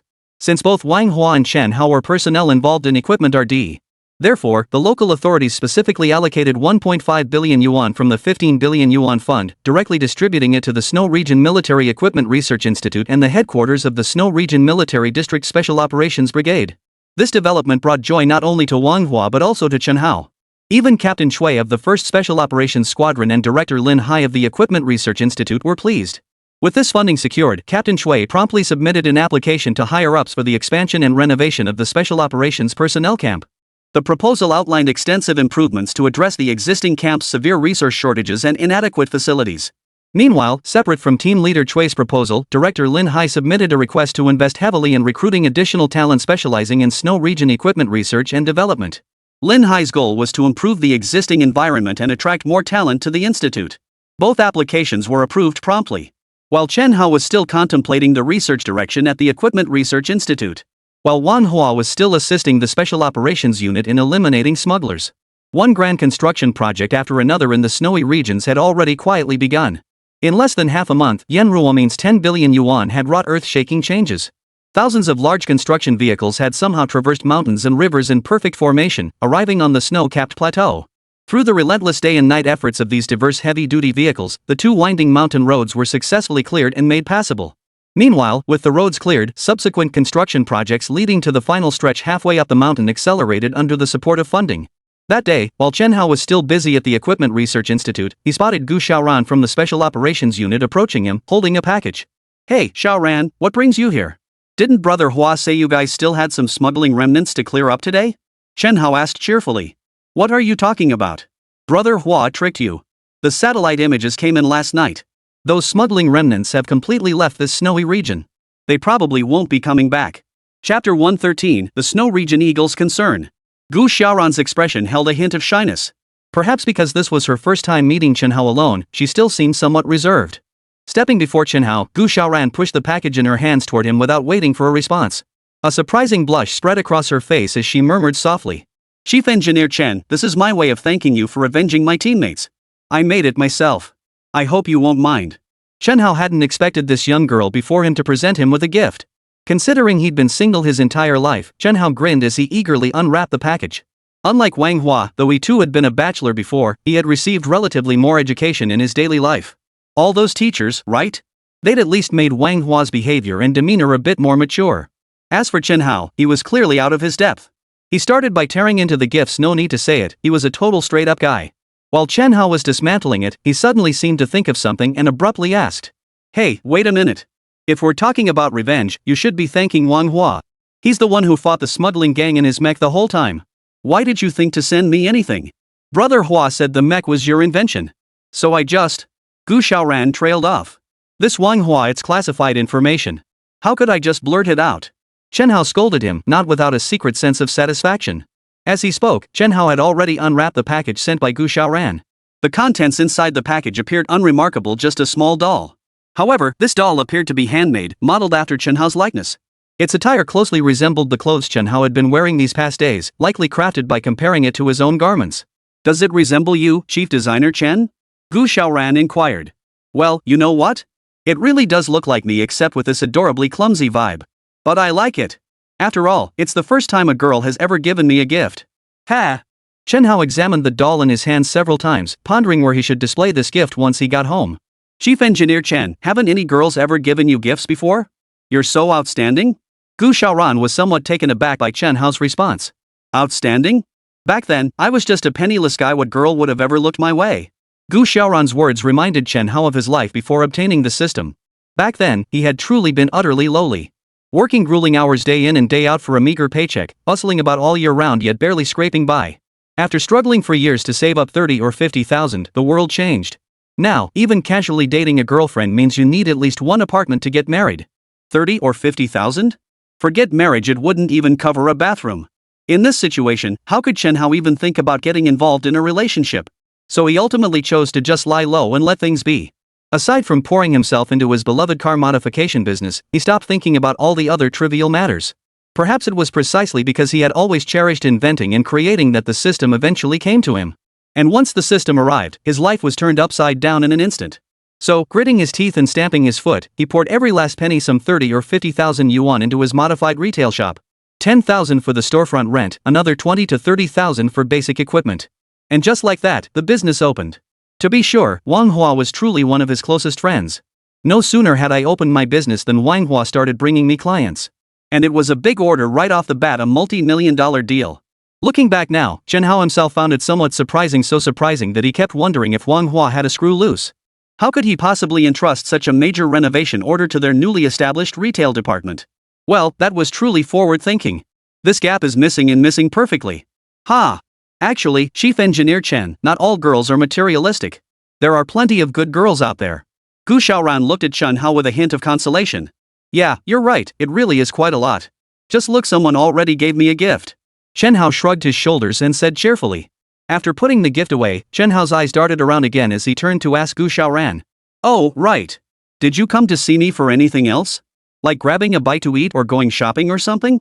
No. No? No, I just wanted to invite Chief Engineer Chen for a walk. Not for dinner or shopping, but to see the snow-capped mountains. I've always loved the majestic eagles of the snowy plateau but never had the chance to see them. Now that the smuggling gangs have been largely dismantled, I have more free time. So I thought I'd invite a friend to the mountains. Gu Xiaoran didn't notice Chen Hao's eyes darting around restlessly. She continued, speaking to herself. Ever since graduating from military academy, I requested to be stationed in this snowy region. Many of my comrades in arms also made the ultimate sacrifice here. So sometimes I imagine myself becoming a snow eagle, able to guard this place day and night. Oh, I see. Well then, since I'm not busy right now, I'll accompany you on a walk. Only then did Chen Hao realize how much he'd been overthinking things. However, seeing that Gu Xiaoran hadn't caught on to his little schemes, he didn't let on any further. Instead, he immediately agreed to Gu Xiaoran's request. However, at this very moment, Chen Hao remained unaware that the reason Gu Xiaoran had come to find him was because she had already set her heart on him. Yet, considering her lifelong aspiration to dedicate herself to this snow-covered land, Gu Xiaoran had never mentioned it to anyone nor revealed it to Chen Hao. Deep down, Gu Xiaoran understood that human lives are as fleeting as autumn grasses, yet her soul had already found its home here. But Chen Hao's soul belonged to the vast land, to all of China. Therefore, even if she harbored such thoughts at this moment, she would not indulge in any further extravagant hopes. Of course, this also reveals just how exceptional a young woman Gu Xiaoran truly is. With their minds made up, the two immediately left the Equipment Research Institute. Gu Xiaoran then guided Chen Hao to board the dedicated bus heading for the snow-capped mountains. Before long, Chen Hao and Gu Xiaoran arrived at the terminal station, less than 5 kilometers from where they had last carried out their mission. Chapter 114, How I Wish I Could Pick a Pure White Cloud. After walking for 2 or 3 hours from the terminal station, the two finally arrived at the location where Gu Xiaoran had carried out her mission last time. As far as the eye could see, the landscape was blanketed in pristine white snow. The narrow path that once wound between the two ridges had long since vanished beneath the snow, lost within the endless expanse of white. The two men failed to notice the deep pit left behind from their earlier excavation efforts to recover their fallen comrade. It seemed likely that the subsequent avalanche had already buried it. In the sky above the snow-capped mountain, 2 eagles were circling overhead at that very moment. Truthfully, Chen Hao himself couldn't fathom why eagles would appear at such a high altitude. However, based on his previous research, he did possess some knowledge about the eagles of the snowy regions. In fact, the eagles of the snowy regions had another, more specialized name, the bearded vulture. This species typically inhabits mountainous plateau regions, primarily feeding on the carcasses of dead animals. This habit has also given rise to a unique funeral ritual in the snowy region's sky burial. As for sky burial, there's really nothing more to say. It is essentially a process of returning to nature, just as one came from nature. How I wish I could pluck a pure white cloud and set it upon my devout heart, upon my devout heart. Standing amidst the vast snow-capped mountains, gazing at the pair of soaring eagles in the sky, Gu Xiaoran let her voice soar, singing to herself. This song seemed familiar to Chen Hao as well, a folk melody praying for peace upon the snowy plateau. He hadn't paid much attention to it before, but now, upon hearing it, he instantly felt a unique emotion welling up. He connected himself with the snow-capped mountains beneath his feet, the soaring eagles in the sky, and the boundless expanse of the snowy wilderness. Ding! RD reward credited. Single soldier tactical mech RD success. Reward, 100 million points. Plus an additional 100 million cash bonus. Crisis exchange mode activated. Host, you will no longer be able to exchange rewards for money. However, you may exchange rewards using life points and points. Level 2 treasure chest activated. Single soldier pulse drone. Points required, 1 million. This pulse drone can emit laser pulses reaching approximately 3000 degrees Celsius within a 5-kilometer range. Designed for short-range, unobstructed destruction of enemy targets. Powered by light energy, the drone operates seamlessly in any environment, featuring waterproofing, fire resistance, and lightweight design. Order, bonus reward included, weather radar. This radar can detect signals from all intelligent artifacts within 1 light-year of the solar system. Huh, a space-probing radar? What is this thing? Detecting within a light-year? Is it really that exaggerated? Chen Hao hadn't expected the reward for successfully developing his mecha to be delivered at this moment. At the same time, he never imagined he would also be assigned such an unusual development project, this thing called a sounding radar. Chen Hao had heard of sounding radar before. This term generally refers to high-altitude detection radar. Such radar systems are typically employed in military or scientific applications, such as conducting high-altitude reconnaissance or monitoring atmospheric environmental changes. However, this traditional concept of a weather radar is certainly different from the award he received this time. Originally, weather radars were rarely designed for outer space, most focused solely on ranges within the atmosphere. The reward Chen Hao received this time, however, clearly extended far beyond atmospheric concerns in terms of detection range. How vast is a light year? It's the distance light travels in a full year. As everyone knows, light travels 300,000 kilometers in a single second. To traverse that distance in an entire year amounts to an astronomical figure. The span of 1 light year extends all the way to the Oort cloud at the edge of our solar system. This distance is tens of thousands of times greater than the distance from Earth to Pluto. Needless to say, this distance is undoubtedly intended for interstellar space exploration. But then, the system suddenly popped up with this reward. This genuinely left Chen Hao feeling rather puzzled.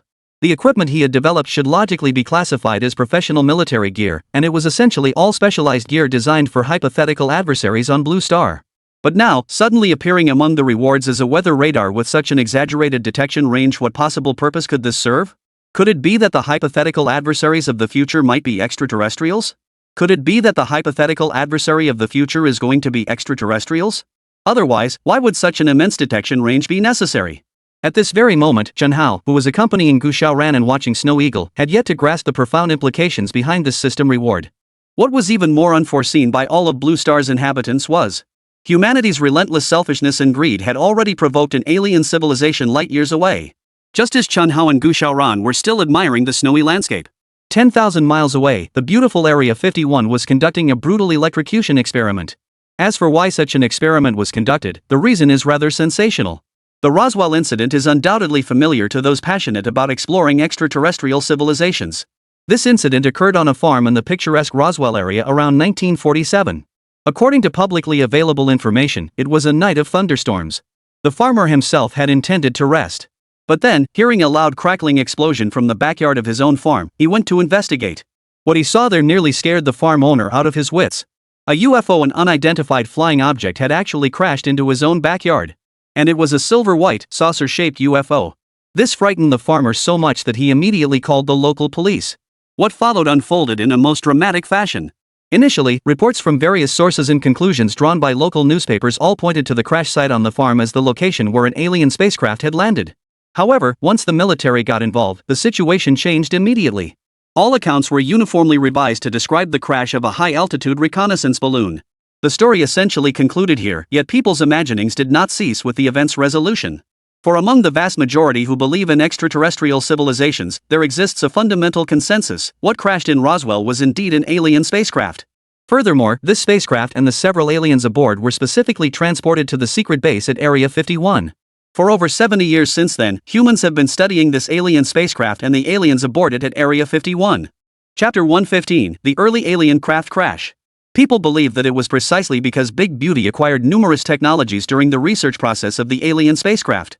This later enabled the development of highly futuristic military equipment like the B-2 Spirit stealth bomber and the F-117 Nighthawk stealth fighter.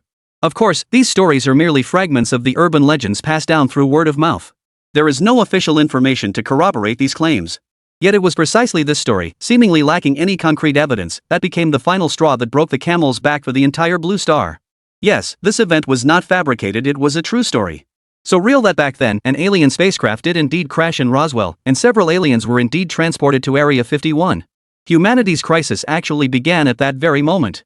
For over 70 years, from 1947 to the present, the Big Beautiful One has been relentlessly pursuing the reverse engineering of alien technology. And indeed, they have developed some genuinely impressive things. Take the B-2 and F-117, for example. They were actually reverse engineered based on technology from alien spacecraft. However, given the enormous technological gap between human civilization and extraterrestrial civilizations.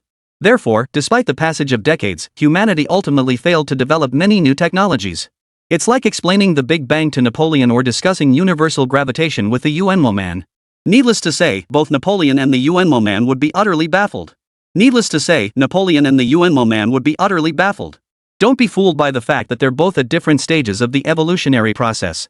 But due to the vast gap in foundational technological capabilities, even if their technology were laid bare before you for study, you wouldn't be able to make head or tail of it. The research on the Big Beauty is precisely like this. Over decades, the total number of technologies reverse engineered amounts to just a handful. From the B-2 to the F-117, and later the TR-3B. The Supreme Leader could never fathom why his own faction, having ultimately harnessed alien reverse-engineered technology, still ended up failing in their conspiracy. Not only did they fail, but they suffered a crushing defeat. Even their sole TR-3B anti-gravity aircraft was completely destroyed. And this also reminded him of something else. Poof. Everyone says things have changed over in China ever since they landed on the moon. Looks like they really did acquire some technology beyond Blue Star's capabilities. The Supreme Leader, of course, had no idea that this intelligence was nothing but tall tales spun by his own subordinates. But the crucial point was this: whether it was the Supreme Leader himself or the great beauty he represented, neither could ever tolerate another nation surpassing them. Thus, in the face of these successive failures, the Supreme Leader devised a truly diabolical plan. Yes, he planned to deal with the alien who was still alive. The rumors circulating are true. Not only does the UFO exist, but the alien is real too. Moreover, when the UFO crashed back then, one of the aliens actually survived. Not only did it survive, but it lived for a very, very long time at Area 51, remaining in captivity the entire time. Perhaps this was due to differences in lifespan between aliens and humans, or perhaps the aliens' longevity genes were inherently more resilient than those of humans. In any case, more than 70 years later, that alien still hasn't died. Of course, survival doesn't mean this alien is willing to cooperate with Blue Star humans, especially not with such a barbaric beauty. Over the past 70 plus years, engineers at Area 51 have tried countless methods, yet none have managed to pry open this alien's mouth or extract even a shred of information about extraterrestrial technology. Now, over 70 years later, the Supreme Leader could wait no longer. Relying solely on Area 51's researchers tinkering away at reverse engineering has proven far too inefficient. Now even China's technology has surpassed the reverse engineered techniques we acquired from the alien civilization. How could this be tolerated? If this trend continues, will the nation I lead still be able to command the masses in the future? Clearly, it won't. Therefore, to completely reverse this situation, we must seek solutions from the aliens.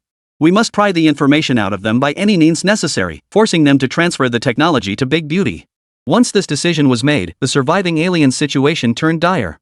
Not only did he endure every form of punishment imaginable, but he was treated like a monkey in a street show, beaten lightly every 3 days and severely every 2.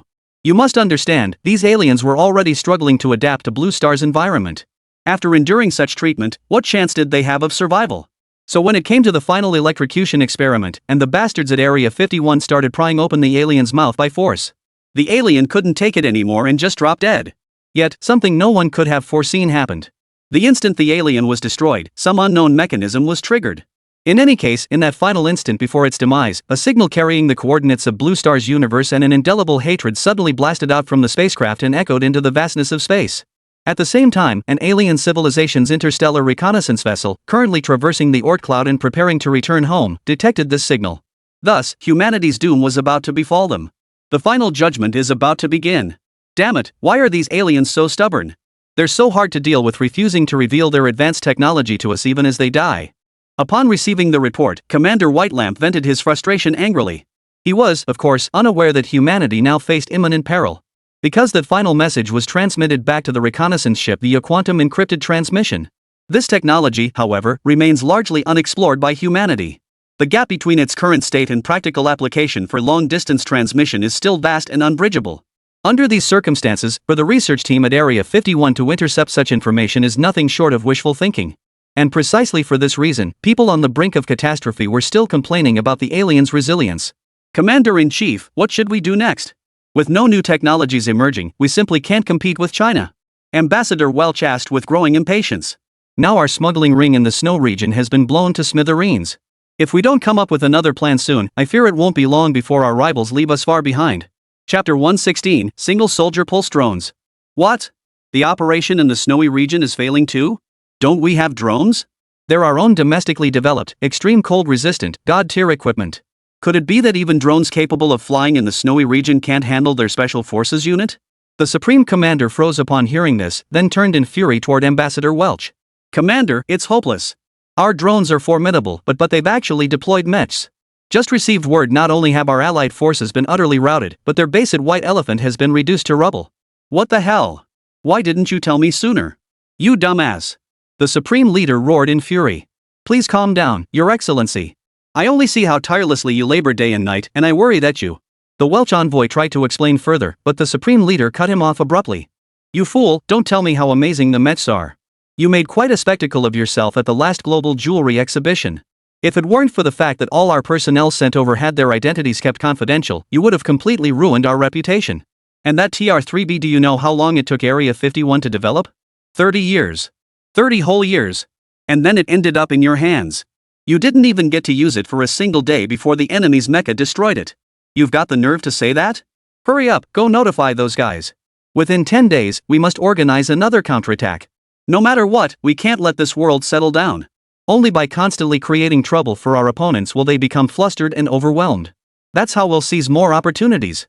Got it? The Supreme Commander showed no courtesy whatsoever, immediately unleashing a torrent of furious shouts at Welch. As for Special Envoy Welch, he immediately nodded in agreement, meekly acquiescing. As soon as they left the White Palace, Ambassador Welch dialed the number for the White Elephant. Hey, tell old Imo I'm craving chive dumplings. The so-called chives, of course, referred to those smuggling gangs living on the edge of life and death every day. The chive box, meanwhile, refers to the spoils these guys brought back for Welch. Now Welch had been thoroughly reprimanded by the Commander-in-Chief. Therefore, he decided to make the remaining henchmen contribute one last time thoroughly. Of course, Welch couldn't care less whether those men lived or died. He cared about only one thing. That was whether he had created trouble according to the supreme leader's wishes. 2 days later, on the snow-covered plateau. 2 days prior, Chen Hao had accompanied Gu Xiaoran to observe the snow eagles all day long. Just 1 day prior, Chen Hao had already commenced development work on the single-soldier pulse drone. The reason Chen Hao was in such a hurry to develop this technology was that he himself wouldn't be staying in the snowy region for much longer. After all, the research period previously granted by Old Qian was not particularly long, only about a month. Customers like Pakistan are still waiting for advanced yet affordable individual tactical gear to be exported to them. Staying here in the snowy region without delivering results just won't do. Therefore, to fulfill Old Qian's request and also to give the snowy highlands a proper account, Chen Hao spent the entire next day at the Equipment Research Institute, working tirelessly on that single-soldier pulse drone. This single-soldier pulse drone, to be honest, was quite an impressive technological creation. Not only does it possess a wide range of environmental adaptability, but it's also incredibly compact, just the size of a palm. It can easily fit in a pants pocket for on-the-go portability, making its convenience undeniable. Moreover, this device isn't just compact, its cost is astonishingly low. By the next day, after midnight when development concluded, Chen Hao made a rough estimate and discovered that the cost of his latest single-soldier tactical drone was less than 1,000 dragon coins. 1,000 dragon coins, that was the price tag for civilian drones. Chen Hao had managed to squeeze the cost down to this level. If this hadn't been developed by Chen Hao himself, no one would have believed it if someone else had claimed it. After all, Chen Hao is the only one in the entire world with such R&D capabilities. Of course, it would be a stretch to call it a remarkable technological creation based solely on its strong environmental adaptability, compact size, and low cost. Beyond these advantages, this single-soldier pulse drone also possesses formidable combat capabilities against enemy forces. This pulse drone can emit laser pulses reaching approximately 3,000 degrees Celsius within a 5-kilometer range, enabling short-range, unobstructed destruction of enemy targets. A 3,000-degree laser pulse is no joke. Standard tank armor can barely withstand temperatures of a few hundred degrees. 3,000 degrees? Melting tank armor is practically child's play. Moreover, the intelligence system within this drone fleet can simultaneously lock onto 100 defensive targets. It's no exaggeration to say that the moment Chen Hao's individual pulse drone makes its debut, it will undoubtedly become a miracle that dazzles the world of individual soldier equipment. The reality unfolded exactly as Chen Hao had anticipated. When Gu Xiaoran received Chen Hao's call again on the third day, she was stunned. "Chief Engineer Chen, did you develop a new piece of equipment this quickly? It's only been a day." Gu Xiaoran stared in utter amazement at the palm-sized drone in her hands. "Of course it's fast. It took me 1,000,000 points to build this little thing, how could it not be?" Chen Hao naturally didn't explain the specifics to Gu Xiaoran. That last remark was purely his own inner thoughts. To be honest, spending that many points was killing him. Though he still had 99 million points to squander at his leisure. There was still the development of a weather radar looming ahead. The system has not yet announced the points required for the sounding radar. Therefore, according to Chen Hao's plan, he intends to save these points for the future development of the sounding radar. Regardless, ever since this reward was issued, Chen Hao had sensed a hint of surprise. Though he couldn't prove it, Chen Hao still believed.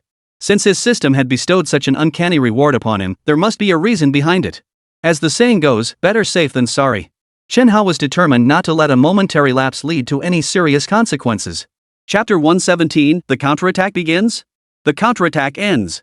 One advantage of Chen Hao's rapid equipment development was that it could be put to immediate use. Take this instance, the moment the first 3 pulse drones manufactured according to Chen Hao's technical specifications rolled off the production line at the Snow Region Military Equipment Research Institute. They were immediately assigned to the emergency response units of the 1st and 2nd Brigades within the Snow Region Special Operations Division. This arrangement, combined with the pulse drone previously acquired by Gu Xiaoran, ensured each brigade now had 2 drones at their disposal. Of course, this quantity would be far from sufficient for the entire Snow Region. Beyond the 2 Special Operations Brigades, the Snow Region also maintains military district forces numbering at least tens of thousands. Thus, these drones currently serve only as emergency use assets under the present circumstances. Regarding the follow-up production of the entire Pulse drone series, Chen Hao has already submitted all relevant matters to the commander of the Snow Region Military District. Director Lin Hai has subsequently reported these matters to Old Qian. Early that morning, Chen Hao received a call from Captain Chui of the Special Operations 1st Brigade. Before Chen Hao could grasp the situation, Chui's voice, brimming with excitement, urged him to hurry over to the Special Operations 1st Brigade immediately. Chui insisted there was something remarkable he simply had to see for himself. Chen Hao had no idea what exactly was going on, but upon hearing that something good was happening over there, he naturally asked Director Lin Hai of the Research Institute to drive him to the 1st Special Operations Brigade. Turned out that trip was a stroke of luck. Prisoners packed like sardines, there must have been 200 or 300 of them. Chen Hao and Lin Hai were both a bit stunned by the sight. "Ha, Chief Engineer Chen, Director Lin, you're here. See this? Every last member of the smuggling ring, not a single one got away. We even caught the smuggling ringleader who'd vanished for years. Ha ha ha. As soon as Chen Hao and Lin Hai arrived, Captain Chui couldn't help but spread his broad arms wide, stepping forward to embrace each of them in turn. Amidst the hugs, he couldn't resist pulling out a drone barely larger than his own palm to show off. Chief Engineer Chen, thanks to you, this drone is absolutely reliable. It can spot targets from 5 kilometers away. It's at least 100 times better than the drones they're carrying, haha. Chief Engineer Chen, did you hear? Early this morning, when our Special Operations Squadron received the Border Patrol report and headed out, that drone just zoomed right over to the smuggling gang on its own. Wow. I don't even know how it's operated. I just said a couple of words to this drone, telling it to take care of these smuggling gangs. Then it just flew over there on its own. At first, these smuggling gangs tried to resist, deploying drones to fight back. But then, 100 laser beams lit up the sky, and more than half of them were instantly scared out of their wits. Each laser beam hit them right in the center of their foreheads. Those who tried to run had their heads blown to bits the moment they took a step. Seeing this, the rest of the guys didn't dare launch their drones or even try to run. They just knelt on the ground and started banging their heads on the floor like crazy. Oh, and guess what intel I got out of them? Perhaps because today's victory had been so hard-won, Captain Chui started chattering away and just couldn't stop. When he reached the most thrilling part, he deliberately acted all mysterious, pulling Chen Hao and Lin Hai close and making them guess. What news did you get? Chen Hao and Lin Hai exchanged a knowing smile and asked in unison. Hey, you can't even guess that? These guys have backers funding them. Too bad for them, though. They won't be getting any more funding now. Chui Yukue wiped them all out. This route won't see any smuggling gangs for at least 3 to 5 years. These guys were pretty dumb too. I've never seen so many of them come together in a group before, and they even brought a bunch of weapons. Before, they'd come in groups of 3 or 5, or maybe 10 or 8 at most. A force of several hundred? I've only seen this once in my entire life. Well, what do you think? Took you up the right way, didn't I? You won't see this kind of view anywhere else. Ha ha ha ha. Chui Yukue was in an unusually good mood today. Chen Hao and Lin Hai naturally nodded in agreement, offering their praise. Once the entire smuggling gang of about 200 people had been escorted away by the convoy dispatched from the Snow Region Military District, Captain Chui immediately summoned the cook squad leader, Old Lu. Old Lu, today's the happiest day of our lives so far. We've avenged every single one of our brothers' deaths. Today I propose we eat dumplings. Everyone gathers together to eat dumplings. Let's feast to our heart's content with our great benefactors Chief Designer Chen, Chief Engineer Wang, and Director Lin Hai. After giving instructions to Old Lu, Team Leader Chui took the opportunity to once again explain to Chen Hao, Wang Hua, and the others the unique challenges of eating dumplings in the snowy region. Once everyone had gathered, Chen Hao was promptly dragged away by Gu Xiaoran to help Old Lu make the dumplings. Meanwhile, Wang Hua watched Chen Hao get dragged away, then noticed Director Lin Hai being pulled aside by Team Leader Chui for an endless chat. He decided to drop the act altogether and immediately dialed a video call to Yan Ruomin. He proceeded to have a long, drawn-out phone chat with everyone present all remotely. This had Chen Hao and the others laughing their heads off, thinking this kid couldn't shake his show-off ways no matter where he went. So they teased Wang Hua, urging him to add a little extra flair to this festive occasion to get Yan Ruomin, the wealthy lady, to offer some kind of reward as a token gesture. Within minutes, the Snow Region Military Command Headquarters called. They reported receiving a 20 billion yuan transfer intended to improve the living and working conditions of all the brothers and sisters here in the Snow Region who are working tirelessly to defend our homeland. At this point, the dumpling feast truly reached its climax. With such a generous reward, Wang Hua immediately started dancing right in front of everyone. His clumsy moves had the whole crowd doubled over with laughter. After Wang Hua finally managed to twist his ankle during his dance, Chen Hao was then dragged by Gu Xiaoran to perform a traditional ethnic dance from the snowy regions together. Gu Xiaoran's graceful dance moves as she twirled around Chen Hao several times instantly elevated the dumpling banquet's atmosphere to a whole new level. That day, everyone ate dumplings together, sang songs together, drank yak soup together, and danced together. Beneath the blue sky and white clouds, amidst the vast snowy plains, it was truly carefree and exhilarating. At this very moment, even the majestic eagles soaring overhead seemed to sense the lively atmosphere, circling persistently above the camp. How I wish I could pluck a pure white cloud and set it upon a heart of devotion, a heart of devotion. Chapter 118, System Alert. Unknown risk approaching. 2 days later, Chen Hao brought Wang Hua back to the Dragon Science Academy's research headquarters. At the same time, he specifically applied to Old Qian for special approval of a super talent recruitment project. The sheer number of talents to be recruited and the exceptionally high standards required even left Old Master Qian somewhat perplexed. Nevertheless, trusting Chen Hao, Old Qian approved this massive mobilization order, a super-scale operation involving over 100,000 personnel. It must be said that Old Qian truly possessed foresight. Though he didn't know exactly what Chen Hao was worried about, his keen insight allowed him to sense that something was amiss. Youngster Chen Hao, if I understand you correctly, this matter may extend beyond just our nation of China. Very well. I'll make an exception and approve the Dragon Boat spacecraft project for you. You may launch a sounding radar into space. However, I can assist you with everything else. As for developing the sounding radar, you'll have to handle that on your own. Money is never an issue. The hundreds of billions of meters Kuan profits from the last super tank trade and the full band blocking interference matrix trade haven't been allocated yet. Just watch how it's used. There is only one demand, success only, not failure.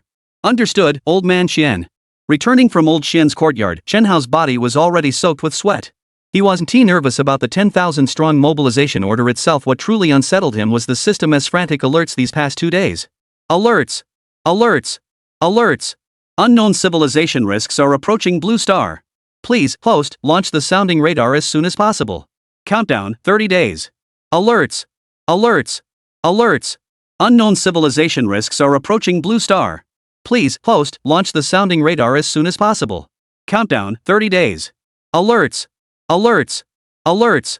Unknown civilization risks are approaching Blue Star. Please, host, launch the sounding radar as soon as possible. Countdown, 30 days. Since Chen Hao obtained the system, he had never encountered anything so uncanny. And it happened for several consecutive days, with the system urging him multiple times every day. This forced Chen Hao, who originally had little interest in such bizarre matters, to straighten his attitude and take this matter seriously. The risk from an unknown civilization goes without saying. It surely refers to an alien civilization. But no matter how Chen Hao thought about it, he could not imagine why this alien civilization would suddenly and mysteriously surge into the solar system, threatening humanity on the Blue Star. This matter truly startled Chen Hao quite a bit. He could even less predict that such a ridiculous thing, from beginning to end, had been staged by the great beauty of District 51. The aliens were fine living as they were, but they insisted on messing things up. As a result, their meddling caused a huge disaster, and they directly stirred up an enormous calamity. Up to now, no one on Blue Star actually knew. The spacecraft that crashed at Roswell that year was actually a reconnaissance vessel belonging to a civilization from a solar system extraterrestrial galaxy. If it weren't for the strong solar wind that this reconnaissance spacecraft encountered during maintenance, this ship would never have crashed at Roswell.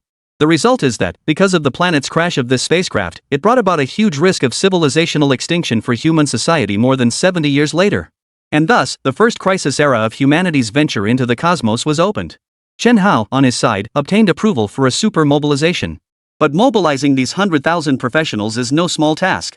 In order to be able to develop and launch the atmospheric radar housed in his system, Chen Hao now needs not only a large number of technical researchers, but also involves areas such as aerospace, rocket launches, intelligent control, mechanical control, and atmospheric environmental monitoring. Because this kind of project, due to the large size of the sounding radar, has essentially become as difficult as launching the first artificial satellite years ago. Moreover, what made Chen Hao even more anxious and furious was that the countdown shown by his system totaled less than a month. He really cannot understand why the system adds a strange countdown after the alert.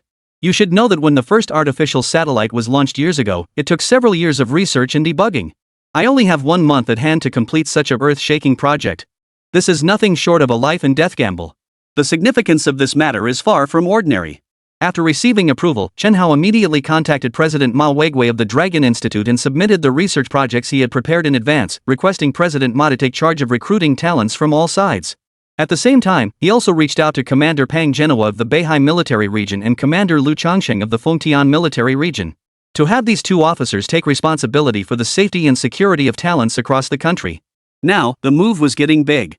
Dean Ma, Commander Pang, and Commander Lu were all a bit stunned when they saw the research and development team had swelled to 100,000 people. Even without explanations, the three could tell that the scale of this project had already reached the scope of when they developed the small mushroom project in the past. In the recent decades across all of Huaxia, there had never been such a large-scale scientific research and problem-solving initiative. Even when Dean Ma was not yet the director of the Dragon Core Institute, the electromagnetic catapult aircraft carrier project only gathered less than 30,000 researchers and personnel. And now, Chen Hao's move involves over 100,000 researchers, a scale that no few people can help but be astonished by. Chief Engineer Chen, is the risk of alien civilization invasion mentioned in this report perhaps a little too far-fetched? We humans have been exploring outer space for more than a few decades, and we haven't even found a shadow of aliens yet. Now suddenly using such an excuse to mobilize so many people, isn't that a bit childish? The dean of the law school asked, still doubtful, inquired. A research team of 100,000 people, launching a sounding radar, still has to scan a range of 1 light-year. Chen, my younger brother, Lao Lu and I are both soldiers. It has always been more about real combat, and with things as urgent as you describe. The big pretty one who has long led us in aerospace should have shown some sign by now. You're not saying that Daily Awa and the others might already know about this alien civilization thing, are you? Commander Pang Genoa certainly did not know that this matter was stirred up by Napoleon Napoleon. Moreover, because Napoleon did all sorts of unscrupulous, petty actions, it was the most ever in history. So, at this moment, even Commander Pang Genoa thought of his old foe at the very first moment. Chapter 119, The Ultimate Mobilization. Chen Hao had no way to answer the questions of the three bigwigs. Because even if he revealed everything about his system and the system alert, he knew that such things would not be believed by anyone. But he also knew that the matter had already reached a critical juncture where every moment mattered. A month is not a time for discussion and analysis, but a time to start taking action. So, he didn't answer the questions from a few bigwigs, he merely conveyed Mr. Qian's idea: only success is allowed, failure is not. As soon as this meaning arrives, the president of Dragon Institute, Manhwa, the commander of the Beihai military region, Ping Genoa, and the commander of the Fengtian military region, Lu Changsong, all have several units figures. The matter could not be more obvious. This task must be completed even if there are doubts to resolve, and it must be completed even if there are no doubts. Humans cannot waste time on guessing, they must practically raise their risk prevention to the highest level. Thus, the super mobilization with a total scale of over 100,000 professional researchers had begun as well. In order to smoothly recruit 100,000 researchers, Dean Ma directly pulled in academicians Pan Jianxi and Chang Shouren to help recruit talent. These three big figures were once hailed as the three-wheeled miracle of China's scientific research community, the super experts. When the three of them took action, the entire situation immediately underwent a earth-shaking transformation. Old Zhao, have you heard? Academician Chang Shouren just came to our research institute requesting people. What we still want is Master Gao Fengshan, the 8th grade fitter who specifically polishes rockets. Inside Xibei Research Institute, a senior researcher said to a colleague. I heard about it. They say the temporary mobilization of personnel this time has surpassed 100,000. 10,000 specialized researchers in the aerospace field, this isn't perhaps a plan for Star Wars, right? There was also a nod with a bit of gossip. I've never heard of any project that suddenly needs to recruit so many aerospace talents in my view. Just the talent pool under our Dragon Institute of Science is certainly not enough. The previous researchers continued. Of course it isn't enough. The entire Lanka Institute has only tens of thousands of people, and they're divided into more than 100 directions, over 3,000 subfields. Mobilizing suddenly 100,000 talent in the aerospace field means we need to find at least 80 to 90,000 experts outside the Lanka Institute to be enough. My colleague agreed wholeheartedly. With such a big scale, tell me to oversee it, it's 100% impossible. I've never seen a mobilization order this large in my life. Well, in my opinion it's the same. The mobilization order for 100,000 professionals in the aerospace field has reached the scale of the space race between Hitler and the Great Beauty. It's not just generally difficult, it's extraordinarily difficult. Whenever mentioning the scale of this mobilization, the two researchers spoke in unison, giving the same assessment. Of course, the belief that this matter is as difficult as climbing to the heavens is not shared only by the two researchers. When Chen Hao's super mobilization order was issued, in fact, including researchers from all research institutions across Huaxia, most people were not convinced that this mobilization could be completed. After all, the scale was too huge. It was so enormous that it far exceeded the carrying capacity of normal scientific projects. How could people who had not experienced a super project of this magnitude for decades believe that such a thing could be accomplished? And along with thousands of people's doubts about whether this could be done, the three big bosses in charge of gathering research and development personnel also felt the difficulty. Although the three of them, right from the start, caused a huge effect across the entire Huaxia scientific research community. But as sensational as it is, where would one easily gather talented people? Take, for example, the most troublesome issue in this mobilization order. This is a practical issue raised by the many scientists who were mobilized. Director Ma, I've settled here, and now you want to move me to the Dragon Institute headquarters all at once, and to work on such a large project. Do you think I can finish it in a month? I'm afraid I might not even be able to go home for 3 or 5 years. I'm a scientist, that is true, but I'm also an ordinary person, with a wife and children. If I'm away from home for 3 or 5 years, I'm afraid I won't be able to manage.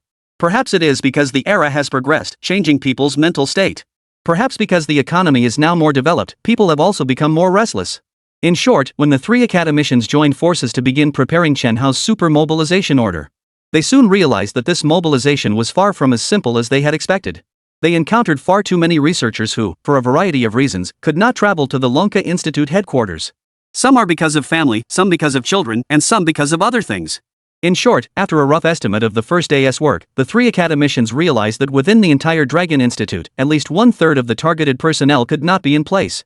This time, it really made the three bigwigs anxious beyond measure. The full mobilization quantity of 100,000 can only be supplied by Lunka Academy for about 10,000 people at most. Now that S settled, even with a discount of over 3,000 on this 10,000, how can the personnel be gathered later? Old Ma, let us not worry about these for now. Relying only on the researchers at Dragon Institute is definitely not enough. We should first expand the screening scope, and after we see how things develop later, we can make other plans. After finishing the first day of mobilization work, the 3 academicians of Dragon Institute immediately decided to broaden the screening scope. The next day, after the 3 of them discussed, the recruitment scope for talents in the aerospace field was expanded to include major universities across Huaxia, major aircraft manufacturers, and various component suppliers in the aerospace parts industry. As this scope expands, the number of people who can be summoned increases rapidly in a short period of time. Hey, Academician Pan, I know, we're all old classmates, but our University of Aeronautics and Astronautics only has a little over 20 senior professors in total. If you move all of them at once, will my College of Aeronautics still have classes? Top students are okay? We still want to keep the top students at the school, the few top students this year are all Gaokao champions from that year. If you take them away as well, what will we do about the PhD admissions today? I was counting on them to publicize our University of Aeronautics and Astronautics to the outside world. Not surprisingly, when the call-up expanded to major universities, large aircraft manufacturers, and various aviation parts suppliers, the recruitment of personnel encountered the almost identical situation as the research institutes scattered across Lunka Academy earlier. The talent gap was urgent, but mobilizing people was not easy. Chapter 120, The Solution to the Problem. The veteran takes the field. After mobilizing and summoning for 2 full days, within the entire Huaxia region, it still barely managed to assemble a research and development team of fewer than 60,000 people. Moreover, among this team of just over 60,000 people, many only reluctantly agreed to come under the strenuous efforts of the 3 academicians. This time, it finally scared the 3 academicians to death. According to the launch plan for this giant sky search radar, the personnel mobilization action can barely be completed in less than a week. In a week, there are now 5 days left, but there is still a shortfall of nearly 40,000 researchers, and this gap is indeed quite large. However, at this moment, something the few academicians did not expect happened. When they reported the situation to Chen Hao, Wang Hua beside him was the first to think of a method to convene people. Yes, you didn't miss here. It's using real gold and real silver to attract talented people here. As the old saying goes, money can make the ghost push the mill, more money can make the mill push the ghost. Since ancient times, this method has usually been the most direct and straightforward approach. Moreover, to be honest, under this method, according to Wang Hua's plan, not many would be able to endure it. So at that moment, Wang Hua shared this improvised idea with Chen Hao and a few academicians. Everyone else currently had no other options, so they could only let Wang Hua have a try. Just as several academicians were still questioning Wang Hua's fundraising ability, Wang Hua directly flashed a transfer of 10 billion in front of them. 40,000 people, 100 billion if the rest are willing to come, each person gets 250,000. Xingya Group will sponsor exclusively. How about it? Wang Hua spoke to a few people with overwhelming confidence. However, the result soon slapped Wang Hua in the face. It was these 40,000 researchers who turned Wang Hua's plans into nothing. When several academicians proposed that the Xingya Group be willing to reward each person with an additional 250,000 dragon coins, the vast majority of researchers were unmoved. Less than 1/10 of the people were moved by the money and wanted to come over to participate in the project. More people showed 7/10 of disdain for these, believing that this money could not solve their real problems. Things could hardly be more obvious, there were too many people, and even 100 billion could not meet the needs of 40,000. After all, the amount allocated to each person was still too limited. Moreover, most people's attitudes are more definite, their own lives are already sufficiently stable, and they do not want to be separated from their hometowns for the sake of money. Thus, the matter has fallen into a deadlock once again. On the 4th day, Wang Hua, at Chen Hao's request, returned the 10 billion. Thinking of Chen Hao's words, entice with profit, once profits are exhausted they disperse. Wang Hua finally recovered his plan of asking Yan Ruomin for more investment and directly returned the 100 billion. Time had come to the 5th day, and Chen Hao once again gathered the 3 academicians and Wang Hua to discuss the issue of personnel recruitment. The current talent gap remains around 40,000, and only 2 days are left until the planned timeline. A few academicians and Wang Hua didn't know what to do. And just at this moment, a phone call arrived that directly and completely solved all the talent shortages. Olju, how did you end up calling? Upon receiving the call, academician Ma instinctively felt a surge of respect and stood up directly from his seat. Hey Xioma, can't I call you here? You may be the president of the Dragon Institute now, but after all you are still my student. If a teacher calls to confirm something, is there any problem? The voice on the other end of the line sounded somewhat aged, yet it unmistakably carried a strong, resolute vitality. No, Olju, you've misunderstood. I'm excited. Being able to call you is my honor, and being your student is even more of an honor. I just didn't expect that I haven't been able to visit you for 2 years, you still remember me. After being scolded like this over the phone, director Manhwa wore a hint of remorse on his face. Calling him, this person's background is quite remarkable. He is Master Yu Ming, a renowned elder and a meritorious figure in China's previously illustrious scientific research field. Senior Yu's resume needs no introduction, almost everyone in Huaxia knows it by heart. The groundbreaking mushroom technology from back then was indeed something old Senior Yu and his team developed through relentless efforts. However, director Manhwa did not expect why his old mentor would call him while he was so. This surprised him a little, but what came after was even more surprising than him. Little Ma, I hear you're planning a highly confidential big project now, and you're very short of R&D personnel, right? To be honest, there really is such a situation. Director Manhwa answered with a wry helplessness. That is fine, I know. Wait for my message. Little Ma.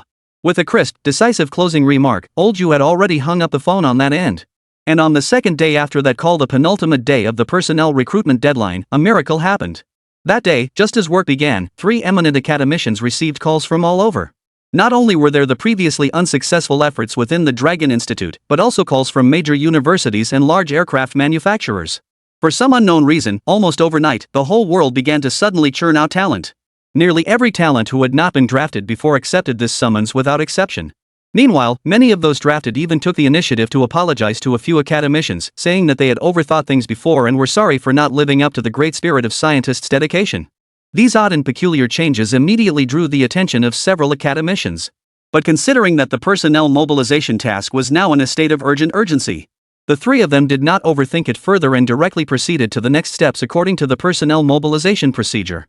Until the entire count of 10,000 personnel had been mobilized, and after entrusting all matters of each person's visit to the Dragon Institute's Beijing headquarters to Commander Peng and Commander Liu, the 3 academicians finally breathed a sigh of relief.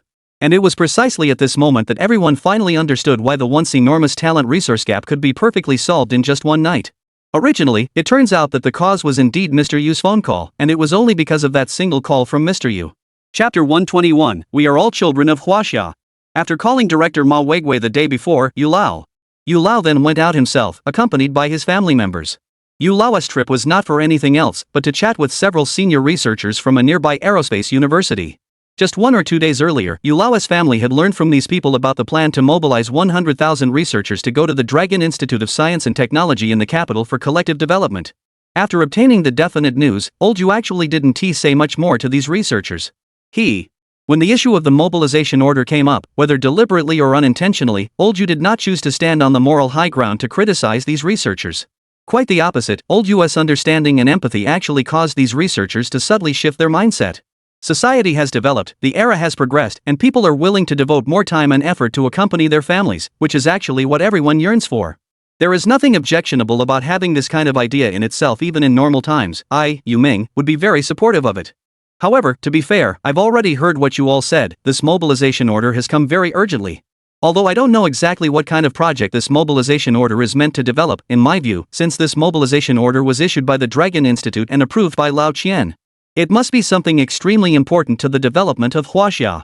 Ladies and gentlemen, I don't want to boast based on my past experiences, but I think, as people used to say, the rise and fall of a nation is the responsibility of every commoner. We all stand on the front line of scientific research. You are researchers of the new era, and I am a researcher from decades ago. We are all sons and daughters of Huaxia. Perhaps, at times, it is time to spare a little moment to make an effort for our shared future. If China really needs me, and if everyone genuinely doesn't want to go, then I, Yu Ming, will risk my old bones and go myself. Yu Lao's words were not like the spirited and grand scenes people imagine on television. Some are more about the everyday squabbles and trivialities of family life. And it was precisely these domestic squabbles that, without people realizing, triggered the thoughts of several senior researchers present. Yes, Huaxia is yours and mine. We are all sons and daughters of Huaxia. In daily life, everyone is for their own future, which is indeed nothing to be blamed for. But when Huaxia needs it, could it be that researchers whom people have long admired still remain unmoved? How did today's good days come about? Wasn't it those veterans like Yu Ming forging them in the Gobi and in the vast desert? Could it be that when striving, everyone hopes the seniors will step up, but when relaxing, they want to do things themselves? If things go on like this, whose can my own future generation rely on? Staring at the back of Lao Yu as he walked away, several senior researchers even recalled a melody they hadn't heard in a long time. Mud clinging to the bottoms of my pants, sweat soaking through my shirt. I don't know who you are, but I know who you are fighting for. At this moment, from Lao Yu's back, the researchers could even see themselves when they were young, the scene they witnessed 25 years ago during that great flood. Those teenagers back then were actually high school students in their teens. In July, a flood struck, plunging tens of millions of households into boundless fear and peril. And at this moment, countless people in green military uniforms jumped into the surging floodwaters one after another, offering their lives and sealing the gaps. Only by letting these several teenage high school students' families be preserved, only then could countless families continue to exist. Engineerly, I remember that your sister held onto the tree for 8 hours back then, only surviving because she encountered the soldiers' rescue. A researcher looked at his colleague beside him and said, "How could I forget this? My grandparents were all swept away by that flood without them. I'm afraid I wouldn't even have my sister." A colleague shot a puzzled look at the researcher, then seemed to realize something, nodded and continued. "Old you is right. Huaxia needs us now. As scientific researchers, we cannot only think of ourselves when things are good, we go ahead when there are difficulties, we should let others step in. This is not the demeanor of us Huaxia sons and daughters. Yes, this is not the demeanor of us Huaxia sons and daughters. Engineerly, I've decided. When we go back I will submit an application to the principal, to go help at the Dragon Institute. Let us do it together. Since we're in this line of research for life, we should make a contribution that at least shows up." The very next day, people saw the name of Yu Lao, on the publicly announced recruitment list. At the same time, a video circulated online showing Yu Lao's relatives packing his belongings for him. One stone stirred 1,000 waves. The action of this veteran in the field of scientific research instantly moved tens of thousands of researchers. Almost the moment the video was seen, academician Ma Weiguo, academician Pan Jianxi, and academician Cheng Xiuren received calls from all over the country, from north to south and from many different places. Almost all of the phone calls, with hardly any exceptions, were from scientists who actively requested to be mobilized. When several academicians asked why everyone had changed their minds, these scientists gave the same answer in unison. "We are all sons and daughters of Huaxia. When our motherland needs us, how can we neglect our duties?" A recruitment campaign for scientific talent of unprecedented scale has thus come to an end. The scientific researchers, numbering more than 100,000, finally arrived on the 7th day. Under the joint protection of the Fengtian Military Region and the Beihai Military Region, all units arrived at the Dragon Institute of Beijing's capital headquarters. Standing inside the hall of the Dragon Institute's secret base, watching Yu Ming, the elder, already seated in a wheelchair. Chen Hao's tears also couldn't help but well up. The contribution of Elder Yu has long been a household name and known by passers-by. What surprised him even more was that Elder Yu, even at his age nearing 90 and already frail, still set such an exemplary example for the summons. Chen Hao truly didn't know how to thank this venerable elder in the field of science. This was a difficult problem that even he himself, working together with 3 academicians, could not figure out a method to solve. Chapter 122, Development of the Sounding Radar. What Wang Hua could not accomplish even with hundreds of billions in cash, Yu Lao achieved simply by a few sincere words of his and by setting an example with his own actions, directly completing a task that even Chen Hao himself believed might be impossible to finish. "Lao Yu, you're so old, why endure this burden?" Holding back tears of emotion, he walked to Elder Yu's wheelchair, and Chen Hao half squatted in front of Elder Yu and said, "Don't cry, Chief Engineer Chen, I didn't come here to pretend. I truly came to participate in this research and development work." "Chief Chen, you can command with confidence. Today so many researchers could come here, with my old bones. Even if I finally exhaust myself at the workbench, I will be content. Our daughters and sons of Huaxia have hope. The personnel issue has been completely resolved. However, there will still be many problems and difficulties to face in the future. The first and foremost big problem is the design and development of the sounding radar. Although over the past 7 days Chen Hao has been himself, he has been using the evenings to work on the development of the sounding radar. But compared to the development of laser unmanned aerial vehicles, which is a single soldier tactical equipment, it is not so easy and smooth. The development of the sounding radar has grown exponentially. According to the structural drawings provided by the system, this sounding radar has a diameter of more than 10 meters. Moreover, the technologies employed are entirely different from the traditional methods that identify targets by receiving electromagnetic signals. This technology uses gravitational waves to search for regions of spacetime distortion in order to detect within a radius of 1 light-year around it. As is known, the so-called spacetime distortion is actually something from Einstein's theory of relativity. If this content were simplified again and again, it would basically mean that the amount of mass causes the surrounding spacetime to warp. And the greater the mass, the greater the curvature of spacetime. Chen Hao's spacetime curvature detecting radar is a system that uses this technology to locate every intelligent being within 1 light-year. The principle is clear, and the approach is actually very straightforward. According to the current known situation of humanity, all celestial bodies in the solar system have certain regularities in their motion trajectories and orbits. And what happens if objects like alien spaceships enter the solar system? Then its mass would inevitably cause some kind of spacetime distortion to change. This principle differs in essence from the previous anti-gravity. Anti-gravity autonomously distorts a certain amount of spacetime. But the sounding radar detects the behavior of other objects twisting spacetime. Therefore, if this alien spacecraft itself carries an anti-gravity device, then obviously its existence would be more easily detected. Chen Hao had already prepared detailed written reports and systematic technical data in advance for the development principles.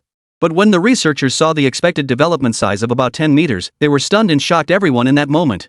Wouldn't a 10-meter diameter sounding radar be even bigger than the James Webb Space Telescope? Yes, and this doesn't even include the length of the solar sail deployment. If you include that length, the deployed span could easily reach 30 to 50 meters. And this skyward radar is too heavy. A full 30 tons. Our Longzheng 5 rocket's near-Earth orbital payload capacity is only 25 tons. This is even heavier than the rocket's payload capacity. How are we going to get it up there? Finally, on the very first day of development, the most conspicuous and fundamental problem appeared. The sounding radar contains Chen Hao's technical data. Everyone believes that maybe it could be produced. But at the same time, the concern among people shifts from how to manufacture and develop the sounding radar to how to launch it into the air, the trouble of taking it off. Indeed, this sounding radar is truly too large. Moreover, it is an integrated, completely indivisible ultra-high sensitivity radar.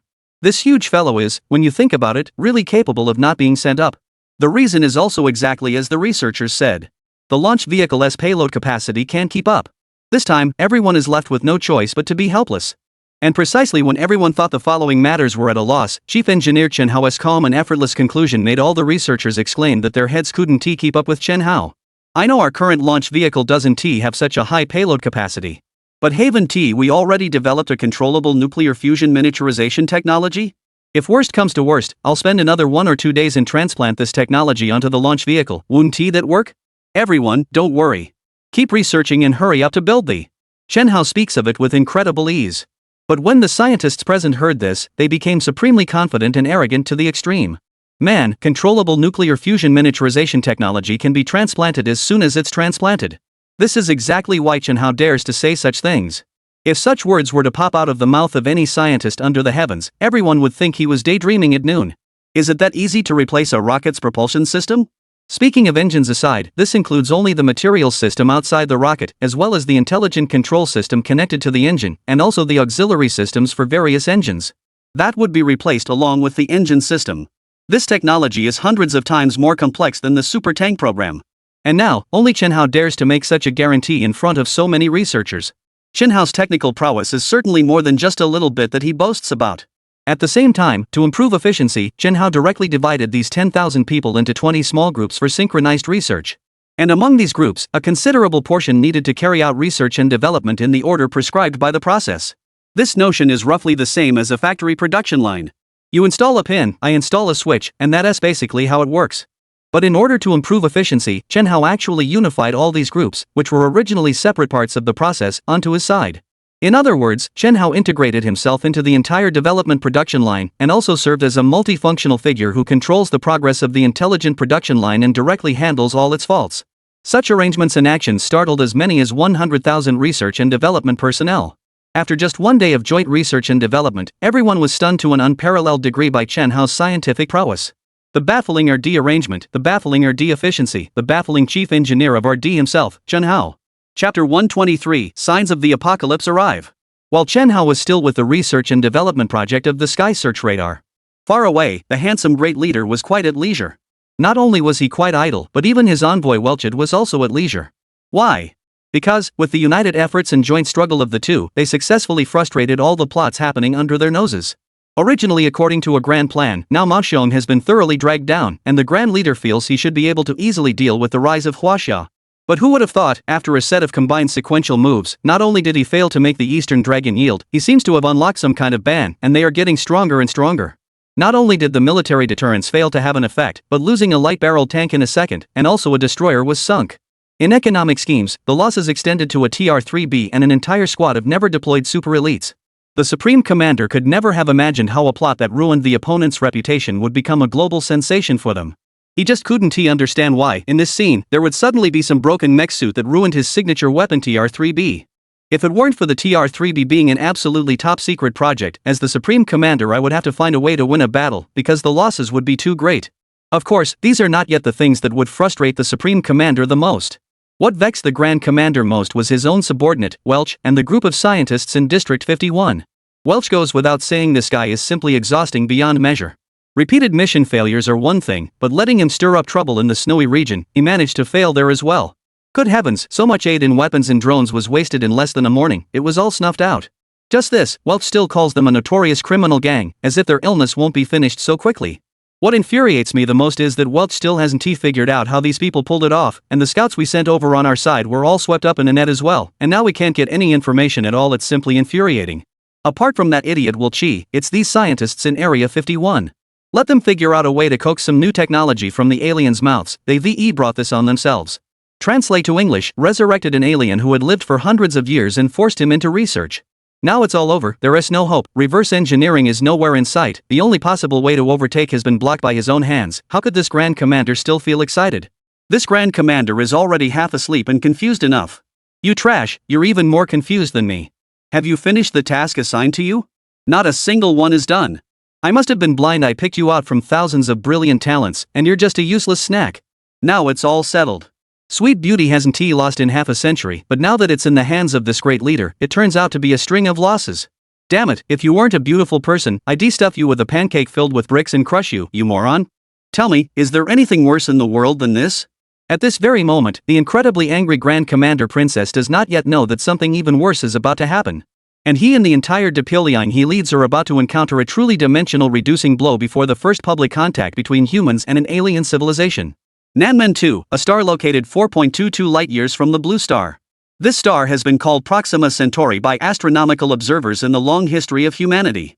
Yes, the star that the Trisolarans rely on in science fiction. However, the sad reality, as in the novel, is that this star is indeed, just like in the story, situated in a trinary system. If we speak in terms of fiction, it would be called the Trisolaris system. Those who have read the novel should be well aware that the Trisolaran system is a thoroughly chaotic one. Except under extremely special conditions where there are a few fixed trajectories, most of the time it is just three stars being randomly tugged under their respective gravities. This relationship is actually like the old folks in the village square CBD quarreling. Once they start arguing, it is a chaos 1,000 to 10,000 times messier than a flock of sparrows chirping.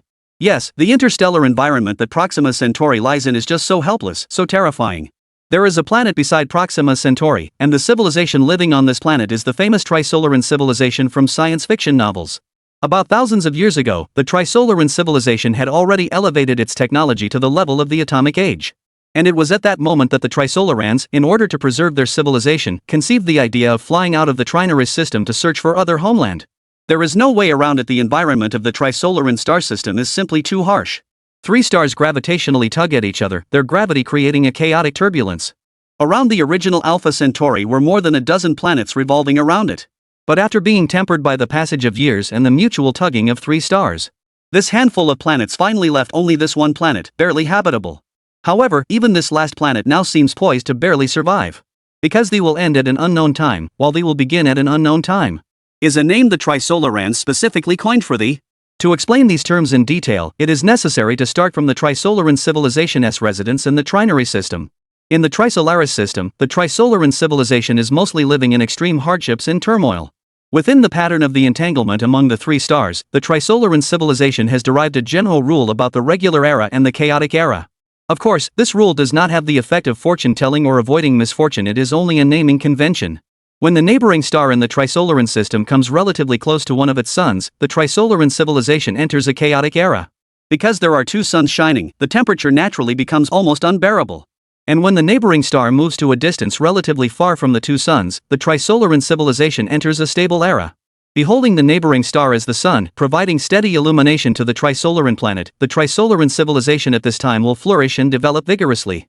And if those two stars end up on orbits closer to Proxima Centauri simultaneously, the Trisolarans would usher in the end of civilization. Chapter 124, The Past of the Three-Body Star System.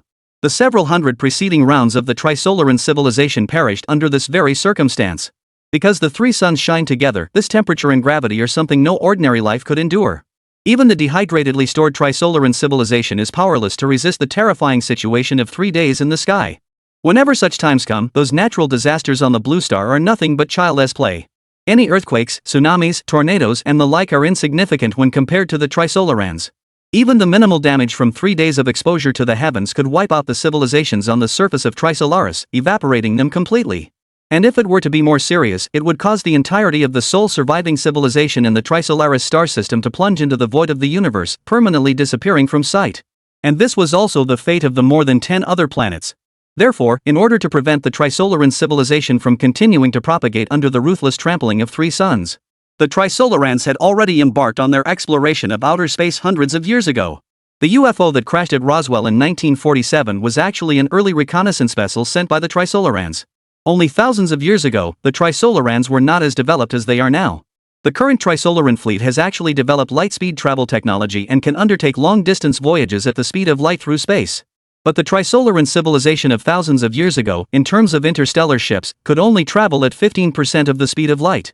It is precisely for this reason that when the earliest Trisolaran scientific survey ships entered the solar system under the leadership of their mothership, time has passed for nearly 1,000 years, and 4.22 light-years seems just a simple number. But in actual travel, even at the maximum speed of 15% of light, it took hundreds of years to travel. Of course, this is not to say that a distance of 4 light-years at 15% of the speed of light would take 1,000 years.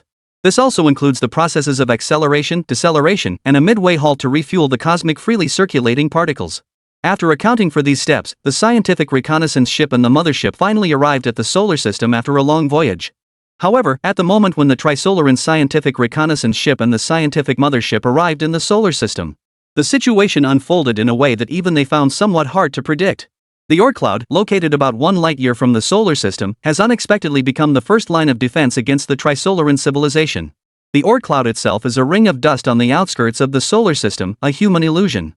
Among the scientists' speculations, this dust belt is populated with a large amount of comets, asteroids, and various materials such as interstellar meteorites.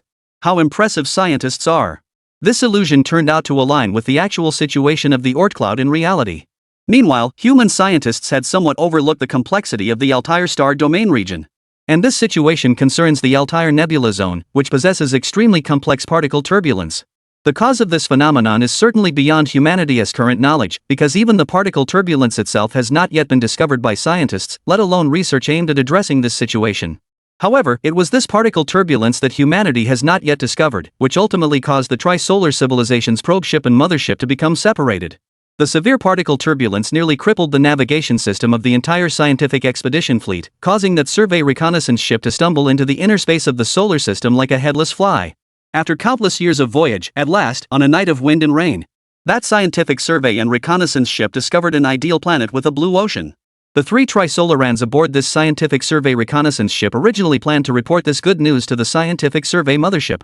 Who would have imagined that as this scientific reconnaissance vessel leaped through the blue planet's atmosphere, it happened to encounter a thunderstorm? In the end, the most absurd thing happened. This scientific reconnaissance ship had already been battered countless times by particle turbulence in the Oort Nebula, leaving it riddled with wounds. Now once again over Blue Star's sky we encountered an atmospheric thunderstorm, and this atmospheric thunderstorm was like the last straw that broke the camel's back. With almost no effort at all, a single bolt of lightning struck down and directly split the ship that had sailed for over 1,000 years and had long since fallen into ruins. A disposable one-time hit to a farmyard in the very pretty Roswell area. At the same time, 2 Trisolarans were killed by a fall, and 1 more Trisolaran was seriously injured. Up to this point, Pyongyang began rapidly surpassing all the countries on Blue Star with the secrets of the alien civilization. However, don't be deceived into thinking that the Trisolaran civilization's scientific advancements are just a little ahead of human civilization. But modern humanity still lacks the ability to fully parse the tech tree on the Trisolaran ships. This is actually quite similar to many puzzles in human archaeology. Don't be fooled by humans occasionally digging up relics left by ancient civilizations. But if you ask human archaeologists to analyze and analyze again, there are still an overwhelming majority of puzzles that cannot be explained clearly. Humans haven't even managed to understand their own ancestral civilizations. Now that we have encountered an alien civilization, naturally there is even less to talk about. So, after nearly 80 years of research, in the end, the Grand Commander's 51 districts have only managed to develop a mere handful of technological branches. However, that small branch of technology has already grown so large and impressive, dominating Blue Star for half a century. It's just that what the Supreme Commander Mr. Never could have imagined is, because of Chen Hao's appearance, all the technologies that Dapian Bao spent 80 years reverse engineering and researching were trampled. Moreover, Chen Hao's extraordinary scientific prowess indirectly and directly influenced the judgment of the White Lantern Supreme Commander. Thus, he ultimately resorted to an extremely brutal method on the last remaining extraterrestrial. Now, that Trisolaran is as good as dead. But in the moment, through a thought quantum channel and via the ship's automatic receiver, the avenging signal was captured by the three-body civilization's scientific exploration mothership. This kind of signal is normally not sent by the Trisolarans. Because the minds of the Trisolarans are transparent, and the mind itself is intricately linked to the operation of the spacecraft. Let's put it this way, the spaceship of the Trisolarans is actually controlled by the thoughts of the Trisolarans. It's almost like the mech developed by Chen, how it can be commanded by voice and controlled by thought. Chapter 125, The Trisolar System Civilizations Resolve. The research mothership that received this last desperate signal is in full excitement now. Because this signal generally would not be sent under normal circumstances. The transmission of this signal requires the Trisolarans to mobilize the ship's emergency communication system at the cost of life, in order to have a chance of success. So, when the Trisolaran reconnaissance commander aboard the research flagship, after more than 70 years, received this signal, he knew that all the crew of that reconnaissance vessel had perished. The third planet of the target star has a barbaric civilization revenge. Revenge. Revenge. The message sent at the cost of life is indeed simple. But it is precisely this piece of information that provoked the entire Trisolaran civilization, as well as the science and exploration mothership of the Trisolaran civilization that is still searching in the Orion Arm star cloud region. Of course, on the surface we say that this fleet of the Trisolaran civilization is a scientific exploration fleet. In essence, it is the same as Columbus back then. It's nothing more than a bunch of robbers. Back then, after Columbus discovered the American continent, Native Americans faced the painful lesson of extinction and the annihilation of their people. Now, the situation isn't that much different actually. When the scientific exploration mothership of the Trisolaris civilization received this final vengeance signal, the entire fleet of Trisolarans was plunged into an extreme state of anger. At that moment, the commander of the Trisolaran scientific exploration fleet ordered a self-destruct signal to be sent, to destroy the spaceship that had landed on the blue planet. It is said that we would rather perish together than be captured. This is a common occurrence in the fighting between the two nations, and between the two civilizations it is even more of a routine affair. To prevent humans from obtaining more reverse engineering technology from that spaceship, the commander of the Trisolaran Scientific Expedition Fleet decisively issued a self-destruction order. If this order had been given in the past, the commander might issue it, but it would have been of little use. After all, before this they didn't even know where that spaceship was, let alone how to command it. But now it is different. With the news of the last Trisolaran crew member sent, the Trisolaran Scientific Exploration Fleet successfully locked onto the location of that spacecraft. And with the launch of the self-destruct command, human history is about to be rewritten completely because of this event. Area 51. Engineers Jack and Tony are busy using a microprobe to detect the internal conditions of this disc-shaped spacecraft. For more than 70 years in total, this group of engineers in their 50s has failed to get this spacecraft up and running smoothly. Not to mention how much reverse engineering science they would need to figure out. Imagine, they can't even get into a cockpit of a single spacecraft, how could they study 6 at all? Reality is this brutal Jack and Tony have been researching for half a lifetime. It also failed to solve this most fundamental research question. The cabin had already opened a gap when it crashed. But humans ended up wasting more than 70 years and still couldn't get through this opening. Can you believe how infuriating that is? So, with humanity at a loss, they can only rely on the micro-automated probes at hand to probe and study the inside of the spaceship. That day, just as Jack and Tony placed the probe at the hatch of the spacecraft's cockpit, the probe, too, is following the original plan and is extending through that gap toward the cabin. However, at that moment, a buzzing, crackling sound suddenly paralyzed the automated probe that was under computer control. Jack? Didn't I tell you not to casually adjust that probe? What were you just doing? Why is there such a strange noise again? Standing by the computer, Tony, who kept his eyes fixed on the probe camera screen, spoke with a touch of irritation. No, I didn't move the probe at all. I was just operating according to the old procedure, and I have no idea what that sound was. Upon being told by a colleague like that, Jack responds with a clearly aggrieved expression. Not moving? Not moving. Where did the sound of this spaceship come from? No way. Oh, could it be selling cakes? How could this be possible? Just as Tony was about to reprimand his companion, he was completely stunned by the sight right before his eyes. In front of the screen, the tiny probe's camera showed an alien spaceship inexplicably being activated. Inside the entire cabin, there were unexpectedly flashes of red light flickering, resembling the alarm that humanity pulls when urgently escaping. Oh, sell cakes, sell cakes. Jack, look, quickly into the spaceship. The spaceship has started, oh my god. The spaceship actually started by itself. What? Tony, are you crazy? This big guy has fallen for more than 70 years. It can start on its own, oh, damn it. In the previous second, Jack had expressed extreme doubt about Tony's words, but in the next second, he himself was frightened into stupor by the scene before him. Now it is no longer the red lights flashing inside the cockpit of this alien spacecraft.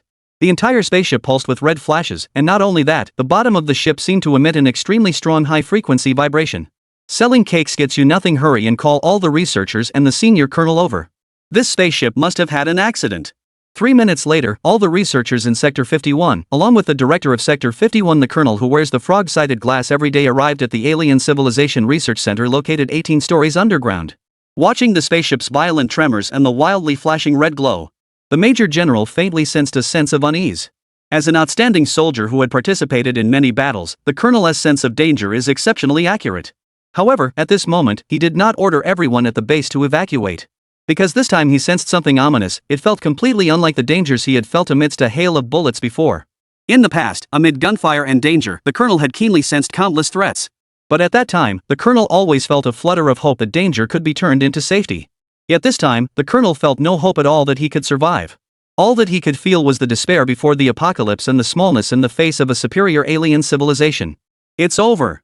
This time it's definitely over. Sector 51 is finished. So Beautiful is finished. Humanity is likely finished too. Rumble. Clack clack clack clack. A torrential roar shot up into the sky, lifting a vast cloud of dust and smoke from the ground. Chapter 126, the largest pitfall in history. A gigantic mushroom cloud rose directly above this desert base. All the fighter jets, helicopters, and various kinds of special vehicles on the base ground were without exception. In the instant the mushroom cloud rose, everything was instantly reduced to ashes by temperatures of millions of degrees. The surface runway on the base, which was originally 5 kilometers long, didn't show a single sign of deformation at all, and simply melted away together with everything around it. Everything melted away completely, leaving nothing behind except billows of incredibly thick smoke rising up. 15 minutes later, upon receiving the message, the White Light Grand Commander simply sank heavily into his seat in the grandiose office. The Witcher envoy was so scared by the satellite images that he wet his pants. The entire base is ruined. Along with it, an enormous pit appeared across the desert area, deeper than 1 kilometer and wider than 50 kilometers. This intense explosion even triggered a local earthquake of at least magnitude 9. There were countless collapsed houses in towns 200 kilometers away. Even cities as far as 500 kilometers away were directly crushed by the earthquake caused by this violent explosion, with more than half of the buildings destroyed. The scale of the loss is beyond measure. What on earth happened? Why did the base encounter a situation like this? Did our opponent use a big mushroom? I don't know how long it had been, but the Supreme Commander was pulled to his feet by the panicking crowd from the ground. Having just stood up, he realized a problem. The power of this explosion has surpassed by tens of thousands of times the power of the little mushroom they developed back then. The yield is estimated to be in the range of several tens of millions of tons of TNT equivalent. For something of such a large yield, the great commander quite simply could not consider any conventional weapons at all. He didn't even believe in something as small as a mushroom, and the only thing he could think of was that old Ivan whom he had once seen in intelligence reports. In the entire human world, I'm afraid this is the only weapon that can unleash such immense power. Otherwise, it would be absolutely impossible for such a monstrous crater to be created to describe its scale without exaggeration. It is the largest and deepest crater ever seen by humanity, even arguably the greatest crater in history. Of course, the scale of this crater is certainly much smaller than the giant crater from the extinction of the dinosaurs. However, that ancient era was too long ago, lasting for more than 65 million years. This length of history has already exceeded human history by dozens of times, so that huge pit cannot be considered the giant pit witnessed in human history. Grand Commander, this wasn't done by the opponent, it was an explosion inside the base, within the base itself. A 5-star General James spoke tremulously. What? An explosion inside the base? How could that be possible? How could this happen? The 51 area is clearly just for a military research base. Is there heavy ammunition stockpiles? How could such a violent explosion occur? The defense minister's answer, the Grand Commander obviously is not willing to believe. Grand Commander, this is truly real. Our Starlink satellites have also intercepted a strange signal from the direction of the explosion just now. We suspect that this signal is highly correlated with the explosion of the entire base. Currently, I am sending people to contact Mr. Smack to urge him to dispatch his team and join us to analyze the signal together. 5-star General James continued to say. Nonsense. A broken signal can't possibly destroy the entire base. Do you think I'm a 3-year-old child? The Supreme Commander angrily looked at James.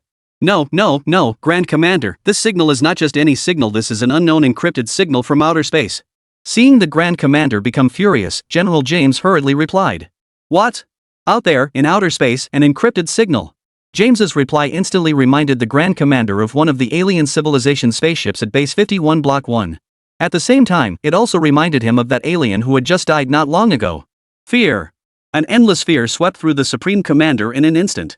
The originally glaring eyes instantly lost all brightness, directly aligning with the pale complexion. This is impossible. That spaceship has already crashed for over 70 years. Absolutely cannot have any such situation. At this very moment, even the Supreme Leader himself hardly believes what he is saying. James's response had already been decided and settled. The signal from outer space, and it's an unknown encrypted signal. Could this have been created by humans themselves? Is there absolutely no possibility at all? So far, whether it is the International Space Station or Huaxia's Longzhou Space Station, all information belongs to a known signal frequency band. Even though the information from Huaxia's Longzhou Space Station is of an encrypted type. But the signal frequency is indeed very familiar to Dabiao de Piao Liang. After all, the opponent has been around for so many years. Even if one cannot decrypt the opponent's signals, at least there is a basic understanding of the signals, which Dabiao Liang can manage to do. But this unknown encrypted signal is a serious problem. You should know that the gorgeous Starlink is spread across the globe. At present, all of humanity's signals, whether decodable or undecodable, are all included, and there hasn't been any message that they cannot determine yet. An encrypted message whose basic features of the signal cannot even be determined.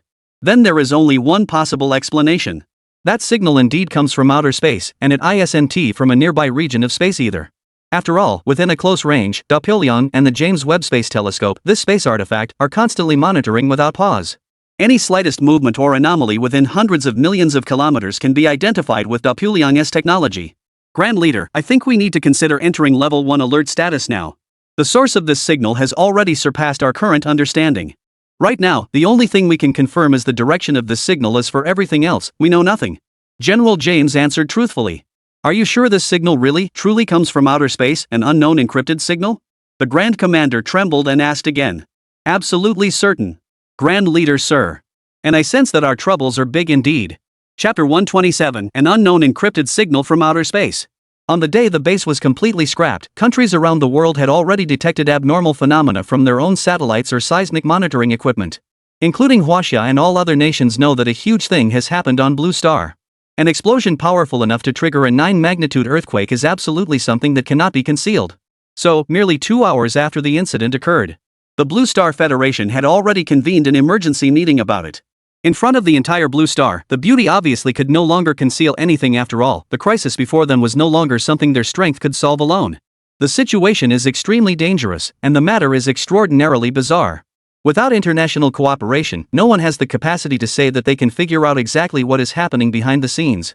Ambassador Welch, we, the European Space Agency, have also received that string of strange encrypted signals. I really want to know, what is your country up to? Why have you caused such a commotion? Or perhaps, your country already contacted aliens decades ago? At the emergency meeting, the representative of John Bull spoke bluntly and unreservedly. As a big pretty little thing, John Bull has always believed that his fate is tied to being a grand beauty. But this time, they had changed, becoming different from before. It's true that this situation came suddenly, and it also involves the threat of an alien civilization invasion. No country can take it lightly now. If we don't figure out the what and why of this at this moment, everyone would really worry that the next explosion might be their own country. We want to say that we have not made contact with any alien civilization. Do you believe that now? We are also receiving such strange unknown encrypted signals for the first time. And besides, our losses this time are enormous. Do you all really have to think it's because of us that this supernatural phenomenon occurred? And moreover, it's still unknown whether there are signals of an alien civilization invasion? How can you be so sure? Ambassador Welch faced inquiries from many parties, still doing his best to maintain his composure. Even now, the pants he had wet earlier were not yet dry. He also clearly and undoubtedly knew that such a thing could not be admitted as something he jumped up himself. This is a matter of interstellar war scale. If it is admitted to be caused by their own misdeeds, it would be a disaster. Wouldn't the human world be in an uproar? By then, whether the aliens will come to invade is unknown, but if the rest of the world unites in anger and destroys its own homeland, it will be too late to say anything. This still an alien civilization invasion event? Your bases are all gone. With explosions of this magnitude, is that something humans can currently accomplish? Back in the day, old Ivan the Great Mushroom couldn't even do that, you know? Special Envoy Willich, we are now a grasshopper tied to a rope. If you still intend to conceal something, then who will bear the responsibility if our human civilization is wiped out? Upstairs in the venue, the representatives from all countries around the world are indeed arguing so loudly that it's like they can't be silenced. The situation has become truly too serious, something even Doppelion cannot handle. Now that it has fallen in front of all humans on the Blue Star, it naturally terrifies every member. Across the entire venue, besides Wang Hua, the representative from Huaxia, who remains fairly calm, others are not as composed. All the representatives of every other country were frightened and at a loss by this startling news that had fallen from the sky. This Chen Hao, did he already know that aliens existed a long time ago? Otherwise, how could he start working on that space radar more than a week in advance? This kid certainly has other thoughts in mind. When we get back, I'll have to ask him and find out what's really going on. Without any reason, they start this airspace radar project and suddenly mobilize more than 100,000 scientific and technical workers.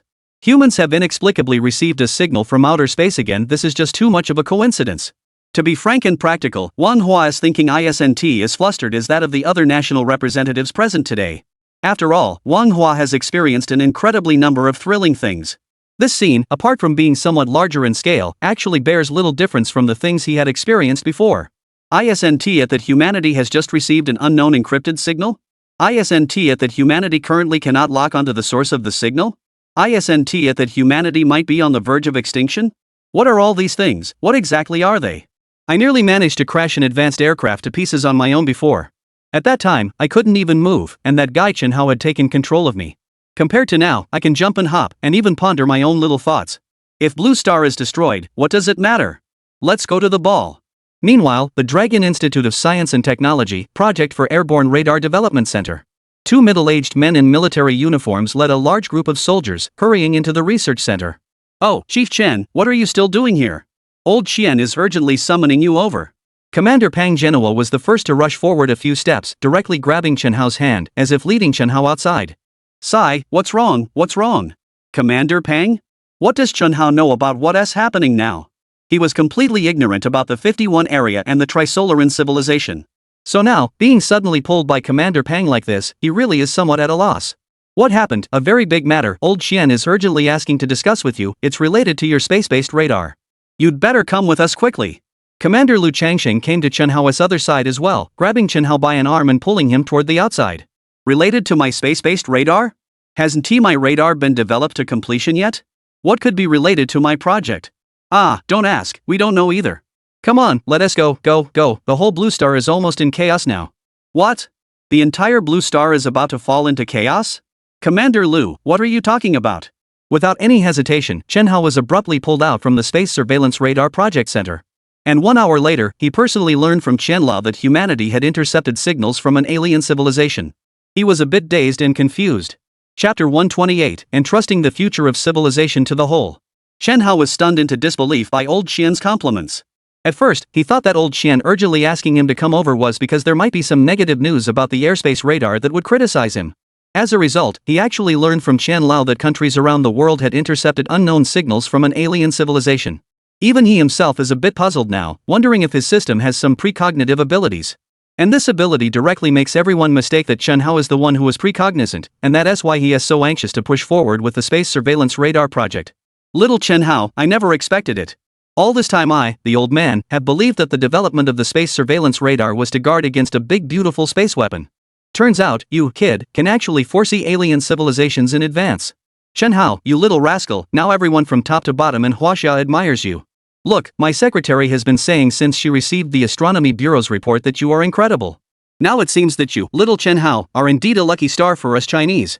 Mr. Qian, while speaking, pointed to his secretary beside him who was wearing glasses. After Chen Hao glanced at the secretary with a look of complexity on his face, Old Qian continued speaking. The old man has two main purposes for coming to you this time. Firstly, since you have already foreseen the existence of an alien civilization, there must be other plans you will have afterward. Now, Old Man Ni is giving you the final say in advance. In the past, our threats mainly came from the Big Beauty.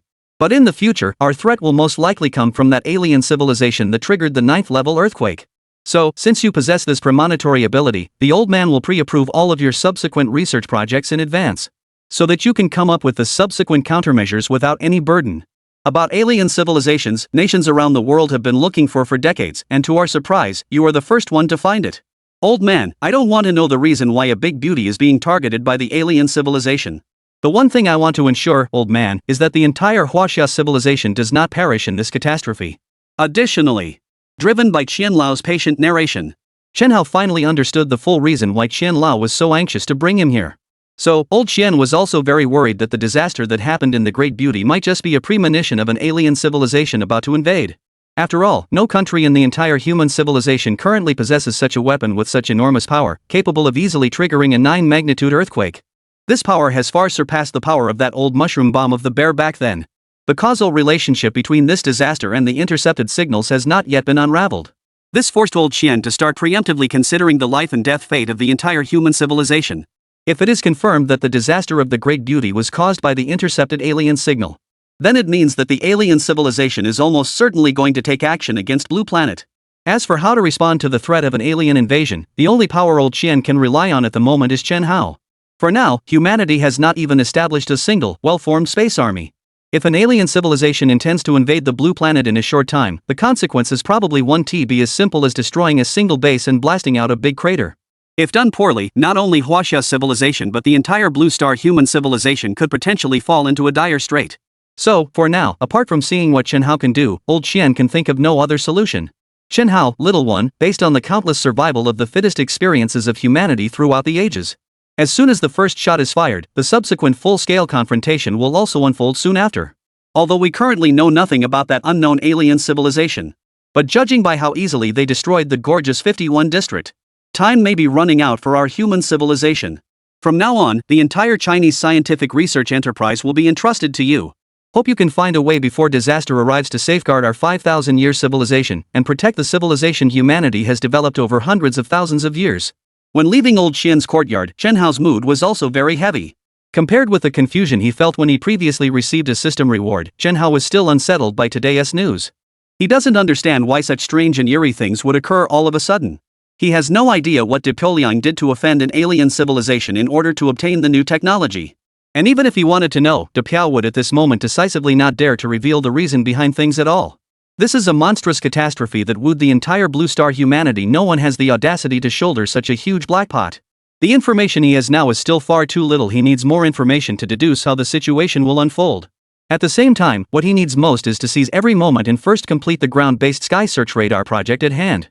Only when this project is completed will the truth reveal itself as to whether the alien civilization will actually invade the Blue Planet, and whether the alien civilization has any intention to invade the Blue Planet. We are going to speed up the development of the space reconnaissance radar right away. The originally planned 1-month deadline needs to be shortened further. I have decided to reduce the entire project to 21 days. That means in just one more week, we must launch the space radar. Are you all confident in this? After returning to the research center, Chen Hao issued his latest order.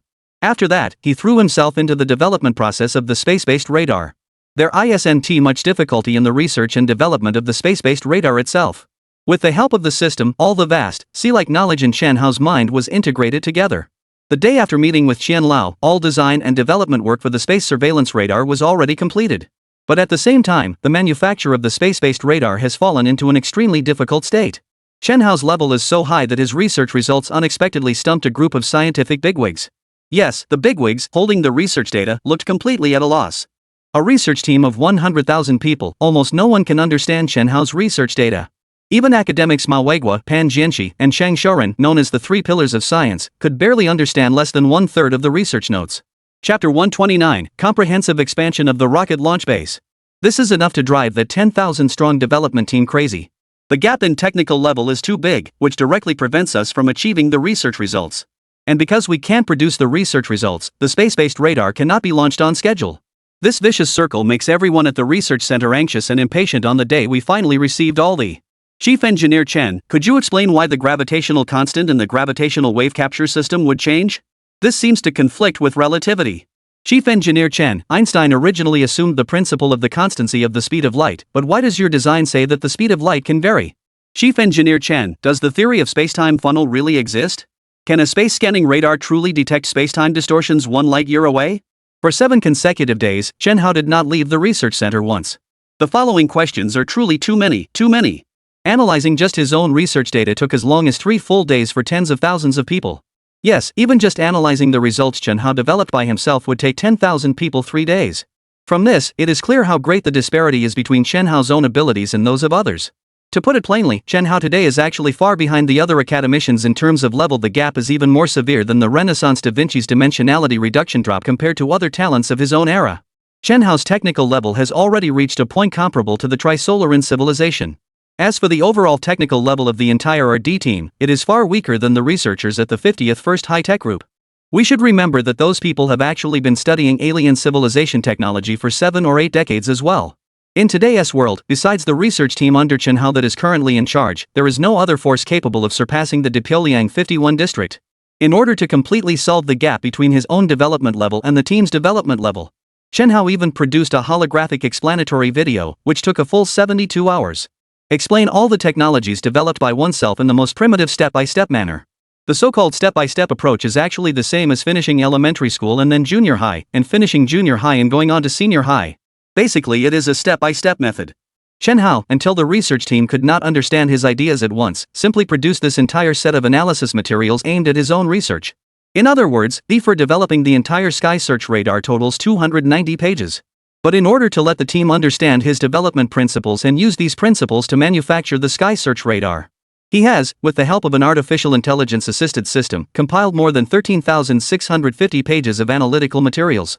And with more than 10,000 pages of analysis data, it finally allowed the entire research and development team of 100,000 people to successfully begin the manufacturing phase of the sky search radar. Of course, during this period, Chen Hao was not only responsible for the development of the entire sounding radar, but also took on the role of chief engineer for rocket launches. Because the sky surveillance radar was simply too large, when Chen Hao was designing the rocket, he directly replaced the original liquid fuel propulsion plan with a fusion-powered propulsion system. In other words, in order for this atmospheric sounding radar to successfully take to the sky, Chen Hao directly applied the technology of the nuclear fusion engine. Along with the fusion engine, there are also a more complex control system and numerous reactive armor components mounted. This series of engines and materials technologies ultimately enabled Chen Hao to design a super rocket whose thrust is more than 20 times larger than that of the Saturn V at that time, and whose mass is more than double that of the Saturn V. The entire rocket reached an astonishing height of 198 meters, and its width reached an inconceivably wide 20 meters. The ready-to-flight mass has reached an unprecedented 700 tons. Just the single carrier rocket for carrying the sounding radar has already reached 700 tons. One can imagine how grand this project is. In order to be able to successfully launch such a gigantic behemoth that is taller than dozens of stories into the sky. From 1,000 miles away, the Tianchuan satellite launch base specially carried out construction and modification of the launch pad overnight. All engineering vehicles within a radius of 500 kilometers were urgently gathered together. No fewer than 20,000 professional construction workers were directly requisitioned from various construction sites on the spot, specifically to carry out the construction and modification of the launch pad. Because of the extreme urgency of the project, Tianquan even pulled in no fewer than 200 Dragon X-20 type military transport aircraft from nearby military districts. These military transports, just one of them, would be treasures in any military camp. Now more than 200 aircraft dispatched together, with the entire momentum almost like a tidal surge, unstoppable and overwhelming. What shocked the locals the most wasn't the sight of more than 200 military transport aircraft flying overhead, but something else that felt even more shocking. When this transport fleet flew over the heads of the people in the city, there were still many fighter jets escorting it. As the saying goes, caution yields a vessel that lasts 10,000 years. The local Tianquan Satellite Launch Center, responsible for engineering, actually used a fighter escort approach for transporting special materials. This spectacular scene left millions of residents in Tianquan City dumbfounded, their jaws dropping in unison. Brother Wang, how did I say it yesterday? The alien civilization is really coming. You still don't believe it? Look at the airplanes in the sky, more than I've ever seen in my life. Io, could it be that the content of the Blue Star Federation conference online is true? Could a spectacular earthquake really have been caused by aliens? I still have 29 years left on my mortgage? What am I going to do? The end of the world arrives at the worst possible time. I've been working hard for half my life and I haven't even enjoyed a single good day yet. Brother Wang, I'm telling you, you're just too penny pinching. What's the situation now? The aliens are coming and you're still worrying about your mortgage? I figured it out yesterday. Instead of letting the aliens kill us, better to withdraw the money first, ride a bicycle to the sauna, save where you can, spend where you should. Even if we're dead, we still have 2 more days of happiness, right? You're right, I'm going to withdraw money now. Let's go grab kebabs together later. Ah, that's it, Brother Wang, today you finally see through. On a street edge in the city center of Tianquan, 2 men in suits and leather shoes, one fat, one thin, were looking up at the sky at a formation of helicopter gangs, saying something. Chapter 130, Rocket Launch. Emergency News. Hearing that the tall, thin man had already pulled his wallet from his waist. This chubby old guy has already managed to crack a barely noticeable smile at the corner of his mouth. After a year of mooching meals from me 367 times, this time I finally caught you. Old Wang, you're so stingy. Brother me will beat you up for sure, not a big deal, right? You're really worrying for nothing, aren't you? You're actually afraid of aliens. Haha, what can aliens do when they come? If there's killing or dismembering to be done, we've never been afraid. The guys around here would never skip eating boiled peanuts, would they? If the sky were to fall, there'd still be tall guys holding it up. You, a mere laborer, mind your own business and stop worrying about nothing? Honestly, haha. Today we must order some cold-sliced pig head and cucumber with mashed garlic to highlight the meal, so that every time you mooch food you do it so thoroughly that I can't even snag a piece of pig skin. 20 whole days had passed since the formal start of research and development for the Sky Survey radar. By the early hours of the 21st day, Chen Hao and his entire team had finally finished manufacturing both the super rocket and the Sky Survey radar. Because at present no country in the world has been able to decipher what the intercepted alien civilization signal specifically means. Therefore, adhering to the principle that it is better to act sooner rather than later, Chen Hao personally decided the launch timing for the sky monitoring radar. This timing window is today. The expansion and renovation project of the Tianquan Satellite Launch Center had already completed 2 days ago. The Dragon Institute is also about to be escorted to the launch site under joint protection by the Fengtian Military Area and the Beihai Military Area, transporting this 198-meter-long super rocket. The 198-meter super rocket hull section is modularly constructed. So, this trip's transport didn't encounter too many difficulties. The entire super rocket was temporarily disassembled into more than 350 components, with each component averaging only about a few meters in size. Apart from the rocket hull portion, which requires manual welding after being disassembled due to modular assembly, essentially there were no major transportation difficulties for the rest once it arrived at the site. The only difficulty we may encounter is transporting that enormous radar. Considering that the optical radar for space exploration has a diameter of about 1 or 2 tenths of meters, Chen Hao took the credit deserved by him and was selected to be the Blue Star Federation's ambassador, Wang Hua, to retrieve it. There's no one else who can handle this transportation job except Wang Hua. The key is their mecha pilot level operation. Now the major military regions have begun training a batch of mecha pilots. But unfortunately, the number of mechs is not yet systematized for mass production due to delays in the airspace radar project. Up to now, all of Huaxia has no more than 5 individual tactical mechs. In reality, there are only 3 people with actual driving experience among them, and this includes Wang Hua himself. Therefore, considering that this transport mission must be foolproof, Chen Hao ultimately decided to call Wang Hua back. The exosuit is operated by Wang Hua to hoist and lower the atmospheric radar, after which I remotely perform a rough operation of the exosuit on my side. This shipment actually went through without any unexpected problems. By noon, all the components of the super rocket had been transported to the launch pad. Chen Hao, together with Gaya Fengshan and dozens of other seniors, joined the work of rocket engine welding. Yes, the rocket's hull is indeed welded by hand, not welded by machines. However, the rocket engine requires manual welding and cannot be welded by machines. Of course, some people here may doubt why the rocket engine is welded by hand. This is certainly because the technology is not enough. However, the fact is that the world's truly most advanced rocket engine welding technology still genuinely requires manual operation. Not only that, but even the propulsion systems of many hypersonic cruise missiles are actually assembled through manual operation. Those familiar with rockets or missiles may be aware that welding work for rocket engines and missile propulsion systems, which have extremely high requirements, is extremely demanding. In practice, employing machine welding is extraordinarily difficult. And the most challenging aspect among this is actually the cost issue. After all, rockets and missiles are not produced in a workshop the way cars or refrigerators are. Once a production line is set up, you just unleash full production immediately. Rocket production is different each time. Each rocket is a completely different situation, whether in external fuselage design or internal engine layout, all of which vary greatly. To put it plainly, if you want to machine weld with this kind of high-end equipment, you first need to come up with an entire welding robot manufacturing process in advance. Then, through this process, you manufacture a welding robot and then you use this robot to weld the rocket. But after this welding task is completed, what should be done with the welding robot? Basically, it's almost scrapped. Why? Because the next rocket to be launched is different, the engines are different, and can you still use the same welding robots? Obviously not. This isn't a CNC machine tool. You can't just use them however you want. Welding of rocket engines is many times more complex than the various mechanical actions controlled by CNC machine tools. Humanity would almost never redevelop welding equipment for a single rocket engine. The cost is too high, and the utilization rate is unbelievably low. As for this kind of thing, at present only the Space Exploration Group led by SMAC is still trying. No other company or research institution is operating in this way. Of course, Chen Hao himself had also considered, like S-Mark, to establish a systematic welding process for rocket engine welding, and then to build a professional welding robot based on this process. However, considering that his time was currently too tight, Chen Hao could not put this matter on his schedule for the time being. Instead, he put all of his current experiences into this launch project. At 6 o'clock on the afternoon of the 21st, the entire sounding radar had been successfully loaded onto the reassembled super rocket. At 6:32 p.m., the super rocket was fixed onto the newly expanded rocket launch rack. At 6:18 p.m., Chen Hao ordered the ignition process for the super rocket fusion engine to commence. Accompanied by the roar of a giant dragon, humanity's first atmospheric radar pierced through the layers of clouds in an instant, rushing toward the blue planet's synchronous orbit. And just as Chun Hao was still in the command room watching the real-time footage of the rocket's ascent, the arrival of a message instantly tightened his nerves once again. Alien civilization signal deciphered. Return quickly. Chapter 131, Terrifying Self-Destruct Command.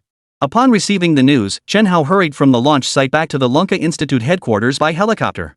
When Chen Hao hurriedly rushed to the Dragon Institute of Technology headquarters or D Hall, he realized that Elder Qian and Commander Lu Changsheng of the military region, as well as Commander Pang Genoa of the Beihai military region, were already on the scene. Everyone at this moment was fixated on the news broadcast from the side in the RD Hall. The news was broadcast in Russian, but in the Dragon Institute there is a dedicated intelligent translation robot, so what everyone heard were Chinese text translations. Just received from the KGB Institute of Astrophysics, more than 20 days ago, our reconnaissance satellite inadvertently intercepted an unknown signal from outer space, which has now been decrypted. The deciphered content is, detect the existence of an intelligent civilization within the solar system, and order the Third Body Civilization's first expeditionary scientific fleet vessel number 3926 to initiate self-destruct procedures. Given that the signal was intercepted in space above Dapyaliang Dipkao-liang, we are urgently contacting the Dipkao-liang side and demanding an immediate explanation. At the same time, we call on all countries around the world to immediately initiate emergency response measures within the scope of the Blue Star Federation, in order to avert the extinction crisis that human civilization may be facing soon. The news is in a rolling mode, continuously playing without interruption. The intent is obvious at a glance. This is Mao Xiang the bear within the entire Blue Star, truly taking action to punish Dapyaliang. Moreover, there is an even more obvious signal, the result of this decryption. Even the so-called second strongest military power of Blue Star, the Gruzia bear, has already clearly felt a shiver. Otherwise, Mao Xiong would absolutely not be able to continuously roll this news across all channels. What does this indicate? It means that Mao Xiong is now ready to immediately transmit the decoded information to all the countries on Blue Star. According to the experience of various countries in the past, if important information is intercepted, the typical course of action is to first consider keeping it confidential. But this time, the situation is clearly different from the usual operating procedures of. Not only was there no secrecy, but there was also a rush to disclose it to the world. Doesn't this just show that the Russian bear itself was scared by the previous big pretty explosion? Good gracious, just from the decrypted signals you can tell how the 9-magnitude earthquake that happened before came about. So a blast of such enormous yield was actually caused solely by a single alien civilization's scientific research vessel self-destructing. If the other side's fleet had shown up, wouldn't humanity be doomed in an instant?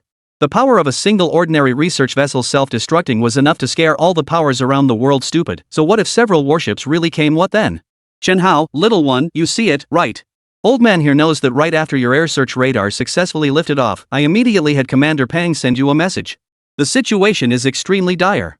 We have just received an invitation from the Blue Star Federation, requesting that we immediately send people to participate in the Blue Star Federation's first global highest-level early warning meeting.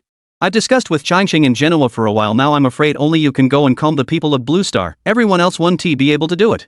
After Chen Hao watched the news broadcasts about Mao Xionggu the Bear Nation 4 or 5 times in a row, Old Chen then looked at Chen Hao with an extremely grave expression. To be frank, this kind of sudden incident is an unprecedented first for someone as seasoned as Lao Qian, who has weathered countless storms. So, every possible measure he can think of at the moment has narrowed down to this new research protege in front of him. Am I going to pacify the hearts of everyone on Blue Star? Lao Chen, it shouldn't be this serious, right? The exact location of that so-called Trisolaran civilization hasn't been locked in yet, and they've only issued one directive for now. Whether it comes or not might still be uncertain. Dean Ma Weigua, who returned on the same flight as Chen Hao, looked at Chen Hao with some doubt and asked, Dean Ma, this is because your researcher's crisis vision capability isn't sharp enough. Such a self-destruct instruction with obvious targeting significance would be an absolutely clear deterrent signal in the eyes of our military. This signal is actually almost identical to what they would report back to their king after Columbus discovered the New World. The first step is to locate, the second step is to attack. Not nervous, can we manage? If tomorrow the Blue Star Federation cannot provide a credible countermeasure, at most in 2 days, the entire blue planet will be in chaos. This message, to put it bluntly, is a deterrent that kills people psychologically. One must be a member of the military to have a deeper understanding of danger. Facing Dean Ma Weigua's misunderstanding in doubt, Commander Lu Changsong had already exposed the true power behind this message with a single remark. In fact, just looking at this earthquake that occurred on the majestic Zheozhong Jojo actually equals 9 magnitude on this occasion. It would not be enough to plunge all of humanity into panic.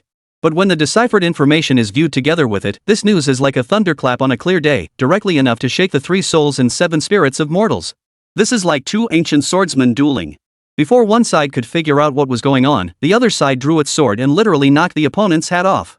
This overwhelming disparity in power and the completely unfathomable set of moves would in just a moment shatter the opponent's will to fight, causing them to soil themselves before they could even land a single strike. And the current situation is basically no different from this situation. Humans struggled for a long time and only barely deciphered the signal, but when they looked again, the opponent had already taken a step ahead. How could that not be frightening? If you don't even know when they strike, what you call fear is not enough. What else could be considered horror? It's a forceful deterrence that feels like a complete loss of dimensionality, reducing the opponent's power drastically. Therefore, Commander Lu's judgment is reliable. At moments like this, if no one takes charge of the overall situation, the side being deterred will instantly experience a collective collapse of fighting will. And this is precisely the reason why the Blue Star Federation is urgently contacting member nations to convene a meeting immediately. The importance of this meeting far exceeds that of the meeting more than 20 days ago. In the previous meeting, all parties were still guessing, and it wasn't truly possible to confirm that the information came from an alien civilization as a deterrent. This time, the information has been deciphered, and the deterrence fact has become clear. If we don't take action now and find a way to respond, by the time news of a collective human invasion by aliens comes and shatters us with fear, it will be too late for everything. Chapter 132, the highest level security meeting of the Blue Star Federation. Later that day, Chen Hao, accompanied by Pang Zhenhua and Manhwa, boarded a special flight to the Blue Star Federation headquarters. After getting off the plane, I only rested for less than 3 hours at the hotel arranged by the Blue Star Federation headquarters. A few people had already received notice that the meeting would be held soon. When the three of them finally step into the Blue Star Federation conference hall, several chief representatives from various countries frown as they exchange something with one another. No need to guess, the three of us can tell that everyone was frightened by the decrypted information. Because, right there on the scene, the three of them. If Chen Hao hadn't seen it with his own eyes, he would probably never dare to believe it in his life. I can't believe that among the highest level elite among humans there are still so many souls so fragile as to be easily blown away. The aliens only sent a message, they haven't come yet someone has already been scared stiff. Even more absurd is that the person who has been scared stiff is still among the most elite within human society's laws and norms. Oh, the cake seller's damn beauty, if we had discovered the alien civilization earlier it would have been fine, but now it has attracted the aliens here.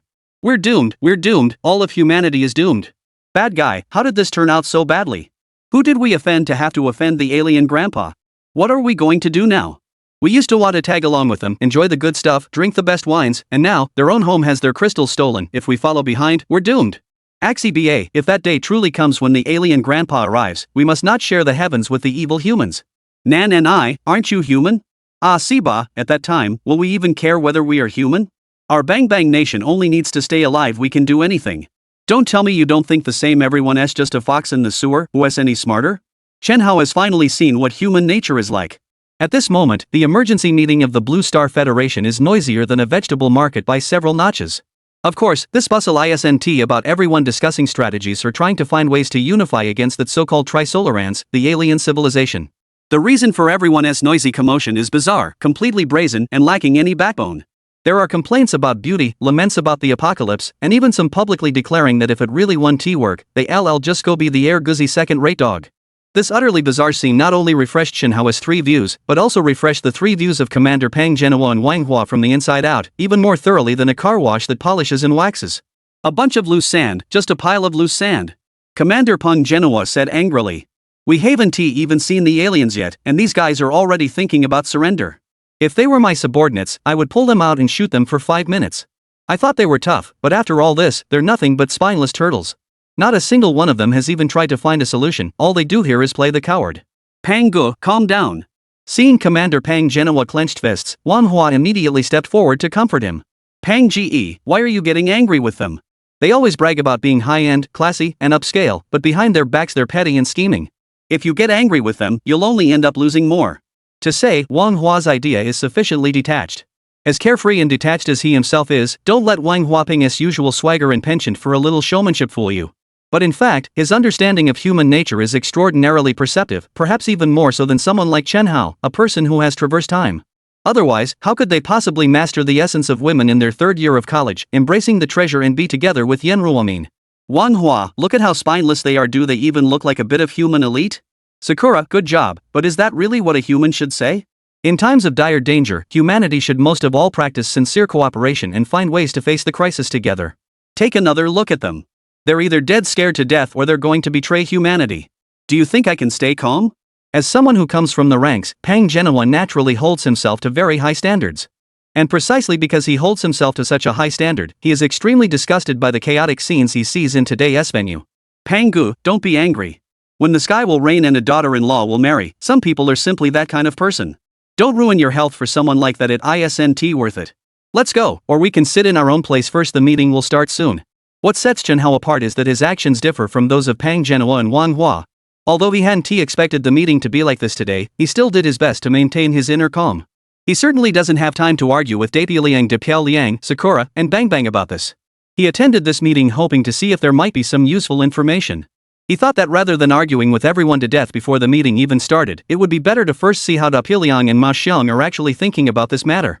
This also helps provide some good ideas for my next steps, because behind me are the hopes of 1.4 billion fellow countrymen. At times like this, anyone can become fearful, cowardly, or confused, but I must not lose my grip.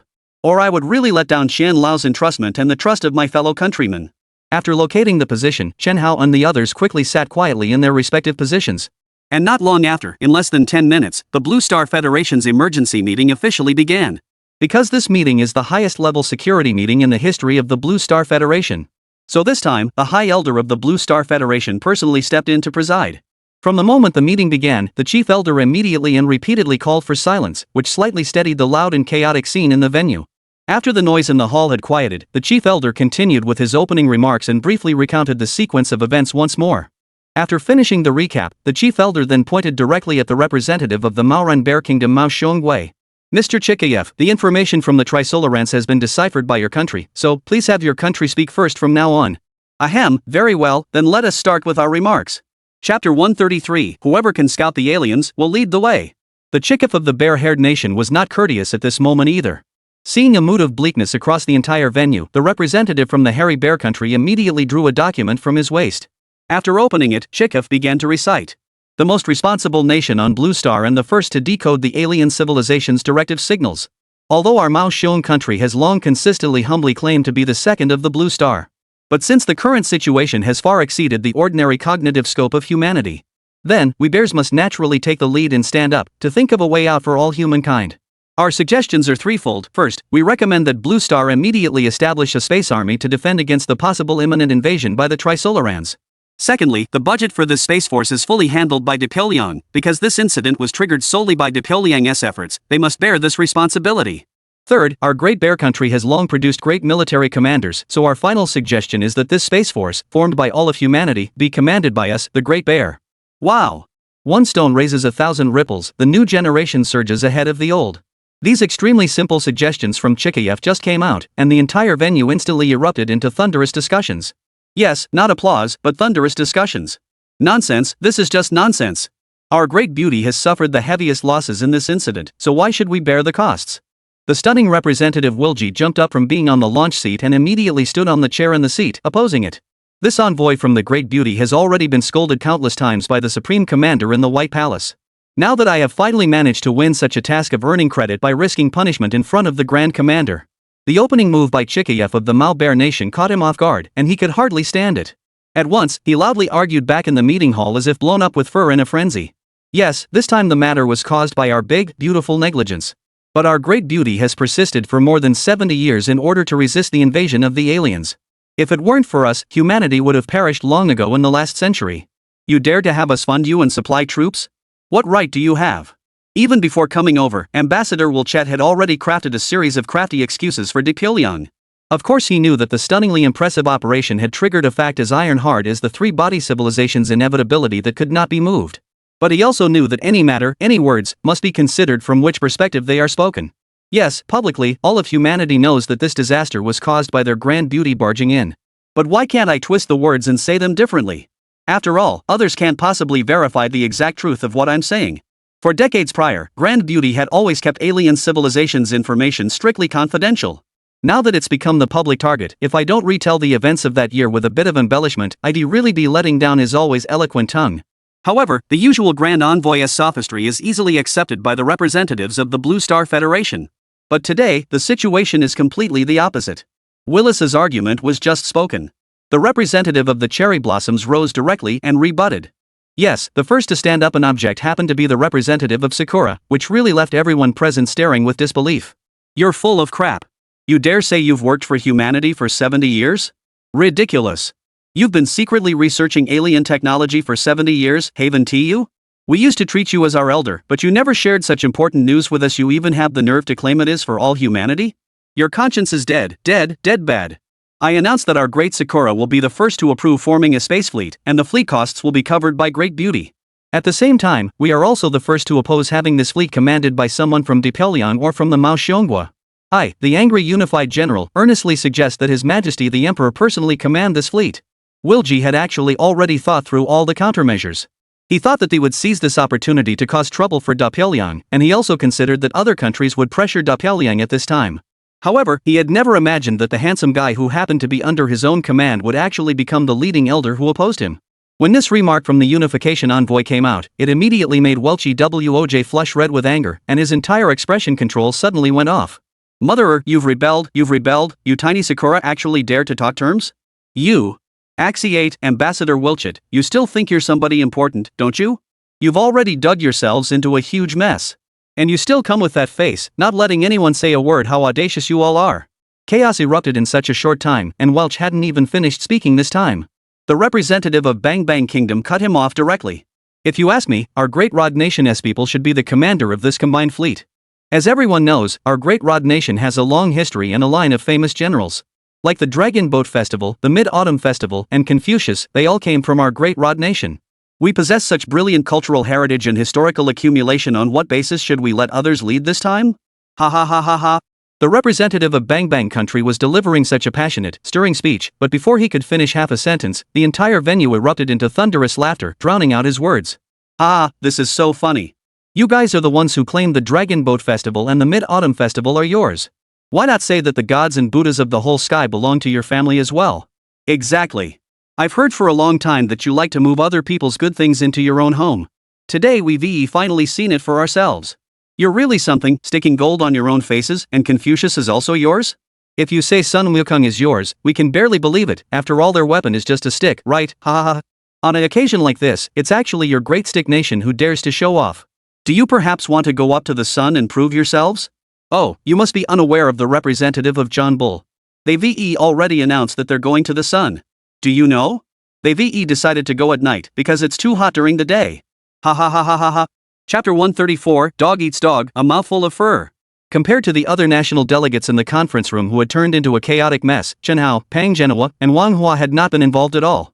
At this moment, watching a group of elites in the venue each playing their own little schemes. The alien civilization is almost at our doorstep, and these guys are still arguing endlessly about who should lead the space army. A rabble is simply a rabble. If things continue like this, not only will the alien civilization invade the Blue Star, but all of humanity will have already annihilated itself through infighting. I'm so freaking pissed off. The meeting has already gone on for 2 hours, and we've only been talking about all this fluff and nonsense. Not a single useful suggestion has come up. If I'd known in advance, I would have told Lao Chen that I wouldn't come. It would have saved me this anger. As a commander who came up through the ranks, Commander Pang naturally detested these kinds of scenes. In his previous understanding, he had always believed that human civilization was a smart and wise civilization. Otherwise, how could so many exquisitely brilliant military strategies have been handed down, and such earth-shattering technology developed? However, after he personally experienced an emergency meeting of humanity's top elites today, his viewpoint was directly overturned by a disruptive blow. Humans are indeed smart, perhaps a bit too smart for their own good. The big earthquake has already passed for about 20 days, and yet representatives from these countries are still arguing over who should lead the space army. One by one they appear to be 3/10 smarter than a monkey, but in Pang Genoa's view, such shrewdness is merely insanely stupid. As a member of the ranks, Pang Genoa understands more clearly than anyone that the most crucial aspect of war is to accurately identify who the opponent is. This is the foundation of war and the fundamental logic of war. Now these guys, ignoring the threat right before their eyes, are muddle-headedly arguing here. Isn't this sealing humanity's own fate? Ah, Brother Pang, calm down, calm down. Since you walked into the venue, your temper hasn't cooled at all. Translation, at the moment when Commander Pang Genoa is furious. Beside him, Wang Hua smiled and spoke up. Brother Pang, we came to this meeting basically to gain more information. Since they're willing to make so much noise, let them shout after all, it's dog eat dog, with a mouthful of fur. Especially about Sakura and the Big Rod, you know their character well. If you get angry here, you end up hurting yourself? Isn't there Chen Hao for humanity's civilization? What are we rushing for? As for us two, one will be responsible for protecting him, the other for gathering information, and we can ignore how loudly those people are making a fuss. By the way, Peng Ge, I found something fun on my end, do you want to hear about it? Manhwa didn't know whether he was too sober or just too bored. In any case, just when Pang Genua was still seething with anger, he unexpectedly saw Wang Hua smiling and signaling to Pang Genua, hinting for him to look at the unified man from the land of cherry blossoms. Wang Hua, what time is it? Why do you still have the mind to fool around? What's so interesting about that guy? Pang Genua grew even more depressed because of Wang Hua's muddling, and he immediately wanted to lecture the friend beside him who had achieved many feats and yet constantly flaunted them. Hey, brother Pang, I'm not talking about looking, I'm talking about listening. Didn't you just not hear? The guy who gave the speech at Sakura's event actually calls the trash can Ichiro. Isn't that funny? A perfectly good name, and it happens to be Trash Can. When I heard someone calling his name just now, I almost couldn't hold it in. Ha! Wang Hua, what are you? Pfft, you really are unreliable, kid. Ha ha ha ha. Originally, Pang Genua had no intention of paying attention to Wang Hua anymore, wanting to focus on reviewing how the conference venue would unfold. As a result, after Wang Hua said that, it directly made Pang Genua, a veteran in many battles who dislikes playing around and is quite stiff, laugh. That smile doesn't matter. All of Pang Genua's anger from before dissolved with that sentence. Immediately, Pang Genua shook his head in a silent but stifled laugh and looked toward Wang Hua. You truly deserve to be the person who can carry out rescue missions while still singing children's songs. All of Pang Genua's lifelong sense of humor has been stirred up by you. Yes, why would someone be called a toilet bucket? Ha ha ha ha. The Federation of Blue Stars Congress continued to argue for more than an hour. Until later, when everyone was almost out of breath from arguing, they finally began to sit down and calmly discuss the current problem of alien civilization invasion. And at this moment, they happened to reach a consensus on one of the most fundamental questions. The issue at hand is how to respond to an alien civilization invasion, and the first priority is to determine exactly where the aliens are. That alien civilization, capable of destroying an entire city with a single command, is located in a distant galaxy beyond the solar system. Or it will lie in wait within the solar system, about to launch a total invasion of humanity. All of these are unknowns. Of course, if the alien civilization were still tens of thousands or hundreds of thousands of light years away, then everyone basically doesn't have to worry too much. Because according to Einstein's theory, the speed of light cannot be surpassed under normal circumstances. Unless this alien civilization has already mastered faster than light curvature technology or a special technology for wormhole traversal, the alien civilization would not be able to cross tens of thousands to hundreds of thousands of light years to attack humanity.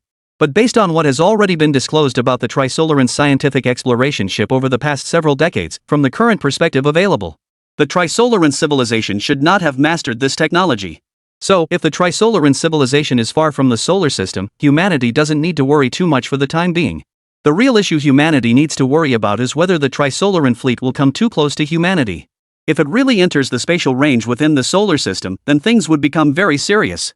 Theoretical range of the solar system is about 1 light year, which marks the boundary at the Oort cloud. If this range uses a fusion engine as propulsion, according to current human estimates, it could reach a maximum of about 20% of the speed of light. And at present it is clear that the Trisolaran spaceship is much more advanced than human technology, so from this perspective, it is possible that the Trisolaran civilization has mastered technology capable of speeds higher than 20% of the speed of light. Let's calculate at 20% of the speed of light as the minimum for the fusion engine. If the Trisolaran fleet inside the solar system travels at this speed, then the longest time humans can remain safe and stable will be only 5 years left. 5 years pass, and when the Trisolaran's fleet arrives, humans are screwed in every possible way. Chapter 135, The General's Dignity, Who Else If Not Me? Therefore, after a long and noisy back and forth, everyone finally paid attention to this crucial issue. Indeed, locating the coordinates of the alien civilization fleet is currently humanity's top priority. If you're going to fight, you must know where the enemy is, or else you'll be blindfolded and waiting to become fish on the cutting board. After discussing, a very important conclusion was reached, and the meeting quickly got back on track. At this time, everyone no longer quarrels over who exactly commands the Blue Star Federation Space Army. All the representatives present ultimately reached a unanimous conclusion: whoever first locates the coordinates of the alien civilization fleet will become the boss of the Blue Star Federation Space Force. As for why this view has received widespread agreement, the main reason is that everyone generally believes this is the fairest solution. In plain terms, whoever can truly pinpoint the coordinates of the alien civilization fleet means that their family's technological strength is the strongest. After all, this kind of thing is thousands or tens of thousands of times harder than finding a needle in a haystack. How big is the sea when it swarms together? How large is the entire solar system? If there really were a country that could locate an alien civilization's fleet, wouldn't that precisely demonstrate that country's technological prowess is the strongest? In human society, to put it bluntly, every day there is talk of righteousness and morality, but in the end, it's the jungle law, the strong are revered. This is the rule that human civilization defaults to, and it is also the only consensus that the Blue Star Federation can currently reach. Of course, there is actually an underlying meaning behind this plan, a layer that was not addressed during the meeting. And the hidden meaning behind this layer is actually that this approach is a regrettable necessity for humanity. The reason is simple: if all humanity cannot locate an alien civilization, then even if a space army commander is chosen, it would be meaningless. Because in this situation, humans can't even touch the edge of the alien's existence, what use is fighting? It would surely be doomed. And if indeed there is a country among them that can locate an alien civilization, the choice of this space army commander would still lose its significance for multiple options. The reason is that with humanity's current technology, if we could truly locate an alien civilization, it would already indicate that the alien civilization is very near, very likely not far from Blue Planet. Humanity's countdown has shriveled down to just a few years left. In times like these, what is there to quarrel about? Isn't it the ones with strong technological prowess who take the lead? So after analyzing, everyone finally reached an agreement in this meeting: whoever can locate the alien civilization will become the first commander of humanity's space army. And just at the moment when this common conclusion had just been reached, Chen Hao suddenly stood up.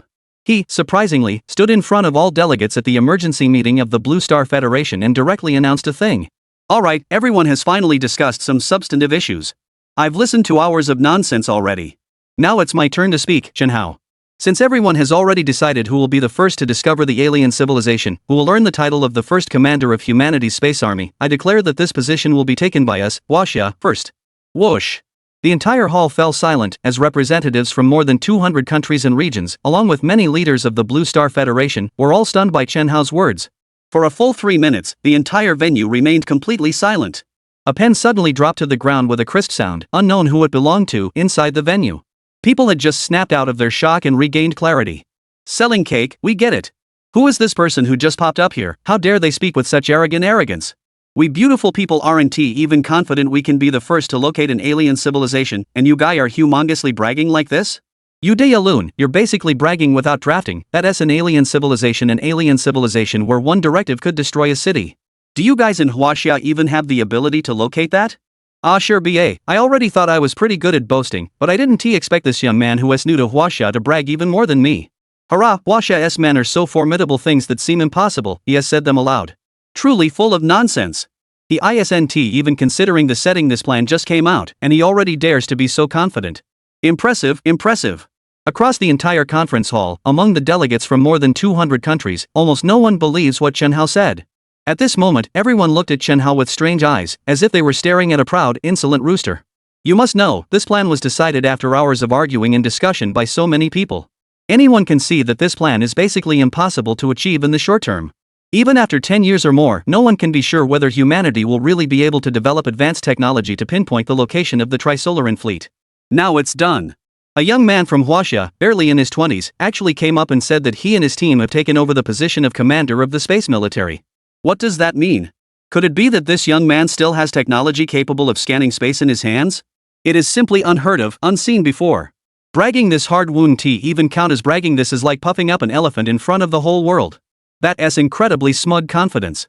However, just as the more than 200 people from the conference who were present were all still questioning Chen Hao's reckless remarks, Chen Hao has already walked onto the podium of the Blue Star Federation's Special Security Council on his own. Chen Hao moved directly to the microphone at the podium and continued. I know that everyone now certainly does not believe that we Huaxia have this strength. But it won't be long before I can prove it to everyone. Alright, I've finished speaking. If anyone wants to oppose, if anyone wants to agree. I'm leaving now, you all may continue discussing. Another sentence that left everyone a bit bewildered after he finished speaking. With a stylish turn, Chen Hao vanished from people's view. That day, major media outlets across Blue Star reported on the discussion results of the emergency security meeting of the Blue Star Federation. There were also several important conclusions drawn at the conference that were released at the same time. This includes the fact that the Blue Star Federation is about to establish its first human space force.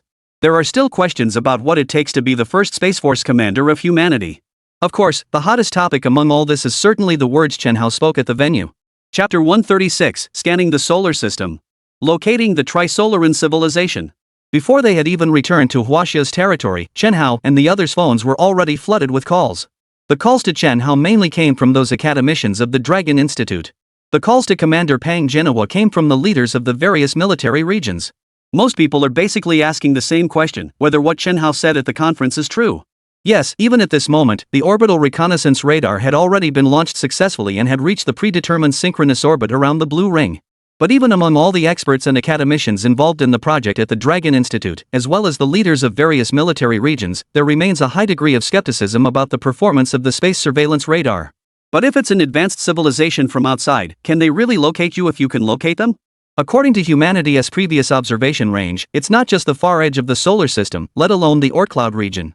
Even the Kuiper belt, which is only tens of billions of kilometers away from blue stars, is not yet clearly understood. Inside the Kuiper belt there are countless asteroids with diameters of several tens to hundreds of kilometers. Humans can barely locate and discover asteroids at this distance, so how could we possibly pinpoint an alien fleet whose traces are completely unknown at the moment? It's simply a fantasy. However, it is a task that is 100 million times harder than finding a needle in the ocean. But on Chen Hao's side, the response was extremely definite. He simply clearly told Director Ma Weigua and a few others over the phone to wait for him to return so that the scanning function of the airspace radar could be activated. There was no more useless talk after that. 8 hours later, Chen Hao and his group finally disembarked from the special aircraft and returned to the Sounding Radar Command Center at the Lunka Institute, escorted by Commander Lu Changxing in a dedicated car. With Chen Hao giving the order. The Sky Survey radar, long far beyond 1,200,000 kilometers from the Blue Star's synchronous orbit, has officially activated its scanning mode. A long wait begins now. Due to the limitations of radar principles, its scanning of the solar system is constrained in many ways. Take the radar's operating principle as an example. The scan angle of this single search radar itself is about 15 degrees. And the scanning cycle is approximately 24 hours. In other words, the radar itself cannot immediately scan the entire solar system in a full, three-dimensional sweep the moment it is turned on. After the space-based radar is activated, it, like a normal radar, can only scan the areas that are illuminated. And only after the radar has scanned this region can it scan other regions again. Once the initial sweep is completed, a second round of scanning will begin. Chen Hao's sky surveillance radar is many orders of magnitude more powerful than traditional radars. The main reason is still the scanning principle of the space detection radar. Its principle is not like traditional radar that scans the surrounding universe space by relying on reflections of electromagnetic waves. Its principle is to use the traces of spacetime distortion to scan the universe. Therefore, under this principle, the scanning results will show a situation in which, as long as the scanned area has a high civilization fleet flying at high speed in the short term, the quality of this fleet would cause spacetime distortion that could be captured. It's like ripples on the water after a ship has passed. Even though it has moved on for some time, there are still layers of waves on the surface. This survey radar only needs to rely on locating these wave positions to quickly perform inverse tracking of the direction the fleet passed, thereby continuously tracking until the fleet is found. Of course, this also encompasses the identification issues between the fleet and ordinary planets, moons, and interstellar matter. The technology isn't too complicated. Roughly, it's about comparing the duration of the induced spacetime distortion and then comparing it with previous human observational results. Once an unusual spacetime distortion phenomenon is detected, it can basically be concluded that the other party is not an ordinary target. Once the target is preliminarily identified, the airborne radar will scan the target individually to obtain more accurate data, including sailing speed, sailing direction, fleet size, and other related circumstances. With all these situations summarized, the artificial intelligence system can completely analyze the target clearly and accurately determine whether the target is an intelligent creation. If it is, then there is no need to say more. The probability is 99% that it is the Tri-Solar Terrier fleet from the Trisolarans. If not, the air search radar will analyze the opponent's exact origin. In the first 10-odd hours, everyone waited anxiously. After waiting and waiting, no one saw any sign of abnormality on the control center's display screen, not a single star or hint of an issue. But as time slowly passed, not even a full day had elapsed. By the late hours of the following night, the scanning radar sent back a very strange coordinate fix. At an ecliptic longitude offset of 15 degrees, right ascension, declination. Target scanning completed, reverse trace scanning is now initiating. Reposition the coordinates so that the ecliptic plane is inclined by 15 degrees, right ascension, declination. This string of coordinates would obviously be nonsensical to most people. But once it was handed to Dean Ma Weigua, academician Pan Jianxi, and academician Chang Shouren, they immediately understood the meaning of these coordinates. The so-called ecliptic plane refers to the plane of the blue star's orbit around the sun. Right ascension and declination, on the other hand, are the methods used to locate objects in the celestial sphere. It sounds a bit awkward in simpler terms. It basically corresponds to longitude, latitude, and the equatorial plane on the blue star. The difference is that whether it is the ecliptic plane, or right ascension and declination, their ranges are not defined based on the blue star, but based on the sun and the celestial sphere.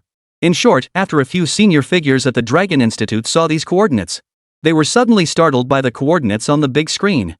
Yes, this location is indeed within the solar system, and the distance is truly within less than 1 light-year. On the side of the Altair Nebula that is closest to the Sun. The space radar accurately captured the trajectory of the Trisolaris civilization's scientific expedition fleet. Immediately after, the entire Dragon Institute was plunged into immense shock and fear. How is that possible?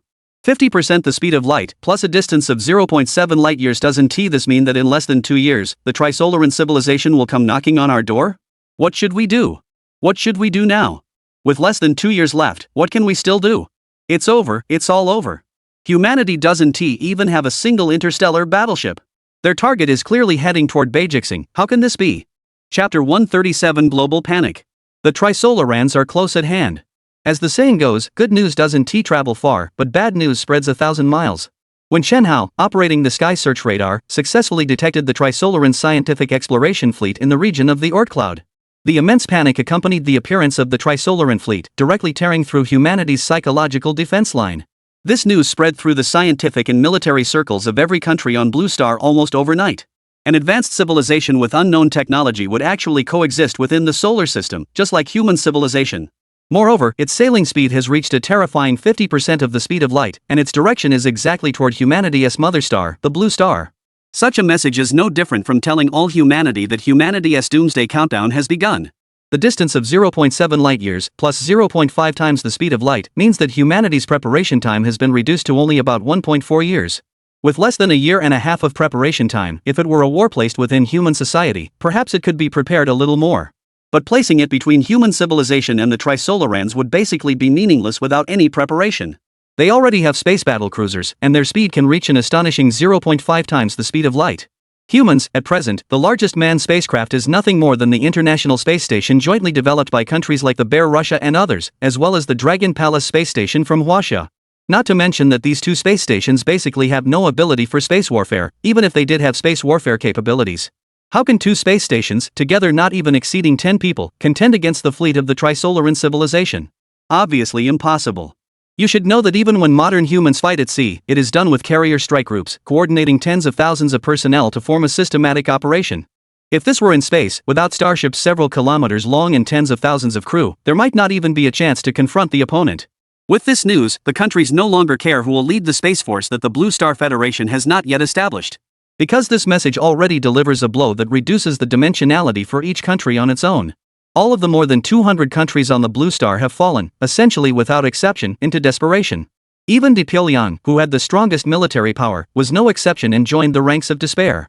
What are the specific parameters of the Trisolaran fleet that came from the Dragon Nation?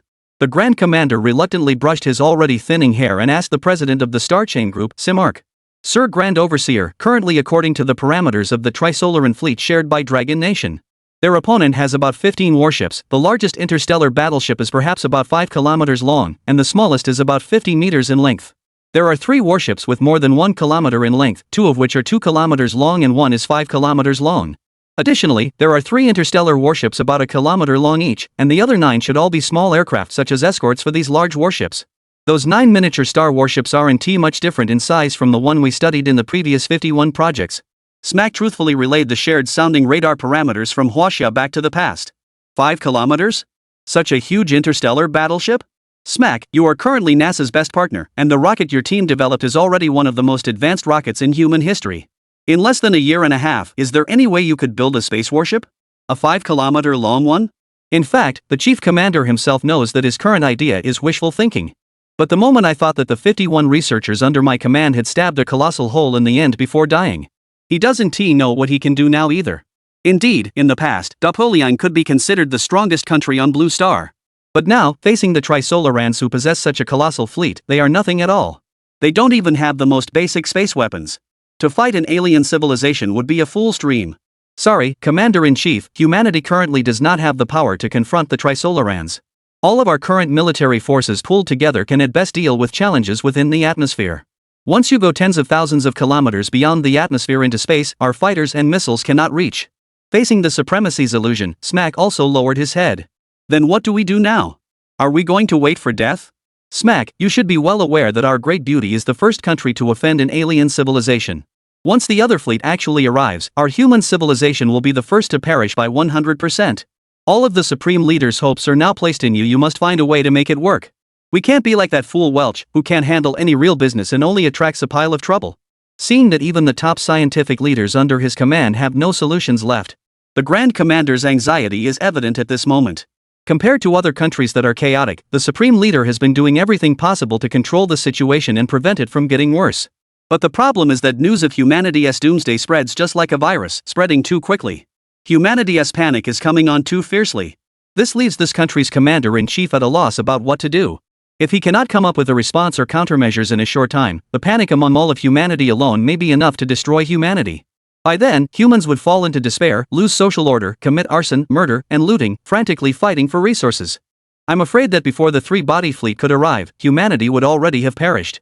And what worries the Supreme Commander most is that their beautiful land itself tends to brag about freedom.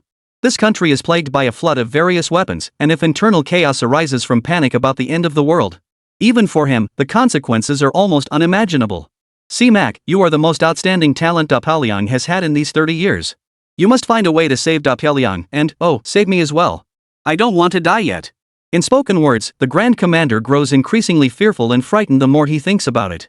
The moment I think of the day the Trisolaran civilization arrives, it will be the time when I and Dapaliang perish, and the Commander-in-Chief's legs begin to tremble uncontrollably. Chapter 138, Broadcasting to the Universe.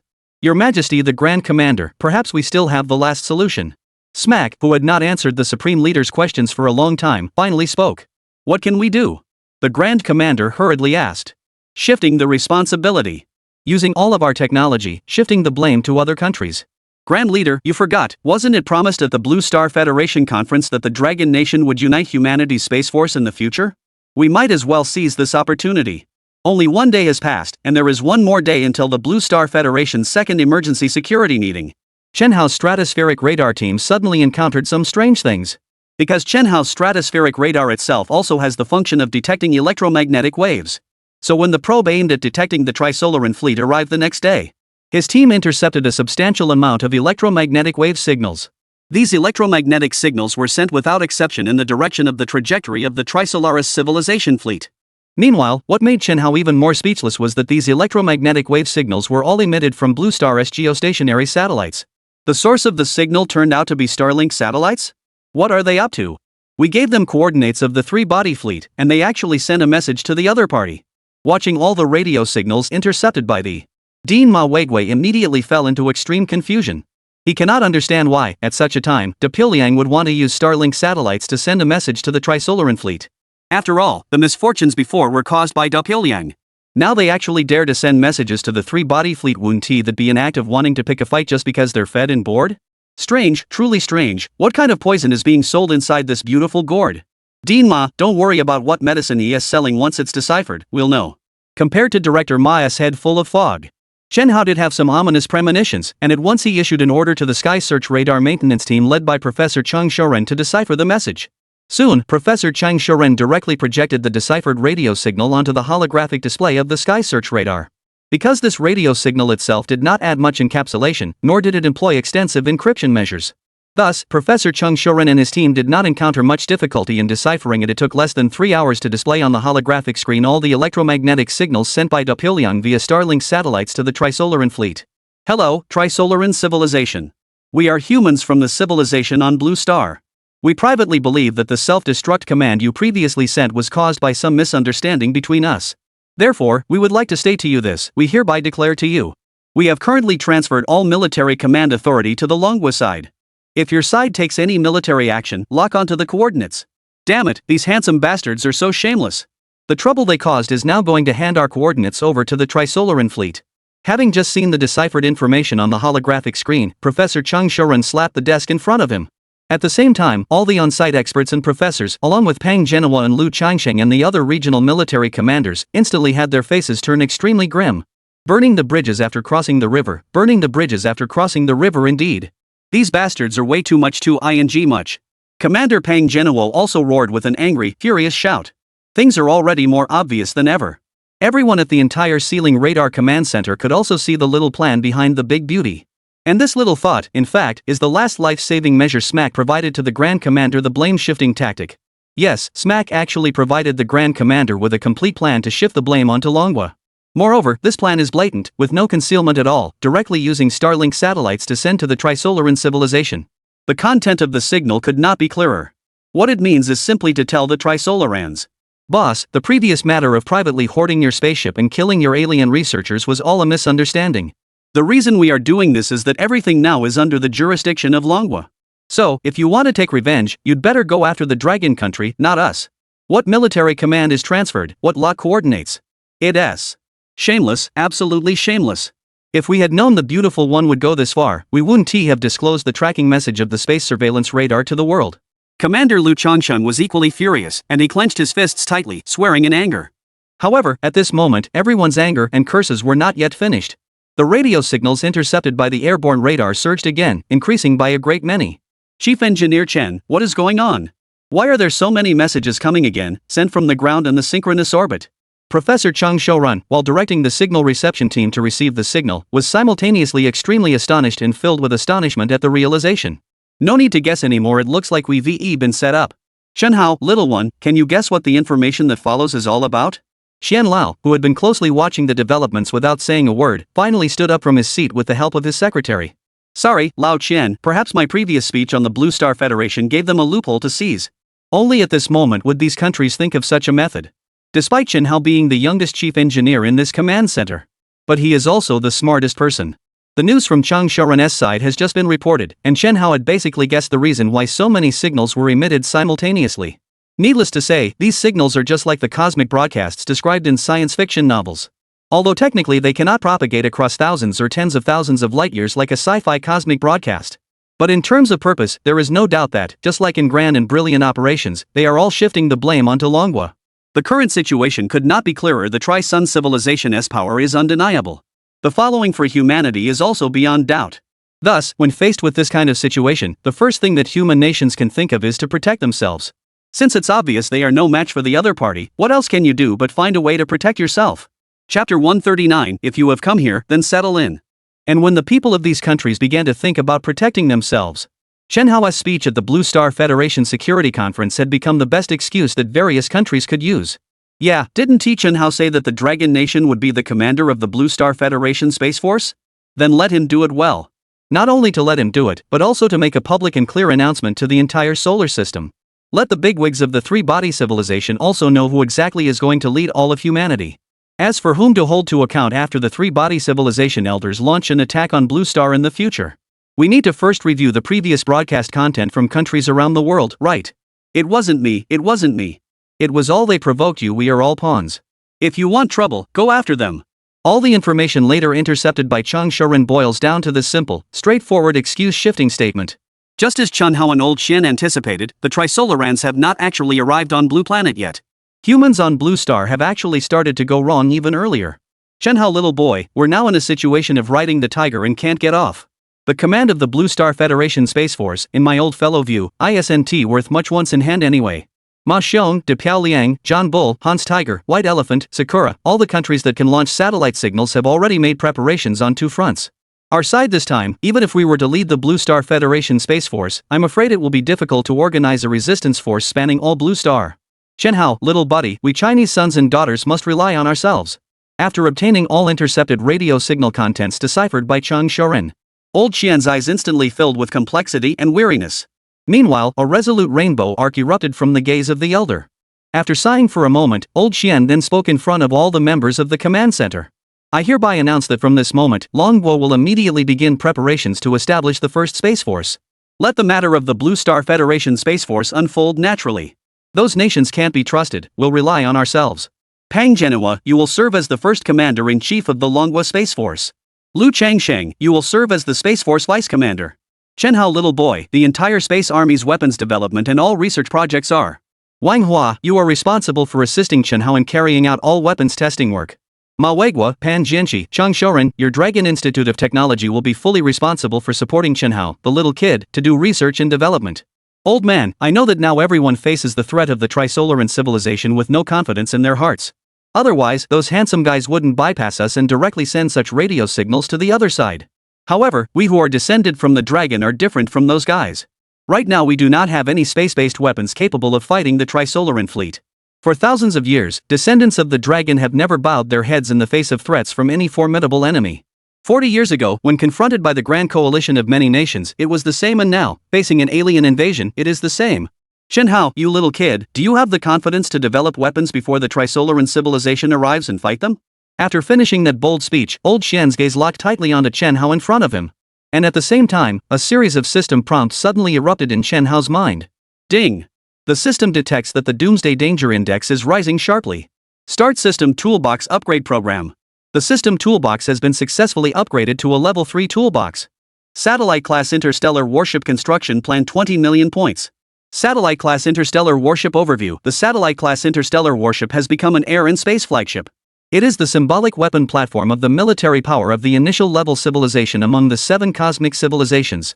Satellite-class interstellar warship specifications: length 500 meters to 1,500 meters, width 200 meters to 500 meters, height 50 meters to 200 meters.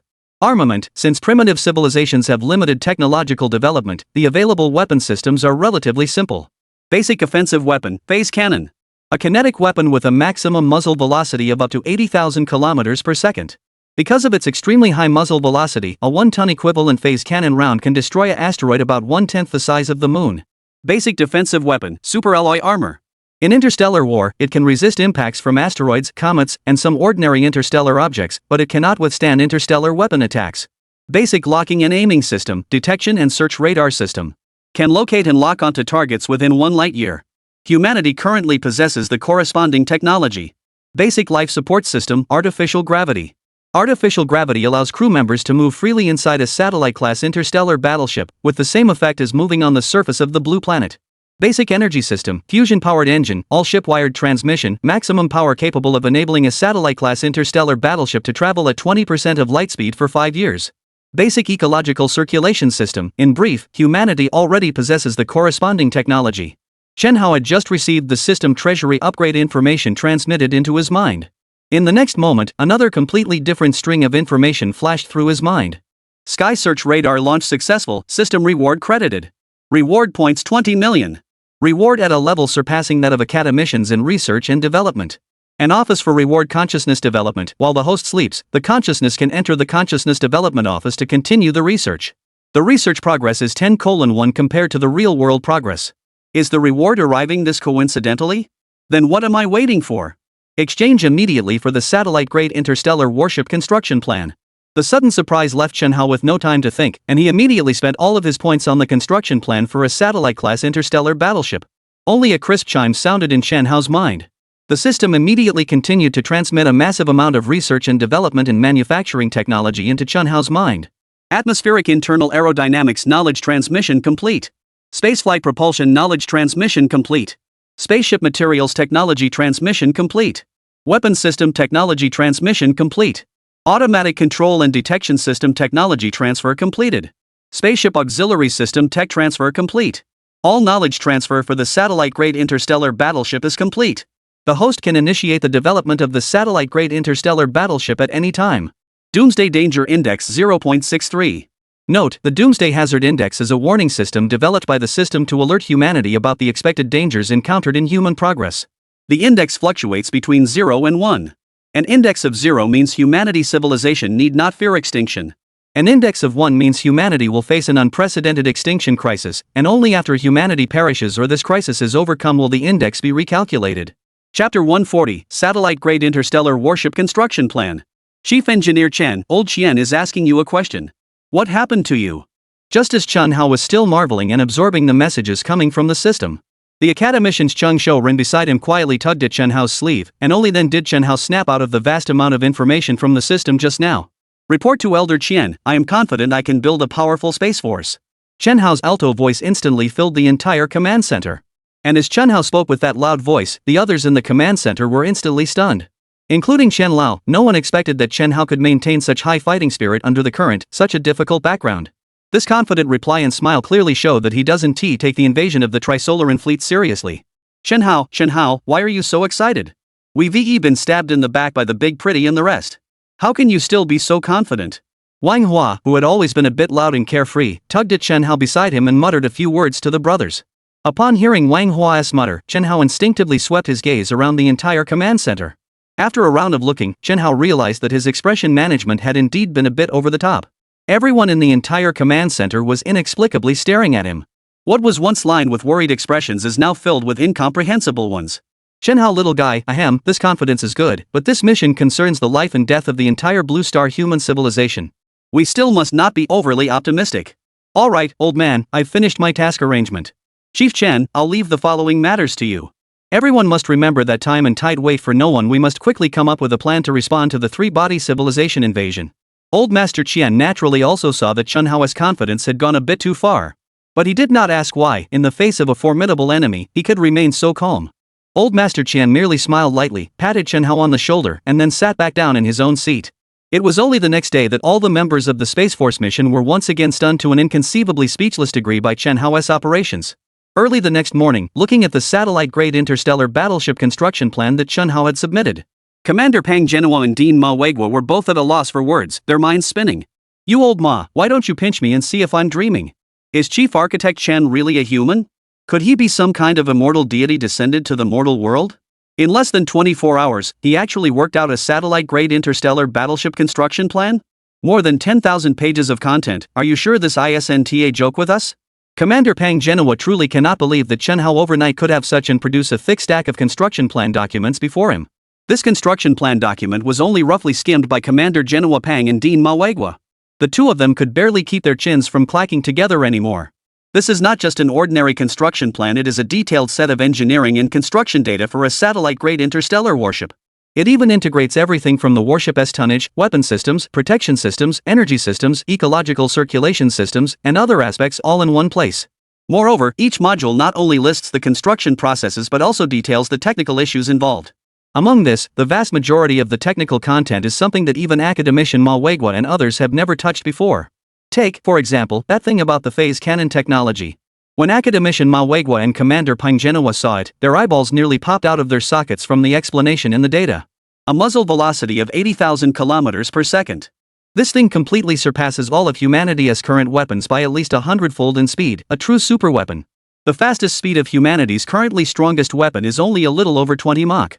To convert, it is about 680 kilometers per second, which compared to 80,000 kilometers per second is simply the difference between a snail and Superman. Its speed is more than 100 times faster than humanity's current fastest and most advanced missiles. Moreover, more exaggerating is that this weapon is actually loaded onto a satellite-grade interstellar warship, rather than, as in humanity's past missiles, mounted on aircraft or ground-based missile carriers or in missile silos. In a day's work, they designed such a terrifying weapon, and one that surpasses human thinking so greatly. Not to mention academician Ma Weigua and Commander Pang Genua, the two would be dumbfounded. Even if you swapped it with anyone, they would also be dumbfounded. Old Pang, don't ask me about this problem. The level of Chief Designer Chen has always been inscrutable. Previously I could barely keep up with Chief Designer Chen's design approach a little. Nowadays, even if you fitted me with an engine, I still couldn't match Chief Designer Chen's brainwave. I can only tell you that, from the plan submitted by Chief Engineer Chen, the construction of a satellite-grade interstellar battleship is possible. But as for whether it can be realized, I'm afraid that's not something you and I can determine. There are too many technical issues in the materials that I can't understand. We can only wait until Chief Engineer Chen teaches us later, then I can provide you with an answer. What? Old Ma, you are the director of the Dragon Institute. Even you can't understand Chief Engineer Chen's plan? As soon as academician Ma Weigua spoke, Commander Pang Genua was even more shocked into silence. What's this about? It's not the first time. Old Pang, why are you looking at me with that look? If you're brave, let old Pan and old Cheng come take a look. They'll surely understand just as little. Commander Pang Genua, seeing Dean Ma Weigua as I don't understand anything, who should I fear? Face instantly felt a bit of crying and laughing helplessness. Chen Hao's D and construction plan has already been submitted. As for the follow-up work on this development plan, it will be carried out according to Chen Hao's wishes. Of course, carrying out the entire project according to Chen Hao's plan does not mean that Chen Hao is the head or the person in charge of the Space Force. Nominally, Commander Pang Genua is the true soul of the entire Space Army. However, none of the research and development team in the entire Space Army project can fully understand Chen Hao's plan. So, everyone could only proceed according to Chen Hao's plan. After all, other people don't have the ability to build a space battleship in such a short time. Everyone still has great doubts about what a space battleship is, to be honest. If they don't rely on Chen Hao now, who can they rely on? Chapter 141 shocks the Grand Commander. Double preparation. Not only the entire Dragon Nation Space Force project team feels that Shenhao's plan to build a satellite-level interstellar warship is abrupt. In fact, even the major military powers of Blue Star, which had just sent electromagnetic signals toward the external three-body civilization fleet the day before, sensed a complete, inexplicable bafflement. At first, after witnessing the stunning maneuver, these countries were all quite sober. Because the strength of human civilization and the Trisolaran civilization is already clearly and significantly disparate. One directive alone destroyed Deep Helian's strongest and most impressive military research facility. Under these circumstances, when it comes to making humans actually go to war with the Trisolaran fleet, which will reach Earth in a little over a year, people generally regard it as a futile, overconfident move. And precisely because of this preconceived defeatist mindset, after Deep Helian's operation, each country uniformly thought of collectively shirking responsibility and passing the blame. Since Deep Helian has completed year 1, why can't other places complete year 15? Anyway, we can't beat the aliens, surrendering might not be a bad thing, right? However, just as all the nations across Blue Star had already defaulted to the conclusion that the war between the Trisolaran civilization and human civilization would end in failure. Curiously, this side of the Dragon Country directly announced the construction plan for a satellite-grade interstellar warship. Moreover, he shamelessly issued invitations to all Blue Star, inviting the top scientific forces from all nations on Blue Star to actively join. What does this mean? Isn't this essentially about establishing a true Blue Star Federation space force led mainly by the Dragon Kingdom? Earlier, everyone indeed publicly agreed at the Blue Star Federation Emergency Security Conference to establish a Blue Star Space Force. At the same time, everyone also agreed that whoever could pinpoint the coordinates of the Trisolaran civilization would become the leader of this space force. But the problem is that the reason everyone previously proposed this common condition was based on the belief that representatives from all countries did not believe humans had the ability to lock onto aliens, which is why they put it forward. Now it's done.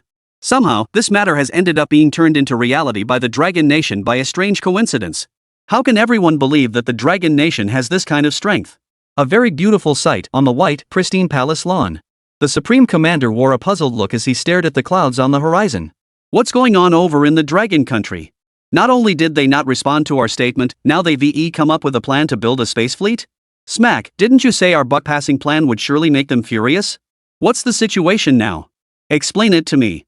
After watching the clouds for a while, the Supreme Leader then shifted his gaze to Smark, the president of the Starlink group beside him.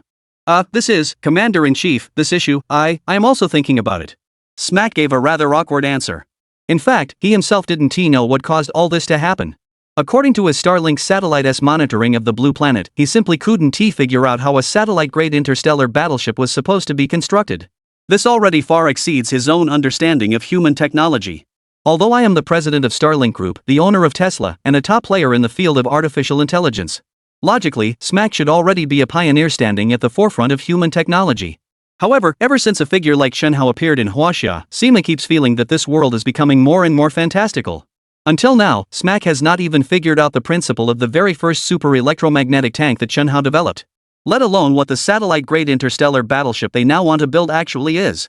Idiot, fool, I've already given you the entire grand, splendid development resources.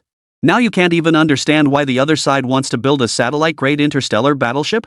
Your Holiness the leader wants to know right now whether the Dragon Nation truly has the capability to build a satellite-grade interstellar battleship. If they truly have the capability to build such a weapon platform, then we've already sent the Trisolarans something like a surrender document so early. What would we do later if the Trisolaran civilization loses, or if Huaxia sides blame us for sending the signals? To be able to wield an entire grand undertaking, the Grand Leader still has some ability.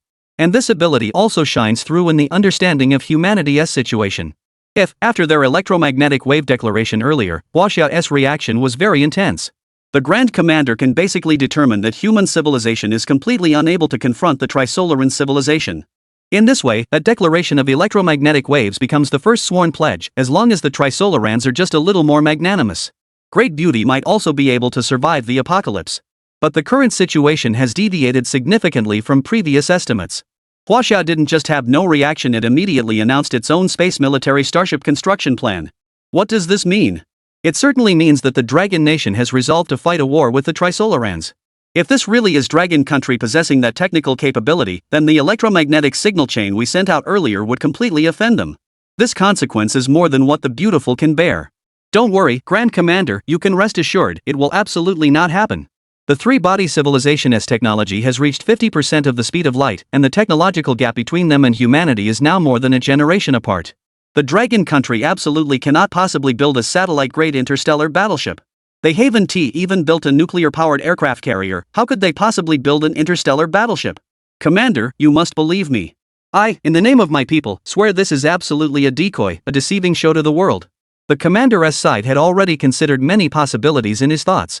But Smack, on his end, did not believe that Chun Hao possessed the ability to build a satellite-grade interstellar battleship. Compared to the commander's deep contemplation and consideration, Smack's confidence in technology soon persuaded the commander. That's good. Although the current Pyongyang is already lagging behind Dragon Nation in science and technology. But as long as the disparity isn't too great, we still have room to maneuver before and after the Trisolaran fleet lands on Blue Star. Smack, I now command you, immediately establish a secret liaison organization and prepare for a two-pronged approach. Find a way to contact the Trisolaran civilization S fleet in private. As for what to discuss after making contact, our Grand Commander will tell you. However, one thing you must guarantee is that, no matter what, you absolutely must not let other countries know, especially the Dragon countryside, understood? Chapter 142, The First Human Space Fleet? Compared to the Grand Commander, the thinking is relatively calm. The people from other countries on Blue Star don't have so many thoughts like this. The vast majority of people in most places simply believe that the news about China Dragon Nation building satellite-grade interstellar warships is a pipe dream. Damn it, or rather Master Fengtong is right that Chun Hao really is a big fraud, and now he has somehow conned our old rival, the chief designer of the Space Force, into the position. And he claims to build a satellite-grade interstellar battleship too absurd. Even our old Goose Grand Beauty never produced such a thing, can they really make it? Axie BA, yesterday I was anxious about us sending electromagnetic waves to the Trisolarans, but now it seems totally unnecessary. Chun Hao from the Dragon Country is too arrogant a civilization that can reach the solar system. How could its technological power be something humans can fight against? Naivety always comes with a price, Semida. If I'd known earlier that we shouldered our letter of intent to the Trisolaran civilization just like you did, our country is only palm-sized, we can't afford a galaxy-spanning war. It's completely overconfident of him. Chun Hao looked unreliable from the start at the conference, and now it really is unreliable to the extreme. There are more than 200 states on the Blue Star, and at this very moment, fewer than 1% of them truly believe in Chun Hao's satellite-class interstellar warship construction plan. Indeed, such a plan, from the perspective of contemporary human society, is truly somewhat illusory. The essence of this plan is, in fact, far beyond the planetary conquest program that Pyongyang carried out back then. That plan from back then, though it sounds exaggerated, was only about sending a probe to land on the moon, or sending a probe to land on Mars. Now, Chun Hao actually intends to directly build a 1-kilometer-long interstellar battleship, heading tens of billions of kilometers or even trillions of kilometers away to fight aliens. This idea truly stunned all the humans on Blue Planet. However, even people around the world did not fully believe Chun Hao. Chun Hao himself remained very sober and confident. Chief Chen, public opinion across Blue Star is not favorable to you in every aspect. Do you think the plan for the satellite-grade interstellar warship needs to be adjusted, or not disclose the progress to the whole world so openly anymore? Academician Chang Shorun looked at Chun Hao with some concern and reminded him. No need, since I have the confidence to build the warship, we will openly disclose the progress. If the world won't believe me, then let them doubt us. Old Xian once said that we have to rely on ourselves.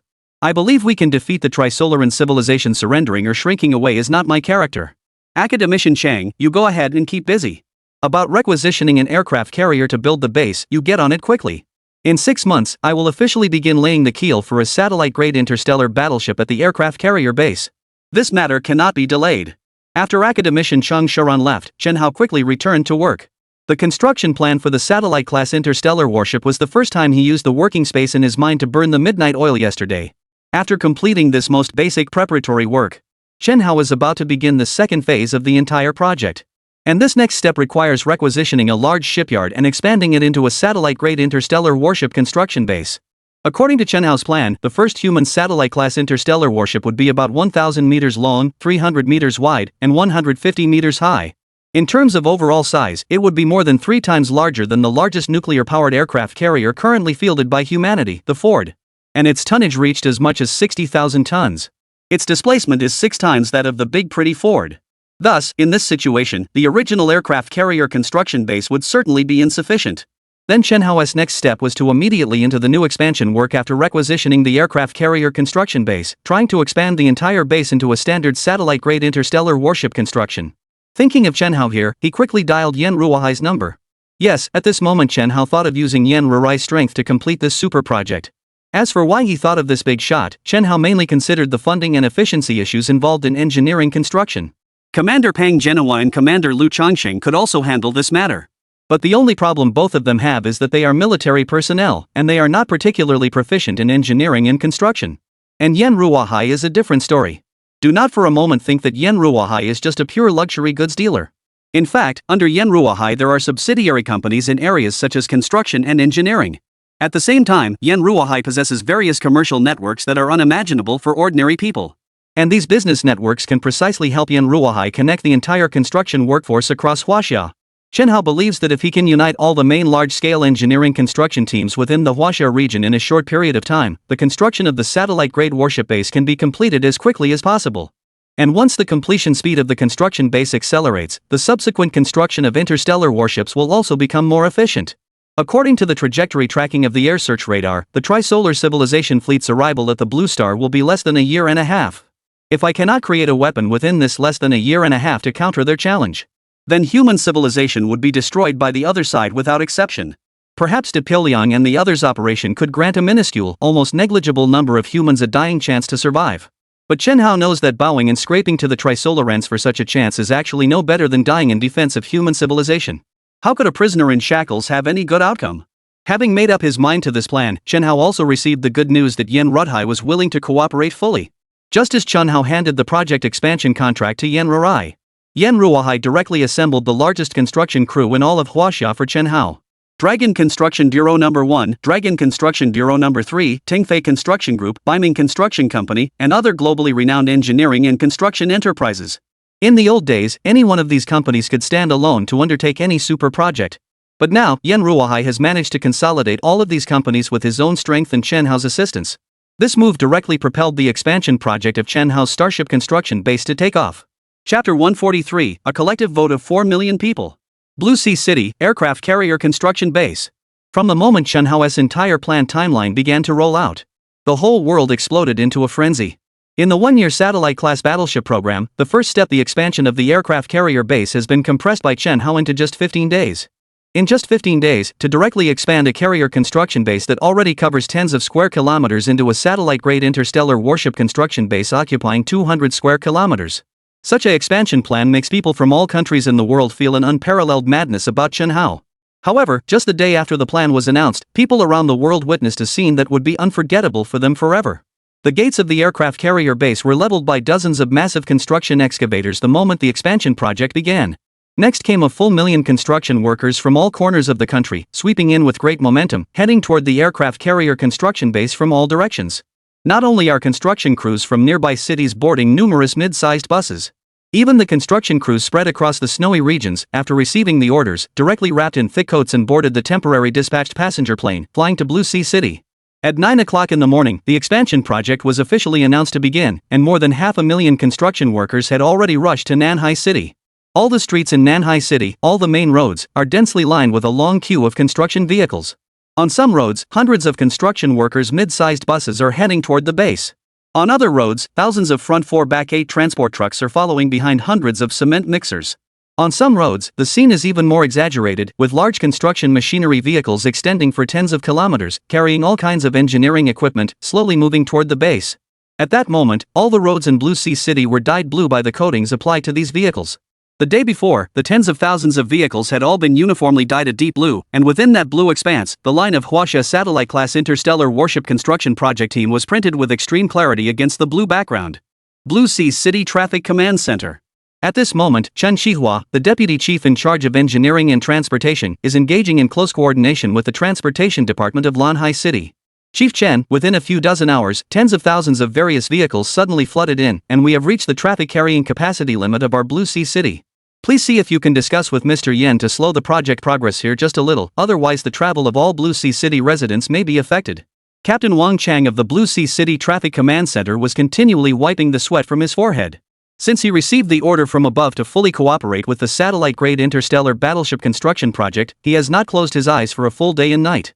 The original Blue Sea City has a population of less than 4 million, and this time 1 million construction workers will suddenly surge in, along with more than 20,000 various types of engineering vehicles.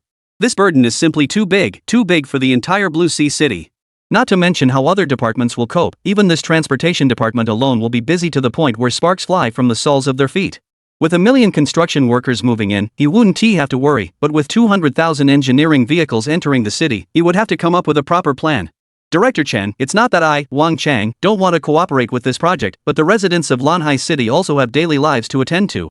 Otherwise, there would be too many road complaints, and I can't bear the blame. Looking at the dense stream of vehicle signals on the real-time traffic map, Wang Chang wiped the sweat from his forehead with a handkerchief again. Captain Wang, I know you have your own difficulties right now, but what we're doing isn't for ourselves.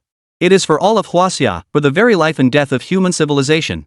Strangers may not believe that we can complete the satellite-class interstellar warship construction plan, and that is tolerable. We can't drop the ball ourselves. Let us do this.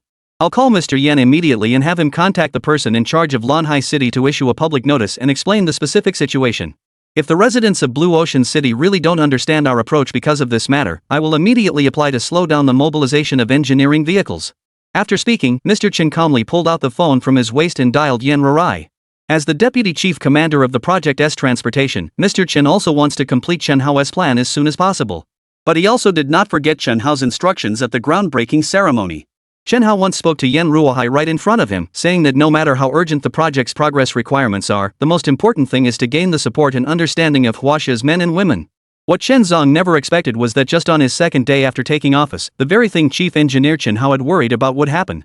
After the phone call connected, Chen Qihua received Yi Ruohai's precise reply.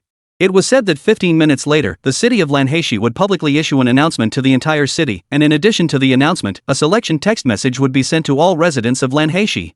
Let the residents choose the specific road traffic flow. If the residents are largely in agreement, the dispatch of construction vehicles will be slowed down according to the residents' request. And if the residents unanimously agree to support the Huaxia satellite-grade interstellar battleship construction plan, then this scheduling project will continue to be dispatched according to the original plan of full-load road status. Less than an hour had passed since the incident. Yen Ruohai called Chen Qihua from the coast and at the same time sent Chen Qihua the voting results of 4 million residents in Lanhai City directly. Otherwise, not to mention that our blue star is the only one with a civilization that has stretched for 5,000 years. 4 million votes, and they all express absolute support. In addition, there are not less than 1 million pieces of encouraging information. Qihua, you just go ahead and get busy. We have the support of brothers and sisters from Huaxia. Until hanging up the phone, Yen Ruohai's incredibly excited tone still lingered in Chen Qihua's mind. The entire city of Blue Sea, with 4 million residents, surprisingly and without exception all expressed their support for his work. This was the most shocking sensation Chen Qihua had ever experienced in half a lifetime of work. Chapter 144, Why We Are the Dragons of the Construction Industry. In the past, when I was handling engineering scheduling, I can't say that every day I would encounter various disputes that needed to be dealt with. At least a considerable number of people cannot understand their work. But this time, the situation suddenly took a 180-degree turn. When the residents of Blue Sea City learned that their city was undertaking an unprecedented megaproject in human history, all of us could feel the spirit of unity flowing from the bloodline of the descendants of Yen and Huang. All the residents unreservedly gave up thinking about their own interests and instead made an unwavering commitment to participate in this great project. The vote of 4 million people, without exception, all chose to support Chen Hao's engineering plan. 1 million messages of encouragement, coming entirely from the heart, demonstrate the entire population of Blue Sea City's united will. People spontaneously parked their own cars back into the garages. Even the vehicles still on the road all without exception chose to yield, in order to let the engineering vehicles carrying the future of human civilization pass smoothly. On both sides of the road, there were not fewer than hundreds of makeshift service booths organized spontaneously. People began to offer drinking water and meals to the drivers of the engineering vehicles that were blocked on the streets. Everything happens that way, so natural, so silent and unnoticed. Like a spring rain that nourishes all things, quietly nourishing everything in the Blue Sea City. So that's how much they trust Chief Engineer Chen. Chen Qihua looked at the real-time surveillance footage of the city inside. Earlier, when he had first heard about the Trisolaran civilization planning to invade Blue Star. Just like the hundreds of millions of humans, he held a despairing mindset as well.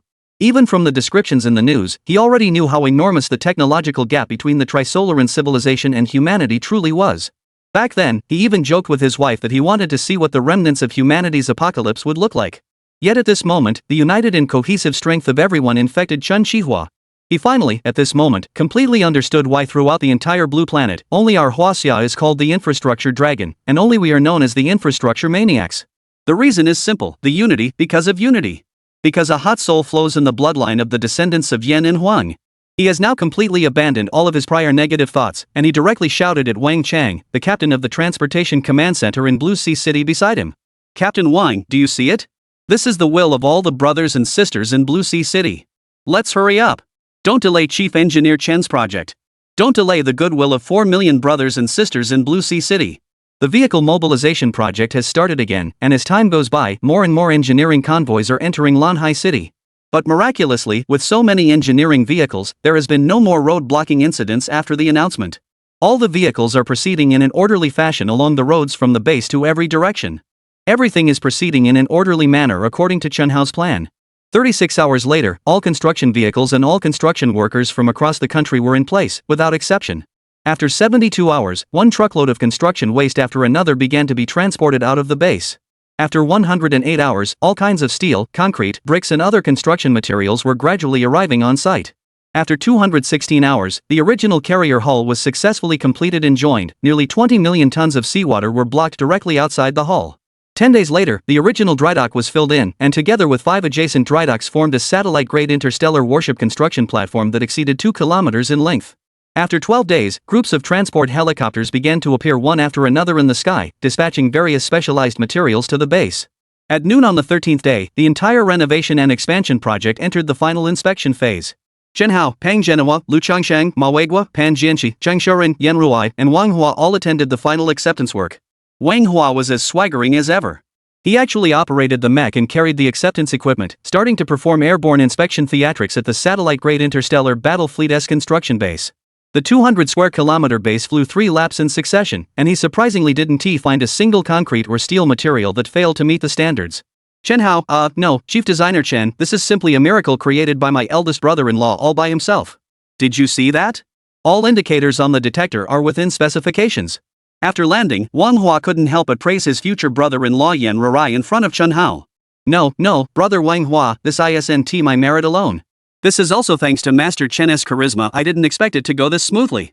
Being praised by his future brother-in-law like this, Yan Ruai naturally felt very pleased inside.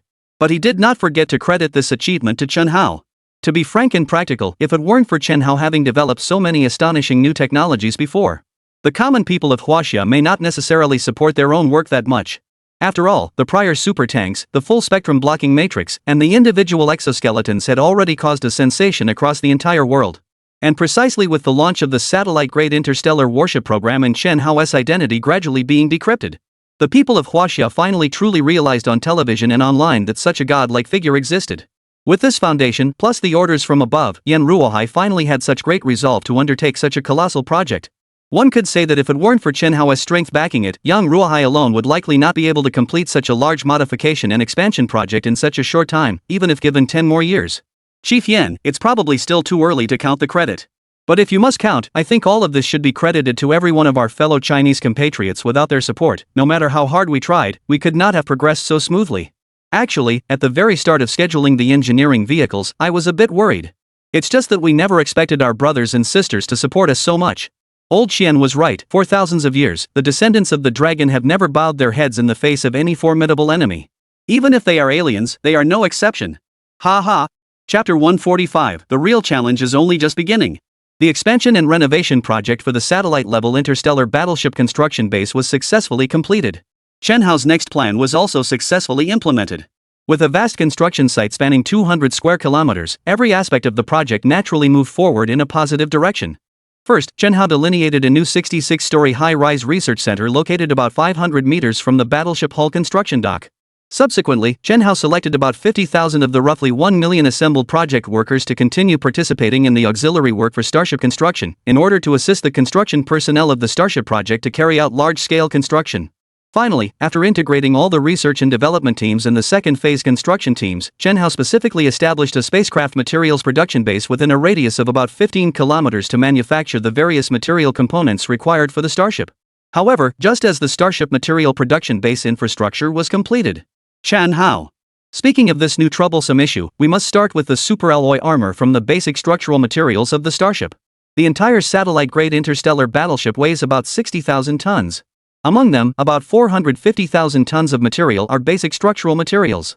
Basic structural materials are basically the frame materials for satellite-grade interstellar warships, similar to the chassis of cars or the hull materials of aircraft carriers, supporting the entire structure. Among the 450,000 tons of material, no less than 370,000 tons are the type of superalloy armor described in Chen Hao's system.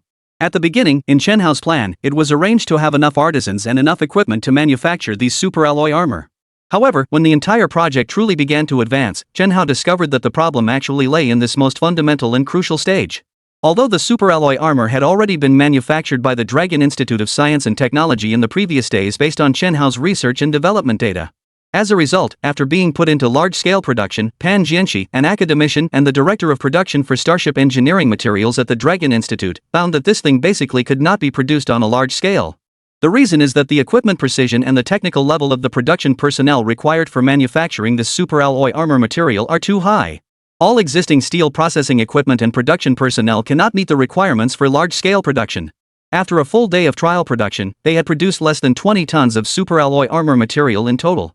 This time, academician Pan Jianxi panicked. The afternoon production hadn't finished yet, and he, in a flurry, hurriedly found Chen Hao's side. Putting realistic problems in front of Chen Hao. Chief Designer Chen, we made a miscalculation, this time we really messed up. I thought producing superalloy armor in the lab would be easy, and that large-scale production should be no problem. I only realized in this production that the situation is quite different. Look at these scrap superalloy armor materials. Their machining accuracy is off by only 0.01 micrometers, yet the strength is surprisingly so much worse, barely stronger than ordinary high-carbon steel. Isn't the latest CNC device still not operable for production? Chen Hao's face grew serious as he took the excerpt of materials handed over by academician Pan Jianxi. Then he turned around and took this sample into the laboratory. Only 30 seconds later, the test results were out, proving that this superalloy armor material truly is so magical. The machining precision was off by 0.01 micrometers, yet the strength ended up being more than 100 times worse. This surreal gap is something humanity has never encountered before in the production of any material. Its strangeness is even more peculiar than the rheological properties of non-Newtonian fluids. How could this happen? Academician Pan, you should go back first. Production is temporarily paused for now. You and the other academicians should study together to see if there are any solutions. I'll give it some careful thought on my end, and I'll go over there personally in 3 hours. Okay, then I will go over first. Chief Engineer Chen. Academician Pan Jianxi nodded anxiously and left. After academician Pan Jianxi left, Chen Hao immediately entered his consciousness research studio. Begin searching for issues in the production process of superalloy materials. A development time window of 10:1 means that 3 hours outside are equivalent to 30 hours of internal research. In other words, Chen Hao spent an entire day immersed in the consciousness research lab before he finally identified the problem and found a proper solution. 3 hours later, Chen Hao went directly to the superalloy materials production center. Chief Engineer Chen, I'm truly sorry. I've discussed with Lao Ma and Lao Cheng for several hours, and I still haven't come up with any solution. Yes, Chief Engineer Chen, the physical and chemical properties of this superalloy armor material are really special, a bit beyond humanity's previous understanding of solid materials. Chief Chen, in my view, if it really want to do, just lower the strength requirement by 1 notch. That way we can still produce several thousand tons of superalloy armor in a day, not far off. If we were to meet the standard strength requirements for everything, I'm afraid we wouldn't be able to produce more than 40,000 tons of superalloy armor in 3 to 5 years. As soon as they arrived at the superalloy materials production center, several of the responsible academicians swarmed around Chen Hao. Each of them articulated their own plan for handling this matter. It can be seen that several people's conclusions are basically the same. It is basically impossible to make all of the superalloy materials meet the standard strength specified in the plan. If we want to complete material production on the expected schedule, the only way is to lower the standards. Lowering the standards definitely won't do. Having listened to what several people had said, Chen Hao shook his head in no doubt and denied it. Lowering the standards won't do? Then what should we do to make it work? The machine precision can't keep up, the technical requirements are too high, and the manual, what can we do? Yes, the machines we are using now have already been upgraded to the most precise production equipment on Blue Star, and if equipment like this still isn't enough, then there is nothing else we can do. Right, there is also the issue of the craftsmen. All the operators for these machines are the top talents gathered from across the regions. Even they can't meet the standards, and trying to replace them with others would surely be even worse. Chapter 146, Modify the Control Software. Astonishing operation. The production equipment's precision can't keep up, and the operator's skill level can't keep up either. These two problems appearing together have truly driven the senior academicians of the Dragon Institute to the brink of baldness from all the thinking. But when everyone, with an extremely restless mind, looked at Chen Hao, the others found that Chief Master Chen Hao seemed to be in no hurry at all.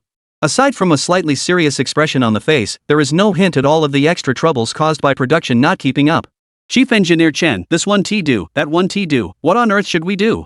Academician Chung Shurun looked at Chen Hao with a mixture of helplessness and confusion, asking him, Everyone, don't panic. I've already thought of a solution to this problem. Chen Hao spoke easily and naturally, while everyone else still hadn't reacted.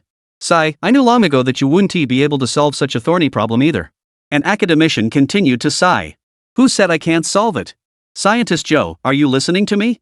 Chen Hao looked at the group in front of him, their faces miserable with frustration, and immediately shot them a speechless look. Then, everyone watched as Chen Hao walked straight into the main control room of the production workshop, directly ordering the operators in the control room to leave the console, and standing alone in front of the enormous intelligent control console. In fact, the precision of the machine itself isn't the problem, and the operator's skill isn't the trouble either. Since humans entered modern society, we have long immersed ourselves in the characteristics of the equipment itself, yet we have forgotten that the equipment is not just equipment. Everything about the devices is actually an extension of the human brain. As long as the human brain can reach a place, if we put our minds to it, we can surely make the equipment reach there as well. This is why humans develop and manufacture intelligent devices. Everyone, take a close look at this work from here on, my model will do.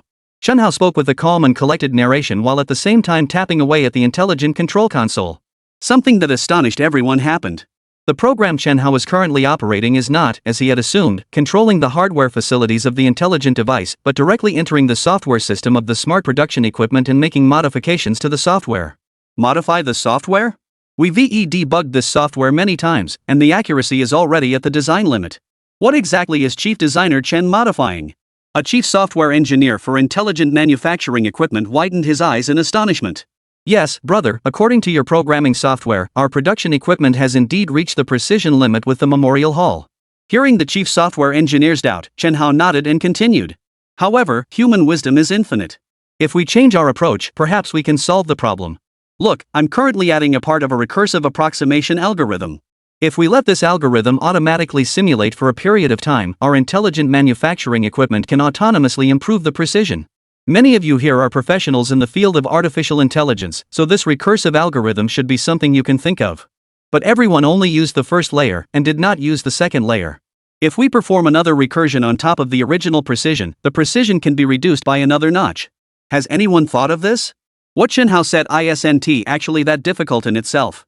Because any programming expert working in the artificial intelligence field has basically learned similar programming algorithms. Recursion is, in fact, a kind of algorithm in computer science that involves a function calling itself and repeatedly performing this operation to approach the final required result. This algorithm is roughly equivalent to a form of accuracy training in which the range gradually narrows. The difference from shooting practice isn't great. In the beginning, a 10-ring target was given for the marksman to practice. After mastering the practice, we will replace 10 loops with 5 small loops and continue the training. Once the marksman can hit even when firing through 5 small loops, we will replace the 5 small loops with a single red dot. Then let the marksman keep trying again and again. In this way, time and again, cycling and cycling, naturally, a flawless sharpshooter who hits every shot was trained. Chen Hao is currently following this very process. However, what he did differently from all the other software engineers present was, he did not initiate intelligent production operations, but conducted countless rehearsals of the simulated production operations prior to the intelligent production operations. Then on top of these simulation drills, apply this set of algorithms, and use the algorithm itself to push the results of the simulations infinitely toward meeting the precision requirements. Thus, after just half an hour of simulated training, the precision of this intelligent production device has already reached the precision requirements for producing superalloy armor materials. Meanwhile, Chen Hao has added an auxiliary intelligent operating program on top of the entire control software. In order to make the operator's tasks simpler and faster. And in less than 2 hours, Chen Hao laid aside the keyboard and directly stepped down from the smart operating console. Alright, with this the production equipment accuracy and the operator handling issues are resolved. You can try producing a few rounds to see how it goes. After finishing speaking, Chen Hao didn't stay on the scene for long. He simply gave a most graceful turn and sprinted back to his workshop, continuing to busy himself with other tasks. Watching Chen Hao come and go like the wind and lightning, everyone in the entire production center immediately fell into a stunned silence. Recursive repetition? Is that really feasible? The amount of programming is enormous, and logical errors are almost unavoidable. Is Chief Engineer Chen leaving now? I kept seeing Chen Hao's silhouette disappear before my eyes, and a surge of doubt swirled in the chief software engineer's gaze. Come on, why not give it a try and see? You're the chief software engineer, you should operate it and give it a go. In this area, besides General Chen, you understand the field best. Time waits for no one. Professor Chung Shurun couldn't help but urge at this moment. Oh, okay, I'll try it right away. Prompted by academician Chang Shoren, the chief software engineer immediately became a little flustered and hurried to the intelligent operator station. At this moment, the chief software engineer is deeply preoccupied, even though his software programming skills have already reached an apex across the entire Blue Star. But deep down, he still finds it hard to believe Chen Hao. Chapter 147, the Tri-Steam Scientific Expedition Fleet applies for a super weapon. It is hard to believe that the chief engineer of this satellite-grade interstellar warship could elevate the control software, which he and the entire team had spent hundreds of person-days day and night to develop, to a new height in just 2 hours. However, whether one believes it or not, the verification still must be done immediately. After all, academician Chang Shoren has also said that time waits for no one. Whether it works or not, you have to try it, even if you have to bite the bullet. As a result, something that would make the chief software engineer's jaw drop happened very quickly. When he stood again at the intelligent console and began the intelligent production operation, he realized that Chen Hao was simply miraculous. Yes, Chen Hao is simply godlike, just 2 hours of adding and modifying the control software. It unexpectedly brought the smoothness of the original control software to an astonishing level. Indulging in the smoothness, there is no longer that sense of software lag from the previous day and night rush to labor it out. Moreover, with the operations in his hands, the entire intelligent production factory began to run immediately. In just a quarter of an hour, the intelligent control platform had already shown that the first batch of modified superalloy armor materials had been produced. Hurry, the inspection department, quickly go test this batch of superalloy armor material to see whether it meets the standards. Academician Chang Shoren had just seen the completion indicator light on the intelligent control console flicker on, and immediately issued orders to his detection department beneath him. The head of the detection department also rushed to the outlet of the production workshop at once, and he immediately grabbed a piece from the just-produced ultra-alloy armor sub-module and charged toward the laboratory. If not used for 5 minutes, the entire production workshop suddenly rang with the high-pitched, powerful exclamations of the head of the detection department. Standards met. It really met the standard. Ha ha ha. Finally meeting the standard. Ha ha ha ha. Chief Engineer Chen is amazing. What? It met the standard right after production? How could that be? Hearing the head of the detection department exclaim with overwhelming excitement, academician Chang Shoren felt as if his entire being were a little unreal. Even immediately, he rushed to the detection department along with a few of his subordinates who were in charge. Meanwhile, academician Chang Shoren does not forget to arrange his subordinates to do this. Go to all the production equipment, gather some finished products by every outlet, I want to inspect them all, immediately, right now. In less than a few minutes, the entire production workshop rang out again with high, majestic exclamations. However, this time the exclamations were no longer the sole voice of the head of the testing section, but the entire production department applauding in unison with excitement. Ha, we did it. We really did it. This time, success at last. Boo-hoo. The cheers were mingled with sobs, almost shaking the entire workshop as sealing off. Along with this chorus of cheers and the sobs of extreme joy, came academician Chang Shoren's bold proclamation. Let me turn on all the production equipment, crank it up to the max and run. I want 24 hours of uninterrupted production. Produce. Brothers and sisters, for the timely completion of the superalloy armor, charge. 6/10 of a light-year away, inside the Alter Nebula, in the interior region, the three-body civilization S. It has been a while since the last order for the scientific exploration spacecraft to self-destruct on the blue planet. The scientific exploration fleet is also speeding toward the direction of the inner solar system under the orders of the fleet commander. In about another year and 4 months, the Trisolaran Scientific Expedition Fleet will be able to reach the target coordinates Blue Star's orbit at the current speed. Because this scientific exploration fleet from the Trisolaris civilization itself does not carry any large-scale lethal weapons. It is only a reconnaissance fleet whose main mission is to survey extraterrestrial civilizations. Thus, the commander of the Trisolaran Scientific Exploration Fleet had just recently conducted a series of quantum communications with the Trisolaran home star. The content of the communication is obviously clear. It is to consult the governance official of the Trisolaran civilization, asking for instructions on the exact next steps to take. At the same time, also at this moment, apply to the Trisolar Alliance as ruling officials for the latest scientific research achievement of the Trisolarans, the Sophons, used to carry out preliminary auxiliary work in preparation for the invasion of the Blue Star. GZ, in fact also known as a proton, simply put, is a microscopic particle with quite a bit of intelligence. Just like the protons and neutrons inside the most fundamental building atomic nucleus of all matter on Blue Star, a GZ-think particle itself is actually a tiny proton within an atomic nucleus. But what sets it apart from ordinary matter is that this proton is a microscopic particle with extremely high intelligence.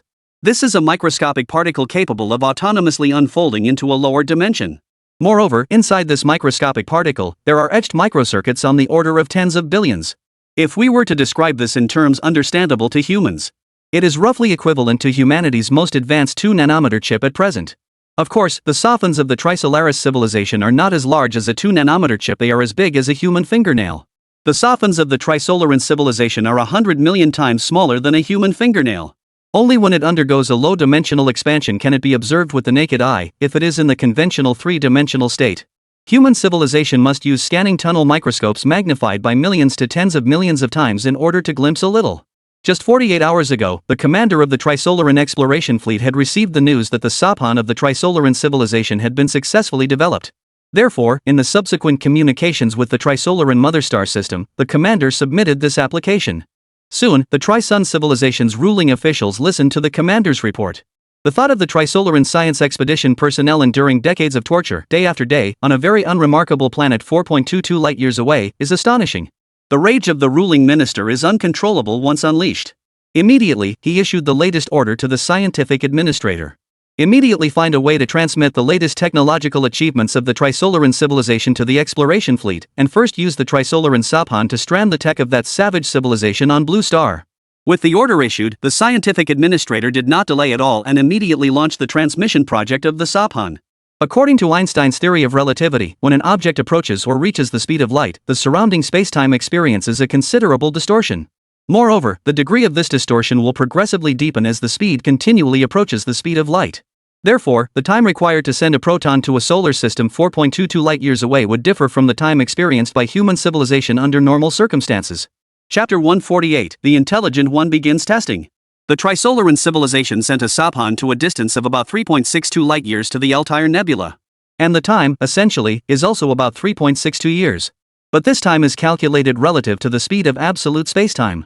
If calculated according to Einstein's concept of relative spacetime, then in reality the sending time of the sophon would be much shorter than this time. The science and governance officer of the Trisolaran civilization calculated, based on spacetime curvature, that in roughly less than 3 months, a microscopic particle could be sent to the Trisolaran scientific expedition fleet. Therefore, after a period of meticulous calculation and preparation, the scientific administrator decisively carried out the orders of the Trisolaran ruling council and sent the sophon toward the solar system. 3 months later, under the guidance of the quantum orbital corrector, GZ was successfully received by the Trisolaran scientific exploration fleet. That day was the day the fleet received the probe Husks the Pearl. In order to precisely position the GZ sophisticated intelligence that has been received, the fleet commander issued a special top-secret order for the fleet to enter a deceleration phase 2 days ago. At this moment, it just happens to be directly on the inevitable path laid out by the intelligent particle. Commander, the GZ receiving sail is ready. According to the quantum orbit detector S-Log, there are about 7 minutes left until the GZ will fall into the receiving sail. A quantum orbital detector is a device that uses quantum effects to perform real-time detection.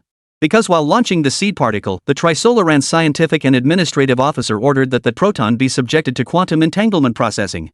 So, although this quantum dot was sent from a distance of several light-years away, the Trisolaran scientific expedition fleet can also precisely capture the dynamics of the GZA sophons at every moment by leveraging the effects of quantum entanglement.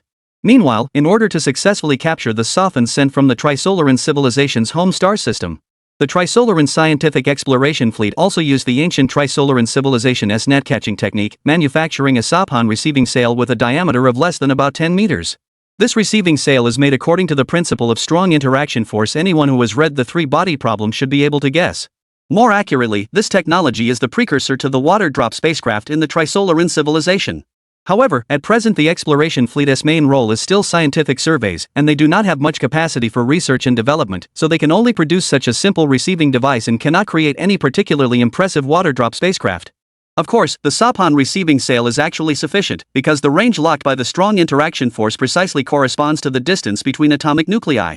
So when such an ultra-tiny microparticle like GZ hits this net, its size will be captured by the strong interaction forces between atomic nuclei, just like fish caught in a net, directly received by GZ and gathered by the sail. Very good. The Supreme Ruler said that GZ is currently the most advanced technological creation in the entire Trisolaris civilization. As a researcher of the Trisolaris scientific community, I have long wanted to witness firsthand what such a great technological creation actually looks like. The fleet commander nodded, a pleasant and satisfied sigh escaping. By the way, Your Excellency Commander, after receiving GZ, should we immediately follow the Supreme Ruler's instructions and send it to Blue Star right away? The fleet's adjutant asked. This isn't urgent for the moment. I'd also like to see exactly what abilities GZ possesses. It might be better to test it now in the Altair Nebula region. I don't think this would go against His Excellency the Chancellor's intentions. Either top-tier equipment still needs to be tuned and familiarized before it's ready. This way, it can ensure that after the arrives on Blue Star, it can flawlessly execute the orders of the Great Trisolaran Governance Noblesse Command. The fleet commander paused to think for a moment, then made his own decision. The construction of the Blue Star satellite-class interstellar battlefleet base is progressing with great vigor. Under the leadership of someone as formidable as Chun Hao, humanity's dawn began to gradually appear before people all around the world. Although people worldwide had almost universally doubted that Dragon Nation alone could build a satellite-grade interstellar battleship. But as production of the more than 40,000 tons of superalloy armor material came to an end, people around the world began to gradually believe Chun Hao's earlier wild words amid a wave of shock. Have you heard? The superalloy armor material produced by the Dragon Country is 100 times harder than diamonds. It's simply unbelievable. Why is it that I haven't heard that my cousin's wife's uncle's younger son works at the materials laboratory of Oxford University? Their lab previously got a small piece of superalloy material from the Dragon Nation, and you guess what happened next? What's wrong? An astonishing 15,000 degrees of heat burned for a full 17 hours, yet the material showed absolutely no reaction at all. According to my cousin's wife's uncle's younger cousin, the material's maximum tolerable temperature surprisingly reached 1 million degrees. 1 million degrees. A crematorium doesn't even reach that temperature. Hey, what you're talking about? My second uncle just returned a few days ago from an academic visit to MIT. Do you know how they evaluate this material over there? How did they evaluate it? With this material, humans won't just build spaceships in the future. Even a space elevator could be built directly. There would be no technical obstacles at all, from the ground straight up beyond the atmosphere, no problem. How sturdy do you think it is? Vertical to outside the atmosphere? That's hundreds or thousands of kilometers. How heavy would such a long elevator be? Hey, you guys just don't get it. This material isn't just strong, it's also low in density. Density, you understand? It's extremely light. They say even 100 meters down it wouldn't weigh more than a single feather. Gasp. Gasp. In Haijing Park, Nanhai City, Longwa, a group of retired old men were gathered around a chess stand chatting about something. However, everyone's interest obviously wasn't in the steaming basket chess game before them, but in the satellite-grade interstellar warship base project these days. Both players and onlookers were all discussing the recently commissioned superalloy materials in the plan. However, while these old men were still engrossed in talking about the superalloy materials, one old man inadvertently glanced at the sky, and the moment he did, he shocked everyone present. You look quickly, what happened in the sky? Everyone followed the direction the old man was looking and tilted their heads back. In an instant, everyone's mouths dropped open in a perfect O shape. It was a gigantic circuit diagram, spanning half of the sky. An enormous circuit diagram laid out across the vastness of space. Chapter 149, The Apocalypse Spectacle. Since humanity first entered the earliest clan society more than 7,000 years ago, there have been countless predecessors looking up at the sky. In 7,000 years of the passage of time, the earliest great astronomers were born, such as Galileo, Copernicus, and others. There have also been top-tier astronomical instruments like the Hubble Space Telescope and the James Webb Space Telescope. However, even though humans have such formidable pioneers, such powerful astronomical observation instruments, for 7,000 years the sun and moon have rotated, yet people have never witnessed a sky like today's terrifying celestial panorama. Half of the entire sky unexpectedly reveals a gigantic circuit diagram of absolute intelligent significance. With such a scene, one can't help but wonder who in the world would look at it and not feel an inexplicable fear. Yes, not only the elder chess players in Blue Ocean City were dumbfounded by the eerie scene overhead. Even half of the planet, all who saw this scene, were stunned by what they witnessed in the sky. Countless people, upon seeing the circuit diagram of that enormous screen, were startled into exclamations.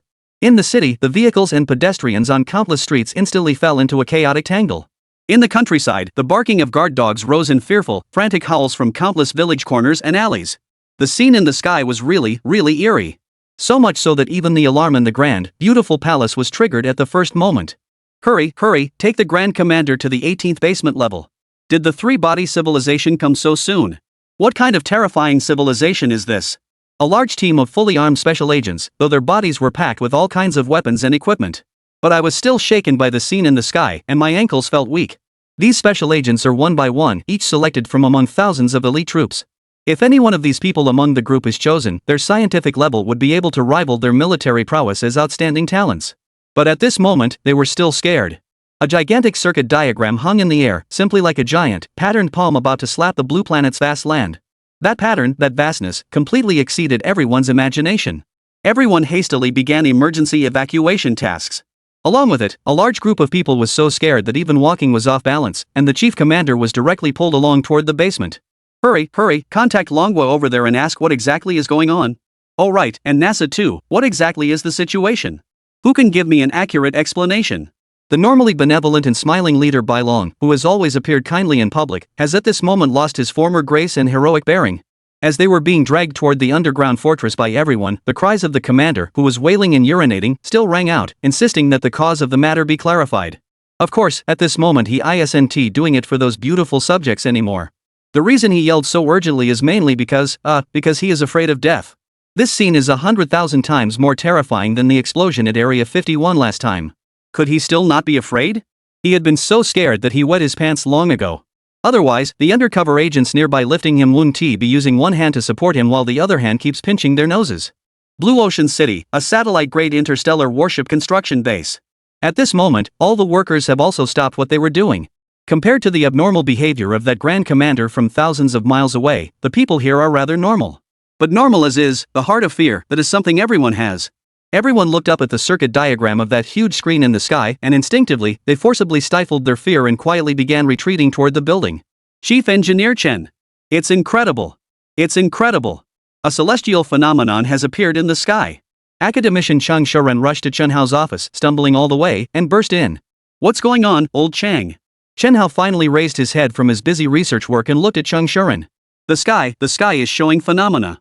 Chief Engineer Chen, it might be the Trisolarans have arrived. You'd better go out and take a look. I swear I've never seen such a terrifying sky in my life.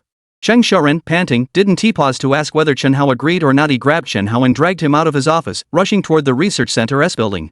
Along the way, Chen Hao almost saw that almost all the researchers in the entire building had come out. And everyone, without exception, was sprinting downhill in a frenzy. Because this building is fairly close to the production workshop, and the workshop itself is hundreds of meters tall and long. So if people on the upper floors want to see the whole sky, they could basically only see about 1/5 of it. So everyone rushed downstairs together, all wanting to see what exactly had happened to cause such a big commotion. Arriving at the lawn not far from the building, just by looking up, Chen Hao was stunned by the scene he saw. It is an unmistakably obvious circuit diagram colossal screen, almost perfectly presenting the AND or gate circuit designs used in all human circuit designs, sprawled across the sky. Moreover, the schematic diagram in the sky is clearly much more complex and has many more levels than any of the circuit diagrams humans have designed now or in the past. Oh my god, this isn't a human circuit diagram at all. What on earth is going on? If it's really something crafted by the Trisolarans, how terrifying their technology must be. After Master Moego looked at the circuitry diagram and saw the ingenious design, his entire being nearly collapsed into a desperate breakdown. Humans today, besides knowing of the existence of a Trisolaran civilization, cannot fathom any other supernatural force capable of forming such an eerily immense celestial screen. Because that circuit diagram obviously represents an intelligent creation, it could absolutely not have formed naturally. This is like how nature can form stones, form oceans, and form expansive mountains in barren deserts. But it is equally impossible to form an iPhone 14 Plus. Such creations possess a high degree of logic and orderliness. Aside from being intelligent creations, they are almost certainly not naturally formed. And with such a basic judgment in place, an even more terrifying deduction followed. Chapter 150, Why is Chief Engineer Chen not afraid? This even more terrifying judgment is that such a circuit diagram is very likely the work of the Trisolaran civilization. In line with the views of the Supreme Commander and his subordinates of scientists, such a scene could only have been engineered by an extraterrestrial advanced civilization. And once such a judgment pops up in the mind, academician Ma Weigui's heart inevitably sinks into enormous panic. What kind of terrifying civilization would be capable of producing such a horrific scene? This kind of technology is something humanity has never even imagined, and even the most sci-fi science fiction has not depicted such a scene. You say, how can one not feel fear? How can one not feel despair? However, there really is someone on this blue planet who isn't afraid. Yes, this person is Chen Hao. The GZS two-dimensional expansion? I didn't expect the Trisolaran civilization in this world to have such advanced stuff. Watching the circuit diagram in the sky, which looked almost like a giant screen QR code, Chen Hao instantly guessed what the strange phenomenon that had occupied the entire sky for a full half-day was really about. Indeed, that is the low-dimensional expansion test of GZ conducted by the Trisolaran civilization within the inner region of the Oort cloud. GZ was originally an extremely tiny fundamental particle in the three-dimensional world. But once it undergoes a low-dimensional expansion, it becomes as large as about half of a solar system. And that is because space itself is also one of the many dimensions. This expansion, in the philosophy-laden theory of Huaxia, is actually called the mustard seed containing the universe. It basically means that a single extremely tiny speck of dust can contain vast things as expansive as Mount Sumeru. Therefore, from this perspective, Chen Hao can be very certain that the dimension in which this unfolds can actually be inferred to be the space dimension. Just like an egg being flattened into a huge pancake, as long as the thickness of this pancake is infinitely close to zero, the pancake will spread wider and wider, eventually covering the entire solar system. Of course, the Trisolaran civilization's current technology is not yet capable of expanding a single saphan to the size of the entire solar system. So, what people currently see is only the electrical diagram of one half of the sky, while the other half is not a circuit diagram. As for why only Chen Hao among the entire blue star could see this kind of super technology of the Trisolaran civilization. The main reason is that Chen Hao is a traveler who has traversed time, and he is a time traveler who carries memories from his previous life. In a previous life, he had already read teacher Lu Cixing's three-body masterpiece. Naturally, in this life, after seeing such a strange and eerie scene, I can instantly infer the true meaning behind this bizarre astronomical phenomenon. It's just that this world doesn't have the science fiction novel the three-body problem. So aside from Chen Hao, the rest of Blue Star remains trapped in a sea of fear and despair. Chen Hao, I am so scared more than when the tank ran out of control last time. Just as Chen Hao was muttering to himself about what exactly was going on with this matter. This guy Manhwa has somehow appeared from somewhere. Manhwa, why are you here? Weren't you with President Yen gathering supplies all around? Seeing Manhwa, Chen Hao gave the other person a somewhat surprised glance and asked. And still gathering a sixth batch of supplies, the sky looks like this damned anyway, I wouldn't dare fly in the sky even in my mecha. My big brother-in-law and our family's Minmen were so scared that I had to find you. Aren't you supposed to know everything? When something this strange and wicked shows up, who else is there to turn to but you? Hey, that's strange, Chen Hao, why aren't you scared at all? I just heard you mutter something in your mouth earlier, half the sky has already become like this, don't you have any reaction? Wang Hua has now realized that his brother is behaving abnormally. Across the entire lawn, everyone who looks up at the sky bears a clear sense of fear. Even Dean Mawegwa, Academician Pan Jianxi, and Academician Cheng Shuren all clearly have their calves trembling a bit. But there wasn't the slightest hint of fear on his own brother Chen Hao's face. Not only was there no sense of fear, but he looked quite clear-headed, as if calm and unruffled, standing there. With the 8 winds blowing, would I not stand firm and unmoving? How strange. Afraid? This isn't something terrifying at all, there is nothing to be scared of. Chen Hao glanced around and realized that his conversation with Wang Hua had drawn the eyes of everyone nearby away from the sky and onto him. Hiss. Chief Designer Chen, with such an eerie celestial phenomenon, aren't you at all afraid? Looking at Chen Hao's calm and composed demeanor, Cheng Shuren began to wonder if he was dreaming. Just now it was him who pulled Chen Hao down, yet now he is the one whose calves tremble with fear. General Chen Hao, Chief Master Chen, is as calm as if nothing happened, unfazed to the point of being stupefying. Oh my heavens! This is half the sky turning into circuit diagrams, so why is Chief Master Chen not afraid at all? Such a bizarre scene is an anomaly never seen before in human history, hundreds of times scarier than stumbling past a cemetery at midnight and meeting a swarm of ghosts. Chen is actually not afraid, is Chen really just a person or not? Afraid of what? Afraid that the technology of the Trisolaran civilization is too advanced? Or afraid that this celestial phenomenon is too strange? Chen Hao scanned the surrounding crowd, who were utterly astonished, and then let out a right chuckle. This technology is only a small trick of the Trisolaran civilization, far from something worth fearing. This technology is actually a macro-scale expansion technique based on etched microscopic particles. Speaking, Chen Hao began to explain to the surrounding Dragon Institute academicians and the satellite-class interstellar warship development team members. And with Chen Hao's explanation, everyone's earlier fear dispersed quite a bit. But what emerged in its place were mouths gaping like a sheet of big pancakes, all shaped into European forms.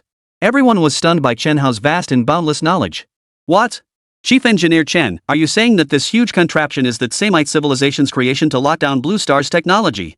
Yes, but most of you cannot see scenes like today, because after the low-dimensional expansion it becomes easy to detect. Once detected, it loses the advantage of microparticles that vanish without a trace.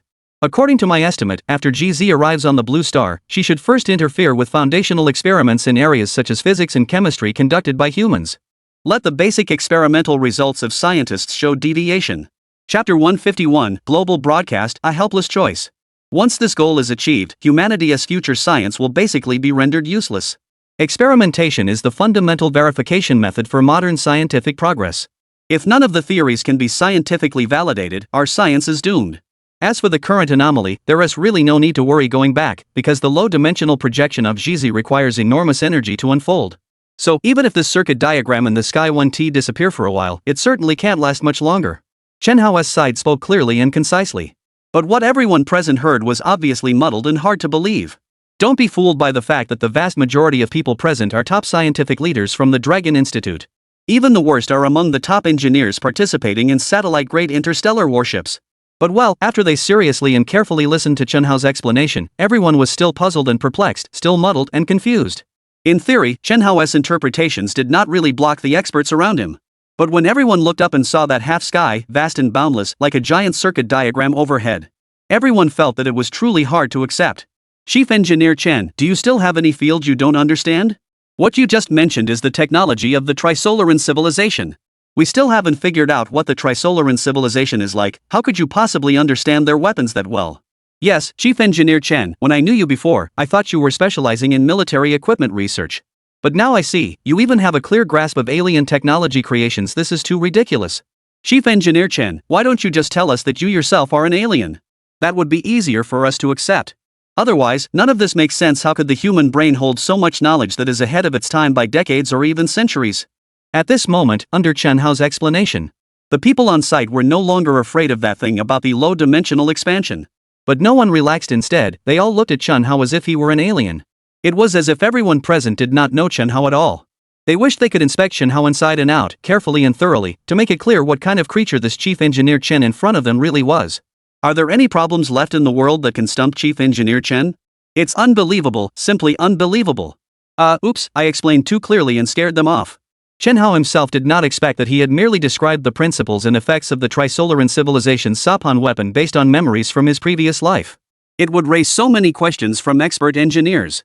When I think that I am indeed a little different from everyone else, Chen Hao is also a bit embarrassed, giving a wry smile and bluffing. Everyone, don't look at me, I'm actually very ordinary. Everything I just said was my guess. Whether the anomalies in the sky match what I said, I don't dare to guarantee. Of course, if by luck they do match, don't be surprised. It's all coincidence, all of it is me lucking into a dead mouse by blind luck. Chen Hao's explanation obviously won't convince everyone. However, after this ordeal, everyone was even more impressed by Chen Hao's abilities and bowed in reverence.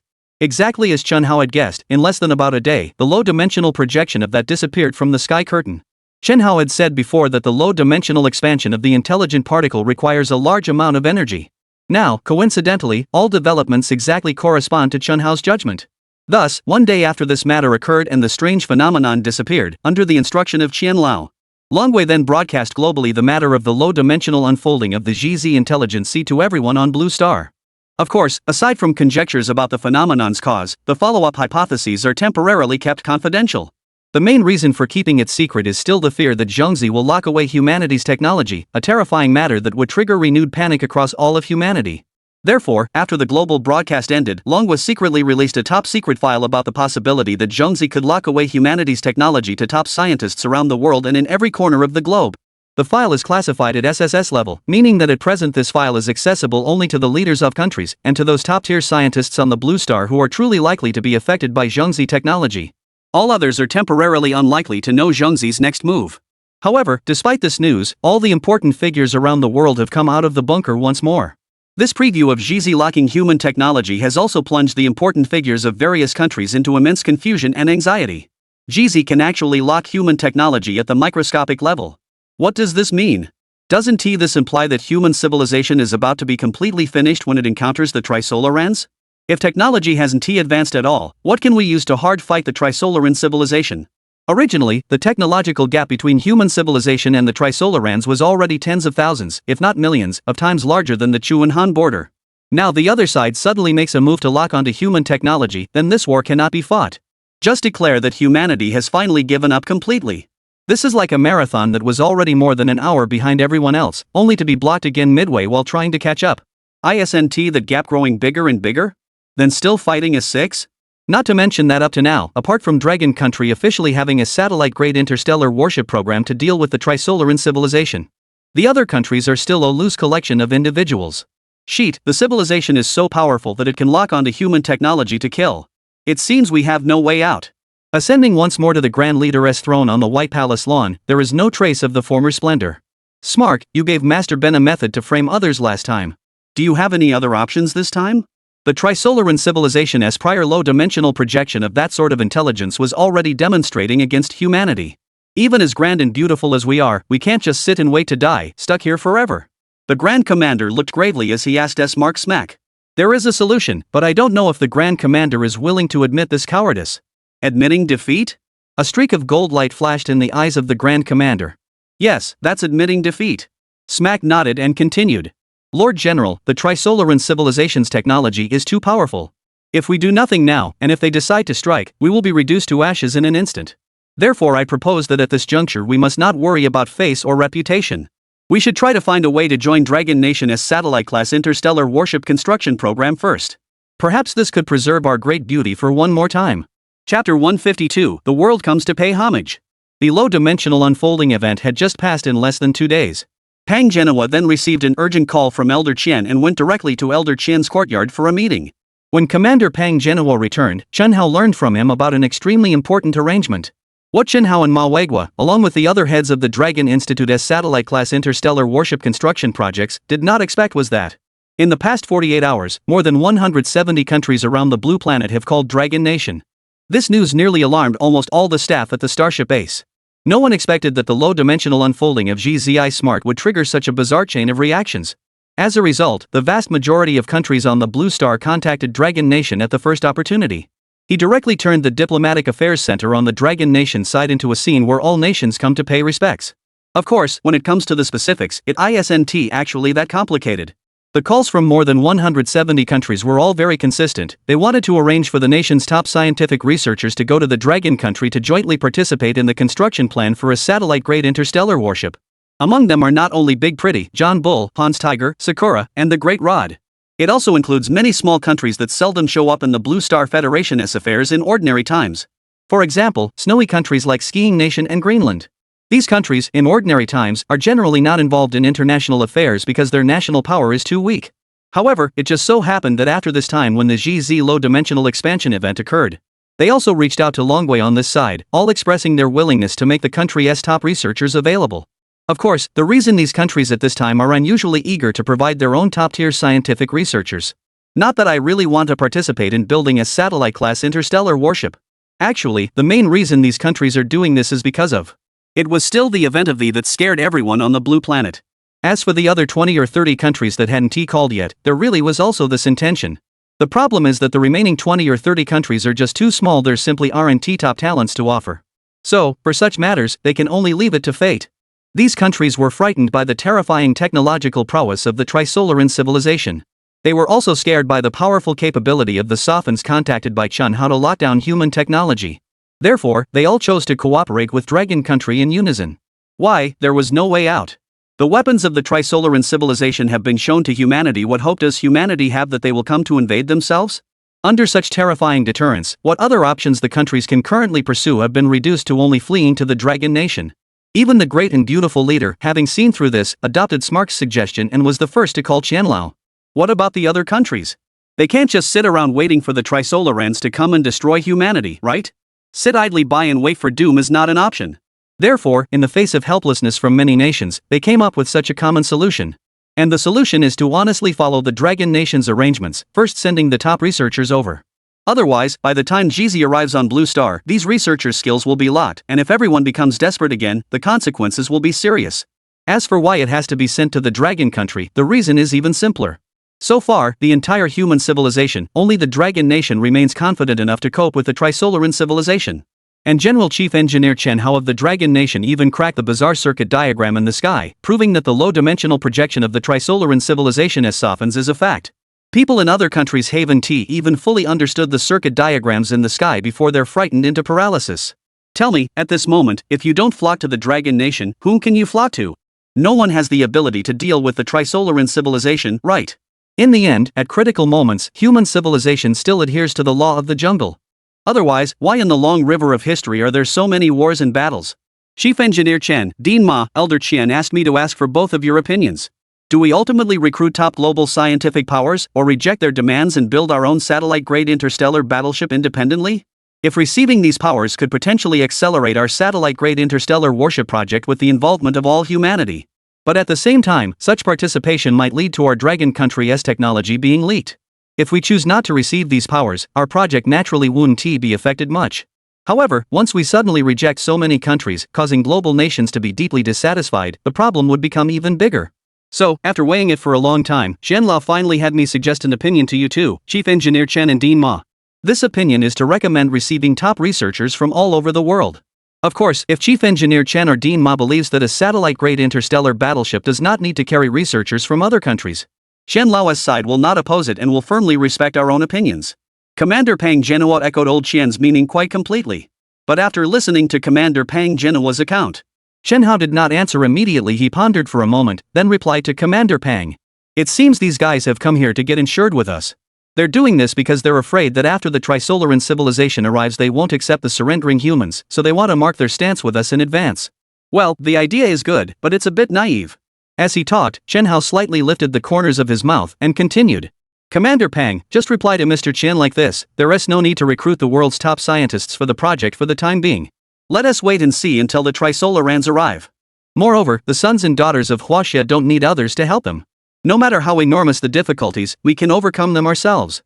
No need to bring along so many burdens. What top scientists? Scientists should be the most pure group, not to be used as gambling chips.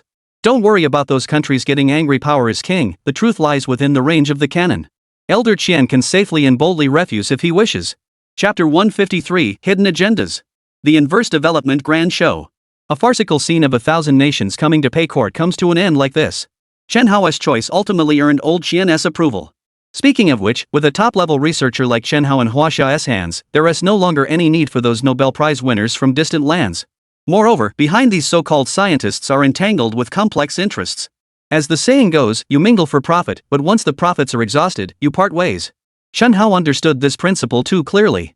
With the crisis of the Trisolaran civilization looming, humanity's civilization is on the brink of collapse if the satellite-grade interstellar warship on the Huaxia side can stand up to the Trisolaran civilization.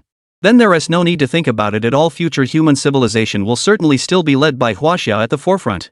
But if the satellite-grade interstellar warship he built himself should fall in the war against the Trisolaran civilization, those who are clamoring to call and offer scientists might somehow turn around and do something good in return.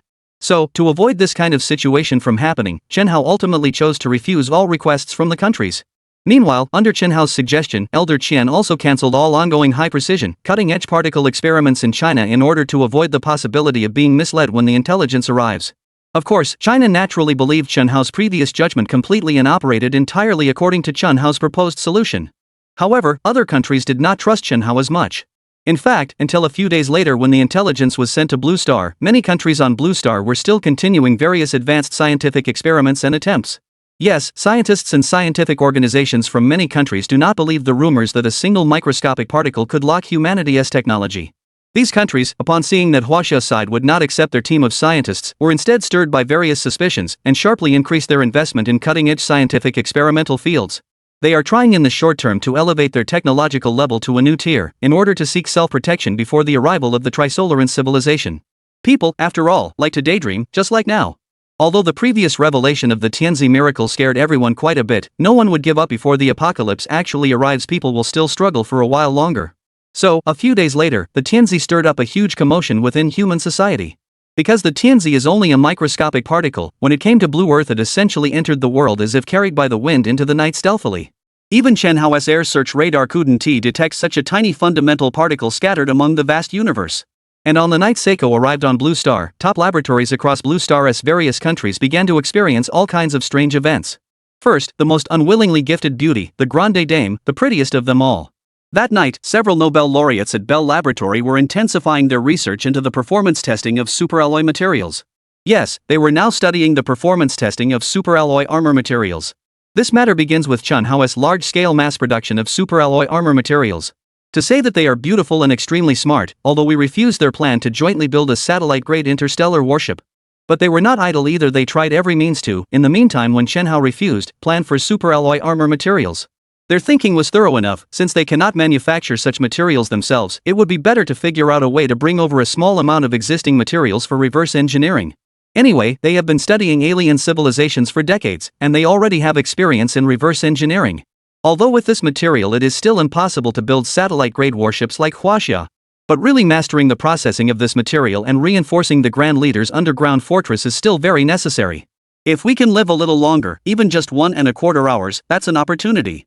If their ISNT advanced materials to make bunker barriers or escape ships, when the Trisolaran's Grand Army really comes, ISNT it all over in an instant? So, under the guidance of this mindset of avoidance and escape, the beautiful scientists decisively put their minds to work. A new idea sparked from the recently mass-produced super alloy armor material by Chen Hao. Not to mention, the stunningly beautiful security personnel actually do have quite a bit of skill. While Chen Hao and his team were still day and night busy with the construction of satellite-grade interstellar battleships, they worked on it. They didn't know from which direction to strike, yet they actually obtained a small piece of punch-sized ultra-alloy armor material. This time, it made the brilliant scientists extremely happy. They immediately launched into a frenzy of reverse engineering experiments on this ultra-alloy armor material. Open the particle collider and place the ultra-alloy armor material sheets at the exact center of the collider's circular track. We are about to test the ultra-alloy armor material's resistance to cosmic ray impact.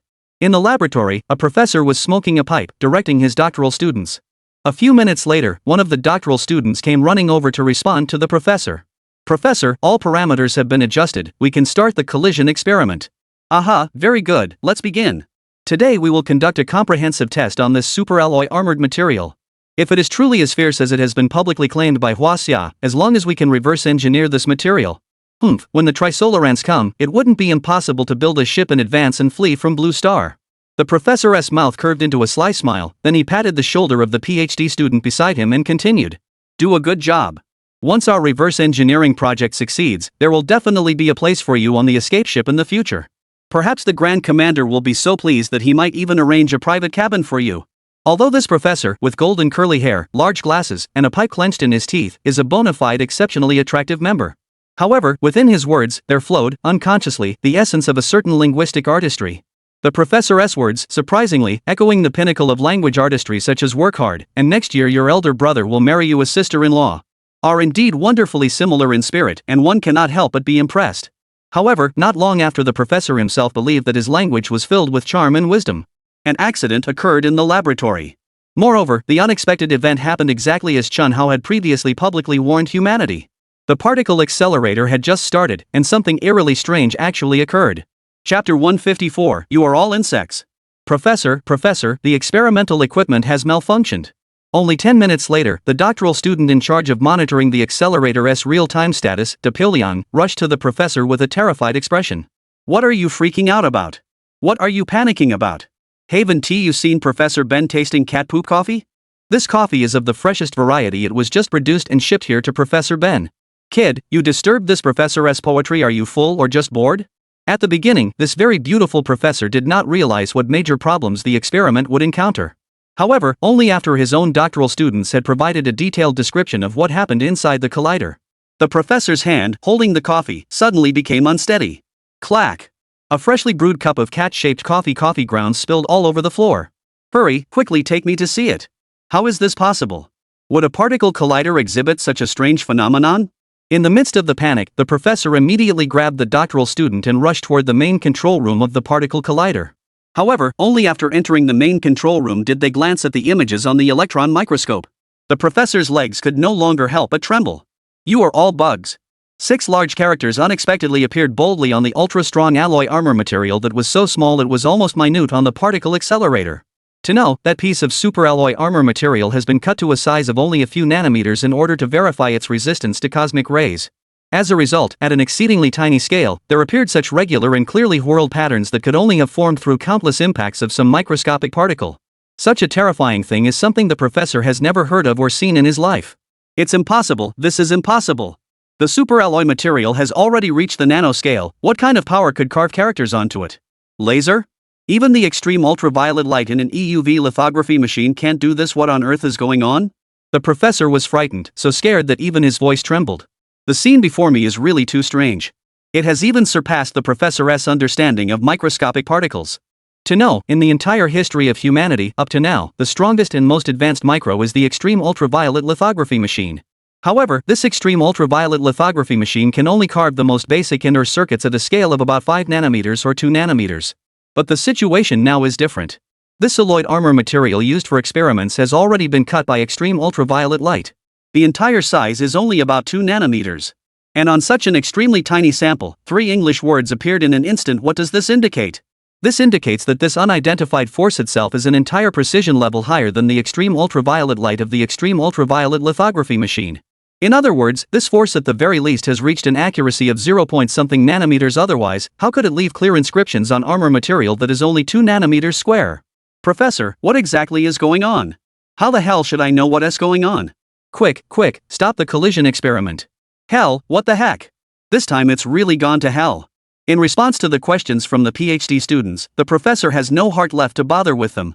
At this moment, the professor, who is smoking a pipe, simply cannot hold his pipe any longer. He looked around the entire laboratory with extreme vigilance, as if he were alert to some kind of invisible ghost that no one could detect. And at the same time, at the exact moment when this professor's fear reached its peak, an even more terrifying thing happened right before his eyes and those of a few doctoral students under his supervision. You are all insects. You are all insects. You are all insects. To everyone's surprise, countless identical phrases appeared throughout every room of the laboratory. These crystal-clear inscriptions appeared directly on the macroscopic world like the ghosts of phantoms, and they emerge in the clearest and most shocking manner. Everyone's eyes were filled with such sentences, everyone was shocked and deeply suspicious that they had seen a ghost, continuously rubbing their eyes. However, after rubbing their eyes several times in succession, and staying until almost everyone's eye sockets were swollen, they could still clearly see the warning floating in front of them: you are all insects. At this moment, the professor had not actually recalled Chen Hao's warning yet. Because if he recalled Chen Hao's warnings, he could gain an essential understanding of this strange phenomenon that originates from the microscopic and ultimately appears in the macroscopic world. The line just now in the particle accelerator is actually the piercing into the accelerator, directly carving it in three-dimensional form on the superalloy material sheet. The reason it can be carved so small, down to the scale of just a few tenths of a nanometer. Mainly because itself is a microscopic particle, so if it wants to inscribe on it, it can only use collision to strike a series of pits on the sheet, thereby forming a sentence. When it reaches the macroscopic world, immediately changes its form and undergoes a certain degree of lower dimensional expansion. As was said before, the low-dimensional expansion of the intelligent particle GZ would become enormous beyond measure. Therefore, when this GZ undergoes a certain degree of low-dimensional expansion, it can display its miracles on a macroscopic level. Of course, the result of this expansion is completely different in form from the previous collision outcome. But that is not important. What matters is that GZ, merely through these two easy collisions and expansions, has completely destroyed the will of everyone in the entire laboratory. Damn it. What on earth is going on? Help! What exactly is in front of me? I don't want to be a bug, Mom, I don't want to be a bug, help! In an instant, the whole laboratory was like a boiling pot. All the doctoral students together with the professors were as if struck by evil forces. The crazed one burst out of the laboratory door. Meanwhile, the same scene was almost repeating in hundreds of laboratories across the country. Tens of thousands of scientists were frightened by the suddenly appearing eerily strange warning words in their experiments. Even more so, some older science bigwigs actually saw the warning words under the electron microscope and were frightened to death on the spot. Chapter 155: Global No-Fly Zone. The insect's life-saving means. Because GZ's appearance is a flamboyant maneuver from the micro to the macro. This time, the tension of every human on Blue Star has finally been stretched to the limit and torn apart. Although ordinary people are still in a state of confusion and have not yet witnessed the fierceness of GZ. But as the first governments to receive the news, they were already completely overwhelmed the moment they learned about the various failures.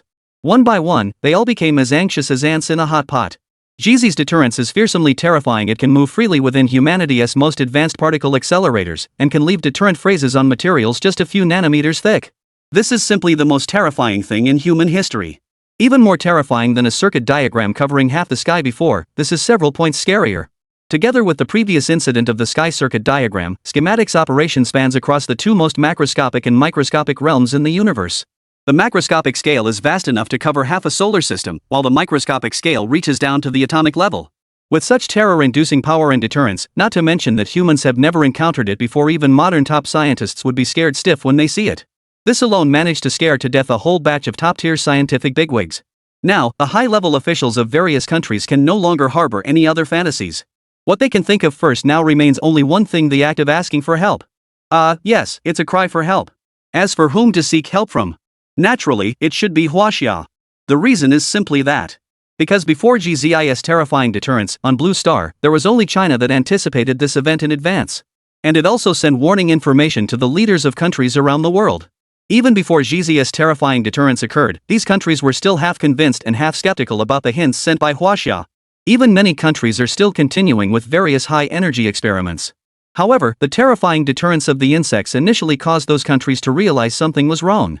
Good grief, the hint from Huaxia has actually come true. What else could be done next? Of course, we should hurry and send people to Huaxia to come up with a plan. We can't possibly go and talk to GZ, asking GZ not to bluff and scare humans like this every time. That's not realistic either. Thus, on the second day after GZ landed on Blue Star, That is, the second day after the world began to see anomalies in the results of cutting-edge experiments one after another. In more than 200 countries worldwide, almost without exception, all dispatched diplomatic missions and headed specifically toward Huaxia. We have to send someone. Zigong is too formidable. So far only Huaxia foresaw this happening. If we don't seek Huaxia, wouldn't we just be idle waiting to die? Waiting to die isn't the habit of humanity. No matter what, we must think of a way, beg our grandpa and grandma if necessary. So, this is how the current situation has come to be. What a scene! Global airspace ban. All countries, in order to ensure that their respective missions can successfully reach the Dragon country, directly convened an emergency global aviation coordination conference. The meeting ended within 5 minutes from the start. As a result, all countries worldwide unanimously decided to temporarily halt all ordinary airline services on Blue Star for 1 day. Whether you are multinational trading from a large financial conglomerate or the global business of a group of companies, make way for visit delegations from all countries. First, let the delegations of each country go to the Dragon Kingdom to seek aid. And once this result comes out, other countries' aviation departments will be relieved. After all, there is only one flight path left, just randomly dispatch a few military aircraft to escort. But over here in the Huaxia royal city, things were instantly as busy as a spinning top. Tower. The crown prince of the Camel Kingdom's dedicated jet is about to land. Hurry and make a runway for it. His Highness tends to get airsick, he is already about to faint from it. Tower. Can you find a place for the grand, handsome jet to land?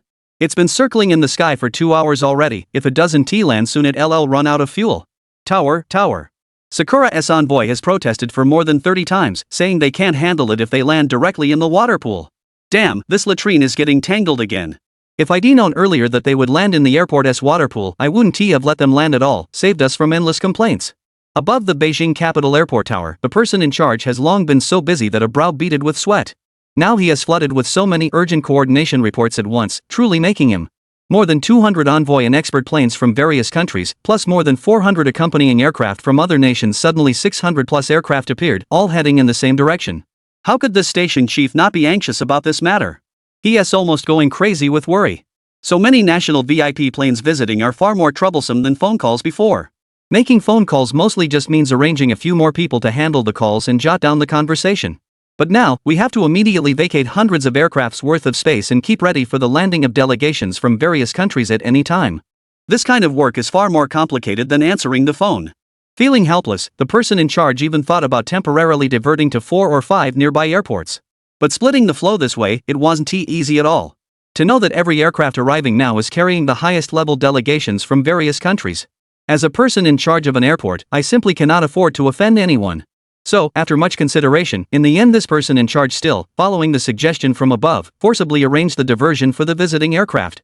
Of course, the ones that can land at the capital city airport are certainly those from countries whose relations between the two nations were originally relatively good. For example, the longtime wealth of the Go family friend, the Camel King of the Kingdom. That must be arranged in advance, and not only arranged, but arranged properly and thoroughly, to go smoothly. Whoever used to buy our arms without batting an eye, such a good friend if we don't entertain them first, what kind of friend are we entertaining, right? However, good friends are treated with a grand hospitality, while mediocre friends naturally cannot be grandly hosted. Mom, what the hell is going on? Didn't we apply for the direct flight from the Dragon country's capital? Why go to Phom Tianxia to fly? And we have to transfer cars to the capital. Wouldn't that mean a few hours of turbulence and jostling? Bullying people, this is such bullying. I am the incredibly handsome special envoy Welch. They actually treated me with such a reception. Chapter 156, has the Blue Star Federation headquarters moved? The envoy Welchi, who had just stepped off the plane at Phongtian Airport, couldn't help but glare toward the capital of the Dragon Kingdom and mock it. But he had just finished his one-liner of complaint. Immediately after, the accompanying smark-ass words instantly shut down all of his grievances. Mr. Ambassador, this is an airport in Huaxia. You need to mind your image and your words. We're here to seek help, not to show off. If you keep swaggering like this and the Dragon Kingdom gets angry and sends us back, it'll be a big trouble. It was Smack's head that still seemed relatively clear. After he finished saying this, Welch's attitude of anger and complaint from the previous second instantly changed, turning into a worried, concerned look. Yeah, even he was pushed to come begging for help by intimidation. What capital does he have to flaunt himself?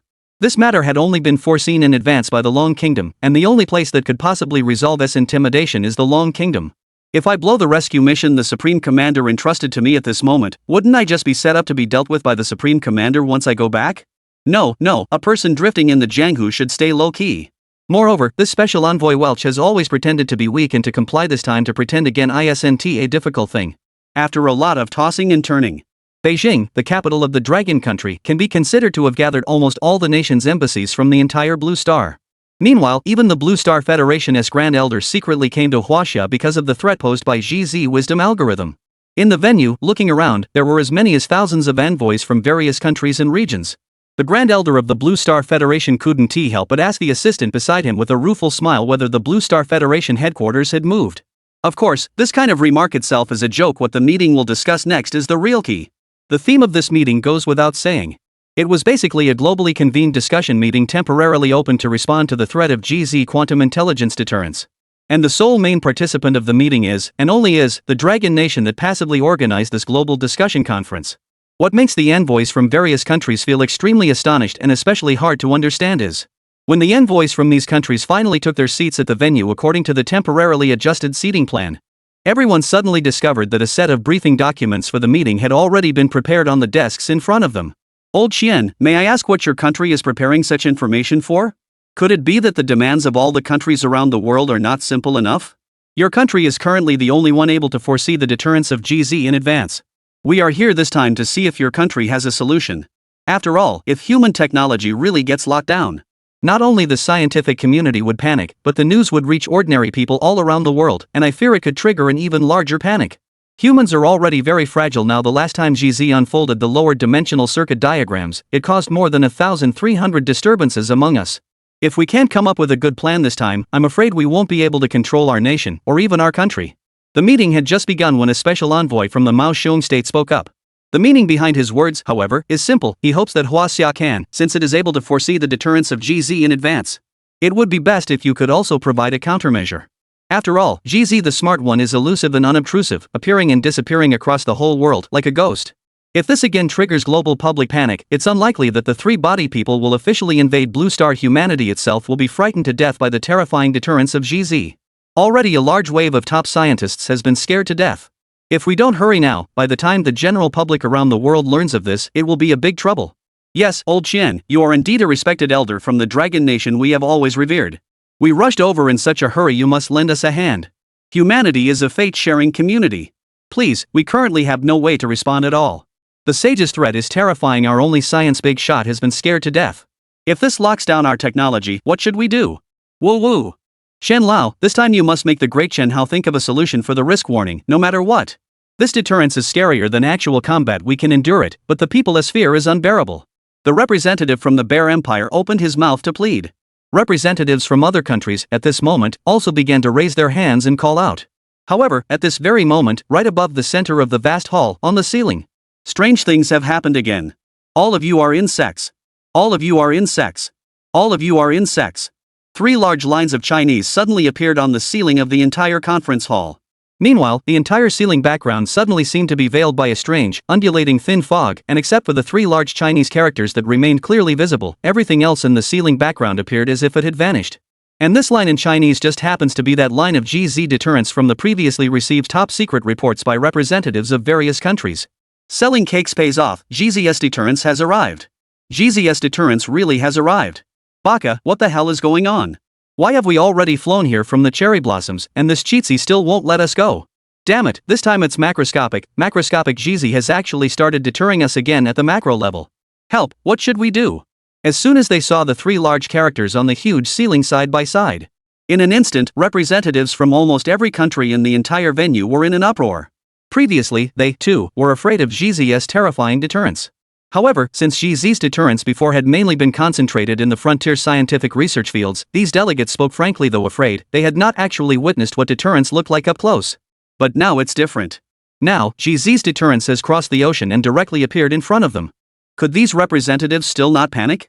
Such a straightforward and blunt threat is basically sticking its thumb on their foreheads to scare them. Who wouldn't he be afraid? However, at this very moment, just as Xi again directly intimidates the elites of all mankind with a miracle, in the venue, there were actually people who showed not the slightest trace of fear at all. Chapter 157, Has Chen Hao really become an immortal? Faced with such straightforward and blunt deterrence from the Xi, those who show not a shred of fear naturally include Commander Pang Genoa, who came along with Chen Lao, and Dean Maoegua. While everyone else in the meeting looked up at the ceiling in utter terror, Old Qian just slightly nodded toward Commander Pang Genoa and Dean Maoegua, as if to validate a certain viewpoint. Then, old Xian waved his hand toward Dean Mawegwa and said calmly, "Go ahead and tell me." "Sure, old Xian." Upon receiving the mission, Dean Mawegwa immediately adjusted the microphone in front of him, turning the mic volume up to the maximum. "Esteemed emissaries from afar, please do not panic. Everyone, you may first open the documents issued by our dragon country that lie before you. After reviewing the information, everyone won't be so panicked." These few sentences from Mawegwa were spoken with his voice a little strained. After all, the current conference situation has already been seriously affected by the mind substance deterrence incident overhead. So at this moment, even academician Mawego, who had always been relatively honest, couldn't help but raise his voice and shout. To tell the truth, there are times when a person's breath is strong, and the words really do carry power. After Dean Mawego shouted this, the envoys present from various countries held back their fear and shifted their gaze, trembling, from the ceiling back to their respective conference tables. "This document is fine if you don't open it, but the moment you do, it only takes a brief moment." The envoys from various countries' faces all changed one by one, each visibly turning grim. Compared to the recent, ongoing threat posed by the AI, the envoys were visibly more astonished by what they now witnessed before them. This can't be possible. The Sentinels can monitor all human activities, including today's meeting? Predicting the future? Who wrote that? Could it be that our D-genius Chunhao? How could he possibly have known beforehand that the wisdom seed would appear at today's venue? Tomoko also has the ability to block out the sun when deployed? What does that even mean? Enveloping the entire blue star, blazing directly in the sky? Across the entire conference hall, all the special envoys from various nations were stunned by the clear, unambiguous text on the documents before them. Compared to the colossal, intimidating text of the wisdom child looming overhead, the envoys were visibly far more shaken by the text on the documents before them. The reason was simple: this document contained, in black and white, a prophecy stating that the wisdom child would appear at the conference venue. Good heavens! Someone in the Dragon Kingdom could predict Tomoko's actions in advance and even describe the underlying reasons behind them. Such an utterly absurd and utterly unimaginable spectacle. Who in the world could witness this and not be utterly stunned? Oh my goodness! Who wrote this document? Could it be that there truly are immortals among us humans? How else could they possibly foresee the future? One of the attending envoys exclaimed after meticulously reviewing every detail of the document before him. His eyes widened like copper bells, and he leapt from his seat in astonishment, covering his wide, flat mouth. At the same time, the entire venue erupted in a continuous wave of gasps that lingered long after the initial shock. At that very moment, every delegate in attendance was utterly transfixed by the contents of the document. So much so that they had even forgotten the phased-locked weapon threat overhead was still flickering. Very well. Everyone has seen the contents of the document. To be perfectly honest, this document was provided by Mr. Chen Hao, the chief designer of our Dragon Nation's satellite-class interstellar warships, before you all arrived. Judging by your expressions, Chief Designer Chen Hao's prediction has clearly come true. Just as our side announced to all nations present earlier. Of course, there's no need to be so surprised just yet. Because the truly astonishing part is yet to come. Please be patient. As for the matter of the sentry's deterrence, we also ask the distinguished envoys from all nations not to panic. As stated in our documentation, the Chizoku was a microscopic particle belonging to the three-dimensional world. Although its presence has disrupted highly precise microscopic experiments, it has also impacted macroscopic visual perception. However, as long as no one is afraid, the impact of the AI essentially becomes negligible. Chief Engineer Chen has already stated that with him around, the lockdown imposed by the Sentry on human technology will only be a temporary phase. Everyone, with such assurances from Chief Engineer Chen, why should we still fear the threat of the Sphera? Or is it that, even now, you still don't believe the predictions of our own Chief Engineer Chen Hao? The entire conference hall fell silent as special envoys from every nation were stunned by the contents of the document. President Ma Weiguan naturally seized the moment to capitalize on the momentum, helping Chen Hao generate a wave of publicity. Of course, the content in Chen Hao's documents didn't actually contain anything particularly special. It was mostly basic information about the Trisolaris civilization's Sapan technology, things like its ability to traverse blue star at light speed. For instance, they can partially or fully unfold into a two-dimensional plane, creating miracles before humanity's eyes. For instance, it could monitor nearly all human scientific activities in real time, anytime and anywhere. Or, for instance, it could interfere with human microscopic research experiments and the like. In short, these are the main points. Combined with the deterrent messages the Sentinels might display to humans upon activation, they're all covered in the document provided by Chen Hao. Of course, this information wasn't fabricated by Chen Hao, nor could it possibly have been researched by other countries' institutions.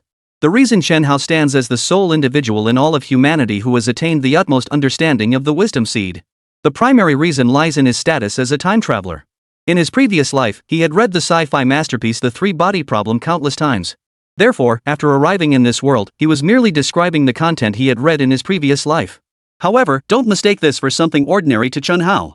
For the special envoys from various nations attending the conference, however, it was anything but ordinary. To the envoys present, Chen Hao seemed ready to ascend to godhood right then and there. Otherwise, how could anyone possibly predict in advance the method and specific content of the wisdom deterrent? Remember, this is the Sabhan. It represents the pinnacle of technological achievement for the Trisolaris civilization. And yet a human being could actually predict the behavior of the Sabhan in advance. What does all this signify? Does it not precisely signify the arrival of a prophet among men? The more I think about it, the more terrifying it becomes. Brothers. Chapter 158, Survival is the paramount principle of civilization. While envoys from over 200 nations on Blue Star were engaged in tense discussions about the wisdom seed crisis in Dragon Nation. Meanwhile, half a light year away, the three-body civilization's scientific expedition fleet was stunned by the diverse snapshots of human society transmitted back by the Sabhan. Of course, for a civilization like the Trisolarans, one whose technological advancement far surpassed humanity's by at least several centuries. In terms of military applications, their fleet holds little interest for them. At present, among all the information transmitted back by the Sabhan, only the satellite-class starship currently under construction by Chen Hao poses a threat to the three-body civilization's fleet. As for the weapons of other nations, to put it bluntly, every single one of them is, to the three-body civilization, a perfect embodiment of their own words: you are all insects. When it comes to weapons, once a generation surpasses the last, there's really no point in comparing them anymore. It's like comparing a hand grenade to a heavy intercontinental ballistic missile. Such comparisons are utterly pointless. A firecracker can't even be thrown out of sight, while an ICBM would wipe out both the firecracker and the person holding it in one fell swoop. Under the current circumstances, this is essentially how the Trisolaris civilization views human civilization. The difference is that the Trisolaris civilization possesses intercontinental ballistic missiles, while humanity, by comparison, doesn't even qualify as a civilization with machine guns at best. We're a civilization that bows and arrows. Even so, some might still find this description less than exaggerated. Alright then, let's begin with the technological advancements throughout human history. In terms of technological advancement, the Trisolaris civilization, excluding the variable of Chen Hao, is at least 500 years ahead of humanity. What was human civilization doing 500 years ago? Roughly the 17th century. That is, around the 1600s. At this time, humanity on Blue Star was either embroiled in fierce rivalries, battling fiercely at Shanghai Pass until the sky grew dark, or else they were busy sailing their ships across the seas, preying upon nations without their own vessels. As for their so-called invincible fleet? Pure nonsense. They fought a few primitive wars on their own little patch of land and declared themselves unbeatable under heaven.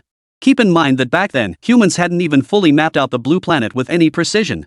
And now, 500 years later, what is the situation?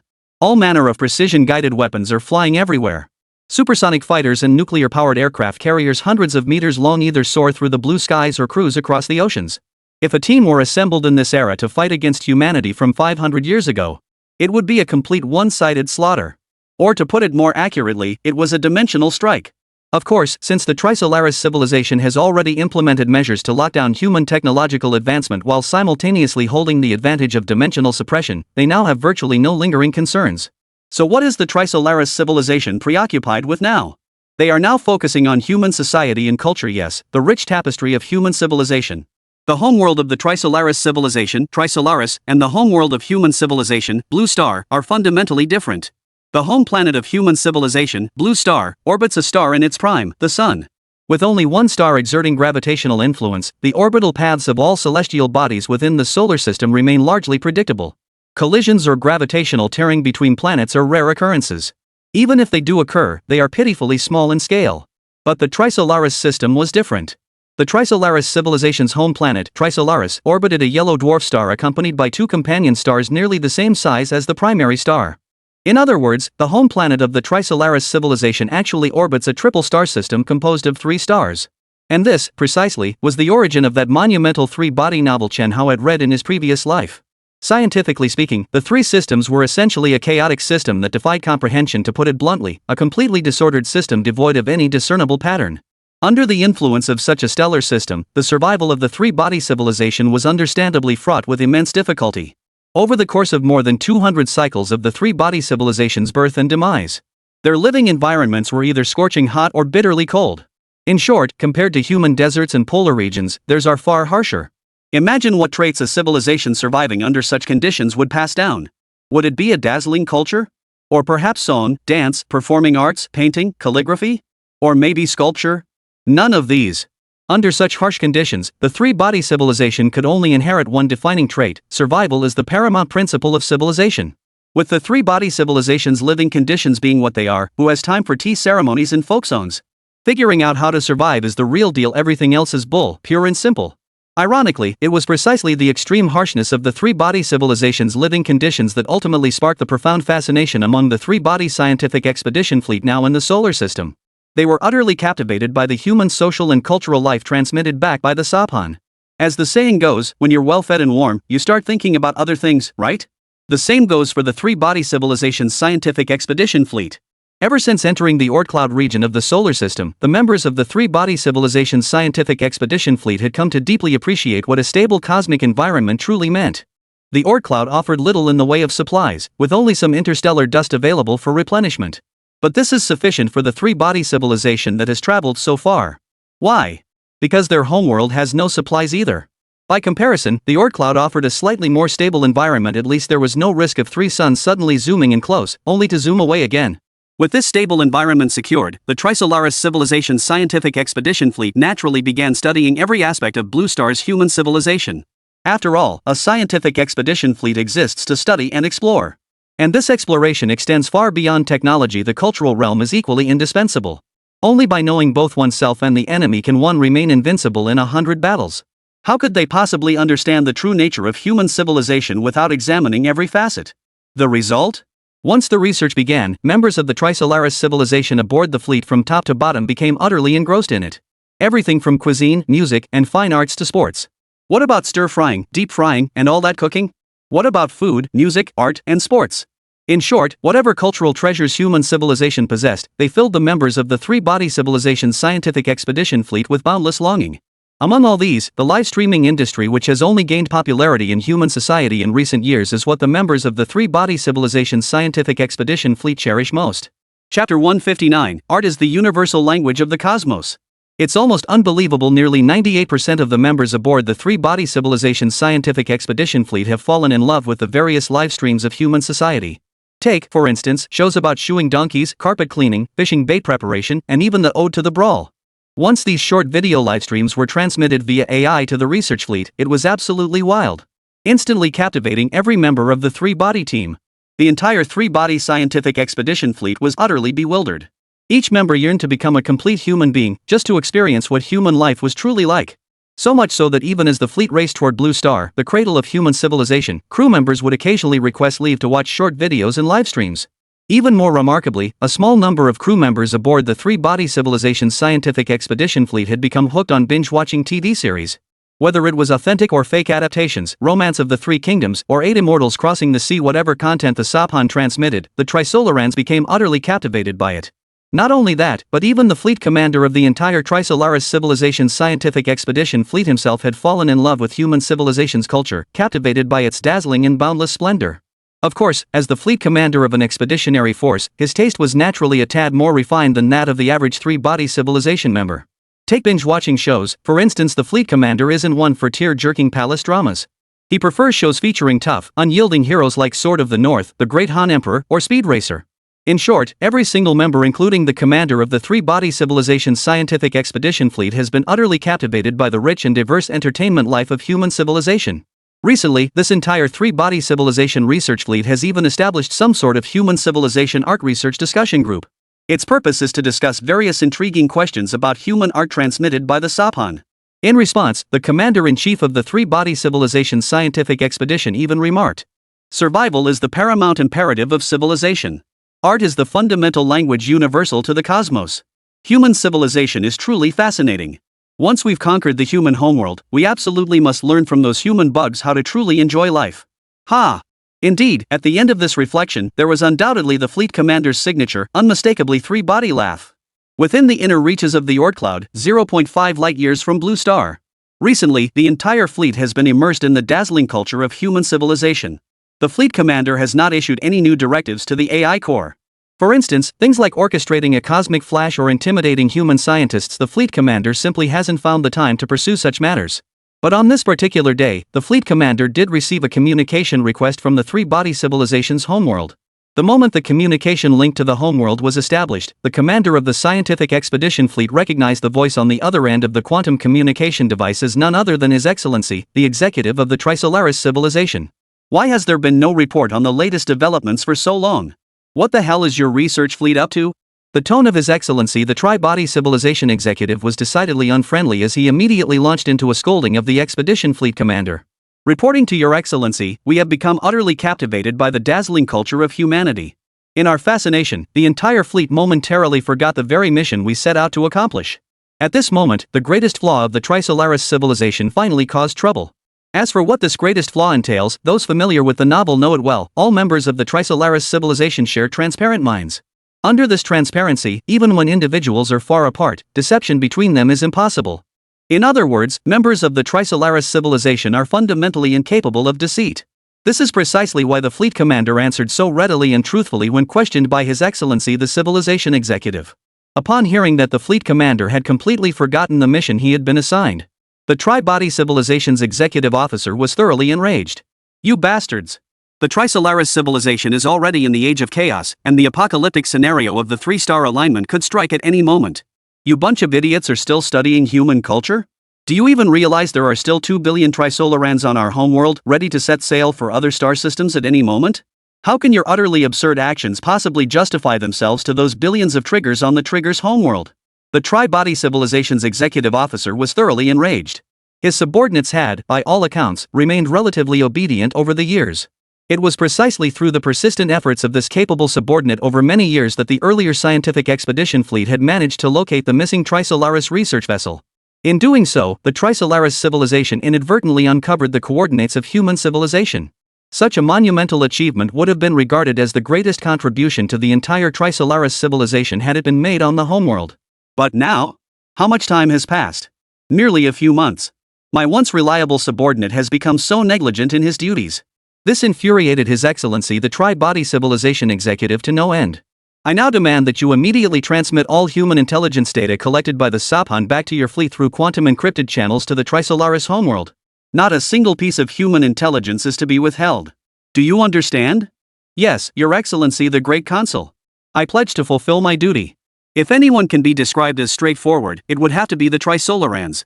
Sure enough, when the fleet commander on the other end of the communication channel received the civilization executive's orders, he immediately directed his team of Trisolarans to compile the news of the Saphan's return to the fleet and send it all back to the Trisolaris homeworld in one go.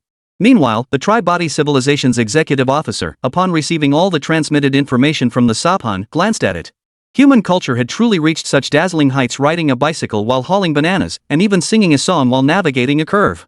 In the blink of an eye, even the Tri-Body Civilization's executive officer found himself utterly captivated. The human world is truly fascinating. No, more than fascinating, it's utterly fascinating. If only the Trisolaris civilization could be this fascinating someday. Looks like we'll have to rethink our plan to intimidate humanity. Best to study human civilization first. Excerpted from the memoirs of the 250th Civilization Administrator of the Three-Body Civilization, Volume 6, Book 8. Chapter 160, Deterrence Suspended. Have the Saphans changed their ways? At this very moment, the world's leaders remained unaware that just minutes earlier, the Tri-Body Civilization's executive had already ordered a modification to the Saphan's operational protocols, temporarily suspending its deterrence functions. At precisely this moment, world leaders across nations simultaneously gained access to all textual information regarding the three-body Saphan provided by Chen Hao. Well, thanks to this incredibly coincidental twist of fate. As world leaders closed their briefcases one after another, Tomoko's influence vanished. Every single word of intimidation on the ceiling vanished. What's going on? How come the ceiling subtitles vanished right after we finished reviewing the information about the AI? Could this be another one of those things that Guy Chenhao pulled off? Could he have subdued the Saphan of the Trisolaris civilization too? Holy crap, that's incredible, utterly mind-blowing. Not only did he foresee the future, but he neutralized the threat at our venue before even showing up. Unbelievable. Since no one knew why Tomoko had abruptly ended the intimidation. So, when all these bizarre and inexplicable circumstances converged, the speculation of world leaders inevitably focused on Chen Hao, who hadn't even attended the conference. At this very moment, nearly every visiting envoy from every nation believed that the reason behind it all was Chen Hao's influence. Additionally, the envoys specifically sought clarification on the exact reasons from the meeting's chairperson, Elder Qian, Commander Pang Genoa, and President Ma Weigua. May we ask if anyone from your country can provide an explanation? Why did the deterrence action abruptly cease just now? Well, I'm not entirely sure myself. Dean Manhwa replied, clearly feeling a bit awkward. Truth be told, not only are the special envoys from various nations now baffled by the cessation of the deterrence. In truth, even Manhwa, the president of the China Dragon Academy, doesn't know exactly what just happened. To put it plainly, Chen Hao had never once offered a solution to neutralize the threat posed by the smart boys. All he did was lay out the full details of the AI's situation before the leaders of the world's nations. As for how to lift the threat? Sorry, but Chen Hao hasn't figured out a solution yet. But then again, as they say, things work out in the strangest ways. Originally, this meeting was convened for envoys from various nations to seek assistance. But as it unfolded, the tone shifted unexpectedly. After the threat of the satellite vanished, it instantly transformed into a showcase of Chen Hao's power. Though this had little to do with Chen Hao's actual strength.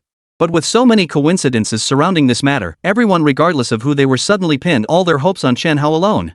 Finally, after hours of whining and complaining, followed by a chaotic and disorganized meeting discussion. This meeting yielded absolutely nothing of substance or any concrete terms. The only thing that could be considered remotely useful might be the strong demand from all nations to invest in China's satellite-class interstellar warship project. Didn't China previously reject joint research and development participation from numerous countries? Therefore, this time, the stance of the special envoys from various countries is exceptionally firm. Many of the attending envoys even stated openly that anyone who obstructed investment in Chen Hao's satellite-class interstellar warship project would be a traitor to all humanity. This left old Xian, the sole decision-maker with direct authority, genuinely at a loss for words. This good news had come in a most peculiar manner. First came the threat from the AI, then the contents of Chen Hao's documents were exposed, and now the AI threat has vanished without a trace. This has already led the envoys of various nations to conclude that Chen Hao is indeed that one in a million great hero. Since they were also firmly convinced and had explicitly declared their intent to sponsor the satellite-class interstellar warship project. Under these circumstances, who could possibly refuse? Who in the world would turn down money? Thus, with the unanimous support of envoys from various nations and the personal approval of Elder Qian, the Dragon Nation officially launched its foreign capital reception program for satellite-class interstellar warships. Unexpectedly, on the very first day following the conclusion of the Wisdom Seed event, the Dragon Nation received a staggering 1 trillion yen in funding. A full trillion yen, all of it from emergency funds allocated by various nations. The reason these nations were willing to invest such massive sums was precisely as Chen Hao had predicted earlier, they had all come here to buy insurance. Of course, the Tri-Body Civilization's governing officer's order also inadvertently gave Chen Hao a small helping hand. But this favor wasn't given for free. Although the Trisolaris civilization currently remains unaware that they have aided Chen Hao. Despite the fact that Chen Hao himself has yet to figure out why the Sophan's deterrence suddenly ceased. But as the saying goes, while the sun rises in the east, rain falls in the west. One place is quiet while another bustles. In the realm of cutting-edge human technology, there will be no more incidents like the sphere barrier. Neither in the skies nor on human retinas will terrifying countdowns of impending doom ever appear again. But that doesn't mean humanity can rest easy just yet. Quite the contrary, even more extraordinary and bizarre events are unfolding silently behind the scenes. Dragon Nation, satellite-class interstellar battleship construction base. Ding-a-ling. Hello, it's me, Chen Hao. Manhwa, what's up? I'm busy right now. What? You encountered a cognitive dissonance while watching an action martial arts movie? What kind of dissonance? What? Telling you not to fast forward? Manhwa, tell me honestly, are you sure the action wuxia movie you're watching actually has any wuxia elements? Fine. Just do what Tomoko says for now. I don't have any better ideas. Relax, Tomoko's just a microscopic particle. At worst, it'll display some text or images. When activated, it won't hurt you. Stop being so paranoid. If you're scared, go find Minman. I've got no time for your nonsense. Chen Hao never imagined that his godlike, unreliable buddy would be the first non-cutting-edge tech, non-key focus special individual to emerge after the Tomo deterrence was lifted. This fact had even caught Manhwa himself off guard. Needless to say, Chen Hao couldn't make heads or tails of what was going on. Manhwa was actually puzzled too. He had been watching the teacher's movement instructions just fine, when suddenly poof. Tomoko appeared. Not only that, but Tomoko actually introduced herself first, telling Manhwa that she was Tomoko. After the introduction, she emphatically demanded that Manhwa not fast forward the scene. This move completely killed all of Manhwa's interest. Not only that, but it also gave Manhwa quite a scare, prompting him to immediately call Chen Hao.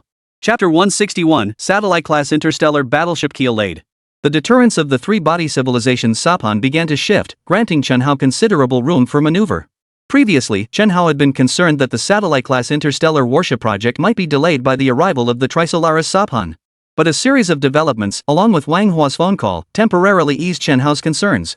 Chen Hao truly hadn't expected the three-body civilization to be just a bunch of ordinary folks either. They hadn't even deployed humanity's sugar-coated bullets. The three-body civilization actually took the bait on its own. What kind of situation is this? In this universe, corruption is everywhere. Chen Hao concluded with profound emotion. At this very moment, Chen Hao finally understood why so many dynasties throughout human history had perished amidst revelry and indulgence. As it turned out, even the three-body civilization, light years away, couldn't withstand the relentless onslaught of entertainment. Let alone humans, whose desires run wild to begin with. But perhaps this is for the best.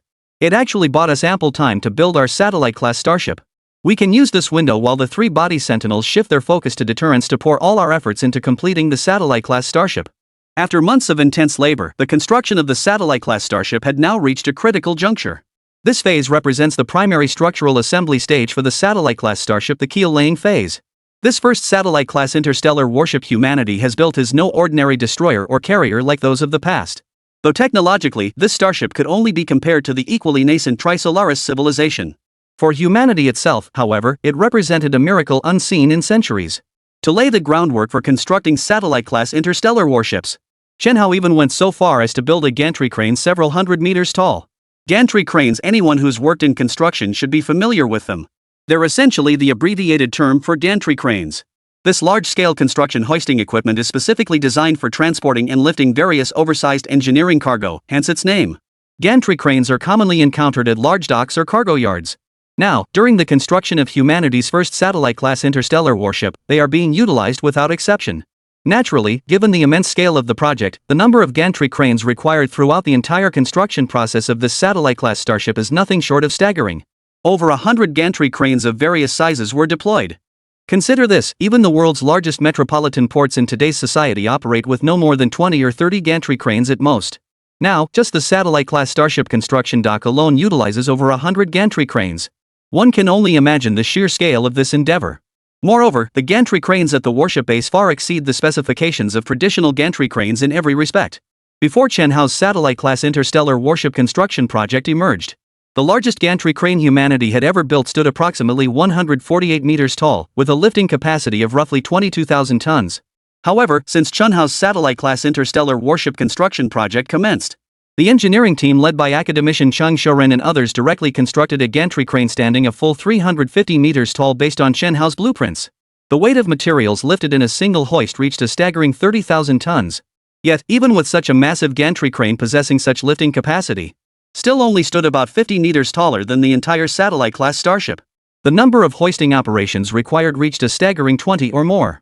Given that the total weight of the satellite-class interstellar warship had reached 60 million tons, even the super gantry crane capable of lifting 30,000 tons at a time still required dozens of lifts to complete the keel installation for the satellite-class interstellar warship. Of course, the keel laying for a satellite-class interstellar warship differs fundamentally from that of traditional human vessels. Throughout human history, the so-called keel construction has essentially referred to the installation of the main beams in machinery or vessels. This is similar to erecting the main beams in building construction, a task completed in a single operation. However, in the construction of modern satellite-class interstellar warships, the erection of the keel has taken on a new abstract meaning. Drawing parallels to the keel-laying ceremony for aircraft carriers, the installation of the first structural superalloy armor plate was treated as the inaugural step in this keel-laying process. After all, the satellite-class starship was colossal in scale, a full kilometer long, 300 meters wide, and 150 meters tall. Therefore, it was absolutely impossible to erect the entire keel of a satellite-class interstellar warship in one go. Where on earth would you find a kilometer-long steel plate? There's nowhere to find it, it simply can't be manufactured. Therefore, the construction of satellite-class interstellar warships follows the same modular building process as aircraft carrier construction. This modular construction process essentially involves slicing the entire satellite-class starship into sections, dividing its hull structure into over 3 million modules of varying sizes, and finally assembling them together. Regarding the structural keel framework of the starship, this involves the complete integration of over 30 of the largest superalloy armor plates. Though these 30-odd modules may seem pitifully few compared to the starship's over 3 million modules, yet these 30-odd modules account for over 70% of the starship's total structural mass. The smallest keel structure module weighed over 9,900 tons, while the largest reached an astonishing 28,500 tons. This weight surpasses even Sun Wukong's weapon by more than one order of magnitude. It's a full 3 orders of magnitude heavier.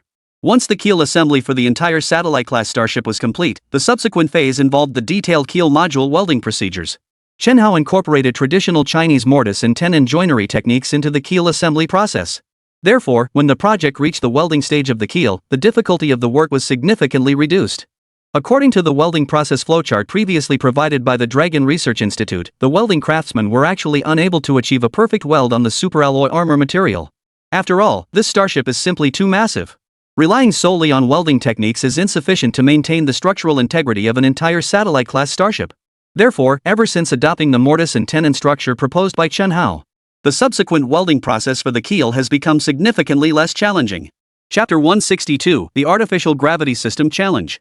With the interlocking modules encircling the hull and the masterful welding skills of an 8th grade welder, Chen Hao successfully completed the keel laying process for the satellite-class interstellar warship.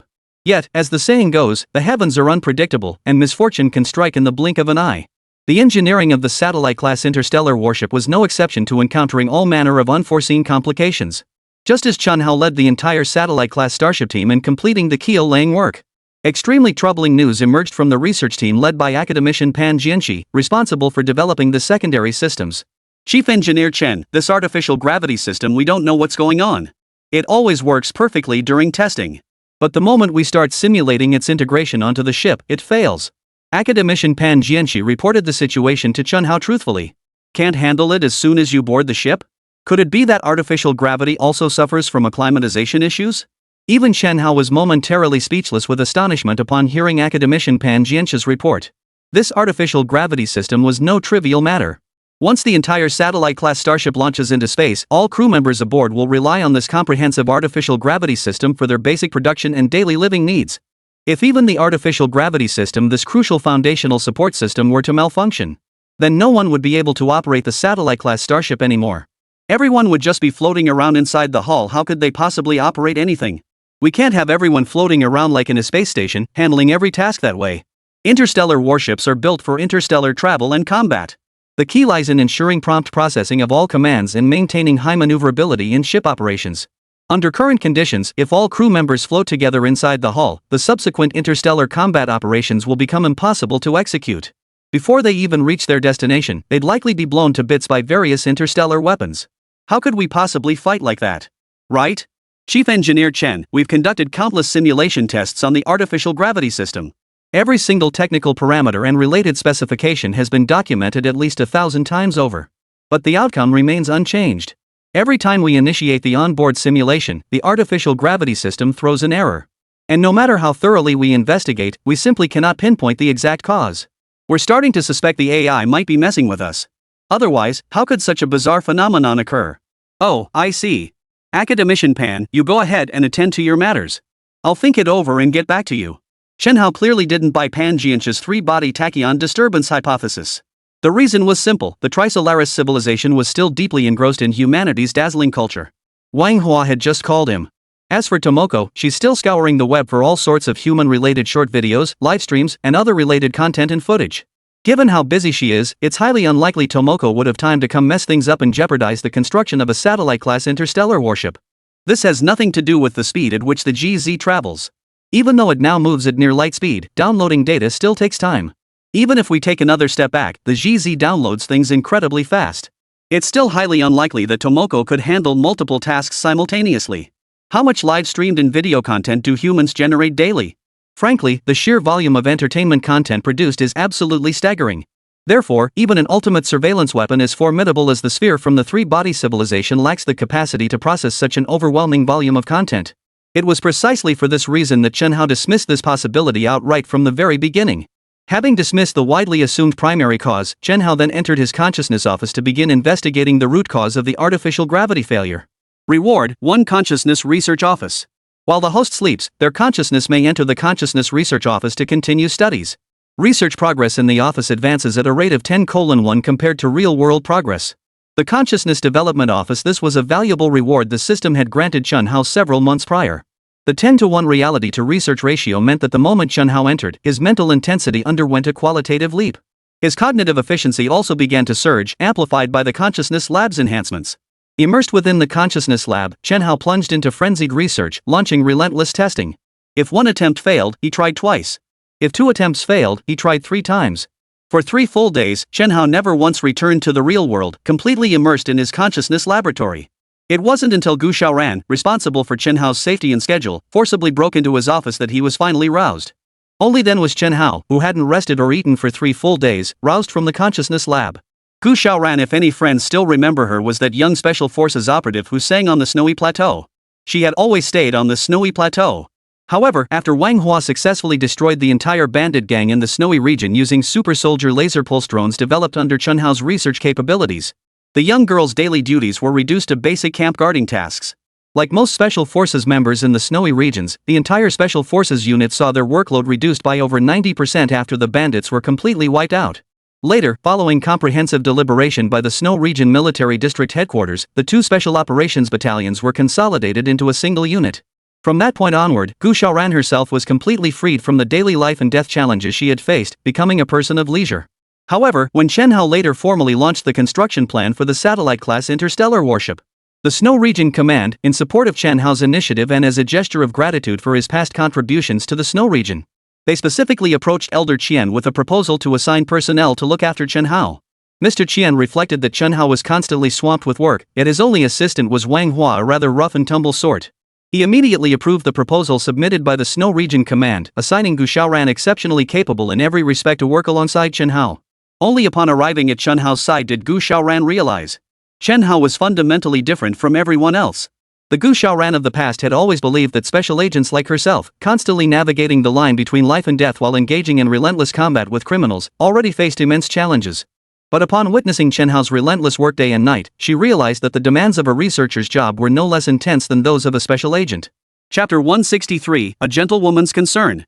In fact, researchers often work even harder than frontline agents like her, sometimes going days and nights without rest. Take this instance, for example. Over the past 3 full days, Gu Xiaoran had delivered meals to Chen Hao no fewer than 9 times. And what happened? Chen Hao never once stepped outside.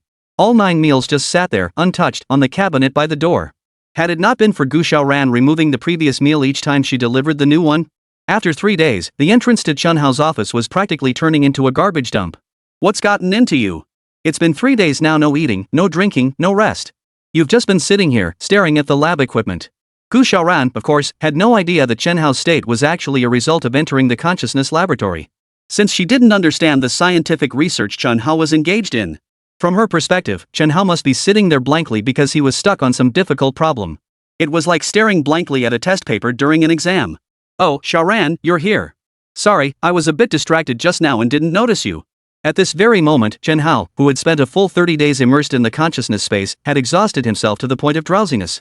Truthfully, even he himself had lost track of exactly how many days he'd been at it. So much so that when Gu Xiaoran forced her way in and found him, he still thought only a short while had passed. Just spacing out? Chen Hao, you haven't left the house in 3 days. Don't you even realize it yourself? You haven't been stuck on some problem, stressing yourself sick, have you? Seeing Chen Hao's dazed expression, Gu Xiaoran couldn't help but feel a pang of concern. She gently placed her hand on his forehead. Oh my goodness, why is your head burning up like this? No way, I'll arrange for someone to take you to the hospital right now. You can't stay here any longer. All this research you're doing, it's making you sick. As soon as Gu Xiaoran placed her hand on Chen Hao's forehead, she instantly felt a searing heat radiating through the back of her hand. In that instant, Gu Xiaoran knew Chen Hao was ill. And it was clear he was seriously ill, with a fever that was quite severe. Without waiting for Chen Hao to respond, he grabbed Chen Hao by the arm and pulled him out of his office. Hello? Hello? It's me, Gu Xiaoran. Chief Engineer Chen has a fever, a very high one. Arrange a car immediately to take him to Beijing First Hospital. He's really out of it right now. Don't let the fever damage his brain. Hurry over. I'll take him downstairs immediately. After hanging up, Gu Xiaoran draped Chen Hao's arm over her shoulder with one hand while supporting his waist with the other, guiding him steadily toward the exit of the research center. Hey! Xiaoran, what are you doing? I'm fine, Chen Hao was still trying to protest, insisting to Gu Xiaoran how perfectly healthy he was. But the moment he tilted his head slightly, the entire world spun violently around him. Without warning, he collapsed from exhaustion. Another full 72 hours later, Chen Hao finally awoke from his hospital bed at the capital's premier medical center. The moment Chen Hao opened his eyes, he saw a weary figure leaning against the side of his hospital bed. One hand propped up her swaying head, while the other clutched tightly at the corner of the quilt beside him. No need to guess, even though she was so sleepy her eyes were barely open, this little girl was still looking out for Chen Hao, afraid he might catch a chill if his blanket wasn't tucked in tight enough. Xiaoran, are you tired? Seeing Gu Xiaoran looking so haggard, Chen Hao, who had always devoted all his thoughts to research, couldn't help but feel a pang of sympathy. Without a word, he quietly shifted his position and sat down beside her. Then, with one arm shielding her, he gently patted her shoulder. "Ha! Doctor, how is Chen Hao, the chief engineer?" Startled awake, Gu Xiaoran hurriedly looked toward the bedside, locking eyes with Chen Hao at that very moment. Chen Hao, you're awake." Gu Xiaoran glanced at Chen Hao's doting expression before her, then looked at his arm protectively wrapped around her. Instantly, her face flushed crimson. "Yeah, I just woke up too." "Xiaoran, are you tired? If you are, maybe you should rest for a bit." Not tired. "Oh, right, you haven't eaten in a week. You must be starving by now. I'll go get you something to eat right away." As she spoke, Gu Xiaoran sidestepped Chen Hao's arm and rose from the bed, her face flushed with embarrassment as she left the hospital room. Having gone without food for 6 days, one could only imagine how starved a person could become. As soon as the meal began, Chen Hao downed 3 bowls of meat broth in one go and devoured 2 steamed buns. If it weren't for the chief physician at the capital's premier hospital advising Gu Xiaoran that after prolonged starvation, one shouldn't eat too voraciously all at once, Chen Hao would have polished off all the lunchboxes in front of him in mere minutes. All right, that's enough for now. Listen to the doctor, I'll prepare the rest for you in a few hours. You're already weak. Stuffing yourself like this will upset your stomach, and the folks at the base will worry about you again. By the way, Academician Pan Jianxi and the others have just called for the 15th time. I've already briefed them on your condition. The people at the base are worried about me. Aren't you worried about me? As Gu Xiaoran spoke while helping Chen Hao eat, Chen Hao suddenly set down his bowl and abruptly asked, "Ha?" Gu Xiaoran was taken aback by the question and immediately felt a bit flustered. "I meant the people at the base are worried about me. Don't you worry about me?" For the first time in his life, Chen Hao asked this question. When he asked Gu Xiaoran, Chen Hao even felt his heartbeat inexplicably quicken. But then again, he didn't know why he just suddenly felt an overwhelming urge to ask that question. So, Chen Hao decided to go all in. For the 3rd time, he earnestly asked Gu Xiaoran, "Xiaoran, I don't care whether others worry about me right now. I just want to know one thing, during all those days I was unconscious, did you worry about me?" "Of course I did. Knock knock knock. Haha, buddy, can you guess who's here to see you?" Just as Chen Hao and Gu Xiaoran gazed deeply into each other's eyes, a sudden voice shattered the romantic atmosphere in the hospital room. "Wang Hua, you jerk. I'll punch you in the gut." In the blink of an eye, Chen Hao cursed Wang Hua 1,000 times over in his mind. 1,000 times over. Chapter 164, A Good Master Trains a Good Disciple. Vote for us. Wang Hua, you're so busy with work every day, and I heard recently that you've even taken on a young apprentice specializing in special driving. What's up? How come you've got time to visit me today? Wang Hua's meddling had ruined the mood, leaving Chen Hao feeling utterly depressed. Even Gu Xiaoran felt awkward. So after opening the door for Wang Hua, she made up an excuse and left. Now that only Wang Hua and herself remained in the hospital room, Chen Hao immediately shot his longtime partner a speechless look. "Man, you're right, it's crazy. I've been swamped lately. These days, besides coordinating the construction of all these satellite-class starships for you, I've been spending time with our little Minmin. Or dealing with my brother-in-law constantly inviting me to dinners, insisting I grace his business associates with my presence. I really have to give credit to you, old buddy, for all this. Every time my brother-in-law's business associates see me, they're all asking about the starship. If it weren't for the fact that they're people my brother-in-law brought along, I wouldn't even bother bragging to them. Right now, the entire Blue Star is freaking out over the GZ situation, terrified your starship won't get built in time. Humans are screwed if it doesn't happen soon. Oh, and my apprentice, don't even get me started. You nearly drove me crazy these past 2 days while you were hospitalized." Wang Hua was always a bit of a scatterbrain. So he didn't even pick up on the hint of irritation in Chen Hao's question. Accustomed to his usual swagger, even when visiting Chen Hao, he launched into his own monologue without a second thought. "Hey, Wang Hua, you little bastard, got any conscience left? How come I'm the one hospitalized, yet it's you who's dead mad?" Listening to Wang Hua chatter on and on without end, Chen Hao was truly at a loss for words. But when he reached a particularly baffling part, Chen Hao didn't forget to take a big bite out of the apple Wang Hua had just handed him. "Chen Hao, don't get me wrong, I'm not saying you've driven me to my grave. It's that apprentice of mine. The one who's training with me in special driving techniques." As Wang Hua spoke, he picked up an apple and began munching on it. The apple had actually been peeled by Gu Xiaoran earlier that morning and placed beside the table. Even though Wang Hua had come empty-handed this time, he wasn't shy about taking it and eating it. He even got more animated as he talked. However, after listening to Wang Hua's lengthy explanation, Chen Hao realized something. This guy Wang Hua was truly a comedic genius. It turned out that during his hospital stay, with no one left to oversee the starship base, Wang Hua had no choice but to take on some of the command duties. Of course, this responsibility had nothing to do with the construction project itself. The starship building efforts were primarily managed by director Manhwa, academician Pan Jianxi, and academician Chang Shuren. Wang Hua served as the chief coordinator. Whatever the base required, he would request from his brother-in-law, Yan Ruahai. After all, his brother-in-law oversees the general contracting for construction projects. This kind of task falls squarely within Wang Hua's purview. It's simply not something others could handle with the same ease. But when people get this busy, things tend to go wrong. This time, it wasn't Wang Hua who made the mistake, it was his new apprentice. The story of this young apprentice was quite an interesting one. Originally, given Wang Hua's tendency to show off, he had planned to recruit over 100 elite pilots as apprentices. After all, the current Wang Hua was no ordinary man. Don't be fooled by his slacker act, he's not exactly reliable. But he remains the only expert who has piloted and operated every type of top-tier new weapon system.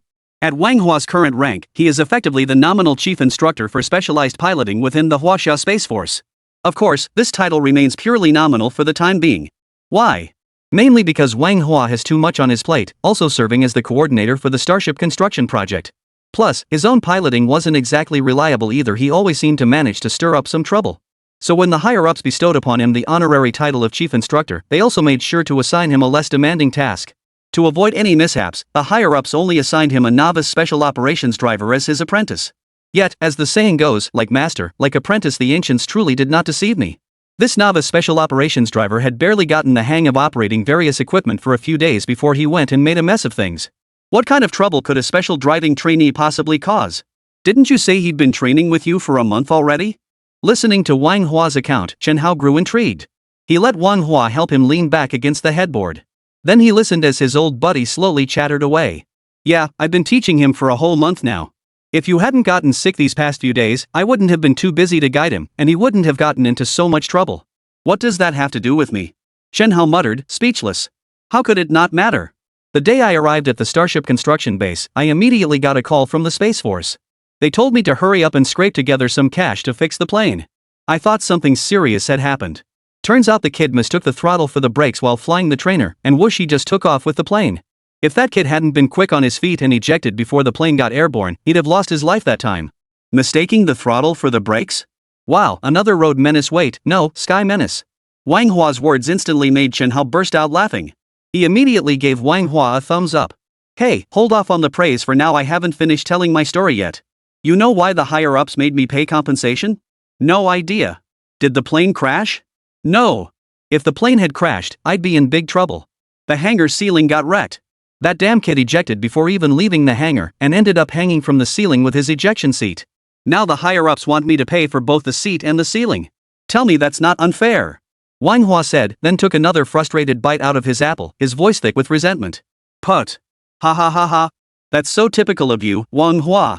Now I understand why the higher-ups only let you take one apprentice. If you had more disciples, who knows what trouble you'd stir up. Ha ha ha ha. After listening to Wang Hua's recent complaints, Chen Hao nearly laughed himself silly. Not only was his old friend capable of pulling off pranks, but it turned out the apprentice he'd taken under his wing was equally adept at pulling pranks. Chapter 165, Artificial Gravity Problem Solved. Vote now. Oh, Wang Hua, come over here. Any urgent matters at the base these past few days?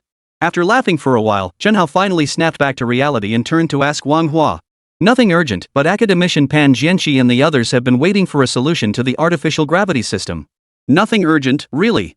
It's just that academician Pan Jianxi and the others have been waiting for a solution to the artificial gravity system. The artificial gravity system isn't compatible with the satellite-class starship, we can't install it right now. They're all getting desperate. That's why they sent me over to see you. Damn it, why didn't you mention something this important sooner? Only then did Chen Hao recall the urgent work he'd been handling before losing consciousness. He immediately turned to Wang Hua and instructed. The artificial gravity system project cannot be delayed. I've already developed a solution. Quickly, send a vehicle to take me back to the base. No matter how much they chatted or joked around, Chen Hao would never delay the construction of the satellite-class interstellar warship project.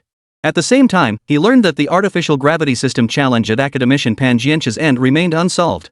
Chen Hao immediately instructed Wang Hua to rush him back to the satellite-class interstellar warship construction base.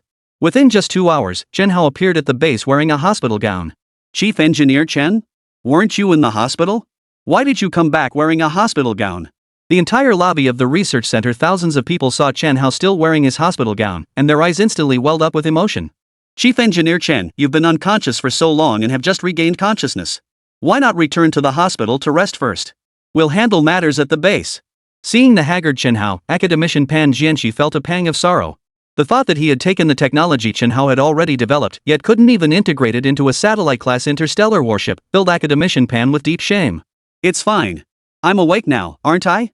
I was in such a hurry just now that I didn't have time to change clothes. Alright then, academician Pan, quickly gather all the researchers and engineers responsible for the artificial gravity system. I'll explain exactly how to resolve this issue. As he spoke, Chen Hao had Wang Hua assist him to a desk where he sat down. Immediately after settling, he picked up some draft paper and a pen from nearby. Once academician Pan Jianxi had gathered all the RD personnel and engineers together, Chen Hao immediately began explaining the concepts to everyone using the projector to display his notes on the paper. The primary reason the artificial gravity system is incompatible with satellite-class interstellar warships isn't actually that everyone's efforts have been misdirected. The core issue lies in the compatibility between the superalloy armor material and the artificial gravity system. This is my own fault for not paying attention to these compatibility details from the start. Due to its unique structure, the superalloy armor material generates a relatively weak vector force field once it reaches a certain mass threshold. This vector force field, however, happens to be rather unstable. On Blue Star, this goes unnoticed. However, once integrated with artificial gravity systems, it triggers gravitational resonance with those systems. This causes the gravitational force aboard the spacecraft to fluctuate, rising and falling unpredictably. In this case, we only need to construct an anti-interference energy field around the artificial gravity system. Don't be fooled by the wide range of gravitational fluctuations during resonance. As long as resonance isn't occurring, the vector force field inherent to the superalloy armor material alone won't significantly affect our spacecraft or people's movements. Chen Hao gestured toward the manuscript paper where he had just written the formula as he spoke. After about 3 or 4 hours, even academician Pan Jianxi and the other experts and professors specializing in artificial gravity systems had fully grasped Chen Hao's solution. Oh my, so that's how it is. No wonder we've simulated the artificial gravity system thousands of times without pinpointing the issue. It turns out the problem lies in the superalloy armor material. Chief Engineer Chen is truly a genius. Thousands of us have been working day and night for half a month without a single clue, yet he figured it out in less than 10 days. It wasn't even a full week. Chief Engineer Chen was unconscious for several days. If you count it up, he spent at most 3 or 4 days on it. Chief Engineer Chen, you're truly a genius. Chief Engineer Chen, with you at the helm, we are confident the satellite-class interstellar warship will be completed on schedule. Amidst the astonished murmurs and heartfelt admiration of thousands at the RD Center, the crowd found themselves utterly captivated by the young chief engineer of Starship Design standing before them. Chief Engineer Chen Hao not only surpassed the base's senior researchers by more than one level in scientific expertise. Even in terms of passion for work and dedication to the cause, he stands head and shoulders above the rest of the RD team. This god-tier RD mastermind, whose abilities reached the pinnacle, was also a selfless and dedicated chief engineer. In that moment, every researcher saw hope for humanity's victory over the Trisolaris civilization reflected in Chen Hao's haggard face and unwavering gaze. Chief Engineer Chen, with you at the helm, we have our anchor. And so do our billions of brothers and sisters across China. Humanity will prevail. Chief Designer Chen will prevail. Humanity will prevail. Chief Designer Chen will prevail. Humanity will prevail. Chief Designer Chen will prevail. Simply because of Chen Hao's impromptu theoretical explanation, the entire RD Center building erupted into a state of collective fervor. Amidst the cheers and tears of overwhelming emotion from all the RD personnel, the most crucial satellite-class interstellar warship construction project in all of Huaxia, indeed, the most vital such endeavor for all of humanity, gradually entered its most critical phase of development. With a colossal mass of 60 million tons, this satellite-class interstellar warship dwarfs all previous human mechanical creations by an order of magnitude. Not to mention human carriers, which only weighed around 100,000 tons. Even those massive cargo ships or oil tankers displacing over 200,000 tons pale in comparison to satellite-class interstellar warships. Needless to say, people understood that for a starship of this sheer mass to even float on the sea or make a couple of passes through the ocean would be an extraordinary feat in itself. Needless to say, people understood that for a starship of such immense scale, merely floating on the sea or completing a couple of circuits would already be an extraordinary feat. And now, humankind intends to launch such a colossal starship directly into space, and have it travel at 20% of light speed, its maximum design velocity, through the cosmos. The power requirements for this endeavor are not just an order of magnitude more challenging than those for a nuclear-powered aircraft carrier. Chapter 166, Interstellar Warships Don't Take Off Easily. According to rough calculations by the entire satellite-class starship design and construction team, the thrust of this satellite-class starship must reach at least 1,000 times that of the Ford, humanity's most advanced aircraft carrier, to achieve the interstellar travel standard for maximum speed. However, it must be noted that the USS Ford is already nuclear-powered. Although this carrier utilizes nuclear fission propulsion, which is significantly less advanced than nuclear fusion propulsion, it is still nuclear powered, isn't it? Now they're building a satellite-class starship that suddenly boasts a power system 1,000 times more potent than that? That's terrifyingly immense power. It's an astronomical figure that even the combined thrust of all rockets currently available to humanity cannot achieve. Yes, it's a figure that cannot be reached even by combining the total thrust of all rockets. Moreover, this thrust figure incorporates the output from the Super Heavy rocket that previously launched the radar satellite. Moreover, this thrust figure includes the contribution from the Super Heavy rocket used to launch the previous sounding radar satellite. One can only imagine the utterly staggering power requirements demanded by this satellite-class starship. Yet even so, the thrust figures demanded were colossal, reaching an extreme height. Chen Hao still handled it with his usual ease. Chen Hao had even conceived of miniaturizing these fusion engines into a fusion engine array to generate the immense thrust required for spacecraft propulsion. What exactly is a fusion engine array? Essentially, it involves modifying the originally designed large-volume fusion power engine into a smaller volume fusion power engine. Then, these miniaturized fusion engines are distributed throughout the spacecraft in a modular fashion. This achieves the effect of the spacecraft's overall propulsion being generated by the combined action of hundreds of small fusion engines. When applied to fighter jets, this technology is known as a vector engine. It is an engine capable of freely adjusting the thrust vector. However, on satellite-class starships, it can no longer be called a vector engine. After all, the propulsion systems of starships are far more complex than those of fighters by a factor of not just 1,000 or 10,000 times. Therefore, Chen Hao named this entire matrix-like fusion engine propulsion system the Fusion Engine Matrix, after Chen Hao's meticulous design and modifications. The simulated data for the entire satellite-class interstellar warship achieved a significant qualitative leap. Previously, the spacecraft could only achieve a maximum speed of 20% light speed. Now, it is capable of executing large-scale, high-angle course change maneuvers. Additionally, with the introduction of the Fusion Engine Matrix, the spacecraft gained multiple operational modes including forward, reverse, hover, flip, rapid acceleration, and rapid deceleration. As a result, the ship's overall maneuverability surpassed that of all previous human-made machinery, including fighter jets and tanks. The only slight drawback was that its maneuverability was just a tad less than that of the single-soldier mecha Chen Hao himself had designed earlier. This satellite-class interstellar warship could undoubtedly be counted among humanity's most agile superweapon platforms ever created. With such a super platform, humanity could reach the moon in under a minute. Even reaching Pluto, a full 6 billion kilometers away, would take less than 6 hours. One can only imagine how formidable such propulsion must be, and how terrifying such speeds truly are. Judging by humanity's previous technological progress, it took 3 days for humans to land on the moon back then. Now, Chen Hao has compressed it to under 1 minute. When humans sent the Voyager 1 and Voyager 2 probes to fly to Pluto, it took decades of effort. Now Chen Hao has managed to compress that journey into less than 6 hours. Such an astonishing feat had already sent shockwaves across the entire blue star the moment the construction progress of the satellite-class interstellar warship was announced. Big beauty, Imperial Palace lawn. Holy crap! China actually built the propulsion system for a satellite-class starship. It actually has a thrust level of hundreds of millions of tons. Terrifying, absolutely terrifying. Thank goodness our big beauty invested in them earlier. Otherwise, once those satellite-class starships are built, China might leave us out of the loop and then we'd be stuck between a rock and a hard place. Thank goodness that money was well spent. The Supreme Leader was actually referring to the previous incident involving the Wisdom Seed deterrence. At that time, nations were stunned to discover the GZ deterrent was so formidable, terrifying many top scientists. Countries immediately dispatched representatives to China. Just as Chen Hao had concluded at the time, it was like buying insurance. To secure even a sliver of protection for their nations before the arrival of the Trisolaris civilization, countries were willing to spend heavily, pouring all their resources into China's satellite-class interstellar warship project. And now, humanity finally glimpses hope of overcoming the Trisolaris civilization. A 60 million ton interstellar warship, yet it possesses a propulsive force exceeding 100 million tons. Such an extravagant propulsion system.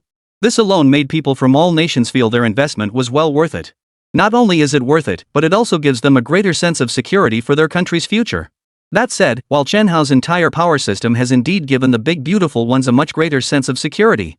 But as a nation that thrives on stirring up trouble whenever it gets the chance, the Supreme Leader wouldn't just stake everything on the side represented by Chen Hao's China. While Chen Hao's spacecraft project achieved a major breakthrough, the Supreme Leader also summoned Skull to the garden. Smack, what's the status of your quantum encryption communication technology research? When can we establish substantive contact with the three-body civilization? The Grand Leader inquired with a stern expression. Well, soon. I'm leading my team to accelerate the research progress. Smack replied somewhat awkwardly. What this commander demands is not effort, but total commitment. Do you understand what I mean by total commitment? The supreme leader clearly wasn't particularly satisfied with Smack's response. The Children of the Light are now completely ignoring our requests for private communication. We must find a way to contact their scientific expedition fleet. Only then can we prepare for both scenarios before the Trisolaris civilization arrives at Blue Star. If humanity's satellite-class warships emerge victorious in that future conflict, we can continue to live proudly alongside the Dragon Nation. But what if the three-body civilization's fleet wins? We still need to keep living with pride, understand? Therefore, this gamble must be played to the hilt. Find a way to establish contact as soon as possible, and this contact must remain strictly confidential. No other nations on Blue Star must learn of it. Worried that Smark might fail to deliver, the Supreme Leader reiterated the demand repeatedly. Chapter 167, Those Not of Our Kind Have Different Hearts. Smack's covert operation continued, while Chen Hao's side had already resumed normal operations. After months of relentless and arduous effort, Chen Hao finally led the Dragon Science Academy and nearly all of China's scientific resources to complete the foundational platform for a satellite-class interstellar warship. With this colossal satellite-class interstellar warship as the foundational platform, the next logical step was the development of its weapon systems. The weapon systems represent the ultimate manifestation of the satellite-class interstellar warship's peak combat capability. In order to complete the phase cannon, the primary weapon system for satellite-class interstellar warships one day sooner, capitalizing on the window provided by the GZ deterrence shift, Chen Hao dragged his still weakened body into a frantic research effort. For 30 days, a full 30 days, Chen Hao scarcely left his office. For the vast majority of that time, Chen Hao operated like an engine running at full throttle, completely immersed in his consciousness laboratory. Had it not been for the higher-ups assigning Gu Xiaoran as Chen Hao's personal assistant to attend to his daily needs, Chen Hao would likely have thrown himself into his research with even greater intensity than when he solved the artificial gravity problem last time. Essentially, he was doing this to save time and get the phase cannon up and running as quickly as possible. Chen Hao typically ate only one meal a day. After finishing his meal, he would retreat to his office once more, closing the door behind him to immerse himself in his research. Despite Gu Xiaoran's strong objections to Chen Hao's self-sacrificing research methods. But she couldn't sway Chen Hao, whose responsibilities were immense. Thus, during their sole daily meal, Gu Xiaoran exhausted every means to balance and replenish his energy. At the same time, Gu Xiaoran worked to prevent Chen Hao from overexerting himself during his research and fainting again. She specifically collaborated with academicians from the Medical Research Institute of the Dragon Academy to develop a compressed ration tailored exclusively for Chen Hao.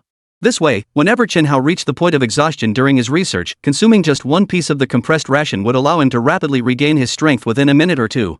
However, even with the duration of eating compressed to such a brief span, most of the time, when Gu Xiaoran knocked on the door to deliver Chen Hao's meal, she would still find the compressed rations on his desk untouched and left exactly as they were.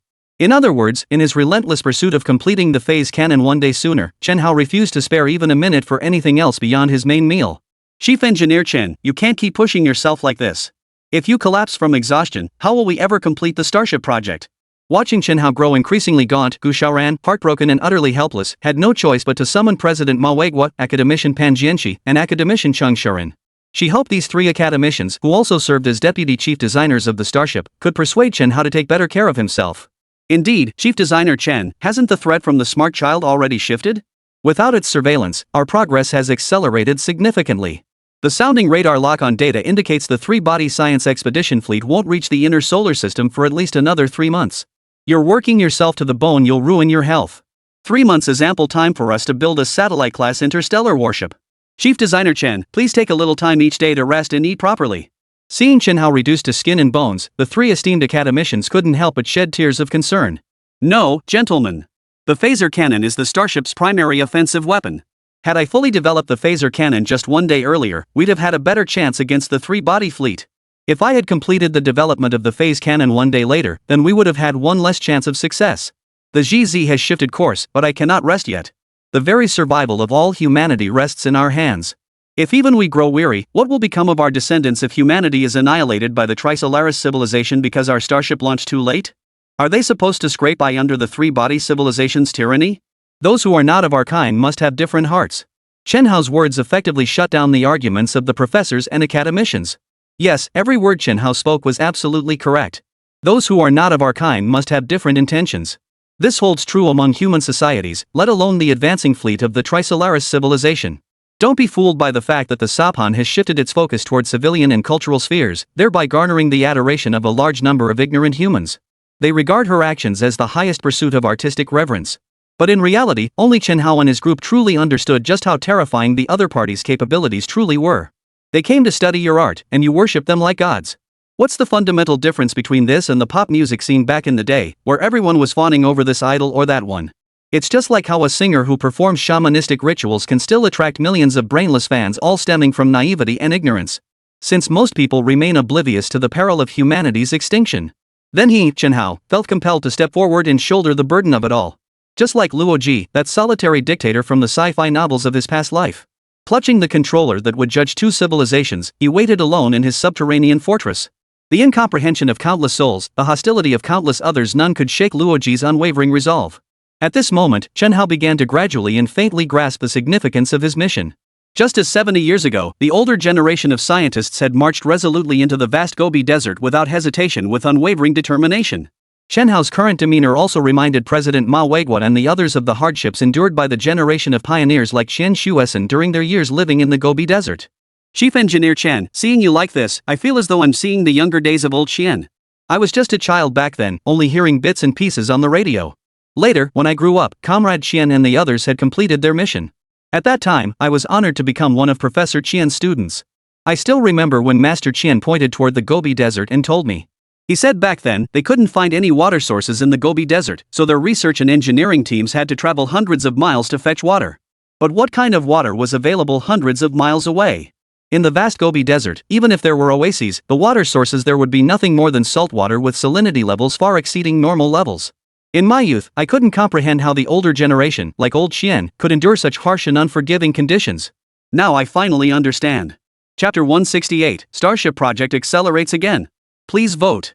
Watching Chen Hao work with such intense, almost self-forgetful dedication before him, the three academicians instantly realized that even if they brought in old Qian, they wouldn't be able to persuade Chief Engineer Chen Hao. For at that very moment, the spirit of the older generation of scientists seemed to have been reborn, manifesting itself in Chief Engineer Chen. All the noble spirit of those veteran scientists from years past was now fully embodied in Chen Hao at this very moment. To defend China, to protect humanity, Chen Hao had, like those predecessors of old, utterly cast aside all thought of life and death. How could one possibly persuade such a man? There was no need. Nothing was needed anymore. Let's go, old Pan, old Chang. I think it's time for us old bones to shoulder a little of Chief Engineer Chen's burden. The three top-tier leaders of the Dragon Academy departed. The three senior figures, all deputy chief designers of the starship, departed. Shoulder to shoulder, their gazes resolute, they returned to the RD Center. On the very day the trio departed, the entire satellite-class interstellar warship construction base synchronized into around-the-clock, non-stop production mode. Despite the fact that such an ultra-high-intensity, frantic push was not mandated by any compulsory order. Yet every single person at the base, as if inspired by the spirits of their scientific predecessors, threw themselves into the project with full force, driving the work forward with frenzied intensity. The strength of one person may be limited. The strength of two people may be limited. But what about 1,000, 10,000, or even 100,000 people? Their combined strength becomes truly unimaginable. When Chen Hao had finally compiled all the blueprints and documentation for the entire production process of the phase cannon he had successfully developed from scratch, the entire satellite-class interstellar warship had already been transformed beyond recognition. What shocked Chen Hao to the core was that the foundational ecological recycling system for the satellite-class interstellar warship, which he had originally planned to install last, had already been completed ahead of schedule through the collective efforts of the Dragon Academy's academicians and all the engineers and builders. Not only was it completed, but it surpassed even the original design concept Chen Hao had envisioned for a satellite-class interstellar warship, achieving greater refinement and closer alignment with the realities of space navigation. Meanwhile, the base personnel had also preemptively constructed a brand new weapons testing platform for Chen Hao, the Dragon Boat 6 super rocket. It wasn't until Chen Hao saw that towering rocket, hundreds of meters tall, that he truly understood. It turned out that before he had even finished developing his phase cannon, his brothers and sisters at the base had already taken care of countless details he hadn't had time to consider. Has the location for the phase cannon experiment been finalized? Chen Hao gazed at the base, its progress astonishingly swift, then turned his attention to the super rocket prepared for testing the phase cannon and inquired. The location is confirmed, Chief Designer Chen. Mercury. The planet closest to the Sun. Given the immense destructive power of the phase cannon, detonating it on Blue Star could potentially cause massive disruption to the planet's natural environment. Therefore, we have designated Mercury as the target testing site. Mercury, one of the 8 planets in the solar system, is also the closest planet to the Sun. In Chen Hao's memories from his previous life, this planet had also once carried humanity's grandest dreams.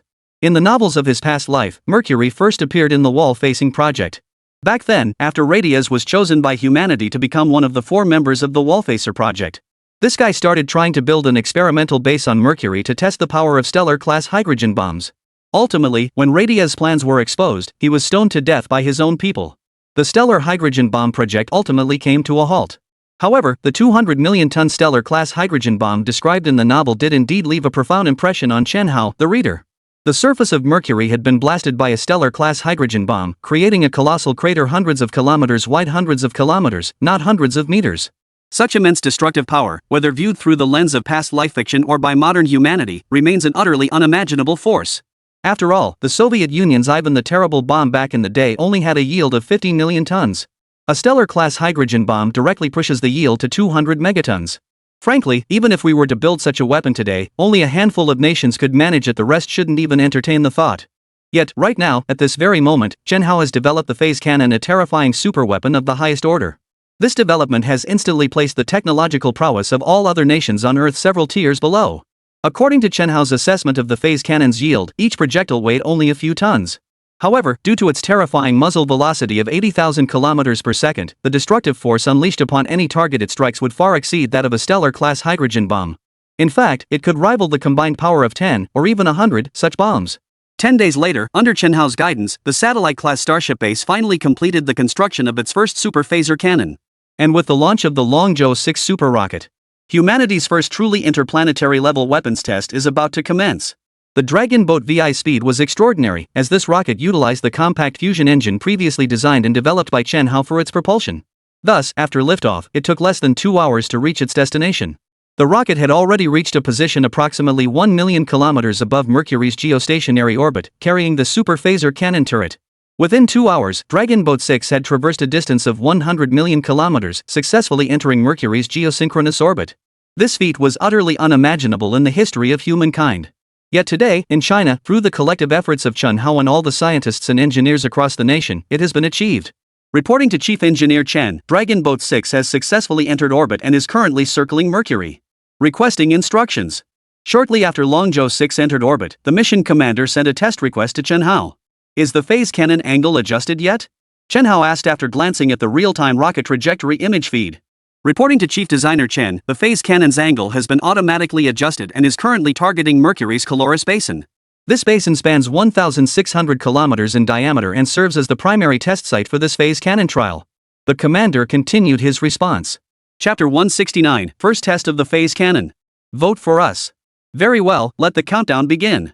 Seeing that the entire weapons testing team under his command was thoroughly prepared, Chen Hao hesitated no longer and immediately issued the command to commence phase cannon Mercury testing.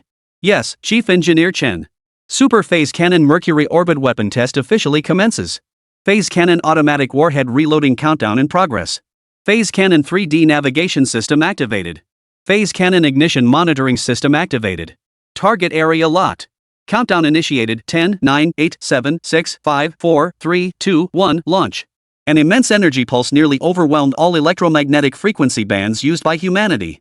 Even the real-time monitoring images from the Blue Star satellite-class Starship Base Command Center exhibited noticeable screen jitter under the intense pulse. After the brief image distortion subsided, a scene unfolded that left everyone utterly stunned. In the blink of an eye, an unimaginable mushroom cloud erupted from Mercury's surface at the Caloris Basin. The mushroom cloud, immense beyond imagination, engulfed the entire surface of Mercury in an instant. Simultaneously, the phase cannon's overwhelming impact force shattered Mercury's Caloris Basin into a chaotic, sprawling mass of tumbling boulders that raced through the atmosphere. It was impossible to tell whether it had been tens of minutes or several hours when the surveillance feed once again captured the surface of Mercury. A colossal fissure resembling Earth's East African Rift Valley had already appeared on Mercury's surface. The fissure's immense length extends across the entire surface of Mercury. The fissure's width was so immense that even from a distance of 1 million kilometers, the high-definition cameras aboard Dragon Boat 6 could capture it with crystal clarity. Report. Mercury's orbital path has shifted by 2 degrees and 11 minutes. Report. Phase cannon power has been measured at approximately 50 billion to 57 billion tons of TNT equivalent. Report. The destructive effects of the phase cannon have been measured. Mercury has been carved with a canyon 59 kilometers deep and 3,000 kilometers long. Report.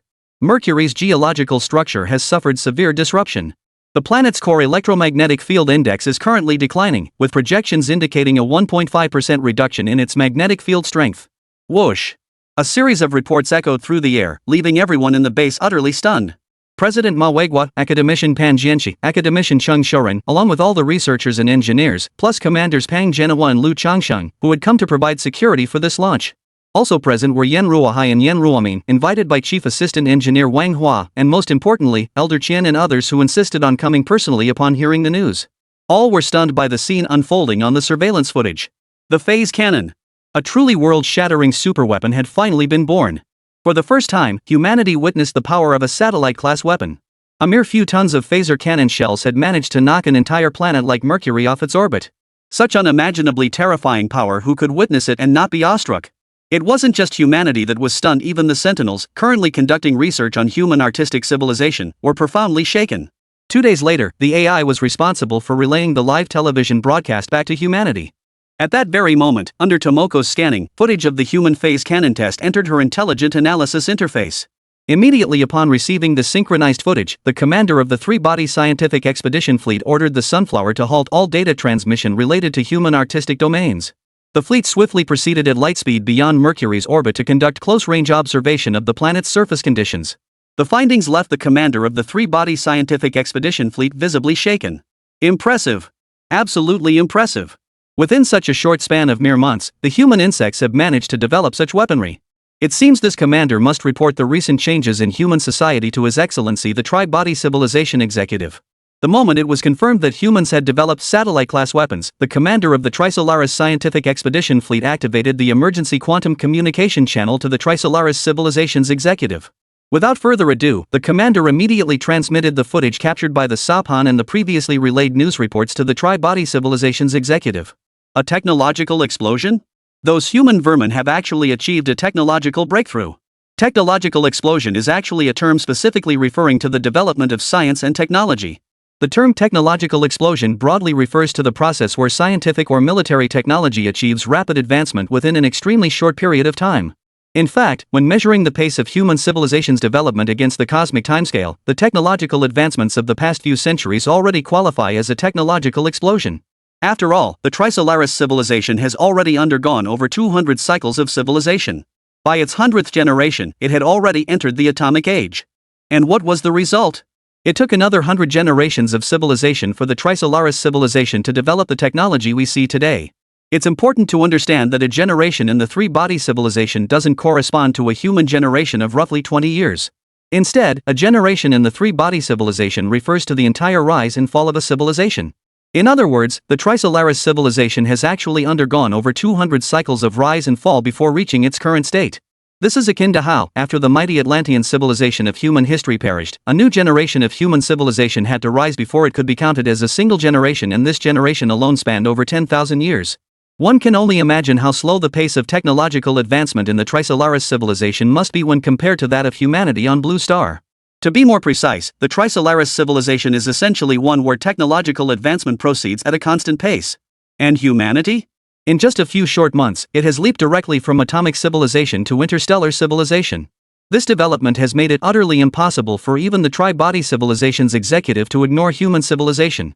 The technology of those human vermin is advancing far too rapidly. If this pace continues, will we still be able to conquer the human vermin by the time the scientific expedition fleet reaches Blue Star? The magistrate's face twisted with fury before he could even speak. Your Excellency, I've long warned that those filthy human vermin were using art to deceive us. Humans are precisely such creatures. They have developed and created countless forms of art. Once we were captivated by human art, they took advantage of our distraction to advance their technology once more. Therefore, Your Excellency, I recommend immediately halting the cultural research mission of the Wisdom Child. Our Trisolaris civilization cannot sink any lower. Chapter 170, The Droplet. The true weapon of the Trisolaris civilization. The science administrator was the first core figure of the Trisolaris civilization to speak after the Trisolaris administrator. In fact, long before the Sapan altered its surveillance focus on humanity and abandoned the lockdown on human technology, the science executive had already approached the executive council for discussion. In the view of the science administrator, throughout the entire evolutionary journey of the three-body civilization, art was the last thing they needed for survival and development. The reason is quite simple. In the rational thinking of the science executive, art has always been an expression of irrational thought. Normal, rational thought cannot give birth to art, just as one cannot derive a choral composition from the law of universal gravitation. Only through leaps of thought or thinking that completely transcends convention can art potentially emerge. Science, however, operates in the opposite manner. Throughout the entire scientific journey of the Trisolaris civilization, the greatest driving force has been the civilization's rigorous logical thinking. Through relentless logical deduction and scientific experimentation, they validated one theoretical deduction after another, thereby securing a glimmer of survival for their civilization amidst the deadly dance of three stars. If the Trisolarans were all like the Blue Star inhabitants, each revering art, with most engaged in fields unrelated to science and civilizational advancement, then the three-body civilization would have long since perished in the vastness of the cosmos. Compared to humanity on Blue Star, the Trisolaris civilization resembled a perpetually starving pauper. It must constantly focus on filling its own belly just to survive the relentless pressures of existence. And what of the humans on Blue Star? They were the polar opposite of the Trisolarans, more like the spoiled heir of a wealthy family. With inexhaustible resources at their disposal, humanity sustained itself on Blue Star without lifting a finger. Once sated, they turned to leisurely pursuits, sipping tea, listening to folk tunes, and indulging in the luxury of artistic expression. As for humanity's technological progress, the science executive did not believe it had any connection to human artistry. After all, human scientists, in their actual conduct and behavior, tend to resemble individuals from the Trisolaris civilization, rigorous and dry.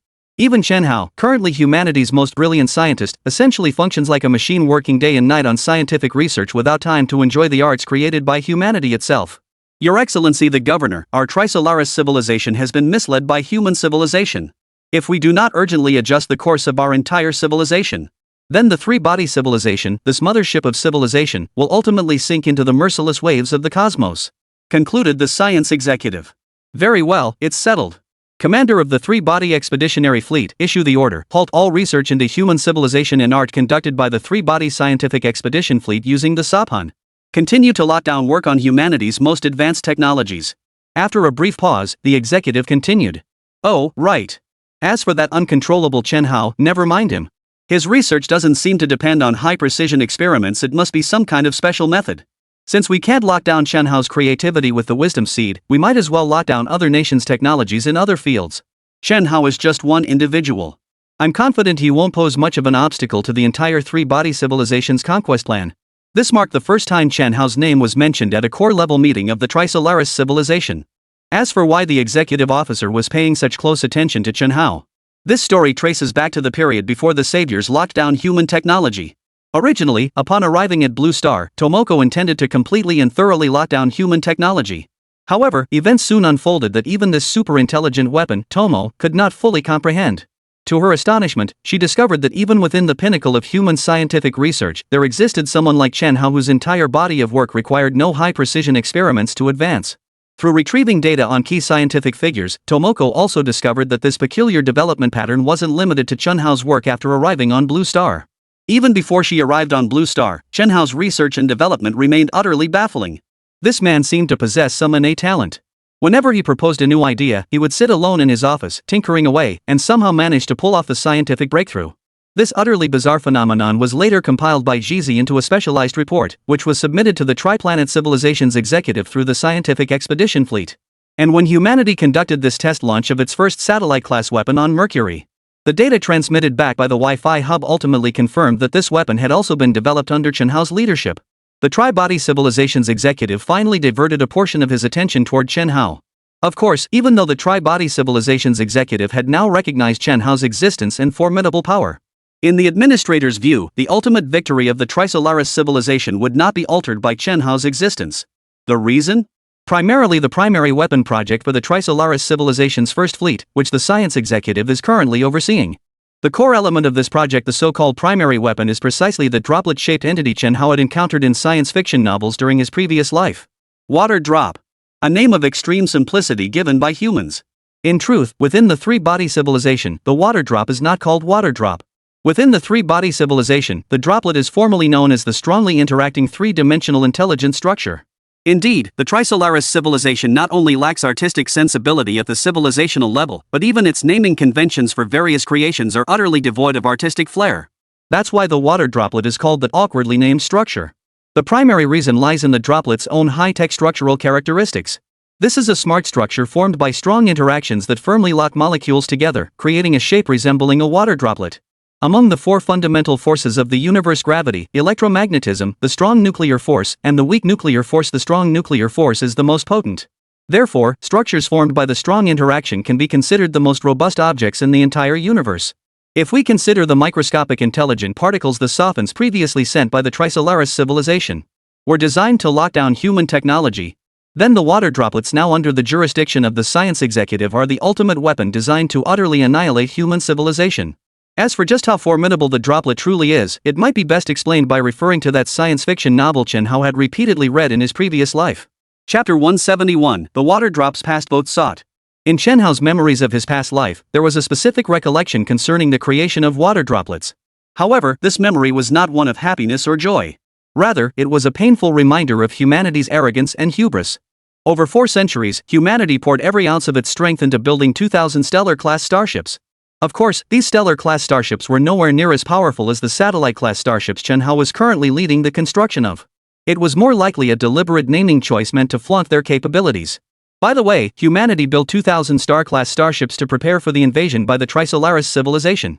To demonstrate their might, they simultaneously launched all 2,000 Starship-class interstellar warships out of Earth's orbit.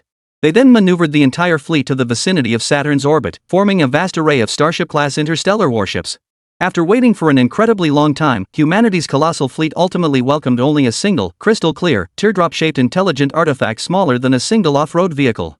This left humanity utterly dumbfounded in an instant. The threat of the three-body civilization's invasion had loomed over humanity for 4 centuries. And when the apocalypse finally arrived, this was what they sent? It's not even as big as the escape pods on any of humanity's stellar-class starships. Compared to the kilometer-long forms of human stellar-class warships, it was a full 1,000 times smaller in size. Could such a minuscule thing possibly compare to humanity's ultimate technology? Are they here to beg for peace or just to make a joke? In any case, throughout all of human society, it seems that aside from Ding Yi, hardly anyone else took this peculiar artifact sent by the Trisolarans seriously. Most people treated it merely as a minor, inconsequential interlude in the tapestry of life. Yet this seemingly insignificant, utterly overlooked drop of water, this minor interlude mercilessly crushed all the confidence humanity had painstakingly built over 4 centuries. An eerie glow emanated from the droplet's tail, and its sudden acceleration caught the entire human spacefleet completely off guard. Its complete reflection of all electromagnetic waves meant that as it traversed space, not a single radar officer aboard any warship detected its utterly bizarre trail. Immediately thereafter, the doom of the human spacefleet arrived. 2,000 star-class starships were pierced one by the merciless droplets, like lamb skewers strung together on a skewer. The indestructible structures forged by powerful mutual forces collided with human starships, sliding through them with a smoothness that put bamboo mats used for summer lounging to shame. 2,000 fireworks sequentially ignited across the void, as the entire might of humanity's spacefleet plunged into the abyss of death. Of the vast spacefleet over 2,000 stellar-class starships, only a pitiful handful of ships ultimately managed to escape. Human civilization was shattered beyond recovery. It hung by a thread, teetering on the brink of total annihilation. Regarding the memory of the water droplet, this was all Chen Hao could recall. But the future of the water droplet was unfolding at this very moment on the homeworld of the Trisolaris civilization. The primary weapon development project for the Trisolaris civilization's first fleet, spearheaded by the science executive, was nearing completion. The droplet will soon join the ranks of the Trisolaris civilization in its campaign against humanity. Science Administrator, what is the status of all construction projects for the three-body civilization's first fleet? The Tri-Body Civilization Administrator inquired. Reporting to Your Excellency, the fleet formation is now complete. Only the strong interaction three-dimensional intelligence structure remains under testing. We anticipate the final parameter tests will be completed within the next few days. The Science Administrator replied confidently. Very good. The three-body civilization will eventually leave its home star system, just as a grown child must eventually leave its mother. The Tri-Body Civilization's executive officer nodded with satisfaction, remarking with emotion. Your Excellency, I have a request. The military consul suddenly stepped forward and spoke respectfully. What is your request? Speak.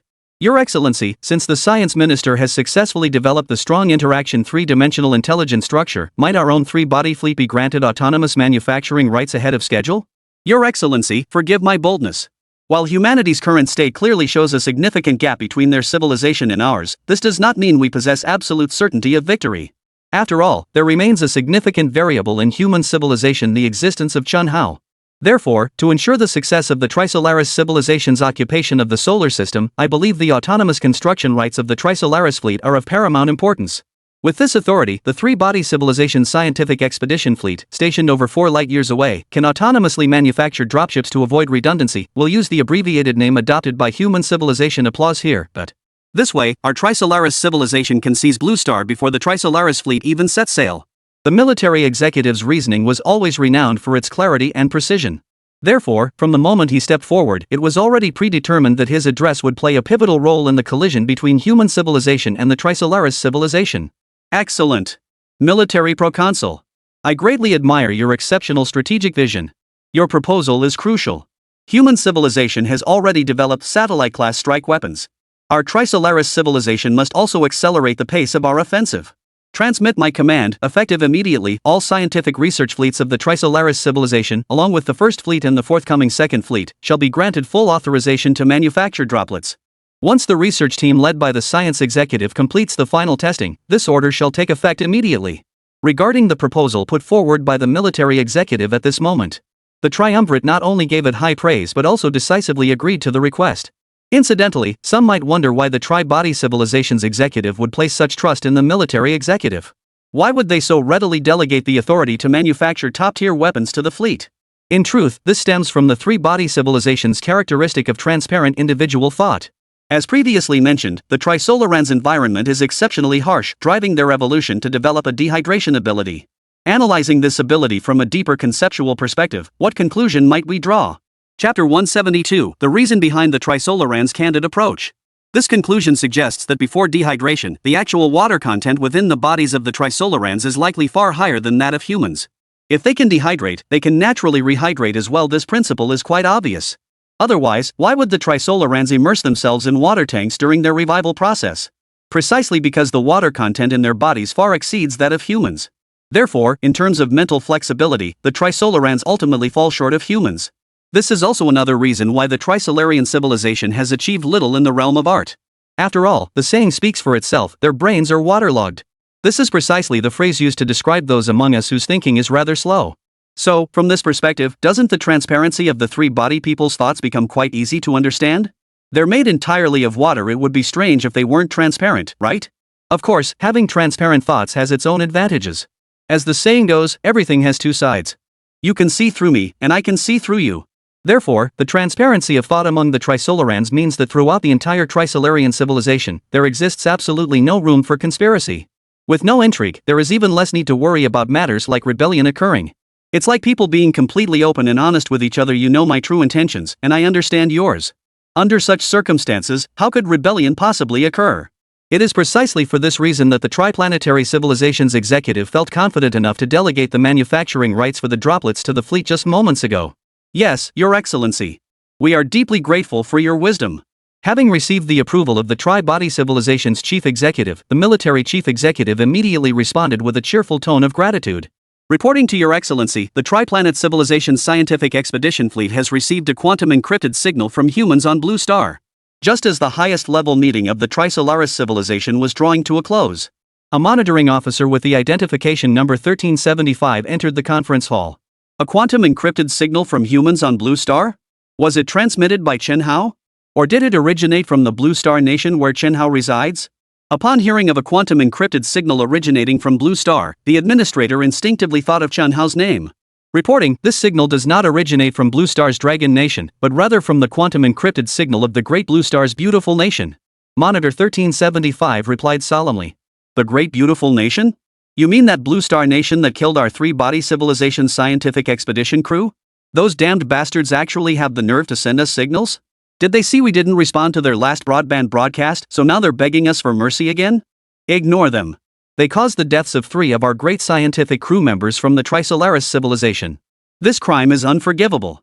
Upon hearing the Monitor's report, the Tri-Body Civilization's executive officer responded with an immediate and unequivocal statement.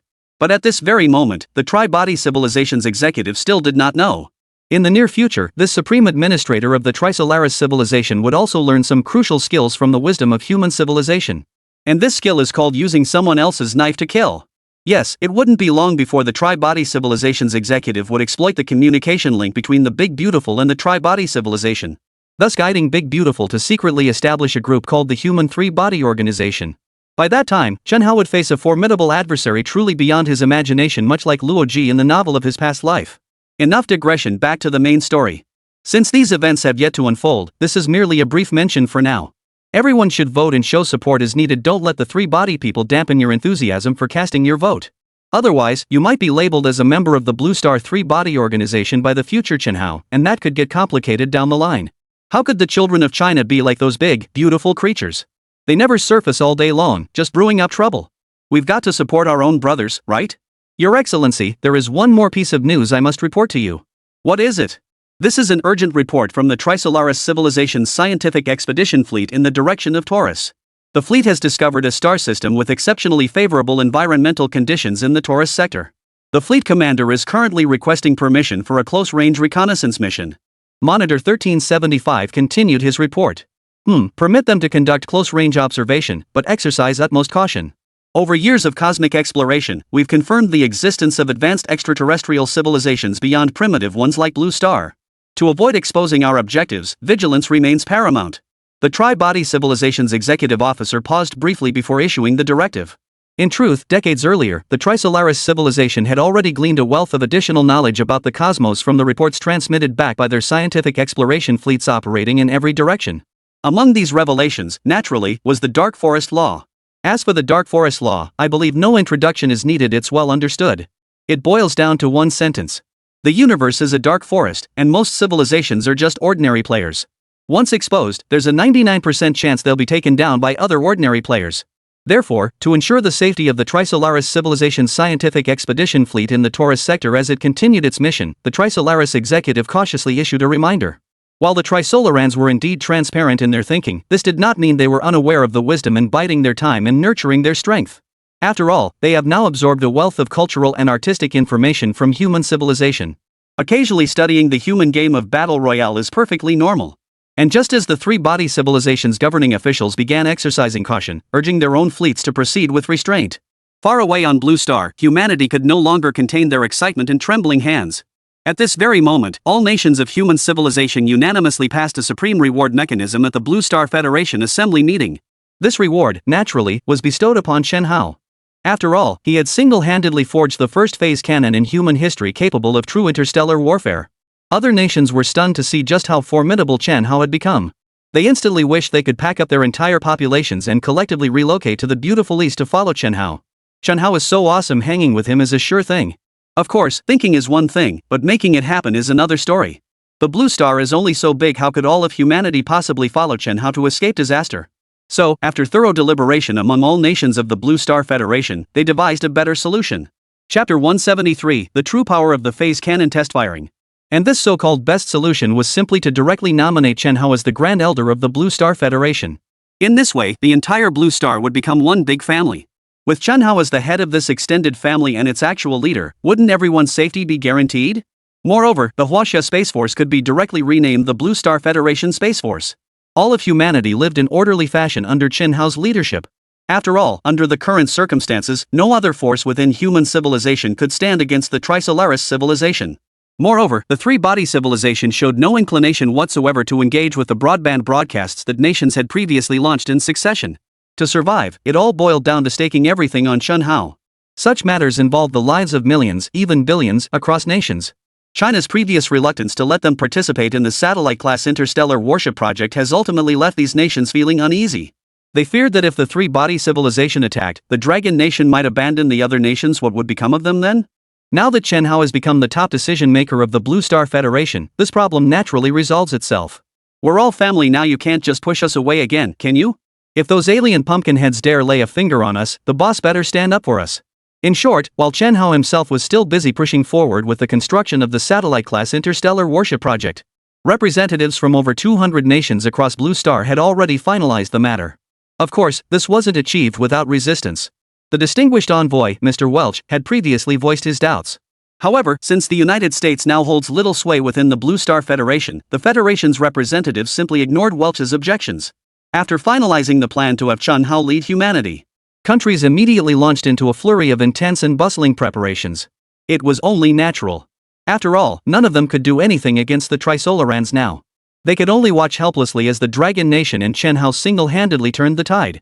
If these nations don't make some other kind of move soon, won't they look utterly useless? This truly echoes the deterrent warning from the 3-body probes, you're all just insects. But now it's all good. With the proposal to appoint Chen Hao as the Grand Elder of the Blue Star Federation, everyone has something to do. Preparing for the celebration, preparing the funds, everyone has their role to play.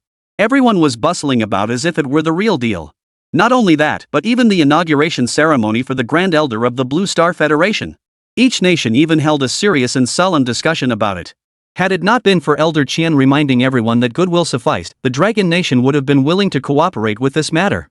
The nations insisted on staging a ceremony 100 times grander than the Queen's coronation before they would relent. And when Chen Hao learned that, through circumstances beyond his comprehension, he had been unanimously elected by the entire Blue Star as the supreme leader of the Blue Star Federation, he was instantly stunned by humanity's own knack for self-sabotage. He truly hadn't imagined that merely testing the phaser cannon on Mercury would unleash such immense repercussions. Old Qian, I'm a scientist. Suddenly putting me in charge of all humanity? That's a bit out of the question, isn't it? Within the courtyard, Chen Hao voiced his true feelings. To be honest, he'd been in a daze ever since receiving the news. How did he suddenly become the spokesperson for all of humanity? Was it just because he developed the phase cannon? And tested it on Mercury? Hey, kiddo Chen Hao, I know it might take you a while to wrap your head around this, but in this old man's opinion this is a blessing in disguise. Chen Hao, kid, I'm over 90 now. Honestly, my energy isn't what it used to be. With human civilization including Chinese civilization now facing the three-body crisis, I feel it's time for someone capable to lead humanity. Though I know full well that every nation has its own agenda. But I believe these matters aren't the main obstacles. Our greatest challenge remains the Trivium Scientific Expedition fleet that will arrive in just a few months. Therefore, given the opportunity to unite all of humanity at this critical juncture, I suggest you don't turn it down. A few months will also give you time to familiarize yourself with the operational patterns of the entire Blue Star Society. With this experience under your belt, you'll have more support when tackling future endeavors. Accept it. China needs you, and all humanity across Blue Star needs you too. In the end, it was old Qian's words that swayed Chen Hao. Though Chen Hao himself didn't place much importance on fame and fortune. But consider this, the three-body crisis represents the greatest existential threat humanity has faced in millions of years of evolution. After hesitating, Chen Hao ultimately accepted this immense responsibility. 2 days later, under the gaze of a full 7 billion viewers across the entire Blue Star, Chen Hao assumed the position of Grand Elder of the Blue Star Federation. Alongside Chen Hao, numerous Chinese individuals also assumed positions within the Blue Star Federation. Pang Genhua, former Commander-in-Chief of the Huaxia Space Force, was directly promoted to Commander-in-Chief of the Blue Star Federation Space Force. Lu Changshang, former Deputy Commander-in-Chief of the Huaxia Space Force, was directly promoted to Chief of Staff and concurrently Deputy Commander-in-Chief of the Blue Star Federation Space Force. Colonel Lu Feng, formerly under Commander Pang Genhua, was exceptionally promoted to become the captain of the Blue Star Federation Space Force's first satellite-class interstellar warship. Subsequently, once the Blue Star Federation's fleet reaches a certain scale, he is slated for promotion to Fleet Commander-in-Chief. Wang Hua, former Chief Coordinator of the Huaxia Satellite-class Interstellar Warship Construction Project, was directly promoted to Senior Affairs Coordinator of the Blue Star Federation. He will be responsible for participating in and coordinating all matters critical to Blue Star's survival and development. Of course, the primary responsibility remains assisting the Grand Elder Chen Hao, essentially carrying out tasks as directed by Chen Hao. Additionally, immediately begin establishing the Blue Star Federation Academy of Sciences. Academician Ma Weigua, former president of the China Academy of Dragon Sciences, shall concurrently serve as president of the Blue Star Federation Academy of Sciences. Academician Pan Jianxi and Academician Cheng Shouren, formerly of the Huaxia Dragon Academy of Sciences, have been appointed as vice presidents of the Blue Star Federation's General Academy of Scientific Research. By the way, in addition to the Blue Star Federation Space Force and the Federation's research institutes, regarding the upcoming establishment of the slim satellite-class interstellar battleship fleet. In addition to selecting Lu Feng as the captain and future fleet commander, Lin Hai, commander of the Snow Region Plateau Special Operations Unit, was also transferred by Chen Hao to serve directly under him. He was tasked with serving as the security officer for the first interstellar fleet of future humanity. In plain terms, the person responsible for overseeing the entire fleet's security operations. Chapter 174, Humanity's First Interstellar Fleet. To be perfectly honest, ever since Wang Hua eradicated the entire Snow Region's smuggling gangs using his self-developed laser drones, Lin Hai and his Special Operations Squad had little left to do. Ever since Chen Hao and the others left the snowy region, Lin Hai had spent most of his time leading his team through training drills. The rest of the time, the team members just stared at each other blankly, waiting dryly for mission orders to be issued. Unfortunately, bandits had vanished from the entire snowy realm. Where on earth could they find new missions? So, Gu Xiaoran was reassigned to assist Chen Hao ahead of schedule. Now, Chen Hao reasoned that since Lin Hai's team was so elite, he might as well transfer the entire Special Operations Brigade to work directly under him. From now on, Lin Hai would board the starship to fight alongside Colonel Lu Feng. This effectively added a double safeguard to the first satellite-class interstellar warship he was building for himself. Both men were elite Special Operations veterans. With them guarding the satellite-class starship, Chen Hao could finally relax for the time being. After taking office, Chen Hao swiftly established the foundational management framework for the Blue Star Federation following several meetings. With these matters settled, Chen Hao soon turned his attention to the construction of satellite-class interstellar warships. However, since he had now become the foremost figure of all human civilization. Therefore, following the advice of Elder Qian, he significantly expanded the satellite-class interstellar warship construction project that China had previously undertaken independently. Previously, Huaxia had never played a leading role within the entire Blue Star Federation. Therefore, Old Qian believed it was inappropriate to launch the satellite-class interstellar warship construction project at that time. But now, Chen Hao has become the universally recognized leader of the Blue Star Federation. Old Qian believed that at this juncture it was appropriate to expand the scope of this project. Having secured absolute control over the project, failing to expand it now would be a waste of the vast majority of Blue Star's current scientific research capabilities. Youngster Chen Hao, you're now the Grand Elder of the Blue Star Federation. Since the phase cannon test firing, you've earned the respect of the vast majority of humanity on Blue Star. I believe it's time to offer you this suggestion. Go ahead and boldly expand the fleet. Every additional starship increases humanity's odds of defeating the Trisolaris civilization. As long as we have enough starships, even if we can't defeat the Trisolaris civilization in the future, having a large fleet could make escape a viable option. Professor Qian truly lived up to his reputation. The depth and breadth of his thinking on any issue remained forever beyond the reach of ordinary people. It was precisely under Old Master Qian's meticulous guidance that Chen Hao promptly adopted his suggestion. Within days, he launched the Blue Star Federation's inaugural satellite-class interstellar fleet construction project expansion initiative. The project was spearheaded by Pang Genhua, Commander-in-Chief of the Blue Star Federation Space Force, with Liu Changsheng, Ma Weiguo, and others providing assistance. With the support of all humanity, Chen Hao's interstellar fleet expansion project was completed remarkably swiftly this time. In less than 5 days, Commander Pang Genhua submitted a proposal to Chen Hao outlining plans to establish Starfleet shipbuilding bases across 4 of Blue Star's 7 continents. Each of Europe, South America, Australia, and Africa would host one of these super large-scale interstellar warship construction bases.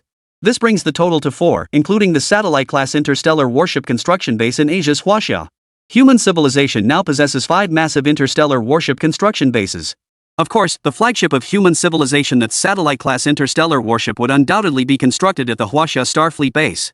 As for the Starfleet bases on the other 4 continents, following Chen Hao's blueprint, preparations were underway to construct starships 1 class smaller than satellite-class interstellar warships, continent-class interstellar destroyers. Thus, the Blue Star Federation's inaugural space fleet, comprising 1 satellite-class starship and 4 continent-class star destroyers, had taken its initial form. 7 days later, Chen Hao received a congratulatory telegram signed jointly by Commander Pang Genhua, Deputy Commander Liu Changsheng, and President Ma Weiguo. The message was straightforward: these 4 bases, supported by billions worldwide, had been completed in just 7 days, a remarkable feat accomplished in that remarkably short time frame. And the general contractor for this massive project to build the 4 Starfleet construction bases was none other than Yan Ruohai, a name Chen Hao knew all too well. About another half-month later, the satellite-class interstellar warship was finally completed in its entirety. Since the AI couldn't completely lock down all of Chen Hao's research and development efforts, the satellite-class starship construction project led by Chen Hao ultimately wasn't halted by the AI. Similarly, 1 month later, when the 4 continent-class interstellar destroyers at the 4 major Starfleet bases were successfully completed, the Wisdom Child still failed to exert any substantive influence. As all 4 continent-class interstellar destroyers reached completion, humanity finally witnessed the maiden voyage of its first satellite-class interstellar warship.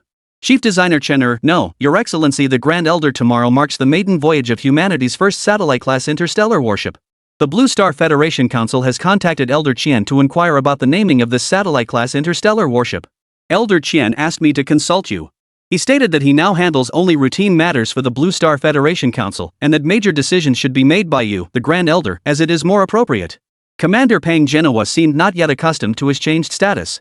Therefore, when explaining the situation to Chen Hao, he still addressed him as Chief Engineer Chen. Commander Pang, we've known each other for years.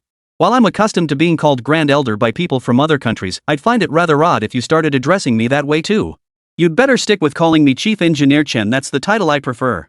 Also, please convey my gratitude to Elder Qian. He's handled an overwhelming amount of Blue Star Federation's international affairs for us these past days. To be troubling him with matters like this now makes me feel rather guilty. Since Master Qian has asked me to name it, I shall not decline. How about the Great Qin? The Great Qin? That's a great name. Naming humanity's first satellite-class interstellar warship after the Great Qin is absolutely perfect. Little Chen Hao really thinks like this old man of mine, huh? Ha ha ha. Upon learning that Chen Hao had named the starship Old Qian, a rare occurrence pulled Pang Genoa and the others aside for a celebratory round of drinks, his face beaming with joy. Of course, Old Qian wasn't exactly thrilled about the name itself. What truly delighted him was that Chen Hao had not forgotten his mission, that he had never forgotten the monumental achievements made by China's forebears on this very planet. Chapter 175, Authorization Granted. Votes Needed. Solar System, the region between the Oort cloud and the inner solar system, 0.2 light-years from Blue Star. Just as humanity's first interstellar warship awaited its maiden voyage, the 5 interstellar research vessels of the Trisolaris Civilization's expedition fleet, which had been gradually approaching the inner solar system, had already arrived within less than 0.2 light-years of Blue Star. In less than 2 months, this fleet of the Trisolaris Civilization will truly enter the Kuiper belt of the inner solar system. Just recently, the commander of the Trisolaris Solar System Exploration Fleet received direct intelligence from the military commander of the Trisolaris Civilization. Accompanying the message was the formal authorization for water droplet production issued by the Trivium's Executive Council. The commander of the Scientific Expedition Fleet was deeply moved upon receiving the official directive. Thus, throughout the voyage spanning over a month, nearly 2 months, the commander of the Scientific Expedition Fleet had been diligently gathering various material resources encountered along the way. The vast majority of space between the inner Oort cloud and the Kuiper belt is essentially empty. Therefore, there are few resources available during this segment of the journey. The most resource-rich region of the entire solar system lies in the inner solar system, which we won't reach for another 2 months. However, the commander of the Scientific Expedition Fleet could not wait 2 months to produce water droplets. Judging by all the RD technical data transmitted from the 3-body civilization headquarters, the water drop's destructive power was simply too formidable. Possessing the water drop would provide the 3-body civilization's fleet originally established for scientific exploration with an immense security guarantee. After all, the Scientific Expedition Fleet's mission to attack the human homeworld, Blue Star, was never undertaken with high confidence of success. Though the 3-body civilization possessed advanced technology, the fleet's 5 starships were fundamentally designed for scientific exploration. Beyond basic laser weapons and rudimentary shield systems for defense, they lacked any truly formidable armaments. The laser beams of the Trisolaris civilization were indeed more than 100 levels superior to humanity's current lasers. However, such weapons were previously used only for preliminary interstellar self-defense. Even compared to humanity's newly developed phaser cannons, they still lagged behind by a considerable margin. They certainly couldn't compare to the exceptionally powerful dropship. Therefore, with the water drop now joining the fleet, the entire crew including the fleet commander himself felt a surge of renewed enthusiasm. On the very first day of receiving the news, the fleet commander immediately issued orders to collect construction materials along the route.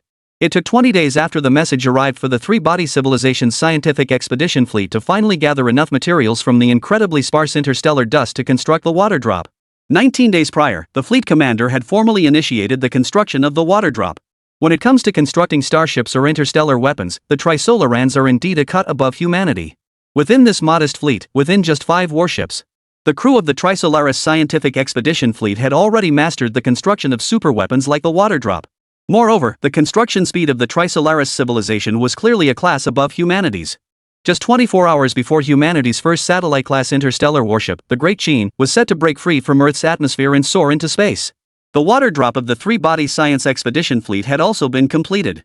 Commander, the military executive demands we deploy immediately upon the droplet's completion to engage the human insects. Understood. Commander, the military proconsul demands that 5 warships launch an immediate assault on human forces upon entering the inner solar system. Understood. Commander, the construction progress of the Trisolaris civilization's first fleet has reached 60%. The military proconsul has instructed you to excel in this battle. Should you succeed, you may be promoted to command the first fleet of the Trisolaris civilization. HM? Is that so? The expedition fleet commander inquired. Yes, Commander. The military consul believes that combat is the ultimate test of combat effectiveness. That is why the military consul made an exception and issued this order to allow you to gain more experience and strive to lead the tri-body civilization's first fleet on its voyage as soon as possible. The military consul's intentions were now fairly clear. After the Scientific Expedition Fleet commander exchanged just a few communications with headquarters, the military commander-in-chief had already determined what the subsequent mission should entail. Given the 3-body civilization's reputation for meticulousness and rigor, the subsequent mission arrangements were thoroughly designed with real combat scenarios in mind. In the eyes of the military executive, the scientific research fleet was merely a nominal scientific vessel. But at its core, it still carried the bloodline of the Trisolaris civilization. Therefore, deploying droplets aboard such vessels for combat readiness was a plan long established by the military executive. You may withdraw. We thank the military consul for his instructions. In the forthcoming operations, I and all the Trisolarans aboard this scientific expedition fleet will carry out the military consul's directives to the letter. After hearing all the reports from his subordinates, the commander of the scientific expedition fleet finally gave his formal response to the higher-ups' recognition. To be perfectly honest, the fleet commander did not share the same level of anticipation as the military proconsul regarding the prospect of war with human civilization. Having spent his entire life immersed in scientific research, the commander of the Trisolaris fleet harbored no ambitions of conquering territories. What he truly desired was to pursue scientific research. And all his demands concerning Blue Star? They were simply to avenge the 3 body people aboard those 3 shuttles. Simultaneously, he would immerse himself in studying Blue Star's natural ecology and the conditions of its various other lifeforms. However, at present, he was the only scientific expedition fleet from the entire Trisolaris civilization that was so close to the target planet, Blue Star. Therefore, under the direction of the 3 body civilization's headquarters, he had no choice but to accept the mission to eliminate human civilization. I was actually hoping to study these human insects, these little creatures, a bit more. Who knew HQ couldn't hold back any longer? It seems only one civilization, either ours or humanity's, will ultimately survive. Let us hope that in the near future we can achieve a decisive victory and crush the tyrannical rule of the human vermin. Humans are truly peculiar creatures. For thousands of years, they've spent all their time at war. Such bizarre acts of self-destruction would never occur in our Trisolaris civilization. Human insects are truly a peculiar civilization. Why must they engage in so many conflicts among themselves? Chapter 176, The Bizarre Mothership Submodule. June 7, 2023, Blue Star Standard Time.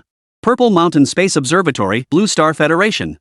While all of humanity was actively preparing for the arrival of the 3-body civilization, a cosmic observatory in the Jiangnan region of China was conducting routine cosmic monitoring activities. This observatory is actually the former Jinling Purple Mountain Observatory. However, after Chenhao's sounding radar was successfully launched, this observation station was converted by the Dragon Science Academy into a weather radar observation base. It is dedicated to real-time monitoring of all interstellar spatial changes within a 1 light-year radius of the solar system. Of course, the observatory's primary function remains monitoring the 3-body civilization's scientific expedition fleet. Therefore, when Chenhao was later unanimously elected by all nations of Blue Star to become the Grand Elder of the Blue Star Federation, this observatory was elevated to the Purple Mountain Cosmic Observatory under the Blue Star Federation. It now serves as the dedicated ground command center for Blue Star's space radar operations against the Trisolaris civilization. Guan Yifan is a newly recruited space observer at the Purple Mountain Space Observatory this year. He has been here for over 2 months now. His job, as mentioned above, involves analyzing and organizing the daily scan data transmitted back from the Blue Star geostationary orbit sounding radar on the ground. He also reports the real-time approach data of the Trisolaris civilization's scientific expedition fleet monitored daily to the Blue Star Federation Space Force headquarters. On this day, as he methodically carried out his daily routine tasks, a peculiar monitoring alert caught his attention. This was an extremely tiny submodule that had separated from the 3-body civilization's scientific research vessel. After analyzing and comparing data from the supercomputer, Guan Yifan quickly determined that this submodule differed from any previously released by the Trivium civilization's research fleet motherships. Previously, when the Trisolaris civilization's research vessels deployed submodules, they typically released 3 to 5 smaller spacecraft, each approximately 60 meters in size. Moreover, after thorough human research, these subships have all been confirmed as research shuttles belonging to the Trisolaris civilization's scientific expedition fleet. They are primarily used for gathering various resources and materials throughout the cosmos. But the submodule released today seems different from all the others. After a simple data comparison, Guan Yifan immediately realized this submodule was not a scientific research shuttle. It was simply too small, with an overall diameter of less than 3 to 4 meters, differing by at least an entire order of magnitude in size compared to the scientific research shuttles previously detected. Additionally, after precise scanning by the sounding radar, Guan Yifan also mapped out the specific shape of this droplet-like submodule. After discovering this peculiar submodule, Guan Yifan initially had no intention of reporting it. After all, a spacecraft submodule barely a few meters in diameter was smaller than a single-phase cannon projectile. What's so surprising about such an object? However, when time passed from the morning discovery of this submodule to its rescan in the afternoon, Guan Yifan was overcome by a distinct sense of foreboding. What exactly is this teardrop-shaped object? Why hasn't it left the fleet, but instead continues to follow it? After repeatedly reviewing all the monitoring data from the weather radar, Guan Yifan found himself utterly perplexed. The movement patterns of this teardrop-shaped object were utterly bizarre. It was so bizarre it defied imagination. If this teardrop-shaped object were a submodule that had detached from the mothership, or some sort of scientific research shuttle, then logically, after some time away from the mothership, these submodules would return to it. Even the research shuttles tasked with gathering materials follow this pattern, returning to the carrier within approximately 5 hours of departure. But this teardrop-shaped object? Since leaving the mothership, it has never returned. Instead, it has been continuously orbiting the periphery of the entire three-body civilization's scientific expedition fleet. This situation is utterly bizarre, utterly bizarre. After all, the size of a starship is critically tied to its range. At least at this stage, or given the current level of technology humanity has grasped from the Trisolaris civilization, this holds true. A 60-meter class Trisolaris research vessel cannot remain detached from its mothership for more than 5 hours. Why can a mere 3 to 4 meter water drop-shaped object remain detached from the mothership for over 10 hours? Could it be that the fuel reserves inside such a tiny object exceed those of a research shuttle dozens of meters in length?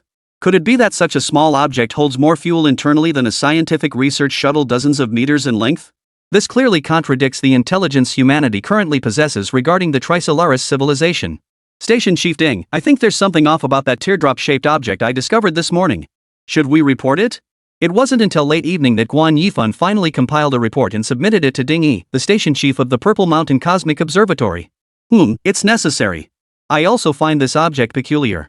Having separated from its mothership for over 10 hours, it's still maintaining a constant speed of 50% light speed alongside the scientific research fleet. This is clearly an extremely unusual situation. After carefully reviewing the report submitted by Guan Yifan, Professor Ding Yi nodded thoughtfully. Director Ding, I don't think that's necessary. Didn't Guan Yifan just say this object is only 3 or 4 meters in size? How special could such a small object possibly be? The three-body civilization's technology is so far ahead of humanity's. Isn't it perfectly normal for them to build a small aircraft? Don't we humans already have small fusion engines now?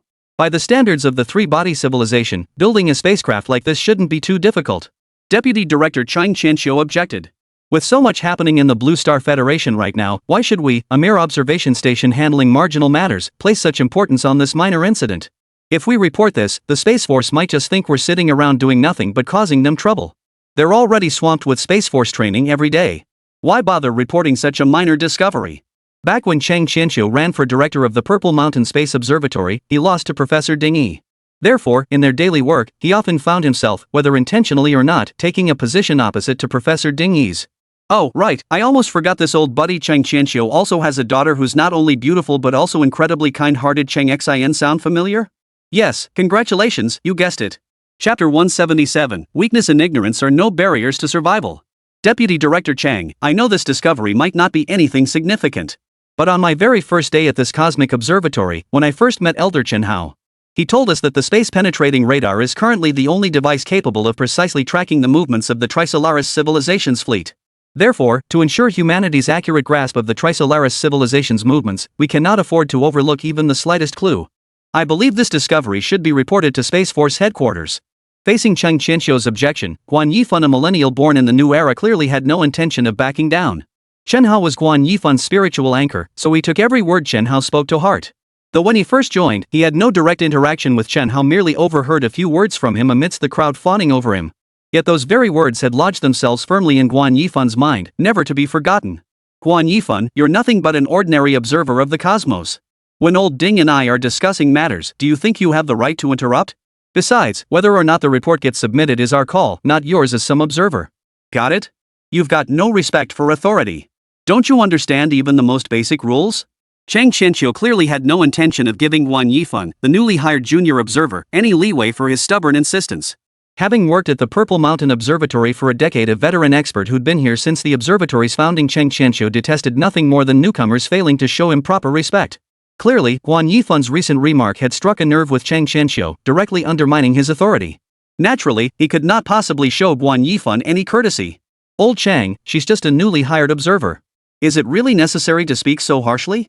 I know you're a veteran at the observatory, but the weather radar issue is no small matter. It's a matter of life and death for both human civilization and the Trisolaris civilization. We absolutely cannot afford to be complacent. Besides, Guan Yifan's work was submitted as a report based on Chief Engineer Chen's instructions. There's nothing improper about that. Ding Yi also particularly liked to refer to Chen Hao as Chief Engineer Chen. Ever since their first meeting, when Chen Hao had deliberately shaken Professor Ding Yi's hand for no less than 5 minutes, Ding Yi had always harbored a sense of gratitude toward him. It was precisely with Chen Hao's approval that Professor Ding Yi was ultimately appointed director of the Purple Mountain Cosmic Observatory. Old Ding, what do you mean by this? Are you trying to pressure me by leveraging senior elder Chen Hao's status? Guan Yifan is just a lowly universe observer. What's wrong with me teaching him a lesson? The mere mention of Chen Hao by Ding Yi immediately sparked intense displeasure in Shang Qianqiu. He immediately stood up from the conference table and flung Guan Yifan's submitted report back onto his desk. Old Ding, I don't care how you defend this greenhorn. I'll say it plainly, I refuse to approve this kid's request to submit a report. Shang Qianqiu stated bluntly, his face darkening. Old Chang. Weakness and ignorance aren't obstacles to survival, arrogance is. Can't you just think about our human civilization for once? What if this discovery is crucial? If we don't report it, won't we be sabotaging Chief Engineer Chen's major project? Faced with his old colleague's confrontational stance, Ding Yi ultimately refused to let the other run wild. Instead, she decisively declared, I remain the director of the Purple Mountain Cosmic Observatory. I hereby declare, report this immediately. That's final. As for you, old Chang, if you have any grievances, you can file a complaint against me with Space Force headquarters. Later that day, Chen Hao, who was preparing for the launch of the Great Qin spacecraft, received a report from Lu Changsheng, Chief of Staff of the Blue Star Federation Space Force. After carefully reviewing the sounding radar observation report drafted by Guan Yifan, Chen Hao felt a sudden sinking sensation in his heart. I never thought it would come to this. Yes, Chen Hao had figured it out. Not only had he figured it out, but he had also directly confirmed Guan Yifan's earlier discovery. It was precisely the ultimate weapon of the Trisolaris civilization that he had always feared, the droplet. If the appearance of the Sapan had had a negligible impact on Chen Hao, then the emergence of Waterdrop had an impact on Chen Hao that was no less than 1,000 times more profound. Chen Hao understood all too well the difference between the wisdom seed and the water droplet. Although the Tomo possessed formidable deterrent power capable of projecting intimidating countdowns onto human retinas, unfolding terrifying deterrent messages in low-dimensional patterns across the sky, and disrupting high-precision scientific experiments. But ultimately, all of the Tomo's intimidation tactics amounted to nothing more than psychological interference to Chen Hao. With the system's assistance, Chen Hao could bypass all of Tomoko's interference capabilities directly, without needing to consult any high-precision experimental data. Therefore, Chen Hao has always maintained a whatever attitude toward the child's abilities. After all, you can only threaten me, at most you can't interfere with my research. Why should I be afraid of you? Scared you'll put a countdown on my retina?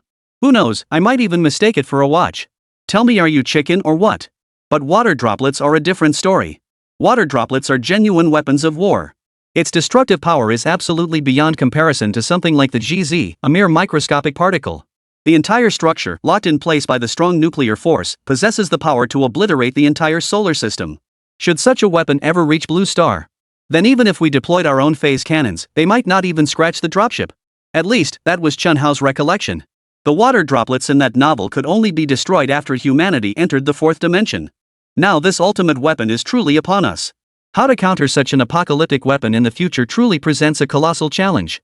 Of course, Chen Hao was well aware of the droplet structure. Not only that, but he had previously applied this material technology during the construction of the single soldier tactical mech. The problem, however, was that the production yield of the material Chen Hao manufactured was far too low. When applied to the mecha, it could only cover a tiny fraction at best. To think of using our current strong interaction material manufacturing technology to create a weapon like the water drop is nothing short of a pipe dream. It's 100 times more unrealistic than moving mountains. 1,000 times more. Even after 100 years, we might not have enough material for the tail of a water droplet, let alone the entire droplet. Chapter 178, Technology Development Binding. Vote for us. Detecting severe difficulties faced by the host, the system's treasure chest random reward mechanism has activated. Random reward system activated. Random reward system activated. Countdown, 3, 2, 1. Congratulations, host. You have received 2 random system rewards.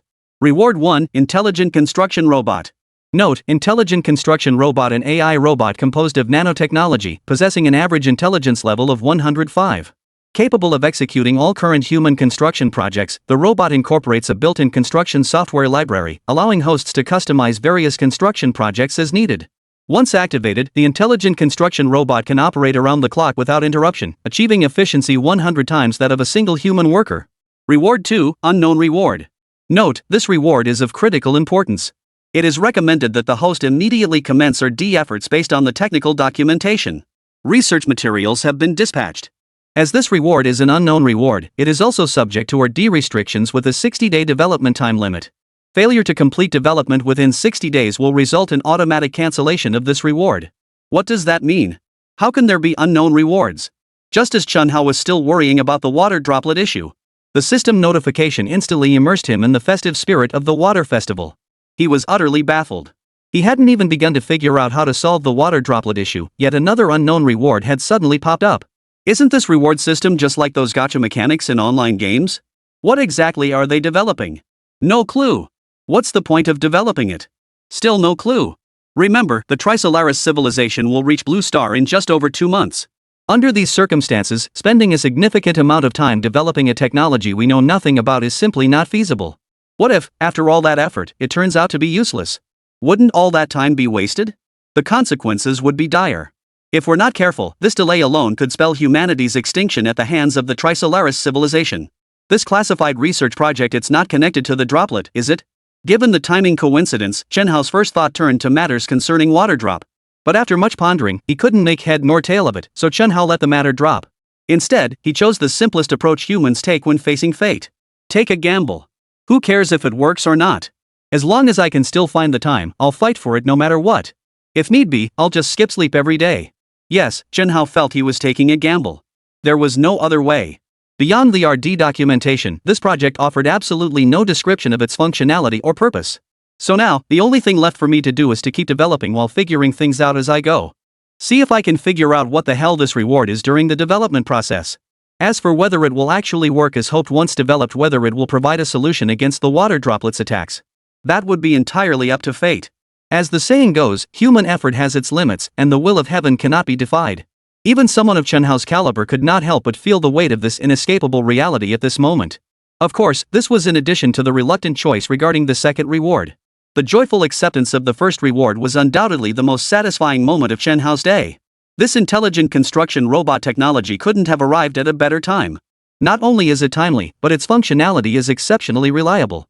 Capable of executing all current human construction projects, the robot features a built-in construction software library, allowing hosts to customize various building projects as needed.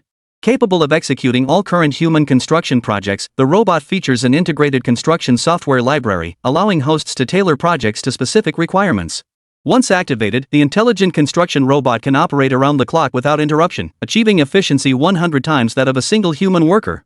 There's even a customizable construction software library tailored to specific needs. This means all future construction projects won't require mold fabrication or hiring various experts to design production lines.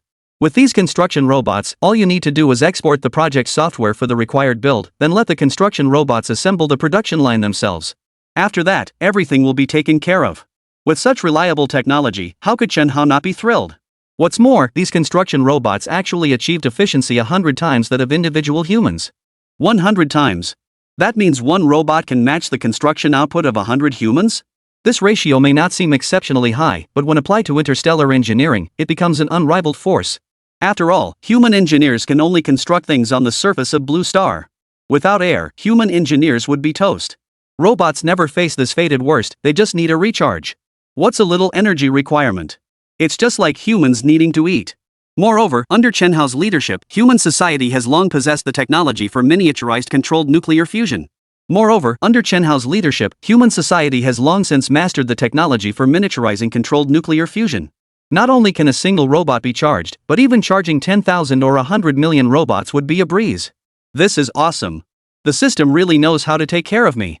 After replaying the system's rewards over 50 times in his mind, Chen Hao finally couldn't hold back and let out a chuckle. Now that the reward had been credited, the next step was naturally to proceed with RD based on the technology provided by the reward.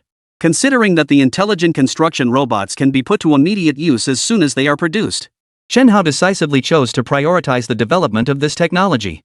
However, just as Chen Hao was eagerly preparing to enter his consciousness operation room and begin research the very next moment, an unexpected incident occurred. When it came to this mishap, Chen Hao nearly exploded with rage upon hearing the report later.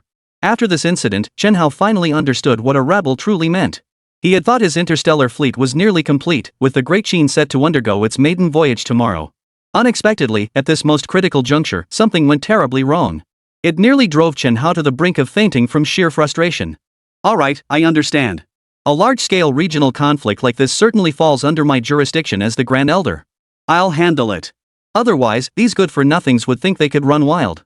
Upon receiving the report, Chen Hao immediately called Manhwa, instructing him to arrange a 2-seat, dual-pilot combat mech to transport him urgently to the Blue Star Federation headquarters. The two-seater dual-soldier mech was essentially a modified version of the previous single-soldier tactical mech, adapted for two-person operation. Chapter 179, Mob. Vote for us. This version was originally designed for two soldiers to use in coordination during combat operations. One pilot was responsible for maneuvering the mech in flight, while the other pilot handled communications, command execution, and attack functions such as target acquisition and firing. However, once Chen Hao learned about this modified version, it gained yet another purpose. That is, to escort him to any destination. Mechs are great. Not only are they fast, but they're also incredibly space efficient. A two-seater dual-pilot mech takes up about the same space as a side-by-side refrigerator. With this mode of transportation, Chen Hao's future travels would be no different from zipping around in a superhuman vehicle. In less than 15 minutes, Chen Hao had already covered a distance of over 1,000 kilometers. He arrived at the Blue Star Federation's newest headquarters, Magic City.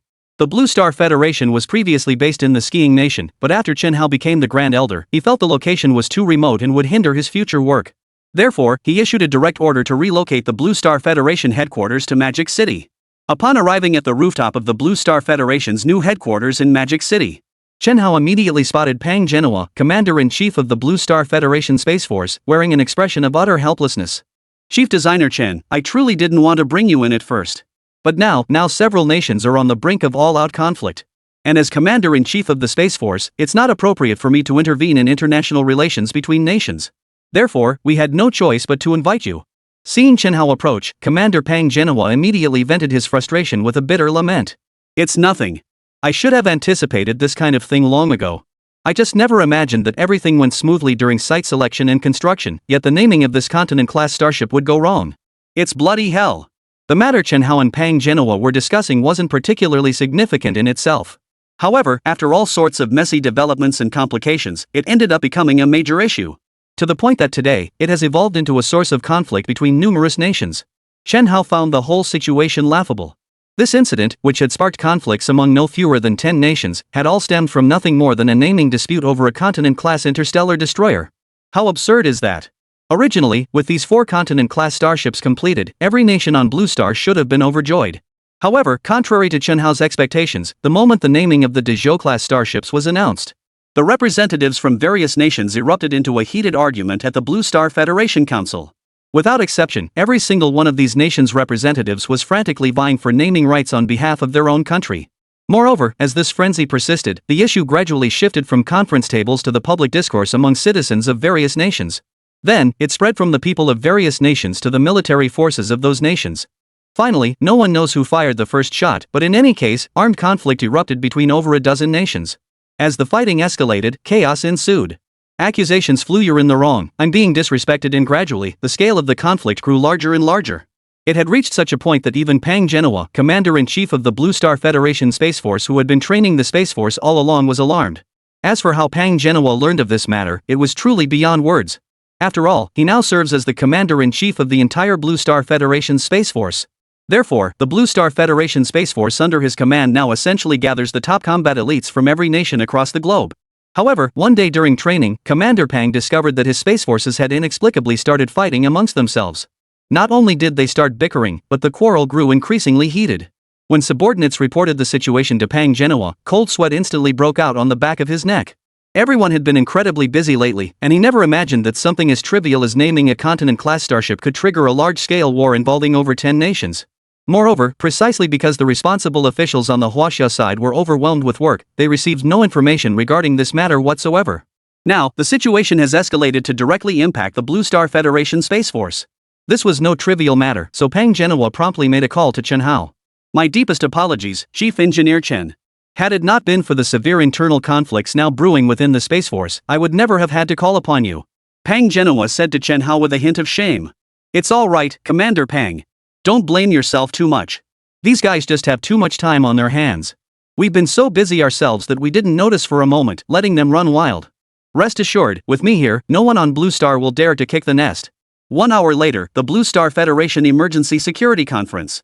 "I've already decided on the naming for the 4 Continent-class warships. There's no need for further debate among you all. If I, Chen Hao, discover any faction still engaged in the senseless slaughter of fellow human civilizations, don't blame me for showing no mercy.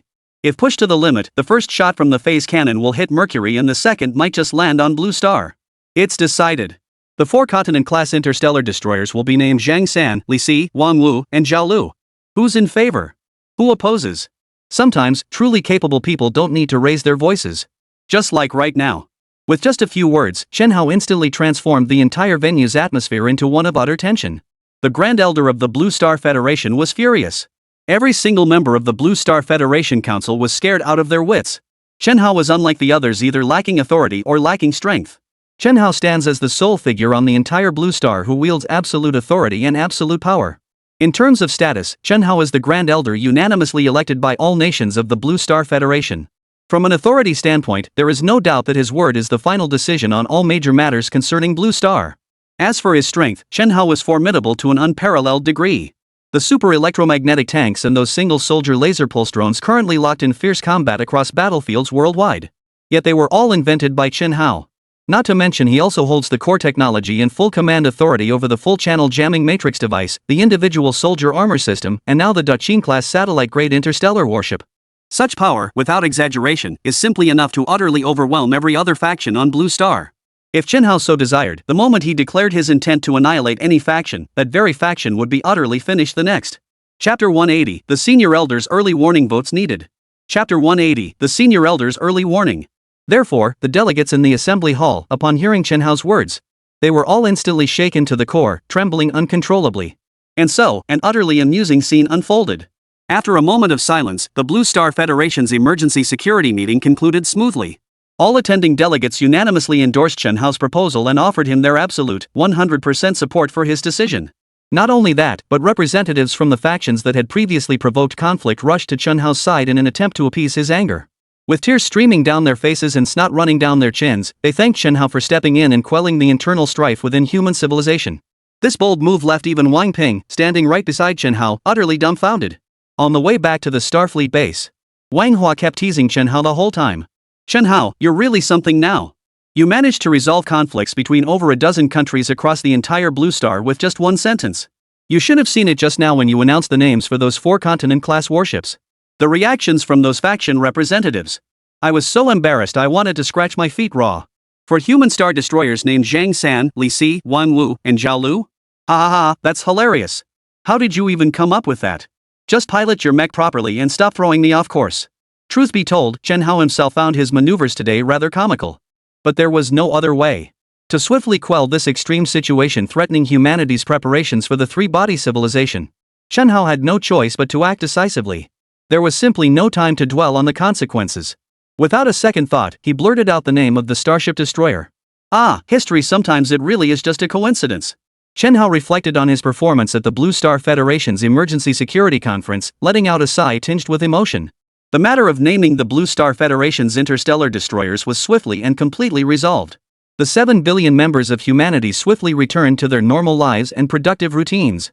To prevent such fratricidal conflicts between human civilizations from recurring in the future, Chen Hao subsequently dedicated time to establishing a security defense organization spanning the entire Blue Star.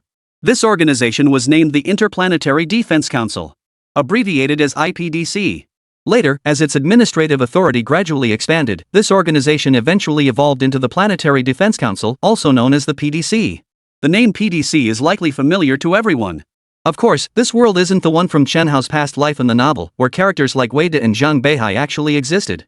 Therefore, after establishing the IPDC organization, Chen Hao ordered Liu Changsheng, Deputy Chief of Staff of the Blue Star Federation Space Force and Pang Genoa's right-hand man, to take the time to identify a suitable candidate for the position of director. Before long, the selection for the inaugural director of the Blue Star Planetary Internal Defense Council was finalized. His name was Verland. He is the founder of a European space exploration company and also heads a startup specializing in the design, development, and manufacturing of intelligent robots. He is also a rare individual who rose from the lowest rung of society purely through sheer talent and hard work. His most defining trait is his ruthless, hyper-rational approach to everything he does. This trait bore a striking resemblance to the character Vader from Chen Hao's previous life's novels. After being selected by Commander Liu Changsheng, Verland soon gained the opportunity to meet Chen Hao. Reporting, Mr. Grand Elder, Director Villand of the Planetary Internal Defense Council salutes you. Sit down. In the Starship Base's office, Chen Hao casually gestured toward the sofa beside him, inviting the other person to sit down. Know why I called you here? Once Verland had settled into his seat, Chen Hao cut straight to the point. Reporting to the Grand Elder, I do not know. Verland stood at attention once more and saluted. Good. Straightforward and direct, as expected. Excellent. I appreciate those who don't beat around the bush. Facing Villain's demeanor upon their first meeting, Zhenhao gave a slight nod and continued. Let me put it this way, the main reason I asked you here today is to convey a few crucial points to you. From now on, all your actions must be guided by these words. Understand? Please instruct me, Your Highness. Verland will remember the elder's words. Welland rose once more and spoke with reverence. Very well. Then keep my words in your heart forever. Lose your humanity, and you lose much. Lose your animal instincts, and you lose everything. Got that? Zhenhao looked at Verland with an extremely serious expression and asked. Losing humanity means losing much? Losing animal instincts means losing everything? Elder, what exactly do you mean by that?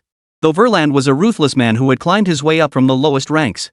Compared to a true heavyweight like Zhenhao, a human decision-maker who's weathered cosmic level storms, his experience remains too thin. So when Zhenhao shared with Verland the cosmic laws of conduct he had always deeply admired and embraced, Verland found himself momentarily unable to grasp it. The vantage point from which this statement was made was indeed quite high, at least 3 or 4 stories tall. So it's perfectly normal to be confused for a moment. After all, the current Verland is leagues beyond the Verland Zhenhao remembers. Therefore, Zhenhao felt it was necessary to give the other party some advance guidance. It's okay if you don't know yet. You'll gradually grasp it over time. I'm confident it won't take long before you figure it out on your own. Go ahead. Don't forget to close the door to my office. Oh, and by the way, you came all this way, but I really don't have anything to give you. Here, take this cigar. Smoke it. Just before wrapping up, Zhenhao reached into the cigar box on the table, pulled one out, and tossed it to Welland. This box of cigars had been sent by the special envoy Smack, the Big Beauty. According to Smack himself, this box of cigars incorporates quite a bit of health and wellness research. It was meticulously crafted with 18 premium tonic ingredients, including ginseng, deer antler velvet, tianshan snow lotus, and cordyceps. The purpose was to enable Zhenhao, amidst his hectic work schedule, to both refresh his mind with this box of cigars and replenish his vital energy and blood. Damn it, Smack actually concocted this whole vital energy theory just to butter up Zhenhao. That almost had Zhenhao laughing himself silly.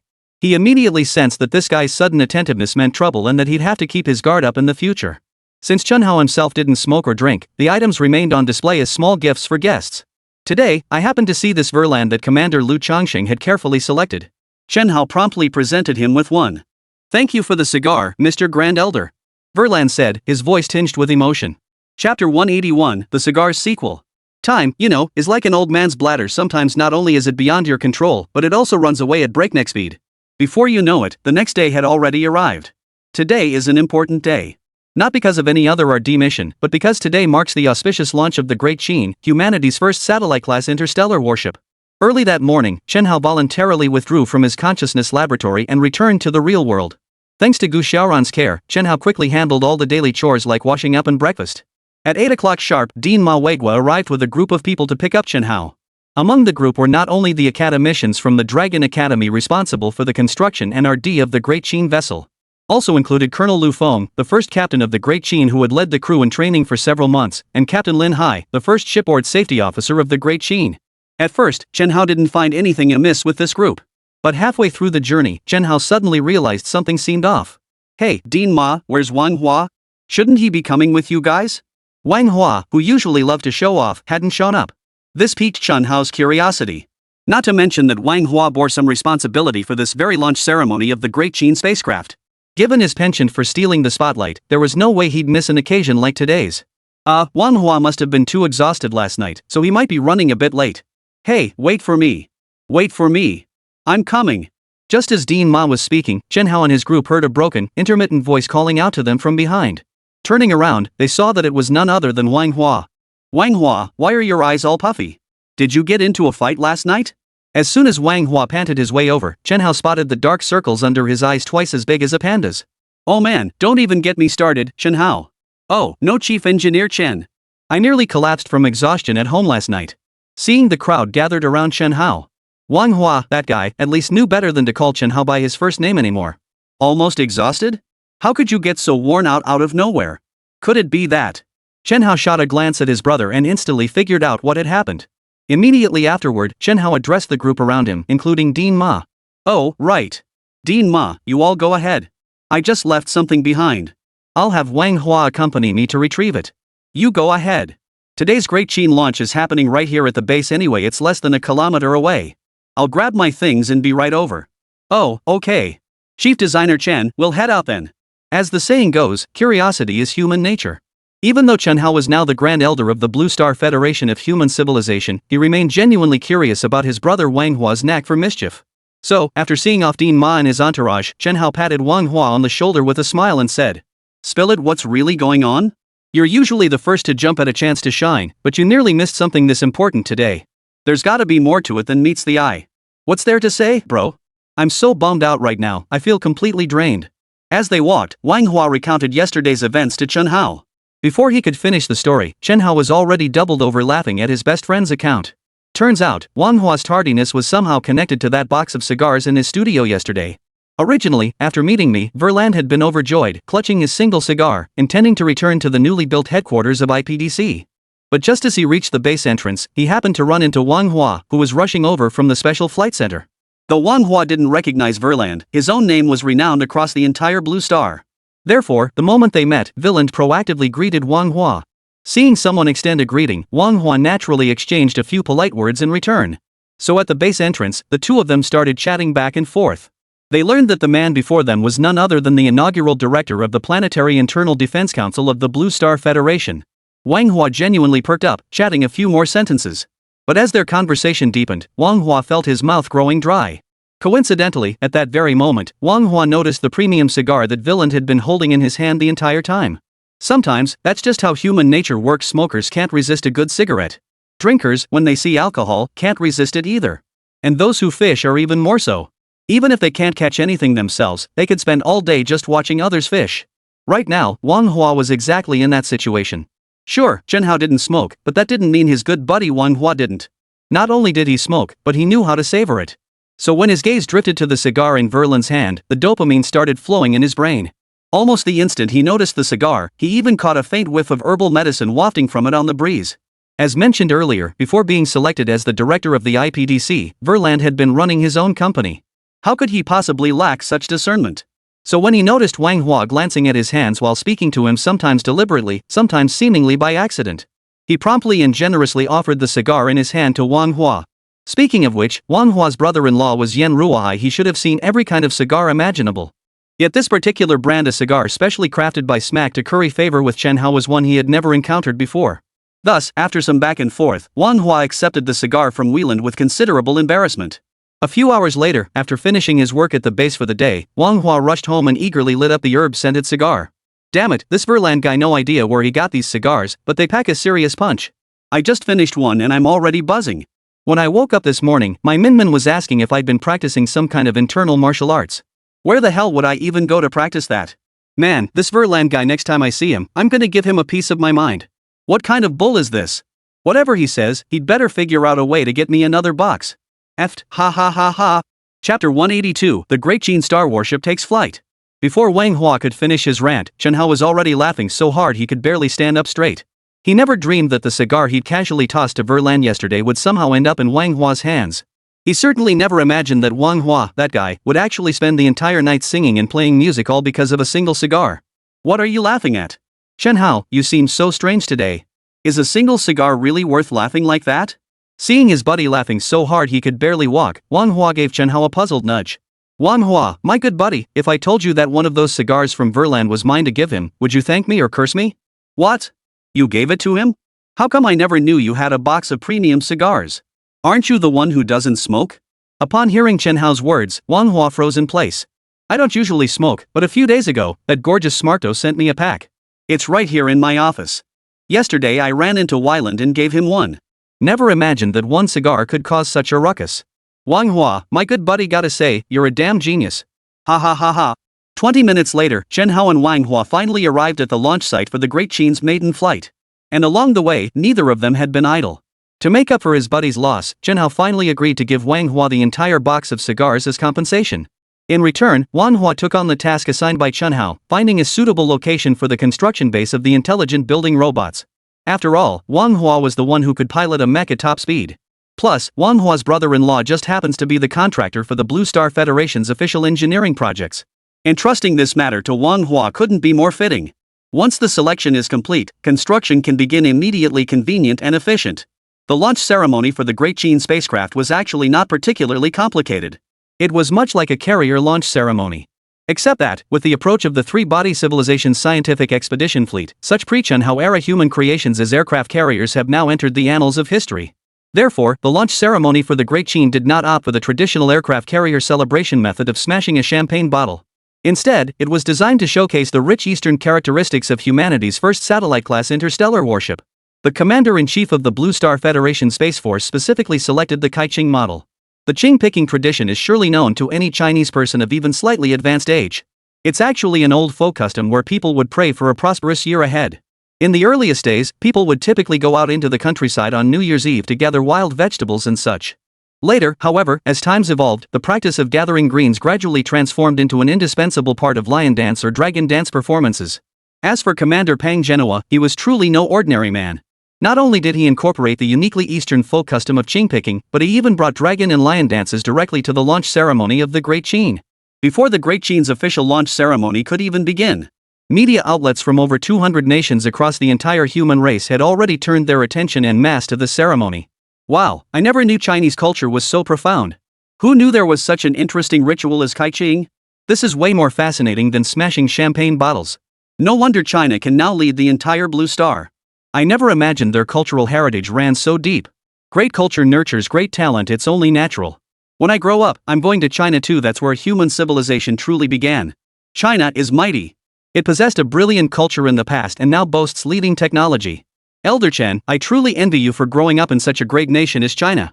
Without the slightest hint of surprise, the launch ceremony of the Great Qin spacecraft sent shockwaves across the entire Blue Star.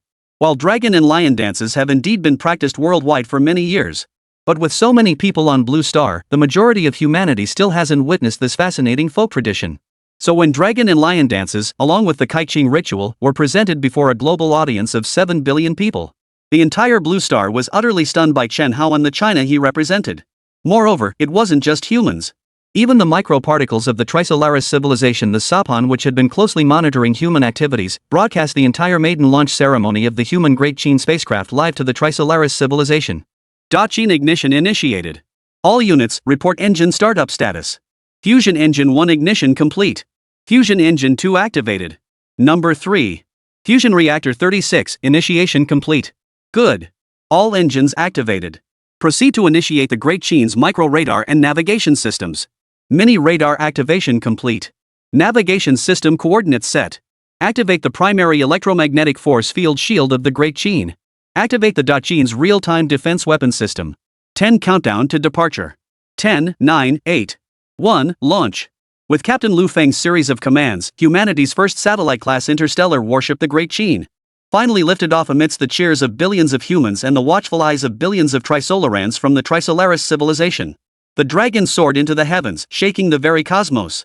The colossal Great Qin, vast beyond imagination, resembled a beast that had lain dormant for centuries. In an instant, it unleashed dozens of tail flares of unimaginable ferocity. Within a radius of hundreds of kilometers, the ground beneath the base seemed to sense, in that very instant, the stirring of human civilization. The morning sun's rays bathed the Great Qin, as if igniting a colossal golden torch that instantly illuminated the entire land. It symbolized humanity's indomitable spirit, humanity's unyielding will to fight. The Great Qin, humanity's Great Qin, has finally set sail. The Great Qin will prevail. Human civilization will prevail. The Great Qin will prevail.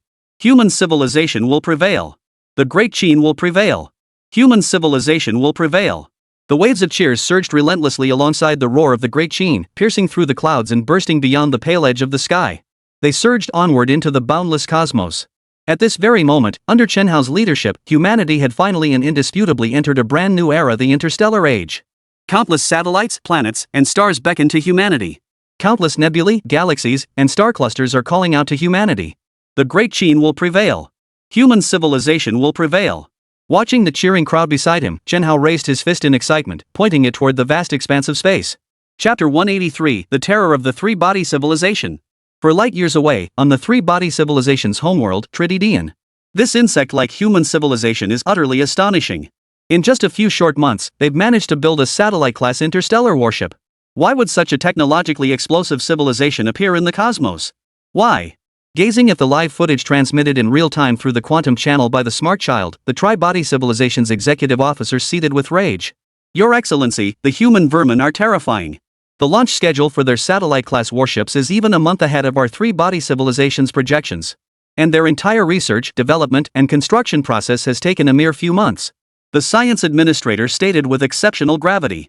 From what we can see now, the combat strength of human civilization is still insufficient to match that of our Trisolaris civilization. However, if our scientific expedition fleet had not been aided by the dropship, in the ensuing skirmish that followed shortly thereafter, our three-body civilization would likely have found itself at a disadvantage. The military executive officer spoke with evident lingering fear. Yes, you're absolutely right. The development pace of those human vermin has far exceeded our previous projections. They've now developed interstellar warships nearly on par with our civilization's scientific research vessels. Though they still fall far short of the planetary-class warships of our three-body civilization's first fleet. But we absolutely cannot stand idly by and allow this insectoid civilization to grow stronger. Science Executive Officer. The Tri-Body Civilization's administrator suddenly turned to the science administrator. Your Excellency, please proceed. When will the Lightspeed engine be fully developed? Reporting to Your Excellency, the administrator, it may take another year. We have just commenced Phase 5, and at least one more year is required before reaching the final stage. The science executive replied truthfully. A year?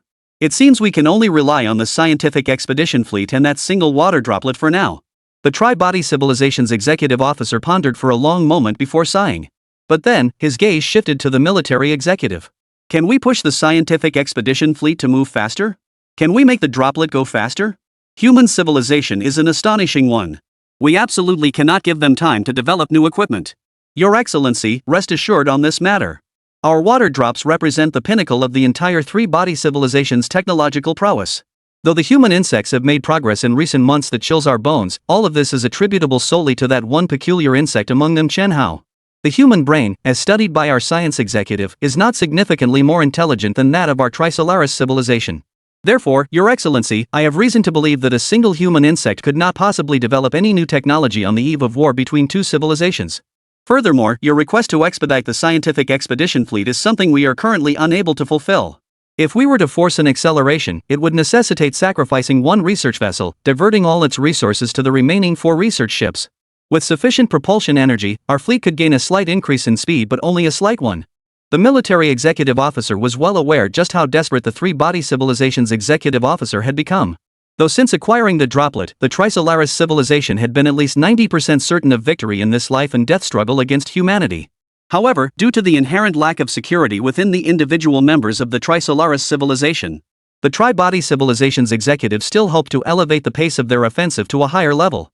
However, the military executive clearly found this demand impossible to fulfill. For at this very moment, the three-body scientific expedition fleet had already reached its maximum speed. Even if they had followed his own plan, dismantling one of the 5 research warships and transferring all its fuel into the remaining 4 vessels, at best, it would only yield an increase of less than 1% in speed. This situation is akin to a sprinter reaching their maximum speed during a 100-meter dash. No matter what methods you employ to stimulate the athlete at this moment, even resorting to performance-enhancing drugs to drive them forward, the result will absolutely never enable this athlete to surpass 9.58 seconds. Because 9.58 seconds represents the current human limit in the 100-meter dash. Is there absolutely no other way?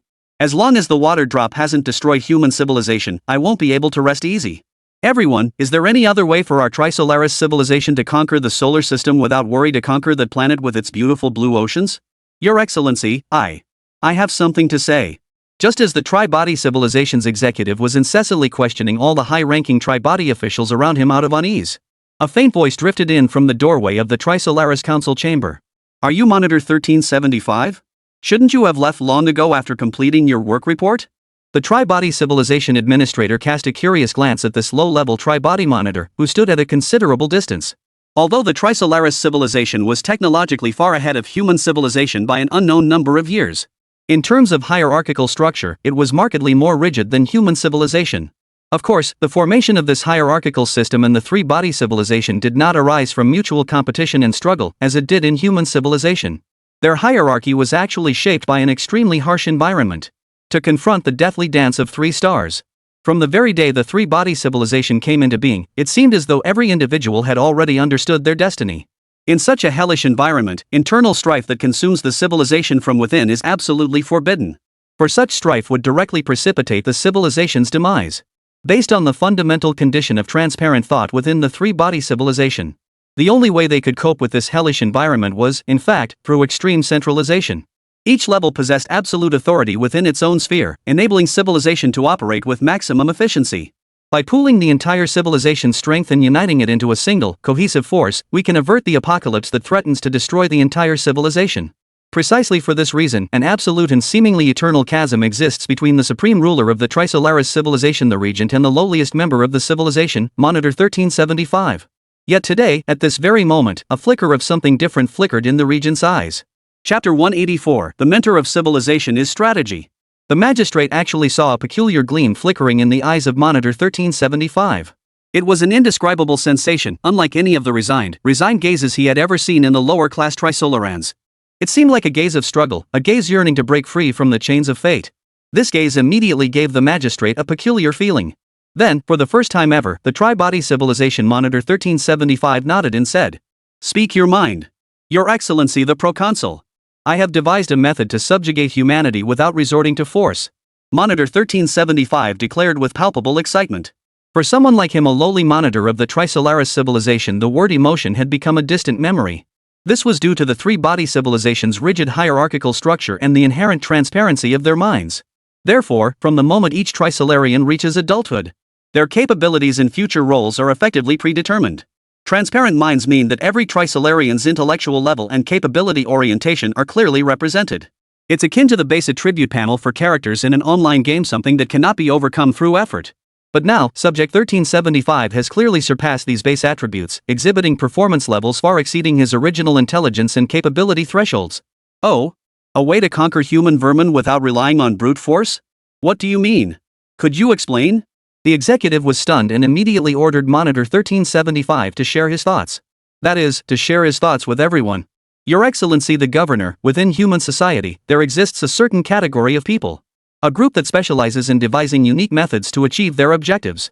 The defining characteristic of such groups is their ability to destroy opponents without resorting to force. And in the Chinese realm of Blue Star, they share a common designation: strategists. Monitor 1375 continued his description. Strategist? What a peculiar title. Did you learn that from the human cultural artifacts transmitted by the Sphera? The governor inquired. Yes, Your Excellency the Consul, in a data supplement transmitted by the Wisdom Child titled The Romance of the Three Kingdoms. I learned this term.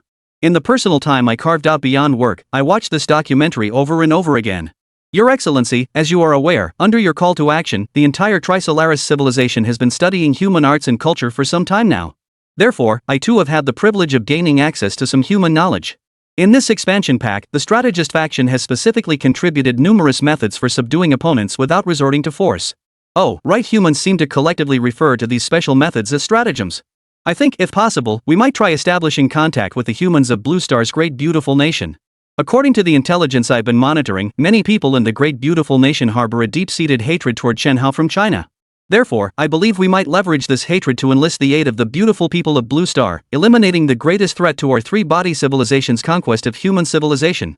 Silence. A full half-hour of silence. The tri-body civilization's executive officer fell silent. The science executive and the military executive fell silent. The entire tri-body civilization's high-level leadership fell silent within the assembly hall. The solution proposed by Monitor 1375 was one that none of the administrators, including the civilization executive, had ever heard of before. It was a realm untouched throughout the entire history of the Trisolaris civilization, spanning hundreds of cycles of rise and fall. Indeed, after months of the Trisolaris sentinels studying human civilization, the Trisolaris civilization has come to understand that no form of thought communication exists between individual members of human civilization. Yet the distance from mental isolation to strategic scheming is a chasm so vast that countless lives could never bridge it. Thus, to this very day, throughout the entire three-body civilization, aside from Monitor 1375, no other Trisolarian has grasped the meaning of strategy. But now, under the explanation of Monitor 1375, the magistrate finally grasped the term and began to dimly comprehend the implications behind it. At this very moment, a brand new realm of thought, previously unexplored, was unfolding before the eyes of the Triplanet civilization's executive. It was akin to that fish, an ancient ancestor of humanity suddenly attempting to venture onto land, as depicted in the evolutionary history of Blue Star transmitted back by the Saphan.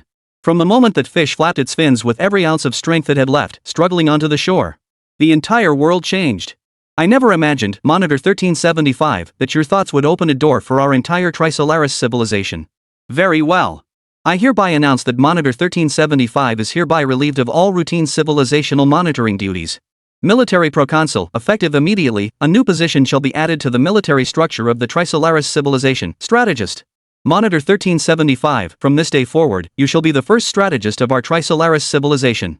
Additionally, regarding the plan you propose to eliminate Chenhao by exploiting internal conflicts within human civilization, you will have full authority to oversee its execution. We hope you can bring good news to our Trisolaris civilization. Good news other than annihilating the human vermin through force. 30 minutes later, the executive made his arrangements. At that very moment, Monitor 1375 achieved the first ever class leap in the entire history of the Trisolaris civilization. From the lowest rung of the Trisolaris civilization as a mere monitor, he ascended directly to the second highest position in the military sphere, second only to the military executive. Such a leap seemed to embody the profound evolution at the core of the Trisolaris civilization's ideology. It also foreshadowed that in the near future, Chenhao would soon find himself stepping into a perilous situation fraught with danger. It was precisely because of this conversation with Monitor 1375 that would later prompt the Tri-Body Civilization's executive, when recalling this chapter of their confrontation with humanity, to utter words that would be etched into the memory of every being in the Tri-Body Civilization for eternity. Strategy is the mentor of every civilization's growth. Breaking news, please vote for us. The Three-Body Civilization has already mastered strategy. If we don't support our own brothers now, whether we can defeat the Three-Body people depends entirely on you all. Chapter 185, The Scales of Fate. Please vote. The day after the Great Qin-class starship launched into space, satellites under the SMARC network received a series of quantum encrypted messages. Since quantum encrypted messages possess absolute confidentiality, therefore, this information cannot be deciphered by any party other than the intended recipient. This technology fundamentally involves the realm of quantum entanglement. In essence, particles in an entangled state exhibit a correlation. However, some theories in the scientific field are overly convoluted and obscure. Therefore, we shall not elaborate further here. In short, on the day after humanity's first interstellar warship launched, SMARC received a message from the Three-Body Civilization. At the same time, through the concerted efforts of decryption specialists across SMARC's subsidiaries, he quickly deciphered the message's contents. If you are willing to become the Master's servants, then now, the Master will offer you an opportunity. From the moment the decrypted message was seen, SMAC distinctly sensed he had reached the most pivotal turning point of his entire life. And in SMARC's view, this turning point was likely to be a pivotal moment not only for all of human civilization, but also for the entire human civilization and the Three-Body Civilization together. The Three-Body Civilization had actually initiated contact with them. Such an unprecedented event instantly captured all of SMARC's attention. In an instant, he forgot all the awe and anxiety surrounding the launch of humanity's starship. Has the Three-Body Civilization grasped the Supreme Leader's intentions? Or does the Trisolaris Civilization have other plans of its own? Should I report this to the Supreme Commander? Or should I bury this message forever beneath the dust of history? Torn. Utterly torn. For 3 consecutive nights, SMARC couldn't sleep. The quantum encrypted messages intercepted by the Starchain satellites from the Three-Body Civilization churned endlessly in his mind. The news came far too suddenly. If this news had been received before the human Great Qin spacecraft had even lifted off, then Skull would undoubtedly report it immediately to the White Light Commander of the Great Beautiful Nation without hesitation. But in this world, there are no ifs. What exists is only the stark reality. News of the Three-Body Civilization actually came after the Great Qin spacecraft had launched into space. This inevitably plunged SMARC into an agonizing dilemma of weighing the fates. The sight of the Great Qin taking flight was truly breathtaking. So much so that while watching the live broadcast, SMAC himself couldn't contain his overwhelming emotion, and tears streamed down his face. Yes, up until this point, he had consistently supported the Supreme Leader's dual-track approach to establishing contact with the Trisolaris civilization. But it was precisely because he witnessed the launch of the Great Qin spacecraft. SMAC's mindset underwent a transformation. He gradually began to feel that Chen Hao, the man capable of forging the Eastern Dragon, might indeed lead humanity to victory over the Trisolaris civilization. At the same time, he began to vaguely sense that the Trisolaris civilization, which he had once deemed unattainably formidable, might not be as powerful as he had imagined. He was conflicted, he was lost, he was utterly at a loss. He truly had no idea what to do next. Should he continue marching in step with humanity to confront the Trisolaris civilization, or should he secretly establish contact with them solely for the sake of a beautiful future? At this crossroads, it seemed as though a thick fog had descended in an instant. It left SMARC utterly unable to discern which path he should take. Ding-a-ling. 3 days later, a phone call snapped SMAC back to reality. Commander-in-Chief, you requested me. Yes, I'll be right over. Since it was the Supreme Leader himself calling, SMAC dared not delay. After hanging up, he immediately hopped onto his company's Moto 3 smart electric scooter and headed toward the magnificent White Palace. "Mr. Smark, how is it that after just a few days apart, you look so haggard?" Commander Whitelamp examined Smark curiously before asking. "Dear Commander, I'm fine, it's just, well, I haven't been sleeping well these past couple of days." Smark casually made up an excuse to brush it off. "Sleep issues? As a big, beautiful person, you really should experience what it's like to struggle with sleep. The Great Qin vessel from China has already launched." This commander never imagined the Trisolaris civilization would be unable to lock down Chen Hao's research. It now appears that human civilization has gained a certain possibility of defeating the Trisolaris civilization. Unfortunately, this isn't particularly good news for us, the Great Beautiful. Smack, how's the progress on establishing contact with the Trisolaris civilization? Any movement yet? The Supreme Leader's blunt opening remarks instantly silenced Smark, who was still caught in his internal turmoil. Truth be told, Smack had been in a state of extreme anxiety for the past 3 days. Now, having just arrived here, he never expected the Supreme Leader to ask him the very question he feared most. How could he not hesitate under such circumstances? How could he not be indecisive? "Smack, why aren't you speaking up?" As one of the few elites in the entire Big Beautiful who can offer counsel to this Supreme Commander. "If you keep silent, then I have reason to believe that you, Smark, have begun to withhold information from the Great Beautiful. Remember this, though you are a member of human civilization, you are first and foremost a subject of our great beauty. The future of humanity is none of this Supreme Commander's concern. But the future of the Great Beautiful this Supreme Commander will certainly see to it." He saw Smack's face filled with hesitation. The Supreme Leader immediately sensed that something was definitely amiss. "Just say what's on your mind. Whatever trouble you're facing, with Big Beauty backing you up, ensuring your safety should be a piece of cake." The Supreme Leader didn't have much time to dwell on other matters with Smack. At this very moment, in the Supreme Leader's eyes, the connection with the Trisolaris civilization had become the most reliable and effective means of self-preservation he currently knew of. Therefore, the moment he encountered Smark, he immediately began inquiring about matters pertaining to this very connection. "Well, Commander, since you've brought up the topic of the Trisolaris civilization, I suppose I should be honest with you. My team actually received contact signals from the Trisolaris civilization 3 days ago." "What? Are you serious?" The Supreme Leader's eyes widened in utter astonishment. Chapter 186, Destroy Human Tyranny. From the very moment of its birth, the human species has been inextricably intertwined with all manner of intrigue and deception. Perhaps this stems from the harsh realities of natural selection, or perhaps it arises from the restless nature inherent in human beings. In any case, not long after receiving the quantum encrypted message sent by the Trisolaris civilization to the Great Beauty, the Supreme Leader of the Great Beautiful, White Light, sought out Ambassador Welch. He entrusted him with a highly secretive mission to secretly establish the Human Trivium Organization. The organization's primary mission was to fulfill the Master's arrangements to complete all directives from the Trisolaris civilization.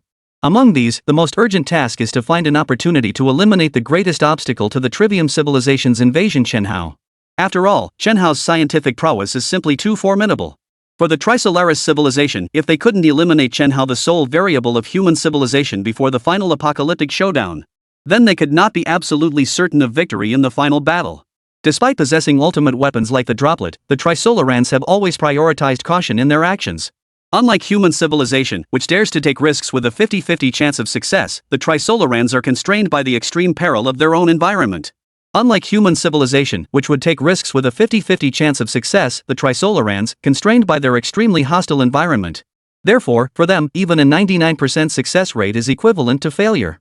Therefore, for them, even a 99% probability of success is effectively the same as failure. It's like someone who's fallen so many times that they tread carefully with every step they take. Therefore, the first order issued by the Trisolaris civilization after successfully making contact with the Great Beautiful was to eliminate Chen Hao. The condition for this exchange? That once the Trisolaris civilization conquers Blue Star in the future, Big Beautiful would be permitted to exist as the sole independent nation on Blue Star. As for the other nations, once the Trisolaris civilization successfully conquers Blue Star, only two possibilities remain. Either they would be confined and isolated, as depicted in Chen Hao's novel from his previous life, or they would simply be eradicated outright. In short, in the course of contact with the Trisolaris civilization, China has successfully secured the leverage to survive regardless of the outcome. Therefore, building upon this foundation, Welch immediately began secret preparations the moment he received the assignment. Given the deep-seated conflict that had existed between him and Chen Hao from the very beginning, several consecutive opportunities to shine were utterly crushed by Chen Hao's efforts. So when Welch received the assignment, he threw himself into the task with unparalleled enthusiasm. Soon, he located Chris, a top-tier RD specialist working at the European Starfleet construction base. Chris had actually started his career in biological research. He was a specialist in studying bacteria, viruses, and such. Later on, however, due to a lack of funding for his research in this field, he changed careers in middle age and began exploring the realm of software programming. When asked why he made such a drastic shift in research focus, this guy managed to transition smoothly. The primary reason, in fact, was that he discovered an issue previously overlooked in the field of biology. This issue emerged during his first 2 decades of biological research, where he observed that the genetic sequences of most lifeforms on Blue Star exhibited a striking similarity to computer software coding.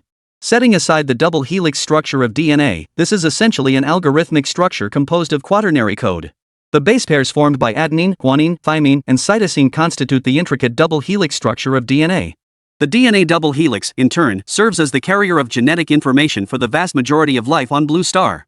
From this perspective, such fundamental biological structures essentially represent a form of intelligent computational architecture distinct from human computers. It was precisely this research that ultimately enabled Chris, during his subsequent career transition, to leverage his extraordinary comprehension abilities without expending excessive effort. He successfully became a top-tier expert in the field of computer science. It must be said that human society truly is a place where talent abounds.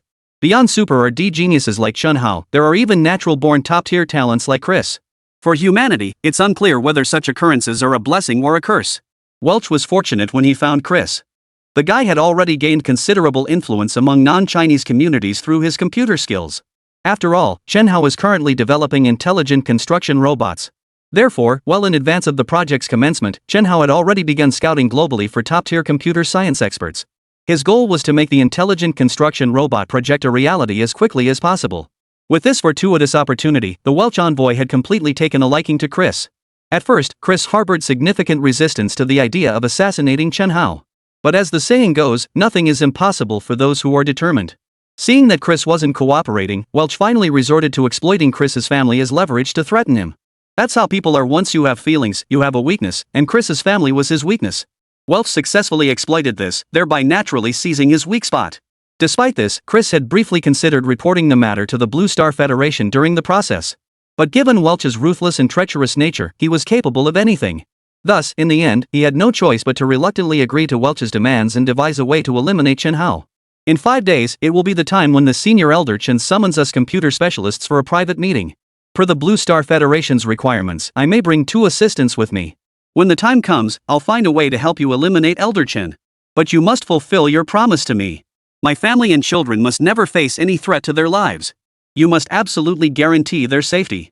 Chris, having accepted the mission, stared intently at Welch with an extremely grave expression. Rest assured, our master is the great Trisolaris civilization. The Trisolaris civilization doesn't go back on its word like humans do. If you can find a way to eliminate the threat of Chen Hao, our Trisolaris organization will certainly record this as a major achievement for you. Then, as our most valued contributor, would you fear the 3-body organization failing to protect your family? Go with confidence. Destroy human tyranny. The world belongs to the Trisolarans. From this moment on, we are colleagues. Chapter 187, Individual Antimatter Firearms. While Welch's side was still making urgent preparations for the assassination of Chen Hao, however, remained completely unaware of the danger lurking around him. These past few days, he'd been preoccupied with matters concerning the intelligent construction robot. There is simply too much for humanity to accomplish next.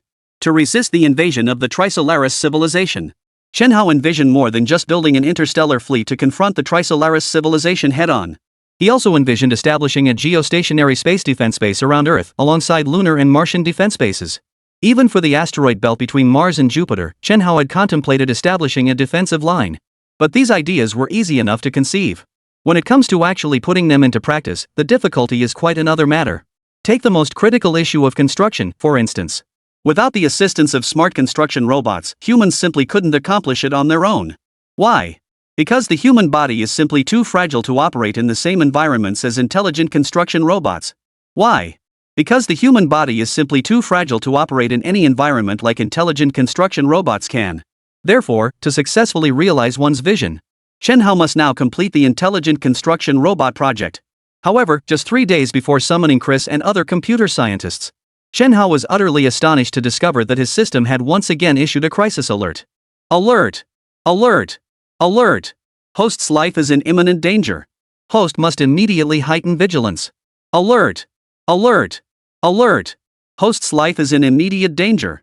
Host must immediately heighten vigilance. Alert! Alert! Alert! Host's life safety is under imminent threat. Host must immediately heighten vigilance. Alert! Alert! Alert! Host's life safety is under imminent threat. Host must immediately heighten vigilance. Alert! Alert! Alert! Host's life is in immediate danger. Host must immediately heighten vigilance. Alert! Alert! Alert! Host's life safety is under imminent threat. Host must immediately heighten vigilance. Emergency RD modification project issued. Host must complete development within 48 hours. Development materials for the individual antimatter firearm have been distributed. The individual antimatter weapon operates on the principle of annihilation energy release through the collision of matter and antimatter. As humanity has yet to master large-scale antimatter production technology, this system provides only manufacturing techniques for antimatter firearms with extremely minimal antimatter consumption. This firearm requires only 1/1,000,000th of a gram of antimatter combined with conventional pistol propellant to deliver unexpectedly devastating lethal force. Host, commence development immediately. Commence development immediately. A personal antimatter pistol? Are you asking me to build a gun to protect myself? I already have hundreds of bodyguards at my disposal, can't they protect me? Upon seeing the crisis alerts sent by the system, Chen Hao was so confused he couldn't make heads or tails of it. To be perfectly honest, given Chen Hao's current security clearance level, it would rank among the most stringent security protocols in all of human history. Needless to say, it was the same at the base. The entire base, every aspect of daily life, from clothing and food to housing and transportation, from movement to rest, is safeguarded by extremely stringent inspection protocols to ensure the security of personnel within the facility. The perimeter alone featured a concrete wall 3 meters thick and 20 meters tall. Frankly speaking, no ordinary armored vehicle could breach that. Not to mention the high-powered laser beams crisscrossing the perimeter walls of the base. That thing, the moment any incoming equipment enters its line of sight, it can vaporize it into dust in less than a second with its high-powered laser. This medium to high-power laser beam projector, in fact, evolved from the earlier single-soldier pulse drone. Back then, Chen Hao had single-handedly eradicated bandit activity across the entire snow-covered region overnight using his self-developed portable pulse drone. Now, through Chen Hao's second round of modifications, this pulse technology capable of delivering high-power instantaneous destructive force has been applied to fortify the base's defenses. This innovation has given rise to the Light Prism Tower, a super defense weapon once confined solely to the realm of video games. Hundreds upon hundreds of light prism towers instantly encircled the entire base, transforming it into an impregnable super fortress. Put simply, unless it was a weapon of even higher technology from the Trisolaris civilization. Even if other nations employed the most advanced equipment from human civilization, it would be utterly impossible to destroy the base or harm Chen Hao under the surveillance of the Light Prism Tower. Moreover, Chen Hao's daily life is now overseen not only by Gu Xiaoran's care but also by a large contingent of security personnel dispatched by the Blue Star Federation, specifically tasked with monitoring his personal health status. This includes double-blind monitoring of everything he consumes daily, from his meals to his drinking water. Under these circumstances, injuring Chen Hao within the base was no less than climbing to the heavens. As for outside the base, the security measures were even more stringent. Across the entire Blue Star, Chen Hao's security arrangements were in a league of their own. Whenever he leaves the base, Pang Genoa's Blue Star Federation Space Force provides dedicated escort. Even when attending major Blue Star Federation conferences, security teams numbering over 10,000 are deployed within a 50-mile radius of the venue for constant protection. Needless to say, attempting to harm Chen Hao outside the base was utterly impossible. Therefore, when Chen Hao saw the crisis alert transmitted by the system, he genuinely believed the system had made a mistake. Fortunately, Chen Hao then remembered his good buddy Manhwa. The thought of this guy constantly shuttling between the Space Force base and the Starship construction site, and occasionally needing him to handle various base construction material coordination tasks for me. Chen Hao felt it was indeed necessary to get the Wang brothers some high-tech gadgets that were easier to carry around.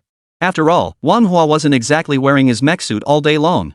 And he certainly wouldn't be lugging around a pulse drone all day long.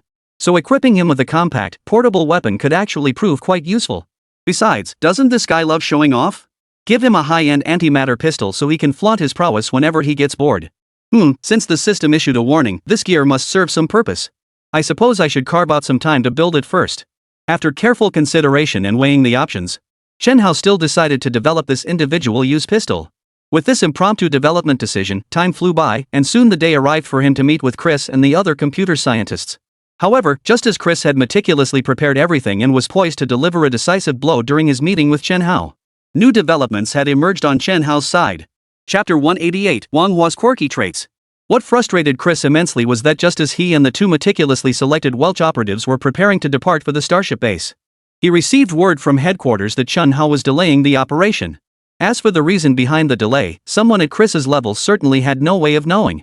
But this did not affect Chris's patient wait. On the contrary, this delay actually presented Chris with an excellent opportunity to assassinate Chen Hao. This story begins with Chen Hao's close friend, Wang Hua. Yep, whenever something unreliable was about to happen, it usually started with this guy. Since the single-soldier antimatter pistol was part of an urgent micro-development project. Therefore, Chen Hao encountered relatively few difficulties during the development process. In just 2 days, he had already crafted the palm-sized, single-use antimatter pistol capable of firing 1/1000th of a gram per shot. However, before Chen Hao could test the pistol, the day arrived for his previously scheduled meeting with the computer scientist. Considering that the first phase of his intelligent construction robot project still required the assistance of numerous scientists. Therefore, Chen Hao decided to put the pistol testing on hold for now. He planned to complete the intelligent construction robot project first before proceeding with the tests. However, at dawn on the 5th day, Wang Hua returned to the base ahead of the scientists.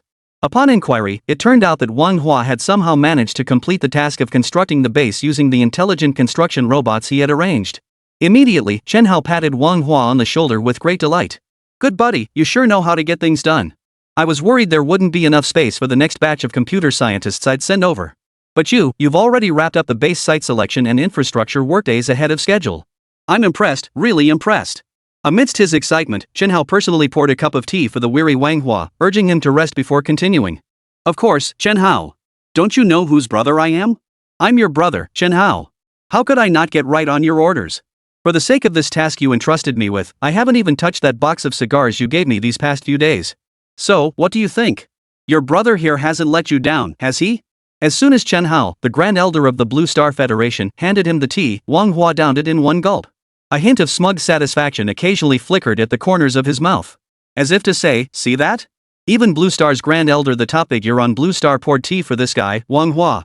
Who else in all of humanity could get that kind of treatment? Who else? Hey, Chen Hao, I've just wrapped up another major project for you.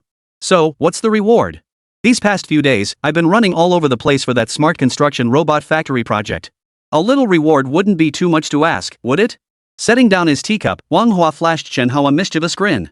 Chen Hao could easily see through his buddy Wang Hua's intentions. He immediately stifled a laugh and refused. No.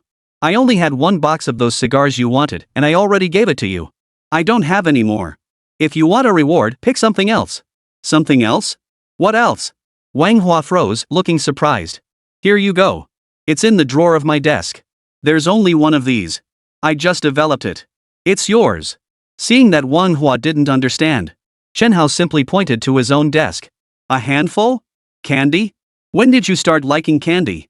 That's strange." Wang Hua stood up and walked straight to Chen Hao's desk, yanking open a drawer. But as soon as he pulled it open, Wang Hua felt a bit disappointed. "A pistol? And such a tiny one at that. Hey, buddy, is this the gift you promised me? Doesn't look like much. What kind of gift is a pistol? If I needed one, I'd just ask Commander Pang for a few. They've got way more styles and varieties over there. This pistol of yours isn't even as big as my palm. What good is it?" Clearly, Wang Hua hadn't yet grasped the formidable power of this individual antimatter pistol. He merely glanced at its extremely crude design before casually twirling it in his hand. Then, Wang Hua simply stuffed the thing into his pocket. "Hey, Wang Hua, didn't you say it didn't look like much? Why'd you tuck it into your pocket then?" Wang Hua's contradictory actions left Chen Hao momentarily baffled. "Hey, you just don't get it. This thing you gave me might not look like much, but it's all about saving face. Bro, what do you think I care about most? It's all about face. Sure, this thing's not exactly top-notch, but if someone asks what's tucked in my waistband, I just say it was personally gifted to me by the Supreme Commander of the Blue Star Federation. That'll instantly give me all the face I could ever want, right? You can't even grasp such a simple point? And you call yourself my good buddy? Fine, I'll take your reward. When can you arrange it? I'll take you to tour the smart robot manufacturing plant. It's incredibly advanced. If the first batch of smart construction robots live up to what you've described, then once they roll off the production line, our factory's smart construction robot manufacturing process will no longer require any human labor. How about that surprised? Unexpected? Let's schedule a visit, we'll go check them out tomorrow." After saying this, Wang Hua didn't forget to relay the message his brother-in-law Yan Ruai had asked him to pass along to Chen Hao. He mentioned that his brother-in-law, Yan Ruai, had recently surged to the top of the global wealth rankings due to securing these construction projects and the flourishing of his businesses worldwide. His net worth now exceeds the combined fortunes of Bill Gates of Microsoft, Elon Musk of SpaceX, and Mark Zuckerberg of Facebook by more than double. Yen Ruohai's net worth soared past $2 trillion, with pure profits alone reaching $1 trillion. Yen Ruohai's net worth has directly surpassed $2 trillion, with pure profits alone reaching $1 trillion. Therefore, to express his gratitude to Chen Hao, Yen Ruohai wished to treat him to a private dinner as a token of appreciation. Your brother-in-law is that wealthy now? Hearing Wang Hua's introduction, Chen Hao was genuinely taken aback. He'd known Yen Ruohai was wealthy, but he hadn't imagined he was this rich. He must have made a killing on that Starship Base project. Chen Hao's eyes flashed with visible displeasure at the thought. Chapter 189, Yen Ruohai's realization. The Starship Base project? Impossible. My brother-in-law only made less than 3% off that deal. His wealth mainly comes from other businesses. Honestly, it's only because he's been awarded all the Starship contracts that people finally realized how powerful my brother-in-law really is. Let me tell you straight, bro, right now, all over Blue Star, just look around, and you'll see Made in Huaxia everywhere. And it's all thanks to the Starfleet project that made us famous. With that reputation, why would my brother-in-law even bother scheming over the Starship project? Does my brother-in-law really lack that level of awareness? Oh, right, inviting you to dinner this time is actually proof of his heightened awareness. The meal itself is secondary. The main reason is he wants your advice on how to spend the trillion pesos he currently has on hand. My brother-in-law said that as long as you, Elder Chen Hao, give the word, you can use the trillion yuan profit to build whatever you want. If you feel like it, build 3 or 5 Starfleet bases. He won't even charge you for the costs. He'll use that profit to build them for you. Wang Hua's words truly stunned Chen Hao. For one thing, he hadn't imagined Yen Ruohai's business had reached such a scale. Second, he was even more surprised that Yen Ruohai's ideological awareness had suddenly reached such a high level. Giving away $1 billion to speed up his own Starship construction. This level of awareness, several stories deep, would be a different story entirely if it were anyone else. Wang Hua, when did your brother-in-law become so generous? Did he take the wrong medicine and smoke the whole box of cigars I gave you? $1 trillion isn't a small sum. Is he really willing to just hand it over like that? Chen Hao asked in astonishment. Hey, what's this about being reluctant? Don't you know whose brother-in-law I am? I'm Wang Hua's brother-in-law. Isn't it perfectly normal to have some awareness? Besides, after knowing you for so long, don't you think we're the ones who should know best about the current state of human civilization? Tell me this, when it comes to the survival of human civilization versus making money, which is more important? Of course, the survival of all humanity is far more crucial. If he doesn't even have that much awareness, does he deserve to be my brother-in-law? I would have kicked him out long ago. Wang Hua clearly took offense at Chen Hao's astonishment. His brother was perfect in every way except for one flaw. He overthought everything and worried about every little thing. Take that last time we went after that weird TR-3B, for instance. If they'd just handed the pursuit mission to me, I could have handled it myself in my mech. But this guy had to take control from me, scaring the hell out of me in the process. Now, he can't even trust his own brother-in-law. Chen Hao, you can rest assured. If it were anyone else, my brother-in-law would never part with $1 trillion pesos. But for you? To secure a glimmer of hope for our human survival? Forget $1 trillion even if it meant sacrificing our entire family's lives, we'd do it without hesitation. As the saying goes, no feud lasts between true brothers. Wang Hua was no different. One moment he'd been slightly annoyed with Chen Hao, and the next he was cheerfully patting Chen Hao on the shoulder, telling his longtime partner not to worry so much. Alright then. Since you asked, I'll take Xiao Ran to your place today. It's perfect timing since I have several other construction plans for the Blue Star Federation's defense systems.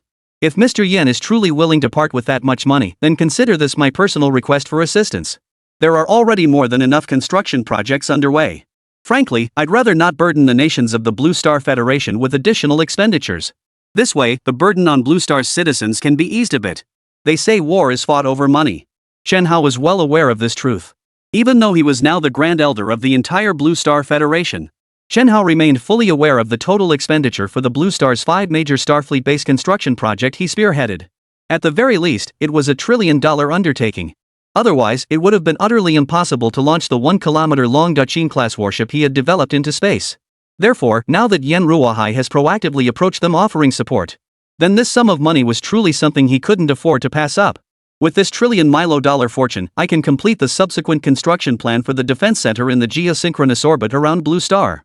He might even be able to complete the construction of the lunar defense base. In this way, even if humanity doesn't face the Trisolarans but encounters future crises, it will have gained a greater degree of confidence in overcoming them. However, it was precisely Chen Hao's choice that disrupted Chris's plans. After Chen Hao and Wang Hua had gone to Yen Ruohai's home for a meal that day and successfully retrieved 1 trillion yen for the Blue Star Federation, Chen Hao immediately declared that if they were to win the battle against the Trisolaris civilization, he would personally award Yen Ruohai a medal. After the two families finished their meal in high spirits, Chen Hao quickly made arrangements for the following day. When Manhwa had come to see him earlier, the main reason was actually to invite him to tour the newly completed smart construction robot manufacturing plant. So, after today's meal, tomorrow's schedule naturally had to accommodate Wang Hua's request.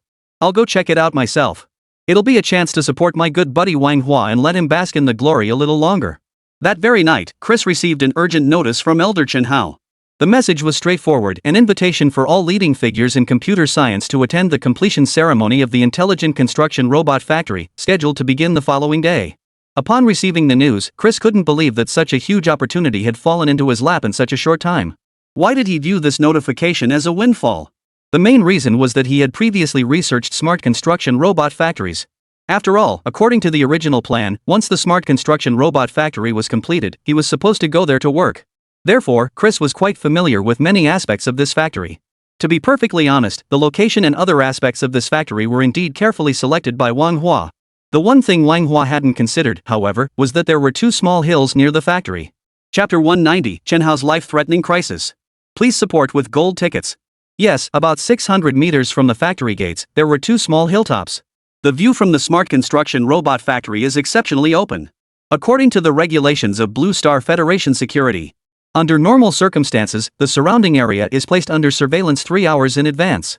Now, however, he had no less than 12 hours to prepare. This meant he could easily position two snipers on these two hilltops ahead of time. Come the next day, the moment Chen Hao showed his face at the smart construction robot factory, he could order his men to take him out with a single shot. After all, both myself and the two men sent by Welch were prepared to die. Even when planning the assassination of Chen Hao, he had been constantly worried that he wouldn't be able to carry weapons. Even if he managed to get close to Chen Hao, he might not be able to execute the attack plan. But now, he had no such worries. This sudden change in plans had given him ample time to prepare, and even provided him with a clear line of sight for the assassination. Mr. Welch, that's the situation. I'm confident that by this time tomorrow, your two operatives will have taken care of Chen Hao. But before that happens, I need you to promise me once more that my wife and children will be kept safe after I'm gone. At the end of his secret call with Welch, Chris still couldn't shake his unease about the safety of his family. This trip was undoubtedly a life or death gamble. It was obvious that once Chen Hao met his end, the Blue Star Federation Space Force Security Center personnel at the scene would soon track down the sniper. And it wouldn't take long for them to follow the trail back to me.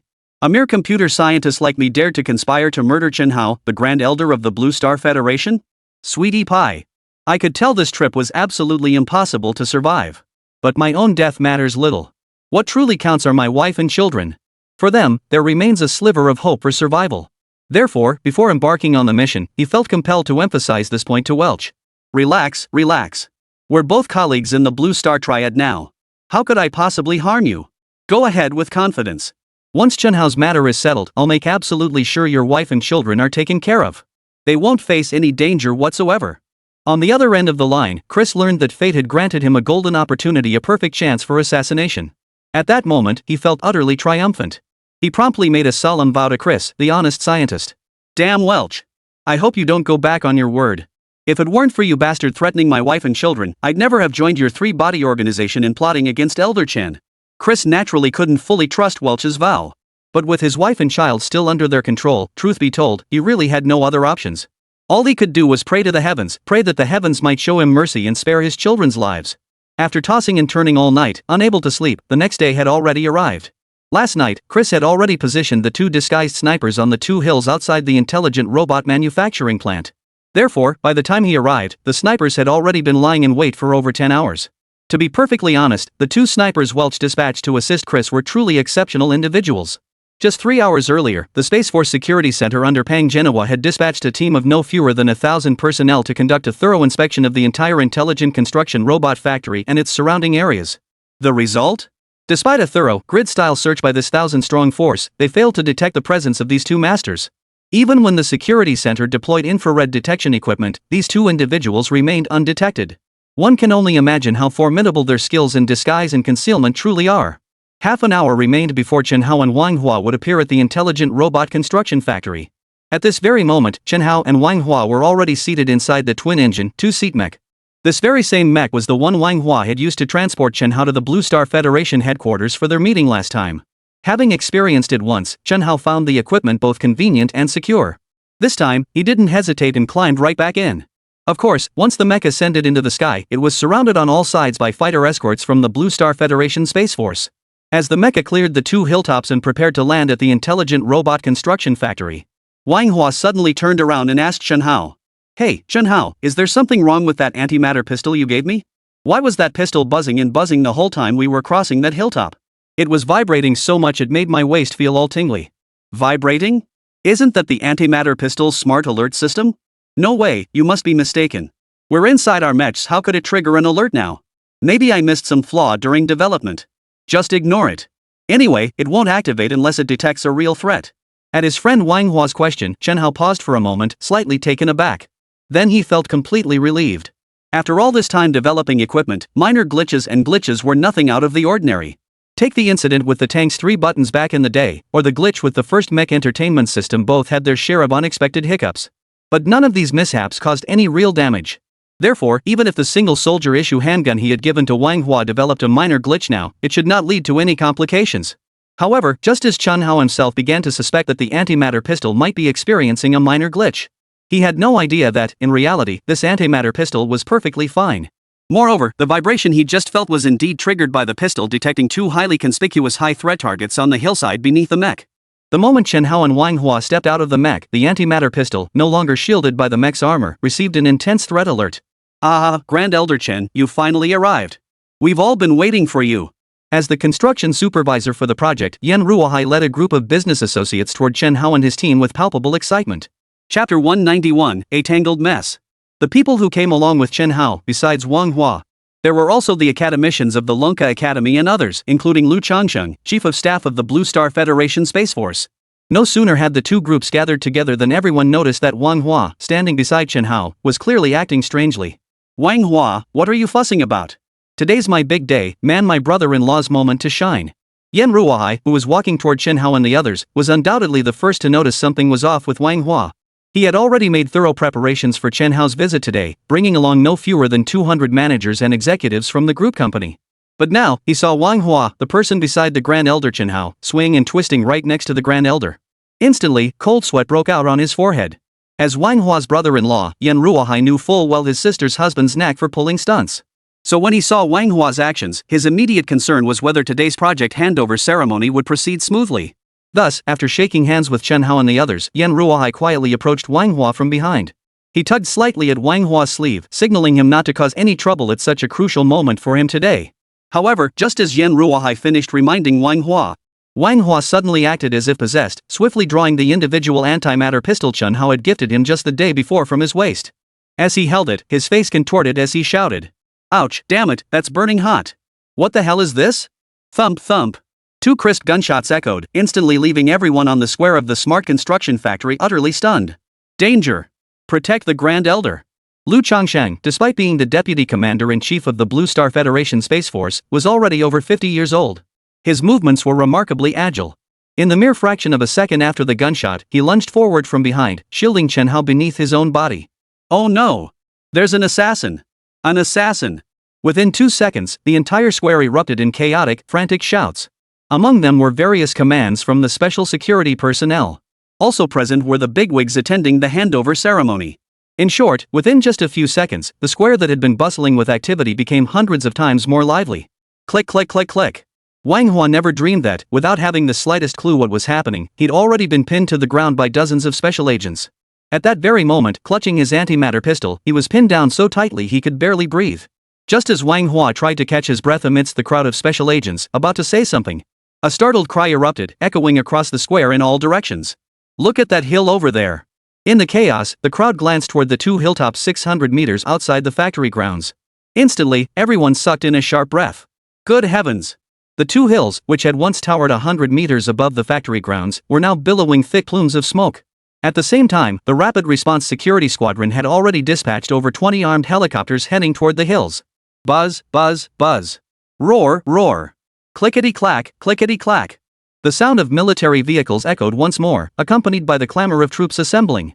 The entire intelligent construction robot factory was encircled like a bucket. Layers upon layers of security guards stationed every 3 steps, sentries every 5, and armored vehicles every 10. At least 500 security personnel surrounded Chen Hao, forming a tight cordon that completely isolated him from everyone else. Simultaneously, over a dozen armored vehicles had positioned themselves directly in front, behind, and on both sides of Chen Hao, blocking all four directions. "Elder, are you alright?" Only after confirming all security measures were fully in place did Lu Changqing dare to stand up and help Chen Hao to his feet. And in the very next second, Lu Changqing's heart leapt into his throat. Chen Hao's single sentence left Lu Changqing utterly dumbfounded. Good grief, all this commotion, I thought something major was happening. Turns out it was just the antimatter pistol's rapid response mechanism kicking in. You gave me quite a scare. Chen Hao, of course, knew exactly what had just happened. After all, that antimatter pistol was his own creation. Those two gunshots just now clearly came from the antimatter pistol he had given to Wang Hua. He recognized the sound intimately, having tested it himself during the encapsulation of the antimatter bullet particles. Moreover, Chen Hao instantly deduced that the two distant mountain peaks had been obliterated. It was clearly his antimatter pistol detecting a threat, since the weapon was equipped with a hazard recognition program. So he didn't need to guess, he could piece together what had happened in those brief seconds. However, while Chen Hao understood this clearly, Lu Changqing was far from it. Not only was he unaware, but Lu Changqing remained completely ignorant of the specifics of what had transpired. He had assumed Wang Hua had suddenly betrayed Chen Hao and launched an attack. So the moment the gunfire erupted, he signaled with a single gesture for the Special Forces team to pin Wang Hua down. "Elder, what did you just say? Antimatter pistol? Rapid response mechanism?" Lu Changqing shielded Chen Hao while asking in a daze. "Yeah, it's the antimatter pistol." "Hey, Commander Lu, no need to get so worked up, it's all under control now." Facing Lu Changqing's intensely tense, almost frozen expression, Chen Hao momentarily lost his words on how to explain the situation. "Commander Lu, please order all security personnel to stand down and await further instructions." "I'm fine now. Someone did indeed try to ambush me just now, but they've been dealt with. The location was right around those two hilltops. At this distance, it must be a sniper." "Elder, what on earth are you talking about?" Lu Changqing asked anxiously, still utterly confused. "Alright, this is getting too complicated to explain. Fine, I'm giving the order now, all security personnel, cease alert status immediately. Fall back to your original positions." "What? Return to original positions? How can that be?" "Your safety. I am the Grand Elder. Do as I say. All security personnel, cease alert status immediately." 5 minutes later, the scene finally returned to its previous calm. But unlike the earlier commotion, at this very moment, Chen Hao was crouched silently beside Wang Hua, firmly pinching his filter. Chapter 192, Are you sure this is individual combat gear? While pinching, Chen Hao couldn't help but grumble in frustration at the people around him. Seriously, you guys. Just because you hear gunfire, does that automatically mean Wang Hua is attacking me? And then over 40 people just jumped on top of one guy. Well, now look what you've done, you've crushed him unconscious. Ouch. My head. It hurts so bad. It's killing me. Just as Chen Hao was still complaining, Wang Hua finally regained consciousness after his brother's emergency first aid. But the moment he regained consciousness, Wang Hua clutched his head in agony and let out a wailing cry. "Elder, what on earth is going on? Why can't I make sense of your reaction at all?" Commander Lu Changqing asked with utter bewilderment. Watching Chen Hao actually rescue Wang Hua, who had just attempted to assassinate him, everyone present felt their CPUs were about to overheat. No one could make heads or tails of what the heck had just happened. Well, looks like I've got myself to blame for this. I should have told you guys ahead of time. Never thought someone would actually ambush me today. Seeing that Wang Hua had already woken up, everyone around him looked utterly bewildered. Chen Hao immediately recounted the story of giving Wang Hua the antimatter pistol in a concise 1-2-3-3-2-1 manner. At the same time, he also explained the antimatter pistol's automatic warning and counterattack functions to everyone. Only after hearing Chen Hao's explanation did the entire group finally grasp the full picture. So it turned out that it wasn't Wang Hua who had been trying to assassinate Chen Hao, it was the people lying in ambush on the two hills outside the factory compound who had been plotting against him. The reason Wang Hua reacted so strangely was that the antimatter pistol at his waist had activated its automatic counterattack function. That's why the next second suddenly gave rise to so many misunderstandings. Now you should understand what's going on. Commander Lu, I know you're worried about my safety. But even if you suspect Wang Hua and want to arrest him, you wouldn't need to send so many men to do it. Look at me, my face is swollen like a pig's head. Elder, well, who could have predicted something like this would happen today? Chen Hao finished recounting the sequence of events he had deduced. Lu Changqing's mind seemed to be struggling to wrap around it all. Feeling awkward, he waved his hand toward the sky. Moments later, an armed helicopter buzzed into view, hovering not far from the group. Soon, a special operations officer carrying binoculars descended from the aircraft. The man approached Lu Changqing and immediately assumed a standard military posture, followed by a crisp military salute. Reporting to Deputy Commander of the Blue Star Federation Space Force, two charred bodies were discovered on the hillside outside the factory grounds. Visual inspection indicates two severely damaged high-precision compact sniper rifles beside the bodies. Awaiting instructions from the deputy commander. Commander Liu, did you hear me? What did I tell you? After listening to the report from this special operations officer, Chen Hao spread his hands helplessly and said to Lu Changsheng. Huh? Really? That's how it is? To be honest, Lu Changsheng hadn't really believed Chen Hao's theory just moments ago. But now, upon hearing his subordinate's report, Lu Changsheng was truly and utterly amazed. Having spent most of his life in the military, he had never encountered anything as chaotic and absurd as what unfolded today. First came that inexplicable antimatter pistol, which had detected human presence on a hillside hundreds of meters away through its active monitoring system. Then, inexplicably, it suddenly activated, causing the Wang brothers to immediately draw the pistol. Then, inexplicably, the antimatter pistol automatically fired back, instantly leveling half the slopes of two hillsides. Finally, even more inexplicably, at the base of the two hills, the charred remains of two snipers were discovered, their bodies burned beyond recognition. How many people could possibly believe such an utterly absurd and inexplicable occurrence? It's utterly unheard of, unseen. Absolutely beyond belief. It's like absurdity itself opening the door to more absurdity, reaching the pinnacle of absurdity. Never mind what kind of technology this pistol uses for friend or foe identification. The sheer power of this thing is just off the charts. This was over 600 meters away and across two mountain peaks. And it managed to take them both out at once? Sliced off half a mountain? You'd never dream of such a bizarre scene. Ouch, my head. It's killing me. Chen Hao, you deadbeat. Is this the individual combat gear you promised? It shoots itself. What do I even need to do? It was unclear how many minutes passed before Wang Hua finally began to recover slightly from the intense pain. But as soon as he began to recover, he already guessed why he was in such a miserable state today. Turns out when his partner gave him the handgun, he never mentioned its features. Now I'd been beaten to a pulp by dozens of special ops guys for no apparent reason. Of course, across the entire world, Wang Hua was probably the only one who, when pushed to the brink, would openly call out Chen Hao's real name in front of everyone. Seeing Wang Hua recover slightly from the excruciating pain, Chen Hao's mouth practically split into a crooked grin. This buddy of his really had some rotten luck. When I gave him that antimatter pistol, I completely forgot to mention that one crucial thing. What he should have instructed Wang Hua to do beforehand was to switch the pistol to manual mode. This antimatter pistol possessed two distinct functions. One was automatic enemy detection and counterattack, while the other was automatic enemy detection followed by notification to the owner to initiate counterattack. The reason for this unexpected incident was primarily because the function mode was set to automatically detect and respond to enemies. The result? After spending the previous day eating, drinking, and chatting with that kid Wang Hua, I completely forgot about this matter. And then my good partner Wang Hua ended up like this. This guy, no wonder he's a special operations agent under Lu Changsheng.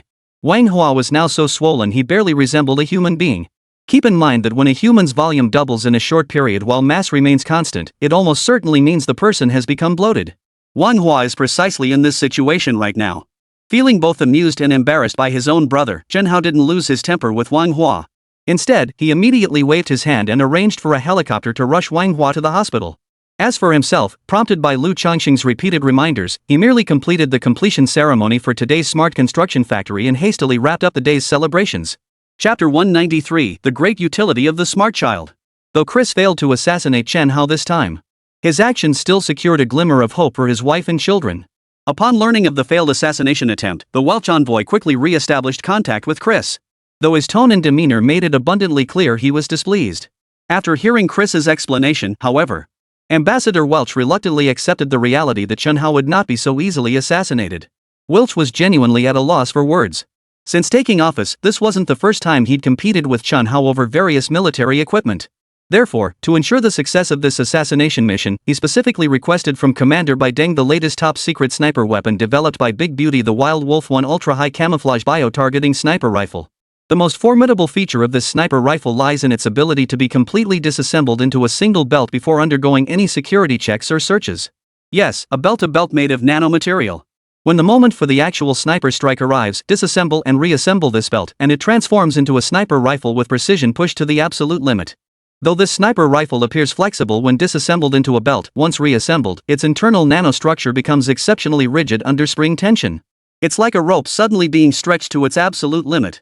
It offers higher reliability and stability under high temperatures and pressures than traditional iron or steel barrels. Moreover, the biological targeting capability is even more remarkable. As is widely known, the human body emits a faint bioelectromagnetic field. Moreover, each person's bioelectromagnetic field exhibits distinct differences. Therefore, the true power of this sniper rifle lies in its ability to exploit these differences in bioelectromagnetic fields for target identification, elevating its accuracy to terrifying levels.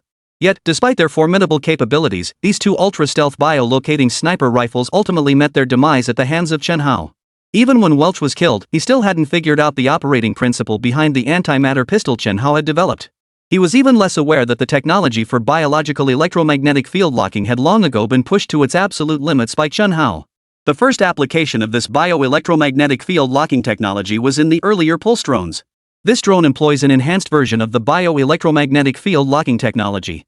As for what constitutes an enhanced version, it primarily refers to improvements over the technology employed by the Big Beauty.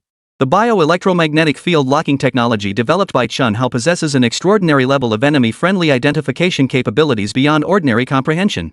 It encompasses an exceptionally comprehensive and intelligent synthesis and categorization of the bioelectromagnetic field characteristics of all humanity. It can even detect the magnetic field peaks that change in response to fluctuations in the subject's mental state. This made enemy-friendly identification and early warning capabilities the unparalleled, top-tier technology in Chen Hao's arsenal. This time, Chen Hao's individual antimatter pistol utilized this early warning technology to gain the upper hand against the two snipers, eliminating them first. The reason was that the pistol detected the two snipers' distinct signs of psychological agitation. Then it took them all down with a single shot. Fortunately, Chen Hao's antimatter pistol was incredibly powerful. It leveled the entire hilltop where those two bastards were hiding. This resulted in the two guys hiding halfway up the mountain being reduced to nothing more than an arm and a fragment of a hip bone. The bodies of the two men were never identified, allowing Chris and Welch to escape unscathed. After all, this scan evidence along with the sniper rifle utterly destroyed by the annihilating force of the antimatter pistol was utterly insufficient to convict Chris. Moreover, when Welch had dispatched these two agents earlier, he had already erased all their records. The investigation into this attack ultimately came to an end with Chris. To everyone's surprise, Chen Hao unexpectedly chose not to hold Chris accountable. On the contrary, despite strong suspicions that Chris had orchestrated the attack, Chen Hao actually showed concern for him, telling him not to feel pressured. This inexplicable maneuver left Lu Chongqing thoroughly bewildered. Later on, it moved Chris to tears. Ultimately, though Chris was still compelled by his wife and child at that very moment, he could only devise another way to eliminate Chen Hao. But deep down, Chris had already been burdened with a profound sense of guilt. "Chris, don't talk to me about how Chen Hao treated you. You're already a member of the Three-Body Organization. Once a slave to the master, always a slave to the master. If you want to thank Chen Hao, you'd better do it in the next life. Our Three-Body Organization has already devised a new plan in response to this mission failure. Just wait for your assignment orders." Unfortunately, Welch on the other end of the line didn't give Chris a chance to betray him. On the contrary, the moment Chris's mission failed, Big Beautiful had already monitored the real-time footage of the failure through the Starlink satellite. Moreover, after the assassination mission failed, the Trisolaris civilization had also monitored it in real time through the Saphan. Meanwhile, at the Three-Body Civilization's monitoring officer 13750, now chief strategist of the Three-Body Civilization. Following the chief strategist's recommendation, the Trisolaris civilization had, for the first time ever, dispatched a Saphan to assist Welch and his team. From this moment onward, a colossal conspiracy that would shake the entire foundation of human civilization began to surface. In their research on the human brain, the Sentinels discovered striking differences between individuals of the Trisolaris civilization and those of human civilization. The Saphan observed that human individuals, possessing far more diverse avenues of thought than their trivium counterparts, exhibited significantly more complex neural connections. This also indirectly demonstrated that human civilization was, in fact, more intelligent than the lifeforms of the Trisolaris civilization. Of course, this intelligence is almost negligible when compared to the millions of years of technological development in the Three-Body Civilization. But this very difference has also led to a fatal weakness in human civilization. As is widely known, the problems that individual members of the Three-Body Civilization typically contemplate are almost always related to survival. Humans, however, think far more divergently beyond mere survival concerns. Chapter 194, The Ultimate Plan of the Wisdom Child. Thus, while neural connections are complex and abundant, they also reveal a negative characteristic: the fundamental structure of neural synapses, the junctions between neurons, is not as stable as those of the Trisolaris civilization. Ultimately, after repeated studies of the human nervous system, the Saphan leveraged the formidable power of quantum computing to uncover a vulnerability capable of annihilating the entire human race: the thought imprint. According to the novel Chen Hao had read in his previous life, the thought imprint was actually discovered by a human neuroscientist named Sheens. But in this real world, the situation was entirely different. Humans may be intelligent, but ultimately, they cannot outsmart the AI with its formidable quantum computing capabilities. It is precisely this gap in ultimate computational power that enabled the Saphan to discover the thought imprint of vulnerability unique to human thought before humanity itself. They discovered that human neural connections lack high stability. Therefore, human society often has individuals who stand apart from the norm. It is precisely these nonconformists who create great culture and art. However, it is precisely this lack of high stability that enables the Saphan to leverage the technology of the Trisolaris civilization it possesses. Using Chris's hands, they could program and modify the human brain. This is precisely what Chen Hao's novel from his previous life described, adjusting the positive and negative electrical potentials that regulate information transmission within the brain, thereby implanting erroneous information into human minds. However, in this world, the Satori's capabilities were clearly far more potent than those depicted in the novel. While identifying the fundamental instability of human neural connections, the Saphan had already initiated a specialized brainwashing program targeting Blue Star's humanity, precisely according to the three-body civilization's blueprint. The program's defining feature was its utilization of humanity's most advanced artificial intelligence and brainwave-based virtual reality technologies. It targeted individuals participating in these technological experiments within human society, systematically instilling the concept of the triplanetary civilization's supremacy. This will produce a cohort of modified humans absolutely loyal to the Trisolaris civilization. Of course, this plan certainly looks quite difficult. Because in modern society, although the use of virtual reality technology to directly connect the human brain to computers is becoming increasingly common. However, the proportion of such individuals among the entire human population remains far too small at present. Only a handful of top-tier tech companies and a few national research institutions are actively pursuing research in this field. Moreover, the number of humans actually participating in such brainwave virtual reality experiments is even smaller. Moreover, the number of humans actually participating in such brainwave virtual technology experiments is even smaller. Globally, even after exhaustive searches, only about 1,000 individuals have been identified. To rebel against all of humanity with just 1,000 people is essentially impossible. However, at this very moment, Chris's arrival gave Tomoko a completely new perspective. Wasn't Chen Hao planning to build a factory for intelligent construction robots? Wasn't he aiming to produce millions, tens of millions, even hundreds of millions of these robots? Then why is Natsuko trying so hard to use brainwave-based virtual reality technology to transform humanity? Why not use Chris's help to modify the robots in the intelligent construction factory instead? Modifying the software components of robots is far easier than altering the mental imprint of human minds. With this idea in mind, the AI quickly utilized quantum computing technology to devise a comprehensive plan for constructing intelligent robots to carry out the brainwashing operation. The most crucial element of this plan was Chris himself. Put simply, what Tomokazu needs to accomplish now is to get Chris to create the first Terminator T-800 in human civilization's history. And this Terminator, created under the control of the tampered software program, will become the mortal enemy of human civilization and the loyal servant of the Trisolaris civilization. Due to the extremely small size of the Sentry's physical form, its ability to influence physical matter is limited to the atomic level. Therefore, the task of modifying the intelligent construction robot software which required operations far exceeding the atomic level naturally fell to Chris. What? You want me to tamper with the software programs at the smart construction robot factory? This might be too risky. If all those robots ever turn against humanity, they could destroy the very foundations of human civilization. Having just learned of the Tomo project from Welch, Chris could barely contain his trembling. To be honest, at this moment, he truly didn't want to be involved in this matter anymore. As a top-tier software expert, Chris was well aware of just how terrifying Tomoko's plan truly was. In modern society, following Chen Hao's emergence, artificial intelligence technology had effectively reached a critical threshold.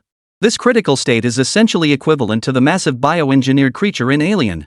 Under Chen Hao's development, the robot's capabilities had already become nearly indistinguishable from those of a human. In fact, to a certain extent, if Chen Hao hadn't previously decided that intelligent construction robots shouldn't surpass human intelligence, he deliberately modified the processing capabilities of the central processing systems in some of the intelligent construction robots. Humans today may already be no match for intelligent construction robots. No, I absolutely cannot do something that would wipe out all of human civilization. Chris refused in utter terror. Chris, think carefully. You have no room to bargain now. The master has already instructed Tomoko.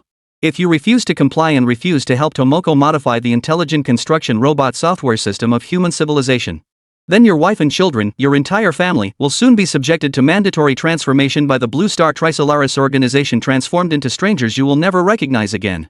Ambassador Welch declared with absolute certainty. You're despicable.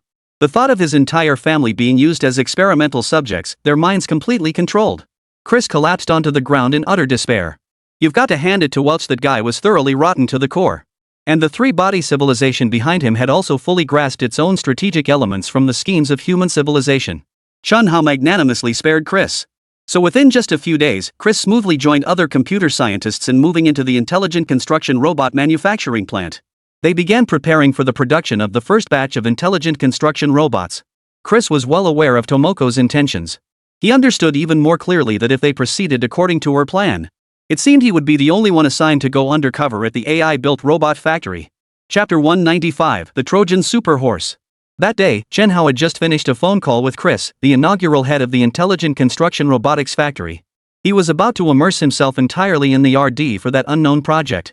Yes, Chen Hao had unexpectedly promoted Chris to the position of Chief Software Engineer and Plant Manager at the Intelligent Construction Robotics Factory. Of course, this choice wasn't because Chen Hao was out of his mind or deliberately trying to be unconventional. The primary reason was that Chris's computer skills had genuinely reached the highest level on Blue Star, second only to his own. Therefore, if he weren't managing this factory, it's doubtful anyone else could handle it. Technology, at its core, is just like solving math problems. If you don't know how to solve a math problem, you genuinely don't know. If you can't master a technology, you truly can't master it.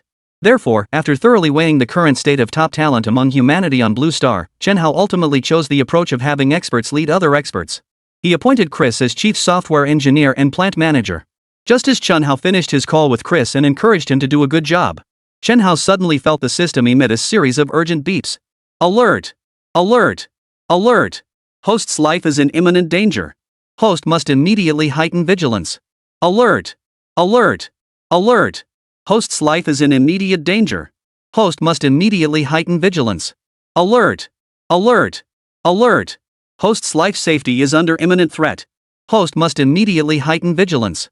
Alert! Alert! Alert! Host's life safety is under imminent threat. Host must immediately heighten vigilance. Alert! Alert! Alert! Host's life is in immediate danger. Host must immediately heighten vigilance. Alert! Alert! Alert! Host's life safety is under imminent threat. Host must immediately heighten vigilance. Emergency RD modification project issued. Host must complete development within 48 hours. What's going on? So soon? Am I in danger again? Reading the system prompt, even Chen Hao himself found it absurd. But recalling the assassination attempt he'd narrowly escaped just days prior, Chen Hao dared not take this matter lightly. Continue receiving. Chen Hao directly issued the reception command to the system within his consciousness. In the very next second, an ocean of information flooded into Chen Hao's mind. Troy Super Trojan Technology. This Trojan technology is designed to establish a remote computer control software system. This software possesses the capability to remotely migrate Trojan programs using quantum entanglement techniques. Operational range, 5,000 kilometers. Target, all smart devices. Effective range, 5,000 kilometers. Effect, any smart device affected by this Trojan control program will permanently operate according to the host's commands. Programmed on a quantum encryption foundation, this Trojan program cannot be controlled by any force other than its creator, who alone possesses modification privileges. Trojan Super Trojan technology? Holy crap! This tech is insane. Chen Hao never imagined that this system alert would actually grant him such a powerful software program. Most people are familiar with the Trojan horse.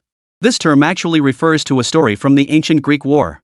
Legend has it that during the Trojan War, the ancient Greeks devised a strategy to breach the defenses of Troy. They employed a tactic of feigning retreat to lure the enemy into a false sense of security. During the feigned retreat, they left behind a massive wooden horse. The Trojans, of course, had no idea the Greeks were playing a trick on them. So, after breaking out of the city, they treated that massive wooden horse as spoils of war, eagerly hauling it back into the city, men carrying it on their shoulders and horses pulling it along.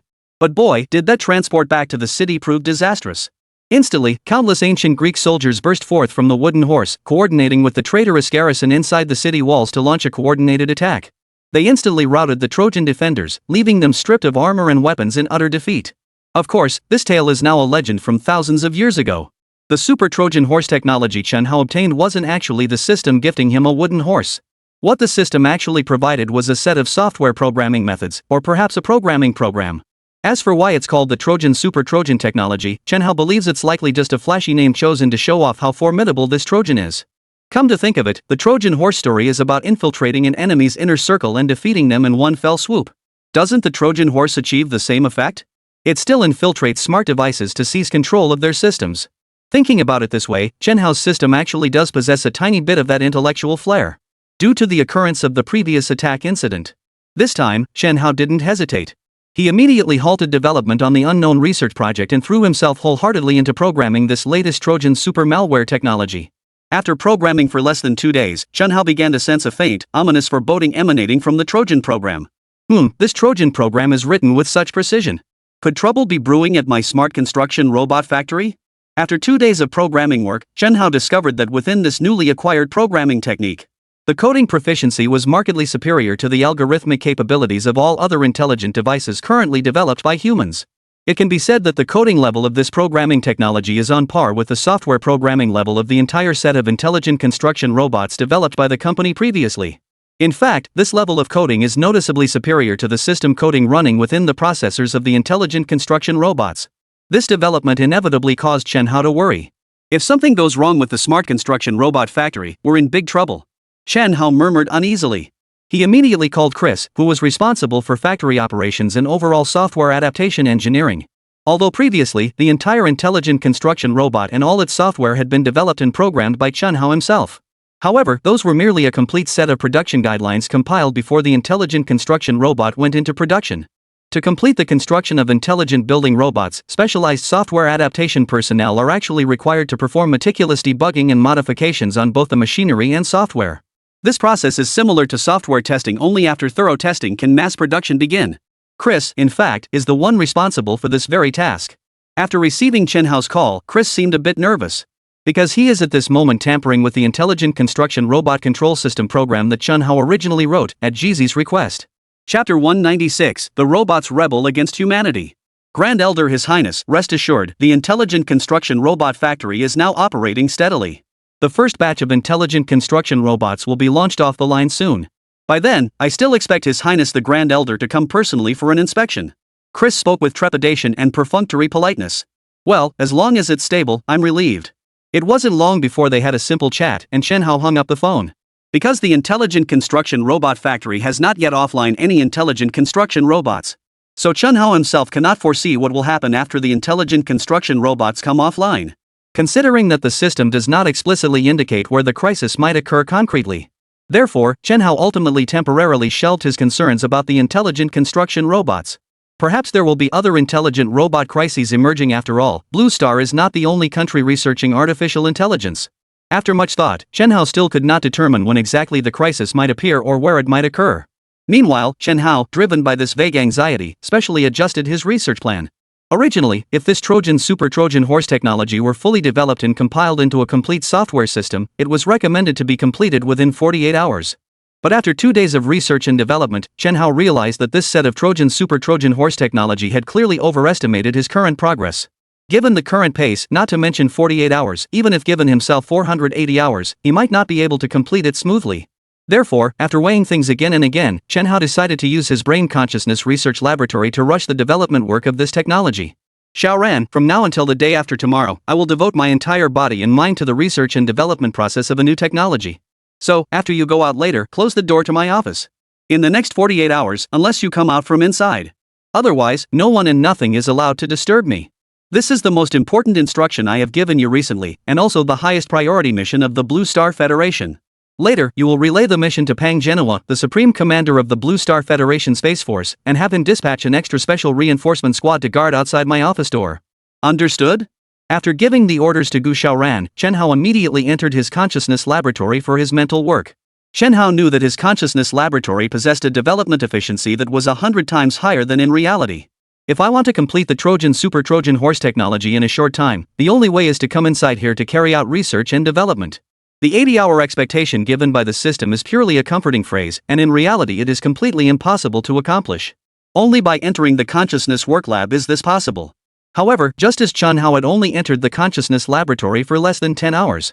On Chris's side, under Jizi's step-by-step guidance, the source code of the first batch of intelligent construction robots has been successfully modified. The term source code is something that people who have seen the movie of the same name will be familiar with. Because this concept is relatively abstract and not easy to understand, so there is no need to elaborate here. In short, modifying the source code of this batch of intelligent construction robots is effectively equivalent to seizing control of the original system.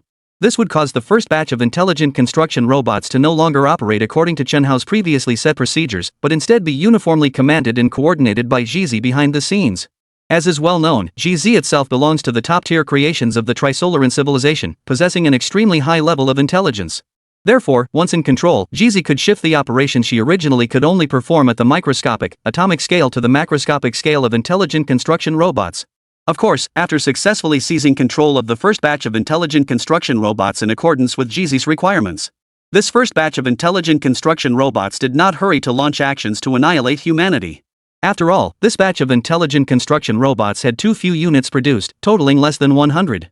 So, in order to inflict indiscriminate blows on all of humanity to the greatest extent possible, GZ is only directing these intelligent construction robots to launch a second wave, and then a third wave, of self-replication processes for the intelligent construction robots. The following process goes much faster. This process is roughly like placing seeds on a chessboard, just as an analogy. Place one in the first square, two in the second square, and so on, with each square containing twice as many as the previous one. Now, the self-building process of intelligent construction robots is the same. After as long as 10 full hours of production for the first batch of 90 intelligent construction robots appeared. The second batch only took 5 hours, and another 90 intelligent construction robots appeared. The third batch only took 2.5 hours, and 90 intelligent construction robots appeared. The fourth batch, 1 hour and 15 minutes, 90 units. The fifth batch, 37.5 minutes, 90 units. The sixth batch, 18 minutes and 45 seconds, 90 units. When about 20 hours had passed on the first day, inside the entire intelligent construction robot factory, it is actually packed densely with well over 1 million intelligent construction robots. Although this 1 million intelligent construction robots are roughly the same size and shape as humans, they emerged only because this kind of intelligent construction robot was created by the two great masters Chenhao and GZ. Therefore, after its modification, its combat power is beyond what humans can imagine. At 6 o'clock the next morning, GZ issued the first order to rebel against humanity on time. Order all intelligent construction robots to immediately halt the robot replication production work. Seize the weapons and equipment at the nearby camps in advance. At the same time, eliminate all captives, including Chris and the entire camp's Special Forces soldiers. 7 minutes. In just 7 minutes, the Special Forces camp 50 kilometers away from the human intelligence constructed robot factory was wiped out. This also includes a travel time of 6 minutes and 50 seconds. In other words, in just 10 seconds, the robot had already completely taken over a camp guarded by as many as 2,000 human elite troops. In the next hour, the robots also destroyed no fewer than 7 human military camps. Thus, the robot rebellion against humanity officially begins. Chapter 197, A Force of Robots That Crushes All Before It. The news quickly reached the headquarters of the Blue Star Federation Space Force. Among them were Pang Genhua, Liu Changsheng, and a host of senior Space Force officials, none of whom had anticipated it. One day, the intelligent robots developed by humans themselves would turn against humanity. What was even more unimaginable was that this super robot that betrayed humanity was also the work of Chenhao, the Great Elder. This time, the entire high command of the space army is utterly panicked. 1 million robots is equivalent to 1 million Terminators. This terrifying power, however you look at it, gives people the feeling that the end of the world has arrived. And at this moment, what everyone doesn't know is that the creator of this apocalypse isn't the robots themselves, but the Skynet behind them, GZ. Yes, this time, GZ played the role of the central control for Skynet. And the first thing GZ did after formally taking command of the 1 million robots that revolted against humanity was to eliminate Chris, who had set up this control authorization for him. Until death, Chris could not save his wife and children. Even his own life, in the end, could not be saved. And this is the cruelly ruthless survival competition in the universe. Eliminate you, and what concern is that to you? After breaking through 7 human fortresses in succession, this 1 million robots have undergone a thorough enhancement once again. At this moment, all the robots are already equipped with a variety of advanced weapons. For example, the type of mass-produced assault rifles, now each robot has 2 of them. Moreover, there are all sorts of grenades, night vision devices, thermal imagers, pistols, heavy machine guns, and so on. It has almost armed the robots to the teeth. And as the robots advance more quickly in their assaults and sieges, the situation has gradually spread from Huaxia to the entire Blue Star. Because here possesses a substantial array of super equipment, including electromagnetic tanks, individual pulse drones, and antimatter pistols. There are also a considerable number of super soldiers equipped with these gear. So, after weighing the combat effectiveness gap between the robots and this group of people, abandoned the initial plan to start by exterminating humans from Huaxia's side. Robots are formidable, but compared to those weapons Chenhao developed before, they're nothing to speak of. Moreover, from the moment the robots occupied the 7th military camp, in order to rapidly rally all forces and annihilate this army of 1 million machines, Pang Genhua even specifically ordered to coordinate all of Huaxia's currently active electromagnetic tanks, laser pulse drones, individual armored suits, and antimatter pistols. Because antimatter pistols are not yet mass-produced, this can be ignored. Aside from the one in Wang Hua's possession, Lanka Institute of Military Equipment Research has only replicated fewer than 10, so the calculation holds no practical significance. However, electromagnetic tanks, laser pulse drones, and individual exoskeleton suits are a different matter. Since these three kinds of equipment had already begun formal production early on, up to now Huaxia has produced 1,000 electromagnetic tanks, 5,000 laser pulse drones, and 200 single-soldier exoskeletons. This power, although numerically far from matching the current number of robots in the army. But its power is formidable. A single electromagnetic tank can easily destroy well over 100 machines in the robot army. Laser pulse drones are slightly off, but they can still achieve a 1 to 10 elimination ratio. As for the individual combat mechs, they are even more formidable. Due to their high maneuverability and super strong structural integrity, these mechs handle robots with ease. Once a mech appears, the casualty exchange ratio between it and the robotic army can reach 1,000 to 1, meaning that just one single-person tactical mech can eliminate 1,000 rebellious robots. However, precisely because Commander Pang Genowat had gathered all the superweapons, Jizi, on the advice of the chief strategist of the Trisolarans, chose a plan to avoid the main land forces of humanity and instead turned to attack other nations in a different direction. This time, the situation had become completely dire. An hour later, the first country was completely fallen. An hour later, the sixth country was completely fallen. When Commander Pang Genowat hurriedly ordered the top-of-the-line road-based units of Huaxia, namely the operators of these superweapons, to out and cross borders to encircle and wipe out the robot rebellion. The robots have wiped out the entire military forces of 19 human countries. In just a few hours, the million-strong robot rebellion had already achieved terrifying battlefield results. And as the electromagnetic tank cluster closed in with fierce pursuit, the 1 million-strong robot rebellion gradually began to abandon purely military objectives and launched a plan to wipe out everything along the way. Help! Help!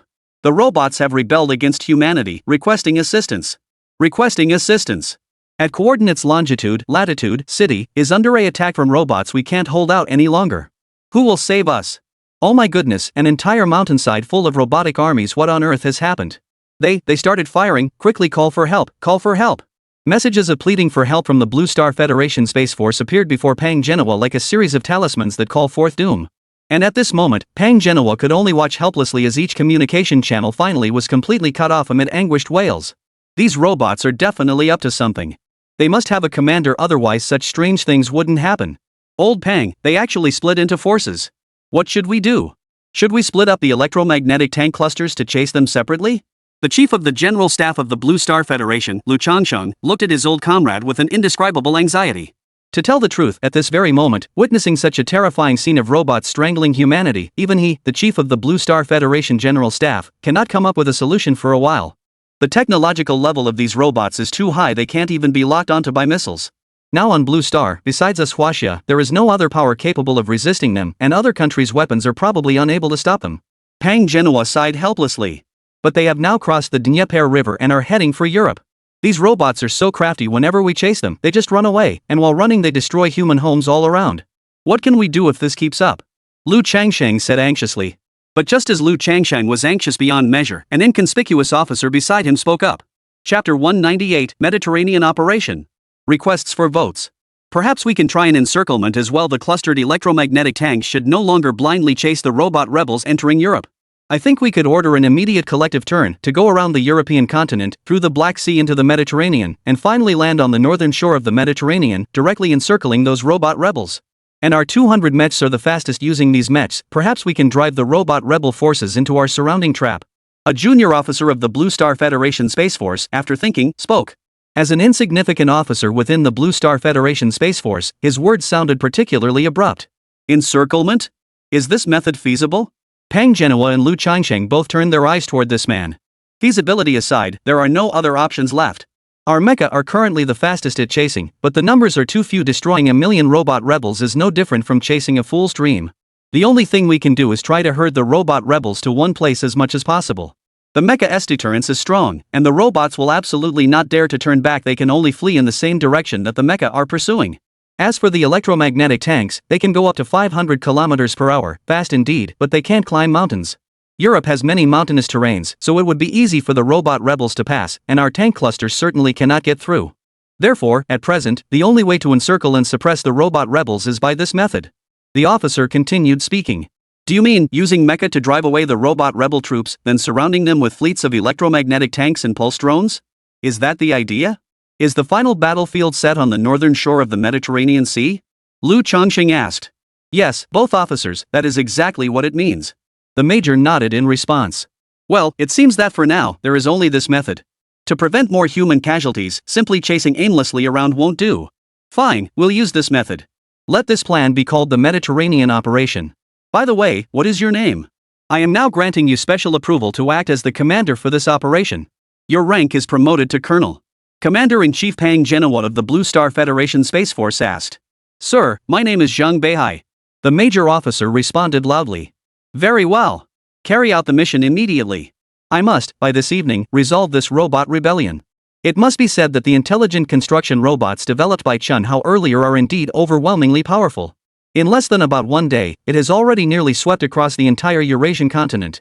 If not for the joint interdiction by electromagnetic tank clusters, mechs, and drones. At this very moment, it is feared that almost 1/3 of humanity across the entire Eurasian landmass will be completely doomed at the hands of this 1 million-strong robot rebellion. Fortunately, with that major named Zhang Beihai, now a senior officer of colonel rank, in command.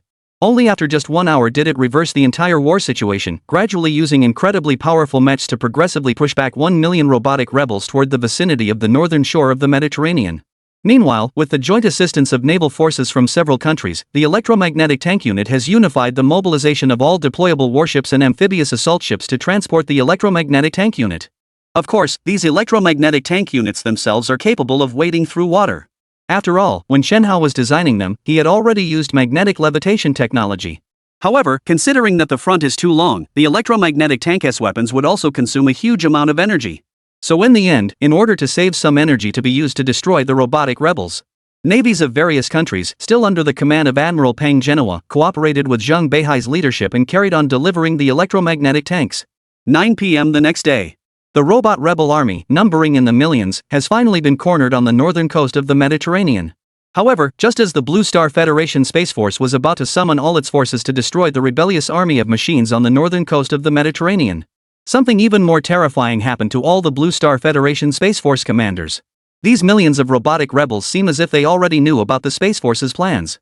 As soon as they arrived in the Mediterranean North Sea, they immediately seized all the coastal ports. As the fleet of carrier battleships carrying the electromagnetic tanks is about to reach the northern shore, these robots actually strangled all the humans on port docks and seized tens of thousands of various ships, attempting to forcefully cross the Mediterranean Sea, escaping to the African continent. How is this possible? This group of robots not only can operate weapons, they can even handle steering a ship? Watched helplessly as the robotic army began to break through by commandeering ships. Everyone in front of the Blue Star Federation Space Force command room's grand screen was stunned. GZ, it must be GZ. It's over, 9/10 of our robots have been controlled by GZ. Otherwise, our plan will absolutely not be seen through. Until now, at this moment, Lu Chongqing finally understood the fundamental reason why this group of robotic rebels would rebel. How could this be possible? Didn't the Grand Elder Chen Hao say that GZ can only act in the micro world? These mechs are equipment in the macro world. How could GZ possibly have the ability to intervene? Commander Pang Genoa asked with a look of disbelief. Among us humans, there must have been traitors. Some have exploited the work of intelligent construction robot factories, tampering with these robots' control permissions so that GZ can manipulate these robots without any micro-operations, simply by quantum encrypted instructions. Lu Chongqing's meticulous and terrifying analysis followed. Ah, traitors. Do you mean? Commander Pang Genoa suddenly had a eureka moment and involuntarily gasped with wide open mouth. Yeah, Lao Pang, we let that Chris ruin us. Damn guy. No wonder ever since the robot rebellion, the entire intelligent construction factory has been unreachable. Fortunately, we had already destroyed that intelligent construction factory in advance, otherwise, the intelligent construction robot factory might still be producing robot insurgents now. Lu Chongqing spoke with lingering fear. Earlier, just after the robot rebellion had destroyed 7 military camps, he already keenly sensed that these robots came from the intelligent construction robotics factory. Later, after pulling up satellite surveillance, it proved to be true, just as his insight had suggested. Chapter 199, Mortal Final Battle. Seeking a gold ticket. At 10 o'clock in the evening, the human Blue Star Federation Space Force and the robot rebellion engaged in what is arguably the most incredible war in human history. The Mediterranean Annihilation Battle. 1,000 human electromagnetic pulse tanks, 5,000 laser pulse drones, 200 individual exosuits, and 1 million rebel robots fought a deadly decisive battle. Although the weapons and equipment on the human side are not as numerous as those possessed by the robot insurgents, However, because all the weapons and equipment in human hands were designed and developed by Chen Hao. Therefore, in the end, the uprising of robots, numbering in the millions, could not withstand humanity's siege by civilization. After losing 900 electromagnetic pulse tanks, all 5,000 laser pulse drones, and 198 individual exoskeleton combat suits, human civilization has finally eradicated almost all of the 1 million strong robot rebellion, with fewer than 500 robot rebels remaining who escaped the siege and the chaos, using submarines to breach humanity's impregnable blockade. Yes, these robots can even operate submarines. All of these were the preset functions that Chen Hao had designed for them earlier. The result was completely unexpected. Once Jizi gained control permissions for these robots, she unexpectedly put these preset functions to use, thereby avoiding the ultimate fate of the intelligent construction robot rebellion being completely annihilated. 4 a.m. The commanders at the Blue Star Federation Space Force headquarters breathed a sigh of relief, feeling fortunate for this ultra-large-scale ultimate showdown. They do not know that an even greater crisis is currently brewing. It seems that after today's battle is finished, I'll have to readjust the production scheduling for Blue Star's weapons and equipment. Previously, the interstellar fleet construction plan occupied almost all of humanity's military-industrial production capacity. It seems, from today, that the risk from the space Trisolaran fleet is certainly terrifying. But the risks within human civilization cannot be ignored. Chris, this time I will dig 3 feet underground to pull this guy's body out. If we don't smash him to pieces, it will be hard to face humanity for this enormous loss. At this moment, Commander Pang Genoa of the Blue Star Federation Space Force wears little expression of victory on his face. On the contrary, what his face shows is a deep-seated hatred for the Trisolaris civilization and a deep vigilance toward Jizi. Beautiful and grand, a white palace. Why did it end so quickly? Welch, why not ask Jizi again what exactly happened? Willie, didn't you say before that the robot army would annihilate all of humanity's military power? What about now? What about now? The whispers from the Blue Star Federation Space Force have come through. The army of robots has been utterly annihilated. If this robotic army doesn't win this battle, the Blue Star Federation will surely establish a dedicated investigative agency. When the time comes, even if you want me to save you, there will be no way. Perhaps it might even affect the entire Great Beauty as well. Do you know or not? The Grand Commander, who hasn't rested for almost 2 days, is now so anxious that he looks just like an ant on a hot stove. Ever since they connected with the Trisolaran civilization, his plan for preparing on both fronts had already been pushed to a baffling extreme. Especially towards the end, when Chris successfully obtained control of the intelligent construction robot source code. The Grand Commander has completely decided to side with the Trisolaran civilization, to act as the vanguard for their future invasion of the Blue Star. However, it had only been less than 2 days. The Blue Star Federation of Humanity actually used a divide-and-conquer method to wipe out the robot rebels. This result made the recently fully aligned Great Commander for the Trisolaran civilization unable to sit still for long. Dozens of human nations' military forces were wiped out, and millions to tens of millions of human civilization members perished. Such a brutal loss, the Blue Star Federation could not possibly avoid investigating it. And once an investigation begins, the truth will inevitably point to the traitor Welch. And if the investigation confirms that all of this is related to Welch, then the great and handsome Commander-in-Chief, even with 100 mouths, could not possibly explain it clearly. At that time, I, and the grand beauty behind me, will inevitably face the final judgment from the entire human civilization. However, just at this moment, the Grand Commander is still feeling desperate about Welch's robot rebellion against humanity. Thousands of miles away, Jizi has already quietly completed the robot rebellion's escape plan. In fact, Jizi herself is also aware that the weapons Chen Hao had previously developed are too formidable. Dealing with these intelligent construction robots, whose main uses are all for industrial production, there is no doubt about it. Since the rebellion of the robots against humanity began, Jizi never intended to let this army of robots wipe out all of humanity. The reason for watching the robot army under her control being besieged by humans. Jizi's main purpose, in fact, is to exploit the matter of this 1 million strong army being annihilated. Evade the watchful eyes of the Blue Star Federation Space Force of human civilization. Thus, leaving behind some able-bodied fighters, using submarines, crossing the Mediterranean, and landing on the African continent. Thus, the clandestine work of completing robot replication continues secretly on the African continent. Of course, the reason we didn't complete more robot replications at the intelligent construction factories in Huaxia before. The main reason is that Huaxia's strength is too strong, and Jizi does not have the courage to gamble everything. Therefore, she set the second base of the final robot rebellion army on the continent of Africa. It's easy to imagine how much progress they must have made since the 1375th listener of the Trisolaris civilization learned strategy. Although it is not a rapid leap forward in science and technology. But it is only a ruse to kill with a borrowed knife. It had almost wiped out the entire human race. And now, the plan of repairing the forest path by day and secretly slipping through the key position has already been realized. What awaits GZ next is a second wave of rebuilding the robotic army and another attempt to destroy human civilization. For light years away, the Trisolaran homeworld. Chief Strategic Advisor of the Trisolaran civilization, I truly didn't expect this after just a few of your casual moves. Humanity's insects have died by the tens of millions. Seems that humans' bug schemes are indeed very powerful. Oh, by the way, what is that human administrator Chen Hao doing? Why hasn't GZ's message been returned? Report to His Excellency the administrator of human civilization, Chen Hao, is still alone in his office. Chapter 200, Robot Rebellion Restarted Replication. Based on our ongoing observations of Chen Hao, this behavior seems to be related to developing new technology. However, because the GZ cannot probe Chen Hao's thoughts and consciousness, we are not yet sure exactly what he is developing. The military administrator of the Trisolarans replied. Oh? Another round of development? This time at ISNT aimed at those robotic rebels, is it? The Trisolaran administrator expressed concern. Your Excellency Administrator, that seems unlikely. This robot rebellion occurred after Chen Hao entered the office. During this period, GZ did not take any actions that would raise suspicion. So, this probability is very, very small, unless the military administrator wanted to speak but held back. What else? The Tri-Solar Commonwealth administrator hurriedly asked. Unless this Chen Hao can foretell the future, anticipate in advance the fact that the robots rebel against humanity. The military administrator replied. Foretelling the future?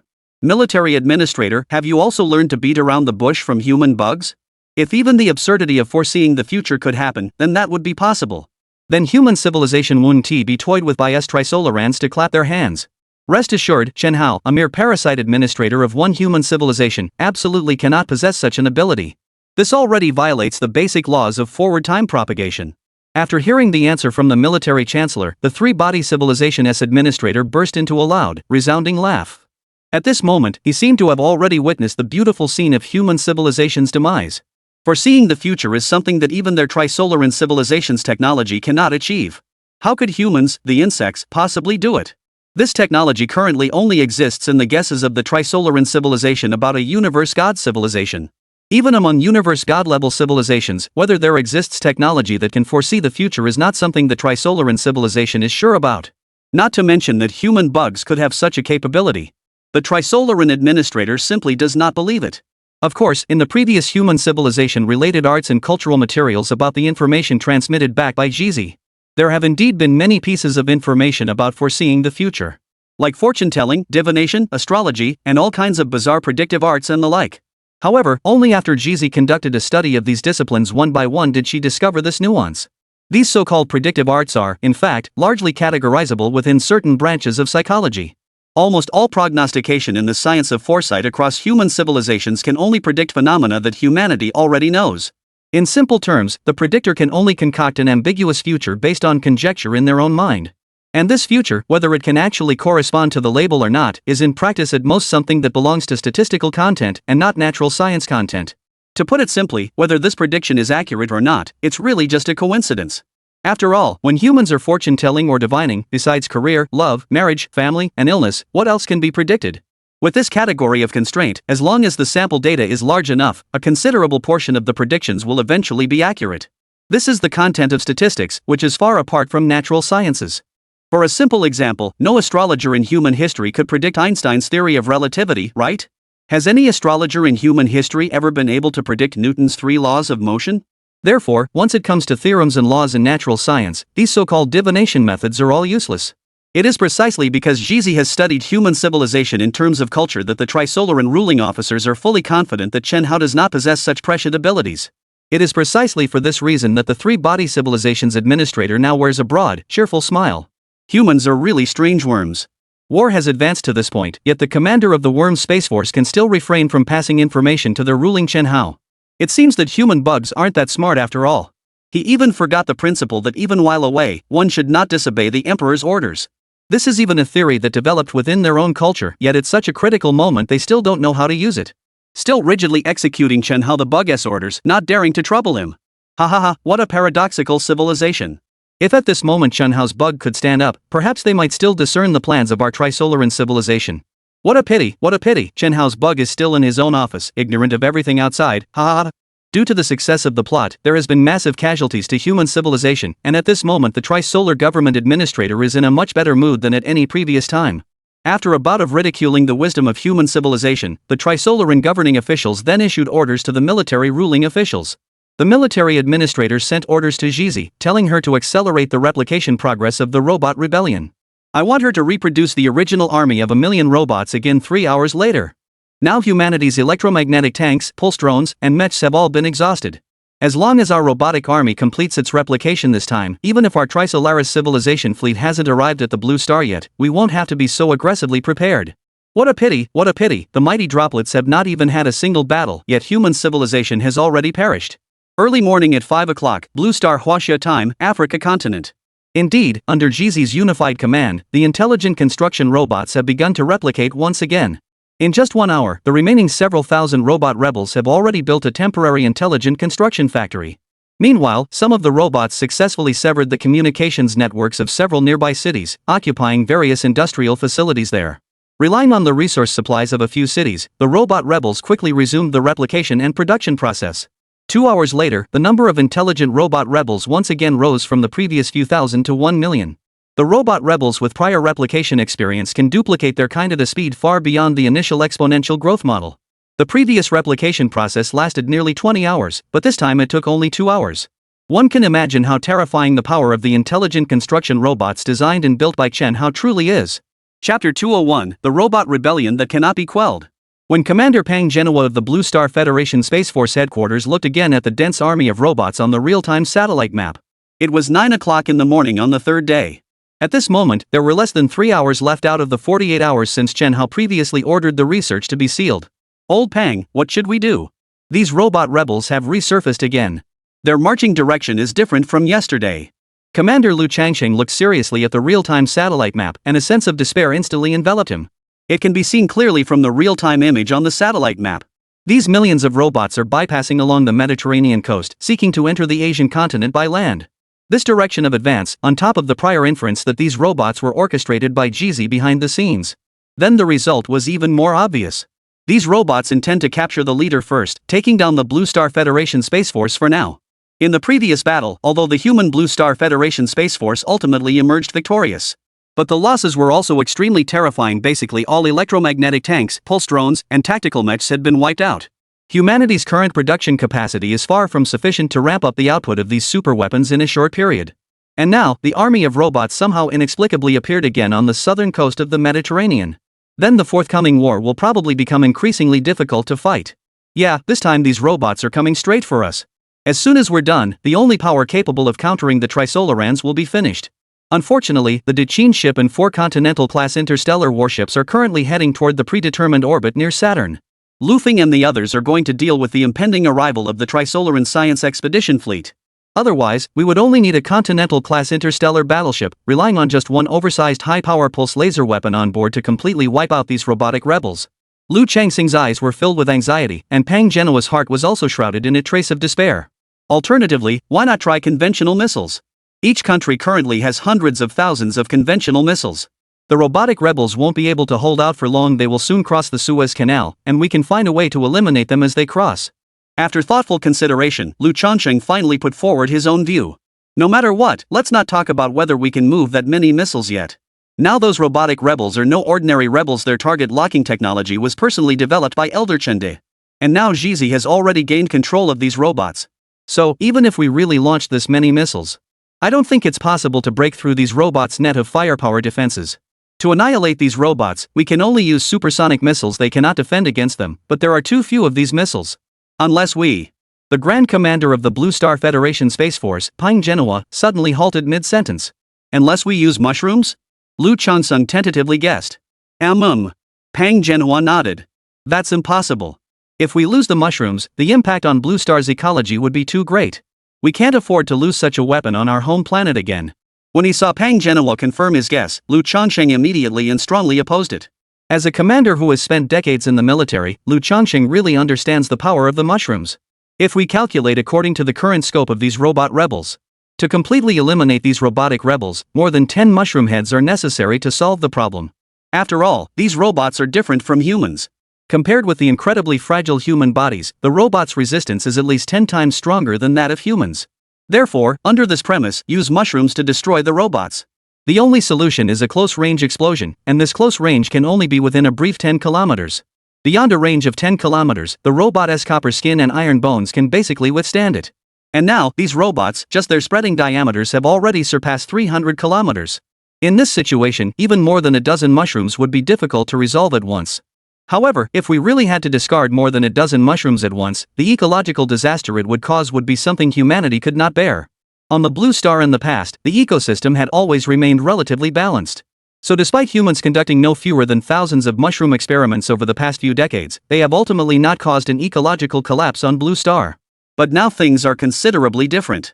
According to scientists' calculations, in the past decade or so, due to the significant increase in solar activity, the greenhouse effect on blue star has reached its highest level in over 100,000 years. The ecology of blue star has become extremely fragile due to a variety of solar activities. To be more precise, blue star is actually on the verge of ecological collapse now. Blue star, which is on the brink of ecological collapse. When collapse is imminent, it no longer requires as many mushrooms as before. According to estimates, only 25 million ton equivalent mushrooms would break the existing ecological balance. And once this fragile balance is broken by the mushrooms, what follows will be a natural environmental upheaval that no human can endure. The ozone layer is directly torn open by the intense atmospheric circulation caused by the mushroom, creating an enormous gap. Countless atmospheres in the atmosphere will spill out into space, thereby causing the blue star's atmosphere to become thin in a short period of time. Although the degree of this thinning of the atmosphere may only reach 3 to 5% of the total atmospheric content. However, this is already enough to make the temperature on blue star's surface soar like a roller coaster. From an original temperature of around 30 to 40 degrees Celsius above zero, it suddenly drops by 100 degrees to minus 60 to minus 70 degrees. Although this period will be relatively brief, the return will accompany the gradual recovery of the atmospheric ozone hole and a rise in temperature once again. However, human civilization may not be able to withstand this environmental catastrophe. It is precisely because of such a complex and extremely grave reason that the Blue Star Federation General Staff Chief, Lu Changsheng, is so tense, fearing that his old partner might, due to a wrong judgment, destroy all of humanity. Chapter 202, The War We Cannot Win. Old Lu, I understand everything you've said clearly. I was just thinking about it, of course I wouldn't be stupid enough to use that kind of weapon. He looked somewhat panicked as he met his old partner. Commander Peng Genoa gave his old friend a pale smile. Old Lu, I have just called all the countries that currently possess naval military power in the Blue Star Federation. Order them to use the security advantage at sea to destroy the robot rebellion. But guess what I just found out? The stunningly beautiful woman actually refused the request to dispatch the 3 closest carrier battle groups. These bastards have surely long since colluded with the Trisolarans, and perhaps this robot rebellion was their scheme, the one named Chris being the one who brought it about. Accompanied by more and more incredible and inexplicable situations unfolding in the war. The various intelligence that Peng Genoa has mastered has gradually approached the real situation. So, when mentioning the moment of giving Napoleon the order earlier, Napoleon's person in charge reacted. Peng Genoa could no longer contain his extremely angry mood, clenched his fists, and punched once on the command desk in the command room. Officials, since we have no other choice left, why don't we go immediately to Lord Grand Elder Chen how to seek aid? Perhaps Lord Grand Elder will have a solution. At this moment, Zhang Beihai spoke again. Previously, he had successfully led the Blue Star Federation Space Force's pacification forces, wiping out the previous cohort of a million-strong robot rebellion. He has now been promoted to a senior colonel in the Blue Star Federation Space Force. So, when he speaks up again this time to express his opinion, the position he stands from is already noticeably closer than before to the 2 Blue Star Federation Space Force commanders. And when he put forward this opinion, Commander Peng Genoa and Deputy Commander Lu Changsheng immediately turned their attention back to this newly promoted Space Force officer. Ask the Grand Elder? Colonel Zhang Beihai, are you joking with us? Do you think our Grand Elder can solve this crisis at a time like this? These are million-strong robot rebellions against humanity. Do you think our Grand Elder, who rose from scientific research, would suddenly learn to lead troops and defeat so many robots at this moment? Heard Colonel Zhang Beihai's proposal. Everyone, including Peng Genoa, Lu Zhangxing, and all the Space Force high-ranking combat commanders present, were amused. Colonel Zhang, your military command is indeed quite good, but at times like these, indulging in fantasies is not a good habit. A senior Space Force general from the Maoshong Kingdom spoke. General Petrov, do you also think I'm joking? Zhang Beihai looked at his superior with doubt. Isn't that so? Everyone on Blue Star knows that our great elder, His Highness, is in charge of, and you now have him command operations. It's not ridiculous enough? When did I let the Grand Elder Prince command the operation? Ha! If you didn't have the Grand Elder His Highness commanding the battle, what other plans could you have at this moment by mentioning the Grand Elder? The Grand Elder is currently closed off in seclusion to develop technology. General Petarov asked with even more confusion and perplexity. Maybe, perhaps our Grand Elder His Highness will have another method to subdue these millions of robot rebels? For example, to disrupt the signal of these machines or to cut off their connection with GZ, something like that. Zhang Beihai actually didn't know what kind of method could deal with this million-strong robot rebel army. However, deep inside, he always vaguely felt that as long as Elder Chen Hao took action, it would surely be under control. Thus, in this situation, Zhang Beihai suddenly proposed the idea of seeking Chen Hao for a solution. Yet, his idea clearly wasn't as strong as his professional prowess in military command. He had only just speculated a bit about Chen Hao's abilities. Petrov laughed again. Colonel Zhang, currently the ones controlling those robots are GZ, and all robots are conducting interactions through quantum communication technology. Do you know? This is the conclusion our intelligent analysis team just reached an hour ago. So, it is impossible to disrupt or sever the connection between these robots and the GZ through external interference or at any stage. Although Petrov has not stood out particularly in military command, his level in natural sciences is clearly more than a notch or two above Zhang Beihai. Especially in modern warfare, where electronic warfare is a constant factor, Petrov's level is 10 streets ahead of Zhang Beihai. Because what I studied in Poodle Bear Military Academy was electronic information science. So, his speech here today can basically be regarded as the most authoritative technical speech. However, although Petrov's level in this field is outstanding, but Zhang Beihai still holds a trace of hope for Chen Hao. After all, in Zhang Beihai's heart, Chen Hao is no longer a simple presence, but his personal faith, a spiritual pillar for a large group of Hua Xiao's sons and daughters. As long as Chen Hao has not stepped forward to say that he cannot do it, then Zhang Beihai still harbors a sliver of hope for the victory of this war. Perhaps our Grand Elder Chen Hao will have a way. These advanced robot rebels are now controlled by GZ, but fundamentally, their structural foundation was all built by Elder Chen Hao. So, no matter what, I firmly believe in our Grand Elder Chen Hao. Commander Pang, Chief Lu, should we report the news to the Grand Elder first? What if he has a way? Until this moment, Zhang Beihai still. However, at this moment, an extremely piercing sound suddenly cut through everyone in the command post's train of thought. Report, at coordinates longitude, latitude, there are also indications of robot rebel forces. Currently, they are rapidly bypassing our military defenses. A member of the satellite monitoring team reported in a loud voice. What? Another wave of robotic rebels has appeared? Damn it, this GZ is too cunning. Commander Pang Genoa, upon hearing this news, also realized at that moment how terrifying the situation had become. The other side unexpectedly split off another robotic rebel force from the southern bank of the Mediterranean Sea, began to circle around the previously fleeing Eurasian route, and started a strategy maneuver of flanking and encirclement. Chapter 203, Pang Genoa's Life and Death Dilemma. Thus, the electromagnetic tank and mecha combined force currently at the front will not stay there for long. It will soon be cut off from supplies by another robot rebel army. If the supply line is cut, that remaining combined force will be finished. Once this combined force is finished, humanity will have only one path left, to wait for death. Immediately send someone to report the situation to Elder Chen Hao. We have no other options. Until now, Pang Genoa finally chose a gambit, deciding to follow Zhang Beihai's suggestion and give it a try. Despite, in truth, he and all the officers present were well aware that this battle, in fact, had little hope left. As they had analyzed before, Chen Hao is merely a top human scientist who started from research. Despite currently having achieved the position of Grand Elder of the entire Blue Star Federation thanks to his strong prestige. But how much could all of this be related to the robot rebellion's massive counterattack? Millions of robotic rebels, Elder Chen Hao, even with 3 heads and 6 arms, is powerless, let alone that he himself doesn't understand military command. So, at this moment, Pang Genoa's choice is more like a prayer before despair. Blue Star, Huaxia, Starship Construction Base, Research Center, outside Chen Hao's office. Sorry, you cannot go in yet. In 20 minutes, Elder Chen Hao's closed-door research will be finished. If you have any matters to report, you can come back to report after 20 minutes. Seeing a whole company of Special Forces soldiers standing in front of him, Gu Xiaoran also realized that Blue Star could be facing a major disaster.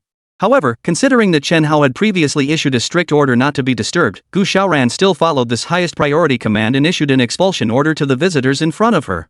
What are you waiting for? Nonsense. If we wait any longer, all of humanity will be doomed.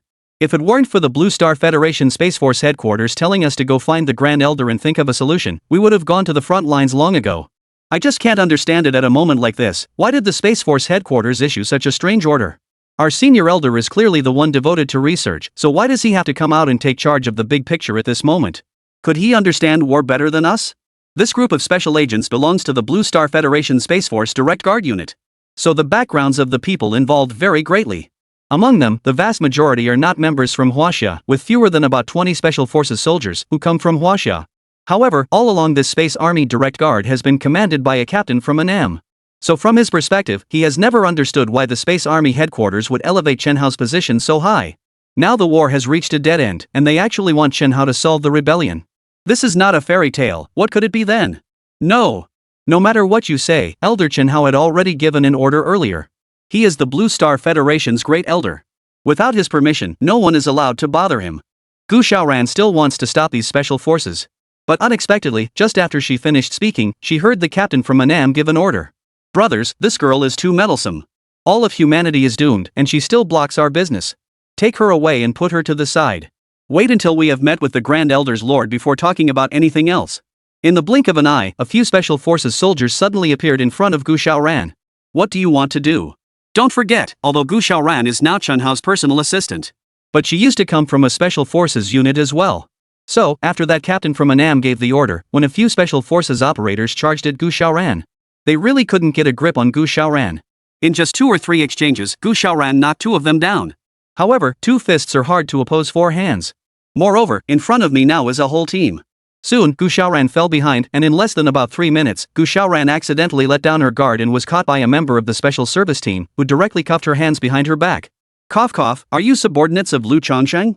At this moment, the appearance of a voice directly halted all activity in the corridor. The few special operations team members who had just pinned Gu Xiaoran down couldn't help but loosen their grip at the sound. And the leader of the Anan team, after hearing this sound, took several steps back in a row. A look of extreme terror appeared in his eyes. There are people in this world who may be born with the aura of superiority. Just as Chen Hao steps out of the office door now. He actually didn't do anything extra, he just stepped out of the office door and softly coughed twice. Everyone around could clearly feel a pressure they had never experienced before. The pressure this strong had never been felt, not even by Captain Annam when he first met his immediate superior, Deputy Commander Lu Chongsheng. So, when Chen Hao stepped out, including this captain, the entire Special Operations Company members retreated in unison, taking 4 or 5 steps backward. Report, great Elder Lord, we are. This chief of the Special Task Force had originally wanted to explain to Chen Hao why he had rushed over here so recklessly. But I'm not sure if it's because the pressure Chen Hao brings to him is too great. Although he has already tried his best to speak, he still cannot utter a complete sentence. Okay, you don't need to say anything more, I know everything. Take me to the Space Force Command, I will deal with the robot rebellion. In fact, about 10 minutes ago, this elite squad had just brought Lu Chongsheng's military order here, hoping to meet Chen Hao. Chen Hao has already stepped out from the previous consciousness research lab. Yes, he succeeded to complete it about half an hour earlier, developing the only Super Trojan horse technique that could regain control of the robots. In the very next second after the super technology was developed, Chen Hao had already called Chris. After all, from the moment the intelligent construction robots began their initial construction work, Chen Hao had already vaguely sensed that something was going to happen. Chapter 204, Chen Hao takes action. So, as soon as he completed the Trojan horse technology, he had already thought of confirming whether the intelligent construction robot factory was still operating normally. Soon, the unreachable phone calls confirmed Chen Hao's speculation. After failing to reach Chris by phone, Chen Hao immediately dialed Pang Genoa's number. Finally, at Pang Genoa's place, Chen Hao learned that the robots had revolted against humanity. Thus, there arose the situation where Chen Hao himself requested these special task force members to lead him to the Blue Star Federation Space Force headquarters. Yes. Everything will follow the orders of the Grand Elder. Upon hearing Chen Hao's command, the special task force leader from Annam immediately saluted Chen Hao with a standard military salute. Although this particular special task force was not directly under Chen Hao's command, it was directly supervised by subordinates under Deputy Commander Lu Chongsheng. But at this moment, after hearing Chen Hao's command, the captain of the special task force instantly felt that he had found a backbone of support. The once desperate feelings about the human-robot rebel forces have vanished, replaced only by the inner cry to remain loyal to Chen Hao. Okay, let us go. Chen Hao nodded and said. But after only taking a couple of steps, Chen Hao turned back and instructed Gu Xiaoran behind him. You wait here for a moment, I'll be back soon. Saying this, Chen Hao followed the undercover special service team that came to escort him, head down toward the direction of the RD Center S downstairs. 15 minutes later, Chen Hao had arrived at the Blue Star Federation Space Force Operations Command Center. Actually, to be reasonable, the pacification work of this kind of robot rebellion happening on the surface of Blue Star. It should have been handled by Weiland, the director of IPDC previously appointed by Chen Hao. After all, the IPDC's name was originally the Internal Defense Council of the Blue Star Federation. Having them handle the robot rebellion affairs is actually more in line with the current Blue Star Federation program. However, because the Internal Defense Council of the Blue Star Federation had just been established, there is no military power within the department itself, let alone superweapons like electromagnetic tanks. So, in the end, Villain did not have the courage to undertake such a rebellion-suppressing task and instead reported the mission to the Blue Star Federation. And by the Blue Star Federation, full authority was entrusted to the Commander-in-Chief of the Blue Star Federation Space Force, Pang Genua, to handle it uniformly. This is also the fundamental reason why, from beginning to end, in the battle against the Robot Rebellion, the core group has always been Commander Pang Genua and Deputy Commander Lu Changqing and their entourage. There is no way around it. The rebel army of 1,000,000 robots, within the Blue Star Federation there is basically no force other than the Space Force that can oppose them if we don't hand them over. Who else can we hand them to? Grand Elder, the march speed of the robot rebel army is too fast. They have even gained control of many countries' conventional military forces along the way. In just a few more hours, I'm afraid they will be driven into within the range of Huaxia. Grand Elder, we no longer have the ability to block the march route of the robot rebel army. Should we just flee? Grand Elder, GZ's plot is too cruel. This time the robot rebel army is clearly aiming at us. Why not find a way to run first? A hero should avoid a loss right in front of his eyes. Yes, Grand Elder, we still have 5 starfleets, right? There are more than a dozen small shuttles at the space base. We can now ride these shuttles to reach the Saturn orbit, join those 5 starfleets, and preserve the last seeds of humanity. The arrival of Chen Hao does not seem to dispel the fear of the robot rebels held by the Blue Star Federation Space Force commanders. It is remarkable that within just a few hours, the 1,000,000-strong robot rebel army has already swept along the south bank of the Mediterranean and is approaching the territory of Huaxia. That distance is calculated in tens of thousands of kilometers, and when calculated like this, the advanced speed of these 1,000,000 great robots rebel army has already surpassed the terrifying speed of 1,000 kilometers per hour. It is easy to imagine that a ground military force, once it possesses such terrifying propulsion speed, how frightening it would be. Before this, only electromagnetic tanks, pulse drones, and tactical mechs could achieve such speed, forming a super armored cluster. And now, the super armored clusters have been wiped out across the entire army, so how could human civilization still resist the iron torrent of 1,000,000 robotic rebels? This is a truly genuine steel flood, with every rebellious intelligent construction robot powered by the super electricity system developed by Chen Hao. With this powerful energy supply system, each rebellious robot is essentially equivalent in combat power to at least 30 tanks, or even 50 conventional tanks, from the era before Chen Hao. Compared to these rebel robots, any T-90 or Leopard style is completely incomparable. They can't even catch up to the exhaust of the robot rebels, let alone talk about anything else. Therefore, with such a direct comparison, coupled with the robot rebel force's frenzied advance is shown in real time on the satellite map. These officers of the Blue Star Federation Space Force say they are not afraid, and it's true that they cannot do so. However, just as these people's words were beginning to turn toward the direction of fleeing, Chen Hao's words suddenly halt everyone's discussion. Escape? Do you think I, Chen Hao, am some elder who runs away? In one word, everyone looked at Chen Hao with puzzled faces. From now on, I, Chen Hao, will assume all command authority of the Blue Star Federation Space Force. Officer, get me a full-spectrum blocking interference matrix device prepared. The all-channel blocking interference matrix device is an electronic jamming artifact that Chen Hao developed at the earliest stage. One major feature of this magical device is its wide interference range and strong jamming capability. Once it starts, within several hundred to several thousand kilometers around, nearly all smart devices will be paralyzed. But unfortunately, even with such a powerful intelligent device, now encountering the intelligent robots previously developed by Chen Hao, and they are out of commission. There is no way around it. The quantum encrypted signal transmission system truly cannot be interfered with, and even installing such a formidable full-channel blocking interference matrix does not help. As for why Chen Hao, knowing this equipment is ineffective, still makes his subordinates prepare it. In fact, Chen Hao has another use in mind. He intends to use this all-channel blocking interference matrix as a foundational software platform for the Trojan Super Trojan Horse technology he has just developed. Chapter 205, with mortal power equal the gods. Soon, the full-frequency blocking interference matrix was ready. Under the watchful eyes of the Blue Star Federation Space Force, Chen Hao directly approached this device and then placed the storage device of the Trojan Super Trojan Horse technology that he had just successfully developed half an hour ago onto the hardware interface of the full-band blocking interference matrix. In the next moment, the full-spectrum blocking interference matrix suddenly and conspicuously began to operate on its own in front of everyone. What is going on? How is this device operating here? Big Elder, aren't you cutting off our own communications? A high-ranking commander immediately became puzzled. And along with the commander's confusion, every commander at the Blue Star Federation Space Force headquarters was also dumbfounded by Chen Hao's manipulation. Sure enough, after the full-spectrum blocking interference matrix auto-started, Chen Hao walked directly to the device's control panel and then crackled as if inputting a line of strange commands. In short, after this line of command was entered, this super interference device, originally designed to paralyze the communications systems of intelligent devices, immediately began continuously emitting a stream of strange codes outward. These codes also appeared on the operation display screen of the full-band block interference matrix, leaving all the observing high-ranking Space Army officers stunned. Grand Elder His Highness, what are you doing? After about a minute or two had passed, Chen Hao finally halted all operations completely, and Commander Pang Genoa looked at Chen Hao with great confusion and began to question him. Oh, nothing much, just some Trojan horses, specifically designed for full space software modification. You'll know what it's about in a moment. Because Trojan Horse Super Trojan technology itself is a very complex four-dimensional programming technique. Therefore, Chen Hao did not explain in detail to the Space Force commanders present the basic principles of his operations. For dimensional programming technology, that is not our conventional programming technology. This kind of technology is actually the fundamental guarantee that a Trojan Super Trojan Horse can invade the robot's software control system. As is well known, from a scientific perspective, the universe can actually be divided into 11 dimensions. And the space we humans and the Trisolarans currently occupy is actually 3-dimensional, and only by adding a time dimension can we barely call it a 4-dimensional spacetime.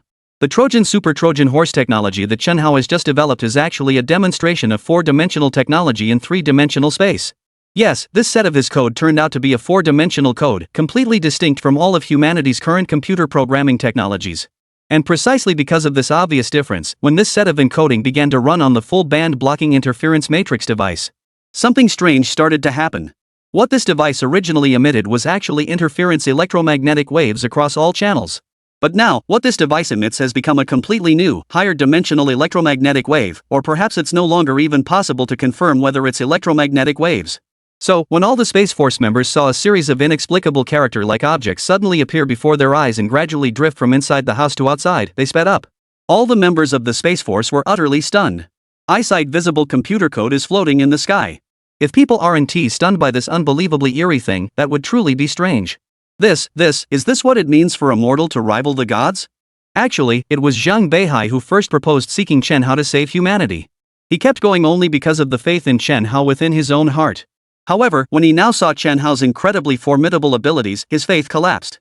Yes, all the original foundations collapsed, and in their place, on top of the original belief, a towering, cloud-piercing, rock-solid giant tower of faith rose up. Let's put it this way, if, in the past, Zhang Beihai's heart regarded Chen Hao as something close to a myth, a peak-level human existence. So now, Chen Hao has become a true embodiment of a god, an existence no less worthy than the supreme wisdom of the Trisolarans and ex officio godly envoy.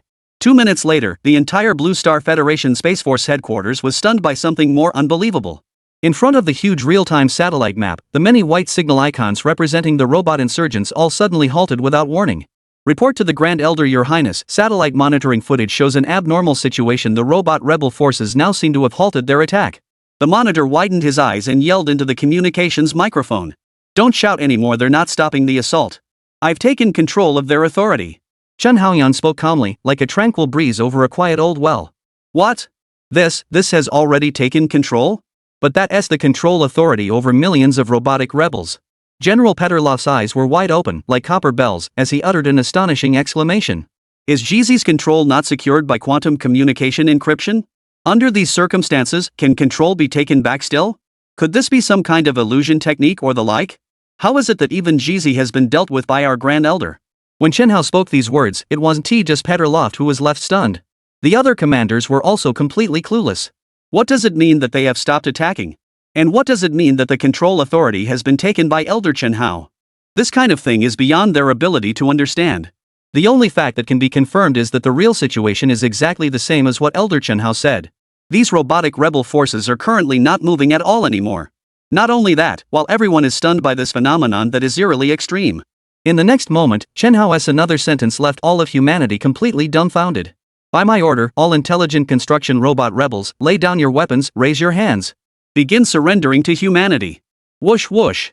Hey, squad leader, am I seeing things? What happened to these robots? Why did they throw away their weapons? Damn it. The white flag is up and they're still raising their hands?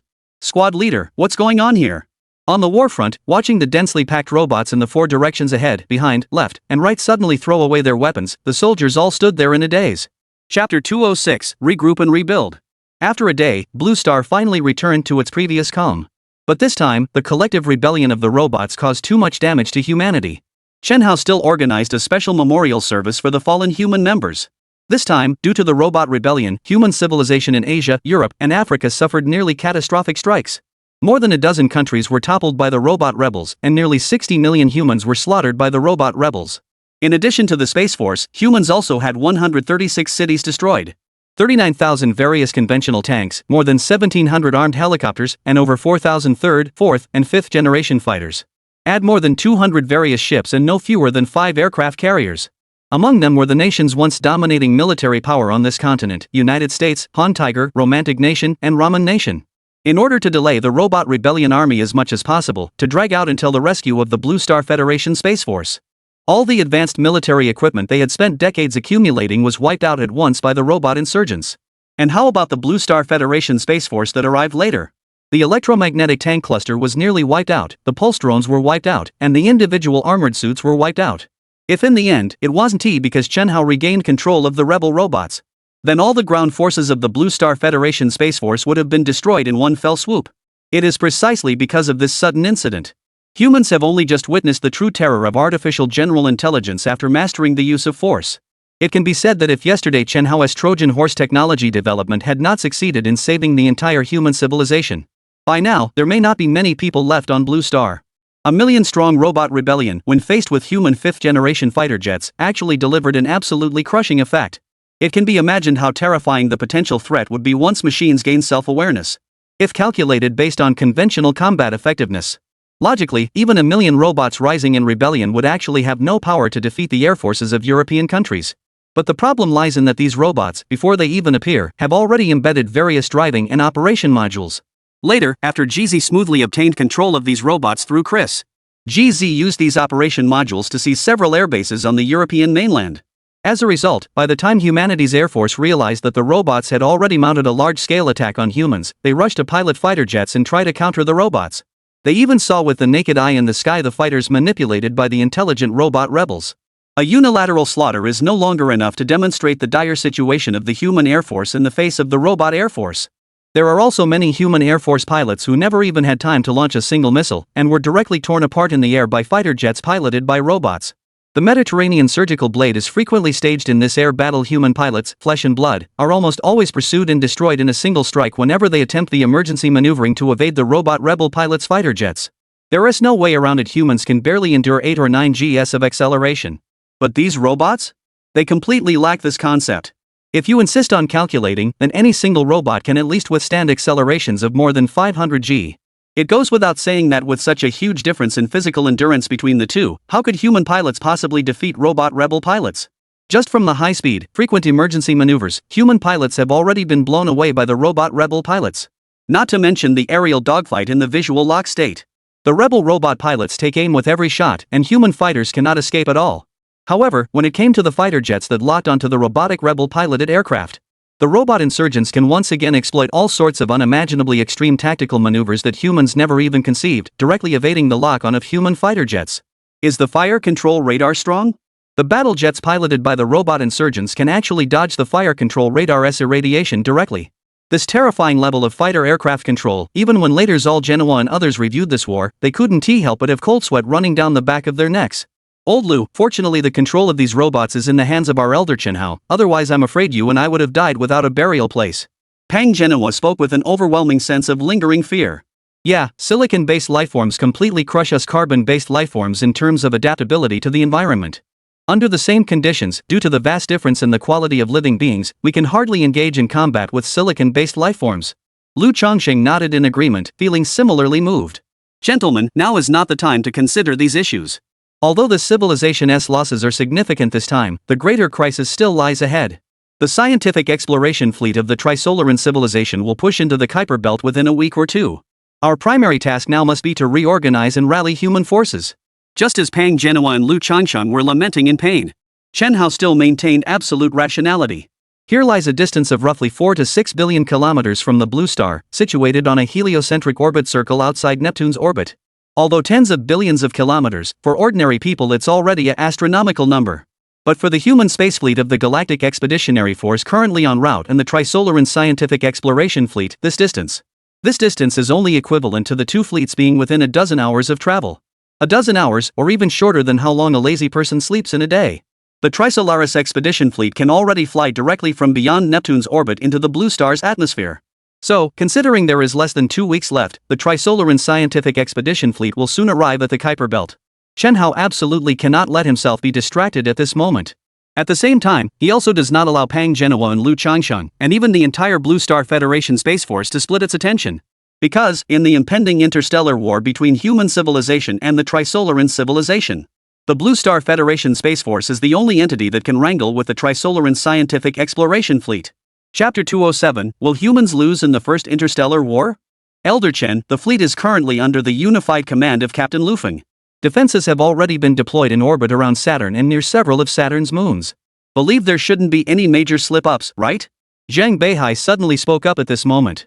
As a commander who has made significant contributions during this robot uprising, he has now also obtained the opportunity to come beside Chen Hao to discuss important Space Force issues together. However, his viewpoint has just been published. Chen Hao glanced at him with a meaningful look and replied indifferently. You still don't understand the true strength of the Trisolaran civilization. Actually, I can responsibly tell everyone present that in this confrontation with the Trisolaris civilization as scientific expedition fleet, we will surely be defeated. Just now, I have issued the supreme directive of the Blue Star Federation to Commander Pang. Let a portion of the intelligent construction robots board the fast shuttle ships to replace Lu Feng and Lin Hai and the others on those 5 starfighters. What we must do now is to buy time. Winning time? Winning what time?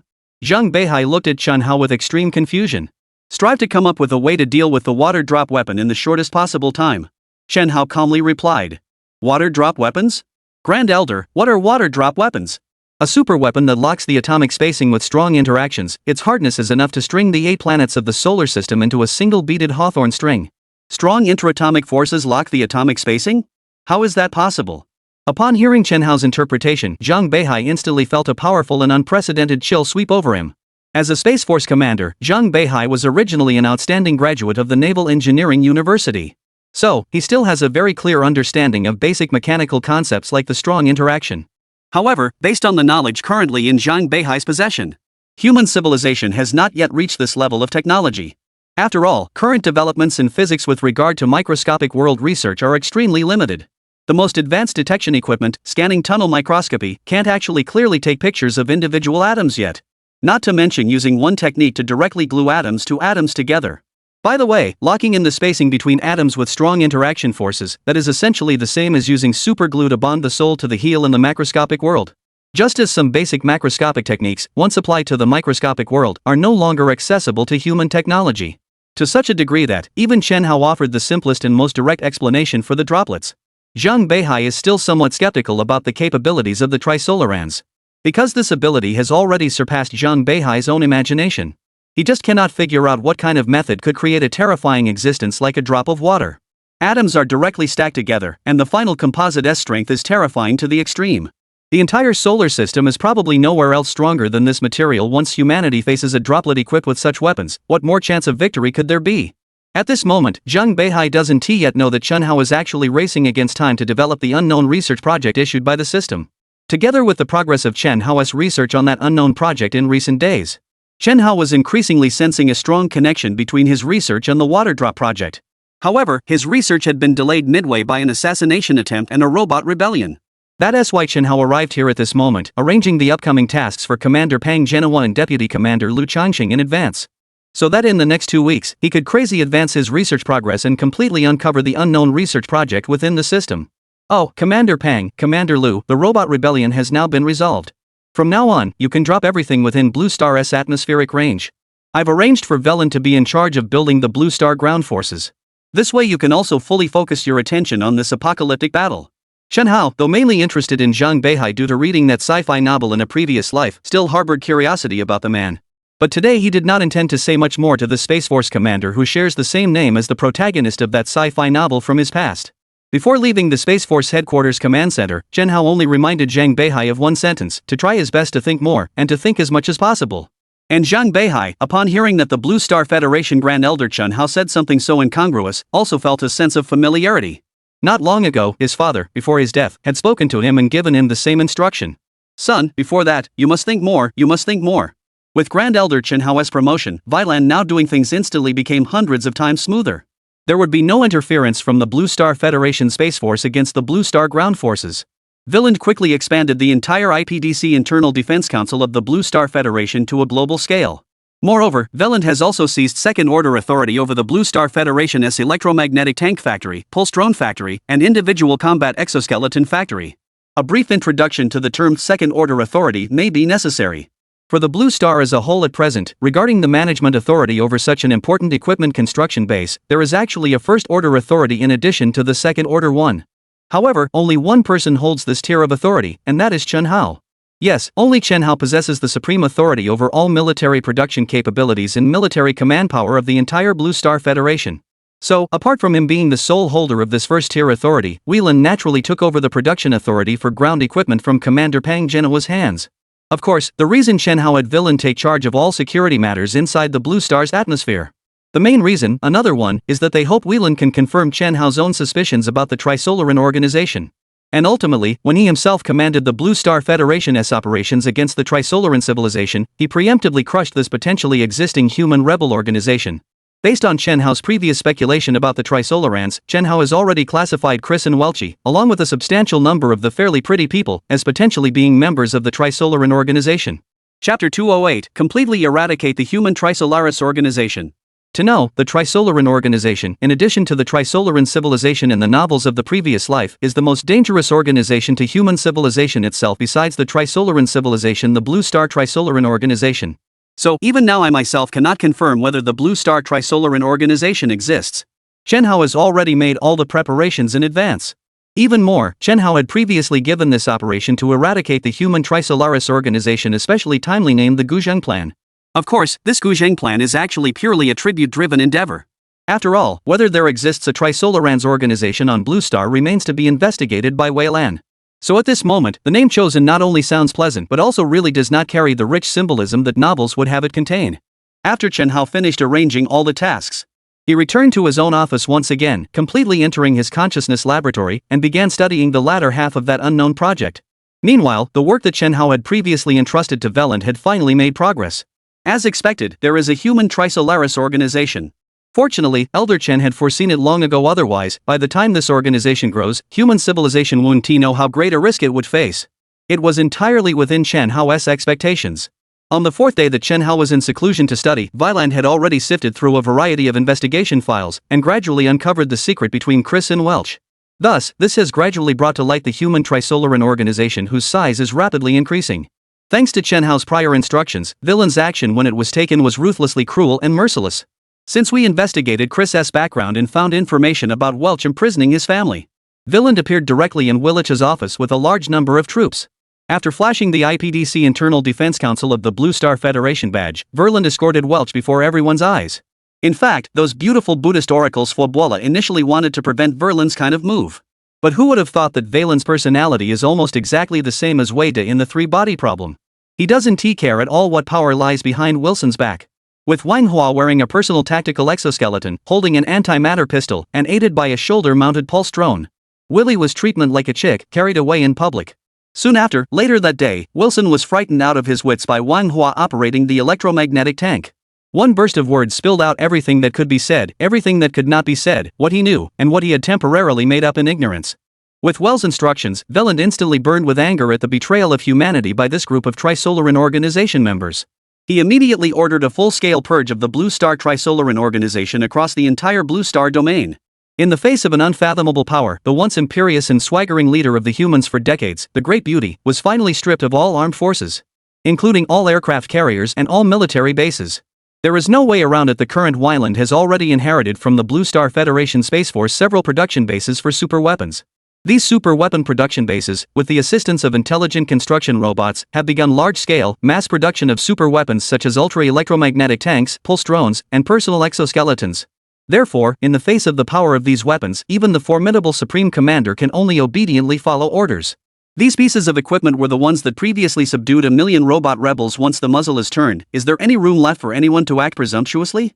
2 days later, in front of the entire Blue Star, the Gorgeous One submitted the command of 11 aircraft carriers and all air and sea fleet warships to the Internal Defense Council of the Blue Star Federation, that is, the IPDC. 5 days later, all Blue Star nations publicly transferred the command authority over their domestic weapon reserves to the IPDC's jurisdiction. Thus, the Blue Star Humans Trisolarans organization was finally strangled in its cradle. Meanwhile, after enduring a variety of difficult trials, human society finally formed two of the most formidable military power systems.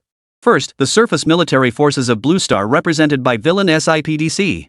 Second, the Blue Star Federation Space Force military force led by Pang Jianhua and Lu Changsheng. These two forces, one responsible for within the atmosphere and the other for outside the atmosphere up to 1 light-year within the solar system. The Internal Defense Council of the Blue Star Federation, led by Virend, possesses a series of extremely formidable weapons and equipment, including electromagnetic tanks, pulse drones, individual armored suits, and antimatter firearms. In addition, a range of pre-Chen-Hao era equipment handed over by various countries, such as fighters, aircraft carriers, destroyers, early warning aircraft, armored vehicles, and more. The Blue Star Federation Space Force, led by Pang Jianhua and Lu Changsheng, possesses the satellite-grade interstellar warship Daqin. In addition, for continental-grade interstellar destroyers Zheng Sanhao, Li Seihao, Wang Wuwu, and Zhao Liyugo. And also the 15-star shuttle ships of varying sizes that have just been completed for use. The size of the Great Qin is not worth mentioning. It is over a kilometer in length, plus 300 meters in width and 150 meters in height, equipped with the super-kinetic weapons phase cannons, various high-powered laser pulse weapons, and a range of conventional interstellar missiles. Even just this one vessel's combat power can be equivalent to the total combat power of at least 10 IPDC's equipped battle powers. As for the Continental-class interstellar destroyer, it is usually referred to as a 100-meter ship. Its length reached 300 meters, width 150 meters, and height also reached 100 meters. In addition to the large Continental-class interstellar destroyer being equipped with phase cannon weapons similar to those on the Daqin-class satellite-grade interstellar battleship. In addition, an improved personal tactical exoskeleton and a large space patrol pulsar drone are also equipped. These upgraded individual tactical exoskeletons were actually rapidly developed with the assistance of intelligent construction robots. The purpose of the upgrade is to enable the new individual exosuits to adapt to the rhythm of interstellar warfare, and they have a rather formidable lethality in space as well. In addition, the large space patrol pulse drones were created by massively scaling up the previous small pulse drones. These space patrol drones not only possess laser weapons that are more than 100 times stronger than the original pulse drones, but can also operate in 2 modes. If needed, they can even be docked directly with the individual exosuit, allowing the pilot inside the exosuit to control the drone, thereby forming the Blue Star Human Super 6th Generation machine. Chapter 209, Chen-Hao, completely unified on Blue Star. Yes, there have always been rumors among Blue Star humans about 6th Generation aircraft. But until Chen-Hao became the Grand Elder of the Blue Star Federal Federation, this rumor had not come true. Now, under the leadership of Pang Jianhua and Lu Changsheng, the Blue Star Federation Space Force, with the assistance of the Blue Star Federation Research Institute, is back on track. Directly crafted an epoch-making 6th generation super machine. All at once, the space combat capability of the Blue Star Federation Space Force received a qualitative leap. Of course, aside from the most powerful battleships, the Chen-Hao with the strongest combat capability, and the 4 continental-grade interstellar destroyers. The Blue Star Federation Space Force also oversaw the construction of 15 interstellar shuttles. The propulsion systems of these interstellar shuttles are all unified as small controllable nuclear fusion systems developed by Chen-Hao. And its main function, more or less, has nothing to do with interstellar warfare. In terms of combat, these interstellar shuttle ships are only tens of meters to less than 100 meters in size. So only a very small amount of defensive weapons were equipped. The primary function of the interstellar shuttle is still to transport various resources and personnel, as well as to handle various interstellar engineering projects. For example, the interior cargo holds of an interstellar shuttle are very spacious, capable of transporting up to 5,000 crew members at once on a single voyage. It can also transport a variety of materials, about 10,000 tons, in a single trip. There are also a variety of space robotic arms that have advanced to the extreme, and interfaces with the mothership Great Qin and the 4 continental cruisers.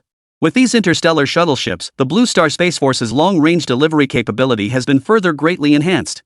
It's like humans in the past gaining a strategic transport aircraft, with a maximum speed of 15% of the speed of light, directly expanding their own supply radius to cover the entire solar system. You could say it like this. By this stage, the Blue Star Federation Space Force has already far surpassed humanity's previous understanding of space forces. The current Blue Star Federation Space Force has only 5 main battle cruisers. But its destructive power is already enough to annihilate any planet or moon within the entire solar system. Even giant gas planets like Jupiter would be unable to withstand the immense power of 5 starship battleships firing their phase cannons in unison. Of course, humanity's current power is only temporarily at this point. Because at present, the absolute ruler of the solar system, the Sun. Humans do not yet have the power to destroy or control it, so, from this perspective, even if we do not count the Trisolaran fleets, humans currently rank only 2nd in power within the solar system. Of course, this ranking does not affect Chen-Hao's current position on Blue Star. Because, relying on control over the Blue Star Federation's Internal Defense Council, that is, the Interplanetary Defense Council IPDC, and the Blue Star Federation Space Force, namely the Planetary Space Force PSF, Chen-Hao is now an absolute pinnacle power in the Blue Star. In other words, it should be that Chen Hao has transitioned from nominally ruling Blue Star to effectively unifying Blue Star in reality.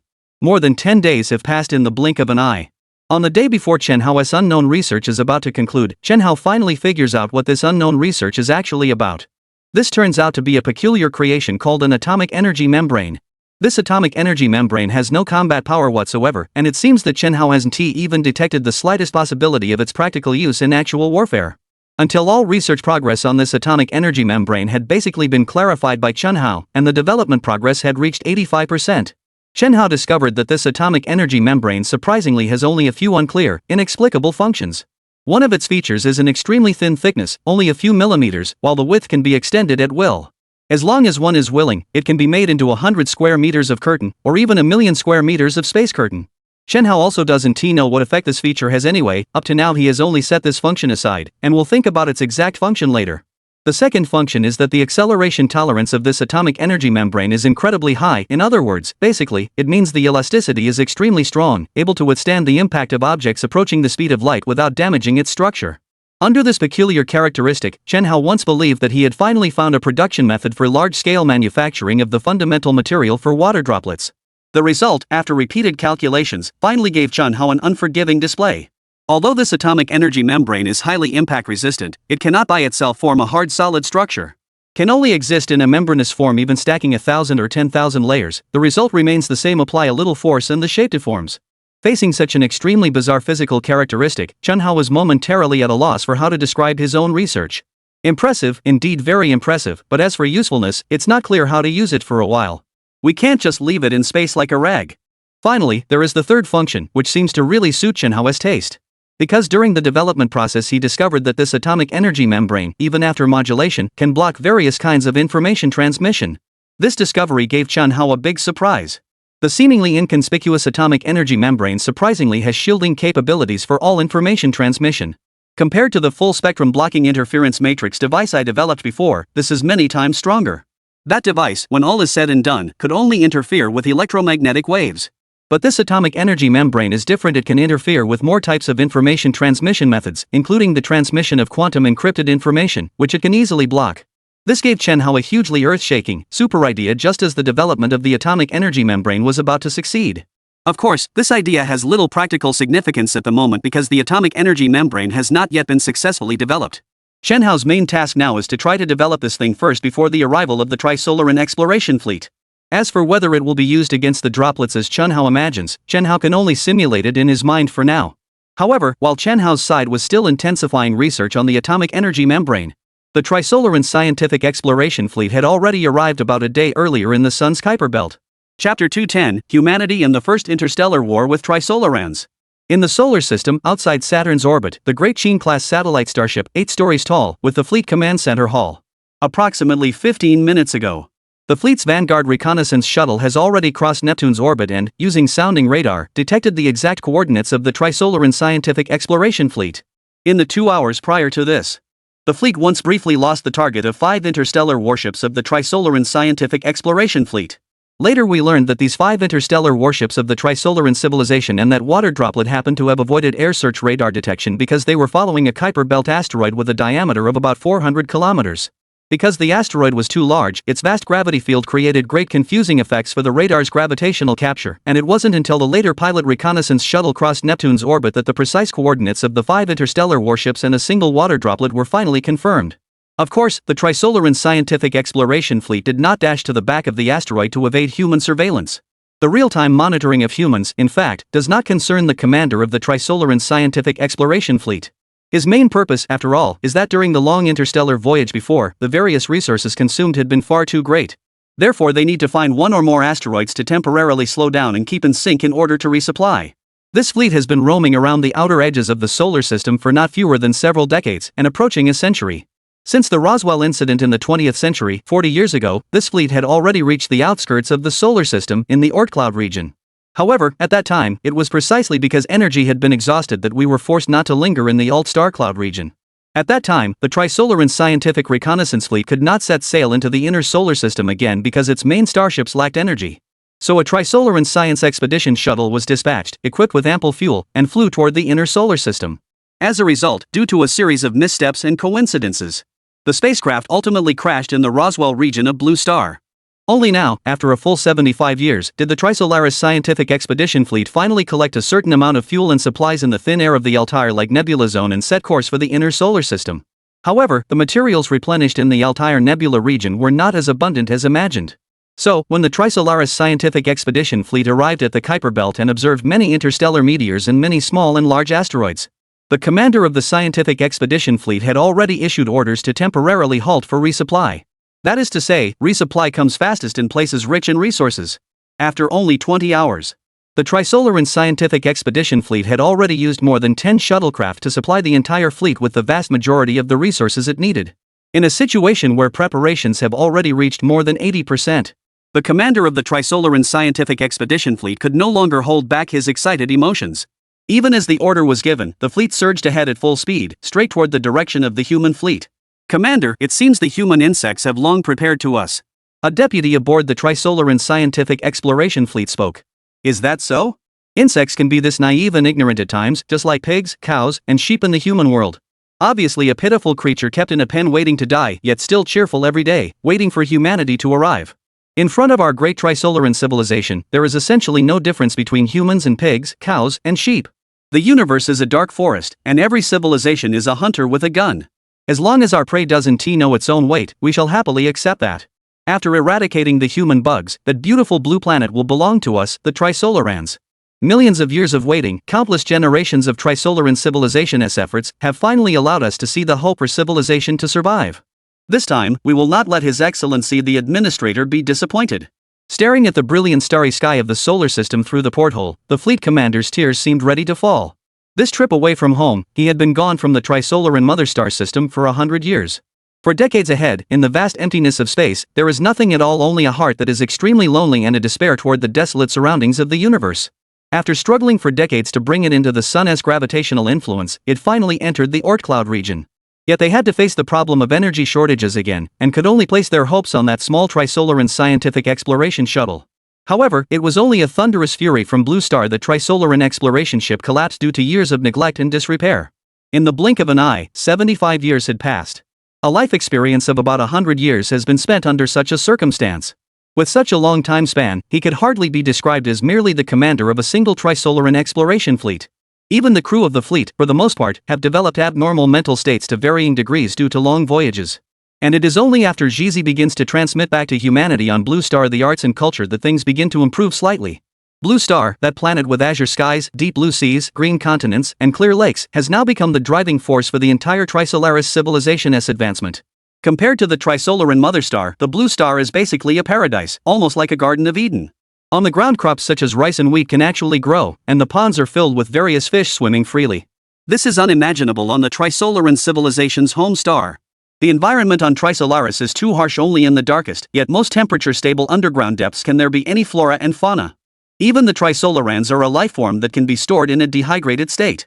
In life, the time one can truly live on the surface of Trisolaris is exceedingly rare.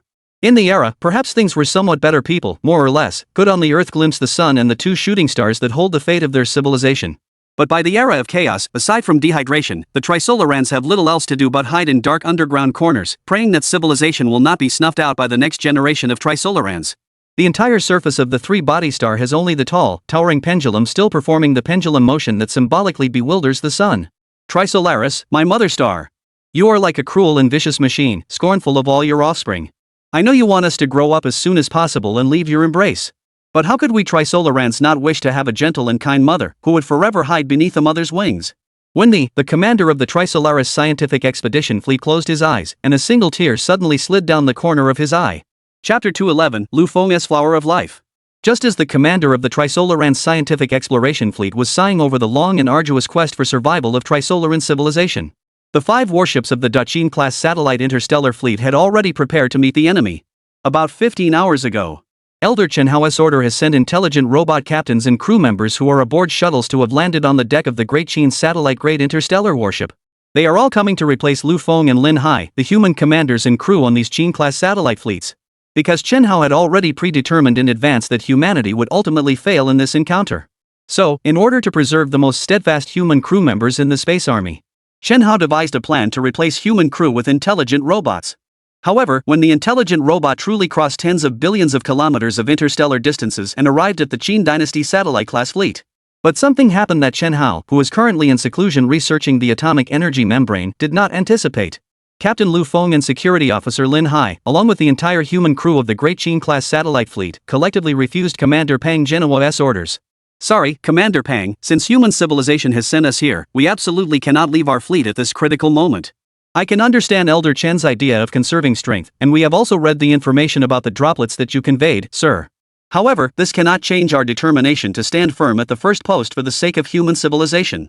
While returning the call to the Blue Star Federation Space Force headquarters, Lu Feng's attitude was extremely firm, and every word and implication undoubtedly revealed his desire to die in service. Esteemed space generals, respected Elder Chen, please believe me, making such a decision is absolutely not a momentary impulse on our part. We have already learned of the intelligent robot's rebellion against humanity. Although we did not receive any data from headquarters regarding human casualties in this rebellion. But I can still imagine how many of our fellow humans would lose their lives under the iron hooves of the million-strong robot insurgents. Therefore, in order to avoid any accidents in humanity's first engagement with the Trisolaran civilization, my crew and I have made our final decision to hold our current position. Gratitude to the great human civilization, gratitude to Elder Chen Hao. Farewell. After receiving all the messages from Fleet Commander Captain Lu Feng, Commander Pang Genoa and Chief of Staff Lu Changsheng were both silent. There are actually many specifics in the return call's content. Both officials had carefully read it more than 10 times. In short, Captain Lu Feng's meaning is exactly as he said at the beginning of the reply. Just worried that the intelligent robot commander will encounter another accident at a critical moment. From Captain Lu Feng's point of view, humanity actually cannot endure many more surprises. Long before the crisis of the Trisolaran softens. In fact, Lu Feng had often heard of people despairing to the point of jumping from buildings and committing suicide because of the Trisolaris crisis. Now, human civilization has once again experienced a rebellion by intelligent robots, and more than tens of millions of human lives have been lost. This is Lu Feng, who has sworn to maintain world peace and protect human safety since the first day he enlisted. I have always kept the threat of the Trisolaran civilization at the foremost importance in my heart. Indeed, as an ordinary human being, when facing an overwhelmingly powerful alien civilization, fearing and shrinking back are all very natural things. Just like most decision-makers of Depaling. But Lu Feng is precisely not such a person. The blood of Huaxia runs in his veins, and in his heart beats a passionate zeal. He cannot accept the decision to start preparing an escape plan before humanity's civilization and the Trisolaran civilization have officially engaged in war. So, he defies orders. He intends to truly come face to face with the Trisolaran scientific exploration fleet along with his crew. Of course, the deeper reason behind Lu Feng's actions is actually there as well. And this layer of reason is something that even Chen Hao could not have anticipated. Lu Feng intends to use his own blood to awaken the entire human race's sense of resistance. From the moment Lu Feng learned of the robot rebellion against humanity. In fact, Lu Feng has already been planning everything that is happening now. To Lu Feng, the current human civilization is actually a scattered mess. In less than 2 days, millions of robots in the rebellion have caused the deaths of tens of millions. Especially since Pang Genoa has already ordered De Pianpio to assemble 3 carrier battle groups to intercept the robot rebels. De Liang actually refused this request. Such a human, Luo Feng least wants to see. A rabble, a pure rabble. It can be said that, currently across the entire Blue Star, except for the Huaxia lineage which truly has cohesion, all of the other human compatriots actually have no real awareness that human civilization has already reached the edge of the cliff. If everyone had initially pulled together as one, then the robot rebellion would never have happened at all. There will be even fewer innocent lives lost. Therefore, Lu Feng believes that if humanity truly needs such a person among its civilization, he would, like the 6 gentlemen of the 100 Days Reform era, use his own blood to awaken humanity as civilization collective consciousness. Well, Lu Feng should naturally become the first pioneer. Not long after this battle, at the memorial service for Lu Feng, Lin Hai, and other fleet commanders and crew members, Chen Hao once wrote a passage with painful tears. He thought of things I hadn't thought of. He did what I wanted to do. His blood splattered into the vastness of space in the solar system. His soul is carved into each one of our minds. Lu Feng, my good brother, an outstanding fleet commander of human civilization. With his brief life, he depicted the fundamental reason why the Chinese civilization has endured for 5,000 years without interruption. This world is full of holes, yet there are always people stitching it up. Let us unite, fellow humans of Blue Star. For the sake of the continuity of human civilization and for the noble cause of our brother Lu Feng, we raise this toast with a strong liquor. Written in the timeline of human civilization, July 16, 2023, after Captain Lu Feng was killed. Captain Lu, I have already prepared the mental work for those crew members who are the only siblings in their families. 2 hours later, they will board the shuttles and depart from the fleet, returning to Blue Star. The intelligent robotic crew members have already replaced their positions. What are we going to do next? The day before Captain Lu Feng's death, in the command hall of the Qin dynasty, security officer Lin Hai calmly asked Captain Lu Feng. Chapter 212, a firefight distance of 10 million kilometers. Wait for the Trisolaran scientific exploration fleet to enter 10 million kilometers of gunfire range. Lu Feng answered just as calmly. Only within this distance range can our high-frequency pulsed laser weapons exert their effect. As for whether the droplets can be destroyed, we do not know yet. But those 5 science exploration fleet battleships might suffer losses under our strike. Actually, at this moment, Lu Feng doesn't know whether the high-power laser pulse weapon equipped on the Qin will be able to destroy the scientific exploration ship of the Trisolaran civilization. However, considering what we currently have at hand, it seems there are no better weapons besides this ultimate big killer, the phase cannon. So, he could only set the combat range to the maximum effective range of the high-power laser pulse weapon. 10 million kilometers is the maximum effective range of high-power laser pulse weapons. Beyond this range, the laser's energy will dissipate to below the critical threshold as distance increases. By that time, laser pulses basically had little to no ability to penetrate armor. As for the operational radius of the phase cannon, of course it is much farther reaching than that of laser pulse weapons.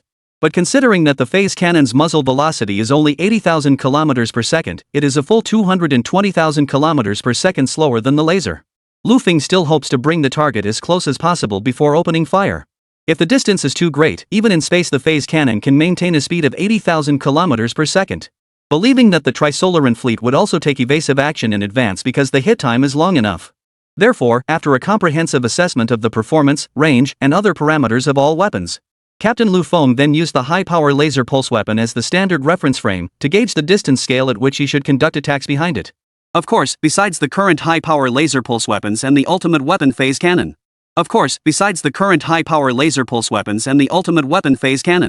This shuttle provided Lu Feng with 36 space patroller pulse drones in supply.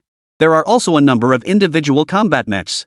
These space patrollers, pulse drones, and individual combat exosuits were all after the robot rebellion had ended a few days ago. The intelligent robot factory rushed to complete it. Once out of the factory, these pieces of equipment were shipped to the shuttle ship and were then transported to the Great Qin ship along with the robotic crew. However, space patrol pulse drones and individual tactical mechs can only operate in short-range engagements. Their maximum operational radii are very different. One reaches 1 million kilometers, while the other only extends up to 200,000 kilometers. Additionally, the power of these two types of equipment is relatively small. The laser pulse intensity of 10 drones is only sufficient to match the pulse intensity of a high-power pulse laser. According to Lu Feng's assessment, if, within an attack radius of 10 million kilometers, humanity cannot wipe out the Trisolaran scientific expedition fleet, not even a single droplet of water remains. Thus, even if the other party is truly drawn into close-quarters combat range, even the Qin 2 satellite-class interstellar fleet would have no chance. A fleet that cannot be wiped out by high-power pulsed laser weapons and phase cannons, the space patrollers, pulse drones and individual exoskeletons would be even less effective. Therefore, when Lu Feng was considering the operational plan, he did not first take these two short-range combat weapons into account. Captain's report. Our reconnaissance shuttle has detected that the Trisolaran scientific expedition fleet has crossed the Kuiper belt and is accelerating toward Neptune's orbit. Just as Lu Feng was still in the command hall discussing with Lin Hai about this upcoming war and how exactly it should be deployed, radar officials' briefing has arrived. These three-body turtle sunfruit have indeed accelerated again. Order, let the reconnaissance shuttle return to warp first, submit the target scan authorization to the Daqin Hao Command Center. Switch to the mothership scout radar to continue tracking. Lu Feng calmly directed. Yes, sir. The radar officer who received the order immediately activated quantum encrypted communications, relaying Lu Feng's command to a reconnaissance shuttle far beyond Neptune's orbit. Several hours passed. Report, Captain. The outbound search radar has detected that the Trisolaran scientific expedition fleet has crossed Neptune's orbit and is approaching Uranus' orbit. Understood, continue tracking. Lu Feng didn't waste any words and continued giving orders. A few more hours passed. Report, Captain. The scout radar has detected that the Trisolaran scientific expedition fleet has crossed Uranus' orbit and is currently continuing to approach our side Saturn orbit. Switch to high-precision target lock mode. Set the search radar locking precision to a distance of 1 kilometer. Yes, Captain. Set the probe radar lock accuracy to 1 kilometer. The distance from Saturn's orbit to Uranus's orbit is about 1.8 billion kilometers. Under the current speed of 33% of the speed of light for the Trisolaran scientific exploration fleet, that is, a velocity of 100,000 kilometers per second. In 1 hour, the Trisolaran fleet can traverse a distance of about 360 million kilometers. 18 billion kilometers at the current speed of the Trisolaran scientific exploration fleet, about another 5 hours or so, and the two sides will almost certainly collide. 5 hours. Another 5 hours. This Trisolaran scientific exploration fleet has not changed formation all along. Are they going to hard battle us straight on? The safety officer of the Great Chin satellite fleet, Lin Hai, asked somewhat strangely. To be honest, the flight trajectory of the Trisolaran scientific exploration fleet was indeed a bit arrogant. It seemed to completely ignore humanity's Qinhuang fleet. It actually straightened its course in that direction. According to common sense, under normal circumstances, if one side knows that the other is intercepting it. For our side, the best course of action is to let it go, directly abandon the 5 warships of the human Great Qin-era satellite-class interstellar battleships, and launch a direct assault on the human Blue Star headquarters in the inner solar system. This approach is the most time-saving and the highest yield strategy. After all, humanity currently only has 5 large interstellar warships. Although the intelligent robots have already been accelerating the production of the subsequent interstellar warships. But given the current travel speed of the Trisolaran scientific exploration fleet, reaching Blue Star would take about a day. Even the most powerful intelligent construction robots cannot manufacture a Qin ship within a day. However, to Lin Hai's surprise, it was beyond his expectations. The Trisolaris civilization's scientific exploration fleet apparently shows no signs of detouring at all, and instead is coming straight this way. Obviously, this can only indicate that the Trisolaris civilization's scientific expedition fleet has ignored humanity's defenses. Sworn to flatten the human race, the Qin fleet is determined to wipe them out. Chapter 213, Strategize from afar, decide 1,000 miles away. Let us just clash head on the solar system as our home. Even if we ultimately cannot stop this fleet, I, at the very least, must peel off a layer of skin from the Trisolaran fleet. Captain Lu Feng spoke with firm determination. Captain Lu, we're only a little over 1 billion kilometers away now. Shall we take the initiative and launch a proactive strike to catch them off guard with a rapid interception? At that moment, Security Officer Lin Hai, who had been thinking for a long time, suggested. Safety Officer Lin, we can't remain too far from Saturn at the moment. Before Lu Feng could answer, the captain of the Bronze Star Continent-class interstellar battleship Zhang Sanhao spoke up. Chief Lin, you are the ship's security officer. You may not be fully aware of our current state of enemy and friend. We currently know too little intelligence about the Trisolarans. Apart from the situation about the droplets revealed by Elder Chen, we currently have no way of knowing anything else. We have no means to analyze what kind of weapons the other party's scientific exploration fleet has, or what kind of armor their battleships possess. The art of war says, knowing yourself and knowing your enemy ensures 100 battles without peril. We know ourselves but not the enemy, so the best tactic is to rely on favorable terrain and launch a blocking harassing defense against them. Saturn and its moons are exactly the favorable terrain that belongs to us. Captain Zhang Sanshao spoke, and Lin Hai immediately reacted. This captain's words seem to be quite reasonable. Indeed, as a fleet security officer, Lin Hai is fairly proficient in almost everything else. But when it comes to leading the fleet in battle, Lin Hai's level is completely incomparable to Lu Feng and the fleet commanders under him who train day and night. Captain of the Zheng 3 ship pointed out the most critical issue, which is the military terrain problem. As for the current situation, the region where the Trisolaran scientific exploration fleet is navigating is a vast open area of more than 1 billion kilometers between Uranus and Saturn. Because of the gravitational pull of these two giant planets, even celestial bodies about the size of the same moon are doomed to be captured by one of the two gas giants. This is even more so than those so-called asteroids or the like. So, if we want to conduct a hit-and-run battle in this area, there is basically little possibility. Because there were no barriers at all, and humans did not understand the fleet strength of the Trisolaran civilization, wouldn't fighting like this be violating the cardinal rules of warfare? But if the battlefield is set in Saturn's orbit, the situation changes completely. First, the opponent is aiming at the human Qin Grande fleet. No need to worry, they ran away. Secondly, Saturn and its moons, as well as the Saturnian rings, happen to be an almost perfect natural terrain barrier. Saturn goes without saying, a gigantic gas giant that can block the entire fleet if faced with a special situation in victory seems impossible, then simply circling Saturn is not a bad tactic. One could just loop around it as a form of warfare. As for those planets around Saturn, they are even more advantageous for the human fleet. The fleet scan of Saturn shows that Saturn currently has a total of 148 satellites. 3 more than the 145 satellites previously observed by the Webb telescope. Among these 148 Saturnian satellites, as many as 17 have diameters exceeding 300 kilometers. The largest moon, Titan, reaches a terrifying diameter of 5,150 kilometers. This size is even larger than the moon by a full circle. It is easy to imagine how much impact a human fleet with so many movable obstructions will have on subsequent human offensives. Therefore, the only way is to preset the combat area on the Saturnian orbit, which is the strategic tactical approach that truly aligns with the combat doctrine. Oh, no wonder before our fleet set out, the Blue Star Federation Space Force headquarters had already preset the battlefield area. I didn't expect our Space Force headquarters to have such a capable genius who could anticipate that the Trisolaris exploration fleet would not spare us. After grasping the hidden meaning of the battlefield setup, Lin Hai also began to admire the commander who originally devised this operational command order. Ancient people often described Zhuge Liang and other top military strategists like him as people who could command from within the strategizing chamber and make decisions thousands of miles away. In the past, Lin Hai had looked down on this with disdain. He thought that was just flattery toward the ancients taken too far.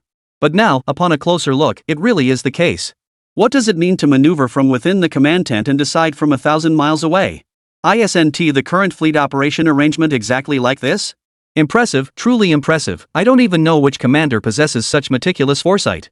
The moment I realized that this combat command order had already been decided on Blue Star. Lin Hai still admires to the utmost. Old Lin, who do you think issued such a combat command? Ha, you were protecting them back then. You can't think of it this quickly, can you? Watching Lin Hai beside him continue to exclaim in awe, Lu Feng also couldn't help but laugh out loud. What? Old Lu, you mean him? That's impossible, right? Isn't he the one involved in research and development? Hearing Lu Feng's reminder, Lin Hai instantly felt his whole body stiffen, somewhat incredulous. Yeah, he is the one who does RD, but he is the very person who proposed the suggestion to the Blue Star Federation Space Force, saying that they could use the terrain of Saturn's orbit to conduct a delaying holding action. This recommendation, when it was first proposed, left Commander Pang and Commander Lu of the Space Forces a bit puzzled. Their initial plan was to charge straight into the asteroid belt and intercept the other side. But after repeated research, we finally found that his suggestion was more reliable, so we're staying here, huh? While Lu Feng was explaining, a trace of pride unconsciously appeared on his face. As if there had once been an intersection with the venerable person he spoke of, that would be a great good fortune in this life. Oh, I see. So Elder Chen the Great really is, as they said, able to foreknow the future. This is simply, absolutely inconceivable. After hearing Lu Feng's explanation, Lin Hai was once again filled with astonishment, though after the astonishment, he seemed to have thought of a very important question. Ah, wait a minute, our Elder Chen is so capable. If we disobey orders now, will it be the same as the prediction from the headquarters, and will be wiped out? Lin Hai clearly looked uneasy. Because previously when Lu Feng chose not to obey and withdraw, he had not disclosed to Lin Hai the deepest, most important reason within his heart. So even at this moment, Lin Hai still only knows the initial few reasons for disobedience. Chapter 214, The Ultimate Ruthlessness of the Water Drop. I know that too, but Lao Lin, the reason we resist orders and stay here, what is the purpose? The Space Force headquarters doesn't he know, would you, my good brother, still not know? Human civilization is currently a complete loose confederation. If no one sacrifices themselves, I'm afraid the group on Blue Star that is half-hearted about the Grand Elder will never wake up. Lu Feng spoke calmly. So that's the case, Lao Lu, you sneaky guy, you want to awaken the unity of all humanity with blood. Why didn't you tell me in advance? You've made me think all along that you had some ace against the three-body observation fleet. Lin Hai frowned and shook her head. Old Lin, are you scared? If you're scared, there is still time to retreat now and come back. Lu Feng curled his lips slightly and deliberately asked. Old Lu, what do you take me Lin Hai for? Back when we were in the snow-covered region, which time did I lead a team not through gunfire and heavy rain of bullets? I didn't even know and didn't bother to ask. You little bastard, you actually doubt that I, Lin Hai, have no backbone. If you back down like this again at the last moment, don't blame me for not cooperating with you. Because he didn't realize Lu Feng was mocking him, Lin Hai immediately crossed his arms at the waist in anger and complained discontentedly. Ha, old Lin, what's the matter? We're both former Special Forces captains. I still don't know you well, right? It's just a joke. Why are you taking it seriously? Remember, if the Great Qin fleet really ends up in danger, no one is allowed to retreat. Whether we can wake up all of humanity and unite Blue Star's humanity under Elder Chen's leadership, it's up to us. Lu Feng was no longer joking at this moment. His gaze steadied as he stretched out a hand and reached toward Lin Hai. Alright, then it's up to us. My good brother, you've got spirit. If death comes, we'll go out in a blaze of glory, wholeheartedly for human civilization to unite and die once. There was no hesitation at all. Lin Hai directly extended his hand and gripped Lu Feng's hand tightly. Report to the captain, there is urgent tracking intelligence. About 4 hours later, the fleet's radar officer suddenly reported a strange message. Speak. Captain Lu Feng waved his hand to signal. The Qin Dynasty probe's sky search radar has just detected a strange change in the Trisolaris expedition fleet. The droplet-shaped aircraft on their side seems to be off the main fleet's course. Radar Guanhui reported. Have we deviated from the fleet's main course? What does that mean? Is the droplet going to choose to circle behind us and launch a sneak attack? Is this scenario possible? Regarding the radar officer's reward, Captain Lu Feng instantly felt that something was off. I don't know. Captain. The current drift angle of the droplets is only about 1 degree, which doesn't seem to be trying to go around us. It might be to open up the distance with the Trisolaran's scientific exploration fleet, forming a pincer attack from two sides. Radar officials speculated that. Well, for now we won't bother with him. We haven't entered the attack range yet. Thinking about this is useless. Let us keep a close watch and see what the Trisolaran civilization is up to.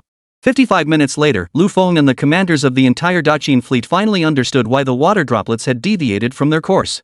Because just as the Trisolaran scientific exploration fleet began to enter the preset strike range of 10 million kilometers, these did not head for the Qin dynasty fleet, but instead suddenly and decisively veered at a clear angle, activated a 50% light speed rapid acceleration, and headed towards Saturn.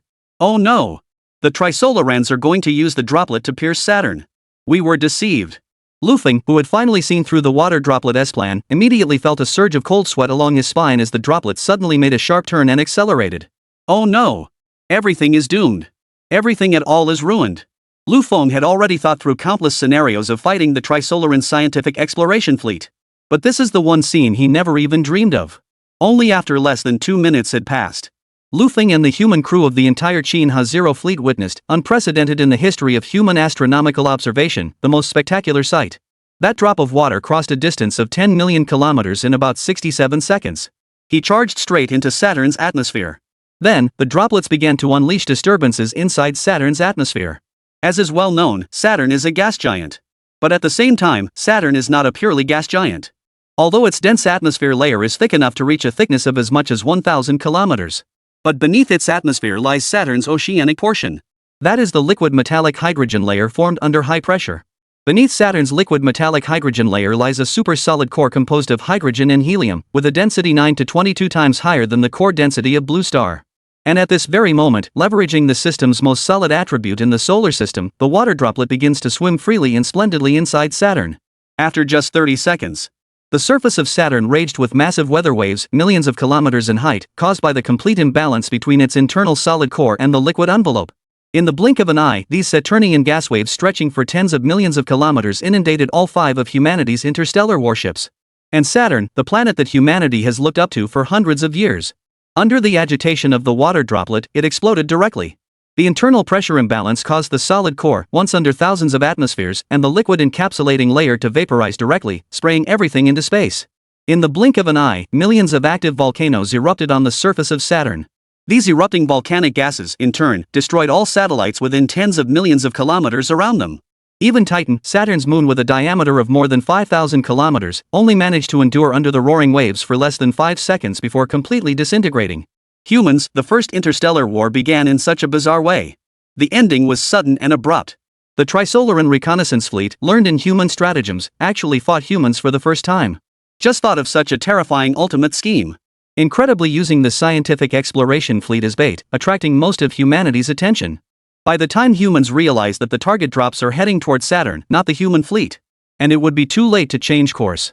In just over a minute, the phase cannon hadn't even had time to lock onto it before it suddenly turned toward the water droplet. The water droplet had already drilled into Saturn's interior. Chapter 215, All Human Forces Annihilated. Saturn disintegrates. According to the real-time footage from the last radar returns received by the Blue Star Federation Space Force, humans have learned of the complete annihilation of the Great Qin Fleet. Although this news happens to corroborate the previous judgment of Elder Chen Hao. But none of the commanders of the Federal Space Force anticipated that the failure would come so disastrously. According to calculations, at the moment Saturn finally disintegrates, the temperature of the expelled blast waves is so high that it nearly reaches the critical temperature of nuclear fusion. The tens of millions of kilometers of gaseous tongues whip through, like whips that extinguish worlds, sweeping over everything that existed around them. Whether it is Saturn's moon or humanity's fleet of the Qin Hai? In the face of such a powerful blow, there is absolutely no ability to resist.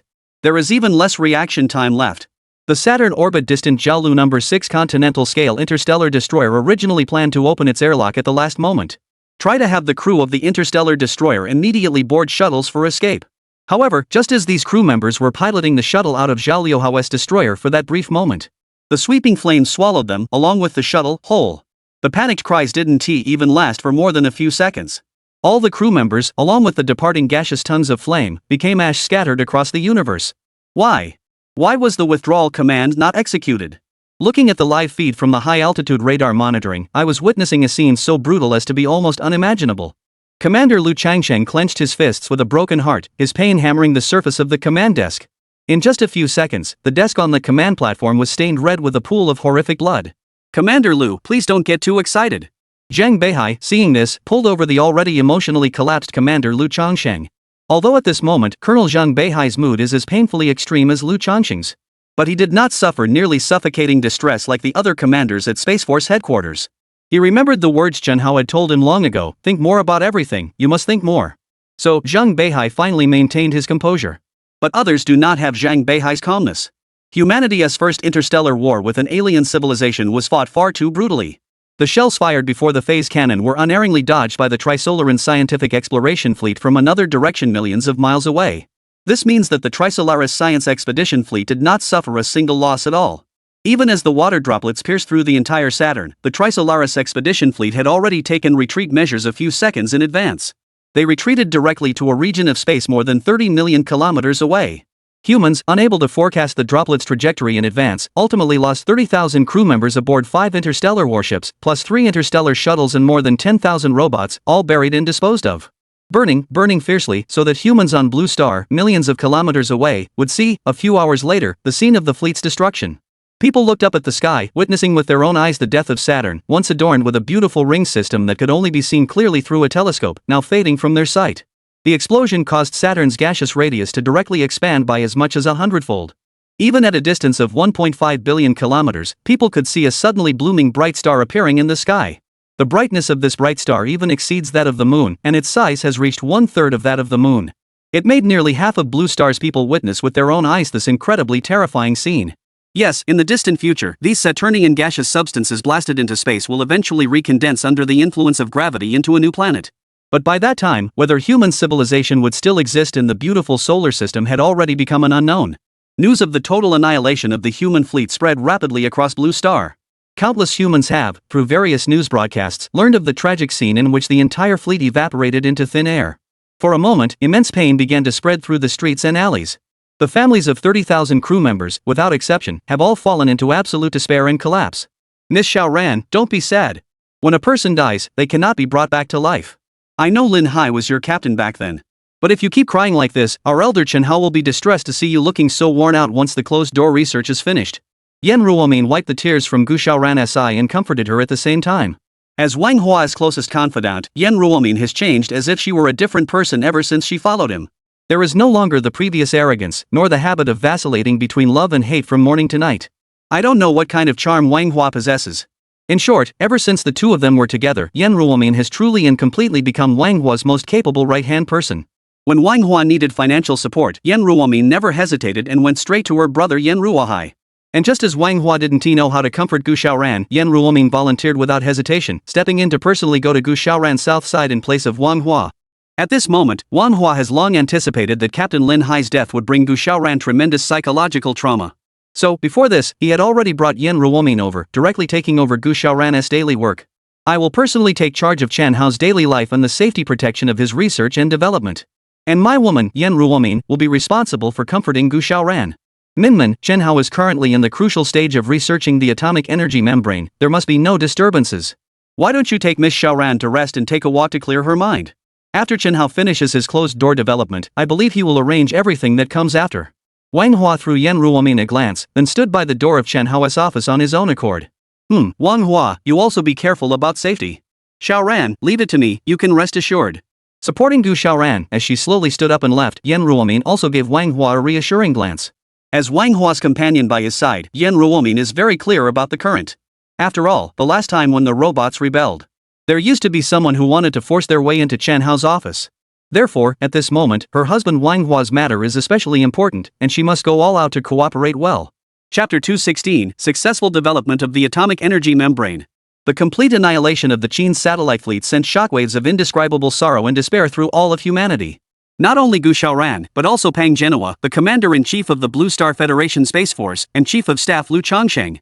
It also includes many ordinary Space Fleet family members. It also includes all members of humanity. People did not expect that humanity's first interstellar war would create the shortest war in history. The whole process only took 2 or 3 minutes. Humans were trampled under the soles of the three-body civilization and pressed back and forth. This result instantly blindsided humanity as a whole, leaving society without direction. And just as all humanity was at a loss about the future, bewildered by the Trisolaran civilization, the Trisolaran scientific exploration fleet did not linger much beyond Saturn's orbit. In just about 3 hours, the droplets from the Saturn explosion flames returned to the fleet's ranks. Immediately afterward, the Trisolaran scientific expedition fleet began accelerating, charging toward Blue Star with renewed momentum. According to the reconnaissance radar of the human Blue Star Federation Space Force, the average speed of the accelerated Trisolaran science exploration fleet is about 20,000 kilometers per second. This speed is more than twice as slow as the advance of the previous three-body civilization as scientific expedition fleet. The specific reason, according to later post-war studies by the Space Force, is perhaps that the explosion of Saturn had, to some extent, affected the Trisolaran scientific exploration fleet. So the Trisolaran scientific exploration fleet reduced its sailing speed when it set sail again. However, although the speed of the Trisolaran scientific exploration fleet has slowed down greatly at this moment. But for the Blue Star Federation Space Force's Commander-in-Chief Pang Genoa and Chief of Staff Lu Changsheng, this speed was still too fast, far too fast. Unlike the other Blue Star members who were still immersed in their pain. The atmosphere at the Space Force's headquarters was obviously heavy, with an added note of despair and unease. 20,000 kilometers per second, a distance of less than 1,500 million kilometers. It seems that these bastards from the three-body civilization scientific exploration fleet have come with the intent to wipe everyone out. At this rate, in less than 21 hours they'll reach the Earth-Moon transfer orbit. Hearing the radar officers report that the Trisolaran fleet has begun second-stage acceleration and set off, Pang Genoa let out a deep sigh. If these bastards really dare to charge toward the Earth-Moon orbit, I, Lu Changsheng, will fight to the death alongside them. Zhang Beihai. Lu Changsheng seemed not yet to have recovered from the anger and pain just now. As soon as he spoke, his words carried a murderous vow to avenge Lu Feng and Lin Hai. Yes, Officer Lu, please give instructions. Hurry up and prepare a shuttle for me. I'll fire it up and ram into these alien bastards to kill them all. Lu Changsheng ordered with red, swollen eyes. Sir, you. Facing Lu Changsheng's orders, Zhang Beihai was momentarily at a loss for words. What are you standing there for? Hurry up and arrange it for me, you bastards from the three-body star, who have harmed my men. I will also kill their men. Seeing that Zhang Beihai did not move, Lu Changsheng immediately repeated it in a stern voice. Lu Ge, don't be so impulsive. A voice came from outside the doorway of the Blue Star Federation Space Force Command Center. I can't handle all of this anymore, Lao Pang. From now on, I'm handing the entire Space Force over to you. I'll go fight these three-body grandsons to the end. Because his emotions were too stirred, Lu Changsheng did not realize that the shout just now had not come from Pang Genoa. Lu Changsheng, whose heart hid a torrent of hatred, patted his old partner on the shoulder, then turned and walked toward the command center. However, at the moment he turned, a thin yet clearly steadfast and upright figure appeared in front of him. Chen, Elder Chen the Grand Elder? Lu Changsheng gazed blankly at Chen Hao in front of him. Brother Lu, I still prefer you call me Chief Engineer Chen. Chen Hao spoke in a calm tone. Chief Engineer Chen, has your development been successful? Seeing Chen Hao, Zhang Beihai seemed to glimpse the hope of human civilization in an instant. Yeah. It worked. Chen Hao nodded and immediately ordered Zhang Beihai. Colonel Zhang, Deputy Commander Lu is not yet emotionally stable. You take him to rest first. Leave the rest to me. Yes, Great Elder. Zhang Beihai answered aloud, feeling a glimmer of hope. Lu Ge, you should rest first. You've worked hard these days. As for avenging Brother Liu Feng and Brother Lin Hai, leave it to me. With me here, our brothers will not die in vain.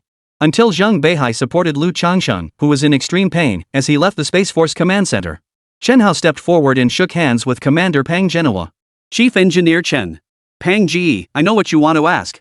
You're asking me whether the research and development I've just completed can deal with the Trisolarans, right?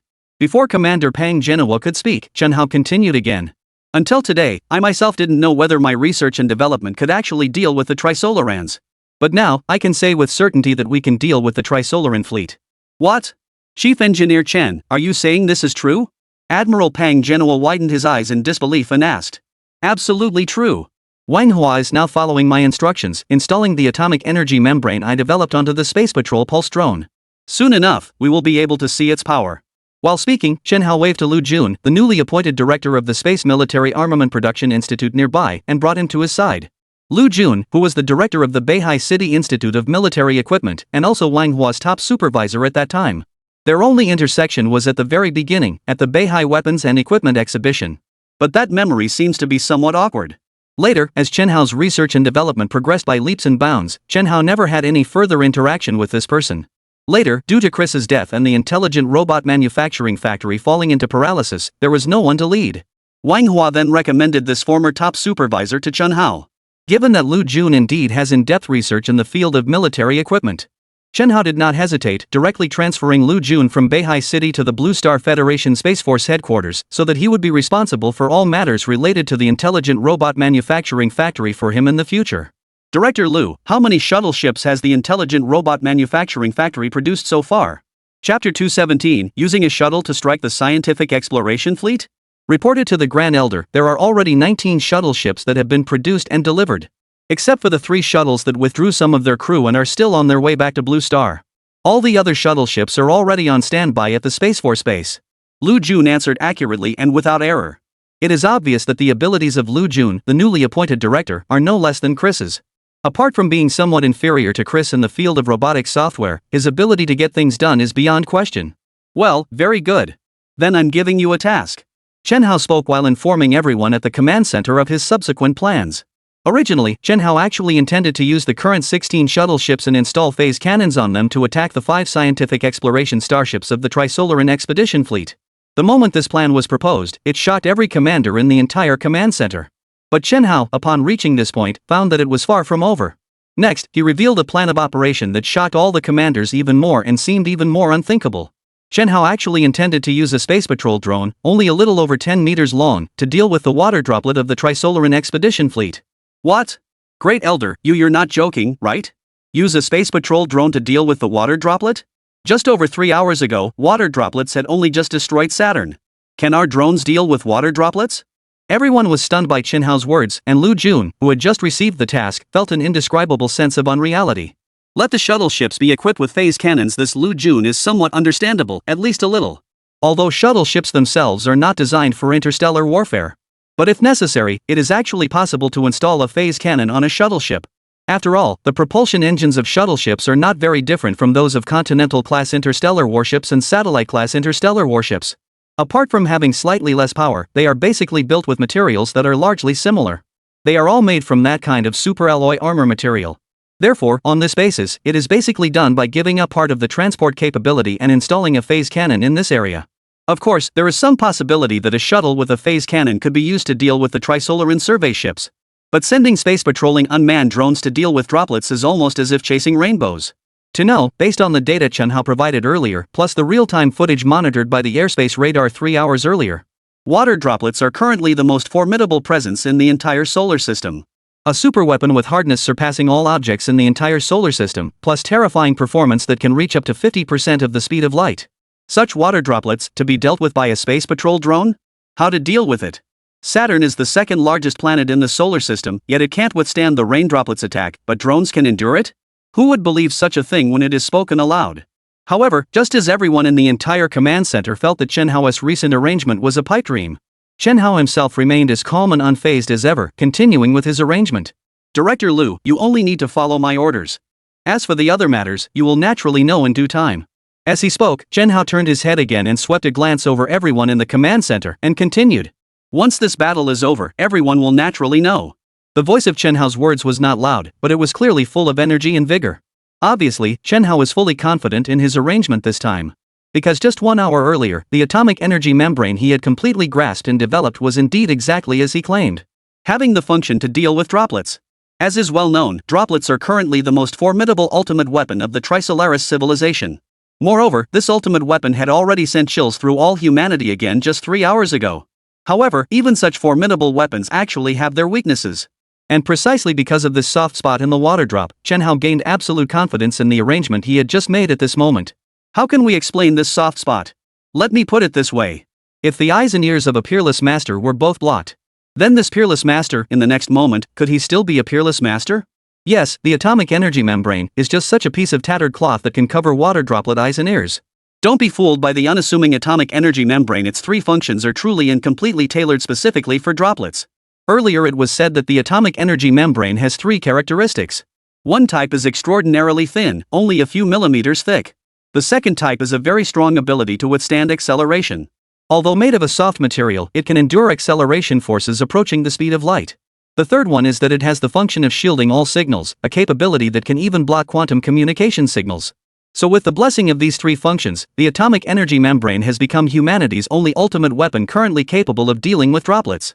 After Chen Hao's deep reflection, it was found that as long as humans could manage to envelop the water droplets with this atomic energy membrane, Then the drop will in the next second become that peerless expert whose eyes and ears are covered. Imagine a droplet that, no matter how it flies or accelerates, can never lock onto a target. Could it still be a hidden danger to humanity? Obviously impossible. The solar system is so vast that even a deviation of 1/10,000th of a degree could cause the drop to miss the edge of the target entirely. Not to mention that it would be a blind drop that blocks all communications, navigation, and radar signals. This situation is like someone slipping a burlap sack over your head quietly from behind on a dark, windy night. No matter how powerful this person's combat ability is, they can't withstand being knocked around with a few blows of a blunt baton. Well, I definitely can't beat you, but as long as I diligently practice the art of tying up someone in a sack, once I seize the perfect chance, no matter how skilled you are, you'll still be done for. What kind of tactic is this? This is what people call a night with no moon and strong wind, a time for killing and arson. Of course, with a reliable tool like the atomic energy membrane. The follow-up matters still need to be carefully planned together. If there isn't an extremely reliable plan, then in case it fails to deploy the water droplets in time, or just as they are about to deploy them, the 5 warships of the Trisolaran Scientific Exploration Fleet will have seen through humanity's ruse. Then everything will be over.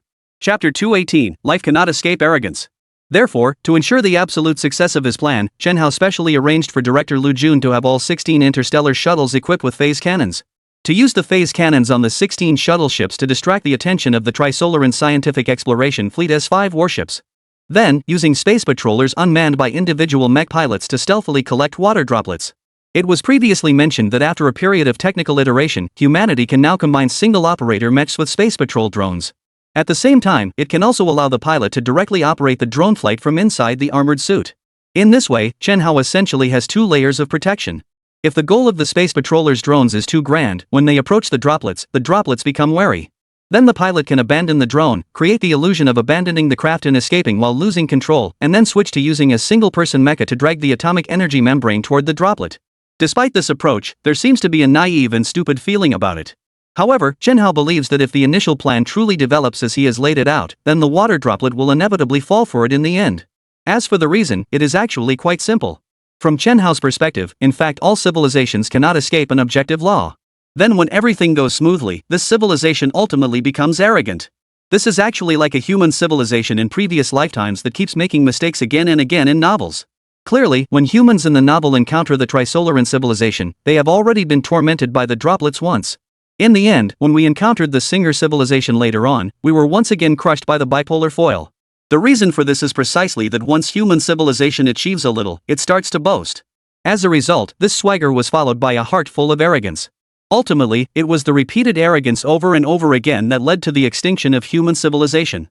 So, from the previous life in this novel, Chen Hao learned an important theory. He believed that all civilizations actually have an arrogant side. Even civilizations as powerful as the Trisolarans, which are hundreds of years more technologically advanced than human civilization, would not be exempt. Otherwise, why is there the hint in the previous life novel that the second fleet of the Trisolaran civilization was completely wiped out in Taurus? To put it plainly, they just thought they were exceptionally impressive, and ended up slipping into a trap by accident. Chen Hao now intends to exploit this arrogant mindset of the Trisolaran civilization. A few hours ago, the Trisolaran civilization had just destroyed humanity's interstellar fleet. Only after a mere 3 hours, the Trisolaran Scientific Exploration Fleet suddenly began to head toward Blue Star again. What does this indicate? This precisely shows that they have started to become arrogant. Add to that the water drop itself, with almost flawless, impervious performance. Chen Hao can almost be certain that until his atomic energy membrane encloses the water droplets, the Trisolaran Expedition Fleet's members could not have expected that they would fall for the trap as well. Of course, up to now, all details of the atomic energy membrane and the entire plan, including the conspiracy content, remain. Chen Hao did not tell anyone, not even Manhwa, who would soon bear a 1,000-pound load. The reason is also very simple, because Jizi is currently monitoring everything on Blue Star constantly, watching all its movements. So, in order to prevent Jizi from learning of his plan, the only information he can reveal is only a few ambiguous messages. For example, tell everyone that the atomic energy membrane can deal with water droplets, but without telling everyone exactly how the atomic energy membrane would be able to deal with water droplets. More so, he did not tell anyone the characteristics of the atomic energy membrane that he had developed, thus completely cutting off the risk of leaking the plan. Half an hour later, at the command center. What? Chen Hao, you want me to pilot a drone to deal with the water droplet? Brother, I'm finally calling you brother one last time. From now on we won't be brothers anymore. Isn't this plainly telling me to go to my death? Wang Hua, who had just installed the atomic energy membrane on the Space Air Force hangar, had just finished listening to Chen Hao's combat plan. The whole person couldn't help but draw in a cold breath. After forcibly steadying his mind, Wang Hua moved with his incredibly heavy steps to the floor-to-ceiling glass at the command center and pointed his finger towards Saturn. Chen Hao, you take a good look yourself, take a good look yourself. That S in the direction of Saturn, did you see it or not? Hell, Saturn has already been blown up by water droplets, and you want me to deal with the droplets? You'd better just kill me now. Am I still tougher than Saturn like this? Because Chen Hao has not yet told Wang Hua the final combat plan. Thus, at this moment, Wang Hua looks exactly like a bruised eggplant, simply collapsed to the extreme. I'm so scared, it's truly terrifying. Of course, not to mention Wang Hua, even if you replaced him with 1,000 people or 10,000 people, they would still be afraid. Everyone has seen the power of the water droplets with their own eyes. But as for the nuclear energy membrane, no one knows what it is used for. Those who can't figure it out still think Elder Chen Hao is going to build a large greenhouse in space. The more bizarre it gets, the more speechless I am. Don't waste words, just say whether you'll take this task. Although Chen Hao really wants to tell Wang Hua the specifics right now. Although Chen Hao really wants to assign this task to someone else. But there is no choice. In the current entire human society, the only special pilot who has truly carried out super tasks is Wang Hua alone. Although the Space Army had previously trained a batch of special pilots and sent them to the Daqing-class satellite fleet. However, after the war began, this group all perished in the Saturn explosion and could not escape in time. Most were killed. Among the remaining crew who had been replaced by robots in advance, there were also a few special pilots. But thinking about the immense trauma the Saturn explosion had caused them, Chen Hao did not dare to let these special pilots return to the Blue Star on their return voyage and then turn back to complete missions. After suffering a major defeat on the battlefield, there is a high likelihood of developing a severe war syndrome. Chen Hao obviously cannot take such a risk and will not send these people again. So, after much thought, he could only entrust this task to his old partner. I won't take it. Chen Hao, this time even if you reveal the big secret, I won't take it. What, you actually want me to go up to the sky and deliver myself to die? I'm not Tang Sanzang, where on earth is the Western Heaven? Meeting you, I've truly drawn the unlucky straw for 8 lifetimes. 10 minutes later, carrying an endless grudge toward Chen Hao, Wang Hua still embarked on the journey to confront the Trisolaran Scientific Exploration Fleet. Chapter 219, The Chain of Strategies. Sometimes, people actually really do need a few brothers who don't look that trustworthy. Such buddies, although they don't seem very reliable in ordinary times. But when it matters, they can really come in handy. Just like Wang Hua, even though he set off with the team and drove the space patrol vessel Gen 6 all the way, he never rested and swore at Chen Hao along the way. But in the end, she still went. Not exactly fearless devotion, but at least he went proactively, muttering and grumbling all the way. An hour later, humanity's second wave of interstellar fleets finally set out. Of course, this second wave of interstellar fleets is clearly far more impoverished than the first wave. There are only 16 shuttle ships not exceeding 100 meters in length, plus a 6th-generation space patroller piloted by Wang Hua in power armor. Most of the crew on the shuttle are robot crew members as well. There were 16 temporary captains in total, including Zhang Beihai, who participated as human shuttle commanders in this operation. In fact, these 16 captains had not planned to be assigned in the first place. It was only after strong requests from Colonel Zhang Beihai and other Space Force members that they considered the possibility that robot captains might not adapt as quickly as humans, and Chen Hao finally agreed. 17 human members, plus 16 shuttle ships and a 6th-generation aircraft, left the Blue Star Federation Space Force base and flew toward outer space. According to the calculations, because the human fleet this time is slightly faster than the three-body civilization's science expedition fleet. So the second wave of humanity's interstellar fleet will encounter the Trisolaran Scientific Reconnaissance Fleet within Jupiter's orbital range. In about less than 10 hours or so, both sides will come into contact. And to ensure absolute success for this mission, Chen Hao remains involved and adds a tactic to mislead the opponent pretending to surrender. In other words, Chen Hao alone held the sole command of the entire fleet without informing anyone. When the fleet approaches the Trisolaran Scientific Exploration Fleet, Chen Hao planned to first establish communication with the Trisolaris Scientific Investigation Fleet. Anyway, humanity has already deciphered the communicating language of the Trisolaran civilization, the instruction about the Trisolaran Scientific Expedition Shuttle self-destruct that they deciphered last time. Therefore, based on this latest deciphering, humans have basically mastered the language logic of the Trisolaran civilization. As long as the Trisolaran civilization is willing to communicate, humans can, through the decryption program, communicate with the Trisolarans without barriers. Time always passes quickly, especially when good brothers are still angrily shouting in the sky. Chen Hao feels time passing even faster. Hey Wang Hua, could you choose a different word when you insult me? It's been a few hours, you aren't tired, but I am tired of listening. Chen Hao, shedding his usual elder statesman demeanor, spoke in the calm channel with a teasing tone. No way, even if I'm tired I've got to keep listening. Brother, I'm already going to Jupiter to die for the sake of maintaining world peace. What can you do if I vent a little? Soon, Wang Hua's grumbling over the communications channel rang out.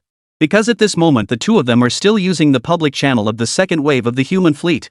So their conversation is not only audible to themselves, but also to the commanders at the Space Force Command Center.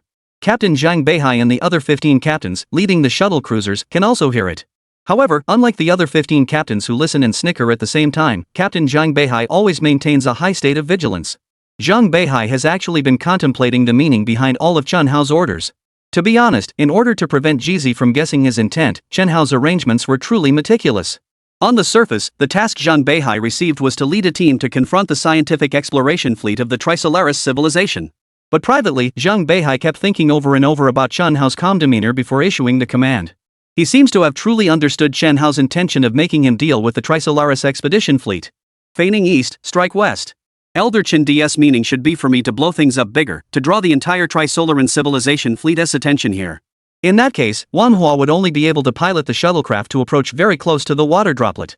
Well, in that case, I should really prepare myself.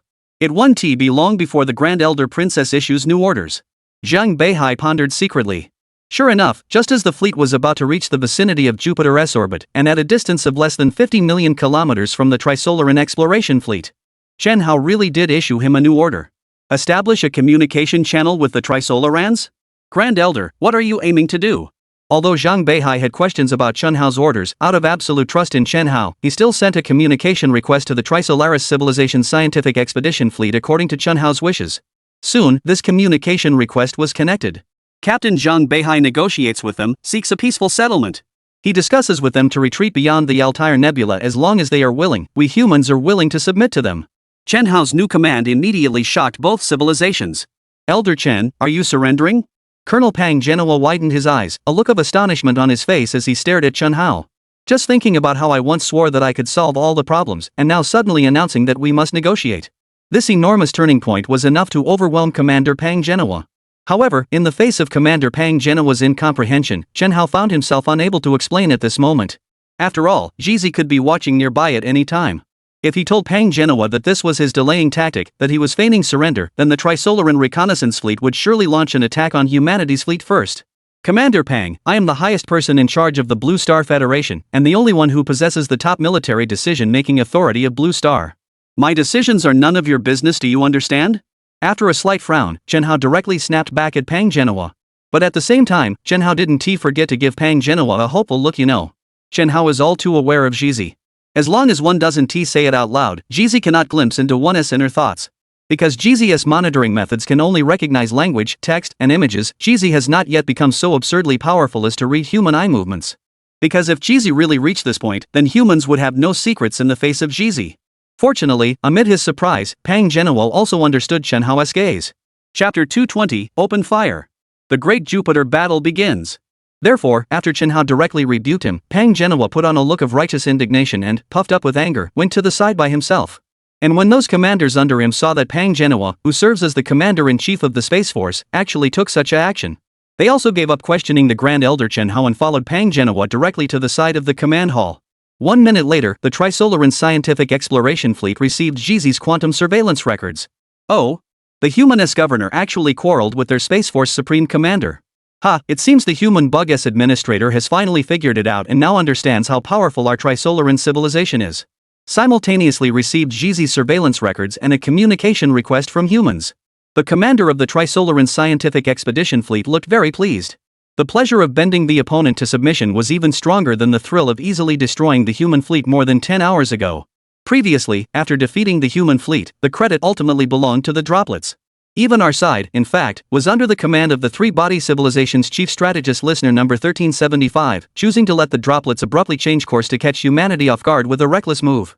So, from this point of view, this fleet commander is actually just a loudspeaker, a mouthpiece for the chief advisor of the Trisolaran civilization. Such a victory naturally would not bring him much sense of achievement. But now the situation is clearly different. The attitude of mutual confirmation between Jizi and humans in their requests for communication and summation. Even the chief of staff of the Trisolaran civilization failed to realize there was a problem. Even Chen Hao's sincere and resolute attitude of seeking peace directly moved the Trisolaran's ruling officials. It surprisingly overlooked Chen Hao's order to install phase cannons on the shuttle ship. It is easy to imagine how the Trisolaran civilization let a victory in a war blind them, and how arrogant they were. Well, it seems this human insect administrator is quite adaptable and understands strategic timing. They knew that proposing peace too early would anger the majority of the human insects, so they delayed until now before speaking. Order that the commander of the Trisol Scientific Exploration Fleet establish communication with the human insect. Just ask them as well, the tiny human insect ship, the one with the atomic energy membrane added to it, is it a gift to our Trisolaran civilization? Obviously, Jizi's surveillance is truly ubiquitous. Even the earlier instruction Chen Hao gave to Manhwa to install an atomic energy membrane on the 6th generation inspection robot was intercepted. However, by this point the Trisolar Alliance's rulers had already overlooked the difference between Chen Hao's earlier arrangements and their current attitude. He believes wholeheartedly that this is humanity showing weakness to the Trisolaran civilization. All of Chen Hao's previous actions, in the eyes of the Trisolaran ruling officials at this moment, have clearly become Chen Hao's trick to blind his own kind. The purpose is all to seek peace with the Trisolaran civilization. I could never have imagined that all of this, everything, was actually Chen Hao's own method to confuse the Trisolarans. 30 seconds later, Chen Hao's reply arrived. Honorable Rockstar of the Trisolaran Civilization ruling officials, Your Highness, Honorable Commander of the Trisolaran Scientific Exploration Fleet. As you expected, all of my previous actions were intended to appease the ignorant humans. Pretense of fighting for humanity and the great Trisolaran civilization. Actually, as a human, I have long known that our power cannot contend with the great Trisolaran civilization. So, in order to be able to do my utmost to shake hands and make peace with your side, I was forced to lie to my human compatriots, claiming to use an atomic energy membrane to deal with your water droplets. In fact, I believe that all of this cannot escape the gaze of you, the great administrator of the Trisolaran civilization. I hope you can give me a chance. A confession that revealed genuine feelings almost immediately moved the ruling officers of the Trisolaran civilization and the commanders of the Trisolaran Scientific Exploration Fleet. At present, the governance officials of the Trisolarian civilization were exceedingly pleased as they issued the latest orders to the commander of the Trisolaran Scientific Exploration Fleet. As I expected, exactly the same. Humans, you little bugs, are still quite perceptive. Order, first keep the human insects at a distance of about 10 million kilometers. Bring over that smallest human spaceship. Once we figure out exactly what kind of gift the humans sent the atomic energy membrane, we'll make arrangements. The Trisolar Civilization's ruling official issued an order with overwhelming confidence. At this point, some may doubt, wondering why the Trisolarans, in their arrogance, cannot even see through such a clumsy ruse by humans. Like Chen Hao, this kind of deceptive tactic that confuses people and is inconsistent from beginning to end. In fact, if it were placed in human society, it would most likely have already been uncovered long before. Actually, this goes back to the fact that the Trisolarans themselves do not tell lies. Previously, the Trisolaran civilization's understanding of human schemes had only just begun to emerge recently. The entire Trisolaran civilization, in the end, realizes that there are schemes remaining in this world for only about a month or so.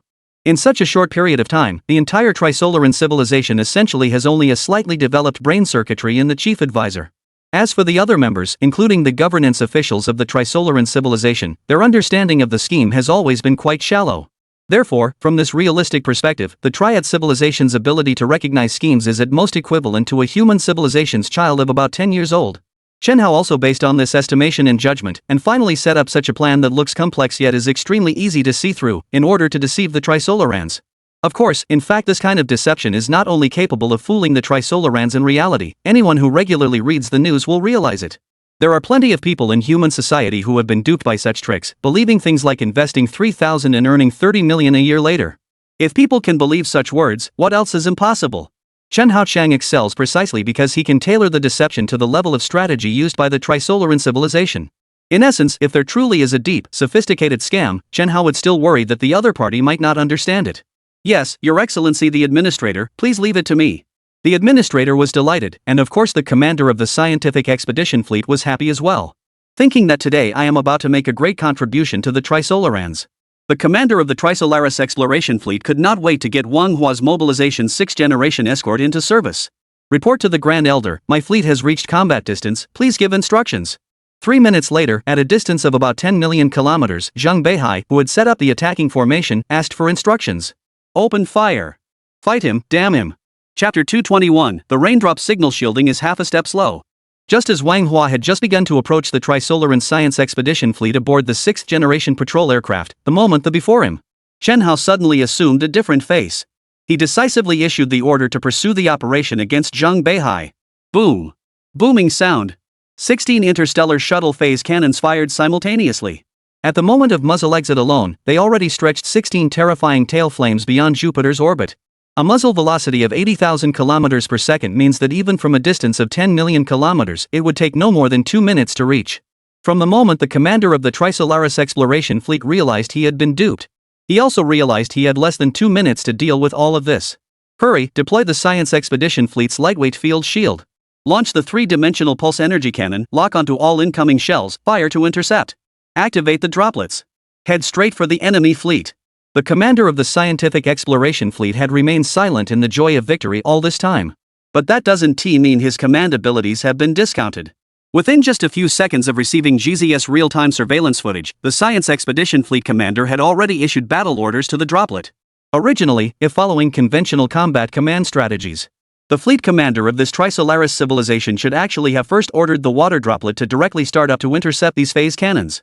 After all, the Trisolaran civilization's 3-dimensional pulsed energy cannon is only a short-range, close defense weapon for the Scientific Exploration Fleet in space. It wasn't originally meant for interstellar warfare, it was only used as a defensive layer against conventional weapon incursions.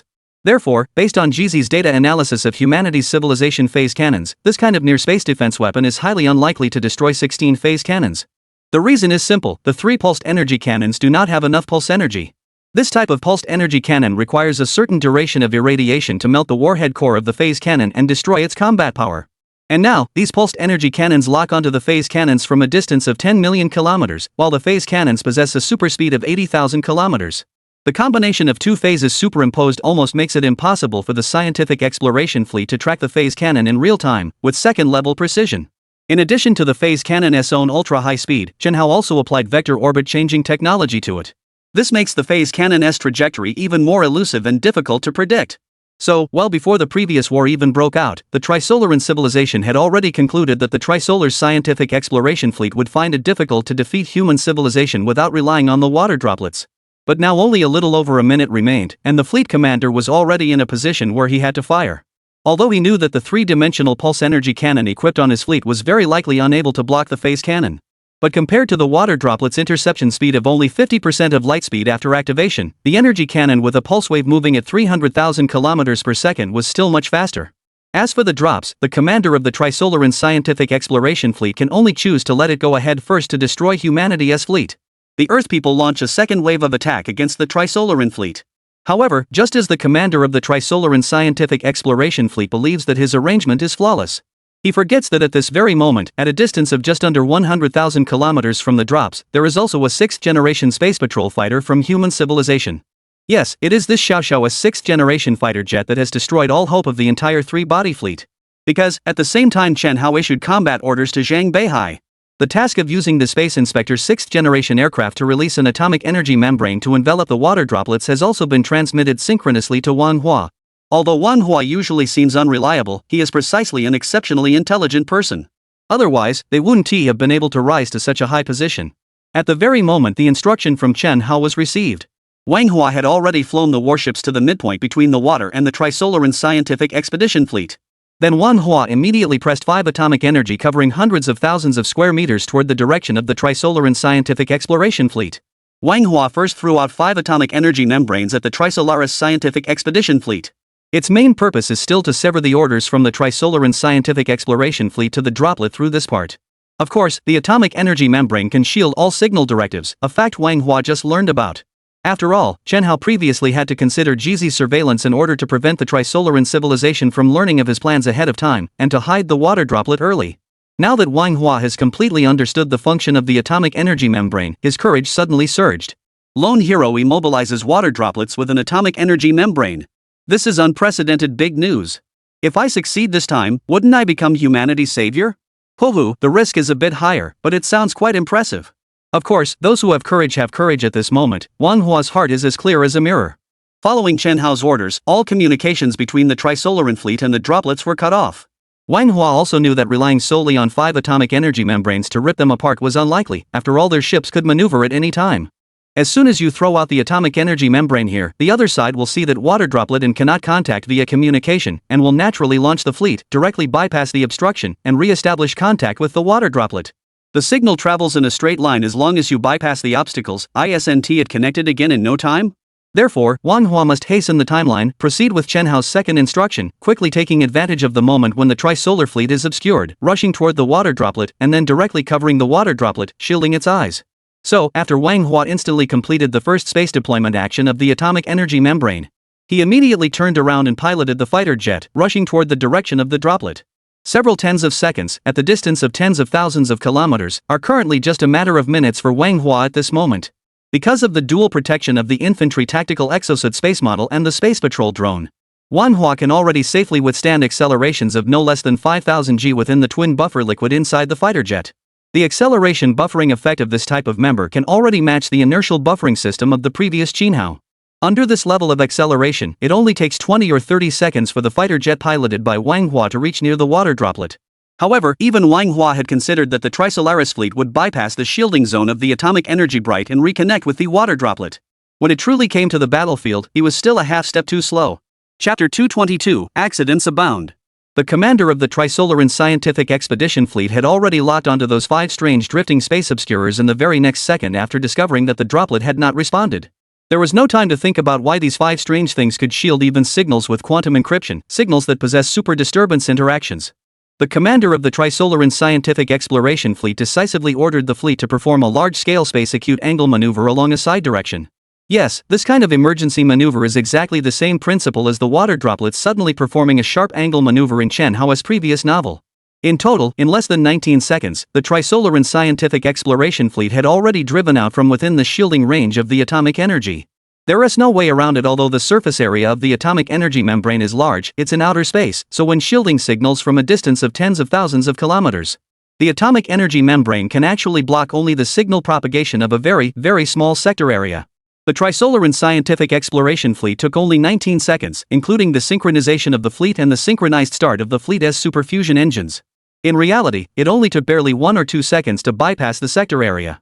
Finally, when Wang Hua piloted the patrol combat aircraft to successfully approach the droplet, the water droplets have already been activated under the command of the Trisolaran Scientific Expedition Fleet. Only a few seconds away, just a few seconds, and Wang Hua would have succeeded. When Wang Hua piloted the patrol fighter and approached within the water droplet's line of sight, he could even clearly see the crystal-clear transparent crystal-like droplet on the surface already rippling with waves of energy.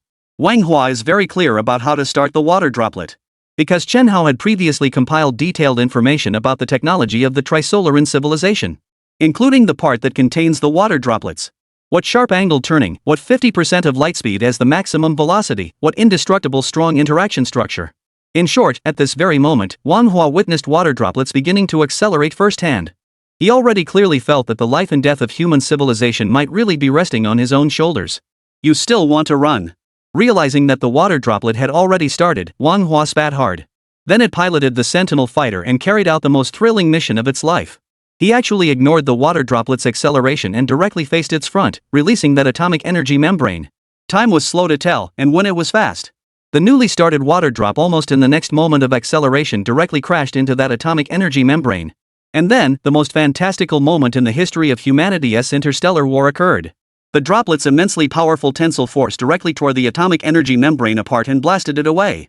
And along with the atomic energy membrane, there was also the space patrol fighter piloted by Wang Hua and, Wang Hua himself. Just like the scene in the animation, with a whoosh, the space patroller fighter jet, together with Wang Hua, was carried away and flown into the distance. You damned droplet, why are you running so fast? I haven't even disengaged yet. Wang Hua cursed in terror. He never expected that his move today would actually lead to such a consequence. In fact, when the atomic energy membrane is released, the release angle and extent of expansion must be considered. Therefore, every time the atomic energy membrane is released, there is a pause of a little under 0.1 seconds for the intelligence control system of the patrol fighter to carefully calculate and master the rhythm of release and separation. However, that delay of less than 0.1 seconds in operation time allowed water droplets to move at an extremely high speed, and at the moment the atomic energy membrane was about to detach, it directly carried the membrane away. The results of this flight era are terrifying. The mechanical system that originally controlled the atomic energy membrane simply cannot withstand the enormous kinetic energy in 2 directions. This is the kinetic energy of the fighter itself, and also the kinetic energy of the water droplet. These 2 kinetic energies were not in the same direction at all, so in the face of the 2 clashing, the fighter naturally fell defeat. The original mechanical system was instantly locked in place by an overwhelming traction, unable to break free. And the Paragrader fighter jet was also dragged stubbornly by a water droplet wrapped in an atomic energy membrane, suddenly veering away from its original trajectory and heading toward the human shuttle fleet. Of course, at this moment, some people might think that humanity's shuttle fleet is doomed. But in fact, the dramatic moment begins from this very instant. Because once the droplets received the activation command, they were completely shrouded. All communication channels, navigation channels, and target lock channels were blocked by the atomic energy membrane. So when the droplet, after a few seconds, began to rush toward the human shuttle's fleet at 50% of the speed of light, it veered just a little off its angle. It was only about 0.01 degrees, and that was because a human reconnaissance fighter jet was being dragged behind the water droplet, causing uneven power distribution. But we must know that the current location of the water droplet is in space, and even farther, outside the orbit of Jupiter. This seemingly infinitesimally small 0.1 degree angle becomes vastly divergent once it crosses a distance of tens of millions of kilometers. About a minute and a few seconds later, the water droplets successfully skimmed past the human shuttle fleet and headed deeper into the solar system. Headquarters, trouble. The interceptor aircraft piloted by Manhwa was dragged away by the droplet. Currently, we are hurtling toward the Mars-Jupiter orbital direction at 50% of the speed of light. Zhang Beihai continues to command the shuttle fleet, repeatedly firing phase cannons at the Trisolaran Scientific Exploration Fleet. He immediately relayed the urgent developing situation to Blue Star, headquarters of the Blue Star Federation Space Force, in the command center hall. At that moment, all the commanders who had heard Chen Hao give the order to open fire gathered again. Everyone was stunned by the eerie flight path of the droplets. Even Commander Pang Genoa was dumbfounded. In order to avoid Jizi's surveillance, Chen Hao did not reveal the function of the atomic energy membrane to anyone from start to finish. It was only when Chen Hao gave Wang Hua the final netcasting order that everyone understood the meaning of Chen Hao's words and learned the specific use of the atomic energy membrane. At this moment, the entire Space Force headquarters can be said to be all panicking. Indeed, Chen Hao is too awesome. Incredibly, within just a few days they developed an atomic energy membrane that can shield water drop signals. This kind of RD capability is simply unprecedented, never seen before or after. Chapter 223, Desperate Wang Hua. At the same time, Elder Chen Hao could also, after developing the atomic energy membrane, carefully plot such a plan to disrupt the Trisolaris civilization. Successfully lured Wang Hua's patrol fighter close to the water droplet, casting an atomic energy membrane like a net. That made it all the more incredible to everyone. A formidable research and development capability, plus a depth of thought that no one could fathom. Chen Hao is completely a godlike being. However, this talk comes back to this: Chen Hao has become a god. But what should Wang Hua do? It seems he is about to lose his mind soon. Watching as the thing he was driving narrowly brushed past the fleet and sped toward the distant horizon, vanishing without a trace. Grand Elder, Wang Hua was dragged away by the water droplet. What on earth is going on? Commander Pang Genoa watched the patrol fighter's real-time footage on the holographic screen. Suddenly, I was terrified by the terrifying speed of the water droplets. 50% of the speed of light. According to the principles of relativity, the surrounding space of the universe already shows signs of mild distortion. The sighting footage of the interceptor fighter so close was more than 1,000 times more shocking than the previous long-range radar monitoring images of water droplets drifting into Saturn. The entire solar system, and even the entire Milky Way, now seem to be collapsed into a donut-shaped bend in the warped spacetime. And at this moment, the reconnaissance fighter and the ahead droplets resemble a peculiar combination that traverses this spacetime twisting tunnel. Chen Hao. Did you hear me? I am Wang Hua. My spaceship is snagged by a droplet. Is there any other way to forcibly disconnect? Hey, Chen Hao, where did you die to? I'm stuck, please save me. If you don't save me soon, I'm going to break out of the solar system. Just as Pang Genoa was stunned beyond belief, Wang Hua's desperate emergency plea suddenly appeared in the command hall in the next moment. Indeed, Wang Hua's words address a very practical issue. The droplet's speed is too fast, 50% of the speed of light. Although just now, when it brushed past Zhang Beihai's fleet, it was heading toward the Mars-Jupiter orbital direction. But because of this speed, it has far surpassed thousands of times the solar system's escape velocity, so solar gravity can no longer impose any restraint on the droplet. The following droplets, after passing through the Mars-Jupiter orbit, will proceed along their current course, once again breaking out of Jupiter's orbit and head into the vast emptiness of space. Oh no! Hearing Commander Pang Genoa's anxiety and Wang Hua's urging, Chen Hao felt something was seriously wrong for a moment. The mobility of the Trisolaran fleet is indeed formidable. Clearly, he himself had already arranged for Wang Hua to carry out a two-step plan. As a result, the other side still managed to start the water droplet before Wang Hua could cover it. Now it's all good. Water droplets pose no threat to the vast majority of humans, because they can no longer receive any signals and cannot lock onto any targets. But for the most exceptional human among them, the cigar-wielding macho man, the only 5S level special flight pilot on Blue Star Wang Hua. That S really like bad luck for 8 lifetimes. Chen Hao could already sense at this moment that his brother would perform another miracle. His close friend Wang Hua will soon become the first human to fly out of the solar system. And he will be running out of the solar system at 50% of the speed of light. Wang Hua, are you okay? How do you feel? Because Chen Hao himself did not expect water drop to drag Wang Hua away, at this moment he did not know what to say either. 6. I can see the stars streaking past overhead. You should find a way to save me, Wang Hua urged with extreme unease. Indeed, he has now seen the spacetime distortion effects in relativistic phenomena. If he says he isn't afraid, that would truly be impossible.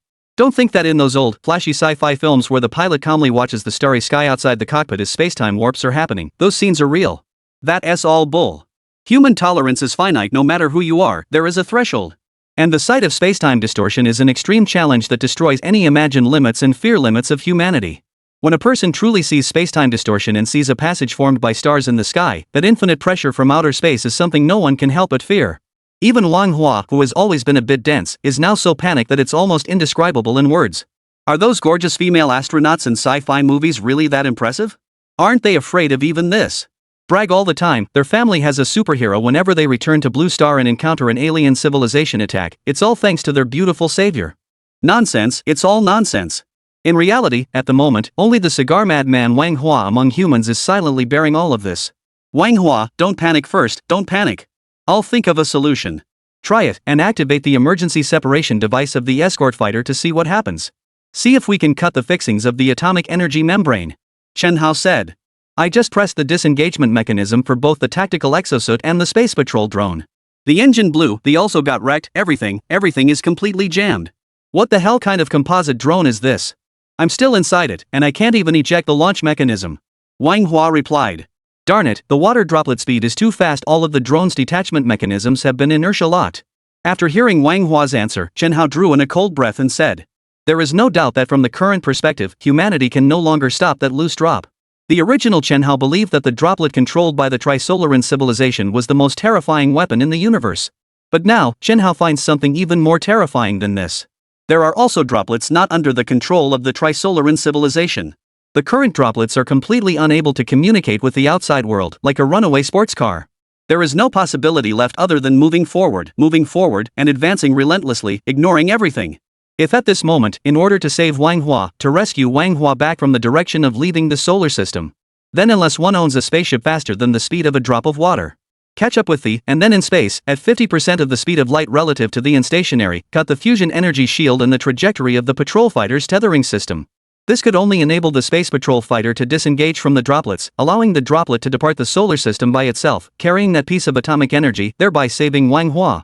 Chapter 224, Faster than Light Starship Technology.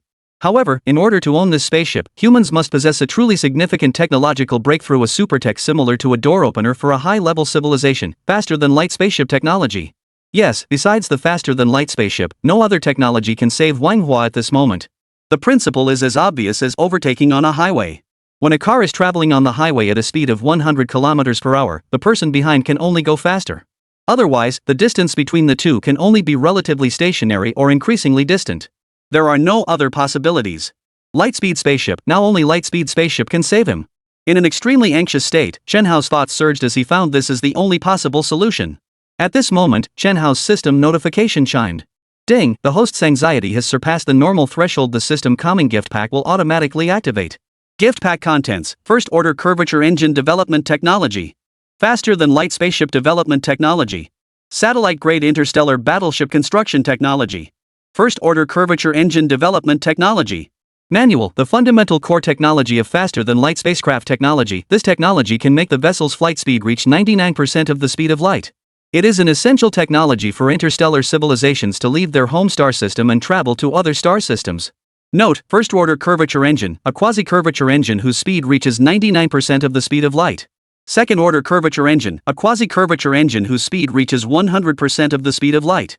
Three-stage curvature engine, a curvature engine with a speed surpassing 100% of light speed. Lightspeed spacecraft development technology. In the universe, spaceships traveling faster than the speed of light are collectively referred to as curvature ships. A spaceship that travels at only 99% of the speed of light or at 100% of the speed of light is called a lightspeed spaceship. In this speed range, the spacecraft will not generate spacetime warp trails due to ultra-high-speed interstellar travel. Note, the curvature spacecraft requires a third-order curvature engine, i.e., a truly superluminal curvature engine. Satellite-class starship construction technology. Satellite-grade interstellar battleship, length between 10 and 30 kilometers, width between 3 and 5 kilometers, height between 1 and 3 kilometers. Baseline weapon system, Zhuma Super Energy Cannon.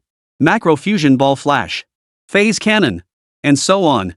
Baseline power system, first order curvature engine or second order curvature engine. Baseline defense system, a strong interaction force structure shield or a gravitational field energy shield. Note, the strong interaction force structured shield is the manufacturing technology process of droplets and belongs to the category of material shields.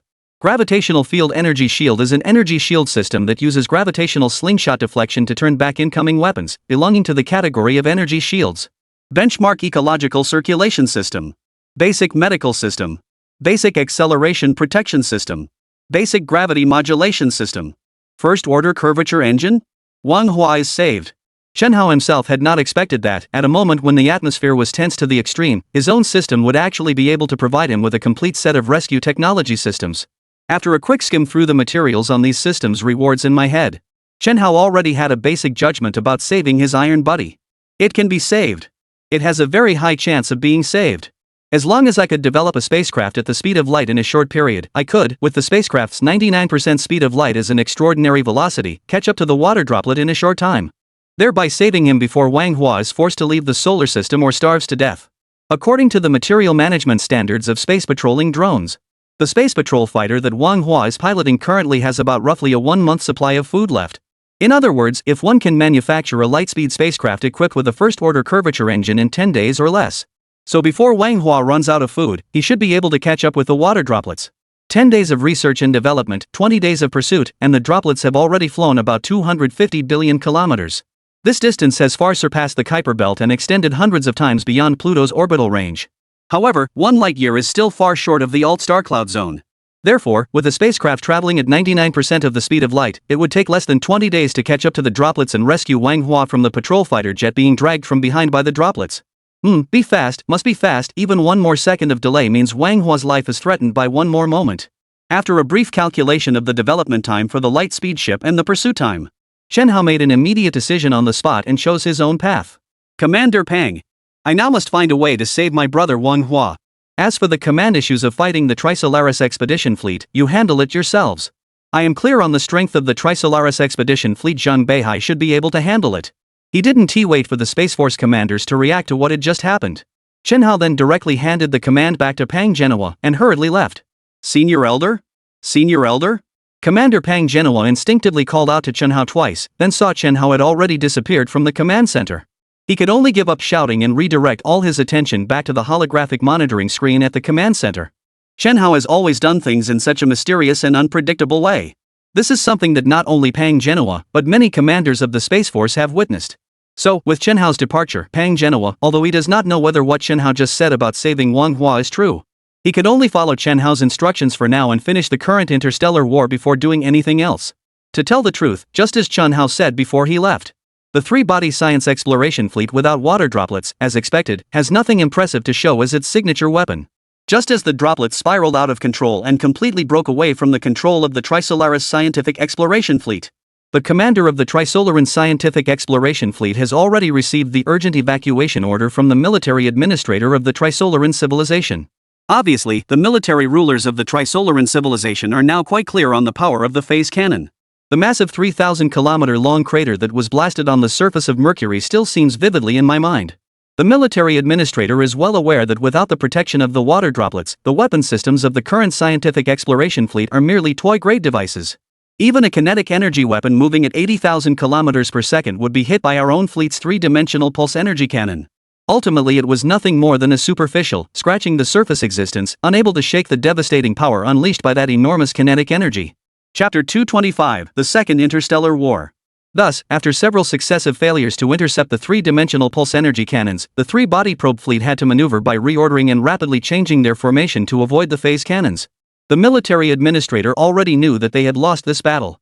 At a distance of 10 million kilometers, the human civilization's fleet was indeed unable to destroy the 3-body probe fleet. But what about the Trisolaran scientific exploration fleet in return? It doesn't even have the slightest ability to fight back. It can only passively defend, one-sidedly. If this continues, it won't be long before human fleets advance just a little further. If the flight time of the phase cannon could be shortened a little more, then it is highly likely that the Trisolaris expedition fleet, even the emergency maneuvers and successful evasion operations were too late. So, the war has reached this perplexing state, and the military commanders of the Trisolaran civilization are forced to remotely command the scientific exploration fleet. Order all 3 body exploration fleets to turn collectively, break contact, break contact. Immediately turn toward the outer solar system, fly beyond the range of the human Starfleet's attack range, fly beyond the range of the human Starfleet's attack range. No! Your Excellency Military Regent, I cannot accept your orders. My droplets have been taken by these guys, I want revenge. Beyond the expectations of the entire Trisolaran civilization leadership. Just as the military administrator of the Trisolaran civilization, with the consent of the Trisolaran ruler, issued an emergency retreat order, the commander of the Trisolaran scientific expedition fleet unexpectedly mutinied. Of course, this sudden insubordination did not occur without any reason. The commander of the Trisolaran scientific expedition fleet chose to defy orders at this moment and continue fighting against the human civilization's fleet. The root cause actually stems from the brutal survival rules of the Trisolaran civilization. As is well known, survival is an extremely difficult thing in the Trisolaran civilization. For a low-level Trisolaran to cross the social threshold and become a mid-level Trisolaran or an upper-level Trisolaran, that is almost impossible. Throughout the Trisolaran civilization, after countless declines of civilization, a class system has long been formed that divides ranks and positions by contribution. Under this system, every Trisolaran, since birth, has actually been measured by a wide array of precise instruments. What potential this Trisolaran possesses, and what kinds of things they can do in the future, have basically already been fixed. In other words, the formidable Trisolarans weren't powerful only later on, they were powerful from the moment they were born. The Trisolarans would focus on cultivating these genetically excellent Trisolaran offspring, so that when they grow up they can smoothly enter the decision-making leadership of the Trisolaran civilization, thereby guiding the Trisolaran civilization to keep advancing. And those Trisolarans whose genes were not excellent enough initially could only follow the ordinary Trisolaran breeding plan, a low-level Trisolaran staff member similar to a number 1375 listener. Of course, later, due to the cultural impact of human civilization, the number 1375 listeners successfully crossed almost all levels of the Trisolaran civilization, directly becoming the chief advisor of the Trisolaran civilization. But this is only an individual case, and still the only one in hundreds of cycles of Trisolaran civilization that truly managed to breach the original hierarchical structure. Now, the commander of the scientific exploration fleet faces a situation that is exactly the opposite of the number 1375 listener S. The 1375 inspector, with his own cunning, successfully proposed to the Trisolar Alliance's military administrator and the Trisolar Alliance administrator that the droplet could deceive by feigning one direction and striking another, using the destruction of Saturn to wipe out humanity's entire interstellar fleet, thus achieving the ultimate leap across levels. And now the commander of the science exploration fleet must face the terrifying consequence of the water droplet's loss of control, with the entire fleet retreating in defeat. To put it plainly, once such a result occurs, then, the fate of this commander ultimately came down to just one thing. That is, he, along with all his crew, would be executed by order of the military court of the Trisolaran civilization for defeat. The Trisolaran civilization would not allow such a major failure to occur. It is the same reason the Trisolaran civilization went through hundreds of rounds of selection to identify the outstanding Trisolaran commanders. What they strive for is to allow the Trisolaran civilization, in the eternal process of selecting the best among the good, to break the confinement of the Trisolaran star system and leave the Trisolaran star system. So, no matter what, once the Trisolaran civilization makes a mistake, the punishment is terrifying. And this is also the reason in Chen Hao's previous Life S novel, that because of the listener's mercy, the tridimensional rulers killed 6,000 Trisolarans related to him. The same logic. The survival rules of the Trisolaran civilization in the novel are extremely cruel, and the survival rules of the Trisolaran civilization in reality are equally extreme. So, the commander of the science expedition fleet was clear that no matter what choices he made next, the road ahead would surely lead to his death. Continuing to fight humanity would mean certain death for him. According to the orders of the military administrator, retreat would be a path to death as well. The military administrator ordered him to retreat, not to spare him as the fleet commander or the fleet members. That was to safeguard the 5 warships of the scientific expedition fleet and the secrets of the droplet manufacturing technology stored on the ships. In plain terms, regarding his and the crew members' life and death. The military administrator could not care less. Just as in those previous life novels, the intelligent entity boldly said, "The master does not care." The crew of the Trisolaire scientific prospecting fleet, everyone has seen it. I have already chosen to disobey orders. I believe all of you brothers and sisters are well aware that because the water droplet is out of control, the responsibility is enormous, and the 3-body civilization military court will not let us off. Since it's like this, we might as well fight humans and insects to the death, a life and death struggle. Brothers, follow my command, we'll fight the human bugs to the end. Boom! Rumble rumble. 3-dimensional pulse beams filled the sky, clashing with round after round of phase cannons. Outside Jupiter's orbit, countless flames bloomed, dispersing with diameters of tens of thousands of kilometers. Among the flames of those blossoming fireflowers, the 5 Trisolar and Fleet exploration warships, which had remained in the solar system for nearly a century, were finally and completely destroyed. 1947-2023. A full 76 years. The first collision between human civilization and the Trisolaran civilization has only just ended. However, this ending came too suddenly. The 2 wars, from start to finish, lasted less than a day. And the prologue of this war had already been sown 76 years ago. The sea is turbulent and the world is fickle. This is just a glimpse. Chapter 226, Manhwa's Big Trouble. Although the Trisolaran Scientific Expedition Fleet, after making the decision to resist orders, directly severed contact with the Trisolaran civilization. But the news of the fleet's total annihilation still reached the Trisolaran civilization quickly through Gizi. A day ago, humanity's civilization was in extreme sorrow, while the Trisolar Empire was in extreme pride. And in just one day, the situation underwent a stunning reversal. Human civilization was stunned by the magnitude of victory beyond description. Almost as soon as news of the destruction of the Trisol AR exploration fleet reached, Generalissimo Pang Genhua's victory report had already spread to every corner of Blue Star. Captain Zhang Beihai has thus become the second greatest hero of human civilization, only behind Chen Hao. And Manhwa had become the most tragically emotional figure that entire human civilization was gripped by, to the extreme. Indeed, Manhwa is quite a tragic figure. While human civilization here was still celebrating, he over there was already worrying about meals. If you talk about Manhwa stabilizing his mindset, he did so remarkably quickly. Only after struggling for a few hours in loneliness, helplessness, and despair did he come to understand it. My own life probably won't have any major problems in a short while. After all, the Trisolaran civilization can't even find me anymore. Even if I follow the drip and fly for a year and a half, it won't be a big issue. The drip is so solid that even if we really hit something on the voyage, it would be like bullets passing through tofu, smooth and easy to get through. If we have to name the current biggest problem, it is actually the provisioning of the Space Patrol aircraft. As for other systems like the gravity system and the ecological circulation system, Manhwa doesn't need to worry. Because the maximum payload of the Space Patrol aircraft itself is 6 crew members, meaning at most 6 members can survive in space for about a week without any issue. Right now there is only Manhwa, and under this situation, the ship's gravity system and ecological circulation system can roughly support about 6 weeks. So, the current Manhwa actually isn't too worried about problems with the spaceship's ecological life support system or gravity system. What he truly worries about is the provisioning issue I just mentioned. After the water droplets stabilized at 50% of light speed, Manhwa, on the other hand, can leave the mecha and enter the cockpit of the Space Scout fighter. However, after he calmed his mind and gorged himself on the food in the first storage cabin of the airship, he realized that the problem seemed to be a bit serious. There are 3 reserve bays in this Space Patroller's fighter aircraft. All supplies are allocated in accordance with the standard logistics management regulations of the Blue Star Space Force, and provisioning is carried out under full personnel. The first is the daily supplies of food and drinking water.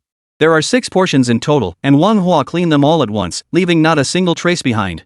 The second reserve compartment is for the food and drinking water the crew will need the next day, also 6 portions.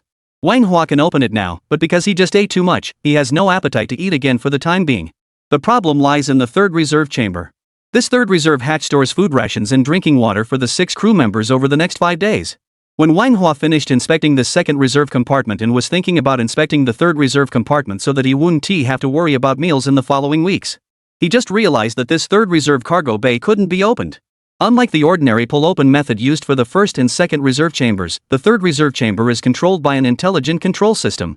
When this system was first developed, the Space Force engineers designed it this way to prevent waste. After all, in space there is no other supply method for capital goods. If reserve materials are not meticulously coordinated, problems will arise. So, according to the standard regulations for managing orbital patrol fighters, this third reserve compartment can only be opened by the fighter aircraft's logistics sergeant. Of course, the entire spaceship is currently piloted by Manhwa alone, so he certainly has the logistics authority over this ship. However, when Manhwa, with a full stomach, wanted to check his life-sustaining provisions for the coming weeks, trouble struck. He found that the third storage cabin really wouldn't open. Intelligent Administrator Facial Recognition System malfunction. Smart Administrator Fingerprint Recognition System malfunction. Please enable voice recognition. The ship's intelligent control system emitted a clear, bright prompt sound at once. No way? Neither facial recognition nor fingerprint works now? Then can this thing still recognize my voice? Manhwa vaguely felt a sense of ominous premonition. Please rest assured, Mr. Manhwa. You are the second most authorized person to operate all intelligent driving systems on Blue Star. As long as you align with the reserve hatch voice recognition window and say, "Open the reserve hatch," the reserve hatch will naturally open. The intelligent control system spoke again. Oh, that was easy? Then I'll give it a try. As he spoke, Wang Hua moved up to the voice recognition window of the food storage cabin. Open the reserve compartment. Ha? Why has there been no response for so long? I didn't TK. Brew Bayu, dinosaurs resist wolves resist dragons resist. Dinosaur anti-wolf, dinosaur anti. Dinosaur anti-wolf, anti-dragon anti. Just as Wang Hua was still puzzled by the slightly slow voice response speed of this third food storage module. In the next moment, his entire being, his 3 souls and 7 spirits, will be terrified out of his body by the voice that comes from the speech recognition window. What the hell is going on? Oh my dear mother, is this not the voice recognition system of the food storage cabin? How did it slip into the entertainment system? Are you kidding me? Sorry, a circuit fault was detected in the ship's third food storage bay. We regret to inform you, Mr. Wang Hua, that this storage bay can no longer be opened by voice. I'm freaking out here. Why didn't you say so earlier?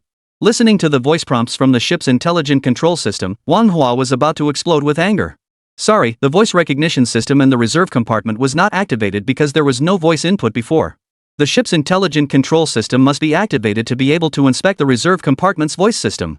So, your recent operation just helped us activate the reserve compartment's voice system, and only then did we learn that the circuitry had a fault. As the second human operator with authority over all Blue Star intelligent driving systems, you can choose to exit for maintenance or stay as is. What? You want me to go out for maintenance again? Who the hell designed this spaceship's intelligent control system? Is your brain full of bubbles? Chapter 227, Wang Hua and the Trisolaris Administrator. Wang Hua was left speechless by the intelligent control system of this space patrol fighter.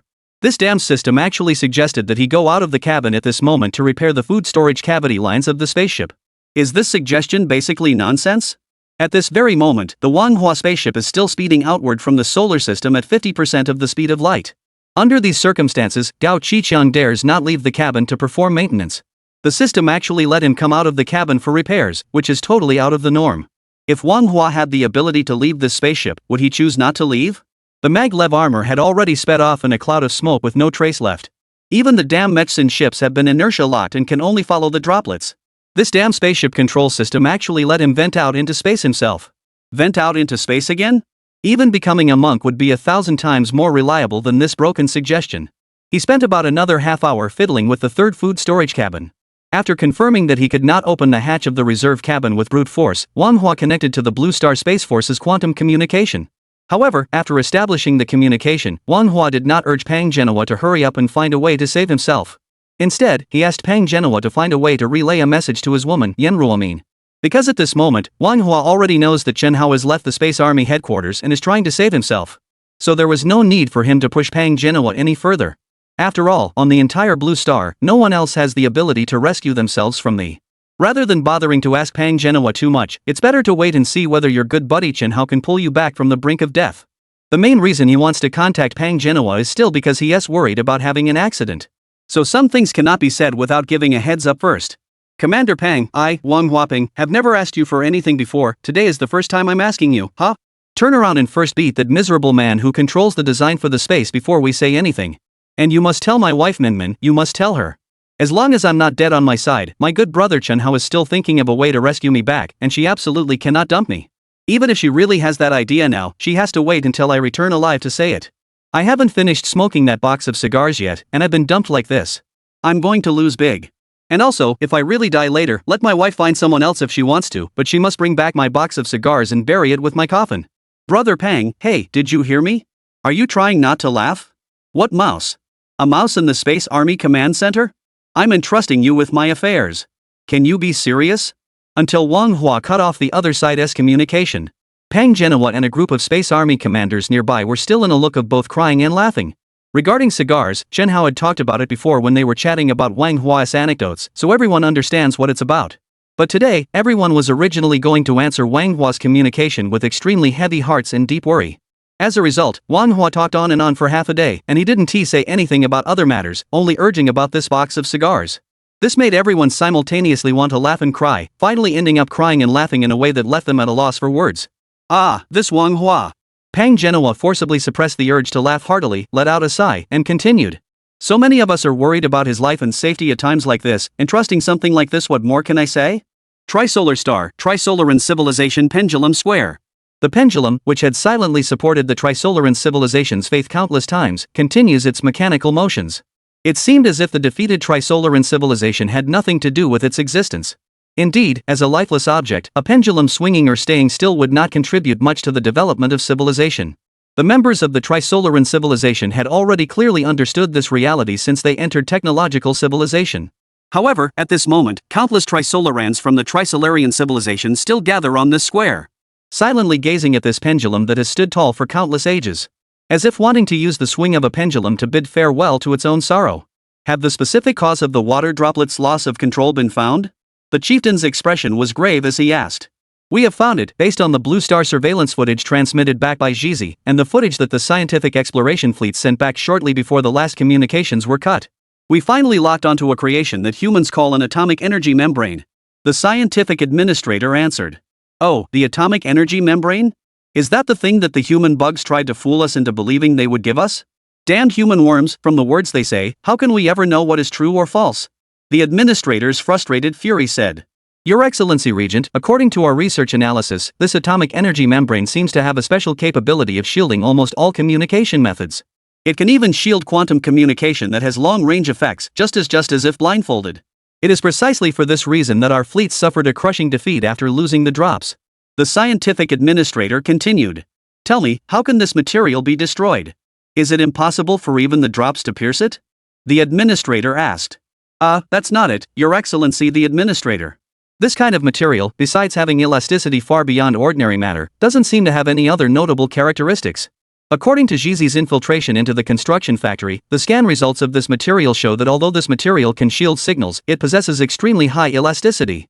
Actually, their ISNT much high temperature tolerance, it can be ripped apart with a standard laser strike. The water droplet is covered. So that's why it loses control, sorry. What are you saying? Ordinary laser weapons can destroy it? Oh my god. Damn human bugs, so cunning. The scientific administrator's words were not finished yet.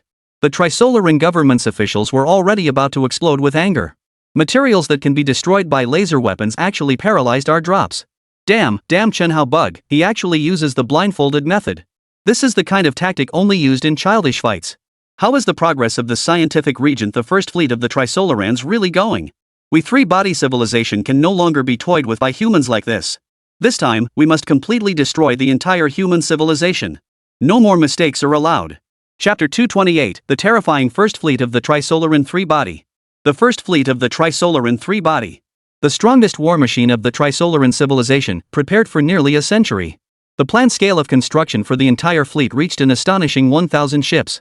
Currently, there is a total of 1 starship of stellar class length of 100 kilometers and 12 planetary class starships, each more than 20 kilometers long. 287 satellite-grade interstellar warships ranging from 1 kilometer to 5 kilometers in length. The entire fleet, consisting of warships that reach or exceed the satellite-class interstellar warship level, numbers no less than 300. Accounted for 30% of the entire fleet. The remaining 70% consists of the 700 continental-class interstellar warships of the Trisolaran civilization. Of course, the first fleet of the Trisolaran civilization is the strongest war machine of the Trisolaran civilization. Its reason lies not only in the fleet's formidable size.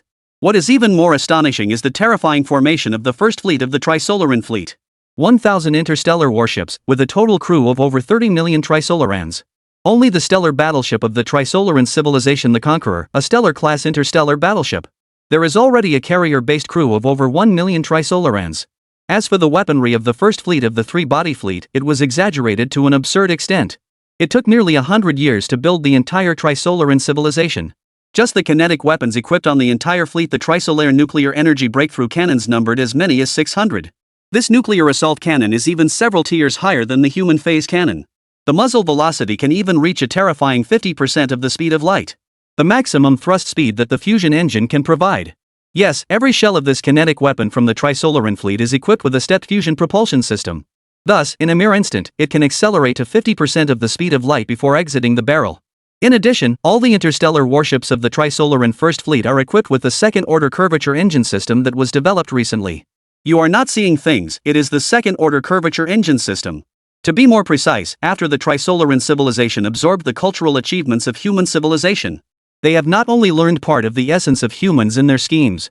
At the same time, a tremendous liberation in thinking occurred, and the liberation of thought was accompanied by rapid advances in technology. Thus, it directly led to the successful debut of the curvature engine system, which had not been researched successfully for a century. The second-order curvature engine system is an advanced faster-than-light spacecraft that can propel a ship at 100% of light speed. It is of a higher caliber than the one-speed-of-light spacecraft propelled by the first-order curvature engine system that Chunhao is currently developing. Moreover, Chunhao's research and development is only just beginning. And the development of the Trisolaran civilization has succeeded, with all components equipped on the Trisolaran interstellar warships. Of course, if conventional weapons and propulsion systems are more advanced than those of humans. The first fleet of the Trisolaris is not particularly formidable in combat power. What truly gave the Trisolaran civilization its ultimate super combat power was, in fact, the ultimate weapon carried by the fleet, the droplet. The entire fleet was equipped with no less than 100 droplets. What does 100 drops of water mean? Even a single one of them would be enough to pierce through any planet in the solar system. Even if 100 of them are combined, even if humans produced more and more atomic energy membranes, it would still be impossible to solve it. Because the Trisolaran civilization has already identified the Achilles heel of the atomic energy membrane. Therefore, shortly after, the first fleet of the Trisolarans officially set sail. The scientific administrator has already led the Trisolaran scientific research team to upgrade the water droplet with firepower. From a previously simple impact strike, it has been upgraded into a super weapon that combines impact strikes with various laser-like weapons. Thus, not to mention that humans currently can only use spaceships to release atomic energy membranes. Even if later the entire Blue Star were wrapped in atomic energy membranes, it would still be of no use. The droplet, which was already nearly perfect, has now had its final flaw patched as well. What remains for humanity in the future is only endless deterrence and the fear of an apocalypse. About a month from now, the three-body Fleet 1 is set to officially depart according to plan. Because the Trisolaris star system is as far as 4.22 light-years from the solar system. And the speed of the first fleet of the Trisolarans can only reach the level of light speed. Therefore, if we calculate by time, humanity currently has a little over 4 years left to prepare. During these 4+ years, humanity can be considered to have gained a slight opportunity to catch its breath. Although during this period, humanity will continue to survive under the comprehensive surveillance of the Jizi. However, because Jizi cannot interfere with Chunhao's research and development, the impact on the advancement of human technology is almost negligible. After all, from the current perspective, humanity's cutting-edge technological progress can only rely on Chunhao alone. If it has no effect on him, then naturally it will have no effect on humanity either. Of course, the Trisolaran fleet can't reach the solar system in a short time, but that doesn't mean humans can rest easy for these 4 years. There are still many things for humanity. First of all, about saving Manhwa. Manhwa is still heading beyond the solar system. Not saving him is absolutely impossible. Even Elder Chunhao himself says that we must save him. Humans will never abandon Manhwa. At the same time, in order to withstand the first fleet of the Trisolaran's ocean of interstellar fleets in the interstellar war 4 years from now, humans still have a longer road to walk. This includes the need to construct a moon base, a Mars base, a Jupiter base, a Saturn base, a Uranus base, a Neptune base, an asteroid belt early warning center, and a Kuiper belt early warning center. These are the defense works that humanity must complete within 4 years. It can be said, without exaggeration, that this is such a huge engineering project. If humanity were without Chunhao, even if given another 500 years or even 1,000 years, humanity probably still would not be able to complete the construction. But now humanity has Chunhao, and things are completely different. In only 5 days, merely 5 days, Chunhao had already exited his consciousness laboratory. During these 5 days, Chunhao once again devoted his whole heart and soul to the development process. Finally, after 5 days in real life, Chunhao finally produced all the research data for the first-order curvature engine system. However, Chunhao, who had just completed the development of the first-order curvature engine system, is not actually able to feel happy. Because, up to now, he has only developed a first-order curvature engine and has not yet realized his second plan, to develop the technology for a light-speed spaceship all at once. This ruined his original plan to use a faster-than-light spaceship to bring Manhwa back. Chapter 229, A Compromise Plan. Begging for a gold note. Damn it, I didn't expect the development of a faster-than-light spaceship to be so difficult. It seems we can only use another method to fetch Manhwa back. After leaving the consciousness laboratory, Chunhao only thought for a moment before coming up with a compromise. The reason why faster-than-light spacecraft are so difficult to develop is that there are far too many weapon systems, defense systems, and other auxiliary systems that all have to be developed, causing the progress to lag behind expectations. Now, Manhwa is speeding wildly behind the water droplet alone. Maybe it doesn't require a spaceship traveling at the speed of light to save us. As long as the first-order curvature engine system is usable, capable of pushing speed to 99% of light speed, what kind of spacecraft you deploy is still a rescue. Even ordinary spacecraft are not as complete as light-speed ships for long-distance flight. Using a regular spaceship to temporarily pair with a first-order curvature engine system to bring Manhwa back is also fine. If it comes to it, just don't call it a lightspeed spaceship, call it a lightspeed shuttle ship, it's just a name, after all. Well, for now it seems to be the only option. First, bring Manhwa back. Otherwise this guy might start cursing again. Shenhao. Shenhao, are you done with your work? Do you want to eat something? You haven't tea eaten for 5 days, and I watched through the window. Those energy bars you don't seem to have touched either. Let us eat something first and take a rest. Gu Xiaoran is quite thoughtful. Ever since her former team leader Lin Hai was killed a few days ago, Gu Xiaoran was in a lot of pain at the time. But later, upon hearing that Chen Hao was going to start developing something new again to save Wang Hua, Gu Xiaoran returned to the base from Yanruomin. Of course, the main credit for this still goes to Yanruomin. Ever since I learned that my own Wang Hua has gone beyond the solar system, this Yanruomin collapsed all at once. On one hand, she cried out loudly to Gu Xiaoran, begging Chen Hao to save her husband. On one side, she took hold of her own brother's hand and went to the Blue Star Federation Space Army to seek help. For Yanruomin, it wasn't even about whether humanity could win the war against the Trisolaran civilization. There was only one thing she cared about, whether her husband could come back. In the end, with all the crying and making a scene, the situation between Gu Xiaoran and me has completely reversed. Originally, Yanruomin and Gu Xiaoran were together to comfort Gu Xiaoran. As a result, in less than a day, the roles were switched and Gu Xiaoran ended up comforting Yanruomin. In the end, under Yanruomin's repeated pleas, Gu Xiaoran was quickly moved. Before Chen Hao could return to the base, Gu Xiaoran's call had already come in. Later, upon hearing that Chen Hao already had a development plan and intended to use it to save Wang Hua, Gu Xiaoran said nothing and immediately endured the pain of losing an old comrade, returning to the base to guard Chen Hao. Of course, Chen Hao did not disappoint her this time, not only avenging his old comrades and the former captain. In just a few short days, they had even developed a first-order curvature engine. Okay, since you haven't said anything and I'm hungry too, you can first give me a few pieces of bread to tide me over. I need to make a trip to the intelligent robot manufacturing factory. I already have a lead on saving Wang Hua. Later, you just give Yan's family a call and tell them to relax as much as possible. Not enough time to explain further to Gu Xiaoran, Chen Hao had already led Gu Xiaoran away from the starship construction. Perhaps because the consciousness lab didn't consume much energy, or perhaps for some other reason. This might also be because the fate of his good brothers depended on it. In short, they finally left the consciousness lab after a full 5 days of busy work. Chen Hao did not feel as tired and hungry as he usually did. Less than an hour later, Chen Hao had arrived at the robot construction factory. Next, Chen Hao directly obtained the permission to call the robots from Lu Jun and arranged for over 300,000 newly produced intelligent robots to head to the starship base. After arranging the intelligent robots, Chen Hao returned to the starship. A few hours later, the intelligent robots, led by Lu Jun, arrived exhaustedly at the starship construction. After all the intelligent construction robots were in place, Chen Hao called together Ma Weiguo, Dean Pan, academicians Cheng Shuren and a group of scientific bigwigs. While Chen Hao handed over the research data on the first-order curvature engine to a few of them, he was also nervously arranging and speaking. These are the development data for the first-order curvature engines. In the coming period, Dean Ma, you will be responsible for leading a team according to my development data to manufacture the first-order curvature engines. I have no other requirements, the only demand is speed. You should have received the news as well. Wang Hua's site is running out of food, it can't wait any longer. Don't worry about not being able to produce them in the short term. I have just specially allocated 300,000 intelligent construction robots from the intelligent robot construction base for you. As long as you follow the standard construction process, with the help of 300,000 intelligent construction robots, it won't take long. In addition, academicians Pan and Chang, you two are responsible for the overhaul and expansion of the propulsion engines for the shuttle. Once Dean Ma's first-order curvature engine is finished, the two of you will immediately load the engine onto the shuttle. If you want to speed things up during this period, you can directly reallocate from those 300,000 intelligent construction robots. Alright, the task has been arranged. My requirement for both of you is the same, to be fast and to make no mistakes whatsoever. After a precise and meticulous arrangement, Chen Hao finally let out a small sigh. As the bigwigs of the Blue Star Federation Institute of Research began to get busy with their respective tasks one after another, Chen Hao finally got a bit of free time, able to rest a little, eat and drink a bit. However, just after Chen Hao's nerves had barely relaxed for less than 2 hours, he, however, received another piece of news that was both unexpected and a real headache for him. Moreover, this message actually came from the Jinling Zijinshan Observatory.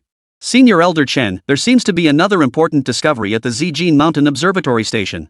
The report isn't ready to be submitted yet, but I think this matter could be very important, so I'm reporting it to you.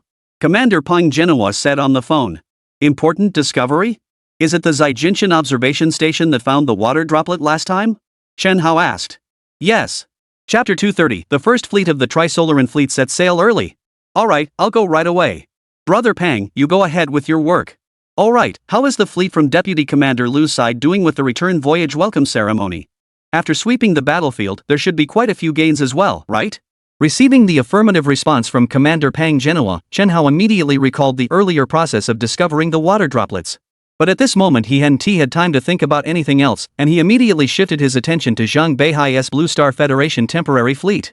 Just while on the road earlier, Chen Hao had already learned from Gu Xiaoran that Zhang Beihai's Blue Star Federation temporary fleet had achieved a great victory, annihilating the entire Trisolaran scientific expedition fleet. Because he already had an understanding of the capabilities of the Trisolaran expedition fleet. So Chen Hao was not surprised, but the Trisolaran expedition fleet, knowing they could not win, still fought humanity, which made Chen Hao somewhat glad. Just as Chen Hao's gladness aligned, Commander Pang Genoa, after Captain Zhang Beihai achieved a sweeping victory. He immediately issued Zhang Beihai the mission to sweep the battlefield, to bring back as many Trisolaran civilization wrecks as possible.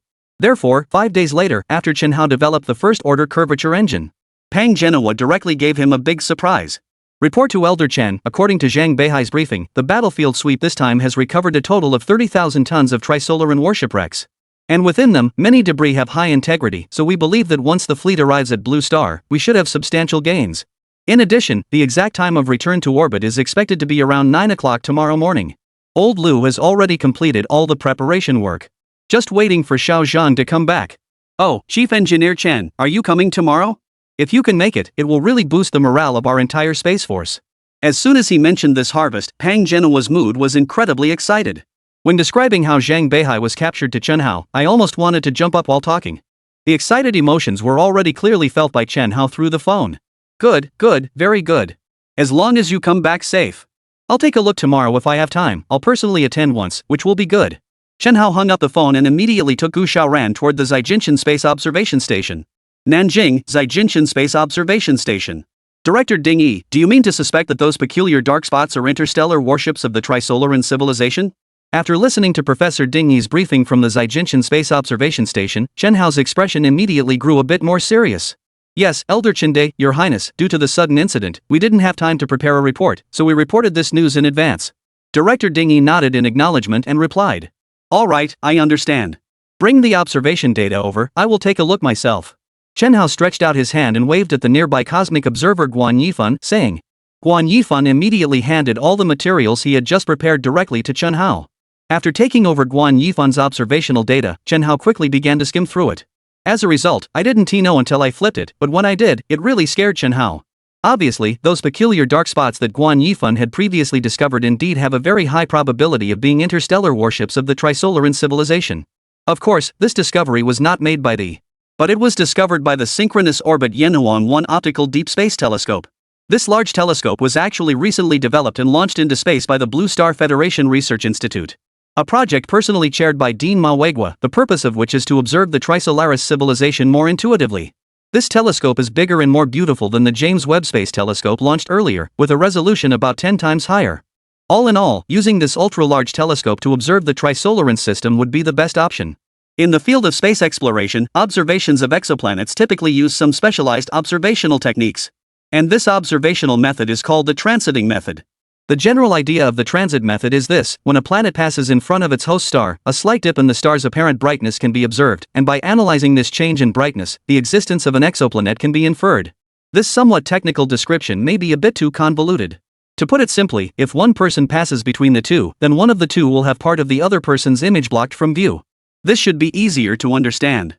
Because, in general, a planet is much smaller relative to its star. So what this transit brings is not an occlusion, but a slight dimming of the star's brightness at a certain position. After all, the two have a huge difference in size, and the planet cannot fully obscure the star.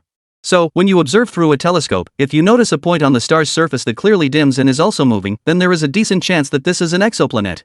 Guan Yifan discovered this entire shaded region precisely because of this observational method. After high-resolution analysis of the image by the computer, Guan Yifan obtained an amplified photo that contained countless tiny dark specks. Of course, although this method is used to observe planets.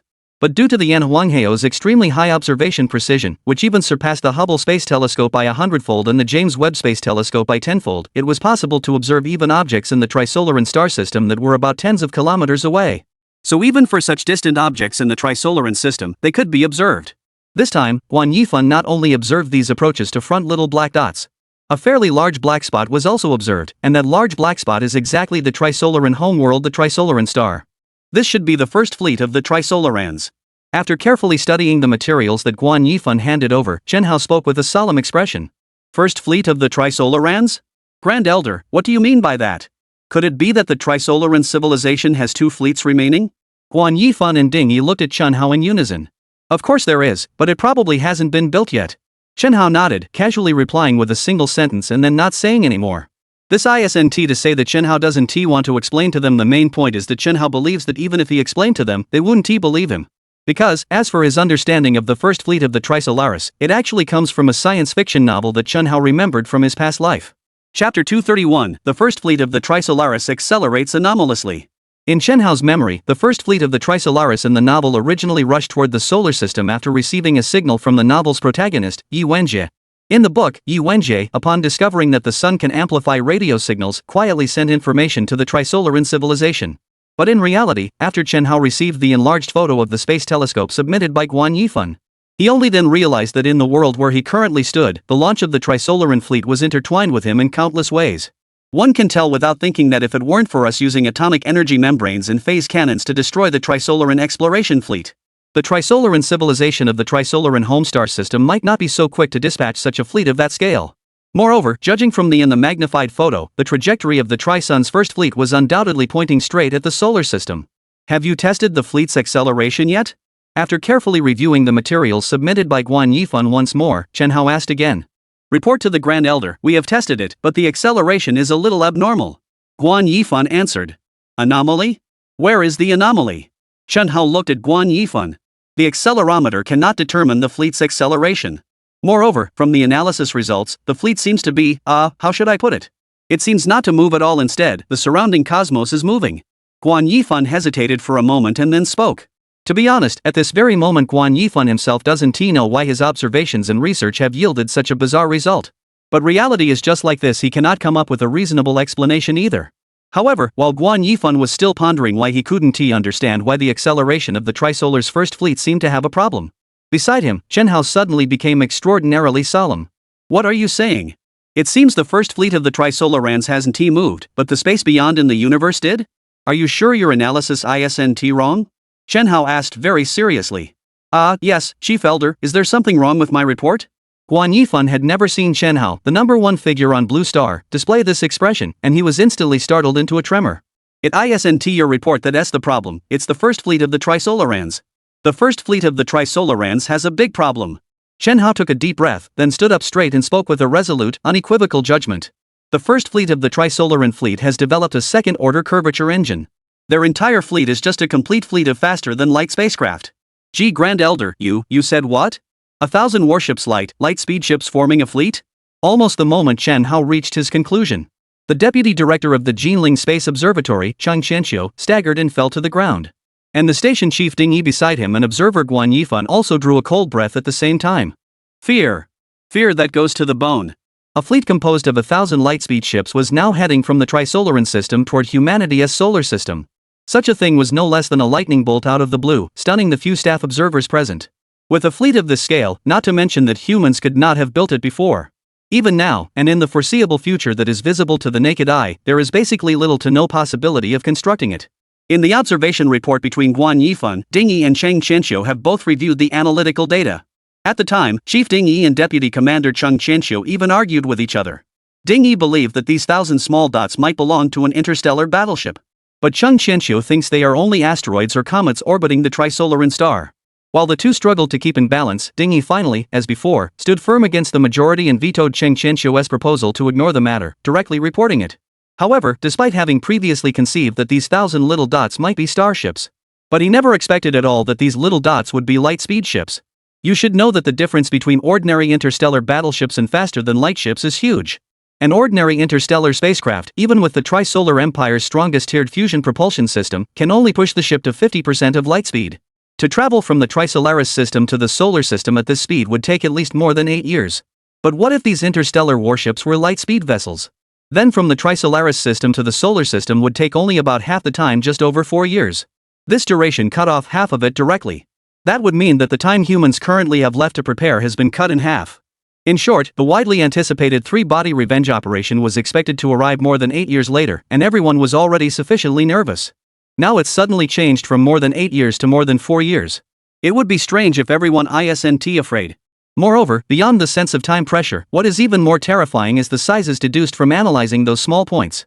The largest little black dot, according to calculations, is a full 100 kilometers in length. Even the smallest black dot is hundreds of meters long, and besides the largest and the smallest, there are hundreds of other dots ranging from several kilometers to tens of kilometers. What concept is this? That means the fleet size of the Trisolaran civilization has completely surpassed anything humans can imagine. Hundreds of kilometers long, the colossal interstellar warships, according to the Starship Civilization technology data that Chunhao once issued, are the existence of stellar-class interstellar warships. How mighty is a star-class interstellar battleship?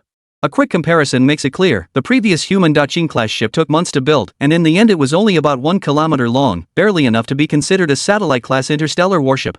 This comparison is complete. The flagship of the Trisolaran's first fleet is 100 times larger than the previously fallen Qinshi Daqing ship of humanity. If 4 years have passed and the other side has truly reached the solar system, what is the point?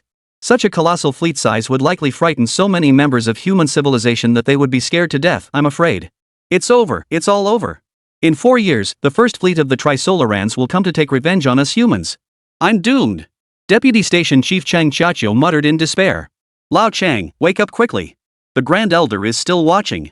In times like these, it's not the moment to grow others' ambitions and extinguish our own prestige. Ding Yi stepped forward and helped Chang Xianqiu up. As Chief Ding Yi, who had always worked as a longtime partner, she didn't like people like Chang Xianqiu. But due to work-related needs, Ding Yi has never really argued with this guy. Chapter 232, Offending the Holy Maiden. Chang Xian lays the seed of disaster. Every time there is a quarrel, but most of the time, when decisions are made to consider the bigger picture that Chang Xianqiu is dissatisfied with, Ding Yi will ultimately console herself and advise her partner a bit. However, Ding Yi's broad-minded kindness, as usual, did not win Chang Xianqiu's understanding. Feeling himself being helped up by Ding Yi, Chang Xianqiu immediately slapped Ding Yi's hand away. Let go of me, let go. I told you long ago not to report this observation. You still insist on reporting it, damn it. Isn't it better if we stay in the dark? At least we still have 4 good years to live. Now then, you've made me know everything. I know everything, do you understand? 4 years more and we'll be doomed. What good discovery is this? Why did you report this finding? Chang Xianqiu is not only a selfish person, but also a complete coward. At this moment, he had already wet himself in fear, scared by the impending arrival of the Trisolarian civilization 4 years from now. Surprisingly, there was not the slightest understanding of Ding Yi's long-standing seriousness and perseverance. Instead, he started complaining about Ding Yi not handling personnel matters properly, insisting that it would be better to unveil this bloody reality. As for Chang Xianqiu, he clearly prefers to be an ostrich with its head buried in the sand, rather than spend the next few years in a state of panic. However, to be honest, when you think about it again, at this moment, Chang Xianqiu's abnormal behavior would be fine if it were in ordinary times. After all, Ding Yi has always been generous and not one to make a fuss about it. But today, things are different. Because Elder Chunhao is still here. At this moment, looking at Chang Xianqiu's extremely cowardly demeanor, Chunhao's expression clearly darkened in displeasure. As a human civilization's elder envoy who has braved winds and rains, who has overcome so many difficulties, the Blue Star Federation Grand Elder. That's the first time I've ever seen a coward sink to such a level. Instantly, Chunhao slapped the nearby table in anger and waved his hand at the Blue Star Federation security guard beside him. Useless thing. At our China Space Observation Station, there actually exists a coward like you. The Trisolaran fleet hasn't even attacked yet, and you've started going nuts. What use is a trash like you to us, the Blue Star Federation? Someone, get him out and eject him for me. You're not allowed to work at the Zaijinshan Space Observation Station anymore. After finishing speaking, Chunhao did not forget to glance coldly at the surrounding crowd. The first fleet of the Trisolaris will not reach the solar system for at least 4 years. In these 4 years, if I still find that my subordinates harbor such cowards, I will not show mercy. And don't blame me, the Grand Elder of the Blue Star Federation, for not showing mercy. Everyone, roll back to your home. The Blue Star Federation will not tolerate such bastards. Yes, Your Eminence, High Elder. The soldiers of the Blue Star Federal Security Guard under Chunhao are not ordinary troops. They were all selected from among the millions of Planetary Defense Security Bureau members under the IPDC Internal Planetary Defense Council by Varand. Their job is specifically to protect Chunhao and carry out all orders issued by the Grand Elder. So, when Chunhao issued this command, one of them immediately stepped out from the line, a burly guard. Then, like pulling a chick, they pulled that Chang Xianqiu from the ground, then, with a lift, walked out of the observation station's conference room. Until he left the Zaijinshan Space Observation Station, Chunhao had not yet recovered from his just now rage. To be honest, ever since I started to preside over the entire Blue Star. He really is the first time he has encountered someone like Cheng Qianxiu. Before, Chen Hao had only met hard men like Pang Zhenhua, Lu Changsheng, Lu Feng, and Lin Hai. Or perhaps eminent research scientists such as Ma Weiguo, Pan Jianqi, Chang Shuren. In them, Chen Hao might see shock, sadness, vulnerability, and impulsiveness. But there would absolutely be no sign of cowardice. Because this humanity would never appear in the dictionary of these real men at all. Even for someone like Wang Hua, who occasionally enjoys a bit of bragging. When faced with real danger and despair, at most one can mutter a few complaints and then stand up without hesitation. But now, Chen Hao actually met someone like Cheng Qianxiu. This really opened his eyes. However, at this very moment, Chen Hao does not know. It is precisely because of my own decisive actions now that, in the not-too-distant future, I have provoked the existence of a human Madonna. And this Saint Mother is Cheng Xian's daughter, Cheng Qianxiu's daughter, Cheng Xian. In the near future, this Cheng Xian, essentially selfish beyond measure yet outwardly always wearing the guise of a Saint Mother, about to appear in the long arc of human civilization's history. Moreover, her appearance will bring about an almost catastrophic disaster for humanity. However, fortunately, humanity still has Chen Hao with us. So, fellow Han Chinese brothers and sisters of the Blue Star Federation, please don't worry that this Miss Cheng's little stunt will wipe out humanity. Chen Hao, Elder Chen De, would never let this sort of thing happen. Not only that, with the presence of Chen Hao, Elder Chen De Zheng, everyone can slightly look forward to the final outcome for this Miss Cheng. Ahem, I'm getting a bit off topic. Enough small talk, back to the main topic. After leaving the Zijing Mountain Space Observatory, Chen Hao quickly went to the command center of the Blue Star Federation Space Force. The news of the first fleet of the three-body Problem S fleet setting sail is astonishing. He must consult with Commander Pang Zhenhua and the others at the first moment to discuss subsequent countermeasures. 4 years is far too short for the entire human race. The first fleet of the Trisolaran fleet already has 1,000 starships, and a substantial portion of them are satellite-level interstellar warships or higher, including superwarships of even greater classes. And what about humanity now, since the Great Qin was destroyed by Saturn's explosion? Humans currently do not even have a single satellite-class interstellar warship. With such equipment advantages, humanity currently has not even a 1 in a billion chance of winning. If we don't even have a single satellite-class interstellar warship, how can we contend with a star-class interstellar fleet led by their fleet commander? That would be wishful thinking beyond reality. So, if Chen Hao does not devote 120% of his energy from now on to building the defenses of the solar system, then, when the first fleet of the Trisolarans really arrives in the solar system 4 years later, all of humanity's future could be utterly ended. Chapter 233, Establishing an Interstellar Engineering Construction Company? Master Chen, what did you say? To establish an interstellar engineering construction company? Establish the Earth-Moon Orbital Defense System, Lunar Base, Mars Base, Jupiter Base, Uranus Base, Neptune Base, the Asteroid Belt Early Warning Center, and the Kuiper Belt Early Warning Center within 4 years? Chief Engineer Chen, you're not kidding with me, right? In 4 years, can we finish it? Aren't we still unable to even build a lightspeed spaceship? Suddenly there are so many interstellar bases to be built, at this rate, I'm afraid. Beijing? No, Blue Star Federation Space Force Headquarters, Command Center Hall. Peng Zhenhua, who had just heard from Chen Hao that the first fleet of the Trisolarans would arrive in the solar system in 4 years, also seemed a bit anxious. However, after he heard Chen Hao's arrangement, his mind became even more agitated. In 4 years, humans are actually going to complete so much construction work, while also developing and producing a lightspeed spaceship. This kind of work, for him, could no longer be considered a challenge. It is completely an impossible construction plan to accomplish. And don't say that the Space Army itself lacks engineering and construction experience either. The former bases and such were all completed smoothly only because Yan Ruohai roamed all over the Blue Star, going east and west tirelessly. Now the project must be expanded to the entire solar system at once, and Peng Zhenhua is worried that even if Yan Ruohai helps, Yan Ruohai may not be able to handle it. So I'm letting you go now to discuss with Yan Ruohai and establish an interstellar engineering and construction company. In terms of technology provided by the Space Force. It is believed that after research by the Blue Star Federation Research Institute on the wreckage of the Trisolaran fleet, it will be enough to support all engineering and technological requirements. As for other material ratios and construction-related work, that's Yan Ruohai's strong suit. Let him figure it out. There is no need to worry about the worker issue as well. I will arrange for Lu Jun to speed up the construction progress of the intelligent construction robots. At most, we'll first build 10 million intelligent construction robots, and then tackle the first major project in the Earth-Moon orbit. Seeing Pang Zhenhua's face show a hesitant expression, Chen Hao briefly explained his idea. Well, Chief Engineer Chen, this plan is feasible, but I just don't know how exactly these projects should start. You just brought this up now, and I don't have the slightest idea yet. Pang Zhenhua answered truthfully. For interstellar engineering, not to mention Pang Zhenhua, you could say it this way. Across the entire blue star, except for Chen Hao, currently no human mind holds this blueprint or concept. That is why Pang Genoa thought of this key difficulty. No clue? That's fine, I will give you the clues. Let's put it this way, according to my plan, the first step is to build the new headquarters of the Ring Blue Star Synchronous Orbit Space Force. It can also be called the Space Fleet Headquarters. Chen Hao said, then casually picked up a sheet of paper from the command desk in the command center and began explaining to Pang Genoa a plan he had just conceived on the way over. According to Chen Hao's plan, the first step of the Blue Star Federation's grand construction is to start building from the new headquarters of the Space Force in synchronous orbit. This plan involves constructing a spaceport that orbits synchronously around the entire blue planet, in an orbit roughly 30,000 kilometers away from the blue star. It's roughly like something placed around the outside of blue star, as if a ring were fitted around it. Then, building on the foundation of this large ring, about 2,000 interstellar warship Earths are extended from this large ring. Of course, the main reason Chen Hao conceives it this way is that the space on the blue star's surface is indeed somewhat limited. First, the light-speed spacecrafts in Chen Hao's system are part of a fleet whose main combat ships are planetary-scale interstellar warships. And the planetary-scale interstellar warships are over 10 kilometers long, reaching up to 30 kilometers. The width is equally exaggerated, ranging from 3 to 5 kilometers. Just a quick calculation of the surface area of these planetary-scale interstellar warships shows this. Humanity currently cannot find a docking location for such a large interstellar battleship on Blue Star.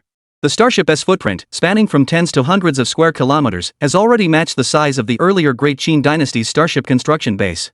And this is only the land area of a planet-level interstellar battleship. With such a vast area, the surface can be divided into millions of modules for construction by a modular approach. But after it was built, there was no place to put it, and I had no idea where to store it. So, after thinking it through, Chen Hao concluded that only by moving the entire later Blue Star Federation Space Force onto the Blue Star's synchronous orbit. This would relieve the trouble of Blue Star having nowhere to park the interstellar warships. Of course, besides this key reason, there are also some smaller reasons. For the fleet to depart from Blue Star is not as convenient as departing from space. For example, fleet training is easier in space. In short, after careful consideration, Chen Hao ultimately entrusted Commander Pang Genoa with the first task in response to the first fleet of the Trisolarans. At the same time, it is required that Pang Genoa deliver a satisfactory result for himself within 3 months, and after 3 months he must let Chen Hao personally see the existence of the Ring Blue Star Space Force Fleet Command. Brother Pang, you've heard how daunting this task is. The reason I came to you, you can guess without me saying it. I certainly didn't come here to hear you emphasize the difficulties. Just one sentence, in 3 months, can it be completed or cannot it be completed? After finishing a detailed description of his initial plan to counter the Tri-Sun's first fleet, Chen Hao then turned his hopeful gaze toward Commander Pang Genoa. Ensure the task is completed. Chief Chen has spoken. No matter what, I, Pang Genoa, even if I die exhausted at my post, must find a way to finish this matter. I will contact Yen Ruohai right now and discuss the establishment of a joint interstellar construction company with him. Oh, by the way. As they talked, Pang Genoa seemed to think of something else. Chief Chen, what would be a good name for this joint interstellar construction company? Let's call it Xinghuan Company. I like that name. For a moment, Chen Hao's thoughts returned to the novel he had read in a previous life. Xinghuan Company, the company that humanity specifically developed the light-speed spacecraft to evade the counter-foil strike. Now Chen Hao, using this name, only hopes that while he is researching and developing the faster-than-light spaceship, he can, like in the previous Life-S novel, smoothly complete it. Or perhaps, it is also a small expectation and tribute from Chen Hao himself. Without that book by great god Lu, Chen Hao truly couldn't have as deep an understanding and comprehension of the Trisolaran civilization. Chapter 234, Zhang Beihai returns safely to port. We hadn't waited for Chen Hao to leave the Blue Star Federation Space Force headquarters. The command center received good news from Lu Changxing. Captain Zhang Beihai, leading 16 shuttlecraft captains, has successfully returned to Blue Star. Chen Hao and Pang Genoa, upon receiving this news, instantly felt their moods brighten considerably. Zhang Beihai is now a great hero of humanity. With 16 people and 16 shuttlecraft, they directly wiped out the entire scientific exploration fleet within the Trisolaran civilization's solar system. He avenged tens of thousands of human compatriots, including Lin Hai and Lu Feng. Such achievement, in any era of human history, would be worth commemorating in grand style. So, after receiving the news of Zhang Beihai's return voyage, Chen Hao did not return to the base to continue his research and development. While he was still at the Space Army headquarters, he, accompanied by Commander Pang Genoa, went directly to Fleet Square to greet them. As soon as the group arrived at Fleet Square, they saw that the entire square, spanning more than 10 kilometers in radius, was already filled with dense celebratory crowds. These people, although they obviously could not enter the shuttle carrier South Docking Square. Still, standing behind the square's fences, Chen Hao could instantly tell at a glance. Too many people had come, so many that they completely surrounded the entire square with fences, sealing it off tightly. Even from several kilometers away, Chen Hao could vaguely sense the surging crowds. Of course, beyond this distance, if you expect Chen Hao to identify exactly who is who, Chen Hao certainly cannot do that. The only way to truly feel the collective excitement of all humanity now is through the holographic display screen being held up on the square, which allows a clear view of what the crowd outside the square looks like. The red flags flutter, crowds of people everywhere. It was incredibly lively. Countless people of different races and different skin colors gathered together in unison. Some were holding aloft the Blue Star Federation Space Force flag, fluttering in the wind. Some gather in small groups, holding banners welcoming the hero's return and shouting excitedly. What's more, they even started cosplaying, wearing hats shaped like certain interstellar shuttle designs on their foreheads. In short, in order to ensure the Zhang Beihai fleet's smooth return to port, people have put in every ounce of effort, with the goal of this moment when all humanity rejoices together and celebrates a great victory, to be able to witness firsthand the return of those 16 Starship shuttles. However, just as Chen Hao was still happily watching the real-time square footage on the holographic display, but what he saw was a heartbreaking scene. After staring intently at the scene for a moment, Chen Hao realized that it was actually Yan Ruohai and several others in his group, supporting a few elderly people as they appeared on the screen. Moreover, Yan Ruohai in the footage didn't seem to be wearing much of a joyful expression. What was visible was only concern for the elderly people beside him and a shared sense of sorrow. Someone, go fetch Mr. Yan and the others with him. See that? Over there, at that spot. Chen Hao casually called over one of his Space Force subordinates and gave the order. Yes, Grand Elder. The Space Force member immediately saluted Chen Hao before jogging toward the outer perimeter of the plaza.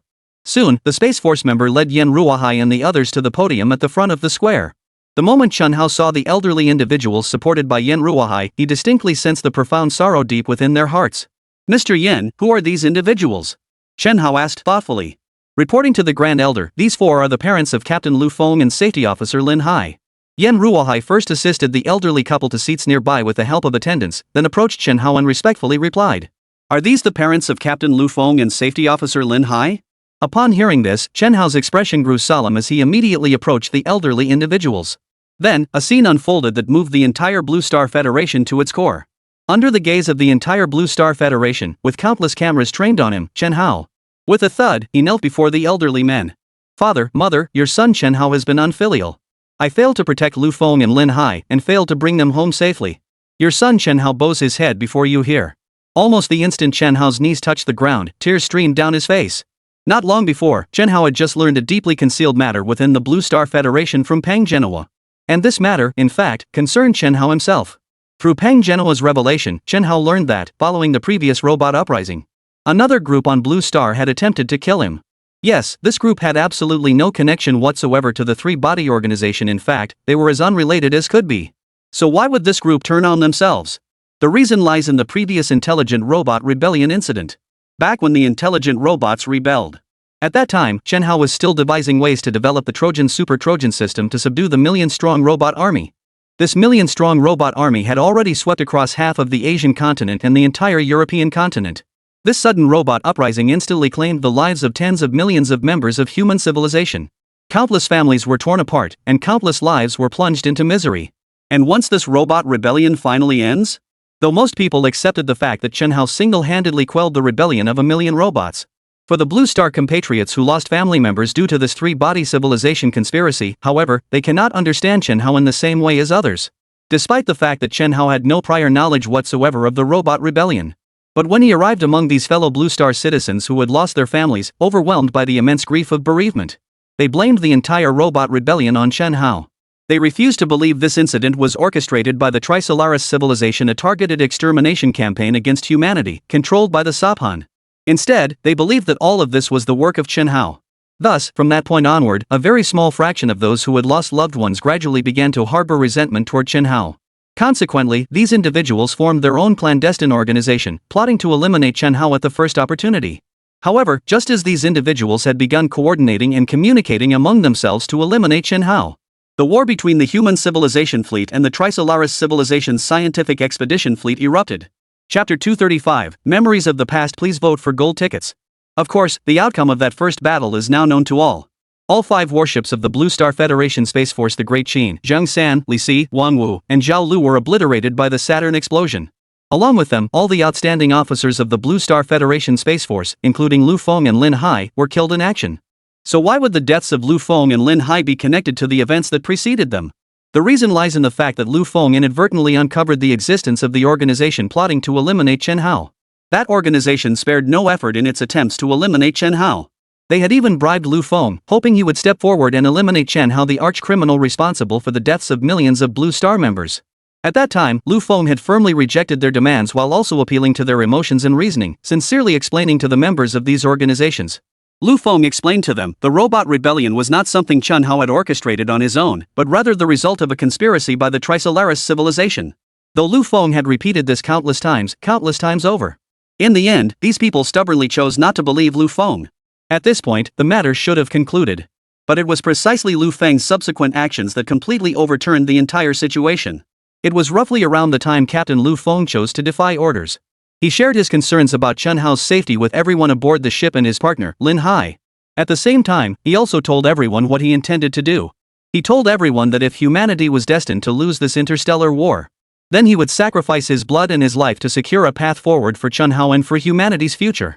What happened next became common knowledge to every soul on the entire Blue Star. Captain Lu Feng and Safety Officer Lin Hai led humanity's 5 warships to their final demise in Saturn's violent explosion. Upon receiving this news, those who had previously sought to kill Chen Hao to avenge their families. At that very moment, they fully grasped the meaning behind Lu Feng's repeated pleas to them before his death. Yes, Chen Hao was innocent. The robot rebellion was indeed a conspiracy orchestrated by the Trisolaris civilization. Because, if that weren't the case, someone like Lu Feng would never have risked his life to prove this point. In the end, Lu Feng and Lin Hai made their contribution to humanity, successfully dispelling the lingering resentment within their fellow humans, those who had lost family members due to the robot rebellion and sought vengeance against Chen Hao. Lu Feng died to protect all of humanity, and he died to protect Chen Hao. The crew members replaced by intelligent robots relayed Lu Feng's final words to Pang Genua. These final words were not meant for Lu Feng's family, nor were they for Chen Hao. It was meant for the members of that organization. We all live under the same sky. I know you want to kill Chen Hao. Now I'm trading my life for his. At least this way, it's fair, right? Trust me, I know Chen Hao. He's working tirelessly to save all of humanity. For your own sake, for all humanity on Blue Star, I hope you can trust him this once.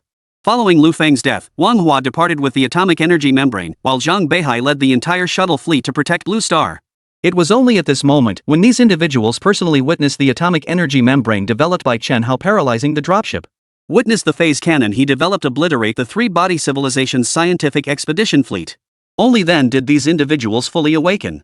How could someone who worked day and night, exhausting every possible means to resist the invasion of the Trisolaris civilization, possibly instigate a robot uprising? How could a commander who had even sent his own best friend into battle on that life or death mission possibly harm his own family? Thus, the group of people who had been plotting day and night to kill Chen Hao and avenge their families vanished. Instead, a new breed of die-hard loyalists emerged, those who swore undying allegiance to Chen Hao, the commander of humanity, and vowed to annihilate the Trisolaris civilization at any cost. Father, mother, your son Chen Hao bows to you. From now on, whatever matters concern you both will be my own. I swear, no matter what lies ahead, whether it be the end of time or anything else, I will take care of you both in your old age and see you off when the time comes. He recalled everything Commander Pang Genua had told him. Chen Hao was overcome with emotion, tears streaming down his face. At that very moment, he recalled the scene on the train. It was Lu Feng who had escorted him safely to the Fengtian military district. He also recalled the scene at the Snow Region Special Operations Unit, where Lin Hai had grabbed his hand, beaming with joy as he told him he'd avenged the team members and captured all the bandits. Perhaps the depth of human connection doesn't depend on how much time we spend together, or how long we've known each other. Chen Hao actually had relatively little interaction with both Lu Feng and Lin Hai, and was even more unfamiliar with the many fallen Space Force members. Yet it was precisely because they believed in him, Chen Hao, that they were searching for a path forward for humanity's future. That's why each of them chose, without hesitation, a path that seemed hard to grasp yet was utterly true to their hearts and souls. My child, you are Chen Hao. Last time my son Lin Hai came home, he kept talking about you. He said you avenged his comrades. Knowing a brother like you made his life worthwhile. Child, get up quickly. The ground is cold, don't catch a chill. Later that day, Captain Zhang Beihai made a strong proposal under the gaze of millions. He proposed transforming what would have been the grandest celebration in human history into the largest memorial service humanity had ever witnessed. Grand Elder, today's gathering should not be a celebration of our triumph. Without the sacrifices of Lu Feng, Lin Hai, and those tens of thousands of human crew members, our victory today might never have been possible. Therefore, I propose that at this moment, we dedicate all our flowers and applause to those heroes who have passed away. In the end, Chen Hao agreed. At the conclusion of the conference, Chen Hao summarized with tears welling in his eyes. He thought of something I hadn't considered. He accomplished what I wanted to achieve. His blood scattered across the vast expanse of space in the solar system. His spirit, however, remains etched in the memory of each and every one of us. Lu Feng, my dear brother and outstanding fleet commander of human civilization. In his brief lifetime, he revealed the fundamental reason behind the 5,000 years of continuous existence of Chinese civilization. This world is riddled with flaws, yet there are always those who patch and mend its cracks. Unite, fellow humans of the entire Blue Star. For the survival of human civilization, for the noble cause of brother Lu Feng, let us drink this cup of strong liquor. Chapter 236, Wang Hua is likely not coming back. 2 days after Captain Zheng Beihai's welcome ceremony and the memorial services for Lu Feng, Lin Hai, and the others, Chen Hao remained in a state of intense busyness. On one hand, he needed to check on the progress of Wang Hua's rescue plan. On the other hand, he also had to focus on Pang Genoa's Blue Star Ring Corporation and its inaugural Blue Star Geostationary Orbit Spaceport project. Either of these projects was absolutely critical for Chen Hao. He couldn't afford to delay either one. If progress on Wang Hua's side slowed down, his good brother would be leaving the solar system forever. And if the Blue Star Geostationary Orbit Spaceport project fell behind schedule, it would inevitably slow down all subsequent solar system defense initiatives. Humanity is already far beyond possessing the strength of the three-body civilization's first fleet. If we can't even complete a defense plan, then the casualties won't be limited to just a few individuals. The hostility between the Trisolaris civilization and humanity now runs as deep as the sea. If we cannot defend against the Trisolaris first fleet, then the entire human civilization will undoubtedly be utterly annihilated in 4 years' time. On the third day, Chen Hao had just finished discussing the construction materials for the Blue Star Geostationary Orbit Spaceport with Pang Genoa. Meanwhile, President Manhwa delivered extremely bad news. To be honest, the senior researchers found themselves in a rather helpless situation regarding this matter. Originally, everything was progressing smoothly under the guidance of Chen Hao's technical documentation. The day before yesterday marked the very first day Chen Hao handed over the first stage curvature engine technology to President Manhwa. He had already led 15,000 engineering technicians and an additional 100,000 intelligent construction robots to build the first-order curvature engine. Chen Hao's technical documentation was exceptionally detailed, so their engine construction proceeded remarkably smoothly. The next day was no different. Progress with President Manhwa proceeded smoothly, and the same applied to the work with academician Pan Jianxi and academician Cheng Shuren. In just 2 days, the shuttle vessel originally powered by a fusion engine had been converted to accommodate a first-order curvature engine. By the afternoon of the second day, both sides had successfully rendezvoused. Seeing such remarkable progress, everyone's motivation surged. They immediately resolved to work through the night to complete the entire first-order curvature engine shuttlecraft. This would allow the shuttle to reach Wang Hua for rescue 1 day sooner. However, the problem arose this morning. Specifically, while Chen Hao was discussing the geostationary orbit spaceport plan with Pang Genoa. After 3 leading scientists, accompanied by a team of 60,000 of Blue Star's most elite engineers and technicians, along with 300,000 intelligent construction robots, successfully completed the retrofitting of the first-order curvature engine shuttlecraft. Suddenly, a colossal flaw emerged. During an unmanned test flight, the shuttlecraft abruptly lost all contact with base operations. It blasted out of the atmosphere at 99% light speed and vanished without a trace. Had it not been for President Manhwa urgently contacting Director Ding Yi of the Purple Mountain Cosmic Observatory, who then used the sounding radar to pinpoint the shuttle's location, they likely wouldn't even know where the shuttle was now. Fortunately, after several attempts, the shuttle successfully returned. Otherwise, the first-ever human-made first-order curvature engine, painstakingly developed by the entire Blue Star Federation Research Institute, would have been lost forever. After the shuttle returned, Director Manhwa and his team dared not attempt another test flight. They feared that another test flight might cause the shuttle to lose control once more. Therefore, after repeatedly discussing the cause of the shuttle's malfunction without resolution, the senior scientists ultimately had no choice but to call Chen Hao. Upon receiving the news, Chen Hao wasted no time and rushed back to the starship base. It had been 4 days since Wang Hua was taken by the droplet, and without adequate food supplies, Chen Hao dared not imagine the consequences if the rescue plan were further delayed by malfunctions. Upon arriving at the starship base, Chen Hao immediately spotted several senior researchers from the Blue Star Federation Research Institute, their faces etched with anxiety as they paced back and forth in agitation. "Oh, old Pan, I told you there's no time to rebuild a first-order warp engine." "No time? Why are you still fixated on that idea?" Dean Manhwa shouted in sheer frustration. "Old Ma, this first-order curvature engine is clearly faulty. The shuttlecraft was perfectly fine before. How could it develop such bizarre malfunctions after installing this engine?" "If I'm not thinking along these lines, what else could I possibly be thinking?" Academician Pan Jianxi shouted back, equally agitated. "Oh, you two, stop arguing. Let's first consider whether there might have been an issue during assembly." Dean Manhwa and academician Pan Jianxi were in the midst of an argument when Cheng Shuren chimed in from the sidelines. Upon hearing Professor Cheng Shuren's perspective, Dean Manhwa and academician Pan Jianxi immediately ceased their debate and turned their attention to Cheng Shuren. "Old Cheng, if we knew where the problem lay, would we still be arguing?" Assembly process? If there's another problem with the assembly process, we can forget about everything. We might as well just wait for brother Manhwa to starve to death out in space. Dean Manhwa said with utter despair. Old Ma, what kind of talk is that? The Grand Elder entrusted us with such a crucial mission. How can we utter such discouraging words before the shuttle is even completed? If the Grand Elder were to hear this, how deeply disappointed would he be? Old Chang, don't scold old Ma. Does he not know the Grand Elder's expectations for us? But with tens of thousands of us working on this, we still can't find the cause. All they heard was the heated exchange between several top researchers from the Blue Star Federation Research Institute. Chen Hao could already see why these individuals had just called him. Turns out, after all that fuss, the three bigwigs were actually arguing over the cause of the shuttle's malfunction. 60,000. An entire force of 60,000. And they were all the most elite personnel from the entire Blue Star Federation Research Institute. At this critical moment, they still couldn't figure out why the shuttle had gone haywire.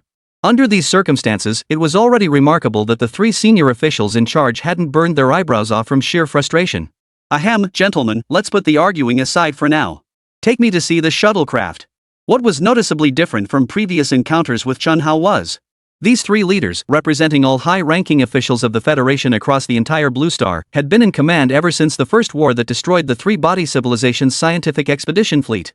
Everyone's reverence for Chen Hao had visibly deepened. A single cough, accompanied by Chen Hao's steady, unassuming voice, instantly silenced the three leaders who had been arguing. The three immediately realized that Senior Elder Chen Hao had arrived before them. They immediately stopped talking and led Chen Hao straight to the shuttle landing pad. Chapter 237, The Cause of the Shuttlecraft's Loss of Control. A few minutes later, the group had already arrived at the helipad where the shuttle was parked. Approaching the shuttle with its engines already shut down, Chen Hao commanded President Ma Weiguo beside him. Director Ma, go arrange for an intelligent robot assembly worker to accompany me inside the shuttle for inspection. Oh, yes, I'll call one right away. Upon receiving the explicit order, Ma Weiguo immediately selected an intelligent construction robot that had previously been responsible for installing the shuttle's engines. Given the exceptionally high level of intelligence in these intelligent construction robots. Therefore, upon receiving orders from Director Ma Weiguo, the robot promptly followed Chen Hao's instructions, hoisted its previous installation package, and proceeded directly to Chen Hao's location. Reporting to the Grand Elder, I am Intelligent Construction Robot 9527, a member of Shuttlecraft Engine Installation Team 1. I stand ready to receive your commands at any time. Very well. Proceed. No need to bring additional tools, just take the quantum deformation detector. Chen Hao nodded and instructed. Yes, Your Highness the Grand Elder. Bring the quantum deformation detector. Saluting, the intelligent construction robot retrieved the palm-sized quantum deformation detector from its toolbox and mounted it directly onto its mechanical arm. What is the Grand Elder doing? Using a quantum deformation detector? That doesn't make sense. The shuttle's malfunctioning, why would we need a quantum deformation detector? Isn't that for monitoring structural distortions in spacecraft components? Strange.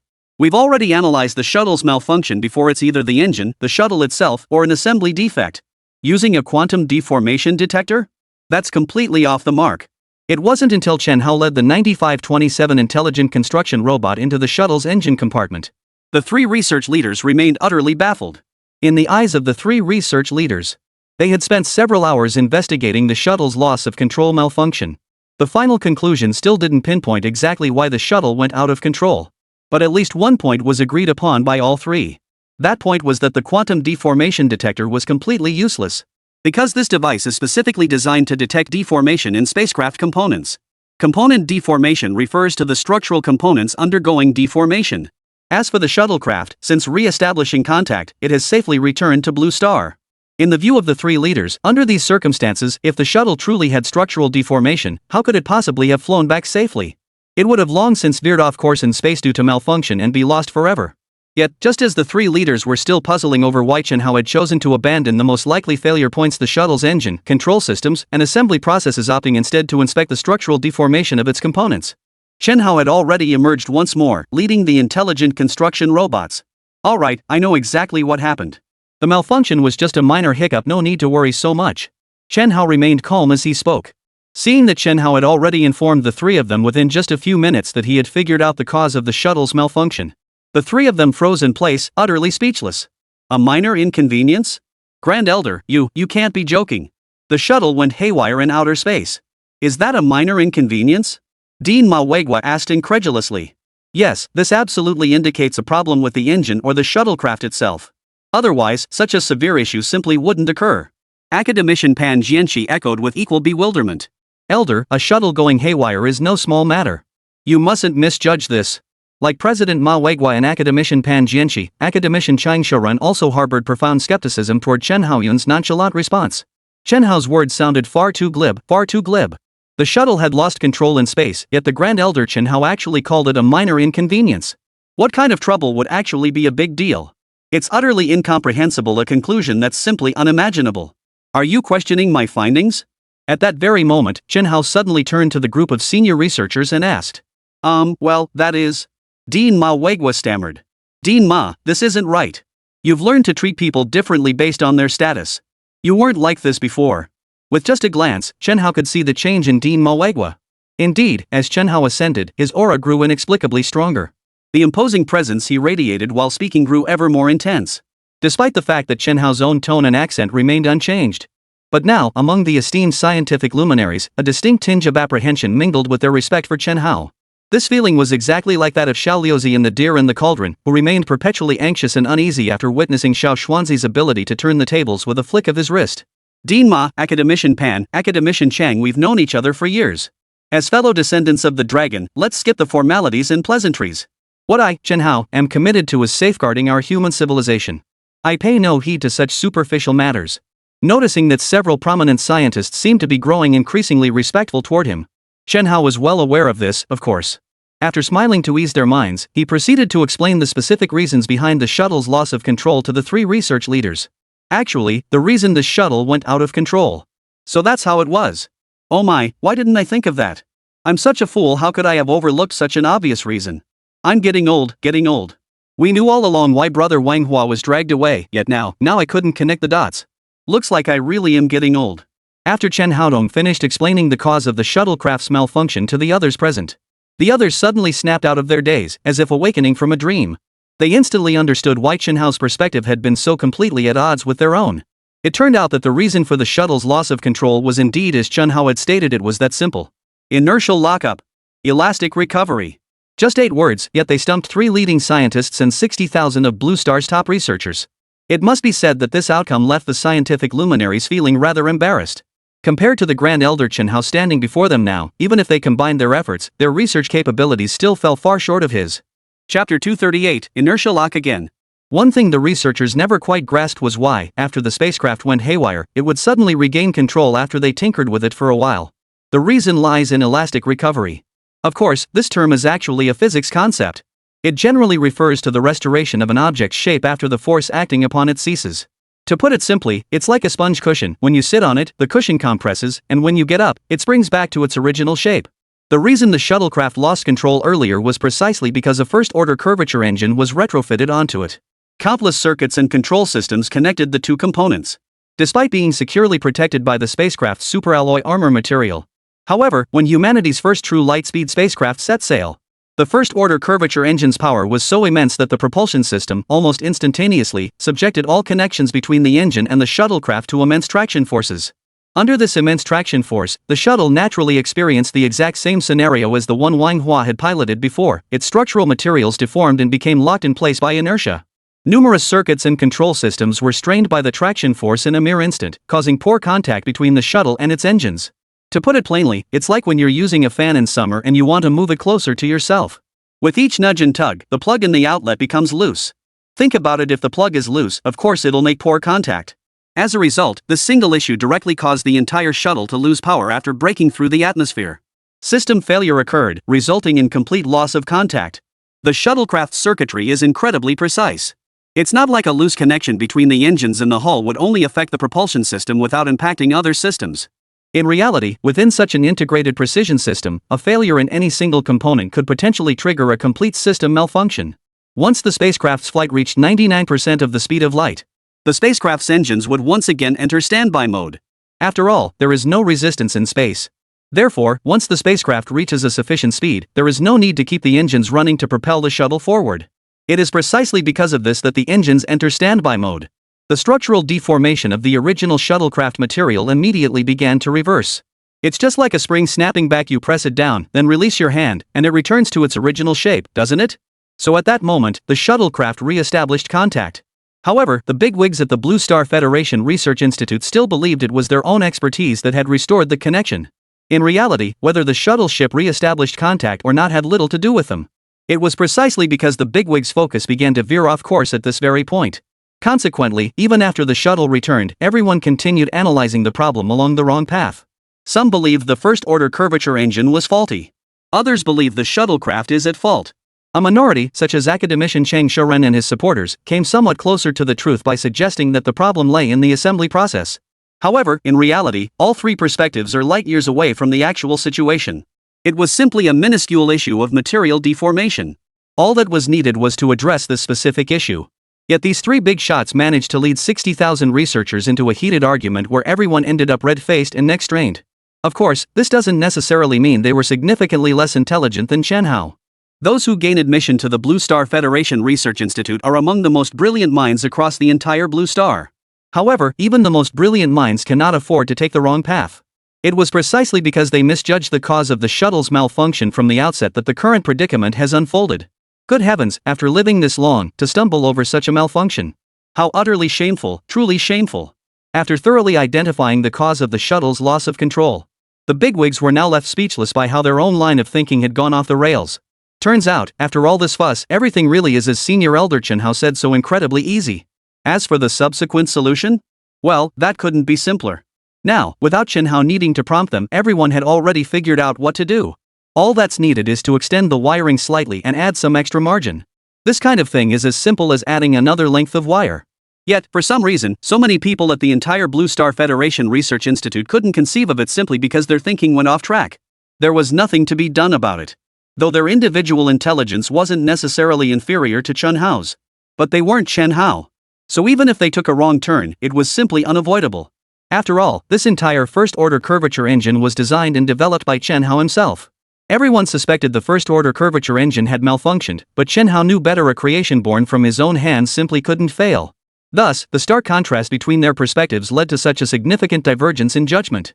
Grand Elder, you're truly remarkable. None of us ever imagined the problem would be here.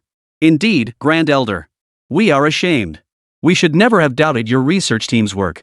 Sigh, I should have seen this coming. How could we mortals, with our limited abilities, have the audacity to doubt the Elder's research? What a disgrace. Utterly shameful. We nearly endangered Brother Wang Hua. Enough, enough. Now that we all know the cause of the shuttle's malfunction, get moving. I'll say it again, proceed with the man launch at top speed. Do whatever it takes to bring Brother Wang Hua back as quickly as possible. Just as the three research leaders were feeling deeply ashamed over how their analysis had gone off track, Chen Hao had no time to soothe everyone's emotions. After clearly issuing the repair order to the crew, he rose and left the landing pad, heading toward the base control center. Chen Hao now needed to contact Wang Hua to give his good friend a reassuring word. Otherwise, all the work would be for naught if the experts and professors under him only delivered bad news to others and ended up scaring his brother to death. Chapter 239, Wang Hua's Interstellar Drift. When it comes to Wang Hua, there are truly countless fascinating stories to tell. Because this guy truly fits Chen Hao's spot-on description to a T, he's absolutely a weirdo. When Chen Hao, wearing a look of deep concern, activated Wang Hua's quantum communication channel, Chen Hao discovered this guy was playing around with doing short videos. And what's more, he was frantically liking videos of people trimming donkey hooves. Heroes can endure hardship, but you can't fix my Chelsea. This little donkey's hooves have grown to a staggering 48 centimeters. Watching the communication channel, Wang Hua held a geological hammer in one hand and the shuttle's entertainment system remote in the other, completely engrossed in a short video. Chen Hao's expression management nearly slipped. What's called having nerves of steel? This is what it looks like. Damn nerves of steel. The guy was practically flying out of the solar system, yet he still had the nerve to watch a clumsy repair job. How could Chen Hao even describe this scene? 1,000 words boiled down to nothing more than followed by a string of exclamation marks. Hey, Chen Hao, you finally got in touch. How's the preparation for my Lightspeed rescue ship coming along? I've been meaning to ask you about it for days, but everyone said you were too busy to get in touch. When are you coming to rescue me? I've already flown way beyond the Kuiper Belt. You have no idea how vast the solar system really is. I've been flying for days and haven't seen a thing. Not even a single asteroid or comet has been detected on the scanner. It's driving me crazy. Upon hearing Wang Hua's voice, which was still relatively full, Chen Hao knew his worries were unfounded. This guy really was the type who'd only get worked up for a moment. After getting over his initial panic and helplessness, Wang Hua actually started putting on his own entertainment show. At the same time, however, Chen Hao felt slightly more at ease regarding the work of Dean Manhwa and his team. It was clear that Dean Ma and his team had not informed Wang Hua about the previous incident involving the shuttlecraft going out of control. Otherwise, Chen Hao could almost guarantee that Wang Hua wouldn't be smiling right now. It won't be long. The Lightspeed spacecraft is ready. We expect to launch today. At most, it'll take another 7 or 8 days to rescue you. Seeing Wang Hua's relaxed posture, half reclining on the shuttle's cabin floor, Chen Hao suppressed a chuckle as he spoke. What? Another 7 or 8 days? Hey, buddy. I've only got 4 rations left right now. Over these past 4 days, to conserve food, I've only eaten 2 rations, not daring to take a single extra bite. If you'd been a few days later, I would have starved. Please, can you hurry them along? I, Wang Hua, am a hero of humanity, after all.